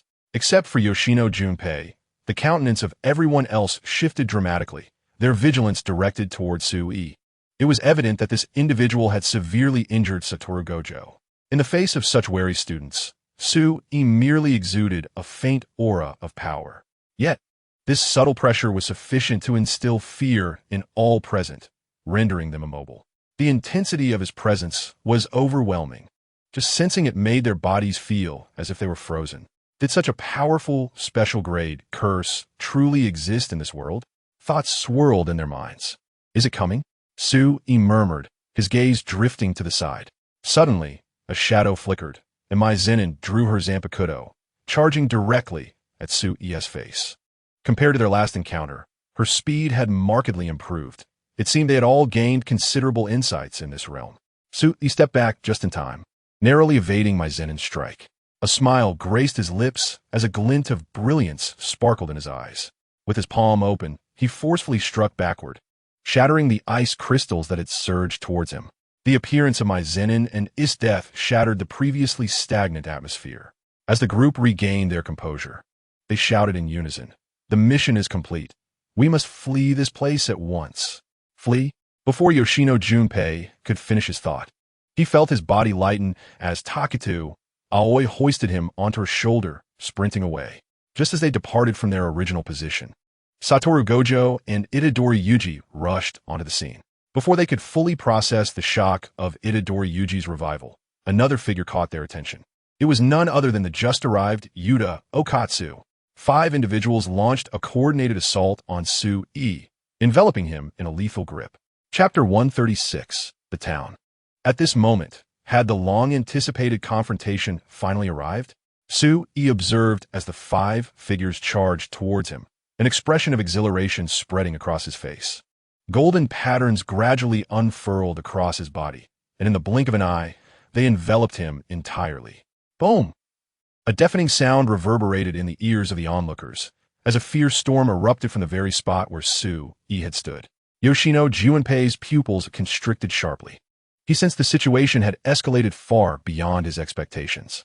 Gazing towards Su Yi, he questioned, "Wasn't this supposed to be an entrance examination? Why? Why are they treating you this way?" However, Yoshino Junpei's voice was swiftly drowned out by the thunderous explosion that ensued. This time, it was Esther's unleashing her full frosty power, sweeping towards Su Yi. The sheer chill emanating from her made one shiver involuntarily. Is this the trump card of that individual? This frosty power is truly formidable, muttered Gojo Satoru. Unexpectedly, upon witnessing this scene, Esther's promptly retorted, "What on earth are you dawdling for? Hurry up and attack." There could be no pause in their assault. This was the battle plan they had established from the outset. Should they afford Su-Yi even a moment to catch his breath and unleash his domain, they would find themselves in a perilous predicament. Su-Yi was acutely aware of their intentions, though he was merely holding back his strength. Even now, the members of the group only understood that he was indestructible, oblivious to the fact that he could effortlessly obliterate a planet with a mere flick of his wrist. If he truly wished to secure victory, he could have annihilated a planet at the onset of the activity.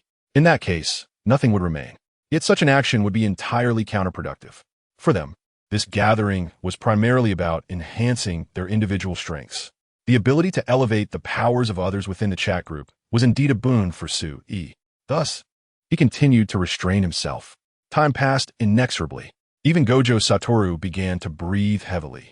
Not to mention Yuji Itadori, who, despite having undergone intensive training, could not yet attain the level of an elite. Observing this, Yuji Itadori addressed Gojo Satoru. "Teacher Gojo, I think I need to summon that being now." "Go ahead." After Gojo Satoru spoke, he immediately charged towards Su-Yi with a punch. Upon landing the blow, he swiftly retreated. Meanwhile, black patterns began to spread across Yuji Itadori's body. When he opened his eyes once more, the dual manifestations of Sukuna had taken over him entirely. The two faces of Sukuna were true harbingers of madness. The moment he seized Yuji Itadori's body, a manic smile spread across his face as he charged towards Su-Yi. It is worth noting that it was this very individual who had nearly brought about his demise. This humiliation was utterly intolerable. Without a moment's hesitation, Mahito lunged at Su-Yi. In the face of Mahito's assault, Su-Yi wore a smile, preparing to weave his own incantation to summon his domain. "I shall not allow you to succeed. Release me droplets." As the words left his lips, the Zanpakuto and Retsu on Ohana's hand transformed into meat droplets, hurtling towards Su-Yi. They would not grant him the time to manifest his domain. However, what they did not anticipate was that Su-Yi had left behind a crow illusion not far away. This illusion morphed into Su-Yi's likeness, standing nearby as it chanted, "Fengdu 18 plows." As the words echoed, the shadow of the ancient city of Fengdu emerged behind Su-Yi. As Fengdu expanded rapidly, it enveloped the 5 of them within its domain. Meanwhile, Mahito, who had charged up to Su-Yi, was visibly taken aback. Su-Yi, grinning before him, remarked, "I seem to have forgotten to mention that my illusion can also summon a domain, and its effects are precisely the same." The words sent a tremor through the hearts of those present. At that moment, Isdeath spoke to counter a domain with another domain. "Although our plan was to prevent you from using yours, we have considered this eventuality." The 5 had instinctively positioned themselves around Su-Yi. Retsu Unohana continued Isdeath's thought, "Thus, we have decided to simultaneously unleash our domains." Upon hearing this, Mahito interjected, "That was an agreement made with that little brat, not with me." Even if I stand alone, before Mahito could finish, he felt Su-Yi's gaze fix upon him. Instantly, Mahito's confidence wavered, crushed under the weight of that stare. As the king of curses from a millennium ago, he had never encountered such an exaggerated domain. Here, the space felt infinitely vast, and time seemed to stand still. Even in his prime, this would be a formidable challenge. At that moment, Satoru Gojo exclaimed, "Do not hesitate. Unleash your domains immediately. I refuse to believe that we cannot overwhelm you under the weight of our combined domains." As Satoru's words resonated, he removed his eye patch. Interlacing his index and middle fingers, a surge of cursed energy erupted from him. "Domain expansion. Unlimited void." Seeing this, Yuta Okatsu also shouted, "Domain expansion." Mahito, unwilling to concede, declared, "Domain expansion. Demon-slaying chef." Isdeath pushed her imperial power to the brink, announcing, "Domain expansion." Makabote, Mizuo Lai firmly grasped his Zanpakuto. "Domain expansion. Bankai, all is complete." Su-Yi, however, paid little heed to the others, instead directing his gaze towards the adjacent Isdeath and Mizuo Lai. Su-Yi was already aware of Mizuo Lai's domain abilities. Within her domain, the spell she unleashed, even without incantation, wielded formidable power. As for Isdeath's capabilities, they were evidently related to freezing. A blizzard of frost-white snow radiated outward from Isdeath's center. Within her domain, even the energy seemed to be frozen, akin to that of an ordinary person. Coupled with the terrifying chill, it appeared that only Isdeath could maneuver freely. Very well. It seems you both have mastered your domains. Thus, it is time to conclude this little exercise. Upon hearing Su Yi's words, the brows of the gathered individuals furrowed. What did it mean that it was time to end? Just as they pondered this, Su Yi calmly stated seal. In an instant, the domains that the five had just begun to manifest were entirely consumed by Su Yi's own. Time seemed to come to a standstill. Chapter 137. Conclusion of the exercise. Return to the villa. How could this be possible? The dual-faced Sukuna felt his mind going numb. This far exceeded his expectations. He had envisioned that 5 of them unleashing their domains would undoubtedly overwhelm Su Yi's. Yet the reality before them was that a mere utterance of seal from Su Yi had completely vanquished them. It was utterly unbelievable. At that moment, darkness enveloped the dual-faced Sukuna. Su Yi's figure materialized right before him. You're no longer needed on stage, so allow me to send you to sleep for a while, Su Yi declared. With that, he thrust his fist into the abdomen of the dual-faced Sukuna, unleashing a wave of agony that elicited a pained cry. A sudden and intense dizziness surged through Sukuna's mind, reminiscent of the last encounter, causing him to retreat from battle. Wakari Fushiguro observed, feeling as though the opponent before him had significantly accelerated since their last duel. His heart plummeted, akin to falling into an abyss. Be careful. You must. Before he could finish his warning, Su Yi's figure had already appeared beside Yuta Okatsu. Su Yi's voice echoed softly in Yuta's ear. Yuta, you have truly worked hard, returning from abroad. Now, please allow yourself a moment of rest. With his words, Su Yi struck Yuta's neck with a swift motion. Yuta's eyes rolled back, and he collapsed to the ground. Witnessing this scene, Wakari's heart sank.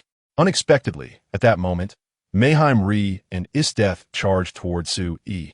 Su Yi, although the 2 of us cannot harm you, that does not justify your turning your back on us. Isdeth, gathering ice crystals in her hand, forcefully hurled them at Su Yi. However, within Su Yi's domain, any injury he sustained would be reflected upon his attackers. Isdeth clearly sensed a chill at her back.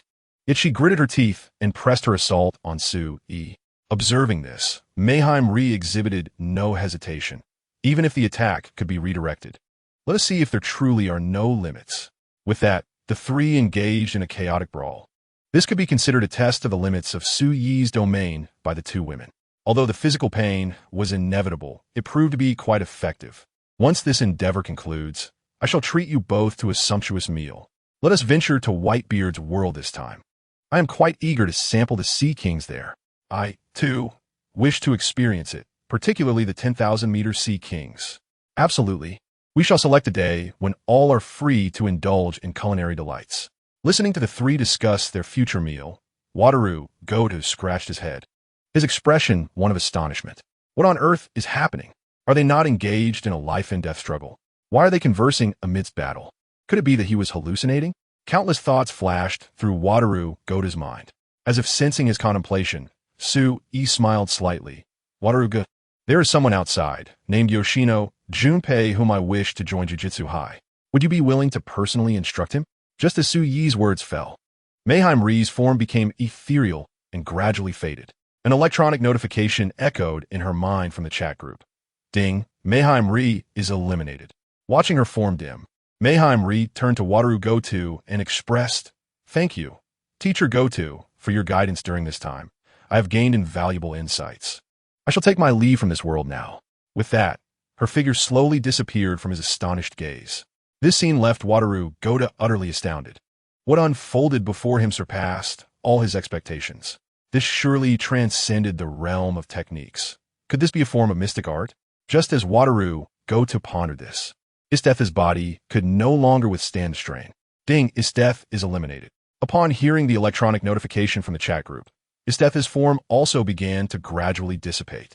As she gazed upon the scene before her, Isdeth turned to Satoru Gojo beside her and said, Satoru, please convey to those individuals that should I return to this world again, if they have not grown stronger, I shall break their legs. With that, Isdeth's figure dissipated. In that moment, a notification chimed in Su Yi's mind, echoing from the chat group. Ding! Congratulations, Su Yi, for successfully surviving until the end. You have received an event reward. One of the infinite gems, the soul gem. Subsequently, Su Yi felt his body becoming ethereal.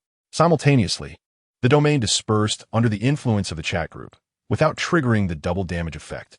As Su Yi's figure stood exposed before everyone, he addressed Yoshino Junpei, saying, "Junpei, your talent is formidable.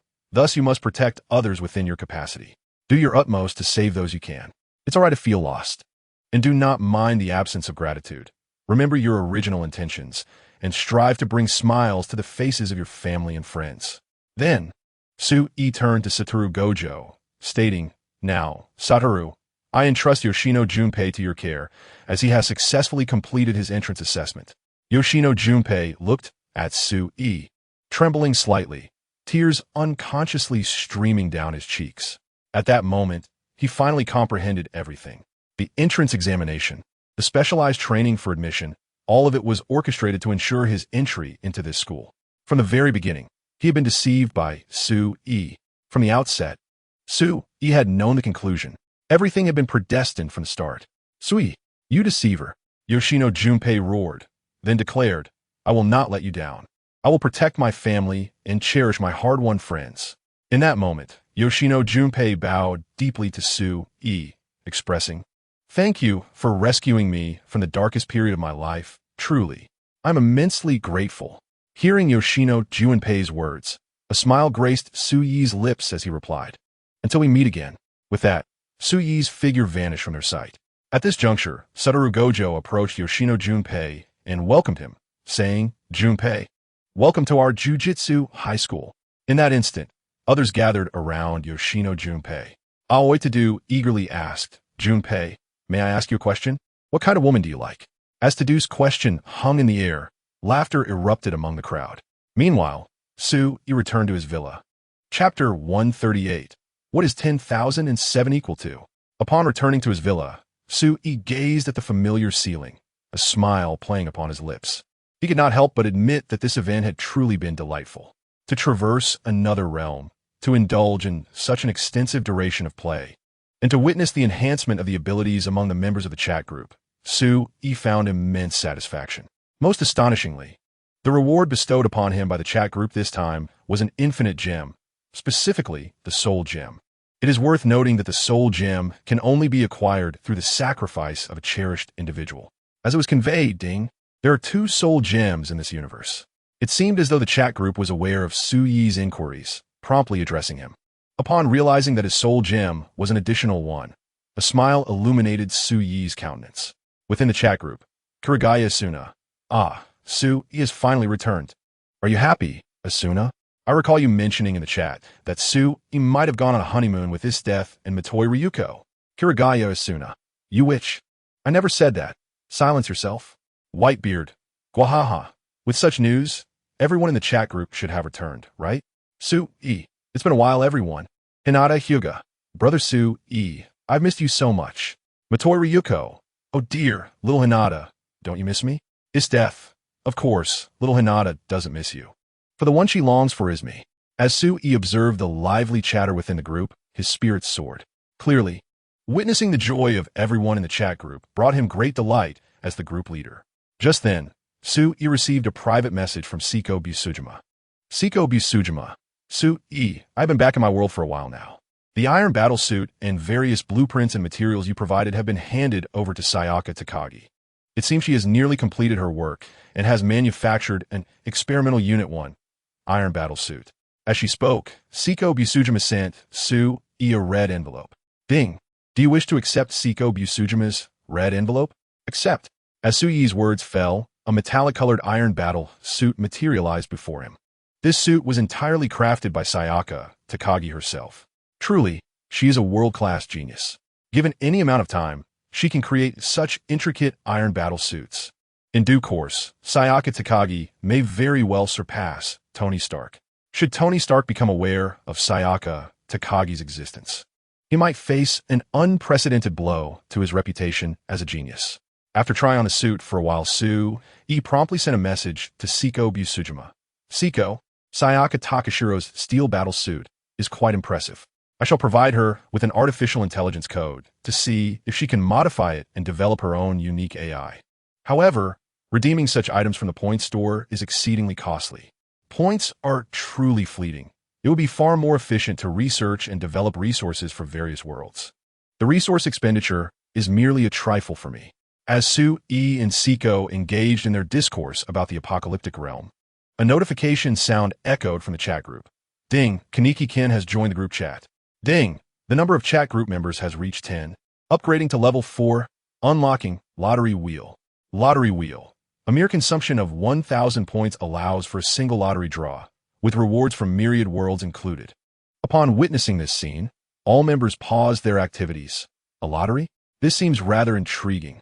Oh, by the way, I almost forgot to welcome Kaneki-kin, our new member to the Dimensional Chat Group. Su-e. Welcome to the Dimensional Chat Group. I am the group leader, Su-e. Should you have any questions, feel free to approach me. Everyone in this chat group is akin to family. Whitebeard. Gurararara. Kaneki-kin, would you like to become my son? Hinata Hyuga. Sure. Hinata Hyuga. Grandpa Whitebeard is looking to adopt another son. However, as the chatter subsided, the newcomer remained silent, leading to a sense of puzzlement among the members. Ordinarily, one would expect inquiries to arise shortly thereafter. Yet, there was no response whatsoever. At that moment, another function of the chat group was activated. Ding. Group member Kaneki-kin is in danger. Activating the distress signal function. Group leader Su-e, please rescue him swiftly. Upon hearing this, Su-e's heart sank. He had not anticipated that Kaneki-kin would trigger the distress signal function immediately upon joining the chat. One might say that Kaneki was indeed fated to encounter misfortune. Su-e, all members, do not panic. I shall return shortly. With that, Su-e constructed a portal and set forth toward Kaneki-kin's world. At the same time, a hint of seriousness crossed his expression, for if his memory served him correctly, Kaneki resided in the world known as Ghoul, within a vast chamber resembling a crimson prison. Kaneki-kin sat bound in the center. His eyes, shrouded in bandages, could perceive only endless darkness. He felt as though his body had crumbled multiple times. Yet, as a ghoul, his form was able to recover rapidly. Not only was Kaneki unable to find swift liberation, but he was also starkly reminded of the grim reality that he was no longer human. At that moment, a sound pierced the air, the creaking of a door. The jarring noise sent a tremor through Kaneki's body, enveloping him in a shroud of fear. Kaneki, tell me, what is 10,007? Kaneki momentarily froze, unable to grasp the significance of the question. In an instant, he felt his fingernails being wrenched from his flesh. The pain, like a delay, erupted fully after a few seconds. Kaneki, tell me, what is 10,007? The man before him, known as Gecko, calmly repeated his inquiry. 993. Correct. Now count down from 7. If you make a mistake or hesitate. With Gecko's final words, Kaneki felt his toenails being forcibly extracted, leaving a pool of blood at his feet. At that moment, a sound echoed in his mind, the electronic chime of the chat group. Ding. Congratulations, you have joined the chat group. A chat group? What is that? Kaneki's mind began to swirl in confusion, leading him to inadvertently miscalculate. The next moment, Gecko, wielding a pair of pliers, applied greater force to Kaneki's body. Hurry up and calculate. If you don't, then 993, 986. Gecko observed Kaneki's struggle, disdain etched across his face. Nevertheless, his actions did not falter. Rather, they became increasingly exaggerated in their cruelty towards Kaneki. It was only then that Kaneki realized this was Gecko's method of keeping him alert, and he began to rely on the numbers. He quickly cast aside thoughts of the chat group. Just then, Gecko stepped out briefly. Upon his return, he brought with him 2 individuals, whom he carelessly tossed in front of Kaneki before tearing off the bandage covering Kaneki's eyes. Kaneki's pupils dilated as he beheld the 2 figures, a sense of foreboding rising within him. As anticipated, Gecko slowly remarked, all adverse factors in this world stem from the inadequacy of those involved. Although the one who imparted this wisdom was less than human, I am profoundly grateful to him now. Kaneki, after these few days, I have finally come to understand something. With that, Gecko placed his palm upon Kaneki's head. Feeling the touch of the Gecko's palm, Kaneki-kin found himself overwhelmed with emotion, his body trembling uncontrollably. The Gecko spoke again. Not only are you physically resilient, but your spirit is unexpectedly strong as well. Therefore, I have devised a more intriguing game. If you were to choose between 2 dearly beloved individuals, a man and a woman, whom would you kill? Kaneki's pupils constricted sharply. Disbelief etched across his face as he beheld the scene before him. The man and woman on the ground were silenced, their mouths covered by the gecko, their bodies bound like rice dumplings. They struggled desperately, but their fates were firmly in Kaniki's hands. His body trembled incessantly. Why? Why must I make such a choice? I do not wish to. Before Kaniki could finish his thought, the gecko interjected. If you refuse to make a choice, I shall kill them both. Kaniki instinctively swallowed hard, his face paling, despair flooding his eyes, extinguishing the last flicker of hope. His gaze grew increasingly vacant, terror seeping into his very being. The gecko reveled in Kaniki's expression, its words piercing his heart like a dagger once more. The primary reason I have brought these two before you is to make you understand that no one will come to your rescue. All that awaits you is boundless darkness and torment. Kaniki's heart quaked violently, and with tears long since shed, a profound ache enveloped him. At that moment, an eerie voice echoed through the air. No one to save you? How can you be so certain? Am I not here? The occupants of the room were startled by the voice, their hearts racing. The door remained closed, and within the vast chamber, the gecko saw no one else. From whence did this voice emerge? Hey, can't you all just look up for a moment? Su Yi's voice resonated from above. There he sat, suspended in the air, gazing down upon the gecko and Kaniki. The couple sprawled on the ground was completely disregarded by him. The gecko's expression shifted abruptly, and a dark claw materialized in its hand, stained crimson as blood dried and turned pitch black. When did you arrive? The gecko asked, eyeing Su Yi with suspicion, having failed to notice his entrance. Su Yi, indifferent to the gecko's words, descended slowly, approaching Kaniki. As he gazed at this unfamiliar figure, a flicker of starlight ignited within Kaniki's heart. At that moment, a bloodthirsty grin suddenly spread across the face of the gecko. Things are becoming ever more interesting. You claim you have come to rescue Kaniki-kin. Do you truly believe you can save him? As the gecko spoke, he forcefully grasped Kaniki's hair, lifting him along with the chair. Help! Help me, please! Save me! Kaniki gazed at Su Yi, his expression filled with a desperate yearning for life. However, in response to Kaniki's plight, Su Yi calmly remarked, in truth, rather than saving you, I am more eager to witness your awakening, and to see you defeat this fellow. Surely you jest. Do you truly believe that this Kaniki can accomplish such a feat? The malice in the gecko's smile deepened. At that moment, as if struck by an epiphany, the gecko turned his gaze upon Su Yi and declared, no matter when you arrived, if you wish to save Kaniki-kin, then kneel before me. If you kneel, I shall release him.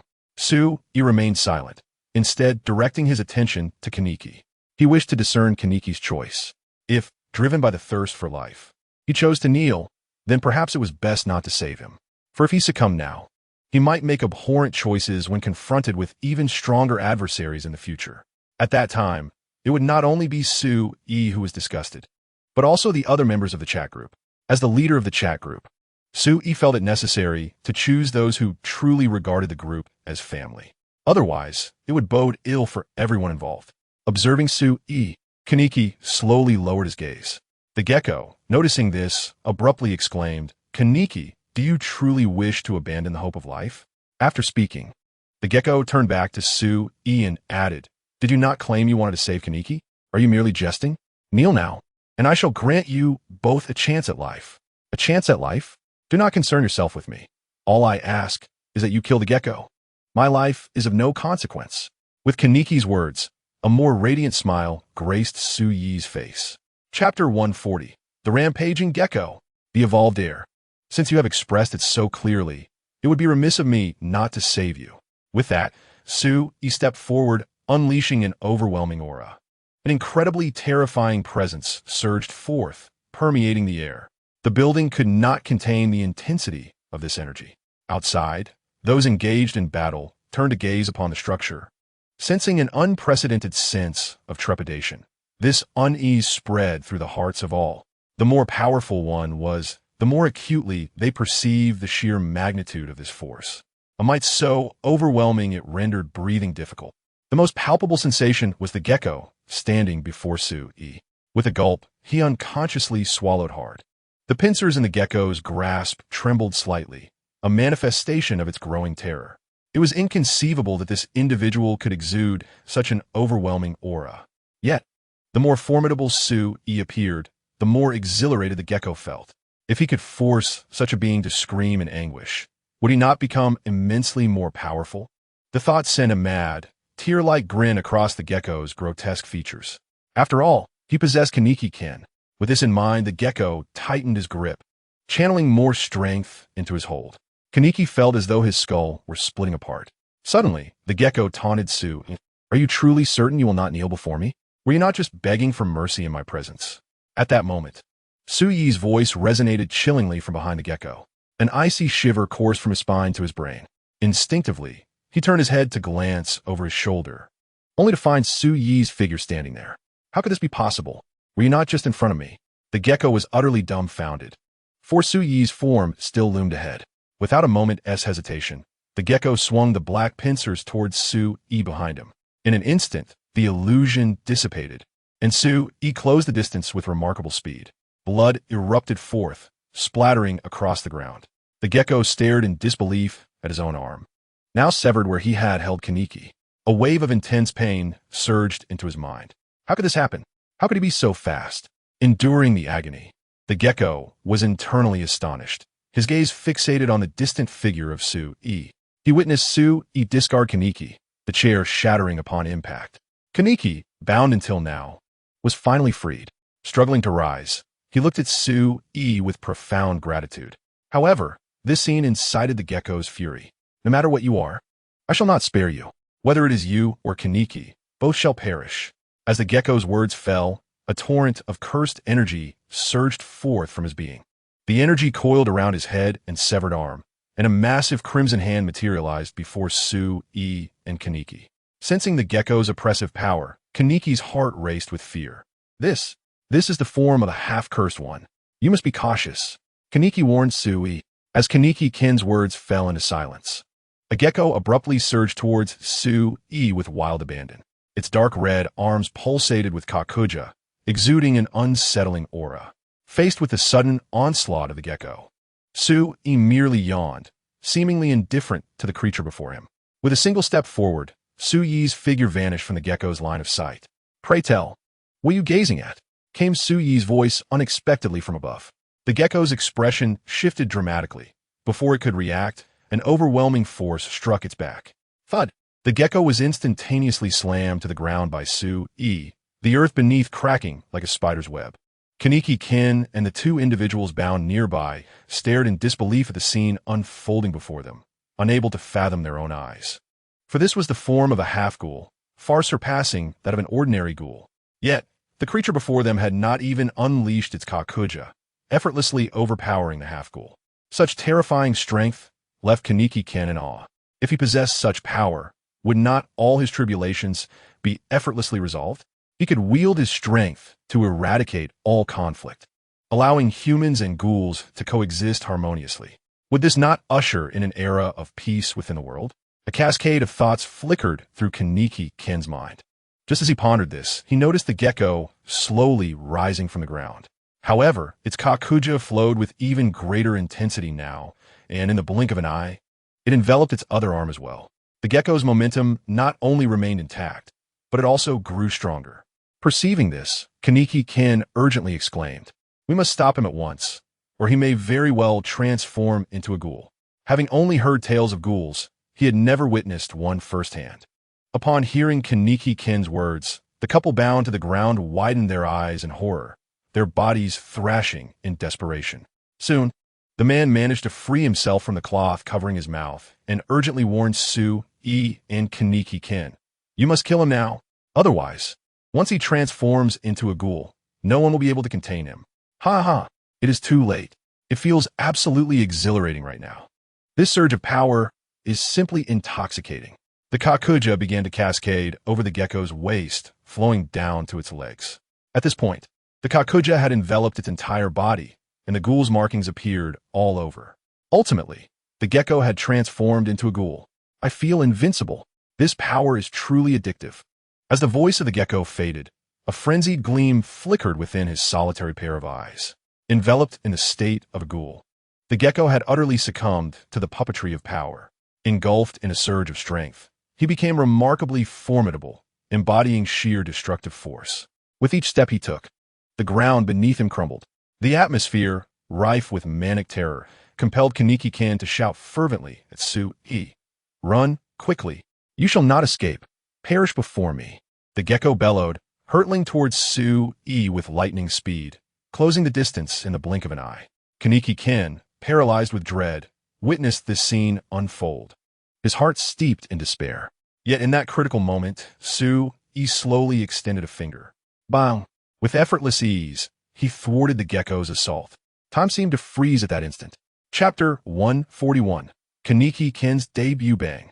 A thunderous sound erupted, and in an instant, smoke billowed forth, obscuring Kaneki-ken and the others from view. Their hearts sank into a profound hopelessness, for they understood that the power of a ghoul was exceedingly potent, and the danger and devastation wrought by an enraged ghoul were immense. Just as despair settled in, they suddenly observed the smoke swirling. A dark crimson silhouette surged forth from the haze. It was none other than the previously arrogant gecko, now retreating with even greater speed than before. With a swift glide of nearly 10 meters, he crashed heavily against the wall of the room before finally coming to a stop. As the smoke dissipated entirely, Sui extended his finger, appearing remarkably unperturbed. Kaneki-ken and the others gazed in astonishment at the unfolding scene. This individual was astonishingly powerful. Kaneki-ken murmured in disbelief. At that moment, a man beside him addressed Kaneki-ken, asking, "Do you know who this person is?" I do not know," Kaneki-ken replied, bewildered. "Then why did he come to your aid?" The man pressed. Kaneki-ken shook his head, unable to fathom the reason. He had no acquaintance with someone of such immense strength. Sui's gaze fell upon Kaneki-ken, a slight smile gracing his lips. "You must have received a notification from the chat group earlier. I am Sui, the group leader. Upon receiving your distress call, I rushed here without delay." A chat group? Kaneki-ken's pupils dilated in response to those words. He had indeed heard the voice of the chat group echoing in his mind moments ago, but he had dismissed it as mere illusion. In his moment of distraction, he had miscalculated and lost a fingernail to the gecko. Yet now, this individual asserted that this was no figment of imagination. The chat group was indeed a tangible reality. The individual before him was indeed there to save him. As Kaneki-ken contemplated this, he was overwhelmed by an unprecedented surge of emotion. At that moment, he inadvertently displayed the chat group's interface. "Kirigaya Asuna. I wonder how the newcomer is faring. Has he escaped from danger? He should have managed to escape. After all, our group leader is personally involved. His death. For Shuichi, there is nothing that can impede him. Siko Busujima. Indeed. Whitebeard. Gurararara. I wonder what this newcomer is like. I am eager to engage him in a battle to test my new abilities." As Kaneki read the messages flooding the chat, tears began to stream down his cheeks. "Kaneki-ken, thank you all for your concern. Though I am uncertain of the circumstances, I truly appreciate it. Shuichi, Kaneki-ken, let us chat later. For now, we must fight. That gecko has not been dealt with yet." Upon reading Shuichi's words, Kaneki turned his gaze towards him in reality, seeing Shuichi approach.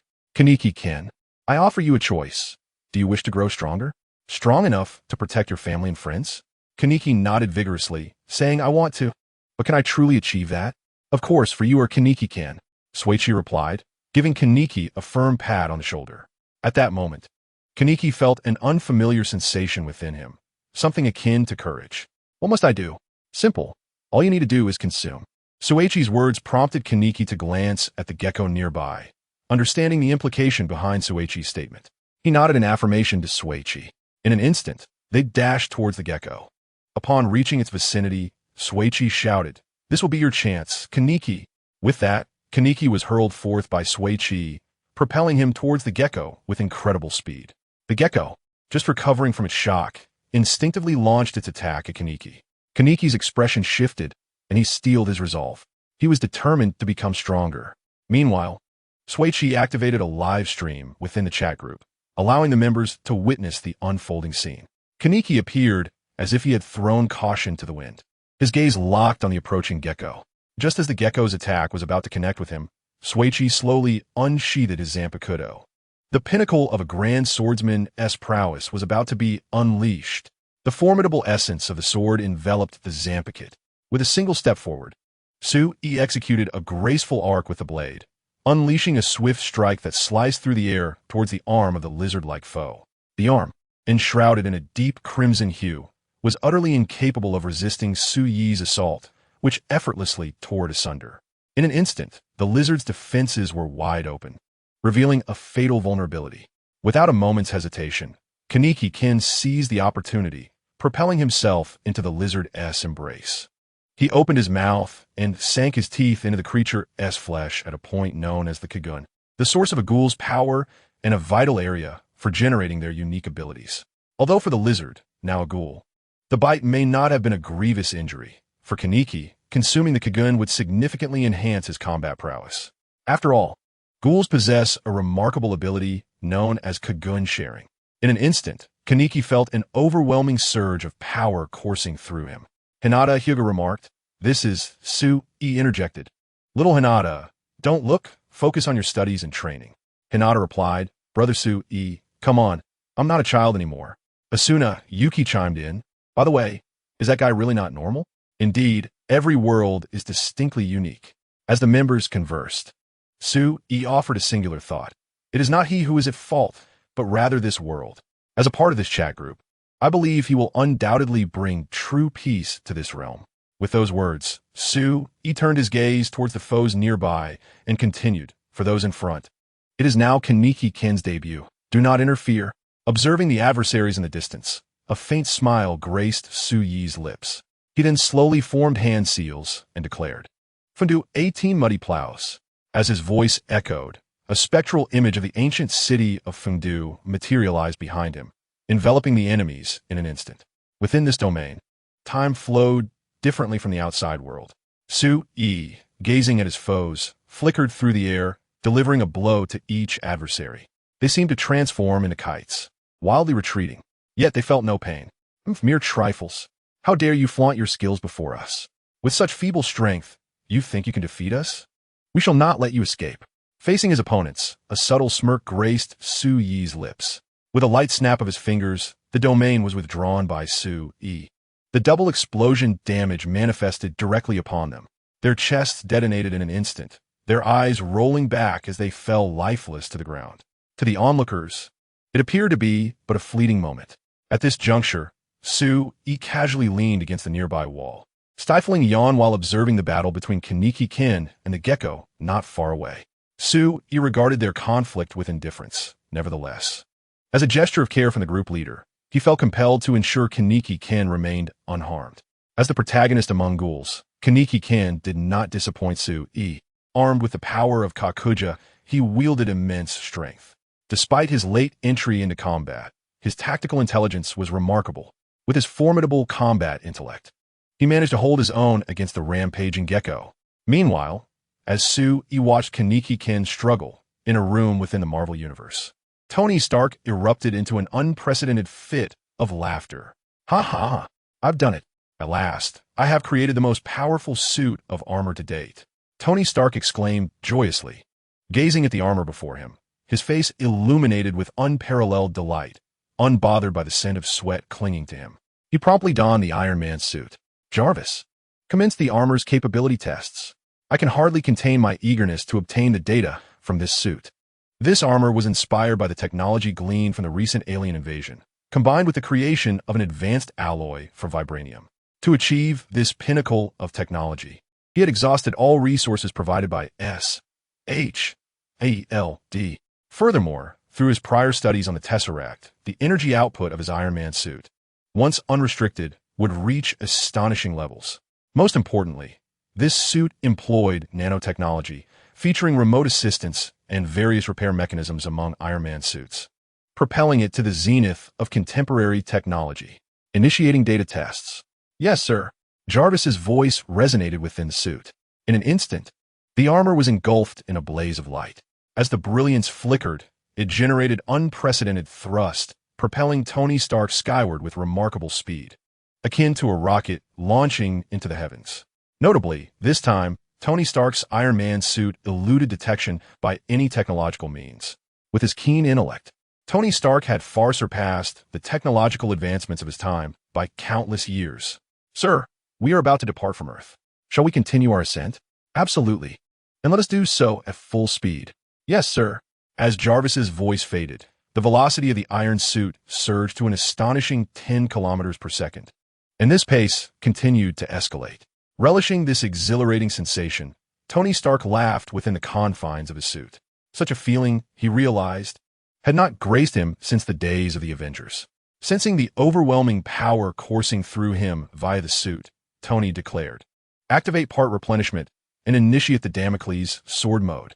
With his command, his figure abruptly halted.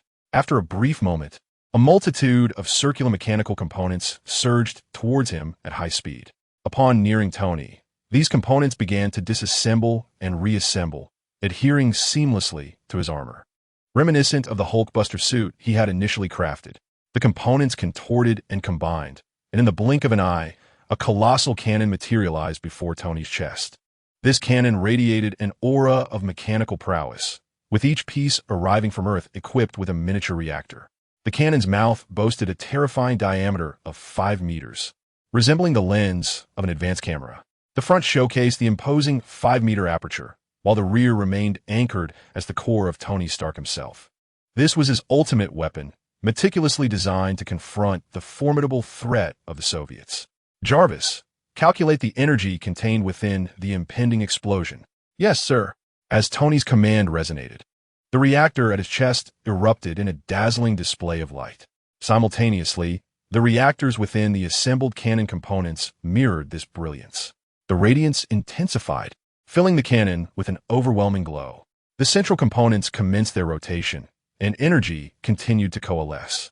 In an instant, a torrent of energy surged forth from the cannon, a brilliant beam of light shooting ahead with astonishing speed, outpacing even Tony's own flight by several multiples. In the blink of an eye, this beam vanished from Tony's view, only to be followed by an explosive eruption of light in the distance. This brilliance reflected upon the nearby moon, causing it to shine with an even greater luminescence. In that moment, many observers noted the moon, competing with the sun in its radiant glory. Concurrently, Jarvis's voice echoed in Tony Stark's ear. "Sir, the energy has exceeded the limit and is no longer calculable. However, based on estimates, the energy contained within is sufficient to obliterate a quarter of a planet." Upon hearing this, Tony Stark promptly deactivated the Damocles sword mode, and numerous components floated around him. At that moment, Tony Stark resembled a mechanical deity. Now, he would return to recalibrate and immediately challenge Su-Yi. I can hardly contain my anticipation to witness the astonishment on Su-Yi's face. Chapter 143. The confident Tony Stark at this juncture, Su-Yi remained oblivious to Tony Stark's intentions, unaware that Stark had preemptively constructed an anti-Su-Yi battlesuit. He was currently in an expansive room, observing the clash between Kaneki Kin and the Gecko. The Gecko transformed into a ghoul, while Kaneki manifested in a half-ghoul form. Empowered by the protagonist's halo, the battle between Kaneki and the Gecko was intense and lively, with Kaneki seemingly gaining an upper hand. Meanwhile, the external conflict escalated to a fever pitch. If this stalemate continued, it was inevitable that something would go awry. In response, Su-Yi addressed Kaneki, "Kaneki, if you do not hasten your pace, the situation outside is likely to become increasingly detrimental for you." Upon hearing Su-Yi's words, Kaneki furrowed his brow, and his battle spirit erupted in full force. It seemed as though his strength had nearly doubled at that moment.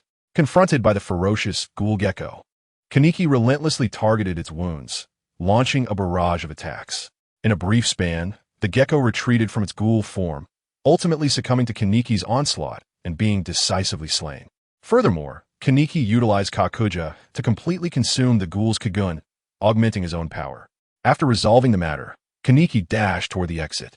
Before leaving, he released the bindings of the two individuals on the ground, leading them along as he made his exit. Su-Yi's figure flickered, arriving at the pinnacle of the room. From this elevated vantage point, he surveyed the battlefield below, a faint smile gracing his lips. At that moment, the electronic voice of the chat group resonated in Su-Yi's mind. "Ding! Congratulations to Group Leader Su-Yi for completing the rescue mission. Reward: Shirkai Awakening of the Zanpakuto." Upon hearing the electronic voice from the chat group, Su-Yi's figure faded gently from view. For this world at present, there was no longer a need for his assistance. Within the chat group, Kaneki Kin, "Thank you, Group Leader Su-Yi. I promise I will not let you down. Su-e, as the group leader, it is my duty to do this. Additionally, you should settle down quickly. Once you have found your footing, we shall partake in a feast in the world of the Whitebeard, and you must join us then. Kaneki can, but my sense of taste. Su.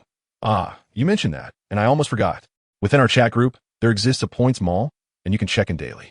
Accumulate points over several days, and you shall be able to exchange them for your sense of taste. Su-e. Moreover, there are consumables for ghouls available in the mall, albeit some are rather expensive. You'll need to put in effort and participate in various tasks and activities. Kaneki-kin, I understand. I will strive harder and not let you down. Su-e. It's not just about not disappointing me. You must also not let your friends and family down. Kaneki-kin, yes. With that, Kaneki-kin departed for battle. Meanwhile, Su-e returned to his villa. After completing a rescue mission, he stretched lazily and rose from his bed. He found it rather perplexing that every time he returned to the Marvel world, he seemed to appear in bed. Was the chat group somehow binding him to it? Just as this thought crossed his mind, a knock echoed through the villa. Knock, knock, knock. Hearing the sound, Su-e made his way to the door. Upon opening it, he was greeted by Tony Stark, impeccably dressed in a suit, wearing an exuberant smile that radiated joy. Seeing this, Su-e felt a pang of curiosity. What is it? Did you win a lottery? He added, no, that would merely be a trifle for you. Looking at Tony Stark, Su-e rested his chin on his hand and mused. Let me guess, have you crafted an incredibly powerful Iron Man suit and come to challenge me? At Su-e's words, a spark of excitement flickered in Tony Stark's eyes. He anticipated Su-e would guess it. Tony slightly raised his chin, a confident expression gracing his face. You're right. I have constructed a suit of armor, which I have dubbed the 85-nanometer Armor 20. Simultaneously, Tony silently added in his mind. This suit is also known as the anti-Su-e armor. It seems you are aiming to shed the title of Worker Bee? Su-e smiled at Tony Stark, who, without elaborating further, declared, let us battle, Su-e. With an unprecedented fervor in his demeanor, Tony Stark ignited Su-e's interest. Curious about the nature of the Iron Man suit that Tony Stark has crafted, one might wonder if it resembles the iconic 85-nanometer armor he is known for. So, what do you intend to battle? Su-e inquired with a playful smile directed at Tony Stark. You may choose the location, Tony replied, exuding an unusual confidence, his smile unwavering. Observing Tony's self-assured demeanor, Su-e's eyes sparkled with mischief as she remarked, but merely engaging in combat might be rather dull. What if you were to lose? Upon hearing Su-e's words, Tony waved his hand dismissively, declaring, if I truly lose, I shall work for you for the rest of my life. Su-e's eyes lit up at this prospect. That is quite the statement. I never imagined you would relish the idea of being a mere worker. Tony squinted slightly, a playful glint in his eye. But what if I win? Perhaps you could bestow upon me the Tesseract. Absolutely, no problem at all. Su-e responded with delight, promptly shutting the door. Tony Stark stood momentarily perplexed. What was happening? Wasn't everything going smoothly? Why had she suddenly closed the door? Was Su-e perhaps afraid? A flurry of questions swirled in Tony's mind until, moments later, Su-e reopened the door, this time holding the Tesseract in her hand. Come on, put on your Iron Man suit. Let us compete in the desert, she urged. I can hardly wait to see the great Tony Stark reduced to a lifetime of labor. Tony, undeterred by Su-e's banter, held his head high and confidently pressed a button on the device on his wrist. In an instant, the Iron Man's suit began to materialize around him. Chapter 144. The Sword of Damocles with a faint smile gracing his lips. Su-e watched as Tony Stark activated the mechanism on his wrist. In a blink, nanotechnology enveloped his attire, exuding an undeniable sense of futuristic innovation. It would be even more intriguing if this technology were to manifest during your donning process, Su-e suggested to the figure before her. Then, placing her hands upon the Tesseract, the energies of space surged. In an instant, both Su-e and Tony Stark found themselves transported to a vast desert. The sheer power of the Tesseract stirred Tony's innate curiosity, compelling him to explore its mysteries. He genuinely aspired to unravel its secrets, believing that in doing so, he might one day harness such formidable power. Certainly, all of this hinges on vanquishing Su-e. With this thought, Tony Stark, encased in his iron suit, once again donned a confident smile. He addressed Su-e with a challenge. Let us battle. As his words echoed, Tony surged forward with astonishing speed, kicking up fine grains of sand that soared 3 meters into the air. In the blink of an eye, he was before Su Yi, his arm raised high, fist aimed squarely at Su Yi's face. In the face of Tony's assault, Su Yi merely yawned, slightly shifting his body to evade the attack. However, Tony exhibited no surprise. With a powerful thrust, flames erupted from beneath him, propelling him skyward. Multiple miniature missile launchers emerged from his shoulder. "Sir, target locked," Jarvis announced. Without hesitation, Tony commanded, "Fire." Instantly, dozens of miniature missiles hurtled towards Su Yi. Narrowing his eyes against the sunlight, Su Yi observed the brilliance above. He murmured, "The sun feels quite warm today. Wouldn't you agree, Tony Stark?" Just as Su Yi spoke, the swarm of missiles reached him, resulting in a cacophony of explosions that reverberated across the desert. The detonations sparked a chain reaction, causing the sandy terrain to shift and the phenomenon of quicksand to emerge. The smoke from the explosions created an overwhelming sense of pressure. Yet, Tony Stark remained undeterred, maneuvering his iron suit into the clouds to evade any unpredictable counterattacks. "Sir, there are no life signs amidst the smoke," Jarvis confirmed. Just as Tony contemplated this, darkness enveloped him. The sunlight above seemed to be obscured by a looming figure. Without a moment's hesitation, he shifted to the side. In the next instant, a heat ray streaked past him, striking the desert and igniting a fierce explosion that created a circular pit in the sand, with torrents of quicksand rushing into it. From his elevated position, Su Yi regarded Tony Stark with a slight smirk. If he was not mistaken, the armor Tony wore now possessed combat capabilities that far surpassed the 85-nanometer armor from the original narrative. One must commend Tony Stark as a genius. Yet, it remains to be seen who stands superior when comparing this genius to the likes of Takashiro Saya. As Su Yi pondered, Tony Stark seized the opportunity. Directing both hands towards Su Yi, the nano armor began to spread, forming the shape of a cannon aimed at him. Light coalesced within, a powerful compressed beam rushing towards Su Yi. This time, success was assured, for this energy was akin to that found within the Tesseract. Tony Stark seemed to murmur, his eyes piercing through the iron armor, fixated on Su Yi in the sky.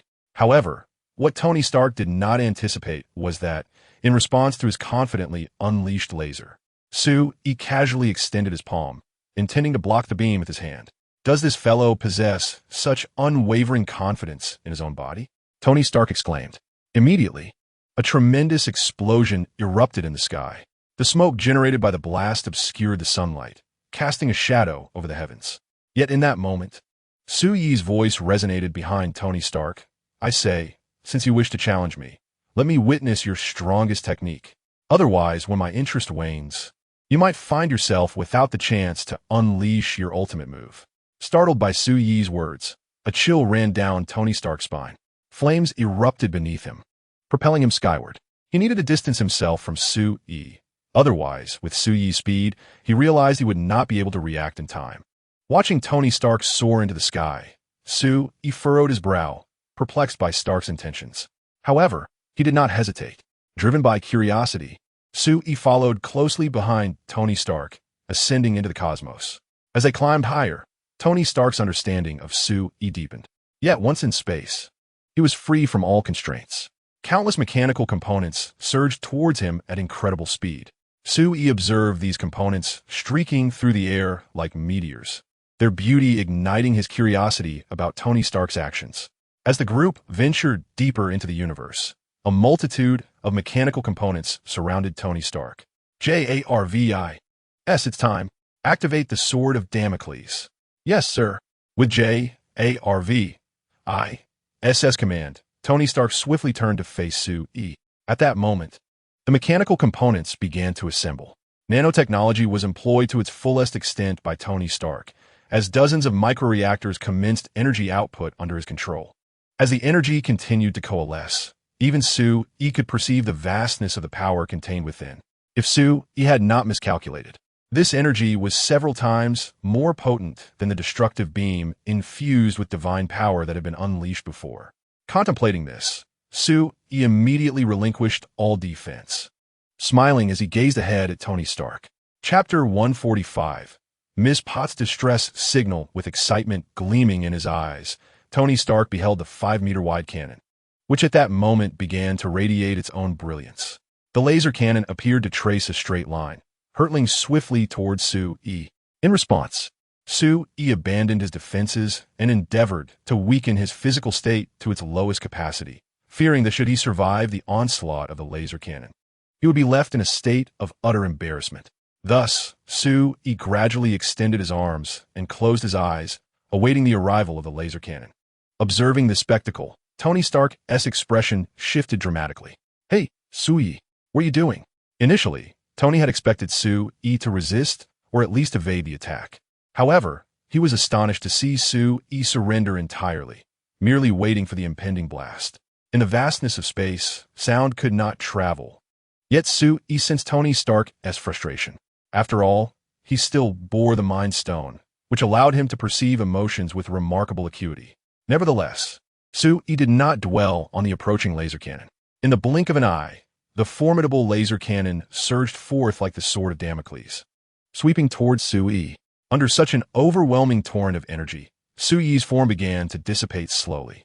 As the brilliance faded completely, Tony Stark found himself frozen in place, staring into the emptiness of space. Although he had constructed the armor to counter Sue-Yi, he had never intended to kill him. For Sue-Yi had saved his life on multiple occasions. Despite the guise of fair dealings, Tony never took it to heart. Otherwise, he would not have survived to this day.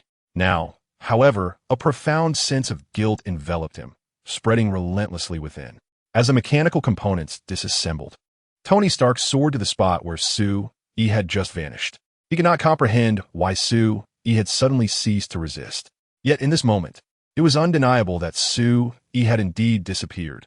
One could even say that he had been slain by his own hand.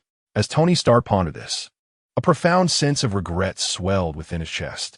At that moment, Jarvis's voice resonated abruptly within the confines of the iron suit. "Sir, please take evasive action immediately. A high concentration of energy has been detected nearby and is coalescing." The familiar tone of Jarvis echoed in Stark's ears, even amidst the suit's interior. Upon hearing Jarvis's warning, Tony furrowed his brow and shifted his body backward, directing his gaze ahead. Golden lines materialized out of thin air, gradually etching themselves into the cosmos. Initially, the delineation was slow, but as the golden patterns multiplied, the pace quickened. In the blink of an eye, the figure of Sue-Yi reemerged before Tony Stark. At this moment, Tony was utterly stunned. What was happening? Was he experiencing a hallucination? If Tony Stark could express his disbelief through an emoji, it would undoubtedly be the perplexed black man emoji. "Jarvis, I must be mistaken.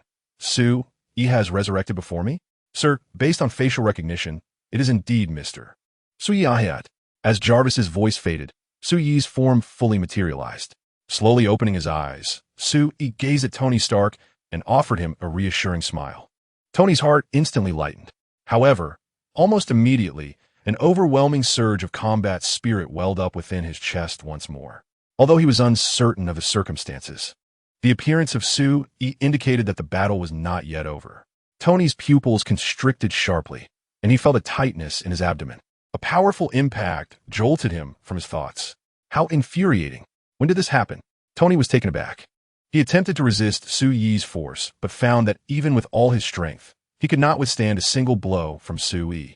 The sheer magnitude of this terrifying power felt several times greater than before. Tony's instincts were undeniably correct. This time, after Sue-Yi's demise, he had resurrected through the ability of the Supreme Destruction Day, awakening an enhanced physique. Compared to his previous form, Sue-Yi's physicality had improved at least tenfold. His recovery ability and stamina were beyond description. Sue-Yi mused that if he ever wished for death again, it would likely be an even more arduous endeavor. As this thought crossed Sue-Yi's mind, his palm pressed firmly against Tony Stark's abdomen as he soared back toward Earth. The speed escalated rapidly, even resulting in afterimages. As they entered Earth's atmosphere, flames enveloped both Tony Stark and Sue-Yi completely. "Sir, please note that we are 10,000 meters from the ground. Now 5,000 meters. Now 1,000 meters. Activate emergency landing mode." As Tony Stark descended closer to the ground, the voice of Jarvis echoed persistently in his ears. Boom! A deafening sound reverberated through the desert. Despite the amalgamation of adamantium and vibranium, Tony Stark felt an unsettling pressure in his chest. Fortunately, the enhancer he had previously administered during his severe injuries began to take effect once more, allowing the lightly injured Tony Stark to recover swiftly. The helmet of the Iron Man suit gradually retracted. Gasping for breath, Tony Stark waved his hand towards Sue and declared, I concede. With the current technology, I simply cannot compete with you. Isn't it just the life of a perpetual worker? Workers unite, for labor is what elevates one above the rest. So momentarily froze, taken aback by Tony Stark's unexpected words, and couldn't help but burst into laughter. Standing before Tony Stark, Sue extended his arm, helping him up. Well then, I look forward to your guidance, Tony Stark. Alas, though, I am reluctant. Once I acquire a stronger suit, I shall return to challenge you. Bring it on. If you manage to defeat me even once, you may select freely from my collection. Just as Sue concluded his statement, Tony Stark's expression suddenly shifted. Sir, Miss Potts has sent a distress signal. Potts, affectionately known as Pepper, was Tony Stark's personal assistant and beloved. Upon hearing Jarvis's words, a chill ran down Tony Stark's spine. Jarvis, are you certain? Why would Potts send a distress signal? Tony Stark inquired anxiously. However, at this point, there was no time for further questions. He immediately instructed Jarvis. Lock onto Potts' location at once. I must hurry to her rescue. Noticing the urgency etched on Tony Stark's face, Sue's interest was piqued. If his instincts were correct, the plot of Iron Man 3 was unfolding. Dr. Killian would inject the extremist virus into Potts, causing her to overheat and explode. Yet, in the original storyline, Potts had remarkably integrated the extremist virus, enhancing her physical abilities beyond comprehension. With this in mind, Sue accessed the points marketplace within the chat group, searching for the cost to eliminate the side effects of the extremist virus. Extremist virus, 10,000 points. Remove extremist virus side effects, 450 points. Upon seeing this comparison, Sue's eyes gleamed with excitement. Without a hint of hesitation, Sue addressed Tony Stark. Tony Stark, since you have resolved to be a lifelong laborer, rest assured that I shall not allow your efforts to go unrewarded. Leave the task of rescuing Pepper Potts to me. I will ensure her safe return to you. Before Tony Stark could fully comprehend Sue Yi's words, her figure had completely vanished. Naturally, before departing, Sue retrieved the Tesseract as well. Gazing at the desolate emptiness of the desert, Tony Stark took a deep breath. Without any hesitation, he immediately resolved to embark on a mission to save Pepper. After all, she is his beloved. JARVIS, initiate component replacement. Yes, sir. As JARVIS responded, components began to automatically deploy from behind Tony Stark, cascading onto the sands below. Shortly thereafter, additional components flew in from the sky, replenishing Tony Stark's back. In a matter of moments, nanotechnology reassembled the Iron Man suit, which appeared as if it had just been freshly forged. The brilliance emanating from his back, alongside the propulsion beneath his feet, propelled Tony Stark's speed to its zenith. He arced through the air, soaring towards the horizon. At that moment, having returned to his villa via the Tesseract, Sue took out her phone and dialed a number. Nick Fury, assist me in locating Aldrich Killian. Yes, precisely that, Doctor. One should not underestimate Nick Fury's influence. At times, human insight proves far more effective than the vastness of the internet. Not to mention, Sue could surmise who the instigator of this predicament was. As expected, within approximately a minute, a message arrived from Nick Fury. Madam, I have located Killian's whereabouts and have sent the address to your phone. Upon receiving this information, a subtle smile graced Sue Yi's lips. Without hesitation, she hung up and once again flickered away to the location indicated on her phone. Nick Fury, observing the call that had just ended, displayed no emotion as he slowly placed his phone into his pocket. At that moment, standing beside him was Lester, also known as Hawkeye, who remarked, Boss, why do you heed that fellow's words? With our prowess, we need not fear even the likes of S.H.I.E.L. DS Egghead standing before us. Why should we be intimidated by him? Nick Fury's previously impassive expression shifted upon hearing Lester's words. He turned to face Lester, advancing towards him with a formidable presence. Hawkeye, you lack the understanding of matters at hand. Simply remember that you are a highly paid assassin in my employ. The rest is none of your concern. What you must do now is confront that lawyer, whose recent activities have become increasingly frequent. Upon hearing Jinbin's words, the sharpshooter slightly curled his lip, feeling that Jinbin was excessively timid. He found it hard to believe that such a prominent figure within the dark underworld would cower before a mere youth. Perhaps, he thought, Jinbin's heart had grown old. With that thought, the sharpshooter strode toward the exit. Meanwhile, He had arrived at the location Jinbin had sent him. The spot chosen by Killian was a dock, filled with shipping containers of various hues. In stark contrast to the usual clamor, the dock now exuded an eerie silence that heightened the tension in the air. He stood atop the highest point, surveying everything below. He observed Killian engaged in conversation with his subordinates, activating the power of the illusion fruit. A white dove soared into the sky above them. Through the illusionary dove, easily overheard their conversation. Stay vigilant here, always on the lookout for Tony Stark's appearance. Do you understand? Understood. Upon hearing his subordinate's response, Killian's face contorted with a fierce expression. What can such a feeble voice accomplish? Show some spirit. Louder. Understood. Excellent. Now, that's the spirit. After addressing his subordinates, Killian dismissed them and turned his attention to the nearby pepper pots. Pepper pots, what are your thoughts at this moment? Killian said, his smile taking on a disturbing quality. Pepper Potts furrowed her brow, unable to mask her disdain. If you release me now, I can persuade Tony to spare you. Before she could finish her sentence, an enraged Killian struck a nearby shipping container with his fist. A stream of orange-red light emanated from his arm, and as his fist connected, the container flew away. Witnessing this scene, Pepper Potts could hardly believe her eyes. Killian reveled in her astonishment. Do you know why I target Tony Stark? He mused aloud, because he stood me up years ago, even without the illusionary dove. He could hear Killian's booming voice clearly. Fortunately, trained to maintain composure, He managed to suppress any laughter that threatened to escape. Chapter 147. Two hands cannot overpower a single finger, do you know? That detestable Tony Stark made me wait on a rooftop. It was already nighttime, and the temperature had dropped below freezing. After a delay of 20 minutes past the appointed time, I had anticipated that Tony Stark would surely make an appearance. However, as the minutes slipped away, I realized my naivety. He had utterly forgotten about me. In this moment, I had come to exact my revenge, to make him aware of the consequences of his abandonment. With that thought, Killian extended his finger, gripping Pepper Potts' chin with a fierce intensity, his demeanor exuding arrogance. Noticing this, Yi understood that he could no longer remain a passive observer. At once, the phantom dove, under Yi's command, dove toward Killian. Observing the unfolding scene, Killian's expression shifted dramatically. What an unobservant little creature. He scoffed disdainfully in front of Pepper Potts. Under her astonished gaze, she could see his face gradually reddening, the temperature rising ominously. Suddenly, a burst of flames erupted from Killian's mouth, startling Pepper Potts, who instinctively recoiled. Yet, bound as she was, she could do nothing to escape. The acrid scent of burning wafted into her nostrils, and from her peripheral vision, she could discern that a considerable portion of her hair was likely singed.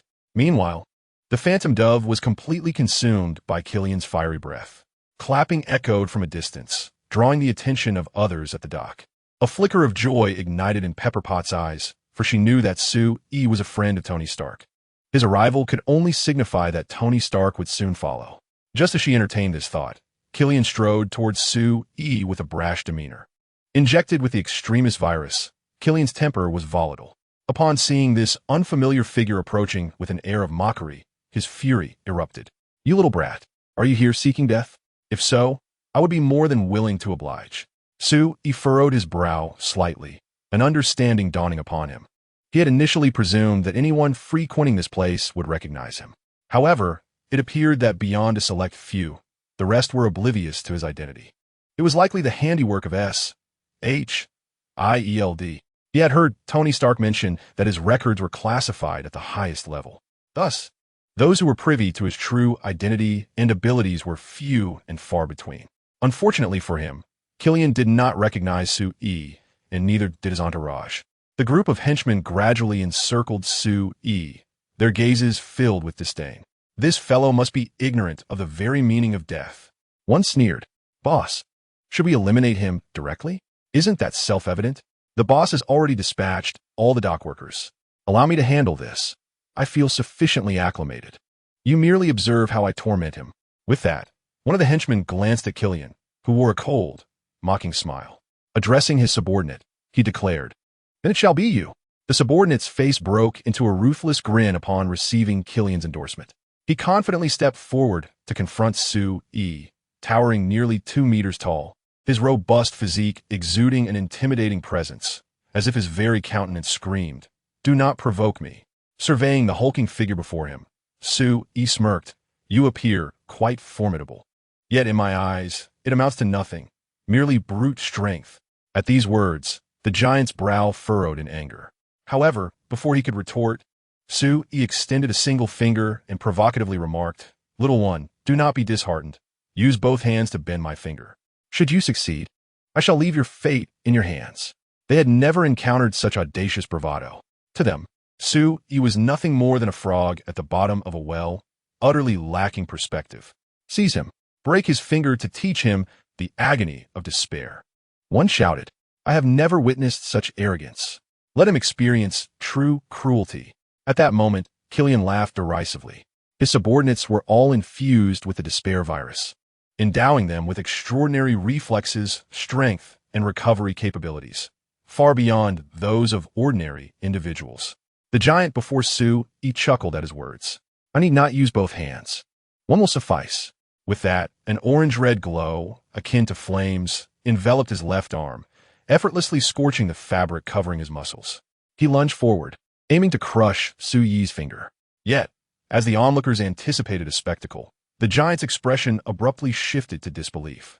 He exerted his strength, yet found himself utterly incapable of bending Su-yi's finger. What was happening? The giant stared in shock at Su-yi, while the others remained oblivious to the turmoil within him, mistakenly believing he was merely jesting and performing for their amusement. Killian addressed the burly man, stating, "Enough of this charade. Simply eliminate him. Our paramount task now is to teach that Tony Stark a lesson. Indeed, do not squander our time.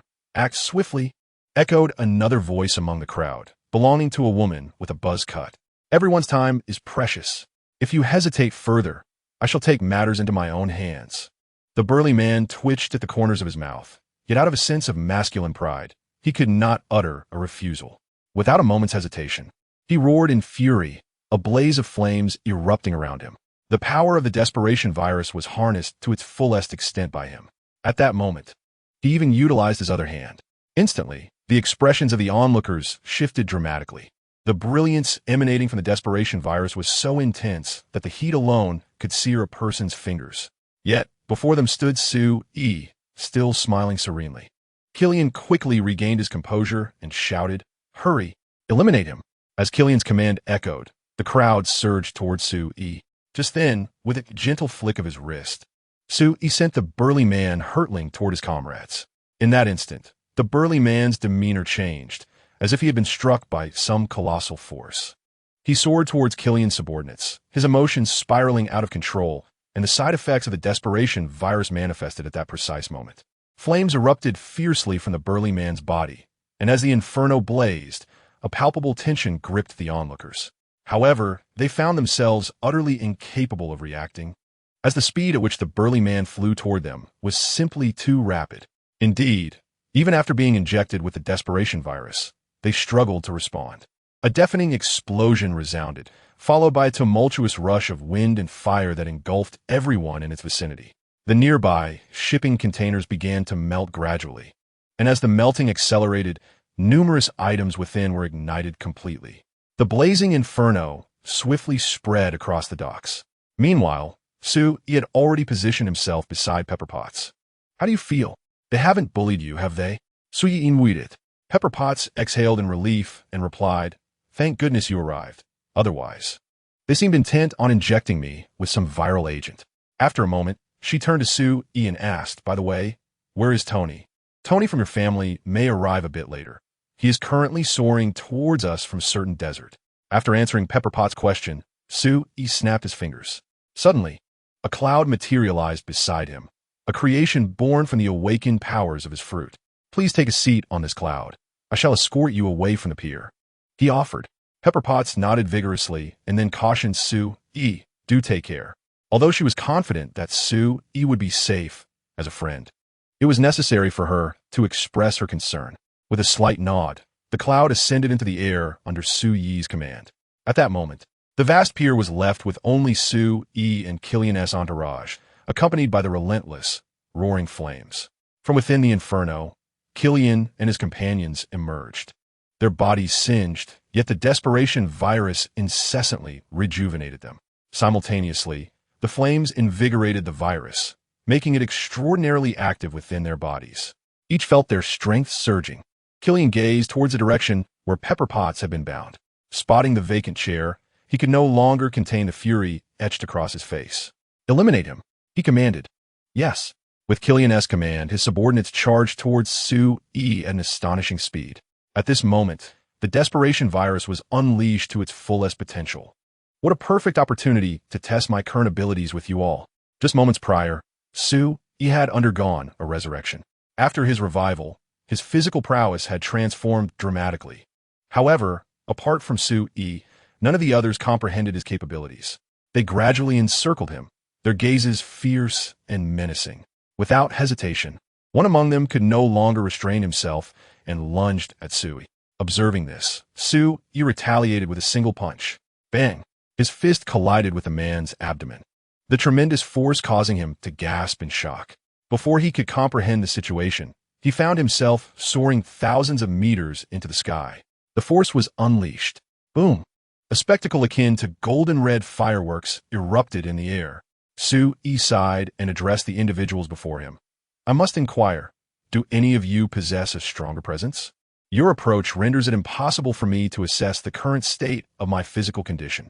The onlookers were left in a state of sheer astonishment. That earlier display of power could not even serve as a gauge for his physical state.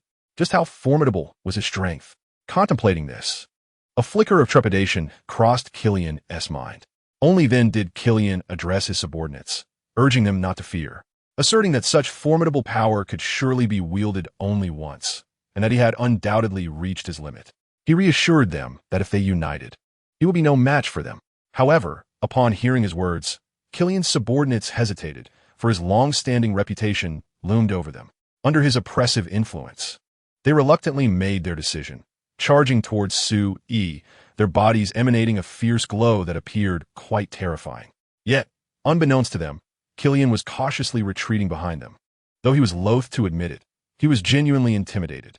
That speed, that strength, it was beyond anything he could contend with. Su Yi cast a disdainful glance in Killian's direction, his previously indifferent gaze turning even colder. He thought to himself that engaging with such individuals was hardly worthwhile. As Su Yi's words faded, he began to stride towards Killian. However, as he took his first step, the expressions of the others shifted dramatically. It felt as though a tremendous force had struck them in the abdomen. Before they could comprehend it, that very power erupted, propelling their bodies skyward. All except Killian were launched into the heavens. When they soared to an altitude of 10,000 meters, the force finally culminated in a cataclysmic explosion. They had no time to recover from the despair virus that had briefly restored them, transforming into fireworks that illuminated the sky, their brilliance visible even in daylight. Killian, witnessing the spectacle, was thoroughly alarmed. Was this truly human? With his reflexes, he hadn't even seen when Su Yi had made his move. Was this truly within the realm of human capability? Perhaps this was the work of a deity. As Killian's anxiety intensified, the flames surrounding him grew increasingly blinding. If he allowed the despair virus to wreak havoc within him unchecked, he would inevitably explode, following in the footsteps of those wretched souls. He took a deep breath and turned to face Su Yi.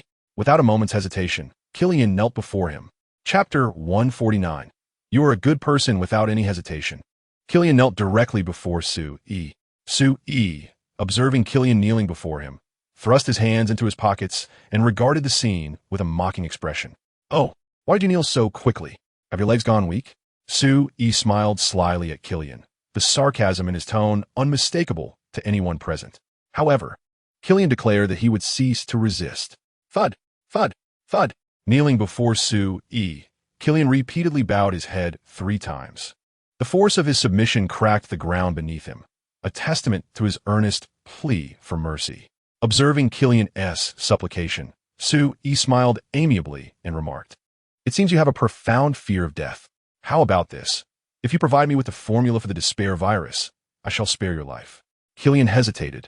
He was not a fool. Revealing the method of creation to Sue, he could very well seal his fate. Yet just as this thought crossed his mind, he felt a sudden emptiness in his arm, swiftly followed by a surge of pain. His pupils constricted as he glanced at his right arm, only to find it devoid of its former substance. When had this occurred? Although Killian longed to question Sue Yi about the timing of his actions, the mocking smile on Sue Yi's face, coupled with the sight of his severed arm, made him falter once more. He realized that, even in silence, he would likely be toyed with by the very person standing before him. The temperature within him began to rise. Accompanied by his current emotional turmoil, his arm surged forth, resembling molten lava as it rapidly regenerated. However, this time, despair enveloped him completely. He sought nothing more than for this individual before him to grant him a sliver of mercy. As the saying goes, while the green mountains remain, one need not fear a lack of firewood. If he could merely survive, he could return to settle scores once he became more powerful. "I will speak. I shall disclose the method for creating the despair virus right now, provided you truly spare my life." Of course, Sue Yi was a man of his word. Upon receiving Sue Yi's affirmation, the cowardly Killian divulged the method of the despair virus, along with the location of their secret base, where several samples of the virus remained. Once he had shared everything, Killian turned to Sue Yi and asked, "Can I leave now?" His gaze was filled with anticipation, yet a sense of wariness crept into his heart, fearing Sue Yi might renege on his promise. But who was Sue Yi? Killian's wariness was merely a reflection of his own trepidation, a small man's suspicion of a gentleman's intentions. Seeing that Killian had indeed revealed the method to him, Sue Yi waved his hand and said, "Very well, I understand. You may leave now." "Really? Thank you, my lord, for your magnanimity." A smile of unprecedented joy graced Killian's face. "By the way, the docks are ablaze. Be cautious of falling debris and explosions, lest you be crushed." Hearing Sue Yi's concern, Killian felt a surge of excitement within him. He had originally prepared to pay the price of severe injury to escape from Sue Yi's grasp. However, it now appeared that Sue Yi genuinely wished for his departure. She even took the time to express concern for him, which was truly delightful. "You're a good person." With that, Killian sprinted into the distance. But just at that moment, a thunderous explosion erupted nearby. A massive shipping container was propelled into the sky by the force of the blast. The enormous shadow of the container obscured the light and flames, enveloping Killian in darkness. Instinctively, he looked up at the sky as the container began its frenzied descent. His body flushed crimson. He opened his mouth, exhaling searing flames in an attempt to halt the falling container. Yet, the speed at which he melted the container was far too slow compared to its rapid descent. He could only watch as the container grew larger within his line of sight. Suddenly, he recalled Sue Yi's earlier words, "Beware of falling debris. Do not let yourself be crushed." But the scene before him now filled Killian with despair. Curse that jinxed Sue Yi. Boom! Just as this thought crossed his mind, the container struck him mercilessly from above. The apocalypse virus erupted, causing Killian's body to explode in an instant. There was not a shred of hope for survival. Sue Yi, with a smile, observed the scene before her, murmuring to herself, "Ah, didn't I mention before that one must be cautious of falling objects? How careless can one be?" After speaking, Sue Yi turned her gaze skyward. She spotted Tony Stark, who had finally arrived, piloting his iron suit to the dock. "Tony Stark, I trust you to handle this dock. As for Pepper, I've already sent her to Stark Industries, so rest assured." Tony Stark was momentarily taken aback. But before he could respond, he realized that Sue Yi's figure had completely vanished. With a sigh, he reflected on Sue Yi's elusive nature. "Jarvis, please send the iron suit from my villa to handle the fire here. With him around, these flames will be extinguished in mere minutes." "Yes, sir." After departing from the dock, Sue Yi arrived at the secret base that Killian had mentioned earlier. This was the place where Dr. Killian conducted his experiments, scattered with numerous blueprints detailing various data on the apocalypse virus. However, this held no significance for Sue Yi. She did not seek stability. After all, with the points mall available, as long as she had the essence of the potion and could eliminate the side effects, it was quite simple. Once she located the reagents and blueprints, Sue Yi promptly exited the secret base. Certainly, before departing, Sue Yi did not forget to thoroughly obliterate everything in this place. His figure flickered once more, and this time, as Su-Yi materialized, he found himself within the confines of the Jinbing building, with the apocalyptic virus in hand. Su-Yi's purpose for coming here was to reward his subordinate. However, he had scarcely taken a few steps before he was halted by a voice from behind. "Halt! Who are you? How did you get in here?" The newly returned target, clad in casual attire, barked at Su-Yi. Upon hearing the words of the target, Su-Yi slowly turned around, casting a glance at him. "What are you staring at? Try looking again," the target retorted. Su-Yi regarded him with keen interest, finding it difficult to comprehend the audacity of this individual to provoke him. With that thought in mind, Su-Yi inquired, "And you are? Why should I tell you who I am? Show me your identification. If you lack any proof of your identity, do you believe I won't eliminate you?" The target threatened with a fierce glare. Seeing this, Su-Yi chuckled. "Oh, is this a threat? Were it not for the fact that this is the Jinbing building and I wish to extend some courtesy to my subordinate, I would have simply slapped you. Whoever you are, those who dare obstruct me shall meet their demise." Upon hearing this, the target laughed. "This is my territory. I can threaten you if I wish. If you provoke me, do you believe I wouldn't obliterate you? Target, whom do you wish to obliterate? I shall afford you one more chance to rephrase your words." Suddenly, the elevator doors opened, and the imposing figure of Jinbing emerged. The aura of a dark overlord emanated from him. Almost instantly, the target shivered, instinctively turning to Jinbing and asking, "Boss, what brings you here?" The target could hardly reconcile Jinbing's presence with his usual behavior. Logically, he would never leave his office at this hour. Yet here he was, having taken the elevator to this floor. No matter how he pondered, the target did not perceive this as a mere coincidence. An ominous premonition arose within him. Sure enough, as the target contemplated this, Jinbing approached him. The disparity in stature was striking. Looking down at the target, Jinbing queried, "Do you know who this person is before you? If I had arrived even a minute later, you would have likely made a grave mistake."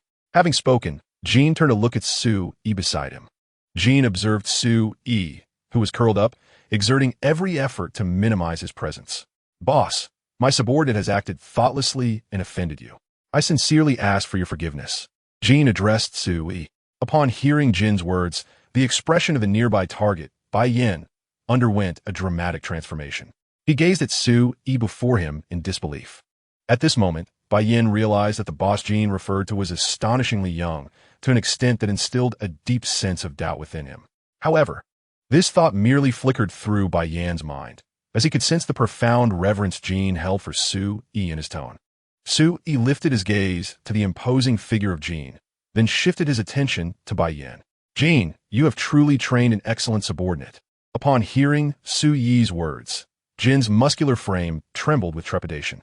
While others might be unaware of what kind of person Su-Yi was, Jin, having followed him for so long, was acutely aware of the formidable capabilities Su-Yi possessed, particularly recalling their first encounter 2 years prior. Jin understood that without Su-Yi's intervention, he would not be the man he was today. This was largely due to Su-Yi's ruthless nature, a fierceness that far surpassed his own. Without hesitation, Jin fixed an intense glare at Bai Yin. To confront an adult warrants punishment. With these words, Jin swung a punch towards Bai Yin with astonishing speed, landing a powerful blow to his abdomen. Bai Yin felt a surge of pain so intense that it nearly forced his eyes wide open. It was evident that his internal organs had sustained significant injury. Witnessing this scene, a cold smile crept onto Su-Yi's lips. "Enough, I did not come here to watch you fight." As he spoke, Su-Yi retrieved a syringe filled with serum from his pocket and tossed it directly to Jin. The syringe arced through the air before Jin caught it in his hand. "What is this?"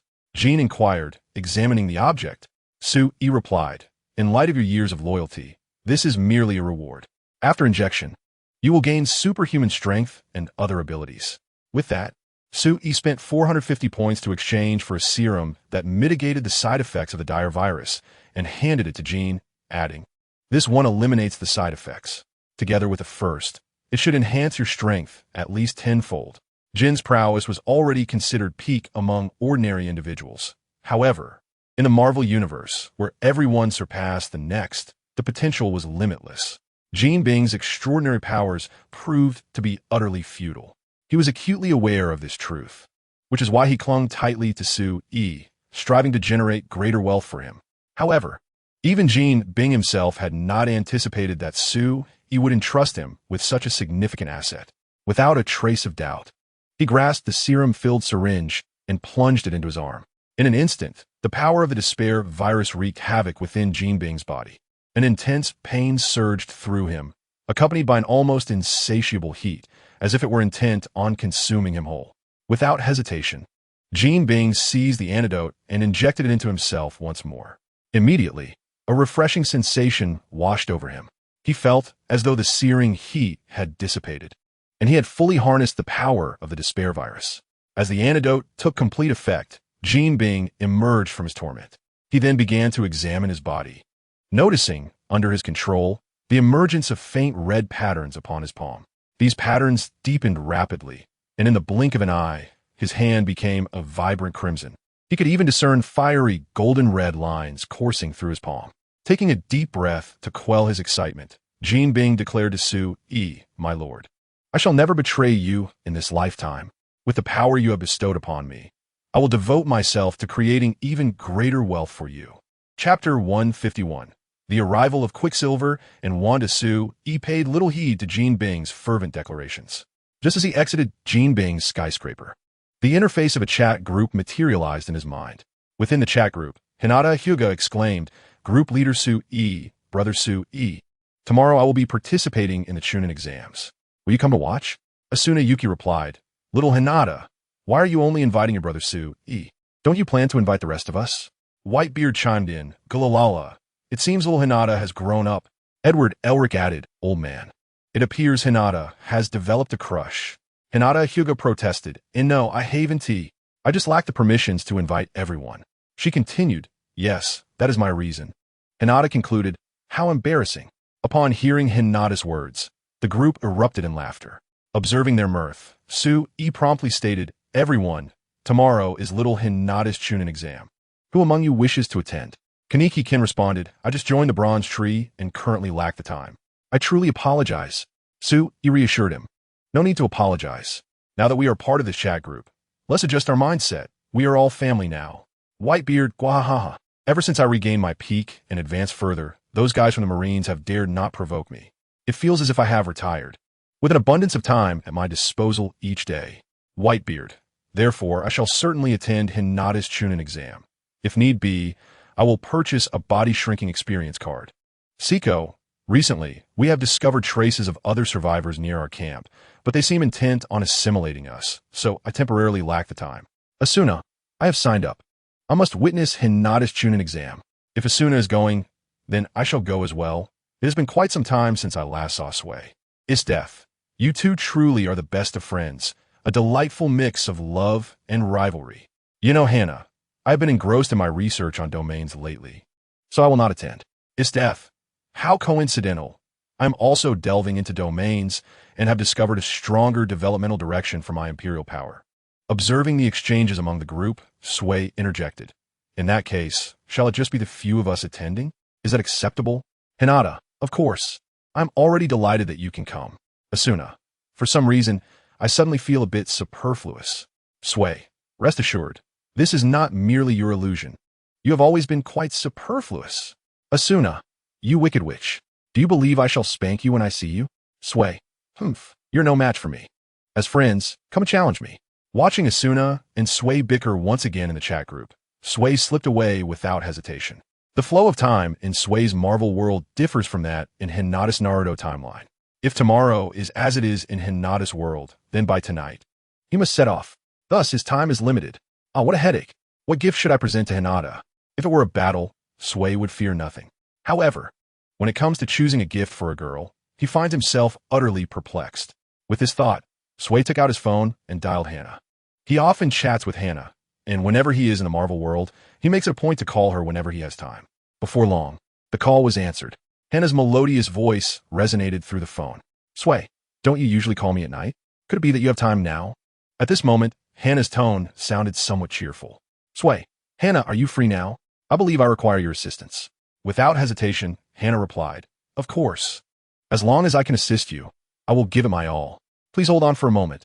I will drive to pick you up." Hum. After concluding the call, the two hung up. Hannah, humming a cheerful tune, made her way to her room, a scene that was fortuitously witnessed by her parents. Seeing their daughter so joyful, smiles inevitably graced their faces. Soon, Sue-yi arrived in his Bugatti Veyron, patiently awaiting Hannah's arrival downstairs. Just as he parked the car, a distant cry captured his attention. "Help! Someone please! That man has stolen my bag." Sue-yi squinted, directing his gaze toward the commotion. Before him, a lavishly dressed lady was struggling to rise from the ground, her attire soiled and disheveled. In that moment, she pointed at a man in the distance, shouting for assistance from those nearby. Not only Sue-yi, but anyone strolling in the vicinity could hear her pleas clearly. Sue-yi yawned, feeling rather bored. "Well, since I've stumbled upon this, I suppose it is unfortunate for you," he murmured to himself. Just as he stepped out of the car, a sudden gust of wind surged before him, racing towards another direction. With his eyes narrowed, he observed the whirlwind, which sped directly toward the robber. In the blink of an eye, indeed, scarcely even half a second, the bag in the thief's grasp had vanished without a trace. When it reappeared, it was once again in the lady's possession. Bewildered, she stared at the bag in her hands, utterly perplexed as to how it had returned to her. The onlookers shared in her confusion, yet Sue-yi, standing nearby, remained acutely aware of what had transpired. Following the path of the disappearing wind, he summoned a multitude of phantom white doves to soar above and survey the scene below. As expected, when the wind ceased, Quicksilver's figure came into view, accompanied by the Scarlet Witch. The unexpected appearance of these two characters at this moment was indeed inscrutable. Thus, Sue-yi resolved to cease his conjecturing. At that instant, Hannah emerged from the building, causing Sue-yi to momentarily cast aside thoughts of Quicksilver and the Scarlet Witch. After all, the most pressing matter at hand was to enjoy time with Hannah and perhaps procure some gifts. Approaching the Bugatti Veyron, Hannah turned to Sue-yi beside her. She warmly opened her arms and swiftly nestled into Sue-yi's embrace. "Sue-yi, where shall we go today?" Hannah inquired, her eyes sparkling with enthusiasm. Sue-yi replied, "How about we meander through the shopping mall today?" After a brief pause, he continued, "Do you recall the little Hinata from our previous gathering? She is about to take her exams, and I thought it would be lovely to gift her something once she has completed them. I would appreciate your help in selecting it." Hannah's eyes lit up with excitement. "Absolutely, I have no problem with that. Trust in my discerning taste." Her cheerful demeanor revealed no trace of jealousy or negativity regarding Hinata. To her, the opportunity to assist Sue-yi in choosing a gift was a delightful privilege. In no time, the two of them were cruising towards the Central Mall in a Bugatti Veyron, with countless scenic views flashing by in a blur. Before they knew it, they had arrived at their destination. Upon disembarking from the vehicle, Hannah naturally linked her arm with Sue-yi's, leaning against him as if they were a tender couple in the eyes of onlookers. Turning her head slightly to gaze at Sue-yi, Hannah asked Sue-yi, "What kind of world does little Hinata inhabit?" Having attended Sue-yi's party, she was well aware that his friends hailed from different realms, hence her curiosity. After pondering her question for a moment, Sue-yi responded, "It is a world where battles frequently occur." He paused before adding, "If my memory serves me right, Hinata seems to have a fondness for pressed flowers." "Pressed flowers? Really? I adore pressed flowers too." "That makes things easier," Hannah beamed, a gentle smile gracing her features as she nestled even closer to Sue-yi, embodying a delicate charm. "Come on, Sue-yi, I know a splendid shop for pressed flowers. Let me take you there," Hannah exclaimed with palpable excitement, pulling him towards the upper levels of the mall. Just then, a striking woman with long white hair, adorned in vibrant attire, passed by Sue-yi. Her presence left a fragrant trail in the air. Hannah regarded the woman with a hint of wariness. Although she was typically confident in herself, she did not anticipate encountering someone as stunning as this woman.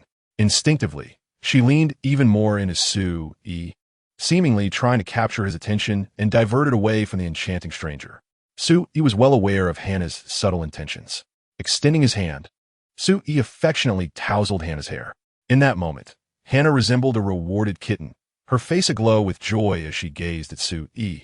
Consequently, her steps became noticeably lighter. Soon, the pair arrived at a flower-pressing shop. Outside the shop stood a woman with flowing white hair, her lips curved into a beautiful smile, albeit one tinged with disdain.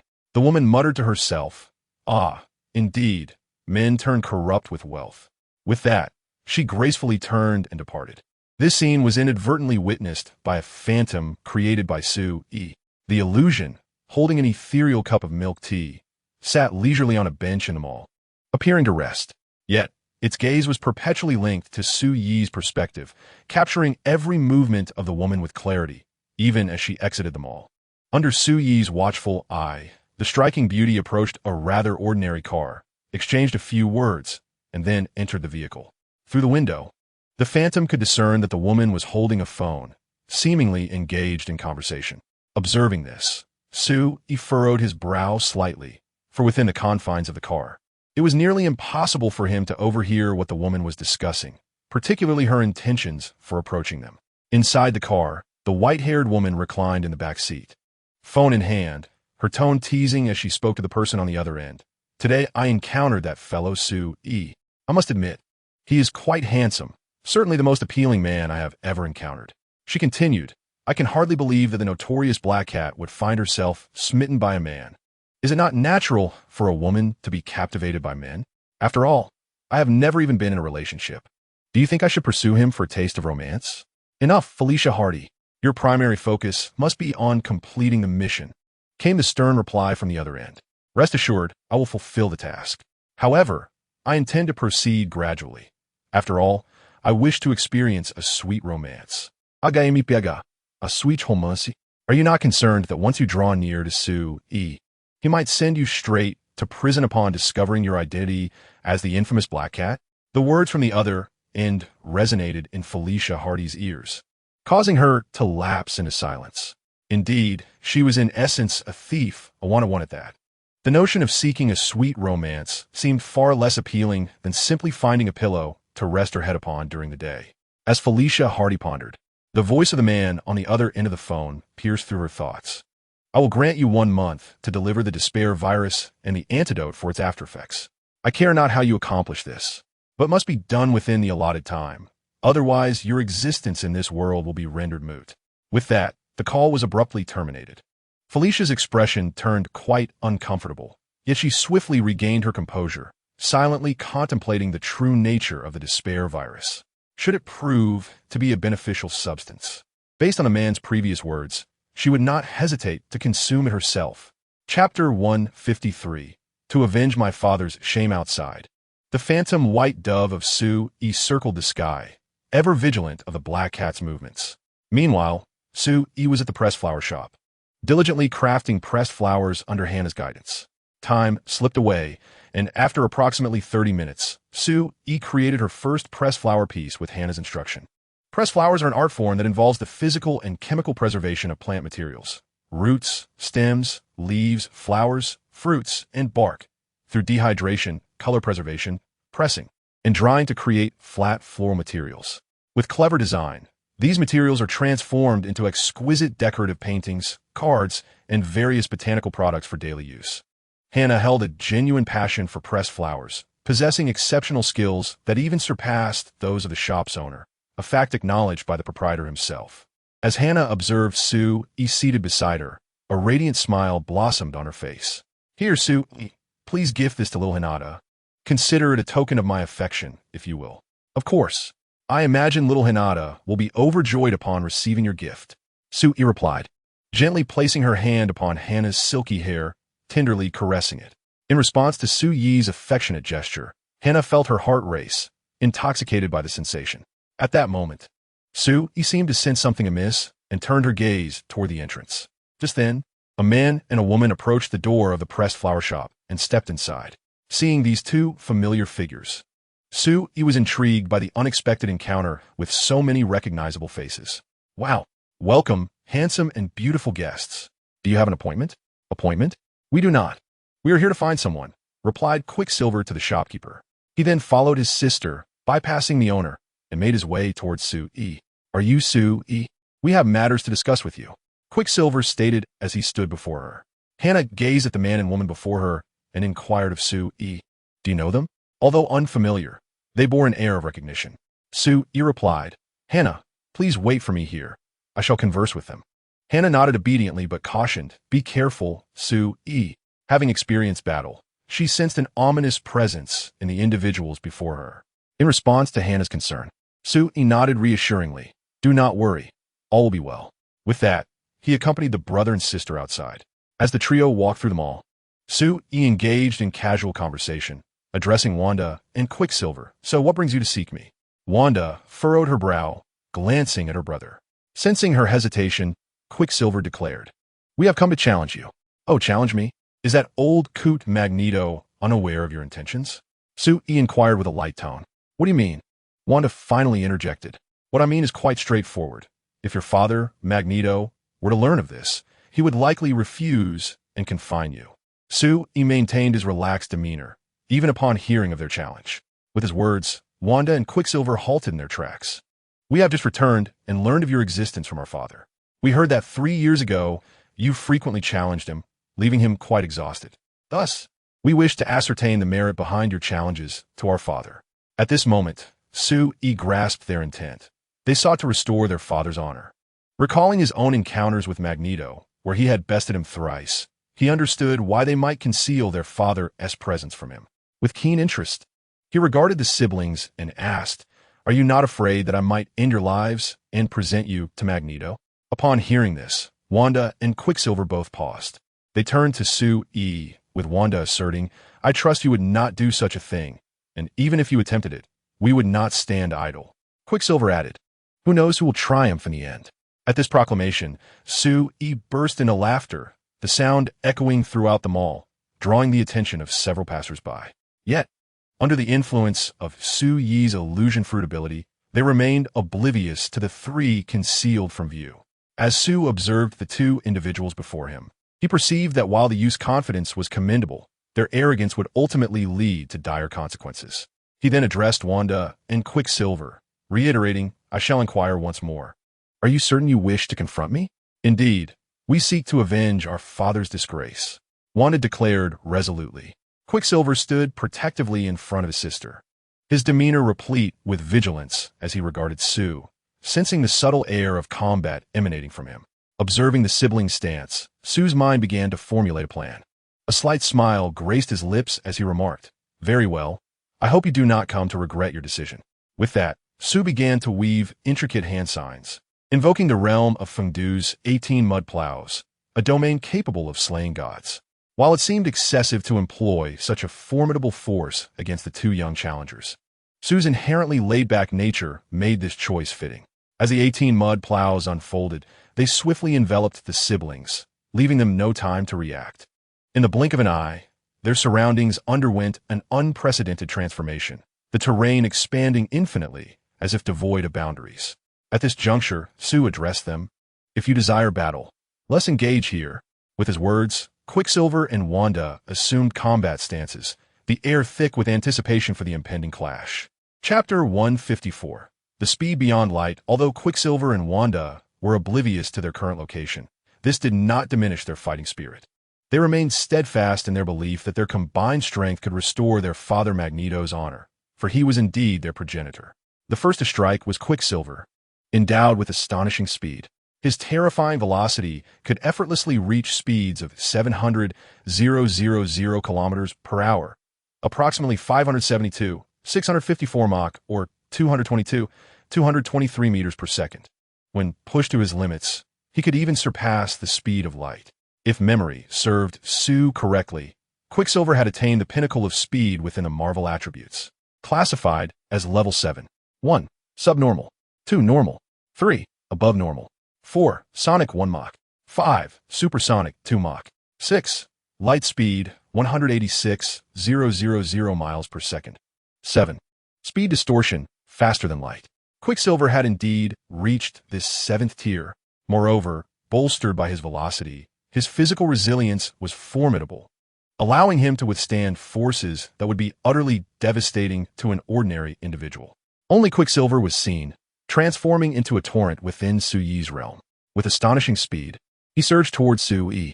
Suddenly, Quicksilver's voice echoed in Su-e's ear. Have you ever been kicked at superluminal speed? Su-e, upon hearing this, couldn't help but exclaim in his heart. In his recollection, such a phrase was typically uttered by a super lecherous uncle. He never expected that Quicksilver would utter such words.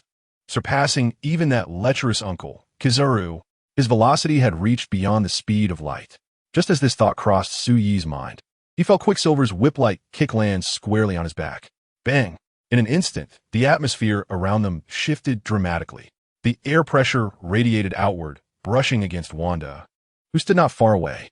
However, Wanda noticed that a faint smile adorned Su Yi's face, while Quicksilver's expression morphed. Su Yi slowly turned around to face Quicksilver, softly inquiring, "How does your back feel?" Su Yi's words fell on Quicksilver's ears, causing his expression to stiffen further. He could only feel as if something had landed a heavy blow on his back. Momentarily, Quicksilver could no longer maintain his stance and knelt before Su Yi. "Rest assured, within my domain, no matter how you attack, the injuries will befall you in return. Once I lift my domain, the damage will be doubled back to you. So, do you wish to attack now?" Su Yi looked down upon Quicksilver, a mocking grin playing on his lips. Quicksilver clenched his teeth, glaring fiercely at Su Yi, retorting, "Do you think I would believe you?" With that, Quicksilver unsteadily rose to his feet. In the next moment, he dashed forward once again. However, this time, Su Yi would not indulge him. With a single step, Su Yi's figure vanished. The two engaged in a chase within the vast expanse of the realm. Quicksilver grew increasingly alarmed as he realized his speed was utterly insufficient to catch Su Yi. In other words, Su Yi's pace had also surpassed the speed of light. At this moment, Su Yi unleashed his full velocity. Merely this speed alone stirred up a tempest within the realm. Witnessing this, Wanda furrowed her brow. She had not anticipated that Su Yi's abilities would exceed her wildest imagination. As an elder sister, she could not allow Quicksilver to face this alone. Taking a deep breath, Wanda summoned a crimson energy that enveloped her. The energy coiled around her hands before she thrust it towards Su Yi. She aimed to ensnare Su Yi's figure. Yet, the moment her power connected with Su Yi, Wanda stood utterly frozen, struck by the shocking realization that her powers, when entangled with Su Yi, could not be directed towards him. Instead, they rebounded upon herself. If she exerted her full strength, she would inadvertently harm herself. Wanda's pupils constricted sharply as she grasped the truth of Su Yi's earlier words. Could it be that such a bizarre ability truly existed in the world? Just as this thought crossed her mind, Su Yi's figure suddenly appeared before her. "What is the matter? Are you afraid to take action? Are you too scared of death to vindicate Magneto's so-called disgrace?" Su Yi's voice dripped with disdain. "I must admit, I have immense respect for both of you. Would it be youthful exuberance or sheer arrogance that drives you? Even Magneto himself dares not confront me. Yet here you are, boldly knocking at my door. Do you truly believe I am so accommodating that I wouldn't eliminate you?" As Su Yi spoke, an overwhelming aura erupted from him, fierce and formidable, reminiscent of an ancient beast, crashing down upon Wanda like a tidal wave. This exclamation did not originate from Su Yi, but from the delayed arrival of Quicksilver. Witnessing the change in his sister's expression, was consumed by fury. His speed surged, and with all his might, he propelled his fist towards Su Yi's back. However, this force failed to inflict any damage upon Su Yi, instead causing Quicksilver to spit blood. As if sensing Quicksilver's approach, Su Yi swiftly vanished, reappearing in the distance with Wanda in tow. Coldly regarding Quicksilver, he remarked, "Have I not already explained the nature of my domain? You truly are incorrigible." Turning to Wanda, he leaned closer, whispering, I happen to be in need of pillow lately. Would you care to serve as my cushion?" "Absolutely not." Wanda bit her lip defiantly in response. "Is that so? Then perhaps I shall proceed to eliminate Quicksilver right before your eyes as a punishment for your insolence. Remember, this world operates on the principle of survival of the fittest. It is not as simple as you imagine. If you dare to stand before me, you must be prepared for death, yes?" At Su Yi's words, Wanda's pupils dilated in shock. If it were only her own demise, she would remain silent. But the thought of her brother sent a wave of fury coursing through her. Yet, in that moment, she found herself unable to counter Su Yi's assertions. They had indeed underestimated him. Even if they had done their homework instead of rushing to confront Su Yi, they might not have found themselves in their current predicament. Ultimately, they must bear the consequences of their actions. If I were to express my agreement with your previous request, would you then spare Quicksilver? Chapter use elibish, Su Yi, the master of all. If I concede to your earlier demand, are you willing to let Quicksilver go? Of course, I am resolute in my words. A subtle smirk played on Su Yi's lips as he leaned in close to Wanda's ear, his breath gently caressing her skin, causing her to tremble involuntarily. Gazing at her brother, Wanda inhaled deeply and declared, "I agree. So please, spare Quicksilver." After uttering these words, she silently thought to herself, "Sue-E, you better hope I do not find an opportunity. Otherwise, you will learn the true meaning of death." Wanda had not abandoned her intentions of dealing with Sue-E. For now, she merely sought to infiltrate the enemy's ranks and gather intelligence on him. However, in their future interactions, it was possible that Sue-E might infiltrate Wanda's defenses first. The outcome remained uncertain. Quicksilver looked at Wanda, guilt flashing across his face as he attempted to rise. Yet, Sue-E did not grant him the opportunity, addressing him directly. "Quicksilver, your body is on the brink of collapse. If you dare to touch me again, once the barrier is lifted, you will suffer double the damage, and at that moment, you will perish." Sue-E spoke with a smile, causing Quicksilver to hesitate instantaneously. As the saying goes, while the Green Mountains remain, one need not fear the absence of firewood. Yet, the current situation was beyond his control. At that moment, Wanda reassured Quicksilver, "I'm fine. As your sister, I know how to protect myself."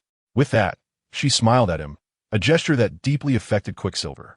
If it were possible, he would have wished to rescue her immediately, but he felt utterly powerless. Quicksilver roared in frustration within his mind. Sue-E paid no heed to Quicksilver's inner turmoil. Noticing Quicksilver's stillness, he snapped his fingers, and the barrier was lifted. Instantly, Quicksilver's expression changed as the injuries that had been suppressed within him erupted violently. The intensity of the pain caused him to roll his eyes and collapse to the ground. Seeing this, Wanda turned to Sue-E and exclaimed, "Did you not say?" However, before she could finish her sentence, Sue-E placed a finger on her crimson lips. "Rest assured, he'll be fine. I will have him taken away to a luxurious medical villa, where he can recuperate for a while." Wanda felt a slight sense of relief upon hearing Sue-Yi's words. However, the thought of having become Sue-Yi's pillow filled her heart with profound shame. The illusion concealed Quicksilver, rendering him undetectable in his disheveled state. At that moment, Sue-Yi made a phone call to Bullseye, instructing him to bring a team over. Upon receiving Sue-Yi's command, Bullseye promptly dispatched the nearby Hawkeye, accompanied by his subordinates. Since the previous incident, Hawkeye had been notably more subdued, at least on the surface. In a mere moment, Hawkeye arrived, standing before Sue-Yi with utmost respect, addressing him. "My lord, how may I serve you?" With the illusion dissipated, Sue-Yi pointed to Quicksilver and commanded, "Take this individual for treatment, with utmost urgency." After a brief pause, he added, "And also bring this woman to my villa." A flicker of surprise crossed Hawkeye's face, yet his expression remained inscrutable. "Yes, my lord." With that, Hawkeye instructed his men to carefully lift Quicksilver. He then personally escorted Wanda to Sue-Yi's villa, though internally, Hawkeye was in turmoil. Should he enter the villa and seek the Abyss virus? Doing so would free him from the need for Black Cat and save him a substantial sum of money. Contemplating this, Hawkeye glanced at Wanda, feeling a pang of fear. He deemed such a course of action overly perilous. The very reason for seeking Black Cat was to conceal his identity. If his true self were to be revealed, it would undoubtedly attract Bullseye's attention. At that moment, with Bullseye's power at play, eliminating him would be as effortless as crushing an ant. Taking a deep breath, Hawkeye forced himself to regain his composure. Ultimately, he resolved to remain hidden in the shadows, allowing Black Cat to handle everything. After all, one's life is singular, yet wealth can always be replenished. Before long, Hawkeye delivered Wanda to Sue-Yi's villa and hurriedly departed. He soon found himself in a secluded corner, placing a call to Black Cat.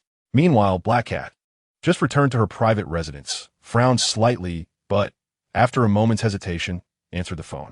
On the other end, a hushed voice emerged. "Black Cat, I have discovered that Sue-Yi is utterly. If you wish to experience the sweetness of romance, this could be your opportunity to engage with him and secure what I desire from Sue-Yi.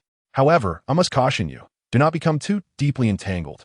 Otherwise, if your identity is uncovered by Sue-Yi, it will not only weigh heavily on your heart, but may also lead to your imprisonment." Upon hearing the words from the other end of the phone, the Black Cat's expression remained unchanged. It simply replied, "Thank you for your concern, but I have my own thoughts. It would be best for you, as an outsider, not to interfere."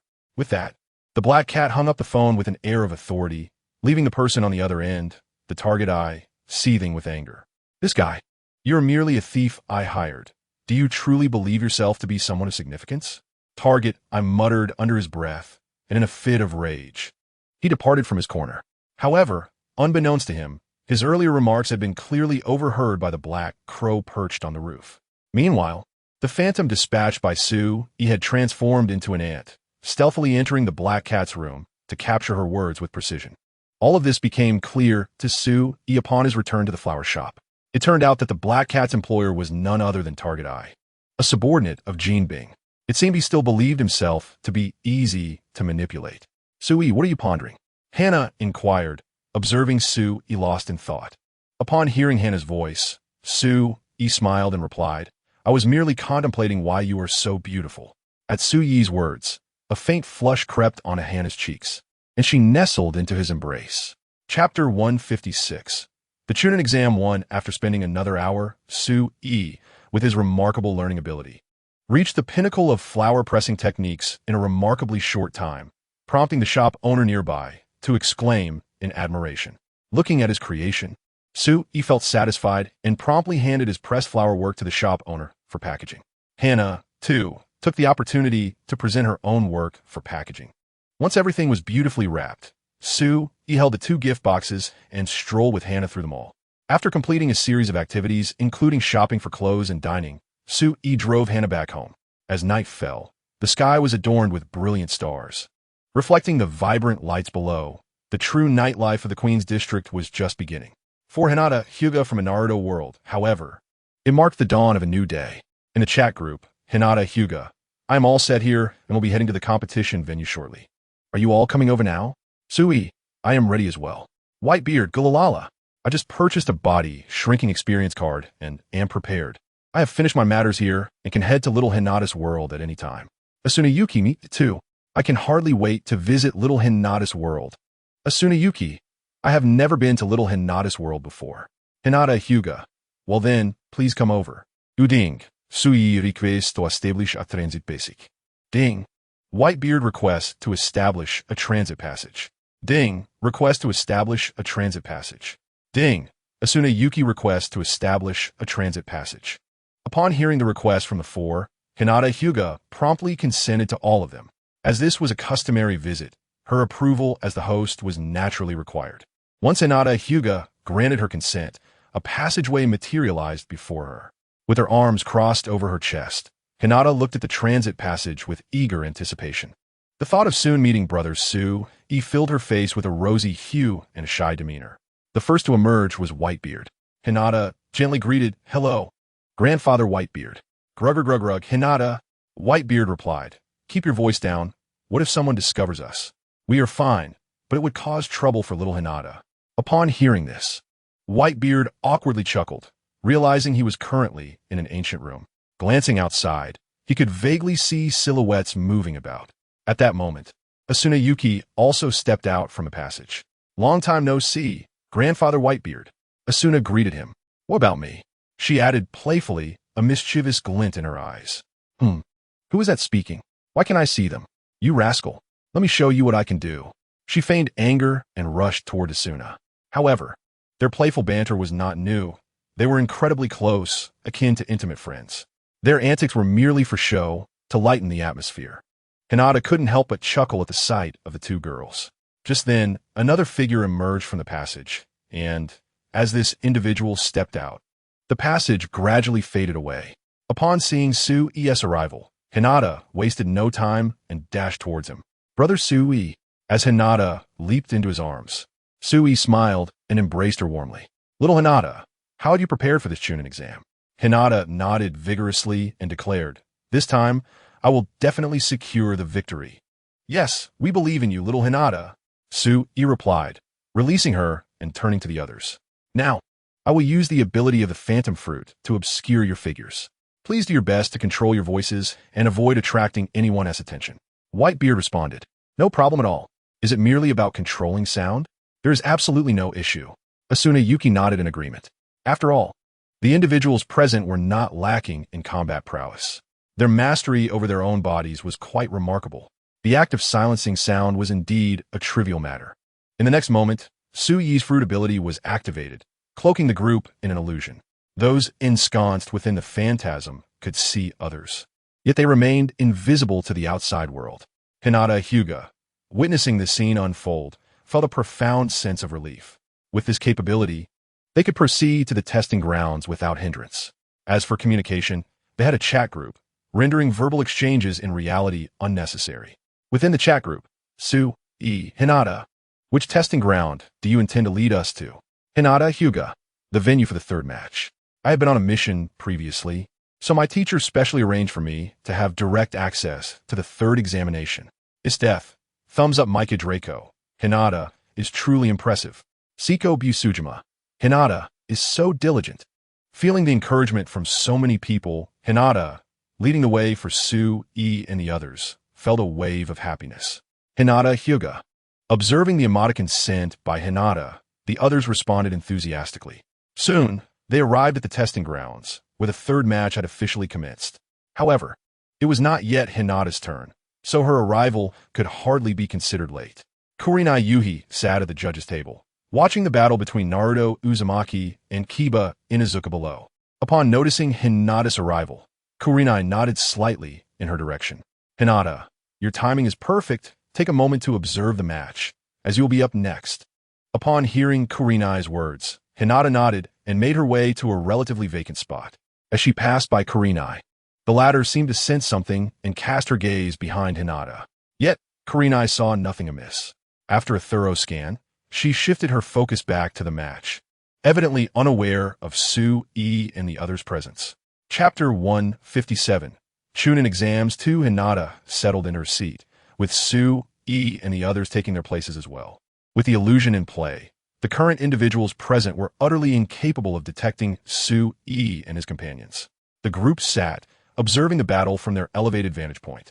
Whitebeard, intrigued, remarked in the chat group, "Is this the manner of combat in Hinata's world? It feels rather peculiar. Indeed, it has an odd quality, leaving one unable to fathom it. Asuna Yuki, this is my first encounter with such a combat style." Death, what are you talking about? Are you watching the battle with Hinata? It's not Hinata's fight. Rather, it pertains to the original protagonist of this world. The group fell silent, each member comprehending the weight of Suyi's words.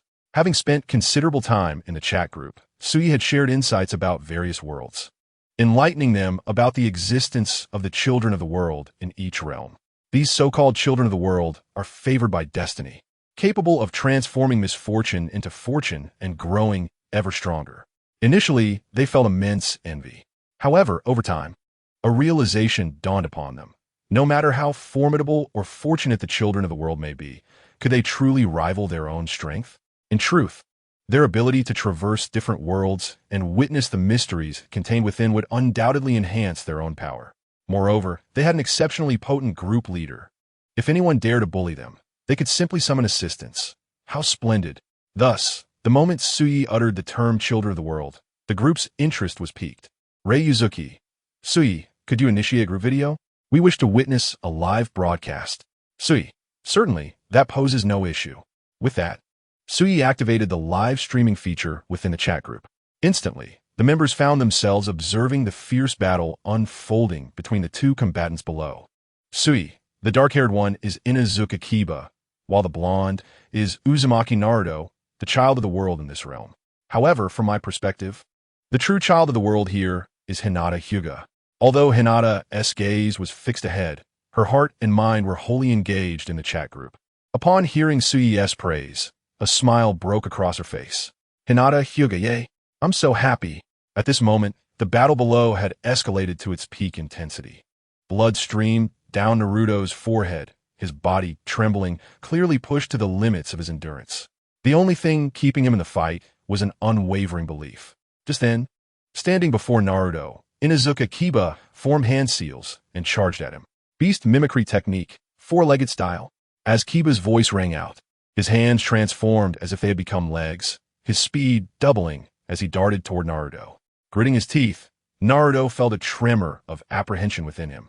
Before he could fully process the situation, Kiba's figure was already upon him, his fist poised to strike. Bang! In a moment of dire urgency, Naruto shielded his chest with both hands, barely managing to withstand the assault from Inuzuka Kiba.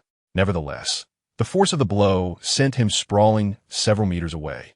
The friction between his ninja shoes and the ground stirred up a cloud of white dust. How infuriating! Just wait until I unleash my ultimate technique. I will surely defeat you. Naruto gritted his teeth, expressing his unwillingness to concede to Kiba. Kiba, I absolutely will not allow you to succeed. Kiba retorted, swiftly positioning himself behind Naruto. At that instant, a wave of discomfort surged through Naruto's stomach, accompanied by an audible growl. The next moment, an embarrassing sound resonated throughout the arena, leaving everyone speechless. A faint, peculiar odor wafted into Kiba's nostrils. His sense of smell, already exceptionally acute, was now overwhelmed as he nearly lost consciousness from the unexpected attack. Observers around the arena could only react with bemusement, while those in the chat group found themselves at a loss for words. Esther, is this what they call the child of the world? Winning with flatulence? Whitebeard Gwahaha, I find this fellow quite amusing. If he is willing, I wouldn't mind being his father. Asuna Yuki, oh no, Whitebeard is getting excited again. Planning to adopt another son. Hinata Hyuga. Naruto is truly insufferable. It's clear that Suichi is far better. Suichi, let us focus on the match. As Suichi spoke, everyone redirected their attention to the battlefield. In that moment, Naruto felt utterly mortified. He had never anticipated that in his exertion, he would inadvertently let one slip. Though embarrassed, he resolved to showcase his signature move. With that declaration, Naruto extended his index and middle fingers in a cross shape before his chest. Shadow Clone Technique. In the blink of an eye, 4 additional Narutos materialized before Kiba, joining the original, making a total of 5. As they surrounded Kiba, it was time to counterattack. Raising Gambarage. With his words, the 5 Narutos moved in unison, exhibiting an extraordinary level of coordination that seemed to defy logic. In an instant, they overwhelmed Kiba. Kakashi, witnessing the spectacle, felt a twinge of astonishment. Meanwhile, the other participants in the chat expressed their curiosity about the shadow clone technique. Just then, 2 more figures appeared on the competition stage. The 2 figures are Hinata Hizashi and Hinata Hayashi. Thanks to Sue-E, Hinata Hayashi has not met his demise. This time, due to the relationship between Hinata and Hinata Niji, they have come specifically to witness the event. With their arrival, the expressions of the mentors, including Yuhi Kurenai and Kakashi, have shifted slightly. As Uzumaki Naruto and Inuzuka Kiba exited the competition arena, the next duel captured everyone's attention. Hinata versus Hinata Niji. Chapter 158, Little Hinata's Tensigen. This is a fateful confrontation. In the chat group, upon seeing Hinata's impending appearance, excitement surged among the members. Although some could not attend the event in person for various reasons, that did not hinder their enthusiasm for the live broadcast. With this in mind, they rallied in the chat, cheering for Hinata, Esther, go little Hinata. We believe you will surely triumph. Yamanaka Ino, little Hinata, please don't hold back. Todoroki Siko, Hinata, I have faith in you. Seeing the fervent support from the chat group, Hinata felt a surge of joy within. She often considered herself fortunate to connect with so many individuals in the chat. As she contemplated this, she glanced at Sue-E beside her, a gentle smile gracing her lips. However, her gesture puzzled those around her. What could she possibly be looking at? Is she afraid? It matters not who wins or loses. It would be best to conclude this tedious battle swiftly, Gaara remarked disdainfully. At that moment, Hinata Hayashi furrowed his brow slightly. He had noticed a transformation in Hinata not long ago. Initially, he viewed her as a disgrace to the clan. Yet, her subsequent actions consistently challenged his perceptions. In just a few days, she graduated from the Ninja Academy and has been taking on missions, excelling with remarkable prowess. Her combat style is now strikingly fierce, a stark contrast to her previous gentleness. Of course, only Hinata Hayashi was aware of this. Even Hinata Hayashi, sitting beside him, had little knowledge of these developments, let alone Niji below. Hinata Niji was the first to step into the arena, looking up at Hinata in the stands, his face betraying impatience. Miss Hinata, are you afraid?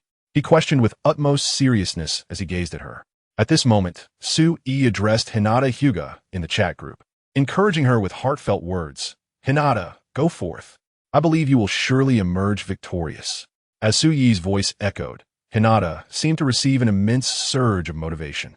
She sprang from her seat and approached the railing, gazing down at Niji Hyuga below, declaring, "The word fear does not exist in my dictionary." With that proclamation, she leaped from the stands, landing directly before Niji. Her decisive action astonished everyone present. Aside from Kurenai Yuhi, the others had little insight into Hinata's true capabilities, as their impressions were largely shaped by her previous timidity. Might Guy sensed Hinata's fighting spirit and remarked, "It appears this battle will be exceedingly intriguing. Do not underestimate Hinata. Her abilities far exceed your expectations." Kurenai chimed in to the surrounding crowd. However, her words did not resonate with them, particularly with Kakashi, who stood behind the recently engaged Naruto, hands tucked in his pockets, commenting, "Oh, the match is about to begin." As Kakashi's words settled in, the spectators turned their attention to Hinata and Niji. At that moment, Niji addressed Hinata, stating, "Before we commence, I have some words for you. Allow me to offer a piece of advice, Miss Hinata." Upon hearing this, Hinata furrowed her brow slightly. Before she could respond, Niji continued, "I believe it would be best for you to forfeit, as you are simply not suited to be a ninja. Your kindness, yearning for peace, and tendency to evade conflict make you too accommodating to others' thoughts. Moreover, your persistent lack of confidence and feelings of inferiority render you incapable of fighting. Thus, I think you should remain a mere genin." Niji's words left everyone in shock, particularly Asuna Yuki. In the chat group, Asuna expressed her frustration. How dare he belittle Hinata? I want to teach him a lesson. Isdeth added, "What an insufferable brat. If he dares to bark in my presence, I will make him experience the chill of death." Rei Uzumaki chimed in, "Thank goodness I wasn't there. Otherwise, I would have been unable to resist drawing my blade and ending him." As the group shared their thoughts, Hinata also contributed in the chat. "Thank you, everyone. He is not entirely wrong. That was the old me." Hinata continued, "The current me harbors no fear, for I know that Brother Su-e will always protect me. Moreover, I yearn to strengthen myself swiftly, aspiring to support Brother Su-e in the future, so that I may not lag behind him too much. I wish to remain by Brother Su-ye's side for eternity. Thus, I have already transformed." As the crowd absorbed these words, Hinata Hyuga's eyes sparkled with an unprecedented seriousness. She gazed at Niji Hyuga before her and declared, "Niji, our Byakugan grants us the ability to perceive the world, to see afar and enhance our observational prowess. Yet there are moments when we cannot rely solely on our sight. Therefore, this time, I shall make you truly understand what kind of person I am." Upon finishing her statement, Hinata assumed a stance of readiness. At that moment, she exuded an unparalleled vigor. Seeing this, Asuna Yuki erupted in excited shouts within the chat group. "Enough. Asuna, please be quiet. The match is about to commence." As her voice faded, Niji Hyuga contemptuously retorted, "Humph. A person can never change. The underdog will always remain the underdog. Just as I belong to the branch family while you belong to the main family. This is an immutable fact. So, simply await your defeat at my hands." Niji's emotions surged as he formed hand seals and shouted, "Byakugan." Vessels around his eyes bulged ominously, presenting a fearsome visage. Simultaneously, Niji's aura erupted in full force. Observing Niji's seriousness, Hinata calmly stated, "Niji, in this battle, I shall show no mercy." As she spoke, Hinata took a deep breath and gradually closed her eyes. In the next moment, she suddenly opened them, revealing the Rinnegan. Chapter 159. The strong are all genin. With the sudden opening of her eyes, a blue light flickered within them. Anyone who beheld this gaze was left utterly stunned. Hinata's father, Hayashi Hyuga, stood up from his seat, astonished. Hayashi opened his mouth, as if to speak. Yet uncertainty clouded his expression. Meanwhile, Niji Hyuga, standing before Hinata, was rendered speechless. "Byakugan? No, this is certainly not the Byakugan. What kind of ability is this?" Niji instinctively muttered. At that moment, within the chat group, Asuna Yuki exclaimed, "Su-e, why do Hinata's eyes appear so different from usual?" Astifs responded, "Her aura seems to have changed all of a sudden." Reijin Arataka added, "Indeed, her presence has grown significantly stronger. It feels as though those individuals are profoundly astonished." Observing the astonished remarks from the other members in the chat, Su-e explained, "This can be regarded as the ultimate evolution of the Byakugan, commonly referred to as the Rinnegan. Once the rebirth eye is activated, one gains the ability to manipulate gravitational and repulsive forces alongside spatial control, the power to absorb chakra, and even bestow life upon puppets. It embodies an exceptionally potent ocular technique. Upon hearing Sue's explanation, the crowd was left in sheer astonishment. They could scarcely believe that Hinata Hyuga, at such a tender age, had already mastered such formidable abilities. It was utterly astonishing. At that moment, Hinata Hyuga elucidated in the chat group. In truth, this power was bestowed upon me through a signing-in reward. After 30 days, I could enhance one ability. I recall Sue telling me to strengthen my bloodline, so I applied this ability to elevate my lineage. Coupled with subsequent refinement, my bloodline grew richer, and I found I could activate the rebirth eye mode. However, currently, I can only forcefully activate it with chakra, and its duration is rather brief. Although Hinata had provided clarification in the chat, in reality, less than a second had elapsed. Sue encouraged, since the activation time is limited, let us engage in battle. Give it your all. Bolstered by the support of her peers, Hinata's resolve solidified. She turned to Niji Hyuga before her and declared, "If you do not attack, I shall." Niji finally snapped back to reality. He gazed at Hinata, and without a moment's hesitation, he stepped forward, chakra surging wildly within him. Gentle fist, 8 trigrams, 64 palms.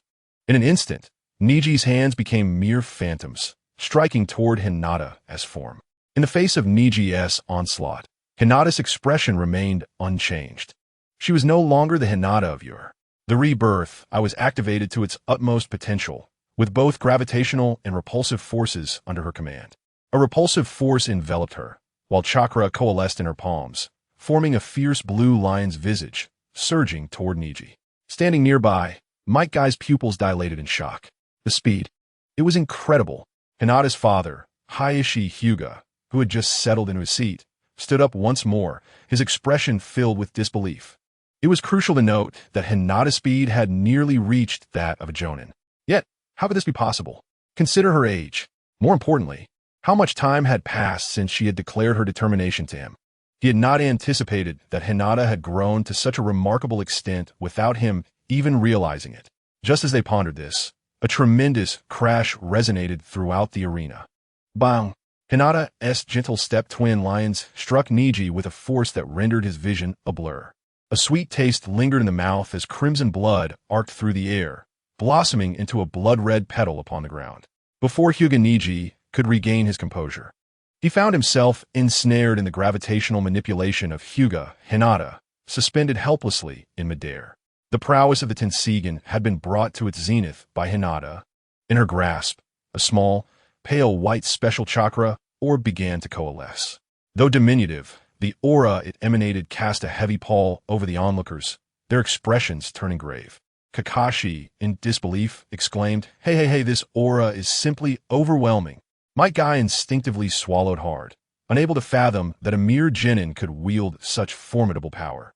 Nearby, Yuhi Kurenai proudly declared to the others, "You have not trained Hinata, so you remain oblivious to her capabilities. She is not only formidable in taijutsu, but her combat skills are terrifyingly proficient. She nearly bested me with her prowess." Upon hearing these words, the expressions of Kakashi and the others shifted entirely. Meanwhile, Hyuga Hizashi rose from his seat once more, realizing that in such a short span since arriving, he had been astounded by Hinata 3 times over.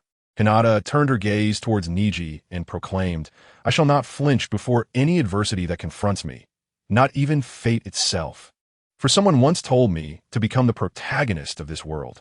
Thus, even if it requires 1,000-fold effort, I shall strive relentlessly towards that goal." As her words resonated, the special chakra orb in her hand shot forth. This pale orb was unstable, and just as it neared Niji, it erupted violently. Boom! The deafening explosion reverberated in the ears of all present. Hyuga Hizashi and Hyuga Hayashi exchanged glances, their figures flickering as they rushed towards the arena. 8 trigrams. Return. Hizashi's chakra surged forth from his tenketsu, spinning like a top, dispersing the smoke with a fierce gust. The crowd turned their attention to the arena below, where Niji lay prostrate, a circular crater marking his spot. In the wake of this spectacle, silence enveloped the assembly. They glanced at Hinata, their eyes wide with disbelief. Kakashi broke the quiet, declaring, Hyuga Hinata has emerged victorious. As his words settled, a pure smile illuminated Hinata's pale face, and she offered a thumbs up toward Sui. At that moment, a piercing laugh echoed from a distance, accompanied by the electronic chime of a chat group resonating in the minds of the gathered crowd. Chapter 160. Gaara's Rampage Beep. Task issued. Defeat the rampaging one-tail Shikaku. Reward, 5,000 points. The assembled crowd heard the electronic notification echoing in their minds, prompting them to instinctively glance towards Gaara, who was not far off. They beheld Gaara's face contorted in a sinister expression as a sharp, maniacal laughter resounded in their ears. Marvelous. Absolutely splendid. At last, I have encountered someone truly intriguing. Come forth. Let me witness the extent of your power. Gaara's visage grew increasingly ferocious, resembling a tempest unleashed. Beside him, Kankuro and Temari's expressions shifted dramatically. Gaara, before Temari could finish her sentence, an overwhelming surge of sand erupted from the gourd on Gaara's back, as if it possessed a will of its own, rushing toward Kankuro and Temari with alarming speed. Boom! In a moment of dire urgency, Kankuro and Temari narrowly evaded Gaara's onslaught. This is bad. Gaara has lost control. How infuriating. Of all times to go berserk, it had to be now. Kankuro and Temari cursed vehemently. Yet, in the face of Gaara's might, their abilities paled in comparison. Grains of sand continued to pour forth from Gaara's gourd, rapidly advancing towards the arena where Hinata, Hyuga stood. At this moment, Hinata's complexion was ashen. The strain from using her Byakugan had drained her physical strength. She found herself utterly devoid of energy. Merely standing was an arduous task, let alone evading Gaara's attack. Hinata's father, Hayashi, and her uncle, Niji, observed the scene with alarm, their expressions betraying their concern. Positioned protectively in front of Hinata and Niji, they assumed the mantle of guardianship over their children. Kakashi, Asuna, and Kurenai also rose from their seats. Just then, a sudden influx of ominous presences filled the arena, causing the expressions of all present to shift in trepidation. Kakashi instinctively turned to look behind him, where a previously empty space had now materialized with several shadowy figures. As these figures emerged, a wave of astonishment swept through the crowd. How did they arrive here? Have they been lurking in the shadows all along? Why do we not notice their presence? Such thoughts raced through the minds of the spectators. The formidable aura emanating from Sue and the others drew Gaara's attention. What shall we do if anyone dares to bully Hinata? Then we shall teach them a lesson. Asuna Yuki exclaimed passionately, standing beside Sue, her eyes alight with fervor. As the crowd emerged from the phantasmal barrier, Hinata Hyuga's smile blossomed even more radiantly. Brother Suichi, I entrust the remaining matters to you, Hinata declared to Suichi. Upon hearing her words, Hinata Hizashi gazed curiously at Suichi, pondering who this individual, referred to as Brother Suichi by Hinata, truly was. The onlookers shared the same curiosity, questioning the identities of the enigmatic figures before them. Just as these thoughts lingered, a torrent of sand surged towards Suichi, commanded by Gaara. Suichi's gaze remained fixed upon the approaching sand, his hands unmoving, standing there with serene composure. Witnessing this spectacle, Gaara's expression grew increasingly maniacal. He murmured, as the velocity of the sand escalated. At that moment, Whitebeard appeared before Suichi. Despite having utilized a body-shrinking experience card, Whitebeard still towered over 2 meters, resembling a giant. Clenching his fists, the power of the tremor fruit enveloped Whitebeard's knuckles. In the next instant, he swung forward with tremendous force. The air seemed to shatter, as if torn apart, creating a web-like distortion in space. The sand exploded instantly, halted by Whitebeard's defense before Suichi. In the next heartbeat, Asuna Yuki activated her acceleration fruit. A slender sword was drawn from her waist, and in that moment, the pinnacle of swordsmanship erupted forth, aimed directly at Gaara's face. The blade shimmered with cold brilliance, and in the blink of an eye, it was upon Gaara.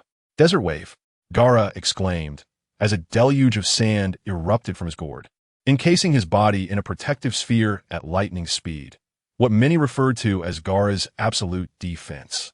Yet, for Asuna, this was merely a trivial challenge. The sword's aura entwined around her blade, and with a fierce whistle, the tip effortlessly pierced through the absolute defense. This scene left Kankuro and Temari, who stood nearby, utterly astonished. They could scarcely believe that this woman could penetrate Gaara's defense. It was utterly unfathomable. Before they could fully comprehend the situation, another figure drew forth a slender sword, entwined with sword energy, and pierced through Gaara's absolute defense as well. This spectacle completely jolted Temari and Kankuro. This person can do that too. They wondered, who on earth were these individuals? After all, this was Gaara's absolute defense. Surprisingly, it was so effortless. Kankuro opened his mouth, seemingly about to utter more words, but sensing the peculiar atmosphere, he hesitated not for a moment and swiftly retreated. Gaara, enveloped in absolute defense, quivered slightly as he beheld the dual blades on either side. Warm blood trickled down from his ear. It was merely a scratch, yet he firmly believed that with even the slightest misalignment, he might face the dire consequence of being decapitated by the two women. This sense of humiliation ignited within the already frantic Gaara an unprecedented fury. With this thought in mind, Gaara wasted no time and formed hand seals. Sleep technique. This advanced hypnotic art would allow him to fall into a deep slumber, awakening the one-tail Shikaku within him, thereby unleashing his true power. As Gaara succumbed to a profound sleep, the strength of Shikaku erupted forth. Chakra emanated from Gaara, and his aura surged dramatically in an instant. Witnessing the spectacle, Kakashi, Asuna, and Might Guy's expressions grew increasingly grave. This is bad. Gaara is about to go berserk. The tailed beast might be released. We must evacuate everyone from here immediately, and those who remain must join me in confronting Gaara. Kakashi's words trailed off as he noticed Suyi's figure had already positioned itself before Gaara. Chapter 161. Su-Yi brother is invincible at that moment. Su-Yi stood directly in front of Gaara.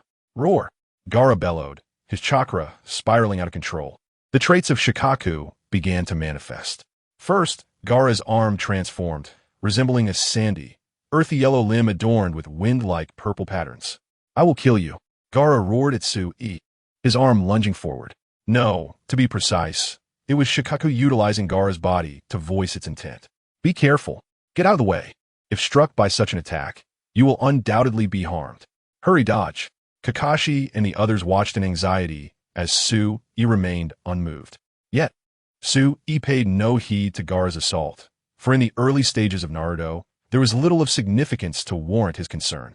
Ever since enhancing his physical form, his regenerative abilities had become extraordinarily formidable.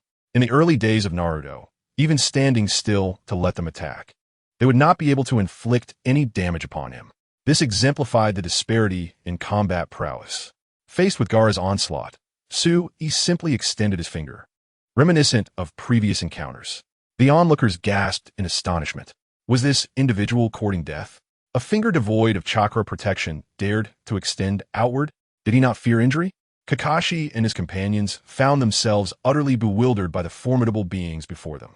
At that moment, Su-Yi's finger grazed the arm of Gaara's Shikaku transformation. Boom! Boom! Boom! A series of resounding crashes echoed as the wall, behind Gaara, crumbled completely. Under the mere touch of Su-Yi's finger, the arm of Shikaku was disbanded with ease, abruptly halting the transformation process. Countless onlookers gasped in astonishment at this spectacle. Hinata Hyuga, at that juncture, turned to her side to address her brother, Hinata Hayashi, asking, "Who are these individuals?" Without a moment's hesitation, Hinata replied, "They are all my friends." "And what of that Su-Yi?" Hayashi inquired, recalling Hinata's earlier words.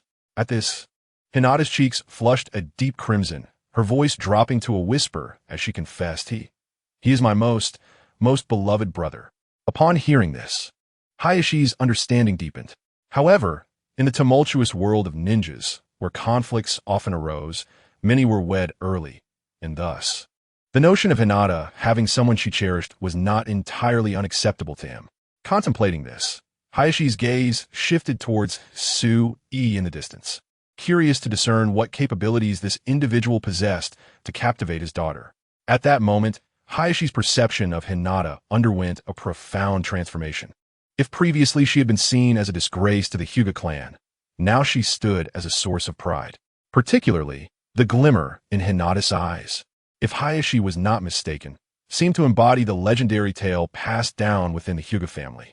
As Hayashi's gaze settled upon Su-Yi, He witnessed the latter soaring gracefully through the air, emerging from the shattered wall.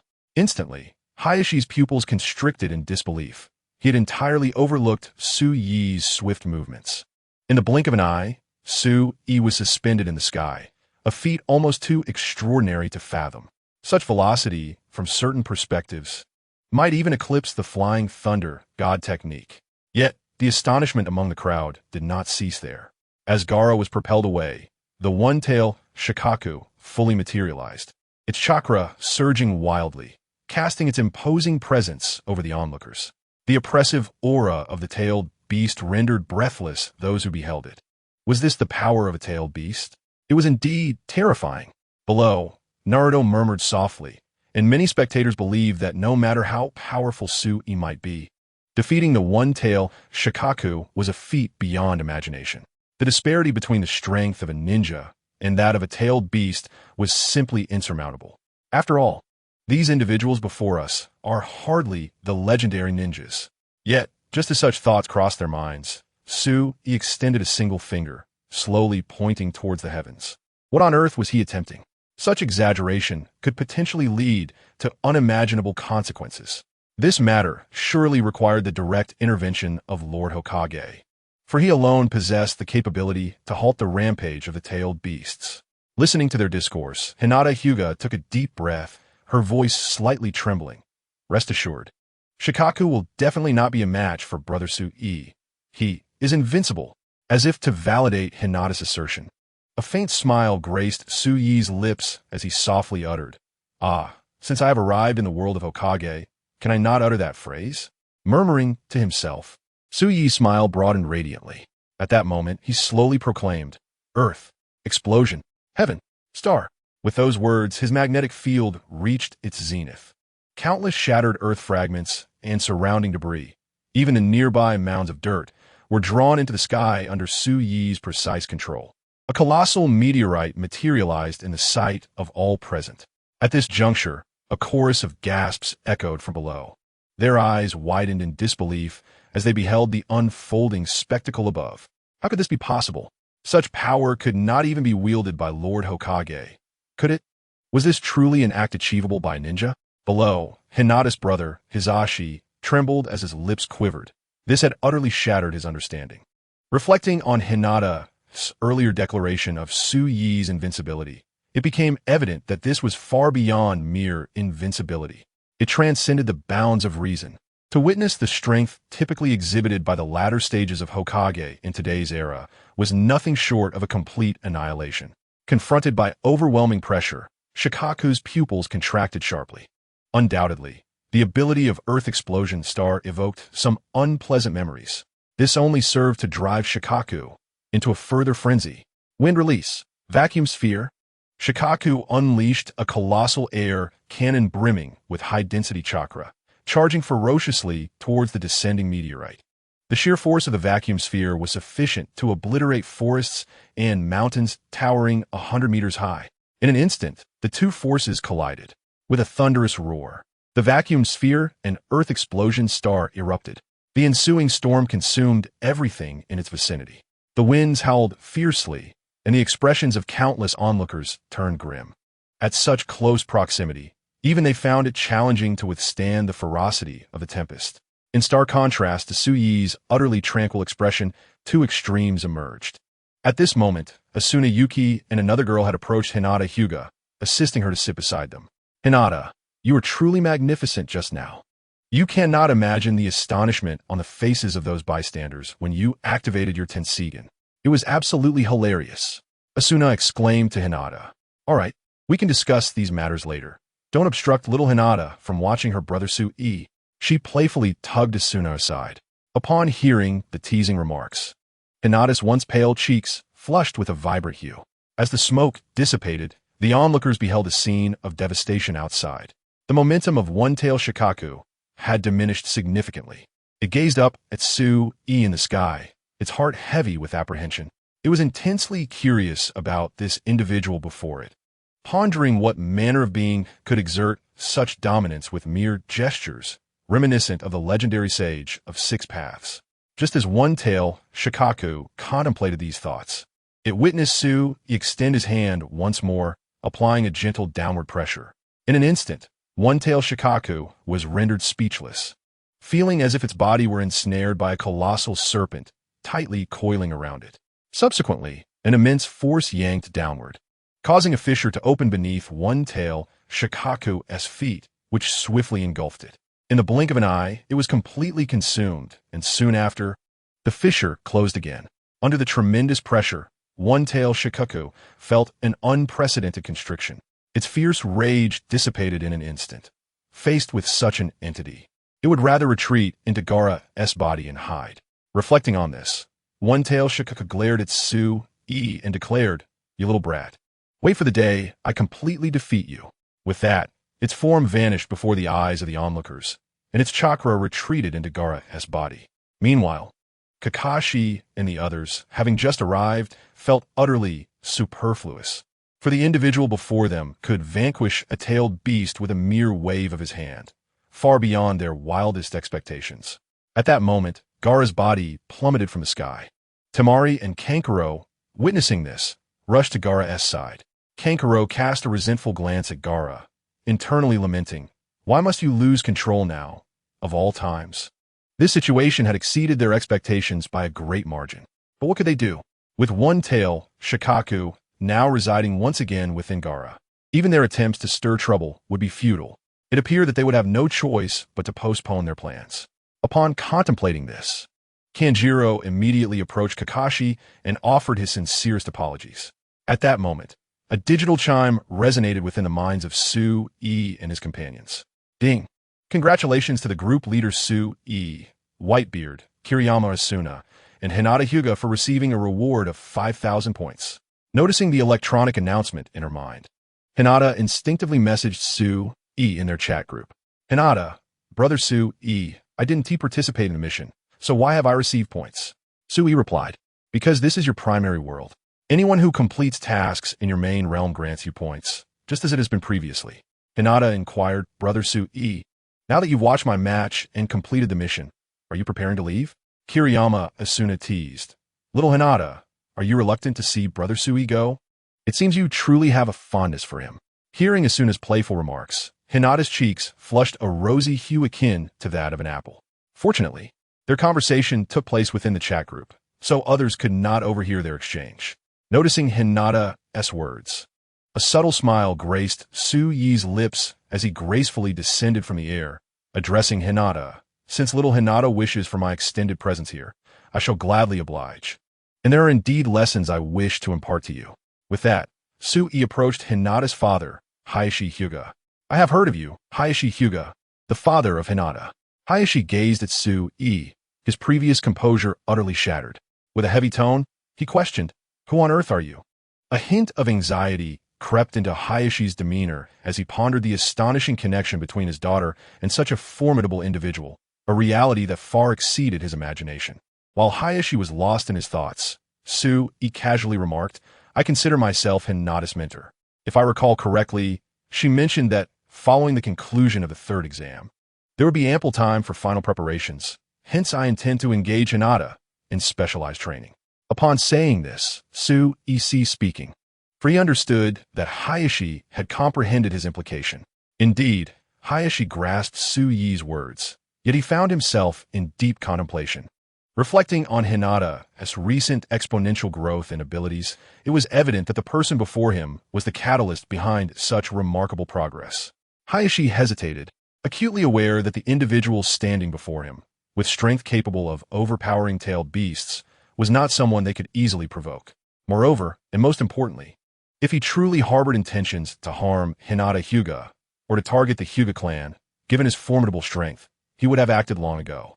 With this thought in mind, Hinata Hizashi had already formed his own conclusions.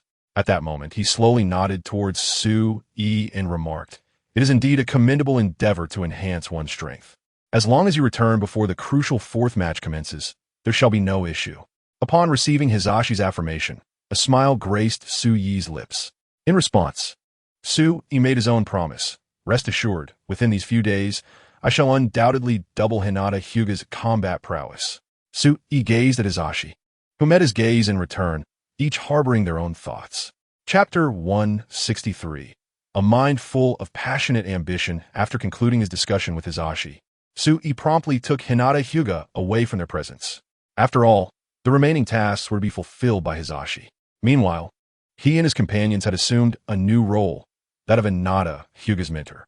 Sui approached Hinata, affectionately stroking her hair and saying, "Little Hinata, did you not wish for me to stay?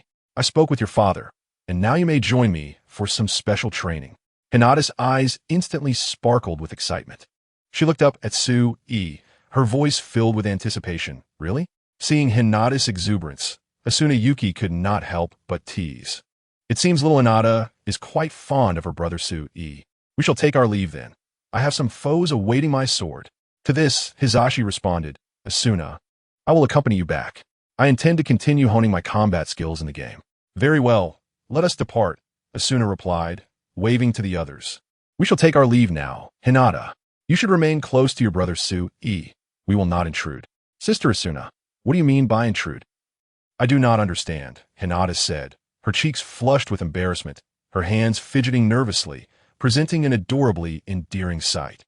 Seeing this, Whitebeard burst into hearty laughter. "Gurararara, I too shall take my leave. I have a banquet to prepare for tonight." He then turned to Sui and inquired, "By the way, when shall you visit my world? The Navy has been longing for their Sea King." "I shall certainly make the journey when the opportunity arises," Sui assured Whitebeard. Subsequently, two passages appeared behind them. Whitebeard ventured alone while Sui and Asuna took a different route. In the vast arena, only Sui and Hinata Hyuga remained. Oh, but not entirely alone. Naruto and his companions were also present. At that moment, Naruto was gazing intently at Sui and Hinata in front of him. Particularly upon hearing the phrase, special training, Naruto's eyes sparkled with enthusiasm. He yearned to grow stronger, aspiring to surpass Sasuke, for he wished to become the Hokage. Naruto firmly believed that Hinata's remarkable prowess was largely attributable to Sui, whose strength was unparalleled. A mere flick of his finger could subdue tailed beasts. Naruto did not seek much. He simply wished to attain even half of Sui's capabilities. With this thought in mind, Naruto took a deep breath and mustered his courage to approach Sui. As if sensing his movement, both Sui and Hinata turned their attention towards Naruto. Upon seeing him draw near, Hinata's brow furrowed slightly. She recalled Sui's admonition to steer clear of a certain blonde-haired individual named Naruto. Wasn't this the very person before her? Moreover, she had heard tales of his notorious pranks. He had not only defaced the Hokage Rock, but had also vandalized the entrance of the Hyuga clan on multiple occasions. Although the prestigious Hyuga family claimed to overlook such behavior, it left Hinata feeling infuriated. Now, witnessing Naruto approach, she promptly addressed him, saying, "What do you want?" Hinata regarded Naruto with a wary gaze, yet he seemed undeterred.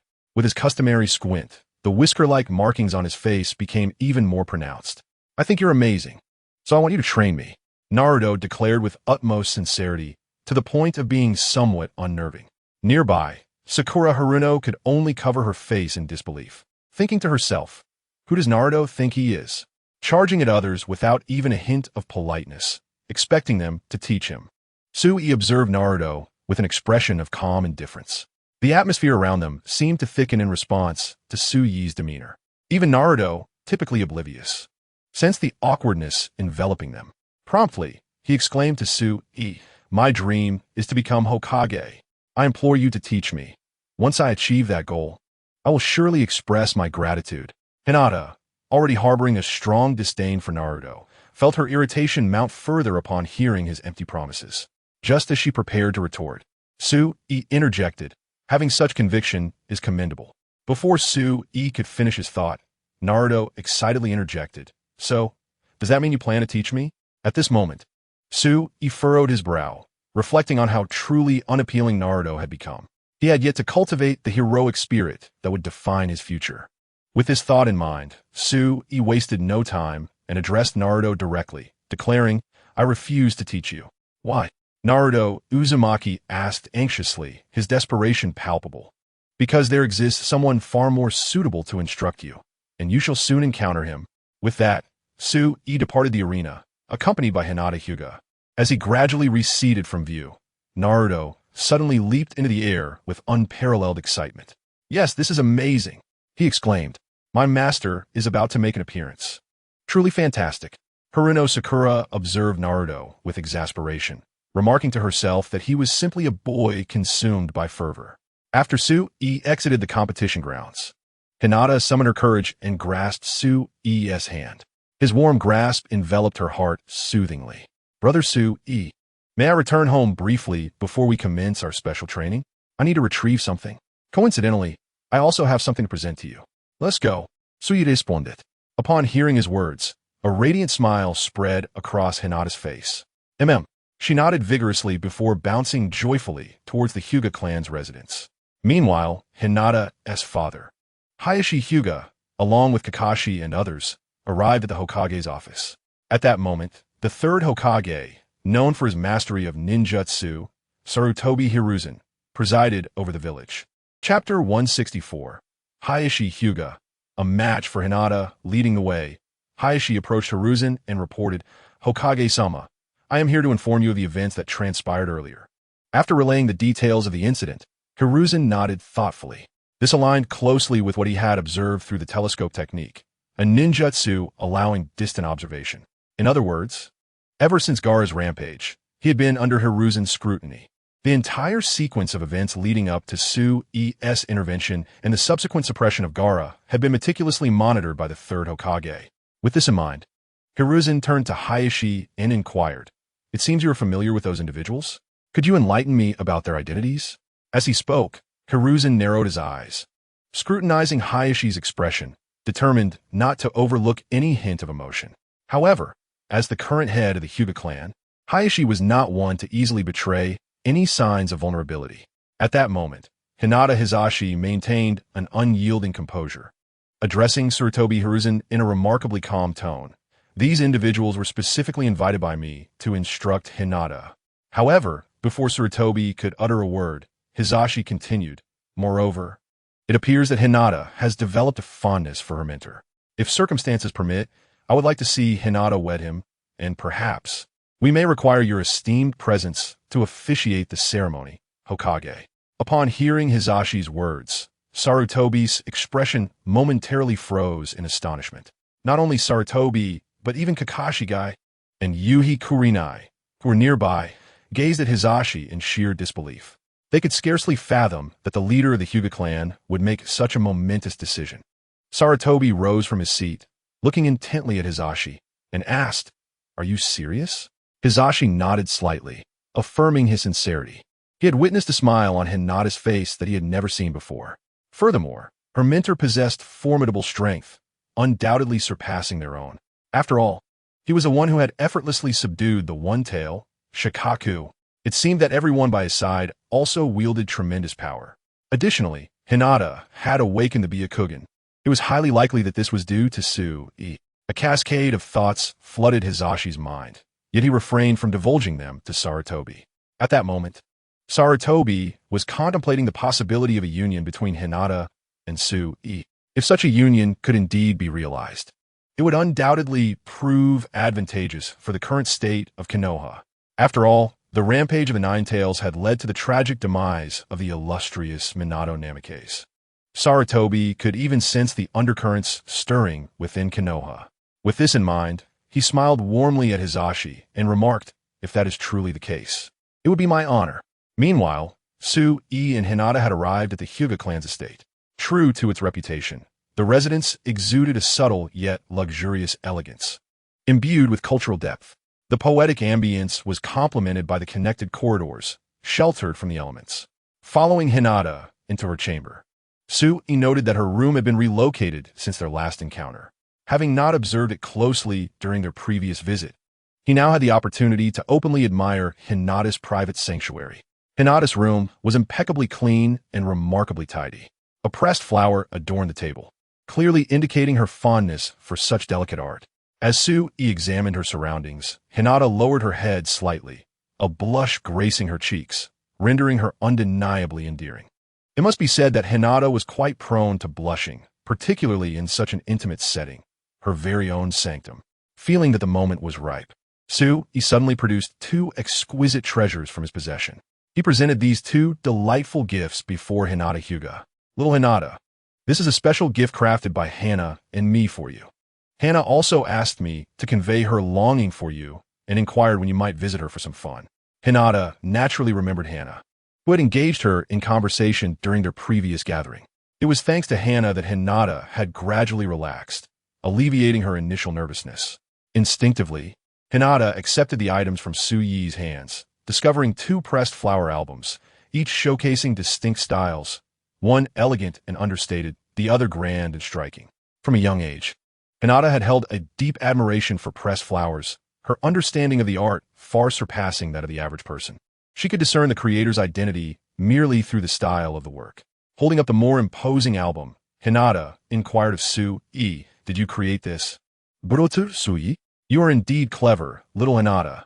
This is indeed my handiwork." As he spoke, Su Yi affectionately ruffled Hinata's hair. She relished his gentle gesture. Suddenly, a wave of anxiety washed over Hinata as she realized she had been too preoccupied to prepare a gift for Su Yi. However, at that moment, a resolute determination blossomed within her heart. "Thank you, Brother Su Yi. I will cherish this gift.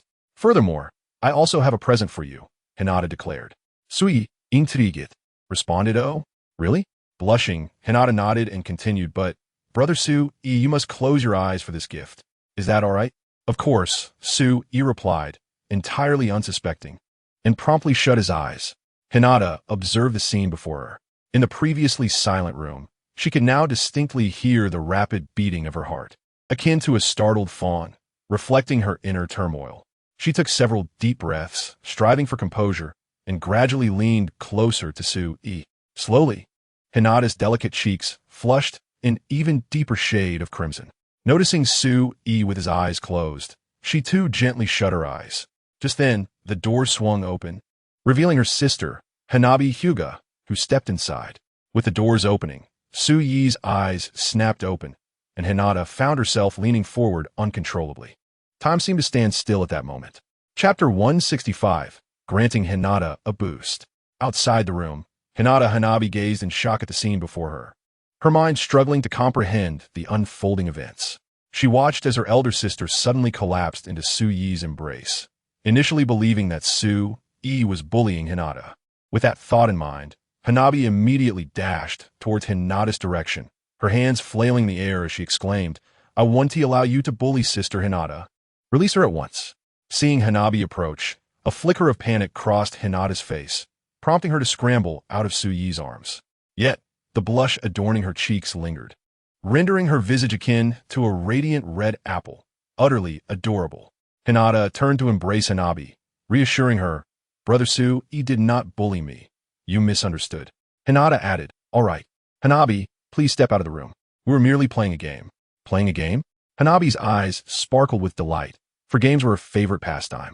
Observing the genuine smile blossoming on Hinata's face, she eagerly inquired, "Sister, what game are you playing? I want to join." Amused by Hanabi's curiosity, Su Yi chuckled softly. "The CHNIN exams are about to reach their final phase, and to ensure your sister achieves resounding success, I plan to take Hinata out for intensive training." Upon hearing Su Yi's explanation, Hanabi nodded thoughtfully, a hint of disappointment crossing her features. "All right. I won't disturb Sister's training, but you must give it your all. I believe in you." Hanabi encouraged Hinata before bouncing out of the room. As Hanabi vanished from her sight, Hinata exhaled a sigh of relief. She hadn't anticipated Hanabi would come to her room. Suddenly, Hinata realized that only she and Su Yi remained in the space, and her previously calm heart began to race. She even felt a bit lightheaded. Without hesitation, she hastily gathered a few sets of training clothes and said to Su Yi, "Brother Su, let us get ready for training. I have everything I need." Su Yi, understanding that the earlier situation was merely an accident, thought little of it and led Hinata outside. At that moment, Hinata turned to Su Yi and remarked, "Brother Su Yi, actually, if Hanabi hadn't come in earlier, I would have acted the same way." Naruto was wandering back and forth in the village, his mind preoccupied with the words of Su Yi, who had once proclaimed that his master would soon appear to teach him. The thought ignited a surge of excitement within him, quickening his pace. His eyes darted around, searching for the one who could impart wisdom upon him. Perhaps it was fate, for not far away, he spotted an unusual figure, clad in a half-red robe. The person bore a large scroll on their back and sported white hair that resembled a hedgehog. Adorning their forehead was a forehead protector emblazoned with the character for oil. Upon seeing such a peculiar individual, Naruto's expression shifted. Could this strange fellow be the teacher he had been told about? Yet, the oddity of the figure left him puzzled. After much contemplation, Naruto resolved to cautiously assess this enigmatic character. With that in mind, he bent low and crept forward, approaching Jiraiya with the stealth of a cat. As Naruto drew near, he noticed that Jiraiya seemed absorbed in something, utterly oblivious to his presence. This struck Naruto as odd. What could possibly be so captivating? Surely, he knew there was nothing of interest in the women's bathhouse. Observing that Jiraiya remained unaware of him, Naruto smirked, slowly bringing his hands together before extending his middle and index fingers. In a hushed tone within his mind, he whispered, "The secret technique of Konoha's hidden ninjas, the 1,000 years of pain." With that thought, Naruto lunged toward Jiraiya. In an instant, he felt a wave of regret wash over him, realizing he had exerted too much force. Just as that realization dawned, Jiraiya let out an unexpected scream. The man's shriek echoed through the bathhouse, prompting a robust woman to burst forth, clad in a fierce demeanor and wielding a wooden bath basin. She shouted, demanding to know who was spying on her and ordering them to reveal themselves. In response, Jiraiya swiftly clapped his hands to the ground. Summoning technique. A plume of white smoke enveloped them, and he seized Naruto, leaping onto the back of a toad, escaping into the distance while the woman's voice trailed behind them. Finally, they arrived at a small grove, and once assured that the woman would not pursue them further, Jiraiya turned to Naruto, a flicker of nostalgia crossing his face. Though he ultimately chose not to dwell on it. Instead, feigning anger, he addressed Naruto before him, saying, "You rascal, why did you ambush me just now?" Hearing Jiraiya's words, Naruto replied, "What do you mean by ambushing you? I am merely punishing evil and promoting good. By the way, you ought to explain how this frog came to be. Who are you, and can you truly be my mentor?" Naruto's barrage of questions left Jiraiya somewhat bewildered. Nevertheless, he tossed his white hair back proudly and declared, while asked, "I am the sage of Mount Myaboku, the toad sage, Jiraiya." "Sage? A sage? So, you possess great power?" Naruto's eyes sparkled with excitement as he gazed at Jiraiya, filled with anticipation. He then asked, "Can you crush the one-tail Shikaku with just one hand?" Just as Jiraiya was about to instinctively affirm, he quickly realized the absurdity of the question. "What did you say? Crush the one-tail Shikaku with one hand?" To be precise, with a single finger. Naruto reflected on Tsuchi's actions and remarked to Jiraiya. At this moment, Jiraiya found himself utterly perplexed. To think that one could crush a tailed beast with merely a finger seemed too exaggerated. How was it that he had barely left the village, and already there was someone capable of such feats? Unaware of Jiraiya's astonishment, Naruto eagerly pressed, "So, can you do it?" Upon hearing Naruto's inquiry, Jiraiya instinctively shook his head, stating, "Crushing a tailed beast with a single finger is simply too far-fetched." "Are you sure you're not jesting?" Disappointment washed over Naruto at Jiraiya's response. "What? I thought you might be capable too, but it seemed you were just like the rest." With that, Naruto turned and walked away into the distance. Seeing the scene, Jiraiya was momentarily rooted to the spot. "Hey kid, did you just say I'm just like the rest? Do you have any idea what my reputation is out there?" Naruto replied, "Isn't it the pervy sage? After all, you are quite lecherous and call yourself a sage. Surely, you must be the pervy sage." The pervy sage. Jiraiya nearly spat out blood upon hearing Naruto's words. "Please, I am one of the legendary 3 ninjas, revered as Lord Jiraiya. Countless individuals wish to become my disciple in this world." "Countless?" Naruto's previously disappointed eyes lit up once more. "Really? So, you are indeed quite formidable."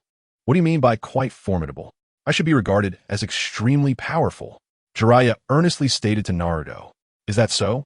Naruto, being clever and cunning, was not easily convinced by Jiraiya's mere words. At that moment, Naruto turned to Jiraiya and asked, "Would you like to challenge that fellow? If you can endure 3 rounds at his hands, I shall allow you to be my master."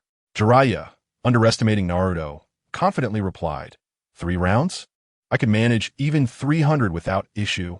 Realizing the implications of Naruto's words, Jiraiya suddenly understood. "Ah, you are trying to trick me. Come on, you lecherous sage. Let us seek out that individual. Without allowing Jiraiya to utter another word, Naruto grasped his hand and led him away.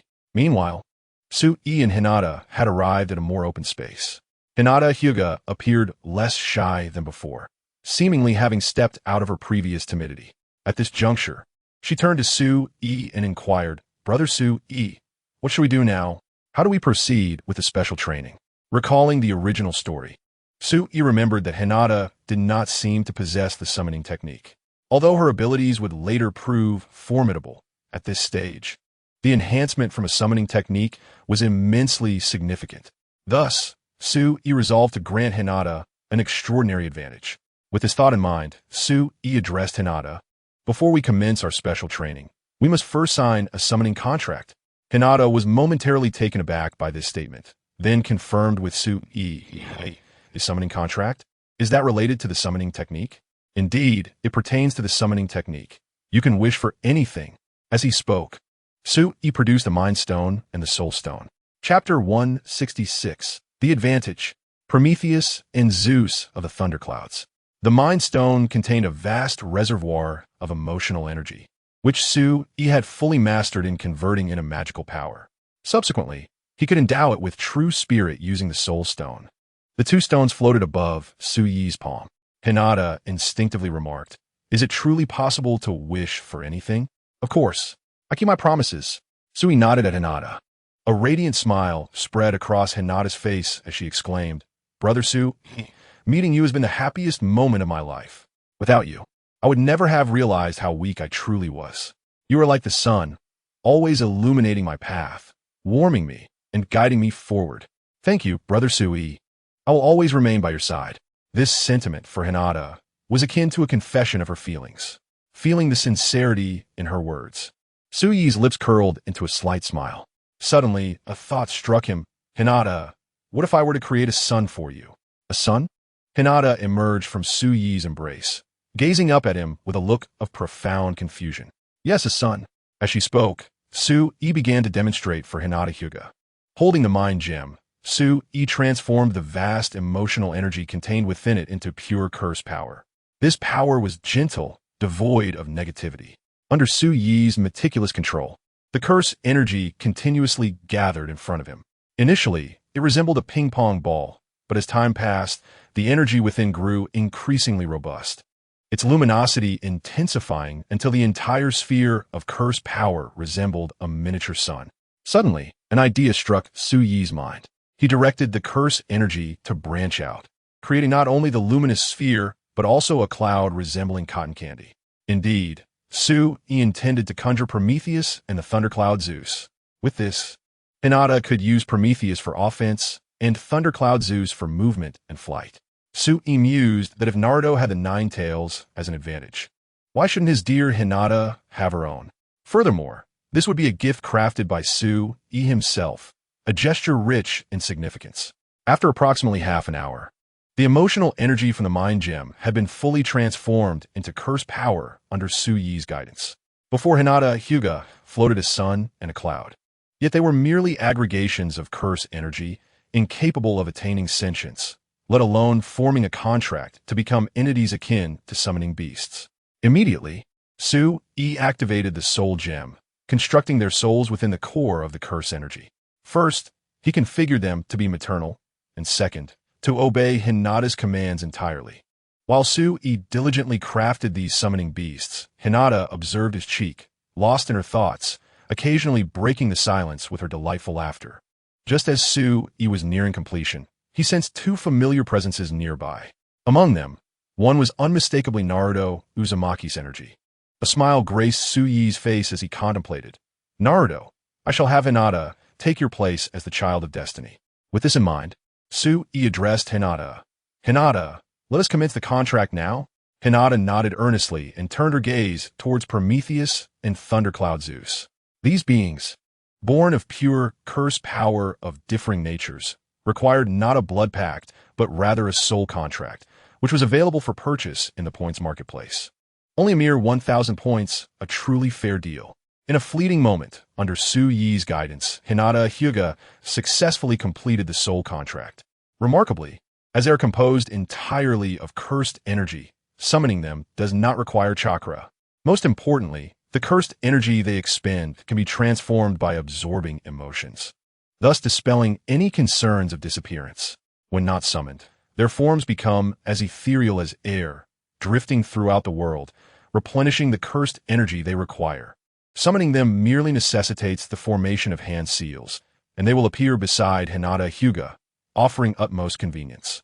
After Hinata repeated the process several times, the two figures finally materialized within Su Yi's line of sight. At that moment, Hinata had just dispelled the summoning technique. Consequently, Jiraiya and Naruto did not witness the appearances of Prometheus and Zeus. Following closely behind Naruto, Jiraiya gazed at the two individuals before him, filled with perplexity. He had never anticipated that the person Naruto referred to, who could crush tailed beasts with a mere finger, would be so youthful. Even more astonishing was the presence of Hinata, the princess of the Hyuga clan, standing beside him. However, before Jiraiya could ponder the situation further, Naruto charged toward Sui. "Hey, is that lecherous sage the person you mentioned earlier?"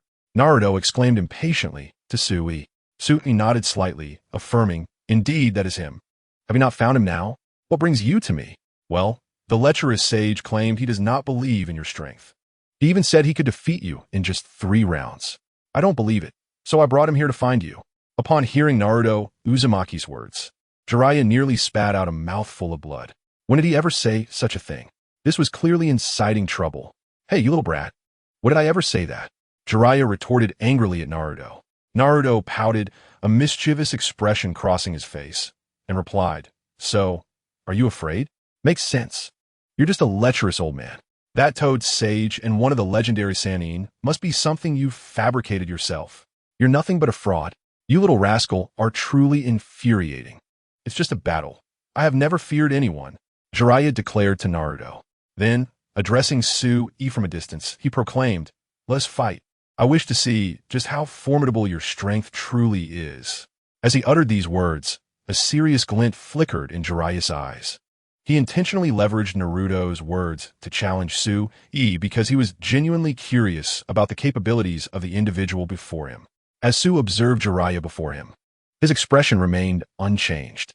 He turned to Hinata Hyuga beside him and inquired, "How are your stamina and chakra recovering?" Hinata, sensing her own body, replied, "I'm nearly ready. Then for this match, you shall battle Jiraiya. It presents a splendid opportunity for training." Upon hearing Su's words, Jiraiya furrowed his brows and retorted, "Are you belittling me? Then are you underestimating Hinata?" Naruto chimed in, adding fuel to the fire. "Indeed, can it be that you cannot even defeat Hinata?" Jiraiya felt a surge of frustration. He pondered how Naruto was so different from Minato Namikaze. Minato exuded a sense of reassurance, whereas Naruto seemed to thrive on chaos. With the conversation having taken this turn, Jiraiya decided not to say more. After all, it was merely Hinata. He could hardly believe that such a young girl could possess formidable strength. A few moves to defeat Hinata, and he could then challenge Su. He was eager to witness Su's discomfiture. He did not believe that the youthful Su truly possessed the strength that Naruto claimed. In his view, it was perhaps the incomplete release of the one-tail Shikaku's power that caused this misperception. Confidently, he tousled his white hair and declared, "Then let us begin swiftly." Hinata nodded slightly, recognizing her place as the daughter of the Hyuga clan, addressed him respectfully, saying, "I hope to not offend you, Lord Jiraiya." Jiraiya acknowledged her with a nod, though he appeared indifferent. Sensing Jiraiya's demeanor, Hinata wasted no time and unleashed her strongest abilities. Byakugan. Activate. Chakra mode. Engage. This was a technique she had refrained from using earlier, as activating this mode significantly increased her chakra reserves and allowed for the effortless use of the truth-seeking balls. However, the power was immense, and she feared unintentionally injuring Niji. But against Jiraiya, there was no such worry, for as one of the legendary Sannin, his strength was formidable. The special truth-seeking ball coalesced in Hinata's hands and was launched directly at Jiraiya. Initially distracted, Jiraiya found himself momentarily dazed. What is this? How has Hinata's presence amplified so dramatically? However, he found himself devoid of any time for contemplation. Earth release, earth flow wall. Before Jiraiya, numerous earthen walls rose, aiming to obstruct Hinata Hyuga's special Tensigen orb. Bang, bang, bang. A series of sounds erupted as these earthen barriers swiftly crumbled into dust, collapsing onto the spot where Jiraiya had just stood. Boom! The Tensigan orb detonated, releasing a surge of chakra that radiated outward, leaving a considerable crater in its wake where Jiraiya had previously been. At that moment, Jiraiya's expression grew serious, as the battle was on the cusp of commencing. Chapter 168, Stalemate. Jiraiya's shock. In the heights above, Jiraiya's demeanor was grave. He observed before him Hinata Hyuga, enveloped in blue chakra, disbelief etched across his face. The intensity of this blue chakra was not merely a shade different from the ordinary light blue. Its concentration far surpassed that of typical chakra, even exceeding the richness of his sage mode. Could this truly be Hinata's power? Yet she was still so young. The more Jiraiya contemplated, the more alarmed he became. But his actions remained swift. Shadow Clone Technique. Rasengan. Jiraiya summoned 3 shadow clones, each charging toward Hinata from various angles in the sky. Hinata had already anticipated this maneuver. Activating her Tensigan chakra mode, though more potent, she realized that her duration for sustaining it was limited, akin to her Tensigan. Thus, she could not engage in prolonged combat. She had to resolve matters swiftly, especially with her brother, Su, watching from nearby. No matter what, she could not afford to lose. Indeed, Hinata was determined to overcome Jiraiya. With this resolve, Hinata swiftly maneuvered her hands, conjuring a semicircular rotation of chakra, concentrating it in her palms before refining it into a pointed form. She isolated all offensive maneuvers outside of this protective barrier, coupled with the enhancement of her Tensigan chakra mode. Even Jiraiya would find it exceedingly difficult to approach her. Bang, bang, bang. As predicted, when the Rasengan collided with the protective barrier, the ensuing chakra storm effortlessly obliterated Jiraiya's shadow clones. Witnessing this, a wave of dread washed over Jiraiya. If he were to be defeated by Hinata, how could he maintain his standing in Konoha? Realizing that aerial assaults would be futile, he resolved to strike from the ground.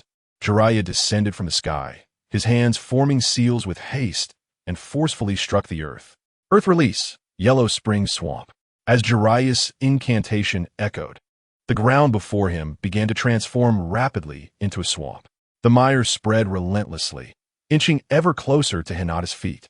Hinata Hyuga suddenly leapt into the air, propelled by her formidable physical prowess.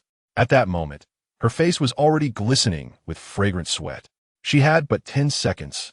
If the battle was not resolved within this brief interval, defeat was inevitable. Moreover, she was determined not to disappoint Sui. Just as these thoughts crossed Hinata's mind, a glimmer of confidence flashed in Jiraiya's eyes. Although he was unaware of the source of her strength, he believed her combat experience still fell short. Let me show you the power of fire release combined with swamp gas. As Jiraiya uttered these words, he took a deep breath. Fire release, great fireball. He transformed his chakra into oil, expelling it from his mouth and igniting it with his fire release technique. The might of this technique surpassed that of a mere fire release fireball. Coupled with the swamp's gas, it triggered a tremendous explosion. Fiery flames shot skyward. Confronting this onslaught, Jiraiya confidently declared, "This should definitely hit. Though it feels a bit like bullying the weak, if I don't take this seriously, I shall be the one to lose." Naruto watched this spectacle, astonished by Jiraiya's unexpected strength. He had never anticipated that the lecherous old man could be so powerful. Despite his rather dubious character, he appeared remarkably impressive when he was earnest. Meanwhile, not far away, Sui wore a faint smile. Summoning technique. Hinata formed hand seals and struck the air with force. Runes, small yet intricate, surged forth, coalescing into a circle. A white mist enveloped the surroundings. Prometheus and Zeus, the god of thunder, materialized beside Hinata. "Prometheus," Hinata commanded. Instantly, Prometheus grasped her intent. Flames erupted around him, transforming him into an embodiment of fire. The once tranquil Prometheus seemed to awaken completely, charging towards the explosive flames. The fire met Prometheus's form and was devoured in an instant, leaving Hinata unscathed behind him. As the explosion was entirely consumed by Prometheus, Hinata stood triumphantly atop Zeus, the god of thunder. Jiraiya's pupils dilated in shock. Is that a summoning beast? Can such a creature truly exist? He gazed in disbelief at the scene before him. sensing an unprecedented ferocity emanating from the summoned beast. Just as Jiraiya contemplated this, Hinata, poised atop Zeus, dove towards him, the special chakra orb coalescing in her hand. This extraordinary orb was infused with nearly all of Hinata's chakra. Under the assistance of the thunderclouds conjured by Zeus, Hinata, Hyuga dashed toward Jiraiya. The Sage Mode commenced. Jiraiya was taken aback, feeling an alarm bell ringing within his heart. Instinctively, he activated his Sage Mode, and in the next moment, he conjured an enormous Rasengan. Vastly larger than the ordinary version, a super huge Rasengan. The Sage Art's super huge Rasengan. In an instant, Hinata's unique-tailed beast orb made contact with the Sage Art's super huge Rasengan. Two immense forces collided with a resounding boom. The ground trembled violently as the energies transformed into a towering beam of light that shot skyward. The terrifying power radiated outward. The clouds in the sky dispersed. From a bird's-eye view, the ground beneath the energy's path cracked and fissured, with countless plumes of dust rising. The released energy spread in all directions. In the next moment, a petite figure emerged from the swirling smoke. Upon seeing this, Su instantly flickered and appeared beside the figure, wrapping her in his embrace. At that moment, Hinata had just exited the reincarnation eye chakra mode, feeling the warmth enveloping her. She naturally leaned against Su's shoulder. Cough, cough, from within the smoke. Jiraiya's cough echoed. At this moment, he was covered in dust, appearing quite disheveled. A look of astonishment flashed in his eyes. He could hardly believe the immense power Hinata possessed. Most importantly, there are those tailed beasts resembling the sun and clouds. If those two summoned beasts unleashed their full power, Jiraiya was uncertain if he could defeat Hinata. Moreover, if Hinata was this formidable, then the youth spoken of by Naruto must be even stronger. This battle could be deemed a stalemate. However, those who understood would know that if given more time, Hinata would undoubtedly surpass Jiraiya. The news of a girl surpassing one of the legendary Sannin at such a young age would surely astonish many. Chapter 169, Do Not Offend. Let nature take its course. As Su gently descended to the ground, he looked at Jiraiya before him, a smile gracing his lips as he said, Do you still wish to battle me? Jiraiya, gazing at Su, slowly shook his head. No. His smile faltered momentarily, only to be replaced by a goofy grin as he added, By the way, I still need to gather materials. I shall take my leave now. With that, Jiraiya flashed a smile at Su before turning to depart. Before leaving, he tugged Naruto along with him. Naruto, come. You are joining me to gather materials. Hey, perverted sage, if you want to go, just go by yourself. Why are you dragging me along? Naruto Uzumaki struggled to free himself from Jiraiya's grasp. Yet with his current strength, such an endeavor proved utterly futile. He could only be dragged along by Jiraiya as they moved away. As Jiraiya gradually faded from view, Su turned to Hinata Hyuga, cradled in his arms, and said, Hinata, let us commence our special training. Hinata nodded slightly. Her curiosity piqued about the nature of this training. Just then, Su softly murmured, Fengdu 18 mud plows. With the utterance of his words, both Su and Hinata's figures vanished in an instant. The Fengdu 18 mud plows. A realm where one could slay gods above and serve as a supportive domain below, granted a temporal enhancement as long as one remained unscathed within. This allowed for rapid cultivation. Hence, Su intended to guide Hinata in her recovery and training within this domain, ensuring her swift progression without exhausting her stamina. A truly advantageous arrangement. Meanwhile, Naruto walked alongside Jiraiya towards the village, a sense of reluctance stirring within him. Perverted sage, why must you pull me away? If that guy could instruct me, I might quickly grow stronger, and who knows, perhaps I could even become Hokage. At the mention of Hokage, a flicker of sorrow flashed in Jiraiya's eyes, quickly veiled by his composure. He turned to Naruto and inquired, Who exactly is that individual? Why does he seem so closely associated with the Hyuga clan? Naruto recounted the events that had transpired, causing Jiraiya to raise an eyebrow. Are you suggesting that he is not alone and that there are other members involved? Indeed, but they appear to possess a remarkable ninjutsu that allows them to vanish.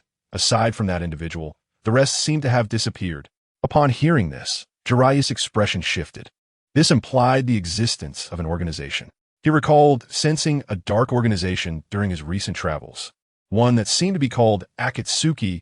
He wondered if they were affiliated with that group. Naruto, We must seek out Lord Hokage, he declared, making his way towards Hiruzen Sarutobi's office. Hey, what about my training? I shall instruct you in your training.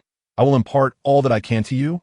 Naruto, this world has changed, and I have a foreboding feeling that it will soon descend into turmoil, Jiraiya said, placing his hands upon Naruto's shoulders. As Naruto felt the weight of Jiraiya's gaze and the gravity of his words, a sense of trust enveloped him. Naruto's heart suddenly skipped a beat. Clenching his fists tightly, he declared to Jiraiya, "Yes, I will train hard."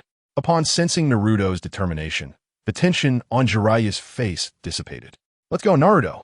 After we find Lord Hokage, I shall treat you to Ichiraku ramen. It has been far too long since I last indulged in it." Naruto's eyes sparkled with excitement. "Really? I can eat as many bowls of Ichiraku ramen as I want? Of course, I will ensure you're satisfied." "Yay, that's fantastic. In that case, I won't have to eat instant noodles. I much prefer freshly made Ichiraku ramen." Hearing Naruto's words, Jiraiya felt a pang of emotion. He had heard the rumors surrounding Naruto. Many were aware that he harbored the Nine Tails within him, yet few knew that this boy, sealed with such a powerful entity, was the son of the fourth Hokage, Minato Namikaze. He was the son of the Hokage. In other villages, hosts of tailed beasts typically received preferential treatment, as they were regarded as strategic assets, pampered and well-fed. Yet Naruto, the host of the Nine Tails, had grown up alone. Reflecting on this, Jiraiya's eyes grew misty. Unconsciously, the bond between the two deepened. Soon, Jiraiya and Naruto arrived outside Sarutobi Hiruzen's office. Knocking on the door, Jiraiya entered. Hiruzen stood by the window, gazing at the vibrant village of Konoha. As he observed the flourishing village, an inexplicable sense of foreboding settled in his heart. Just then, the door swung open. It seemed Hiruzen had anticipated Jiraiya's return. As he turned his back to him and remarked, "Jiraiya, you finally decided to come back." Jiraiya instinctively scratched his head, but refrained from idle chatter, diving directly into the matter at hand. "I just saw someone with Hinata Hyuga. I wonder if you're aware of this?" Upon hearing Jiraiya's words, Hiruzen understood the implication. He glanced at Jiraiya and then at Naruto beside him, ultimately addressing Naruto directly. "That person is best left alone for now. He is rather unique." Naruto's eyes gleamed at the mention of the word unique. He turned to Hiruzen and eagerly inquired, "What makes him so special?" At this question, Hiruzen felt a bead of sweat form on his forehead, realizing he should have sent Naruto away. However, observing the curiosity in Naruto's eyes, he sighed and recounted the words once spoken by Hinata's father. "If all goes as expected, Hinata's future husband will likely be that man. So, remember, do not provoke him. Just let things unfold naturally."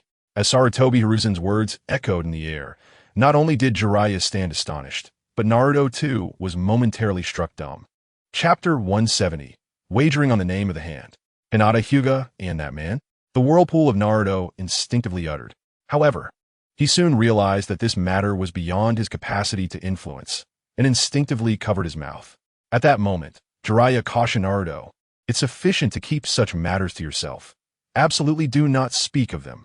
Having said this, Jiraiya turned his gaze toward Sarutobi Hiruzen, expressing his recent ominous premonitions and concerns regarding the Akatsuki organization. In response, Sarutobi Hiruzen nodded slightly, suggesting that the Akatsuki situation could be temporarily set aside. The most pressing concern was to thoroughly cultivate the younger generation. As he spoke, Sarutobi Hiruzen looked toward Naruto and then addressed Jiraiya. "I too sense a certain unease." Nodding gravely, Jiraiya's expression darkened. If it were merely his own apprehensions, he might have dismissed them as overthinking. Yet now, with Sarutobi Hiruzen echoing such sentiments, the likelihood of impending trouble loomed large. With this thought, Jiraiya promptly instructed Naruto, "Naruto, let us go. After we finish our Ichiraku ramen, we shall commence training." With that, Jiraiya tugged Naruto out of the office. As days turned into weeks, Su, E, and Hinata Hyuga diligently trained within the depths of the Fengdu 18 muddy plows. Naturally, they only trained for a limited time each day, taking breaks to replenish their energy. After all, relentless training could lead to exhaustion. Meanwhile, Naruto had mastered a more proficient method of chakra utilization and summoning techniques, significantly enhancing his combat prowess compared to before. As night draped the sky, adorned with shimmering stars reminiscent of a galaxy cascading from the heavens, Su-e emerged once more from the depths of the Fengdu 18 muddy plows. He turned to Hinata Hyuga beside him, inquiring, Hinata, how prepared are you?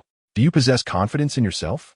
Thanks to you, big brother Su-e, I feel my strength has multiplied several times over. During this period, Su-e had been conducting specialized training to enhance Hinata's physical endurance and chakra control, enabling her to sustain her transformation in the Tensigen chakra mode for extended durations.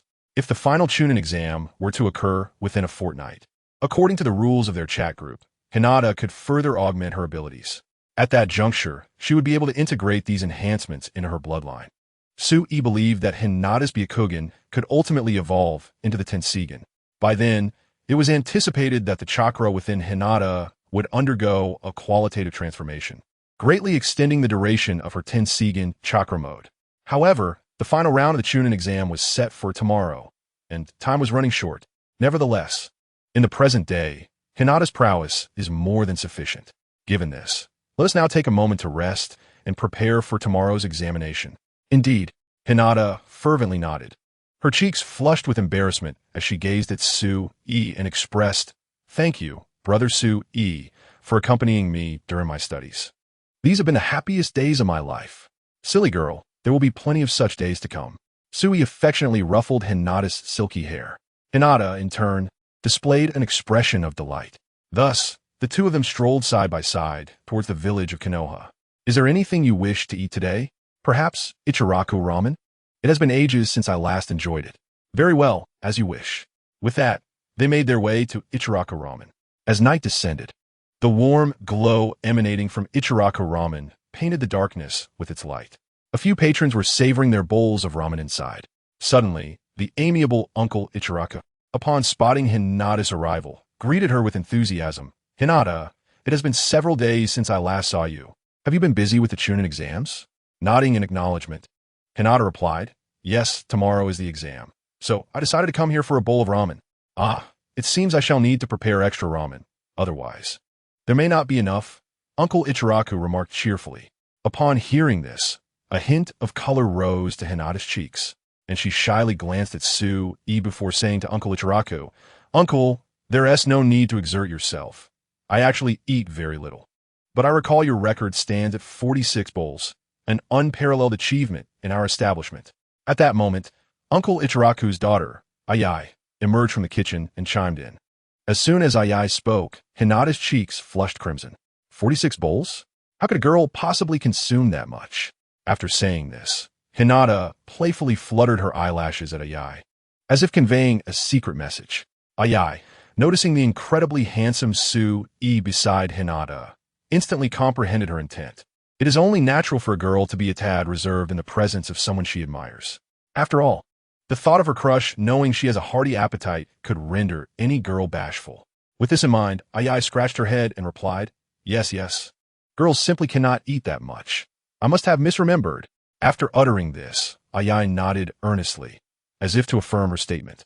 Observing this exchange, Su-e smiled and said, Come now, Hinata, you are in a phase of growth, and your lineage is quite potent, thus requiring ample nourishment. Do not deem it inappropriate for a girl to have a hearty appetite. To understand, the stronger individuals tend to consume more, hence there is no need for any embarrassment. By the way, I also indulge in a substantial amount of food. At this point, Su-e glanced at the amiable Uncle Yael and remarked, It will only be arduous for you. Uncle Yael, witnessing how effortlessly Su-e alleviated Hinata Hyuga's awkwardness, immediately gave him a thumbs up. Young man, you are truly a kind-hearted soul. Rest assured, regardless of how much ramen you consume, I will manage to serve it all. I stake my reputation on my handmade noodles. As the night passed, it was only by dawn that Su-e and Hinata Hyuga departed from Yao Ramen. Uncle Yael observed the towering stacks of bowls before him. Tears of joy welled in his eyes. How wonderful! They have finally eaten their fill and departed. I am utterly exhausted. I can no longer bear the thought of ramen. Beside him, Sai found the scene both amusing and perplexing. Father, who told you to make such a proclamation about your handmade noodles? Nevertheless, they truly consumed a great deal. Little Hinata devoured 50 bowls, while that striking gentleman, Su-e, astonishingly finished 71 bowls. Remarkable. Let us consider this a celebration for Hinata's early achievement in becoming a nin. My dear daughter, we shall close the shop for a week. I need rest. Chapter 171. The Dull Man for Sue, and Hinata Hyuga. A single night without sleep was of little consequence. After accompanying Hinata back to her room and taking a brief respite, they set forth toward the final examination venue. At this moment, they were not alone. Many citizens of Kanehagakure were also heading to the examination site, eager to witness the concluding event. Moreover, the esteemed Hokage and other prominent figures would be present at the location. In a notable shift, Sue, who previously required the use of illusionary fruits to obscure his presence, was now able to walk alongside Hinata, side by side, towards the final examination site. Little Hinata, I will be watching you from the stands. Do your utmost. Hinata, looking at Sue, nodded vigorously. Yes, I will certainly strive for victory. Before long, the crowd in the audience swelled, their fervent cheers directed towards the participants below. For them, this was a profoundly significant form of entertainment. Hinata gradually approached the throng, her gaze sweeping over the familiar faces of Shikamaru, Kankuro, Gaara, and Nara Shikamaru. It soon dawned on her that 3 individuals were yet to arrive. At that moment, Moonlight Gale addressed the assembly. All right, cease your whispered conversations and stand tall. Direct your attention to the spectators above. This time, you're the protagonists of the competition.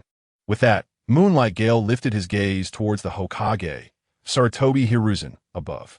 At this moment, Sarutobi Hiruzen sat in the highest chair, his hands resting upon the armrests. His expression was far from pleasant, as he turned to the person beside him and inquired, Have we yet to locate Sasuke? We have dispatched several Umbu to search, but there has been no news. It is possible that he has already fallen into Orochimaru's clutches. If that is the case, our chances of finding him are exceedingly slim. A sense of dread settled in Hiruzen's heart. Indeed, had the calm days of the past been merely a facade for the brewing storm? Just as Hiruzen pondered this troubling thought, his expression abruptly shifted as he turned to regard the newcomer. Ah, what a rare visitor we have here, Lord Kazekage. Upon hearing Hiruzen's words, the Kazekage showed no change in demeanor, merely casting a cold glance at Hiruzen before taking his seat. Hiruzen chose not to comment further. Instead, rising to the forefront of the assembly, his voice tinged with the weight of age, addressing the gathered guests, esteemed guests. I extend my heartfelt gratitude for your presence at the Chunin selection exams in Konoha. As Hiruzen spoke, a figure with yellow hair sprinted in from outside. It was Naruto, exclaiming, Awesome, I almost missed it. Please, you're already late, Nara Shikamaru retorted, before returning his gaze to Hiruzen. Hiruzen continued, Now, please enjoy the true Chunin exams. As his words echoed, standing before them, Kamizuki Izumo unfurled a folded paper, slowly revealing its contents. Due to certain developments in this competition, your opponents have temporarily changed. Please reconfirm your adversaries. Furthermore, the rule this time is that there are no rules. The match will conclude only upon the death or surrender of one party. However, rest assured, should I deem the outcome evident, I will terminate the match. At the sound of Izumo's words, all present, save for Hinata Hyuga, changed countenance. Hinata's gaze, however, remained fixed on the audience, searching for Suichi's figure. With her Byakugan, even without the amplification of chakra, she possessed a vision that surpassed the ordinary. Soon, she spotted Suichi seated among the spectators. Upon sensing Hinata's gaze, Suichi nodded in acknowledgement, filling her with a renewed sense of encouragement. At that moment, Yui Kurenai took a seat beside Suichi. Without preamble, she turned to him and asked, Do you think Hinata will win? Suichi, keeping his focus on Hinata, replied nonchalantly, I believe you have posed an inconsequential question. In my view, Hinata Hyuga is undoubtedly destined to triumph. Are you so confident? Regarding this inquiry from Yugao, Su-Yi chose not to respond. Observing Su-Yi's indifference, Yugao felt a pang of disappointment. Could it be that her allure has waned? Is he so reluctant to utter even a single word? This thought brought a slight ache to her heart, yet she still inquired, Are you truly unconcerned about Hinata possibly being defeated? Setting aside others, facing Gaara alone poses immense trouble. If you were to unleash the tailed beast again, Hinata could very well be gravely injured. To this, Su-Yi remained silent. You rascal, I care for Hinata as well. After uttering this, Yugao directed her gaze toward the arena below. However, her glance would occasionally shift back to Su-e, her mind swirling with unspoken thoughts. At that moment, Moonlight Gale, hands on hips, addressed the crowd. The first match shall be Hinata Hyuga versus Naruto Uzumaki. These two will remain. The rest may return to the lounge. Upon hearing this, Nara Shikamaru looked over at Naruto, saying, Naruto, it seems you're in for a tough battle. Don't worry, I will give it 500%. No, actually, an unlimited resolve. Nara Shikamaru was momentarily taken aback by this declaration, then replied, that certainly sounds like you. Good luck. With that, he departed from the arena. At this time, the audience caught sight of the competitors for the first match. The girl appeared delicate and frail. Could she truly defeat that blonde-haired boy? You must be from out of town. She is the princess of the Hyuga clan, a true heiress. I've heard her strength is formidable. Heard? So you're not certain of her abilities? I doubt she can match the blonde. Indeed, I share your sentiment. She looks just like a little girl. What prowess could she possibly possess? Wait until the battle begins. You will retract your earlier words. Observing the outsiders, the citizens of Konoha chose not to elaborate. After all, the truth would reveal itself in due course. Chapter 172. The combat power of our village's shinobi. The audience erupted in fervent cheers, creating a lively atmosphere. Yet unbeknownst to them, Naruto was grappling with immense anxiety. Gazing at the expressionless Hinata Hyuga before him, he felt a slight tremor coursing through his body. Through his recent training, Naruto had gained insight into Jiraiya's strength. Yet, the more he understood Jiraiya's prowess, the more astonished he became with Hinata. The individual standing before him had once matched Jiraiya blow for blow. Moreover, and most importantly, Jiraiya once remarked that should Hinata Hyuga summon the full might of her spirit beast, he might not stand a chance against her. The two summoned spirits crafted by Su-e, utilizing the Mind Gem and the Soul Gem, possess strength that surpasses even the most elite of cursed spirits. This formidable power was amassed by Su-e over a considerable period, a culmination of emotional energy he painstakingly gathered. Even the likes of Satoru Gojo would find these cursed spirits exceedingly troublesome. Contemplating this, a subtle smile graced Su-e's lips as he gazed down at Naruto Uzumaki. Pondering silently, what then is your plan, Naruto? As the protagonist, will you be able to triumph over Hinata Hyuga before you? The notion of competing against the protagonist intrigues Su-e immensely, especially since this contender is one he has meticulously nurtured. Naruto, observing Hinata before him, gradually extended his arm, his fist clenched tightly, trembling slightly along the length of his body. Hinata Hyuga, I know you are formidable, yet I shall not yield. I will unleash my full strength. Thus, I hope you will do the same. Hinata gazed coldly at Naruto, her expression unwavering. The only person capable of bringing her joy is her beloved brother, Su-e. To her, this individual before her is merely an immature prankster. He even doodled on the gates of their family home, leading to much ridicule directed at her for days. I shall undoubtedly exert my utmost. Your only task is to be prepared. Upon hearing Hinata's words, Naruto's face broke into a smile. Then you must be cautious. As Naruto's words echoed, a crimson chakra began to envelop him. The red chakra proliferated, ultimately saturating his entire being. Under Hinata's Byakugan, it appeared as though a furnace blazed within Naruto's abdomen. The red chakra gradually infused his form. In the arena, Naruto continuously shouted, his power and presence escalating, stirring the emotions of the gathered crowd. At that moment, the recently recovered Neji Hyuga also arrived in the audience. He gazed in astonishment at Naruto below, incredulous. Is this truly the same underdog from before? Seated high in the stands, Neji looked down upon the two contenders, reflecting on how he once derided Hinata and Naruto as the lowest of the low. Yet now, they have advanced in the competition, while he remains merely a spectator. Only now does he realize that the fool was, in fact, himself. Others in the upper tiers also took note of Naruto's burgeoning power. As the crimson sun began to set, Yuhi Kurenai turned to Su-e and inquired, isn't it concerning that Uzumaki Naruto appears to be harnessing the chakra of the Nine Tails? Do you not fear for Hinata's chances? She will not be defeated. Suyure soluteli repliet, simultaneously coming head unyavering fight in Huyu Hinata. While Su-e had a profound understanding of Hinata, others were not so convinced. They gazed in disbelief at Naruto's escalating momentum. Particularly, Sarutobi Hiruzen's pupils constricted in astonishment. The Nine Tails. Indeed, this chakra unmistakably belongs to the Nine Tails. Has Naruto truly mastered the ability to wield its power? Sarutobi Hiruzen felt momentarily overwhelmed. Under these circumstances, it seemed highly probable that Hinata could be vanquished. Naruto's prowess was undeniably surprising. Indeed, one must commend Naruto. Though he can be quite exasperating, he proves unexpectedly formidable in critical moments. Naruto, Shikamaru, and the others in the stands expressed their astonishment. In response to Naruto's surging energy, Hinata exhibited a hint of impatience. Are you prepared? Yes, I am ready, but do exercise caution, Hinata.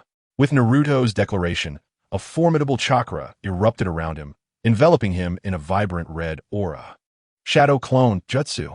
Bang, bang, bang. The smoke dispersed, revealing four figures. Empowered by the Nine Tails chakra, their speed intensified, encircling Hinata in the blink of an eye. Unfazed, Hinata maintained her composure as her Byakugan gradually manifested in her eyes. At that moment, the foe Kazekage, Orochimaru in disguise, was left utterly speechless. No, to be precise, the Kazekage impersonated by Orochimaru is completely taken aback. I have only heard that the Sharingan can evolve. Could it be that the Byakugan can evolve as well? Moreover, this power seems to surpass even the Sharingan and the Mangekyo Sharingan. Reincarnation, I-Chakra mode. Special truth-seeking balls. Ignoring the astonishment of those around her, Hinata conjured 5 special truth-seeking balls behind her. Compared to the previous ones, these possessed greater stability, with their chakra energy significantly more condensed. I hope you can withstand my assault, Hinata proclaimed as the truth-seeking balls dispersed around her, locking onto Naruto's chakra signature. With their incredible speed, they were beyond Naruto's capability to evade. In the blink of an eye, the special truth-seeking balls descended violently upon each of Naruto's clones. Bang, bang, bang, bang. A succession of 5 resounding booms echoed through the arena. 4 of the fabled orbs, known as the Seeking Tao Pearls, descended upon the shadow clone, instantly engulfing it in a consuming embrace. As the orbs detonated, they unleashed a swirling cloud of white mist. Meanwhile, the true Naruto observed the orbs drawing perilously closer within his line of sight. Yet, he found himself utterly incapacitated, for the speed of the oncoming threat was overwhelmingly swift. Boom! The final Seeking Tao Pearl erupted, giving rise to a diminutive mushroom cloud that ascended languidly. Were it not for the protective chakra of the Nine Tails, Naruto would likely have met his demise beneath the force of these orbs. Nevertheless, he sustained grievous injuries. The spectators fell into an eerie silence, their astonishment palpable. Only Sarutobi Hiruzen feigned a cough and remarked to the figure beside him, who masqueraded as the Wind Shadow, Orochimaru, "Ahem, pay no heed. This merely reflects the combat prowess of our village's lower ninjas." Chapter 173. The commencement of the Leaf Destruction Plan. Ahem, pay no heed. This merely reflects the combat prowess of our village's lower ninjas. Sarutobi Hiruzen reiterated to the disguised Orochimaru. Gulp. Orochimaru, disguised as the Wind Shadow, instinctively swallowed hard upon hearing Hiruzen's words. He gazed in astonishment at the battlefield below, now pockmarked and ravaged by the devastation wrought by the enigmatic Seeking Tao Pearls. Setting aside the formidable Naruto, who harnessed the chakra of the Nine Tails, one could not overlook the incredible strength of the young girl possessing the Byakugan. The chilling azure of her Tensigan emanated a pressure upon his very soul that surpassed even the sensation evoked by the Mangekyo Sharingan. Sarutobi Hiruzen, the lower ninjas of your village are indeed formidable. That little girl's true strength must surely surpass that of many elite ninjas and even the shadows of other villages. Hiruzen refrained from responding, for he too was engulfed in astonishment. He struggled to comprehend how Hinata Hyuga had undergone such an extraordinary transformation in mere days. Could it be that all of this was attributed to that man? It seemed that such a union was indeed advantageous. Should he succeed in binding this man, the foundation of Konoha would grow ever stronger. If memory served him correctly, Hyuga Hizashi had another daughter named Hanabi Hyuga. Perhaps he should consult Hizashi on this matter. Reflecting upon this, Hiruzen silently mused. All of this is for the sake of Konoha. At that moment, the audience seemed to awaken from their stupor, erupting into deafening cheers. Byakugan princess! Byakugan princess! Byakugan princess! The fervent cries ignited a fiery enthusiasm among the crowd, gradually deactivating her Tensigen chakra mode. Hinata Hyuga cast a gentle smile towards Sue-E in the stands before making her way towards the audience. At this juncture, medical ninjas arrived promptly to carry Naruto away for treatment. As Sue gazed at Hinata Hyuga approaching him, he couldn't help but chuckle. Ha ha ha. Little Hinata has truly mastered her skills. Beside him, Kurenai Yuhi was momentarily taken aback. Her curiosity piqued as she turned to Sue and inquired, "What do you mean by mastered?" "She can finish with a single strike, never requiring a second." Just as Sue articulated this, Hinata bounded toward him, clearly eager to be by his side. "Brotersu," she exclaimed, extending her arms, and with a sudden burst of energy, leaped into his embrace. At that very moment, a new round of matches commenced below. Had Hinata appeared in the spectator area, it would surely have caused quite a stir. Sue affectionately stroked Hinata's hair, asking, "How does your body feel?" "Hee. Thanks to Brother Sue, although I'm quite fatigued, I can still move normally." "Well, in half a month, you can enhance your bloodline again. By then, the side effects will be minimal, and soon, few in the ninja world will stand against you." Sue referred to the early stages of the Naruto universe. However, he believed that with his presence and the support of their chat group, even in the later phases, Hinata would remain unrivaled. Meanwhile, Kurenai, having overheard their conversation, appeared astonished. She turned to Sue, asking, "Do you too possess some secret to gaining strength? Might you share it with me? I wish to know." In any realm, the law of the jungle prevails, survival of the fittest, where the victor claims the throne. If one could grow stronger, why not seize the opportunity? Kurenai's voice reached the ears of Sue and Hinata. Hinata then looked at Kurenai and said, "Teacher Kurenai, I didn't realize you were here." Kurenai felt a pang of sadness. Her student had not noticed her presence just moments before. It was truly disheartening. Yet, she remained earnest as she gazed at Hinata and Sue, hoping to glean from them the secrets to strength, for she had witnessed Hinata's rapid growth firsthand. However, Sue swiftly redirected the conversation, asking Hinata, "Who do you believe will emerge victorious this time?"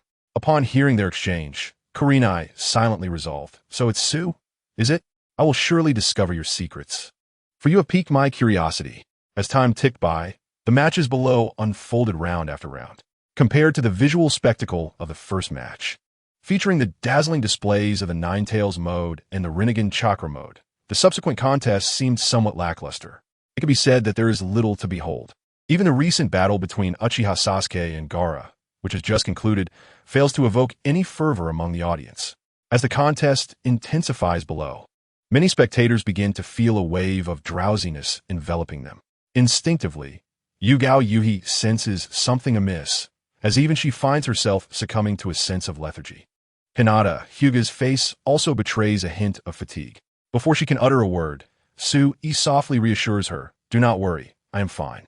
Just as the three are taken aback, white, fluttering feathers descend from above. With each feather that drifts down, the crowd's drowsiness deepens. In mere seconds, the audience gradually closes their eyes, slipping into slumber. Yugao Yuhi's expression turns vigilant. It's an illusion. Instantly, she forms hand seals and declares release. As her words resonate, she feels the weight of drowsiness lift significantly, freeing her from the feather's influence. Meanwhile, Maki, observing this scene, feels a bead of cold sweat trickle down his forehead, realizing with alarm that the masked figures have begun their actions. It seems the time for action has come. At the very top of the audience section, where the Hokage and the Kazekage are seated, Sarutobi Hiruzen and Orochimaru, disguised as the Kazekage, exchange slow glances. Suddenly, a loud bang echoes through the air, and smoke fills the vision of many. "This is bad. That direction is the Hokage-sama," Kakashi exclaims. "Things are about to get complicated." Guy adds, just as they speak, several ninjas wearing Umbu masks appear, rushing towards Sarutobi Hiruzen. As the smoke gradually dissipates from his vicinity, a kunai is pressed against Hiruzen's throat. "Destroy the leaf plan." Gomos. Chapter 174. Ravage the serpent. The kunai rests against Sarutobi Hiruzen's throat, while the Kazekage slightly bends his legs and leaps forcefully upwards towards the rooftop. Simultaneously, four figures burst forth from the vanishing smoke. The leader of the Umbu gazes at the quartet before him, his brow furrowing slightly. Sound ninjas? The four individuals are none other than Drubu, Kima, Tayuya, and Sakan in Yukon. They form hand seals, collectively unleashing the ninjutsu for purple flames formation. At the four corners of the rooftop, a purple-black rectangular barrier manifests before the audience. At that moment, an Umbu ninja rushes towards the barrier, drawing his kunai in an attempt to breach it. However, the instant he makes contact with the barrier, flames engulf him entirely. The four purple flames formation is capable of incinerating all who dare approach the barrier. The sight of the ninja's body, reduced to ashes, was utterly tragic. A chilling laugh escaped from the wind shadow as he pressed his kunai against Sarutobi Hiruzen's neck. With a sidelong glance at the wind shadow behind him, Sarutobi inquired, "Are you intending to instigate war, Your Highness?" "What if you do?" He continued, "Now, let's bring this tedious contest to a definitive end. From this moment forth, history shall undergo a transformation. Teacher, Sarutobi." As the wind shadow's words resonated, Sarutobi's pupils constricted sharply. "You scoundrel!" he exclaimed, his voice steady as he addressed the wind shadow, for he had discerned the true identity of this individual. Meanwhile, the forest trembled as dozens of Sand Village ninjas formed a circle, each wielding pre-prepared scrolls.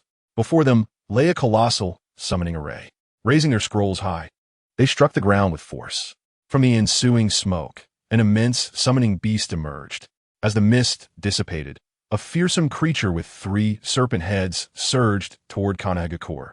Simultaneously, numerous sand ninjas appeared in the sight of onlookers. The guarding ninjas at the outskirts of Kanehagakure were momentarily paralyzed with shock at this sight. Before they could react, the gargantuan summoning beast lunged at the outermost wall, its terrifying jaws effortlessly collapsing the structure. The ninjas of Kanehagakure were swallowed whole by the massive serpents. Chaos ensued within the village. Beep, mission initiated. In this endeavor to obliterate Kanehagakure, showcase your unparalleled might, ensuring that all remember your presence. Rewards will be commensurate with completion. Beep, ultimate reward, bloodline enhancement. The electronic voice echoed in the minds of Su-E and Hinata Hyuga, the only 2 remaining members in the world of Hokage. Exchanging glances, Hinata and Su-E locked eyes. Su-E then addressed Hinata. "How do you feel now?" Hinata, fully aware of the implications of his question, responded, "At present, I'm unable to utilize the rebirth I chakra mode, but I can engage in normal combat without issue. Let's utilize the summoning beast I gifted you." "Very well," Hinata affirmed with a firm nod, her demeanor betraying no hint of anxiety. Beside them, Yuhi Kurenai turned to Su-E and asked, "Are you planning to assist us?" "Certainly. This is the village of Little Hinata. If the village were to be destroyed, it would surely cause her great sorrow. Thus, to spare Hinata from such heartache, I shall intervene." Upon hearing these words, Hinata's smile brightened even more. "Then I shall join you," exclaimed Kurenai Yuhi, addressing Su-E. "I apologize, but I must decline." With that, Su-E proceeded forward, accompanied by Hinata. Observing the duo as they approached the edge of the audience area, a look of discontent flickered across Kurenai's face. Without any hesitation, she walked resolutely to Su-Yi's side. "As a ninja of this village, it is my duty to protect it." "As you wish," Su-E replied nonchalantly. At that moment, a tremor resonated through the ground. Hinata's gaze shifted toward the distance. Utilizing her Byakugan, she discerned a 3-headed serpent swiftly advancing towards them. Alarmed, Hinata turned to Su-E and declared, "Brother Su-E, allow me to handle that serpent." "Be cautious," he instructed. "Do not worry, Brother Su-E. It is no match for me." As her words echoed, she slammed her hands onto the ground. Summoning technique. With a bang, smoke erupted, revealing Raijin Zeus before Hinata. This time, she summoned but a single spirit beast. Taking a step, Hinata stood atop Raijin Zeus and charged towards the 3-headed serpent. Kurenai, witnessing the spectacle, was momentarily taken aback. In her heart, she mused, "What an extraordinary spirit beast. It feels so unique." Just then, she noticed that Su-E had vanished from her side. Where could that guy have gone? Kurenai felt a surge of frustration and couldn't help but stamp her feet on the ground. Yet now, the village had entered a state of readiness for battle. Although she could not locate Su-e, she was determined to thwart any further threats and minimize unnecessary losses. To the east of Konoha, the three-headed serpent writhed as it hastened towards the village, merely 500 meters from the nearest structures. Should the serpent desire, it could obliterate the buildings within mere seconds. However, Konoha's defenses were not to be underestimated.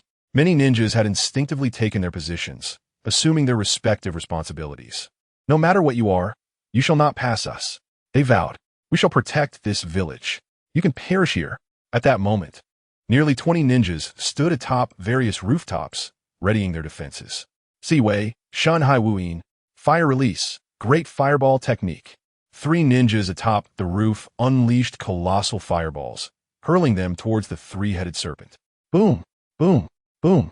The fireballs struck the serpent with resounding blasts, causing its tail to lash out violently at the ninjas. The speed was so formidable that evasion was utterly impossible. At that critical moment, a delicate voice rang through the air. Summoning technique. Prometheus, Chapter 175, Summoning technique, Impure World Réincarnation. The air reverberated with a commanding call. Summoning technique. Prometheus. There stood Hinata Hyuga atop the storm clouds of Zeus, charging towards the three-headed serpent. With hands rapidly forming seals, she thrust forward. Instantly, a perfectly round, crimson sphere materialized in the sky. Prometheus, heavenly fire, Hinata declared to Prometheus. As her words echoed, Prometheus began to swell rapidly. The sky was engulfed in a sea of fiery clouds, blanketing the horizon in mere moments.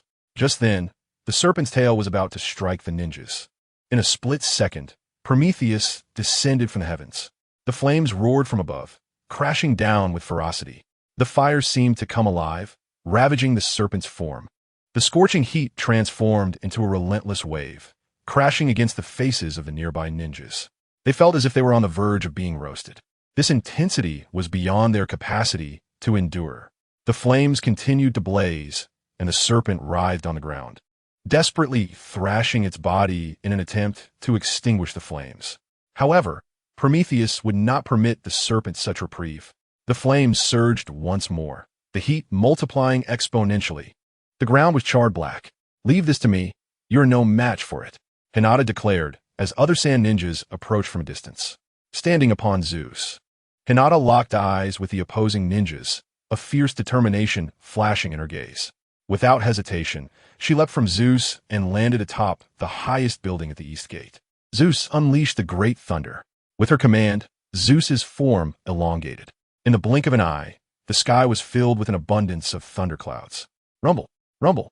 The thunder roared within the clouds, echoing like a dragon's roar. At that moment, all ninjas were left speechless, gazing in awe at the spectacle before them. They wondered if they were experiencing an illusion. After all, how could such a scene possibly exist? Fire and heavenly thunder, no matter how one looked at it. This was a manifestation of nature's might. However, in this present day, it is astonishing that a mere young girl has wielded such power. Observing the three-headed serpent struggling nearby, the sand ninja swiftly realized that they could no longer afford to delay. We must eliminate this girl at once. If we don't, our lives hang in the balance, declared the captain of the sand ninja team to his comrades.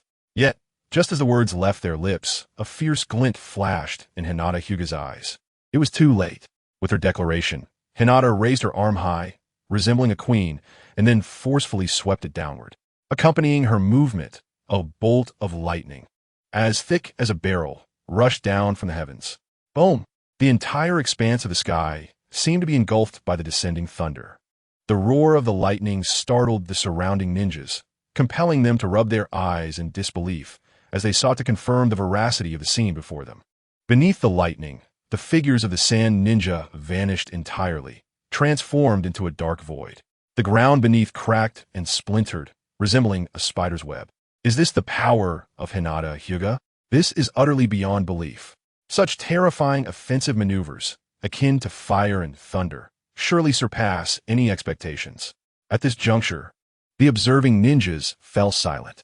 Having rarely witnessed the battles of the legendary Surtobi Hiruzen, they could hardly fathom what a fight at the level of a Hokage truly entailed. Yet in their eyes, Hinata's combat prowess had undeniably reached that echelon. Most astonishingly, She had not even lifted a finger. Rather, she had merely spoken a few words. And the flames and thunderclouds had utterly vanquished their opponents. This experience had undeniably altered their perspectives. Princess of the Byakugan, Princess of the Byakugan, Princess of the Byakugan. It was uncertain who among the gathered ninjas first uttered the phrase. However, as soon as it was spoken, many began to chant Hinata's title in unison.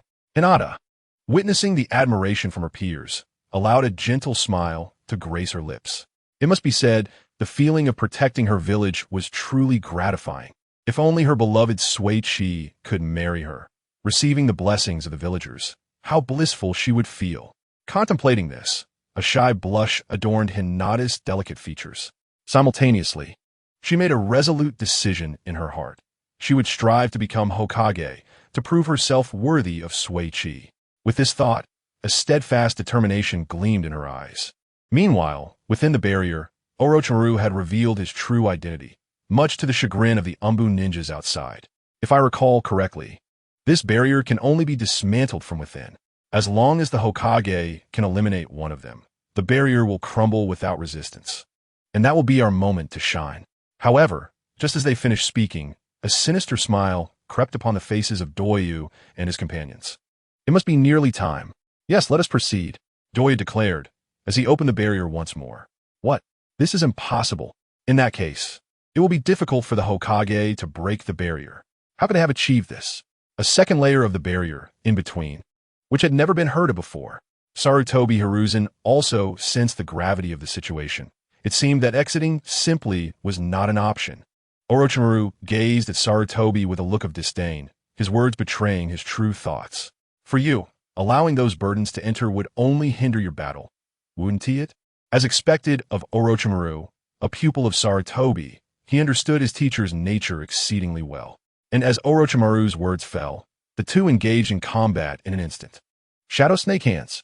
Orochimaru extended his tongue, transforming it into a long serpent that lunged towards Sarutobi. Yet, Sarutobi deftly utilized the body replacement technique to evade, reappearing behind Orochimaru. Earth Style, Earth Flow, River Technique. Earth Style, Earth Dragon Bomb. Fire Style, Fire Dragon Bomb. A relentless barrage of ninjutsu surged towards Orochimaru. Sarutobi Hiruzen truly lived up to the title of Ninja Arts Doctor. At that moment, Orochimaru's voice echoed from a distance. Summoning Technique, Un Pur World de Réincarnation. Chapter 176, Hearts as Cold as Ice. Summoning Technique, Un Pur World de Réincarnation. As Orochimaru formed hand seals, Sarutobi's expression shifted dramatically. That technique, could it be? Just as Sarutobi thought this, he saw Orochimaru gleefully extend both hands. 1. As Orochimaru spoke, a coffin materialized before him. 2. With another utterance, a second coffin appeared. Cold sweat began to bead on Sarutobi's forehead. Could these two be? No, I must prevent a third from appearing. With this thought, Sarutobi lunged towards Orochimaru. Fire Style, Grand Fireball Technique. Sarutobi quickly formed the seals, completing the process in less than a second. He placed his right hand to his mouth, took a deep breath, and then exhaled forcefully. A fireball nearly 3 meters in diameter surged toward Orochimaru. Boom! The fireball struck the third coffin, instantly consuming it. The third coffin, which had only just appeared halfway, began to descend slowly. Had it been halted? Sarutobi Hiruzen felt a surge of anxiety. Orochimaru was well aware that manifesting the third coffin would be fraught with complications. Yet, it was undeniably sufficient for the current moment. Teacher Sarutobi, you must be quite familiar with these two individuals. As Orochimaru's words echoed, the two coffins gradually creaked open. Those outside the barrier stood in stunned silence, gazing at the unfolding scene. How can this be possible? I must be ensnared by an illusion. This is utterly absurd. Why is this happening? My heavens! This is simply terrifying. The onlookers were engulfed in astonishment at the spectacle before them. As the coffins slowly opened, a white mist began to disperse swiftly. How will you confront this, Teacher Sarutobi, or should I say, Lord Third Hokage? At this moment, Sarutobi Hiruzen's gaze was filled with trepidation. Cold sweat trickled down his cheeks involuntarily. He adopted a combat stance, yet his heart was overwhelmed with shock. Before him stood the first Hokage and the second Hokage. One of them was even his own mentor, damned Orochimaru. How dare he desecrate the souls of the deceased? High above in the sky, Su-e leisurely enjoyed a chilled watermelon, freshly obtained from elsewhere. This explained his earlier absence. Moreover, few would notice him at such heights, making it an ideal spot for a spectator to enjoy the unfolding drama. To be candid, prior to his transmigration, Su-e had fantasized about witnessing this battle firsthand. Now, he finally had the opportunity to fulfill his modest wish. Of course, Su-e was acutely aware of priorities. He would never allow Sarutobi Hiruzen to suffer grievous harm. Additionally, according to the mission from the chat group, he needed to ensure that everyone remembered him. Thus, offering timely assistance would surely bear more significance than mere embellishment. With this thought, Su-e scooped a bite of watermelon. The cool, sweet fruit burst in his mouth, flooding him with a refreshing sensation that chilled his entire being. Chapter 177. The end of the spectacle, the radiant sun cast its brilliance upon the earth, leaving countless individuals feeling the heat. Particularly within the barrier, Sarutobi Hiruzen felt the oppressive atmosphere weighing heavily upon him. This sensation was profoundly uncomfortable. What fueled his anger even more was Orochimaru's sacrilege against the souls of the first and second Hokages. Long time no see, monkey. Senju Hashirama emerged from the coffin, gazing intently at Sarutobi Hiruzen. Konoha's second Hokage, Tobirama Senju, responded to his elder brother's words, addressing Sarutobi Hiruzen. I never expected you to have aged so much, nor did I anticipate the chance to reunite with you two brothers. Hiruzen, facing the two before him, expressed his sincere apologies. I truly beg your pardon. Esteemed first Hokage and second Hokage. Observing the scene below, Su noticed Orochimaru wielding two daggers, slowly advancing toward Hashirama and Tobirama Senju. With a swift motion, he plunged them into their skulls. In an instant, the once vibrant glimmer in their eyes began to fade. Witnessing this, Su remarked nonchalantly, after such a lengthy wait, the grand performance is finally about to commence. Once you two engage in battle for a while longer, it will be my time to take the stage. With that, he took another bite of his icy watermelon, his demeanor appearing exceedingly leisurely. As Su swallowed, the spectacle formally commenced. Tobirama dashed to the side, while Hashirama charged straight at Hiruzen. Despite Hiruzen's advanced age, he showed no fear in the face of the two former Hokage, who possessed only diminished prowess. Fire release. Fire Dragon Flame Bullet, Hiruzen declared, summoning a fierce blaze that surged forth, the chakra-infused flames swirling like a furious dragon, illuminating the entire space. Dark smoke billowed, spreading throughout the barrier. Yet, despite the potency of such jutsu, Tobirama was not to be underestimated. Water release. Water flow wall, he quickly signaled, conjuring a massive water barrier before him. The Umbu ninjas observing this spectacle were utterly astonished. They had not anticipated that Tobirama could execute such a formidable water release technique within a barrier devoid of moisture, yet saturated with heat. Was this truly the might of Tobirama Senju? Orochimaru, witnessing the scene, felt a thrill of excitement. Indeed, the former Hokage are truly formidable, he exclaimed, reveling in the exhilarating experience of being a spectator. Meanwhile, Su softly murmured, it is indeed delightful to watch. Embracing this thought, he continued to enjoy his watermelon high above, observing the fierce battle unfolding within the barrier. In the chat group, the lively conversation unfolded.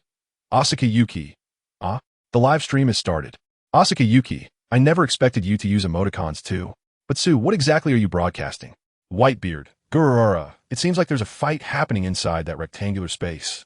Siko Busujima, it looks so cool, with flames and water alternating. Upon encountering the words of numerous group members, Su-e elucidated. This is the third Hokage, simultaneously engaging with the first and second Hokages. Their abilities are available for purchase in the Points Marketplace. Su-e continued, if you find this intriguing, you may take a moment to examine them thoroughly, to ascertain their suitability for your own use. Should they align with your needs, you may accumulate points for redemption. As the leader of the chat group, Su-e felt a profound responsibility towards each member, genuinely wishing to guide them away from unnecessary detours. After all, having joined this chat group, they had become akin to family. The other members grasped Su-ye's intent, emulating his demeanor as they observed the unfolding battle.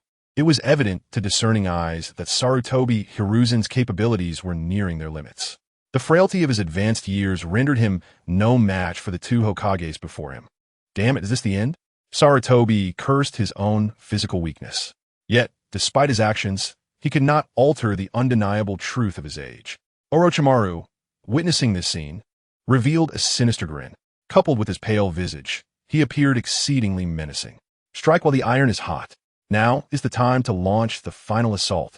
Orochimaru's voice reverberated in the ears of Senju Hashirama and Senju Tobirama. Upon hearing Orochimaru's command, the two resurrected figures surged towards Sarutobi's direction. Well, I never anticipated my appearance would come so swiftly. I haven't even finished my melon. As Su's words faded, his figure flickered and dashed towards the barrier, while the watermelon in his hand tumbled downwards. Within the barrier, Senju Hashirama clasped his hands together, his countenance imbued with a chilling demeanor. Would release secret technique, birth of the tree sea. As his voice resonated, fragments of debris from the rooftop sprouted tender shoots. Upon witnessing this spectacle, Sarutobi instinctively swallowed hard. This is the unique secret technique of the first Hokage. Just as Sarutobi contemplated this, the previously nascent shoots instantaneously burgeoned into towering trees. The chakra in Senju Hashirama's hands seemed to transform into boundless vitality, rendering Sarutobi utterly exposed. Casting a glance at Orochimaru not far off, Sarutobi felt an unprecedented bitterness welling within him. Had he known Orochimaru would resort to such treachery, he would have acted differently. Yet now, due to his earlier restraint, he found himself ensnared in this dire predicament. No matter how he contemplated it, he could not absolve Orochimaru of his complicity. Trapped by the branches, Sarutobi found himself unable even to perform hand seals, let alone escape. Teacher Sarutobi, you have ultimately grown old. Do you recall the words I previously shared with you? I urge you to appoint the fifth Hokage promptly, lest you find yourself filled with regret. Alas, it seems you utterly disregarded my counsel. As he spoke, Orochimaru expelled the Kusanagi sword from his mouth, glistening with his saliva. Grasping the hilt of the Kusanagi, Orochimaru advanced slowly towards Sarutobi Hiruzen. The sword was steadily raised, then suddenly thrust towards Sarutobi. In that critical moment, the barrier shattered instantaneously. A figure emerged before Orochimaru. Chapter 178. Allow me to treat you to Melon-za. I did not expect your impatience. You must be aware that the individual before you is none other than your teacher. Sui appeared before Orochimaru, calmly extending his hands, ready to intercept Orochimaru's blade. He intended to achieve an unarmed victory. However, halfway through his gesture, Sui recalled that this Kusanagi sword had been expelled from Orochimaru's mouth, rendering it exceedingly unclean.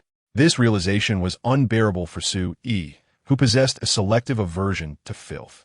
Contemplating this, Sui immediately opted for a heat ray. Behold, an orange-red light radiated from Sui's eyes, swiftly directed at the Kusanagi sword. The blade emitted a series of mournful cries. In the blink of an eye, it was engulfed by Sui's heat ray, unable to mount any form of resistance. Orochimaru, witnessing this, instinctively retreated several steps, his expression alight with disbelief as he gazed at Sui, exclaiming, "Who on earth are you? Why have I never encountered you before?" It is a pleasure to make your acquaintance. I am the Supreme Destruction Day." With Sui's declaration, his figure vanished from Orochimaru's sight. Before Orochimaru could fully comprehend the situation, Sui had already materialized behind him.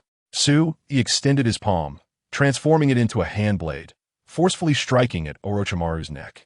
His hand was imbued with the essence of a master swordsman. Even an ordinary palm could become an extraordinarily sharp blade. Orochimaru's complexion changed immediately. His brows furrowed as he instinctively lunged forward, alarm bells ringing in his mind. Yet, despite his efforts, he could not evade Sui's assault. Sui's palm struck Orochimaru's neck with a resounding thud. Orochimaru's body transformed into a fleeting shadow, hurtling beyond the rooftop.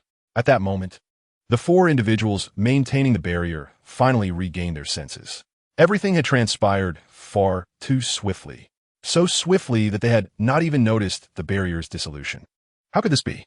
This barrier could only be breached from within. Who is this individual? Even Lord Orochimaru is unable to contend with him. Is he truly from the Hidden Leaf Village?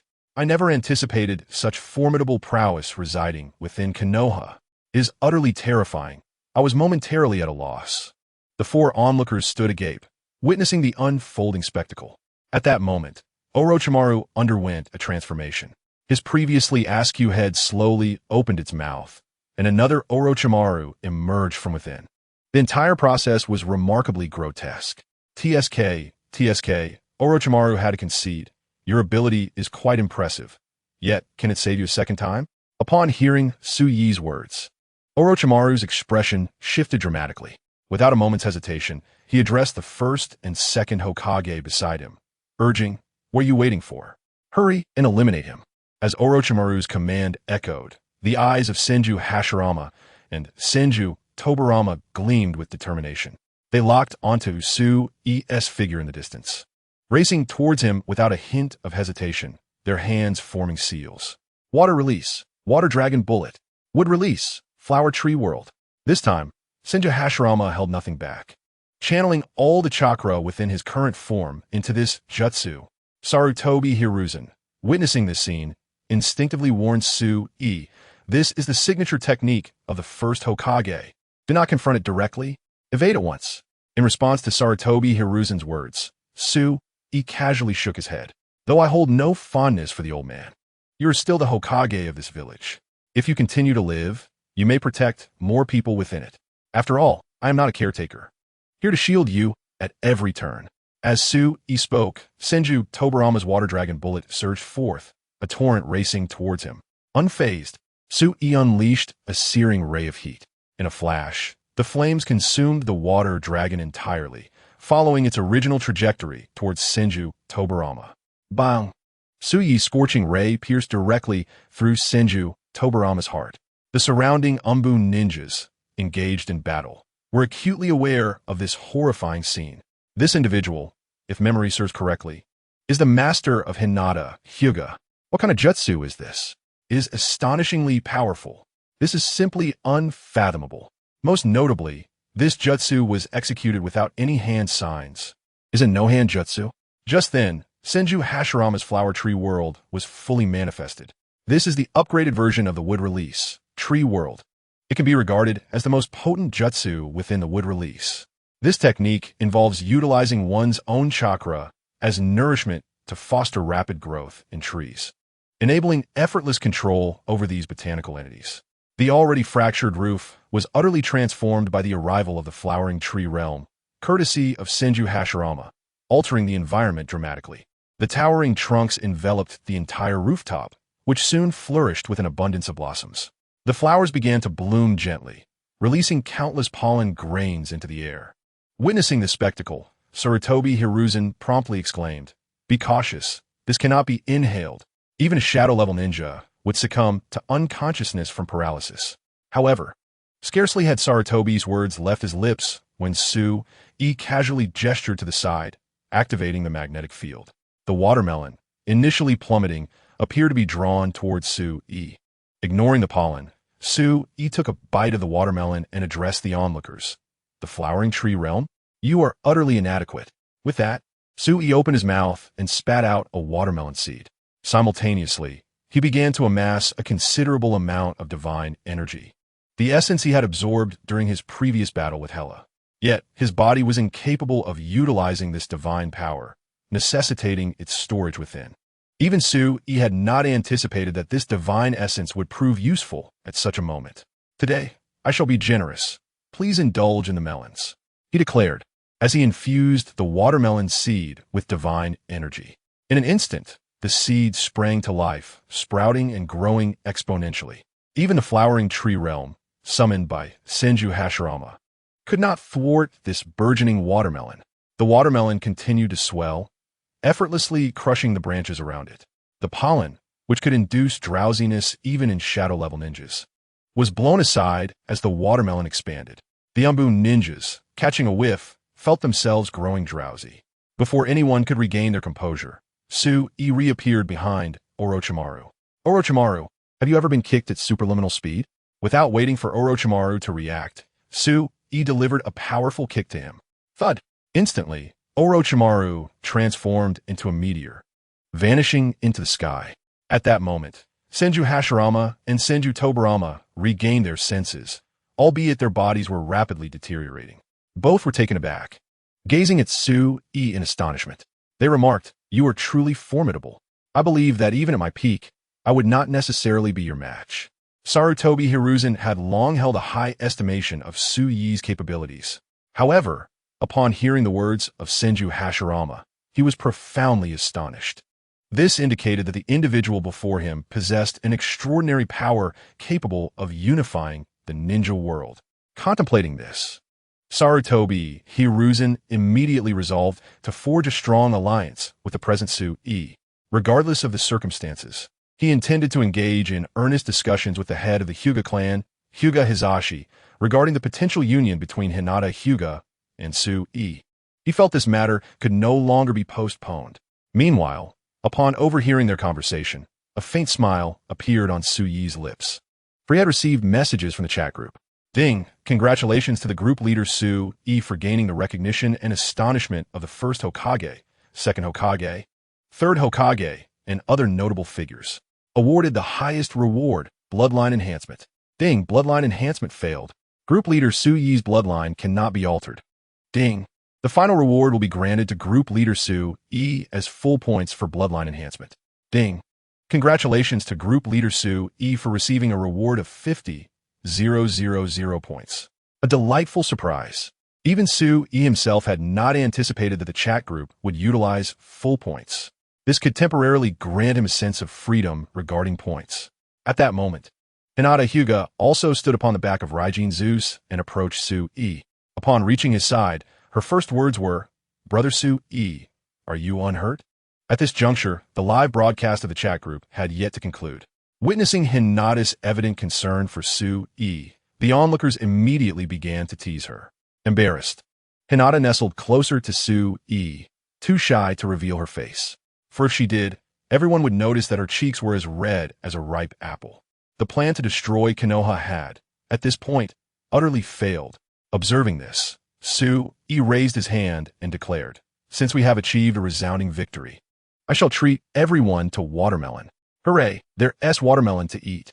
As they gazed upon a watermelon the size of a small 3-story villa, the crowd erupted in joyous exclamations.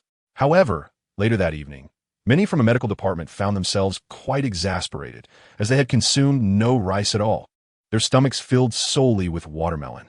Chapter 179. A head start after spending a day in Konoha village. Su-e returned to his Marvel world. One must say, time in the Naruto world truly passes swiftly. Having spent what felt like an extended period in that realm, only an hour had elapsed in the Marvel universe. After letting out a yawn, Su-e returned to his villa. However, as soon as he opened the door, he was greeted by the sight of Wanda sitting on his bed.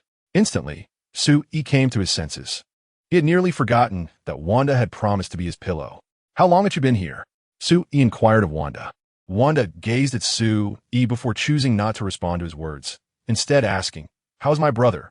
It was evident that Wanda held a deep concern for her sibling. In response, Su-e retrieved his phone and obtained a video of Quicksilver. "Here, take a look.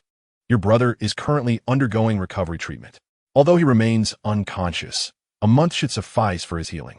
As Wanda watched the video on the phone, a sense of relief washed over her. However, she then regarded Su-e with caution, inquiring, "Are you certain that all I need to do is?" Pausing, she bit her lip, hesitating before continuing, "Are you sure I only need to be your pillow? You won't do anything else to me, will you?" Su-e, intrigued, stepped closer to Wanda, vanishing in an instant. When he reappeared, he stood right before her. He extended a finger, gently lifting her chin, and asked, "What else do you think I might do?" For reasons unknown, Wanda felt a sudden warmth envelop her body. "And no, nothing. I wasn't thinking of anything," she stammered, instinctively shifting backward. Leaning against the headboard, her hair was slightly disheveled. Yet, Su-e was relentless. Following her movement, he enveloped her in his embrace, teasing, "If you truly thought of nothing, why is your face so flushed?" Wanda had never experienced such an encounter before and buried her head, unable to meet Su-e's gaze. Resembling an ostrich, which elicited a chuckle from him. Outside, the night sky was adorned with countless stars, and the city lights began to twinkle, marking the onset of the nightlife. Rather than continue to tease Wanda, Sui approached the wardrobe, meticulously selecting garments. You can try on this outfit, and feel free to wear any of these as well. However, the other clothes in this villa are off limits. Do you understand? With that, he tossed the clothes he held directly to Wanda. As she caught the garments and slowly unfolded them, Wanda found herself utterly stunned. What kind of clothing is this? A maid outfit? How do you like it? I handpicked it. Is it nice? Are you sure this is a maid outfit? Does your maid wear one with an opening? Wanda questioned, recalling that Hela had previously made a similar remark when she wore Suyi's clothes, which were not this style of maid outfit. Hearing the same words again, Sui laughed. Aren't you my pillow? What's wrong with wearing this maid outfit? Wanda was left momentarily speechless, struggling to articulate her thoughts. Only the flush on Wanda's cheeks revealed her inner shyness at that moment. Must I truly wear this? Of course. Who asked you to approach me for a brawl in broad daylight? Not even Magneto would dare to toy with me like this. You are indeed quite formidable. Wanda dared not meet Suyi's gaze, and they were both filled with regret. They had initially believed that their youth and abilities matched those of Magneto, and with two of them, the odds of victory were decidedly in their favor. Yet, who could have anticipated that Sui would be so extraordinarily powerful? Particularly in that domain, he was simply unparalleled. Had they foreseen Suyi's true strength, even with the courage of a bear, they would not have dared to act so recklessly. Just as Wanda pondered this, her phone rang. The caller ID displayed Magneto's name. After a moment's hesitation, Wanda glanced at Sui, only to find his expression utterly inscrutable. Slowly, she answered the call. Before she could utter a word, Magneto's voice resonated through the receiver. Is Sui nearby? Hearing Magneto's words, a faint smile crept onto Suyi's lips as he took the phone from Wanda's hand. Addressing Magneto, he quipped, "What's this? Are you missing me?" On the other end, Magneto nearly slipped off his chair. Surely, he could not be longing for that individual. This fellow was impossible to defeat and continued to grow stronger. It was utterly futile to contend with him. Initially, things had been manageable. Yet in their last few encounters, he had always found his face rubbing against the ground. He did not wish to endure such humiliation a 10th time. Thus, Magneto urgently implored Sui, "No. Please, do not come over. You are the master here, so I implore you to refrain from approaching. I have come to apologize." "Oh, is this the demeanor with which you offer your apology?" Sui responded teasingly. "Do not frighten me. I truly have come to express my regrets." With that, Magneto continued, "I am profoundly grateful for your mercy towards Wanda and Quicksilver. Henceforth, we shall stand united. As long as you do not harm Wanda and Quicksilver, you may command them as you wish." In other words, Magneto was essentially assigning Wanda and Quicksilver to work under Sui without any remuneration. This sentiment was not lost on Sui, and even Wanda grasped its implications. She was clearly taken aback that her father would make such a choice. However, they had indeed acted impulsively this time. They were willing to accept the consequences of their gamble. Yet, just as Wanda resolved her thoughts, Sui smiled and said, "No. I did not intend to keep Wanda by my side for long. I am well aware of your intentions." Magneto found himself momentarily at a loss for words. In his mind, time would cultivate feelings. If only Wanda spent more time around Sui, perhaps they might develop a bond. With the arrival of their offspring, one might wonder how formidable the child would be. In such a scenario, the world could very well witness the ascendancy of their kind. However, he had not anticipated that Sui would see through his intentions and confront him directly, which elicited a wry smile from Magneto. After a deep breath, Magneto addressed Sui, saying, "In light of the fact that I have dispatched you a few times in the past, I hope you might assist in honing their abilities." "Huh, Magneto, you truly are an old fool. If we are to consider the 9 instances where my face met the ground because of you, then perhaps you could take these 2 under your wing." Sui retorted, "You are audacious. Yet, it is ultimately your decision whether you remain by my side. That is solely up to her." This was sufficient. There was no doubt that Wanda would not disappoint him. With that, Magneto ended the call, leaving Wanda in a state of shock as she gazed at Sui. Sui tossed his phone aside and turned to Wanda, saying, "It appears Magneto wishes to keep you close as my aide. What are your thoughts?" Wanda glanced at the maid outfit nearby, contemplated for a moment, and replied, "Aside from that maid attire, I believe I could learn a great deal by being near you." Initially, I thought my father despised you. But it seems your relationship is not as contentious as I presumed. That was our mistake. Before Wanda could finish her thought, Sue-E quickly interrupted. No, please. Do not say that. Magneto would relish the opportunity to eliminate me. Yet, he knows that no matter how he attempts it, it would ultimately be futile. For any attempt on my life only serves to strengthen me. Sue-E reiterated his famous adage. Then he said to Wanda, all right, if you truly wish to stay by my side, then don the maid outfit. At the very least, it is a requirement within the villa. You may dress as you please when outside. I am quite accommodating. As their conversation concluded, the distance between them diminished, for their similar ages fostered a swift camaraderie. Before long, Wanda had changed into the maid outfit. However, she was exceedingly bashful, unable to meet Sue-Yi's gaze, and swiftly retreated beneath the covers. Content to serve as a mere pillow, Sue-Yi chose not to comment, as the night had grown late, and it was time for rest. Once the lights were extinguished, moonlight streamed through the window, casting shadows that gradually intertwined. Before long, the dawn arrived, with Sue-Yi embracing the still sleeping Wanda. Suddenly, the phone on the bedside table rang. Before Sue-Yi could make a move, Wanda impatiently snatched the phone and said into it, "Hello? I was sleeping. We can talk later." With that, she hung up. However, before she could close her eyes for long, she suddenly snapped back to reality. She opened her eyes wide, glancing at the phone on the bedside table, and realized that it was not her own. Meanwhile, on the other end, Hannah stared at her phone in confusion. The caller ID clearly displayed Sue-Yi's name. Could it be that? Hannah seemed to have an epiphany, stamping her foot in anger. How infuriating. I was too late. Another opportunistic cat has stolen a march on me. Just as this thought crossed her mind, the phone rang again. Chapter 180. Seeko to do is the Queen. Hannah answered the call. This time, it was Sue-Yi calling her. Sue-Yi, Hannah said softly into the phone. What do you need from me? Can I call you if there's nothing wrong? Am I interrupting your little romance? At that moment, even through the screen, Sue-Yi could sense the thick jealousy emanating from Hannah. Hearing her words, Sue-Yi couldn't help but chuckle. No, and she's not a little romance. Please don't misunderstand. Hannah puffed up her cheeks adorably and asked, Sue-Yi, we're about to graduate. Which university do you plan to attend? Upon hearing Hannah's question, Sue-Yi pondered for a moment. Initially, he had only attended school for amusement, as he was already approaching invincibility at that time. He had merely been waiting for the Marvel plot to unfold. But at that moment, the chat group had unexpectedly emerged, causing him to forget about everything else. Nevertheless, since he had arrived in this world, attending university didn't seem like a bad idea.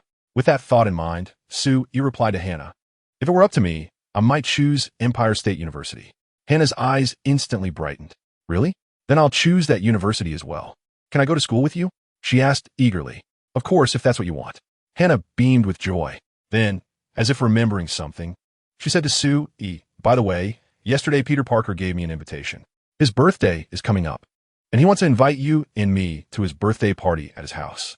But since you haven't been to school lately, he asked me to pass this invitation along to you. Upon hearing that it was Peter Parker's invitation, Sue-Yi contemplated for a moment before nodding in agreement. Since it was Peter Parker who extended the invitation, I have no reservations. Simply inform me of the time and place, and I shall join you. Very well. I shall send you the details forthwith. At that moment, the two engaged in a brief exchange over the phone before concluding the call. Meanwhile, in the chat group, Seiko Busujima approached to initiate a private conversation. Seiko, Sue-Yi, Saya has nearly completed her research on the iron armor. The data you previously provided has been thoroughly processed by her. Sue-Yi, so soon? It seems that Takashiro Saya truly lives up to her reputation. Seiko, however, she wishes for me to convey a message to you. She would like to meet in person to discuss certain matters. All right, I shall head over immediately, as I currently have no other engagements. After saying this, Sue-Yi turned to Wanda. Wanda, there are plenty of ingredients in the refrigerator. I entrust breakfast to you. Wanda appeared momentarily taken aback, opening her mouth as if to speak. Just then, a towering portal materialized before Sue-Yi. With a single step forward, his figure vanished from her sight. In the next instant, Sue-Yi found himself in the world of High School of the Dead. Upon emerging from the portal, he was momentarily stunned, for before him lay vast fields of fertile land, where numerous individuals toiled. From time to time, armed personnel could be seen patrolling with weapons in hand. As Su-yi searched for Siko's figure, he noticed a patrol unit approaching him briskly from a distance. Halt! Who are you? Why have I not seen you before? One of the men, possessing sharp features and wearing glasses, strode towards him with purpose. I am here to see Siko. Siko? Is our queen someone you can address? So, casually? Queen? A look of bewilderment crossed Su-yi's face. What was happening? Has Siko Busujima become a queen? His mind struggled to comprehend the situation. You look rather suspicious. Immediately subdue him. He could be a spy sent from another camp. Yes. As the bespectacled man finished speaking, several individuals behind him rushed towards Su-yi. However, Su-yi's expression remained unchanged.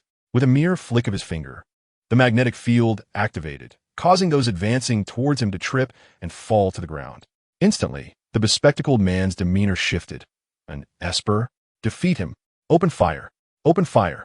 After uttering these words, the man produced a walkie-talkie and spoke into it, announcing, an ability user has invaded near field number 3, requesting support. I repeat, an ability user has invaded near field number 3, requesting support.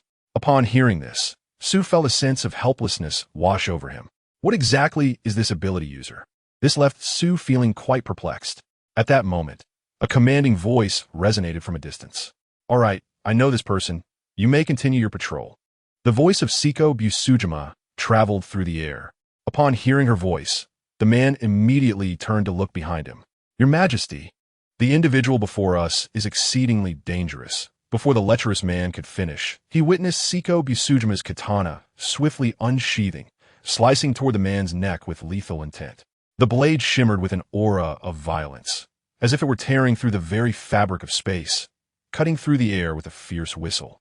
With a swift motion, the lecherous man's head tumbled to the ground. The onlookers were instantly stunned. It was their first time witnessing such wrath from their queen. Clean this place up, and then vanish from my sight, Siko Busujima commanded coldly to the remaining individuals. Immediately, they nodded vigorously, grasping the head and body of the lecherous man, and hurried away into the distance. As they disappeared from view, Su turned to Siko Busujima and inquired, what is going on? Why do they refer to you as Your Majesty? Upon hearing Su's words, a faint blush appeared on Siko's face. It's a title my subordinates playfully bestowed upon me during their idle moments. Before I knew it, everyone started calling me queen. Su nodded slightly at this remark.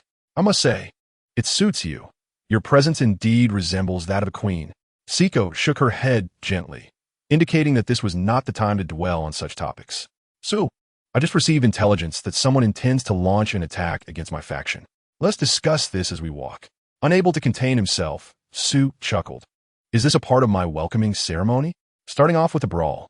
Perhaps it is due to your overwhelming popularity, Siko replied with a charming smile, standing beside Su, who provided her with an unprecedented sense of security.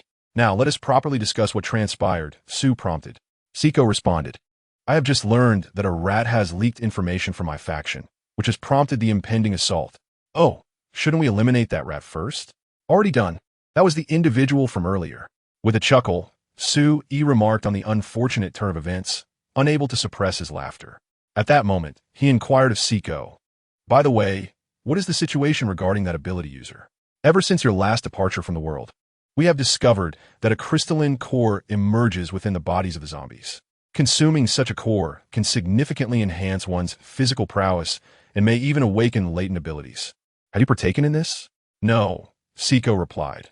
While I relish the thrill of slaughter, the thought of devouring the crystalline cores within the zombies is quite beyond my comprehension.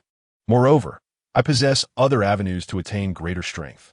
As she spoke, Siko gestured towards a blade in her hand. Her understanding of the swordsmanship had reached astonishing heights during this period. Is there anything I can assist you with? Su-yi will fit it. Not all. Your sole task is to enjoy the spectacle alongside Sayaka Takashiro, Siko responded. Su-yi discerned an alternative interpretation in her words. She wished for him to witness her performance, showcasing her recent advancements. Very well, I shall oblige, Su-yi replied, and as they conversed, they arrived at a villa district. This area served as the heart of their faction, boasting the highest security levels. Female bodyguards patrolled the surroundings diligently. Siko explained, these women were rescued from the outside and personally trained by me to fulfill the role of protecting this villa district. Within this enclave lies Sayaka's laboratory. ensuring the utmost security. I did not anticipate that your endeavors had flourished so well, Su-yi remarked with a smile. Siko returned his smile, attributing their success to the support behind her. Whitebeard frequently sends me meat from Sea Kings, ensuring our provisions are never in short supply. In this world, as long as one has food, one holds power. This is precisely why the opposing faction is intent on attacking us. We have learned that their food supplies are critically low. As her words resonated, Su-yi entered one of the villas. Upon gently opening the door, he beheld an expansive space adorned with various suits of iron battle armor. At that moment, Sayaka Takashiro turned her gaze towards Su-yi, her eyes sparkling with delight. Su-yi, you have finally arrived, Sayaka exclaimed joyfully, moving closer to him. Seeing Su-yi before her filled Sayaka with immense happiness. Meanwhile, Siko addressed her. You too enjoy your conversation. I shall take care of the individuals from the opposing faction. I have longed to bring them down, and this presents an opportune moment to deal with them directly. Be careful, Siko, Sayaka cautioned, her back turned to Siko. The pair of beautiful eyes were entirely focused on Su-yi. Su-yi gazed at Takashiro Saya before inquiring, Saya, how have you been recently? Very well, especially with the items you provided me. They have opened up numerous avenues of thought. Hence, I wish for Tokido Siko to convey my desire to meet you. She replied earnestly. So you mean? Su-yi continued, looking intently at Takashiro Saya. I wish to explore your world, to utilize superior materials and advanced techniques to craft these creations. At that moment, Takashiro Saya's demeanor was remarkably serious, a sight that Su-yi had never witnessed before. Noticing this, Su-yi slightly bowed his head, contemplating the feasibility of the matter. However, Takashiro Saya remained oblivious to Su-yi's thoughts. Instead, it was Su-yi's gaze that rendered her exceedingly bashful. She fidgeted with her hands, her voice softening as she suggested, Well, if you desire, we could retreat to a room, but I have never done this before, so— No problem, Su-yi nodded. Then let us go to the room. What shall we do there? She queried. To engage in whatever you wish, he replied. Isn't it about you visiting my world? Realizing her apparent misunderstanding, Takashiro Saya felt a wave of embarrassment wash over her. The words once spoken could not be taken back. Inwardly, she chastised herself for not being more composed. She lamented, overwhelmed. Having long harbored feelings for him, she could barely withstand Su-yi's earlier gaze. Clearing his throat, Su-yi recognized the misunderstanding and feigned a cough before addressing Takashiro Saya. Perhaps you can introduce your masterpiece? I have only heard Tokido Siko speak of it. I have yet to hear your personal account. Hearing his words, Takashiro Saya nodded vigorously and hurried to a nearby steel battle suit, eager to share her thoughts on it. Meanwhile, Tokido Siko had exited the villa, making her way towards the front camp, calling out to Miyamoto Rei and other abilities users within her faction. Subsequently, she focused her mental energy on the points marketplace within their chat group. At that moment, she found herself with only 2,000 points remaining, a fact that left her feeling rather helpless. These points are utterly insufficient, she lamented. If only I had 10,000 points, I could elevate my swordsmanship to the realm of the unparalleled sword master. At that moment, it mattered not whether one was a mere first-tier esper or a formidable ninth-tier esper. Siko Tokisaka would remain unfazed. Are you prepared? We shall soon commence our battle. With these words, Siko gently caressed the hilt of her sword. It was a Zanpakuto, which she had exchanged for points in a chat group's marketplace. A transaction made some time ago. This explained her reluctance to utilize the zombie crystal cores, positioned at the forefront of their faction. A considerable number of individuals followed closely behind Siko. At this juncture, Rei Miyamoto had also donned a new ensemble. Her previous school uniform had been discarded, and she now wore a Taoist robe, exuding an even more formidable presence. The nail gun in her grasp had been replaced by a crimson spear, signifying an enhancement of her strength beyond measure.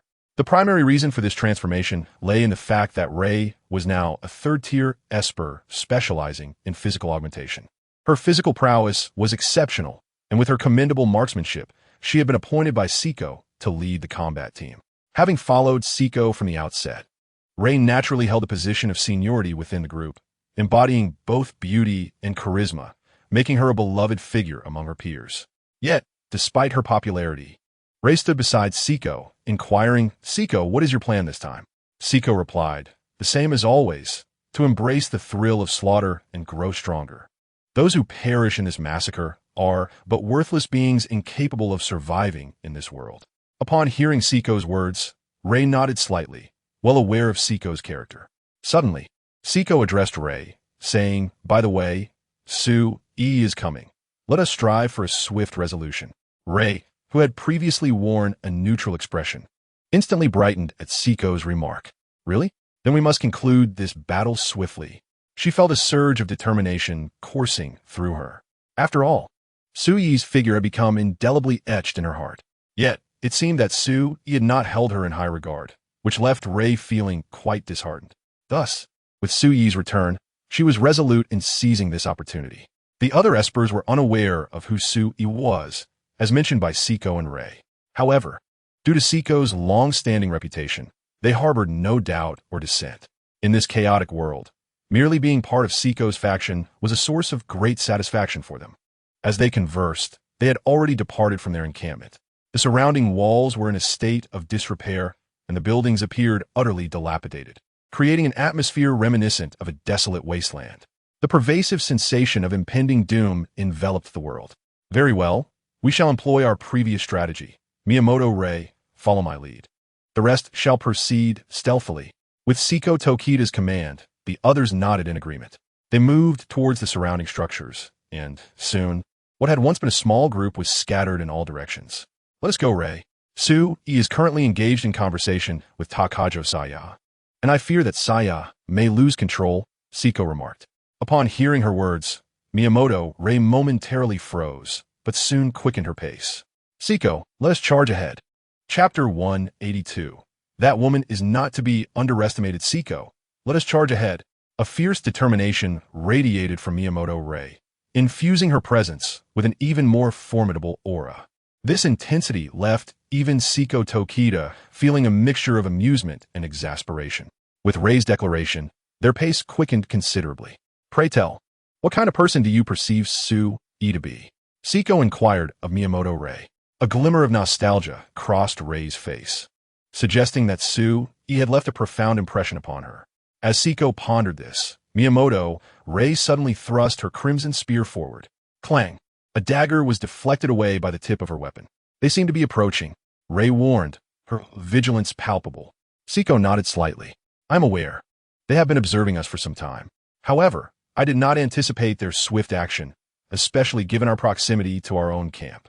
As she spoke, Siko slowly drew her Zanpakuto, advancing forward. "Let us see just how formidable they truly are, or whether they are merely rats hiding in the shadows. Indeed, they must be mere rats. Otherwise, with only the two of us present, why would they not dare to show themselves?" The clarity of Miyamoto Rei and Siko Tokida's words resonated through the streets, unrestrained by any pretense of silence. The other ability users lurking nearby, upon hearing their remarks, instantly displayed expressions of anger. These two, striking in appearance, possessed tongues as sharp as daggers. "I truly wish to sever their heads." "Calm yourself, tyrant. Are you not aware of who that purple-haired woman is?" One questioned. "She is merely a woman, and countless have perished at my hands." The one known as Tyrant licked his cracked lips, exuding an aura of brutality. "Huh, you have just joined our ranks. Although you are a fourth-tier ability user, do not underestimate your opponent. That woman is the leader of the opposing faction. Her mysterious swordsmanship alone is enough to challenge you significantly." "Oh, is that so? In that case, I am all the more eager." As he spoke, the tyrant flexed his arms, appearing ready to strike. "Do not say I did not warn you. That woman is truly formidable. Our task is merely to hold off the purple-haired woman. I advise you not to jeopardize our plan. If it were up to me, I would suggest eliminating that purple-haired woman and then charging into the enemy camp. Would that not be more effective?" The tyrant continued. "Why split our forces? We could attract her attention here while the others advance into the camp. Does that not seem redundant? Ha ha ha. If that is truly your intention, then by all means, charge ahead alone. I shall not impede you. After all, this mission, a figure concealed in the shadows, holding an expired cigar, was engaged in conversation. Yet, at that moment, his expression shifted dramatically. An unprecedented sense of alertness surged within him. This feeling, "Danger, get back." With his words, He leaped backward, just as a purple sword energy cleaved through the spot he had occupied. The concrete wall stood no chance against Seiko's strike. In an instant, a corner of the building was severed away by Seiko's blade. Ah, what a pity it was so close to eliminating that individual. As Seiko spoke, the section of the building she had struck began to slide downward, stirring up clouds of dust. Seeing this, Miyamoto Riri swept her red spear forward, sending gusts of wind that cleared the debris away. At that moment, Seiko, wielding her Zampakit, gazed at the two above her with a seductive smile. Seiko possessed an innate allure. If she were a weaker woman, it would spell disaster. Yet in her case, her natural charm, combined with formidable strength, made it nearly impossible for anyone to resist her beauty. At that moment, Miyamoto Riri addressed Seiko. Seiko, what do you think about blinding them? Do as you wish, but from the looks of our situation, it seems we have been outmaneuvered. As Seiko's words fell, the two individuals on the upper floor appeared slightly pale, especially the one referred to as the tyrant. He instinctively swallowed hard, his eyes wide in disbelief at the scene before him. He even questioned whether he was hallucinating. How could this woman possibly be so powerful? After all, even he found it difficult to possess such destructive capability. Cigar, do you truly believe this individual is a woman? The tyrant spoke to the person behind him. In this realm, they seldom address others by their names. Titles are far more common. The man who enjoys cigars has taken on the moniker Cigar due to his fondness for their aroma. Thus, tyrant, your previous utterance was rather loud, I dare say. Even I could perceive the commotion here. As Cigar spoke, several abilities users emerged from behind them, those who had previously concealed their forms. You are now surrounded. Immediately place your hands on your heads and kneel before us. Otherwise, do you dare to challenge me with death? Such audacious words. Cigar took a deep drag from his cigar, casting a disdainful glance at the individuals before him, and calmly replied, Tyrant, the task of delaying that woman is yours. Allow me to handle these rabble.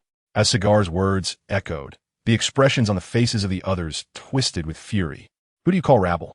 Allow me to demonstrate my might. Prepare to meet your demise. The enraged abilities users charged at Cigar. Yet, at that moment, Cigar slowly withdrew the cigar from his mouth. Taking a deep breath, he covered his nose with one hand, releasing a torrent of gas that erupted from his mouth. As this gas met the air, it ignited into roaring flames, racing towards them. Chapter 183. Seeking one's own demise, the tyrant observed as Cigar made his move, slightly curling his lips in reluctant frustration. You truly infuriate me.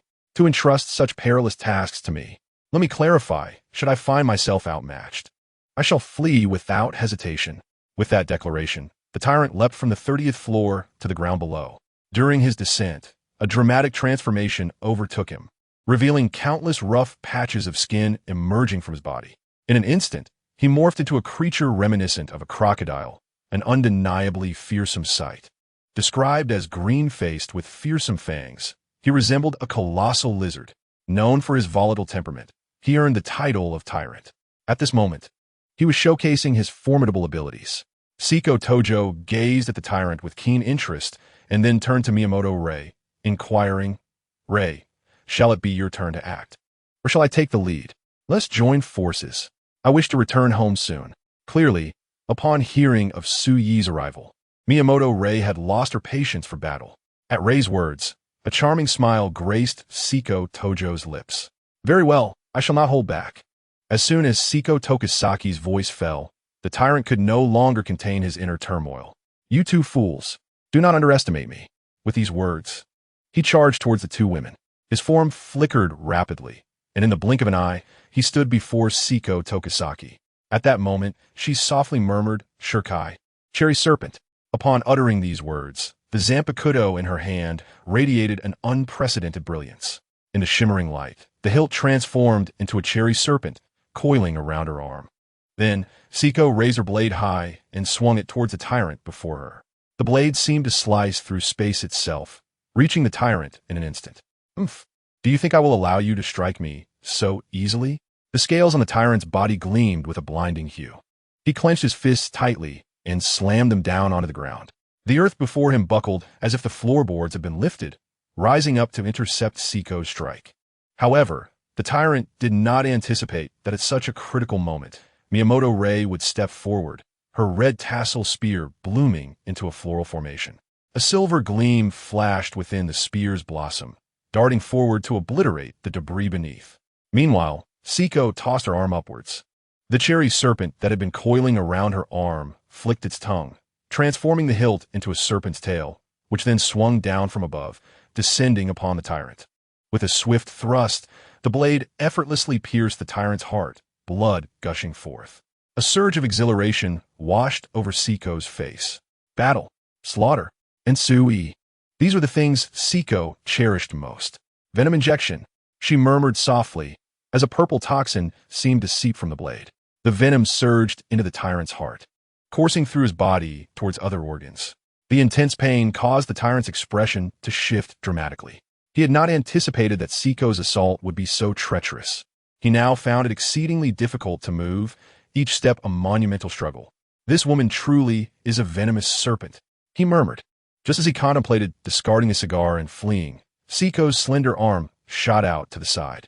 The cherry serpent whipped its tail fiercely, cleaving the tyrant's body cleanly in two. It appeared utterly tragic. Very well, it is now time to deal with another person. As Siko Tokusaki's words fell, she forcefully hurled her Zampakit onto the exposed floor above. The blade effortlessly embedded itself into the concrete. The body of the cherry serpent elongated, still coiling around Siko's arm, and together they soared into the sky.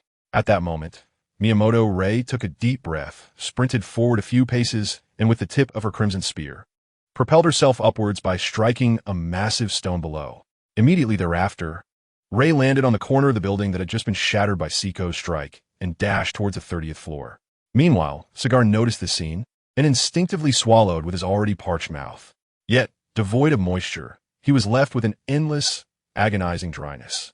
His throat felt as though it might ignite. It seemed that the tyrant was already dead.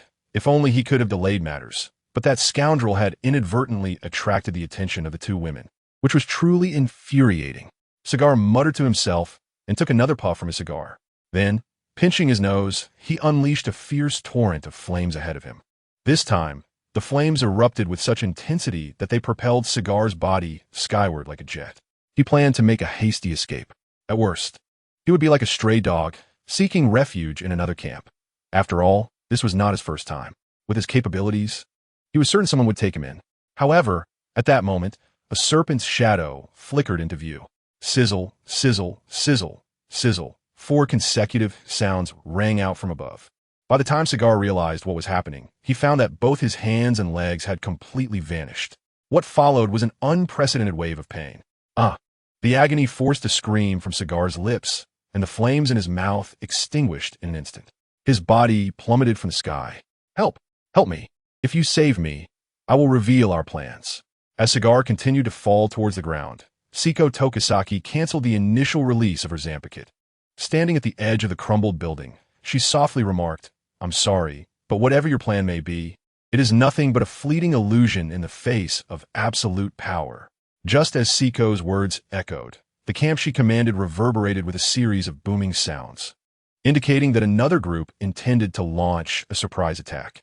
However, unbeknownst to them, Sui was already within their ranks. What is this called? This is called seeking one's own demise. Chapter 184.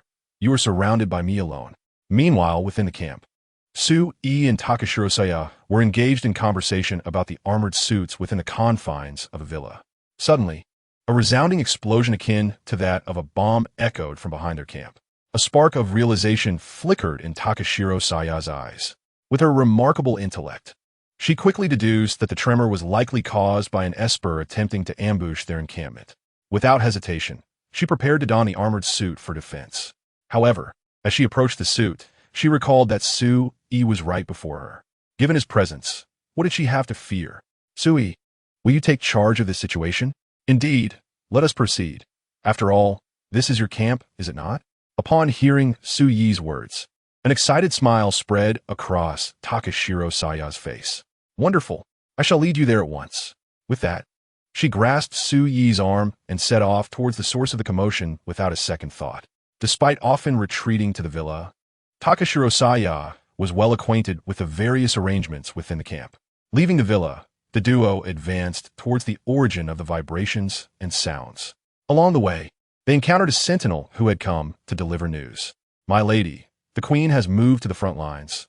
They have circled around to ambush us from the rear. What should we do now? What else can we do? We shall prepare a delightful dish of scrambled eggs, seasoned to perfection. After a brief jest, Takashiro-seiya reassured the sentinel, "Rest easy. We will handle the rest. Our camp will not falter, but there are nearly 20 espers on the opposing side. This is the largest gathering of espers we have encountered to date. And what of it? Do you perceive a difference between 1 ant and 20 ants?" Takashiro-seiya dismissed the sentinel's concerns, her enthusiasm undeterred as she turned to Sui. "Let us hasten to the scene. I can hardly contain my excitement." Witnessing Takashiro-seiya's exuberance, a smile involuntarily crept upon Suyi's lips. It must be said that her grin, revealing her little canine teeth, was irresistibly charming. Even Sui found himself momentarily entranced. With Takashiro-seiya tugging at his arm, the pair ventured forth. Soon, they beheld a group of approximately 20 individuals engaged in rampant pillaging, their arms laden with provisions. Some were even reaching towards a woman tending to her garden. Takashiro-seiya's face contorted with an unprecedented disgust at the sight. Yet, before she could utter a word, one of the marauders' arms was abruptly severed. Sui merely extended a single finger, adopting a nonchalant demeanor that exuded an air of leisure. Suddenly, amidst the fields, a piercing scream shattered the tranquility. A man clutched his arm in agony, blood gushing uncontrollably from the wound. The scene drew the attention of many, fixating on Sui and Takashiro-seiya. An ability user? A cutter-type ability user? Among them stood a burly figure, his head completely shaven, his face etched with a wary expression as he scrutinized the two before him. He was the leader of the 20, the chief of their faction, having orchestrated this ambush to seize provisions. Aware of the formidable prowess of Siko Poison Island, he understood that she was far beyond the capabilities of any ordinary ability user. Hence the meticulous battle plan. However, he had not anticipated the presence of a cutter-type ability user within her ranks. As he pondered this, his gaze fell upon Takashiro-seiya, and an unprecedented malevolence surged within his eyes. Regardless of her abilities, he thought, they numbered more than 20, and he was determined not to be bested by this individual. Most notably, he was captivated by the stunning woman beside him, her hair a delicate shade of cherry blossom, her figure exquisite beyond compare, a sight he had never encountered before. Once an unremarkable man, even a failure in a normal world, he believed he would never find a girlfriend. Yet now, in this brutal reality where the strong preyed upon the weak, he had grown powerful, a level 6 ability user. He was resolute in his belief that he could overpower the person before him. At that moment, Sui called out to them, "You are all surrounded by me alone. Immediately crouch down and cover your heads, or I shall send you all to your graves." As his words echoed, a profound silence enveloped the crowd. What could this possibly mean? One man surrounding 20? Boss, did you hear that? He claims to have surrounded us all by himself. This is utterly laughable. The leader couldn't help but chuckle derisively. What naivety! Just a mere child. He continued, "How about this? If you surrender the woman beside you to me, I might spare your life. Am I not generous? But I am rather petty. Once you utter those words, it signifies your demise." With a smile gracing his face, Sui slowly began to form hand seals. At that moment, the bald leader addressed his group of subordinates behind him, commanding, "Charge immediately, but do not harm that woman." "Yes." In response, the 19 ability users behind him surged towards Sui, unleashing a variety of powers. Meanwhile, Sui calmly uttered Fengdu 18 plows. As his words echoed, a colossal ancient Fengdu materialized behind him, its expanse rapidly extending. In the blink of an eye, it enveloped all present. The arena underwent a sudden transformation, leaving the ability users momentarily stunned, their expressions shifting. Yet their movements remained unimpeded as they launched their attacks at Sui. At that moment, a faint smile appeared on Sui's face. Chapter 185, Pleading for Mercy? It is too late. The attacks from these ability users rained down upon Sui. Yet within the realm of Fengdu 18 plows, they could not inflict even the slightest harm upon him. The damage sustained by Sui was entirely redirected onto the multitude of ability users before him. Thud, thud, thud. They felt an inexplicable heaviness within their bodies. Upon checking themselves, they discovered no injuries. Undeterred, They continued their assault on Su-e. Meanwhile, the bald leader remained at the back, observing the peculiar surroundings. For some reason, he sensed an eerie quality about the place. Most notably, the scenery appeared overwhelmingly grand, stretching for miles without discernible boundaries, indicating an almost infinite expanse. What level of ability user could achieve such a phenomenon? The bald leader felt a surge of fear, as this situation far surpassed his expectations. He began to retreat slowly, yearning to escape this bizarre environment. However, despair gripped him as he realized that no matter how he withdrew, he seemed unable to move an inch. It felt as though he were imprisoned in place. Gulp! Instinctively swallowing hard, the bald leader clenched his fists. As a speed ability, user endowed with remarkable swiftness. He refused to believe he could not escape. With that, his ability activated. His legs whirled like a mini cyclone as he sprinted toward freedom. Yet at that moment, Su-e suddenly appeared before him. Where do you think you're going? As Su-ye's voice fell, he snapped his fingers, and the Fengdu 18 plows vanished in an instant. In a fleeting moment of dissipating energy, the individuals who had previously assailed Su-e felt their internal injuries erupt instantaneously. The agony was so overwhelming that they scarcely had time to react. It was as if a fierce inferno ignited within their abdomens, searing their very beings. In the blink of an eye, this burning flame spread throughout their bodies, and within moments, they were utterly transformed into a crimson mist, carried away by the wind, vanishing entirely from existence. Such power! How could this be? The bald leader was left questioning his senses, the scene before him far exceeding the bounds of his imagination. Whereas it had previously amused him to witness one person in Circle 20, he now found himself gripped by fear. Without a moment's hesitation, he knelt before Su-e, stripped of all dignity. Thud, thud, thud. The sound of repeated bowing resonated in the ears of Su-e and Sayaka Takashiro. Upon hearing this, Su-e slowly extended his foot, pressing it down upon the bald leader. With a resounding thump, the leader's body was imprinted onto the ground, creating a human-shaped indentation, and the earth itself cracked under the intensity, evoking astonishment. Sayaka, when faced with such a situation, what is your usual course of action? Sui inuited. We typically hang them from trees, ensuring everyone knows the fate that befalls those who dare to attack us, thus solidifying our fearsome reputation. Indeed, with these words, Su-e raised his hand slightly. The earth before him erupted, mounds of soil rising and morphing in the air. As he spoke, Su-e hurled the bald leader towards the towering soil mound. Bang! The instant the leader's body made contact with the mound, he was utterly consumed by it. His limbs were swallowed, and the ever-solidifying earth offered no hope of escape for him. I was wrong. Please spare me. I will never do it again. The bald leader cried out to Su-e, drawing the attention of many. They gathered around, pointing and laughing at the spectacle before them, their faces alight with prideful smiles. Observing this scene, Su-e yawned and sent a message to Siko Busujima in their chat group. Siko, I've dealt with the opposition here. The leader of the ability users has been thoroughly eliminated. How do you intend to handle the remaining matters?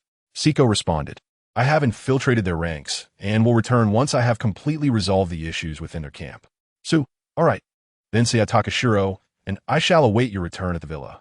Come, Saya, let's make our way back. As they spoke, Su-e and Saya Takashiro proceeded towards the villa area. However, they were unprepared for the sight that awaited them upon opening the grand door of the villa, where they found Shizuka Jikawa, swaying unsteadily with a flask of wine in hand. Upon hearing the door creak open, her initially hazy eyes brightened to the sight of the newcomers. Ah, is that you, Su-e? Care for a drink?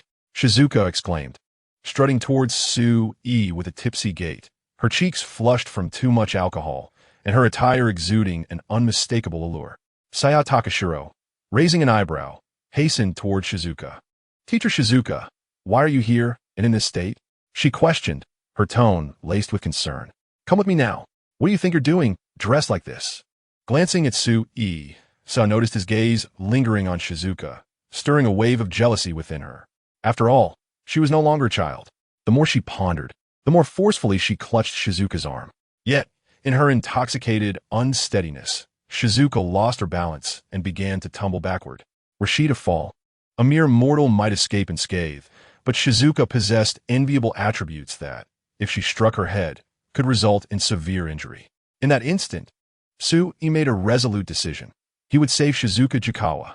With a swift stride, he positioned himself behind her, catching her before she could hit the ground.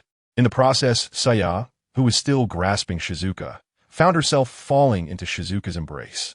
The atmosphere in the room grew palpably tense. Chapter 186. Remember to mention my name at this moment.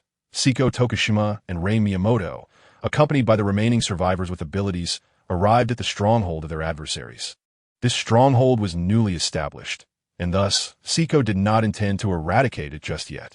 Instead, she seized the opportunity of their offensive to uproot their entire faction. In this apocalyptic world, resources were of utmost importance. A lack of resources could lead to significant developmental hindrances. Seiko aspired to construct an empire of her own, so anyone daring to confront her would surely meet a grim fate. Let us create a ruckus here, she declared. Spare the food, women, and children. Dispose of the rest as you see fit. Yes, my queen. As Seiko Toxic Island's voice fell, the other superhumans instantly surged towards the camp. Meanwhile, the commotion within the camp had reached the ears of others. In particular, at the center of the camp, a rotund man with a bald head, his face adorned with flesh, also heard this sound. He forcefully pushed the woman in his arms away and hastily donned a piece of clothing. However, his expression was exceptionally grim. Is it true that my brother, Zhao Ruiqiang, has already met his demise? How infuriating! To dare slay my brother, Zhao Ruiqiang. Such audacity! As Zhao Ruiqiang's words echoed, he suddenly felt a violent gust of wind sweep through. Numerous sword energies surged towards him with ferocity. Instantly, Zhao Ruiqiang's complexion underwent a dramatic transformation. So powerful? How is this possible? He maneuvered his corpulent body to evade to the side. As he dodged, he witnessed the surrounding walls being utterly obliterated by the onslaught of sword energy. A scream erupted from the woman in the room, who covered her body and cowered aside. Seiko Toxic Island cast a disdainful glance at the woman, but chose not to utter more. After all, not all women possess the resolve to survive in this crumbling world with blades in hand. Many prefer to leverage their beauty to navigate this harsh reality. Shaking her head slightly, Seiko Toxic Island turned her attention to the superhuman before her. You are the leader here, are you not? So, you are indeed the infamous Seiko Toxic Island? Zhao Ruiqiang regarded the woman before him with caution. Just from her earlier attack, he could ascertain that she was extraordinarily formidable, perhaps even more so than anyone he had ever encountered. Seiko Toxic Island regarded Zhao Ruiqiang with a look of disdain, remarking, I never imagined I would become the subject of such rumors. But it matters not. You may as well take your own life now, sparing me the effort. After all, you no longer have your superhumans by your side, do you? You are correct, but before Zhao Ruiqiang could finish, he lunged towards Seiko Toxic Island, his nails extending sharply. They appeared exceedingly pointed, indicative of a certain enhanced ability. However, attacking with nails seemed rather crude, especially coming from such a brutish figure. Moreover, what troubled Seiko Toxic Island was the peculiar aura emanating from this man, causing her to furrow her brow slightly. Nonetheless, regardless of how strange he may be, with murder in his heart, Seiko Toxic Island could not afford to let him live. She wielded her Zanpakuto once more, striking forward. The blade traced a flawless arc through the air, its fierce energy hurtling towards Zhao Ruiqiang. With a swift slash, the unparalleled sharpness of the sword energy pierced through Zhao Ruiqiang's body, cleaving him in two and presenting a gruesome spectacle.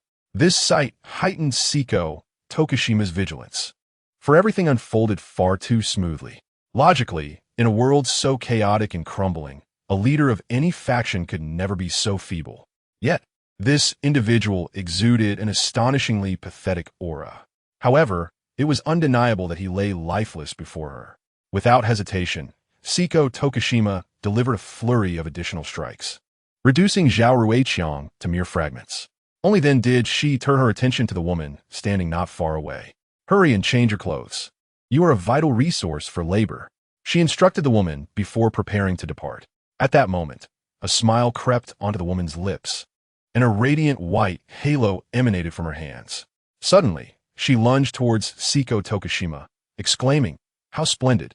With such a formidable leader as you, I can finally achieve my ambitions. It became clear that Zhao Ruiqiang had merely been a puppet, with this woman as the true mastermind. She was a fifth-tier psychic, capable of controlling another's mind to bend them to her will. Her status had led many to underestimate her, and she had concealed her true identity. Thus, from the beginning until now, it had all been a fade. Now, the disguise was torn away. The woman surged towards Seiko Tokushima with astonishing speed, her hands poised to grasp the back of Seiko's head.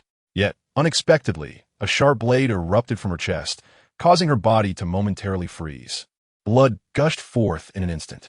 How is this possible? When did this happen? She murmured, confusion flickering in her eyes. She had sensed no hostility. Why had a blade suddenly pierced through her back?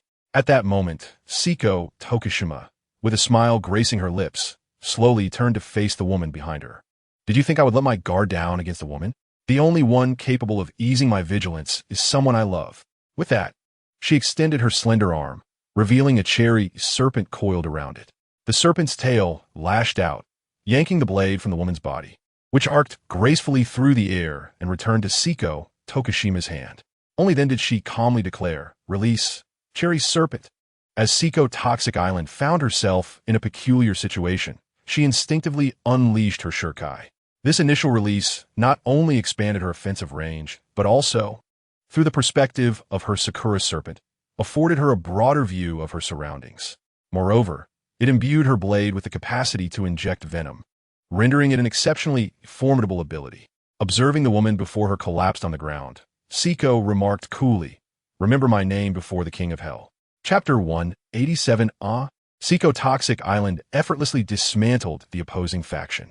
For her, it was merely a matter of convenience, allowing others to handle the aftermath. Seiko and Miyamoto, Rei, promptly made their way back to their own camp, their eagerness palpable. They soon returned to their base without even changing their attire. Upon entering the villa, they were greeted by an undeniably embarrassing scene. They found Shizuka Jurikawa frolicking freely within the villa, occasionally taking swigs from a flask. Her cheeks flushed with an undeniable hue. Seiko, you're finally back. I missed you so much. Want to join me in a little game? Shizuka exclaimed. Seiko could only feel exasperation at her antics. Teacher Shizuka, can you not act so unteacherly? What on earth are you doing? Hurry up and put on some clothes. With that, Seiko pulled Shizuka back into the room. At this moment, only Suichi, Sayaka Takashiro, and Miyamoto Rei remained in the room. Suichi felt quite helpless and remarked, "By the way, Rei, is Shizuka always like this?" Hearing her name called, Rei instinctively paused before responding, "Shizuka behaves this way, but only in front of us girls." Rei glanced at Suichi and leaned in closer, ignoring Sayaka, sitting nearby. "So, Suichi, how have you been lately?" she inquired. "Not too bad. I'd say my life has been fulfilling and meaningful," Suichi replied. Rei was momentarily at a loss for words upon hearing Suichi's response. Sayaka, witnessing the exchange, let out a slight sigh and addressed Suichi. "You know, during your absence, Rei often mentioned you." Rei's cheeks instantly flushed at this remark. She hurriedly waved her hands and said, "No, it's not as exaggerated as Sayaka claims." Subsequently, Rei lowered her gaze, unable to meet Suichi's eyes any longer. As the atmosphere began to veer towards the awkward, Seiko Poison Island finally emerged from the room. Teacher Shizuka had truly gone overboard this time. She had consumed an excessive amount of alcohol, and it seemed imperative to impose a ban on her for a while. Otherwise, she would single-handedly deplete all the supplies. With that, Seiko comfortably seated herself beside Su-e, evoking a sense of envy from the nearby Miyamoto Rei. Alas, Rei was currently engulfed in self-doubt.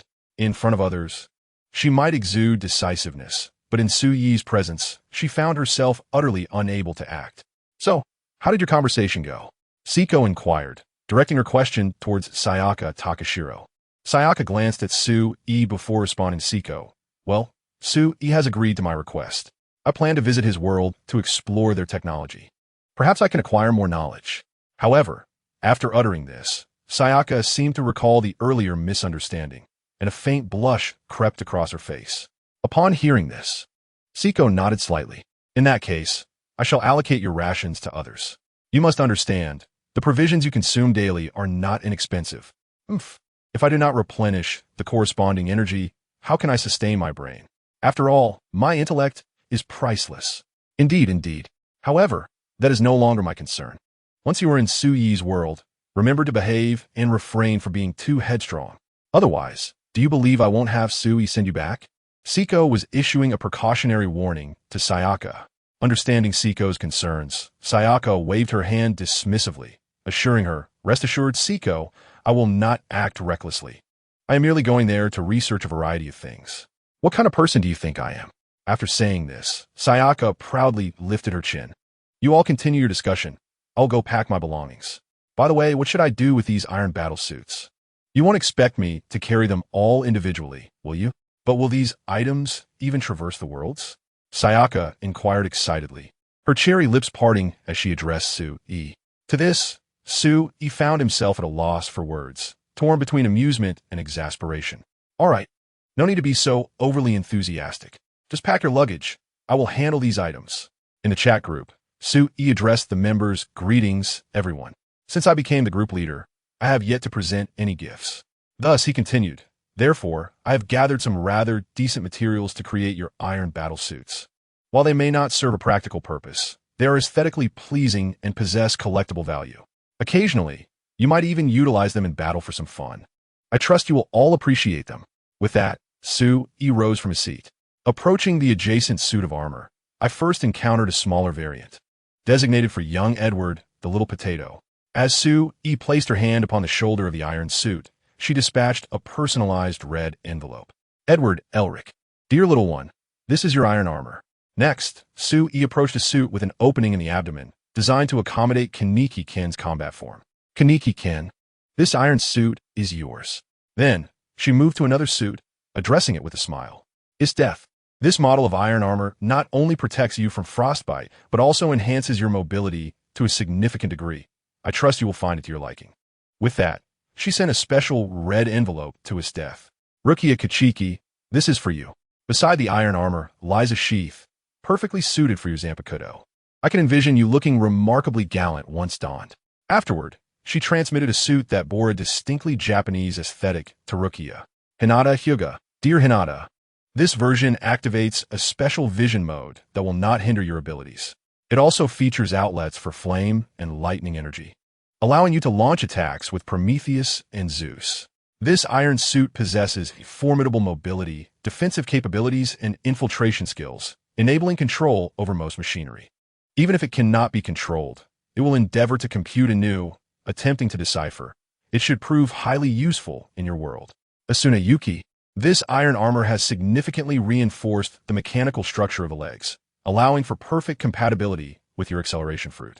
When utilizing the acceleration fruit for speed enhancement, it will provide a substantial boost." Whitebeard exclaimed, "Gurararara, I am increasingly curious about what my iron suit will look like." If I recall correctly, Whitebeard's height is approximately 6'66" meters. Asuna Yuki remarked, "Indeed, Whitebeard's stature is quite impressive." Edward Elric added, "What can we say? It is only natural for a powerful father." Upon reading the messages in the chat group, Sui couldn't help but chuckle. She promptly approached a nearby cabinet, opened its doors, and retrieved 2 wristbands. "Whitebeard, these are 2 wristbands. Once you wear them and press the button atop, your body will be enveloped, transforming into the true form of your iron armor." Seeing the personalized red envelope Sui had sent him, Whitebeard eagerly clicked on it. He had long desired such an item, but its cost in points was rather steep. Asking outright did not align with his style. What Whitebeard did not anticipate was that Sui would craft such a distinctive suit of armored steel as a gift for them. This realization truly moved Whitebeard to the point of feeling tears welling up. At that moment, the chat group was abuzz with excitement. Observing the joy radiating from the group, Sui felt a profound sense of happiness. Eventually, Sui turned to the side where Siko Busujima stood and remarked, "Siko, you must know whom this suit of armor is intended for, right?" Siko nodded vigorously, her eyes inadvertently glistening with moisture. Then, Sui continued, "In fact, I had Sayaka Takagi install a program within it, named Bloodlust, which enables the armor to switch to a Bloodlust mode. In this state, your field of vision expands greatly, and no enemy can escape your targeting." This feature perfectly aligned with Siko's character.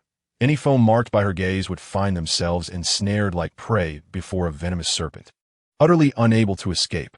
After distributing the gifts, Sui turned his attention to the nearby Miki Miyamoto. He then produced 10 rings, the very weapons he had once bestowed upon Siko to enhance her combat prowess. However, given that Siko no longer required them, and in light of Sayaka's departure and the disappearance of various suits of armor, Siko's resources were regrettably scant. It was worth noting that Sayaka had once been able to remotely control the armored suits to eliminate enemies. Naturally, all these gifts were entirely new. Thus, to bolster Siko's combat strength, Su-e retrieved 10 rings from his collection that he was somewhat less fond of and presented them to Miki. He instructed her. These 10 rings each possess unique functionalities. When you have the opportunity, you may ask Siko to teach you how to utilize them. Upon hearing Su-e call her name and noticing the 10 rings in her hands, Miki's face flushed with color. "Can I truly use these?" she inquired, her excitement palpable. "Of course. After all, we are all allies. Your empowerment is essential for us to establish a foothold in this world, is it not?" Miki, however, found herself oblivious to the latter part of Su-yi's statement, her mind consumed by the notion of being considered one of them. Trembling slightly, she extended her delicate hand, her eyes sparkling as they met Su-yi's. Yet, Su-yi remained unaware of Miki's overwhelming excitement. After engaging in conversation with everyone for a while, Sayaka Takagi finally returned to the villa, burdened with an assortment of suitcases filled with various garments. Upon seeing her, Su-e felt an overwhelming sense of exasperation. "Let us leave these here for now.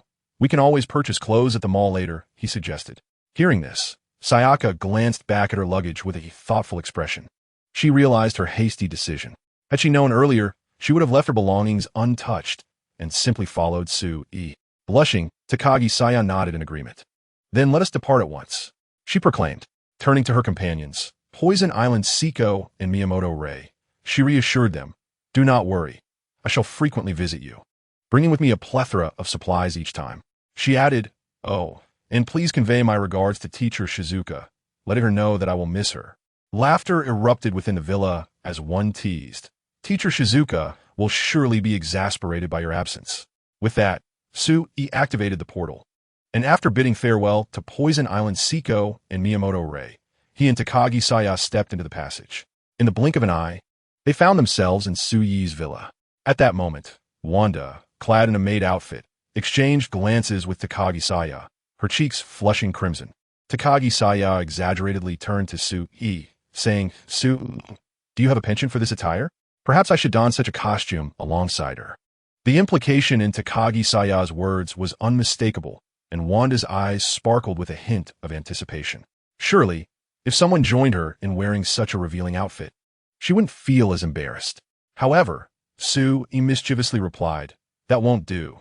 This is your punishment, so you must wear it alone." He then instructed Takagi-saya, "Familiarize yourself with the surroundings while I attend to some matters."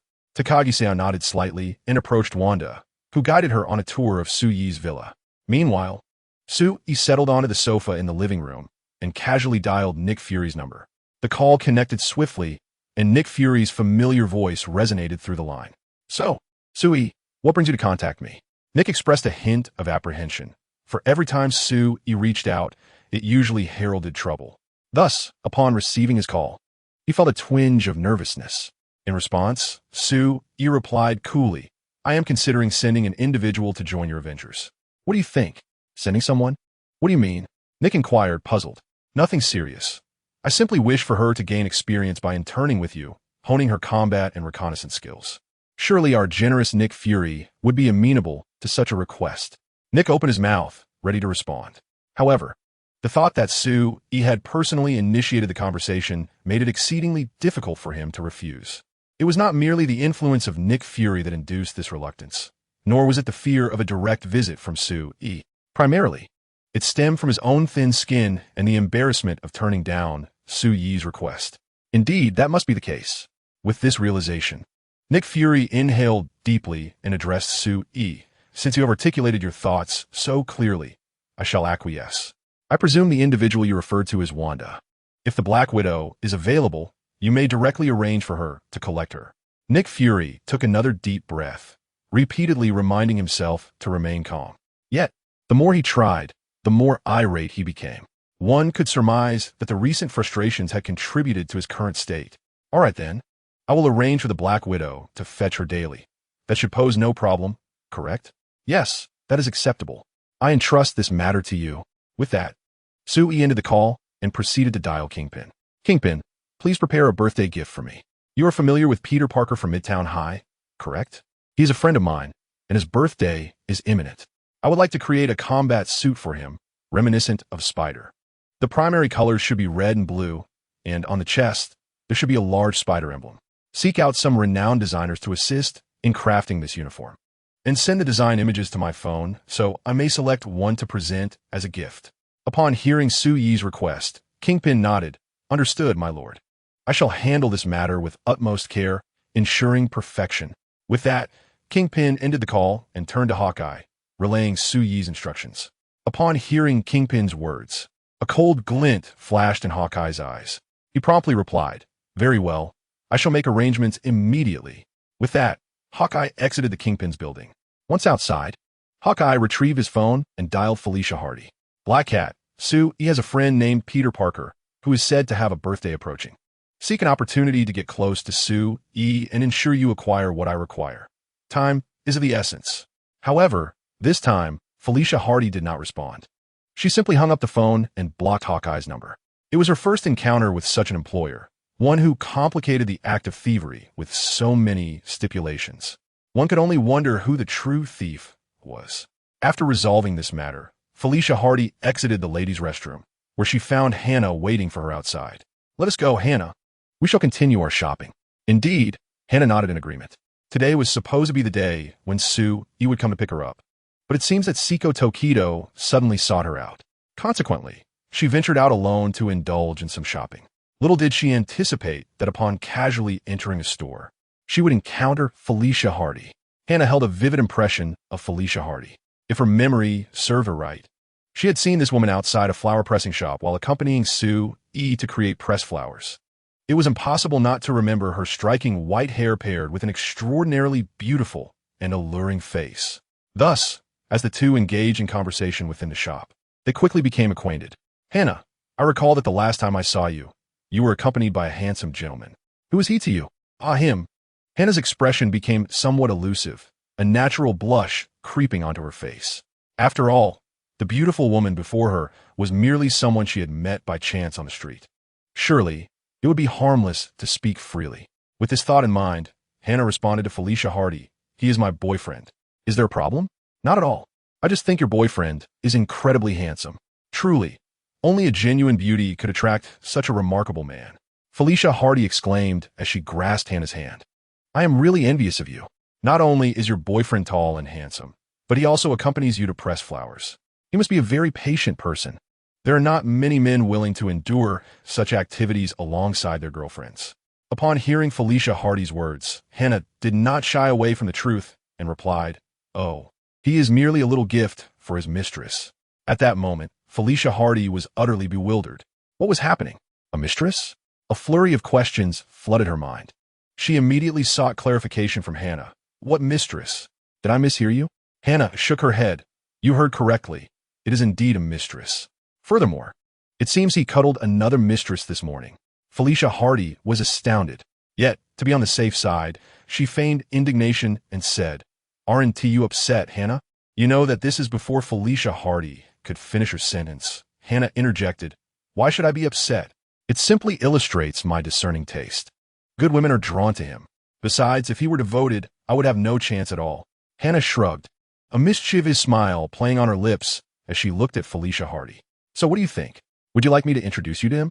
Felicia Hardy responded with surprise. Huh? Chapter 188. Striving to steal her away. Felicia Hardy felt as though her mind was struggling to process the situation.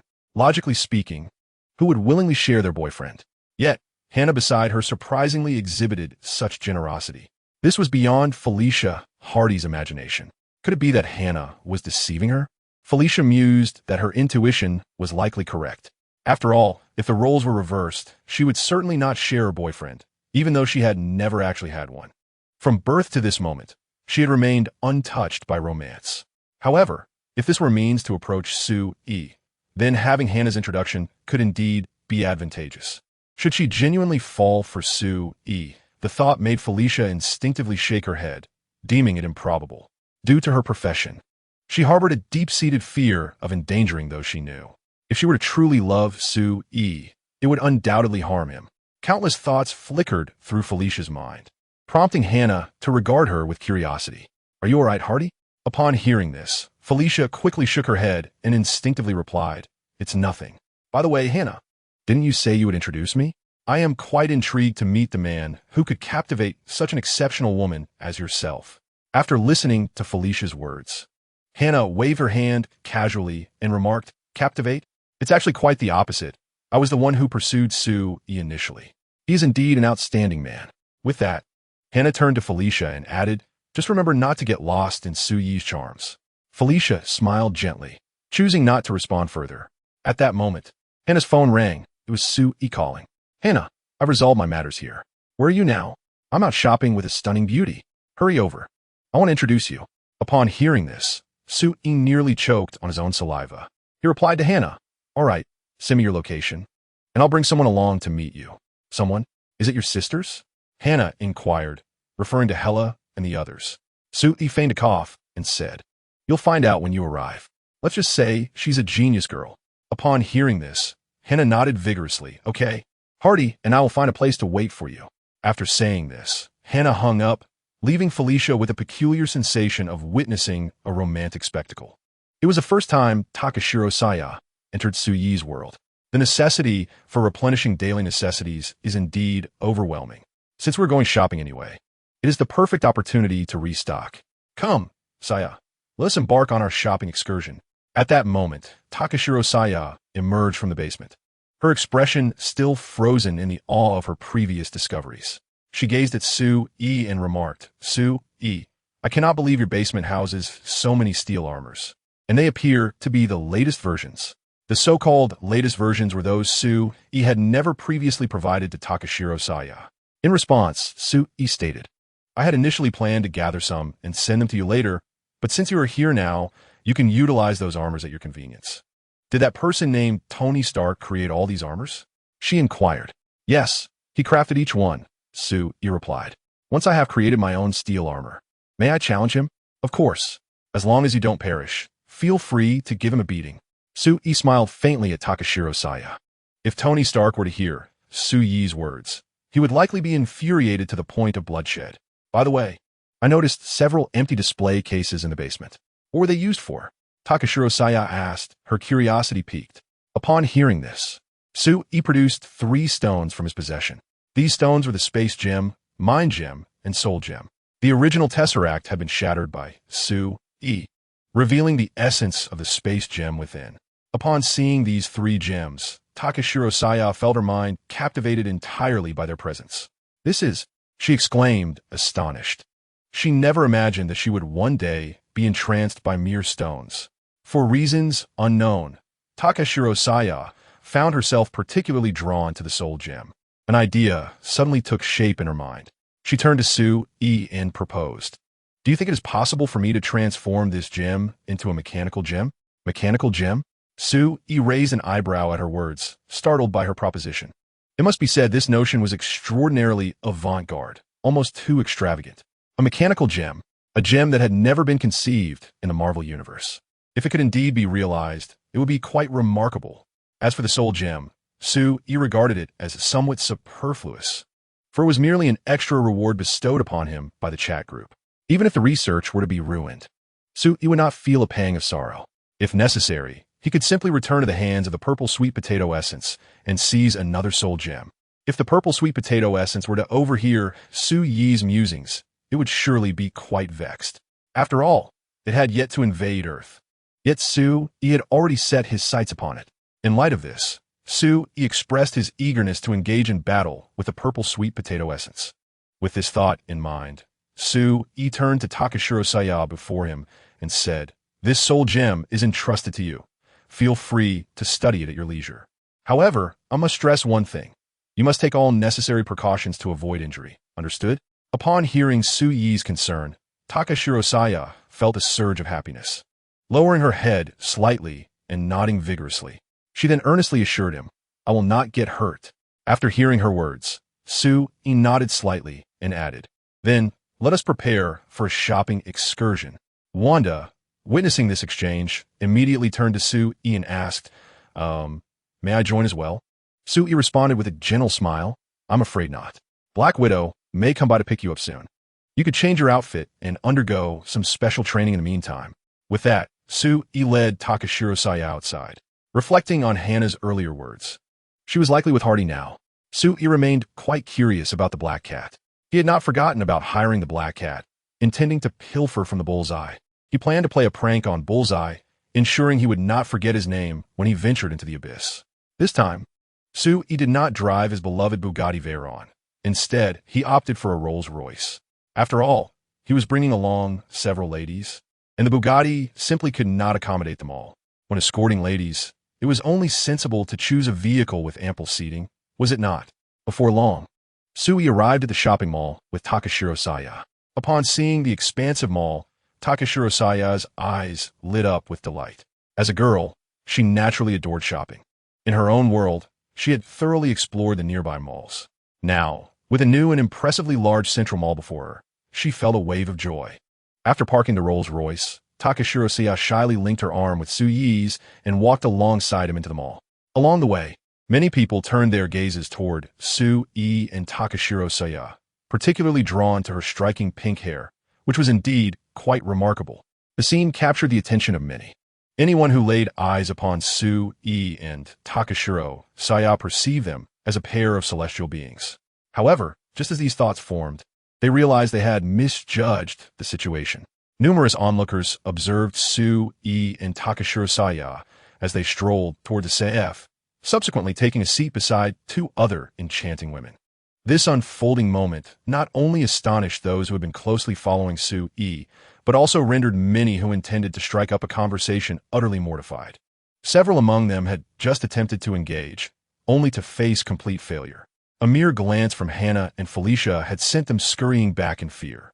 Initially skeptical of their claims of waiting for someone, they were now left feeling thoroughly humiliated.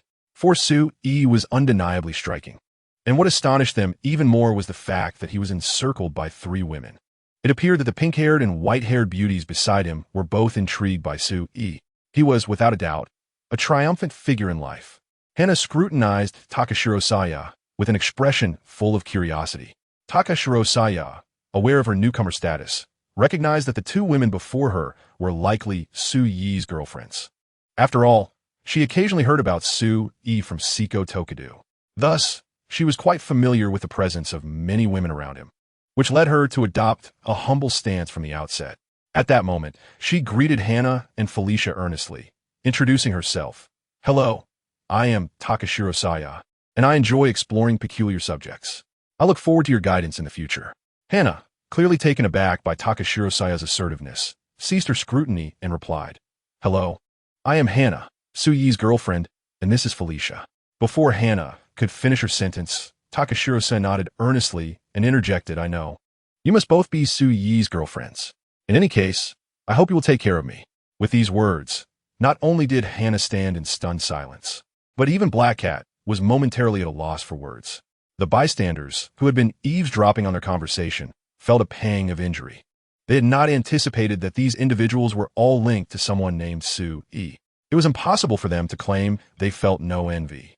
That would be utterly untrue. Each of these lovely women represented the very type they yearned for, yet they were all gathered around Sui, inciting immense jealousy within them. As Hana hesitated, contemplating how best to clarify the situation, upon witnessing Hardy extend her delicate hand towards Takashiro Saya, she graciously remarked, I look forward to your guidance in the future. Subsequently, Hardy turned her gaze towards Sui, stating, You must be Sui. I have been quite curious about the nature of your character, as Hana has spoken so highly of you. It appears you are indeed extraordinary. After uttering these words, Hardy glanced at Takashiro Saya, the implication unmistakable. Momentarily taken aback by Hardy's remarks, Takashiro Saya wondered if she had mistakenly misidentified the individual before her. Could it be that this woman did not recognize Sui? Was she not associated with him in any capacity? In response, Takashiro Saya lowered her head, akin to an ostrich hiding from the world. Observing Takashiro Saya's demeanor, Sui affectionately tousled her soft pink hair. Turning his attention back to Hardy, he calmly remarked, You, too, are far more complex than you appear. This statement sent a ripple of intrigue through the heart of the black cat. What could it possibly mean? Did this man, before her, recognize her true identity? But that seemed implausible. Few knew her real self. They only perceived the exterior of Black Cat, oblivious to her true appearance. If identification were based on white hair, the city was rife with individuals fitting that description, as white-haired women were not a rarity. What then? Did Su Yi's words truly signify? Hardy felt her mind struggling to process the implications.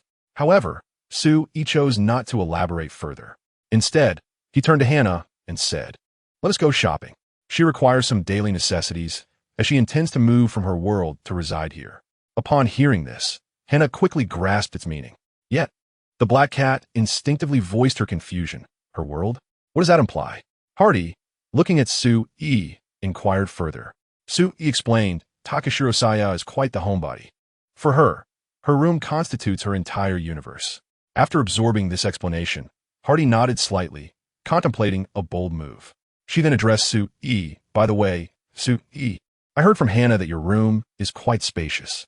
Would it be possible for me to move in as well? I have just returned to the Queen's District and have yet to find a suitable place to stay." Without a moment's hesitation, Su Yi agreed, "Certainly. I prefer a lively atmosphere, and my villa is large enough that accommodating 4 or 5 individuals would not feel cramped." Upon hearing this, Hannah's eyes gleamed with excitement. She was initially the most prominent among them, yet to her surprise, each of them exhibited remarkable courage. Seizing the opportunity, Hannah expressed her desire to join the group. Su Yi welcomed her wholeheartedly, in every conceivable sense. Thus, the 4 of them gathered around a table, each harboring distinct thoughts. Hannah's motivation stemmed purely from her wish to spend more time with Su Yi. On the other hand, Takashiro Saya planned to find a way to convey her true feelings to Su Yi, hoping to be accepted for who she truly was. Hardy, meanwhile, sought knowledge of potions and a chance to cultivate a romantic connection with Su Yi. As for Su Yi, she found the entire scenario amusing. Each individual's intentions varied, yet they now shared a common goal: shopping. After all, necessities of life certainly required procurement. This time, the 4 of them spent a total of 5 hours wandering through the mall. As night approached, the hour grew late. Fortunately, the mall offered delivery services, which facilitated their shopping spree. Subsequently, they returned to Su Yi's villa. Prior to their arrival, Su Yi had requested Jean to find some help to tidy up the rooms and organize their purchases, ensuring that everything would be in order upon their return. Hannah remarked that she often visited Su Yi's villa, as it already contained a room designated for her. Conversely, Takashiro Saya had just selected her room, nestled in a corner of the house. This choice was not due to Su Yi's isolation of her, but rather a personal preference, as she articulated. Her frequent study of various chaotic subjects necessitated a quiet environment, and the corner room provided the perfect solution, allowing for seamless access to other floors. Hardy's room, on the other hand, had been deliberately arranged by Su Yi. At this moment, Hardy found herself momentarily stunned before her new room. She surveyed her surroundings and then glanced at Su Yi's spacious bed, momentarily at a loss for words. Was Su Yi's room essentially a room within a room? Indeed, upon reflection, it seemed somewhat inappropriate. Su Yi, deliberately playful, suggested to Hardy, "Would you prefer switch rooms? Besides the 2nd and 3rd floors, there are still quite a few available on the 1st floor." A faint blush crept across Hardy's cheeks as she turned to Su Yi and replied, "I actually quite like this room. It gives me a sense of security. My only concern is whether my movements at night might disturb you." In response, Su Yi said lightly, "Rest assured, I sleep quite soundly at night.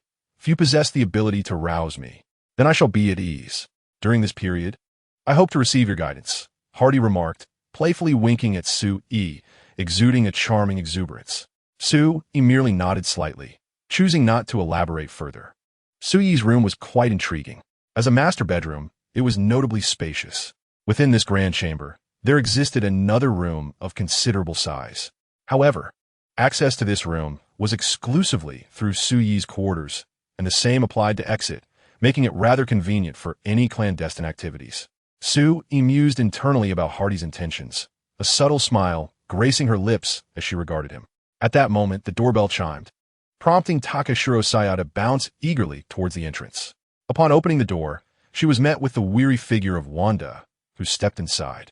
The Black Widow cast a glance at Takashiro Saya, her expression tinged with mild surprise, for it was her first encounter with the girl adorned in pink hair. Yet, she promptly addressed Saya, saying, "Please inform Su-e that we are earnest in our training of Wanda, so she need not worry. We shall not squander Wanda's talents." With that, the Black Widow departed from the villa. Wanda, after a brief glance at Takashiro Saya, proceeded to move forward. At that moment, others emerged from their rooms and witnessed Wanda cradling Saya, lamenting, "Wah, that woman is simply terrifying. She insisted I defeat her without using my abilities. Yet she continually threw me to the ground. I am in agony." Having voiced her grievances, Wanda turned to Su-e, asking, "Is it possible for me to forego wearing that outfit?" She had noticed not only Takashiro Saya but also two unfamiliar women present. The thought of donning that particular attire filled her with an overwhelming sense of shame. In response, Su-e firmly stated, "No, you must wear it as you previously promised. As my pillow, you shall wear what is most comfortable for me." Wanda could only feel exasperation. The other women, observing her expression, couldn't help but chuckle. Amidst this lively atmosphere, night fully descended. Before long, it was midnight, and everyone had succumbed to a profound slumber. Chapter 189. The Mechanical Gem as Night Fell. Each person nestled in their respective chambers. Su-e embraced Wanda as if she were a pillow, sinking into a deep slumber. Prior to drifting off, he had placed the potion on the bedside table, alongside the antidote, taking care to label the potion's name for Hardy's benefit. As night enveloped the world, the black cat Hardy emerged from her chamber, which was nestled within Su-e's room, necessitating her passage through a space. Even in the inky darkness, Hardy navigated the room with ease, her keen eyes piercing through the night to discern every detail. Thus, the moment she stepped out, she noticed the potion resting on the bedside table. However, she refrained from reaching for it, instead casting her gaze upon Su-e, remaining still and silent, observing him intently as time slipped by beside her. Before long, dawn broke, and Su-e slowly opened his eyes, his gaze falling upon the untouched potion. At that moment, Hardy emerged from her room, clad in a loose-fitting nightgown, stretching languidly as she exited. She had only returned to her chamber at the break of dawn, having slept for a mere few hours. "How did you sleep?" Su-e inquired of Hardy. She nodded vigorously, replying, "I slept wonderfully, better than I ever have." This was no mere fabrication. It was the truth. As a notorious thief, her rest was typically scarce, necessitating constant vigilance. Yet, within the comforts of this villa, she felt a rare sense of security. Upon hearing her words, Su-e nodded slightly and rose from the bed, gently rousing Wanda from her dreams. He discovered, to his amusement, that Wanda was sleeping even more soundly than he was. Soon, Su-e, Wanda, and Hardy made their way out of the room. "Where is Shay? Where could she be?" Su-e asked Hannah, who stood before him. "She seems to have risen earlier than I did, tinkering away in the laboratory." "Is that so? I shall go take a look," he declared, heading toward a corner room that had been transformed into a laboratory in the brief span of the previous day. Within the lab, Takashiro Shay was fervently absorbing the knowledge of this world. Simultaneously, as she examined the latest suits of armor, a surge of unprecedented inspiration erupted in her mind. These inspirations have been meticulously recorded by Takagi Saya within the intellect of her artificial intelligence, designed for her personal use. This AI, developed through her research alongside Jarvis, ensures that the iron suit is not entirely constrained by the limitations of Jarvis. As Su-e entered the laboratory, Takagi Saya remained blissfully unaware of his presence, her full attention devoted to her research. With each passing moment of knowledge absorption, her vision of the mechanical gem became increasingly lucid. Chapter 190. The great transformation of the soul gem. Takagi Saya was entirely oblivious to Su-e's existence. Engrossed in the development of the mechanical gem, she placed the soul gem upon a machine, attempting to integrate it with her AI. A torrent of data flowed into the soul gem, while the laboratory equipment continuously relayed information, prompting her to adjust the data output accordingly. One must acknowledge that, in an ordinary world, Takagi Saya would undoubtedly be considered a prodigious genius, able to master any task with astonishing speed. This alone placed her far beyond the majority of protagonists. "All right, Saya, it's getting late. We should take a break for a meal." However, before Su-e could finish his sentence, the soul gem began to exhibit fluctuations. It slowly levitated in the air, its energy surging forth, and creating waves of energy that rippled throughout the room. Noticing this, Su-e furrowed his brow and swiftly moved beside Takagi Saya, shielding her with his presence. At that moment, Takagi Saya's eyes sparkled with excitement. Su-e, I believe I have succeeded. I have activated the autonomous function of the soul gem, transforming it from mere stone into a gem with its own thoughts. Pausing for a moment, she continued, however, this soul gem has yet to fully metamorphose into a mechanical gem. It requires a change in material to be forged at high temperatures and fused with a variety of metals, enabling it to command these metals and continuously evolve and synthesize using its own capabilities. Takagi Saya shared her thoughts with Su-e, who, upon hearing her words, began to formulate his own ideas. Is that so? In that case, let's first resolve the matter of the soul gem. Once we have transformed it into a mechanical gem, we can revisit the topic of breakfast. As Su-e's words faded, he immediately embraced Takashiro Saya in his arms. In the next instant, the magnetic field activated, propelling them skyward with the soul gem soaring into the heavens. At that moment, the soul gem, under Su-e's command, exhibited a faint inclination to flee. But who is Su-e? Merely a soul gem, an inconsequential entity. If the purple yam spirit were to fathom Su-e's thoughts, one could only wonder if it would lead to its utter dismay. In the following moment, Su-e inhaled deeply, dispersing his mental energy entirely. His formidable mental force began to scan the earth before him. Cradling Takashiro Saya in the sky, Su-e swiftly detected nearly all the elements present on the planet. Instantly, the magnetic field was pushed to its utmost limits. At that moment, the earth ceased its rotation. Countless metallic elements under Su-e's control rapidly converged before him. Subsequently, he released a portion of the magnetic field, allowing the earth to resume its rotation. His gaze then fell upon the soul gem ahead.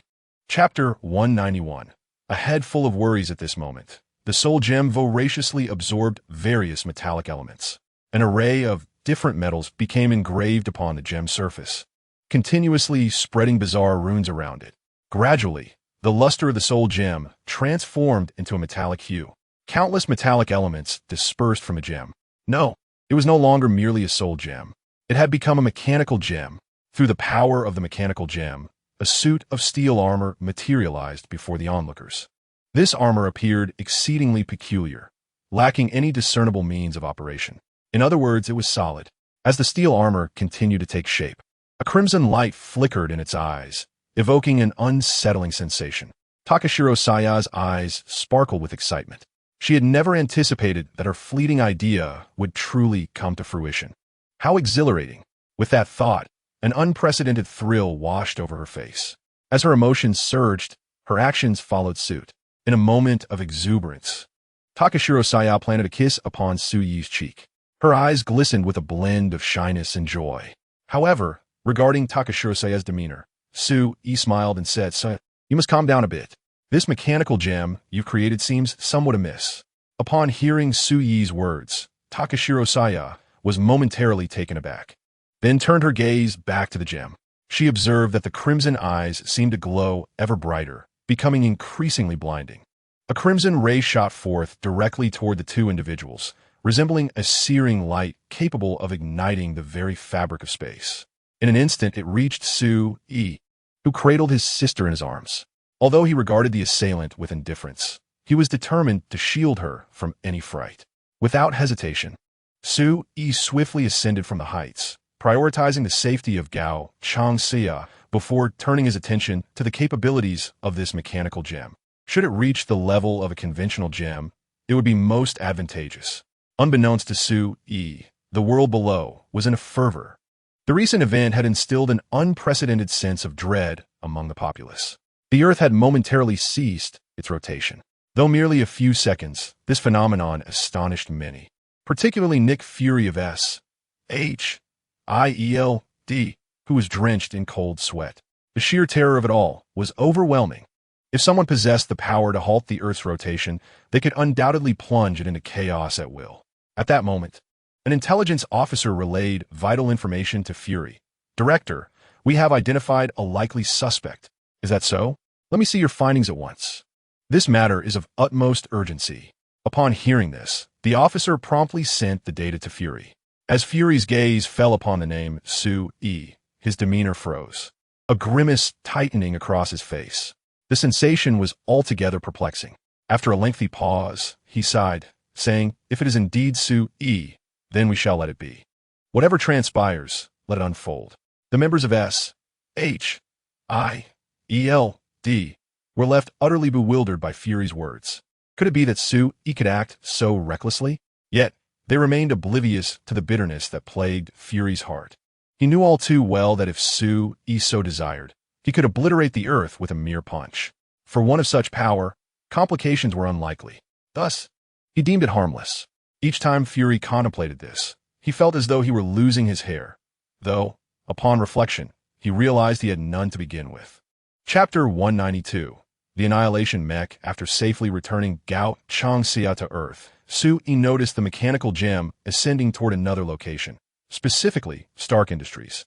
At that moment, the gem had affixed itself to an armor it had generated, appearing reminiscent of Ultron from the films, albeit clad in an exceptionally dark metallic sheen. Even the mechanical soul birthed from the mechanical gem has bestowed upon itself a name. Destruction. I am destruction. Evolution. I shall evolve. The mechanical brain of the destruction mech effortlessly connected to the Earth's network. Through its swift searches, it quickly located Stark Tower, a revered sanctuary in the hearts of many, known as the domain of Iron Man. This edifice houses numerous leading technologies from around the world, making it the chosen destination for the destruction mech. As the destruction mech rapidly approached Stark Tower, Tony Stark, in his underground laboratory, immediately sensed the imminent arrival of the mech. Upon hearing this, Tony Stark wasted no time. He donned his nanosuit 20, preparing for battle. Just as he readied himself, the destruction armor materialized before his eyes. The moment he laid eyes on the formidable armor, Tony Stark's expression shifted dramatically. Within his faux iron suit, he scrutinized the approaching destruction mech, a flurry of thoughts racing through his mind. Who are you? Where did this technology originate? Tony Stark initially presumed that the destruction armor was remotely controlled by a human operator. However, upon hearing Tony's words, the destruction mech slowly opened its body, revealing a nearly solid interior devoid of any human presence. Observing this, Tony Stark remarked to the destruction mech, "It appears to be a remotely operated mech." Yet, immediately after uttering this, the destruction mech began to spiral into a frenzy. No one can control destruction. Destruction seeks to evolve. The eyes of the destruction mech glowed a deeper crimson. Countless metallic elements surged forth from its body, defying the laws of conservation of mass. These metallic elements wove and grew, ultimately coalescing into a laser blade, a 1-meter-long energy blade, entirely assembled by the destruction mech itself. In other words, it was a self-assembled evolution. A truly terrifying concept. As Tony Stark beheld this scene, his brow furrowed. He sensed that the situation was far more complex than he had initially imagined. What on earth are you? Stark began to entertain various hypotheses, including the possibility of extraterrestrial technology. Destruction. I am not merely a machine. I'm a mech with a soul. The destruction mech declared to Tony Stark, simultaneously wielding the laser blade, which had swung directly towards him. Tony Stark's pupils dilated in shock. He had not anticipated that the destruction mech would act so irrationally, launching an immediate attack without further ado.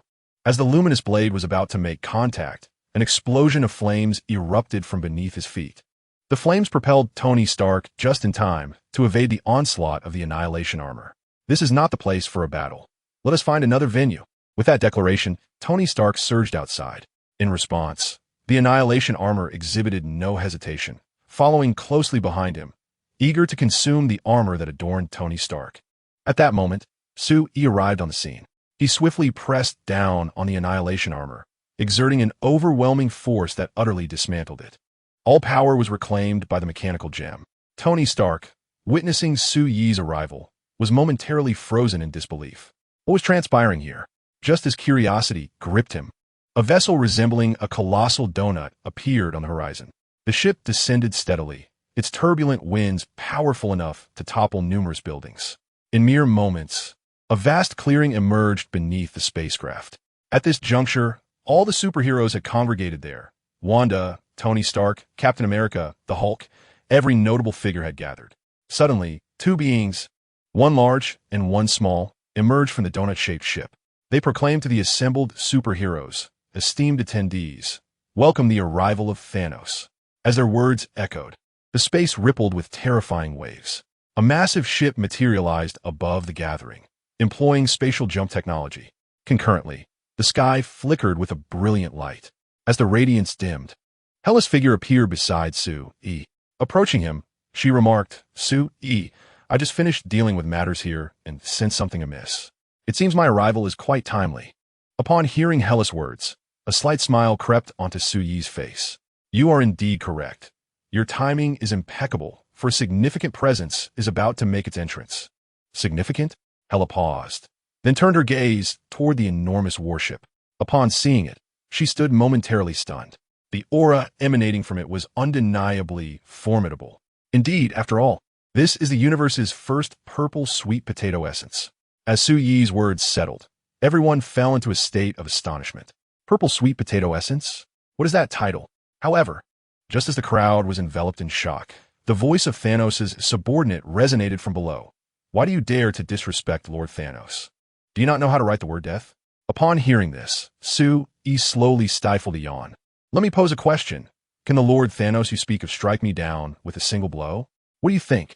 At the moment Su-Yi's words fell, a figure emerged from the warship, a being whose stature resembled that of a hill. Thanos responded to Su-E. After hearing Thanos' reply, Su-Yi's expression reflected profound disdain.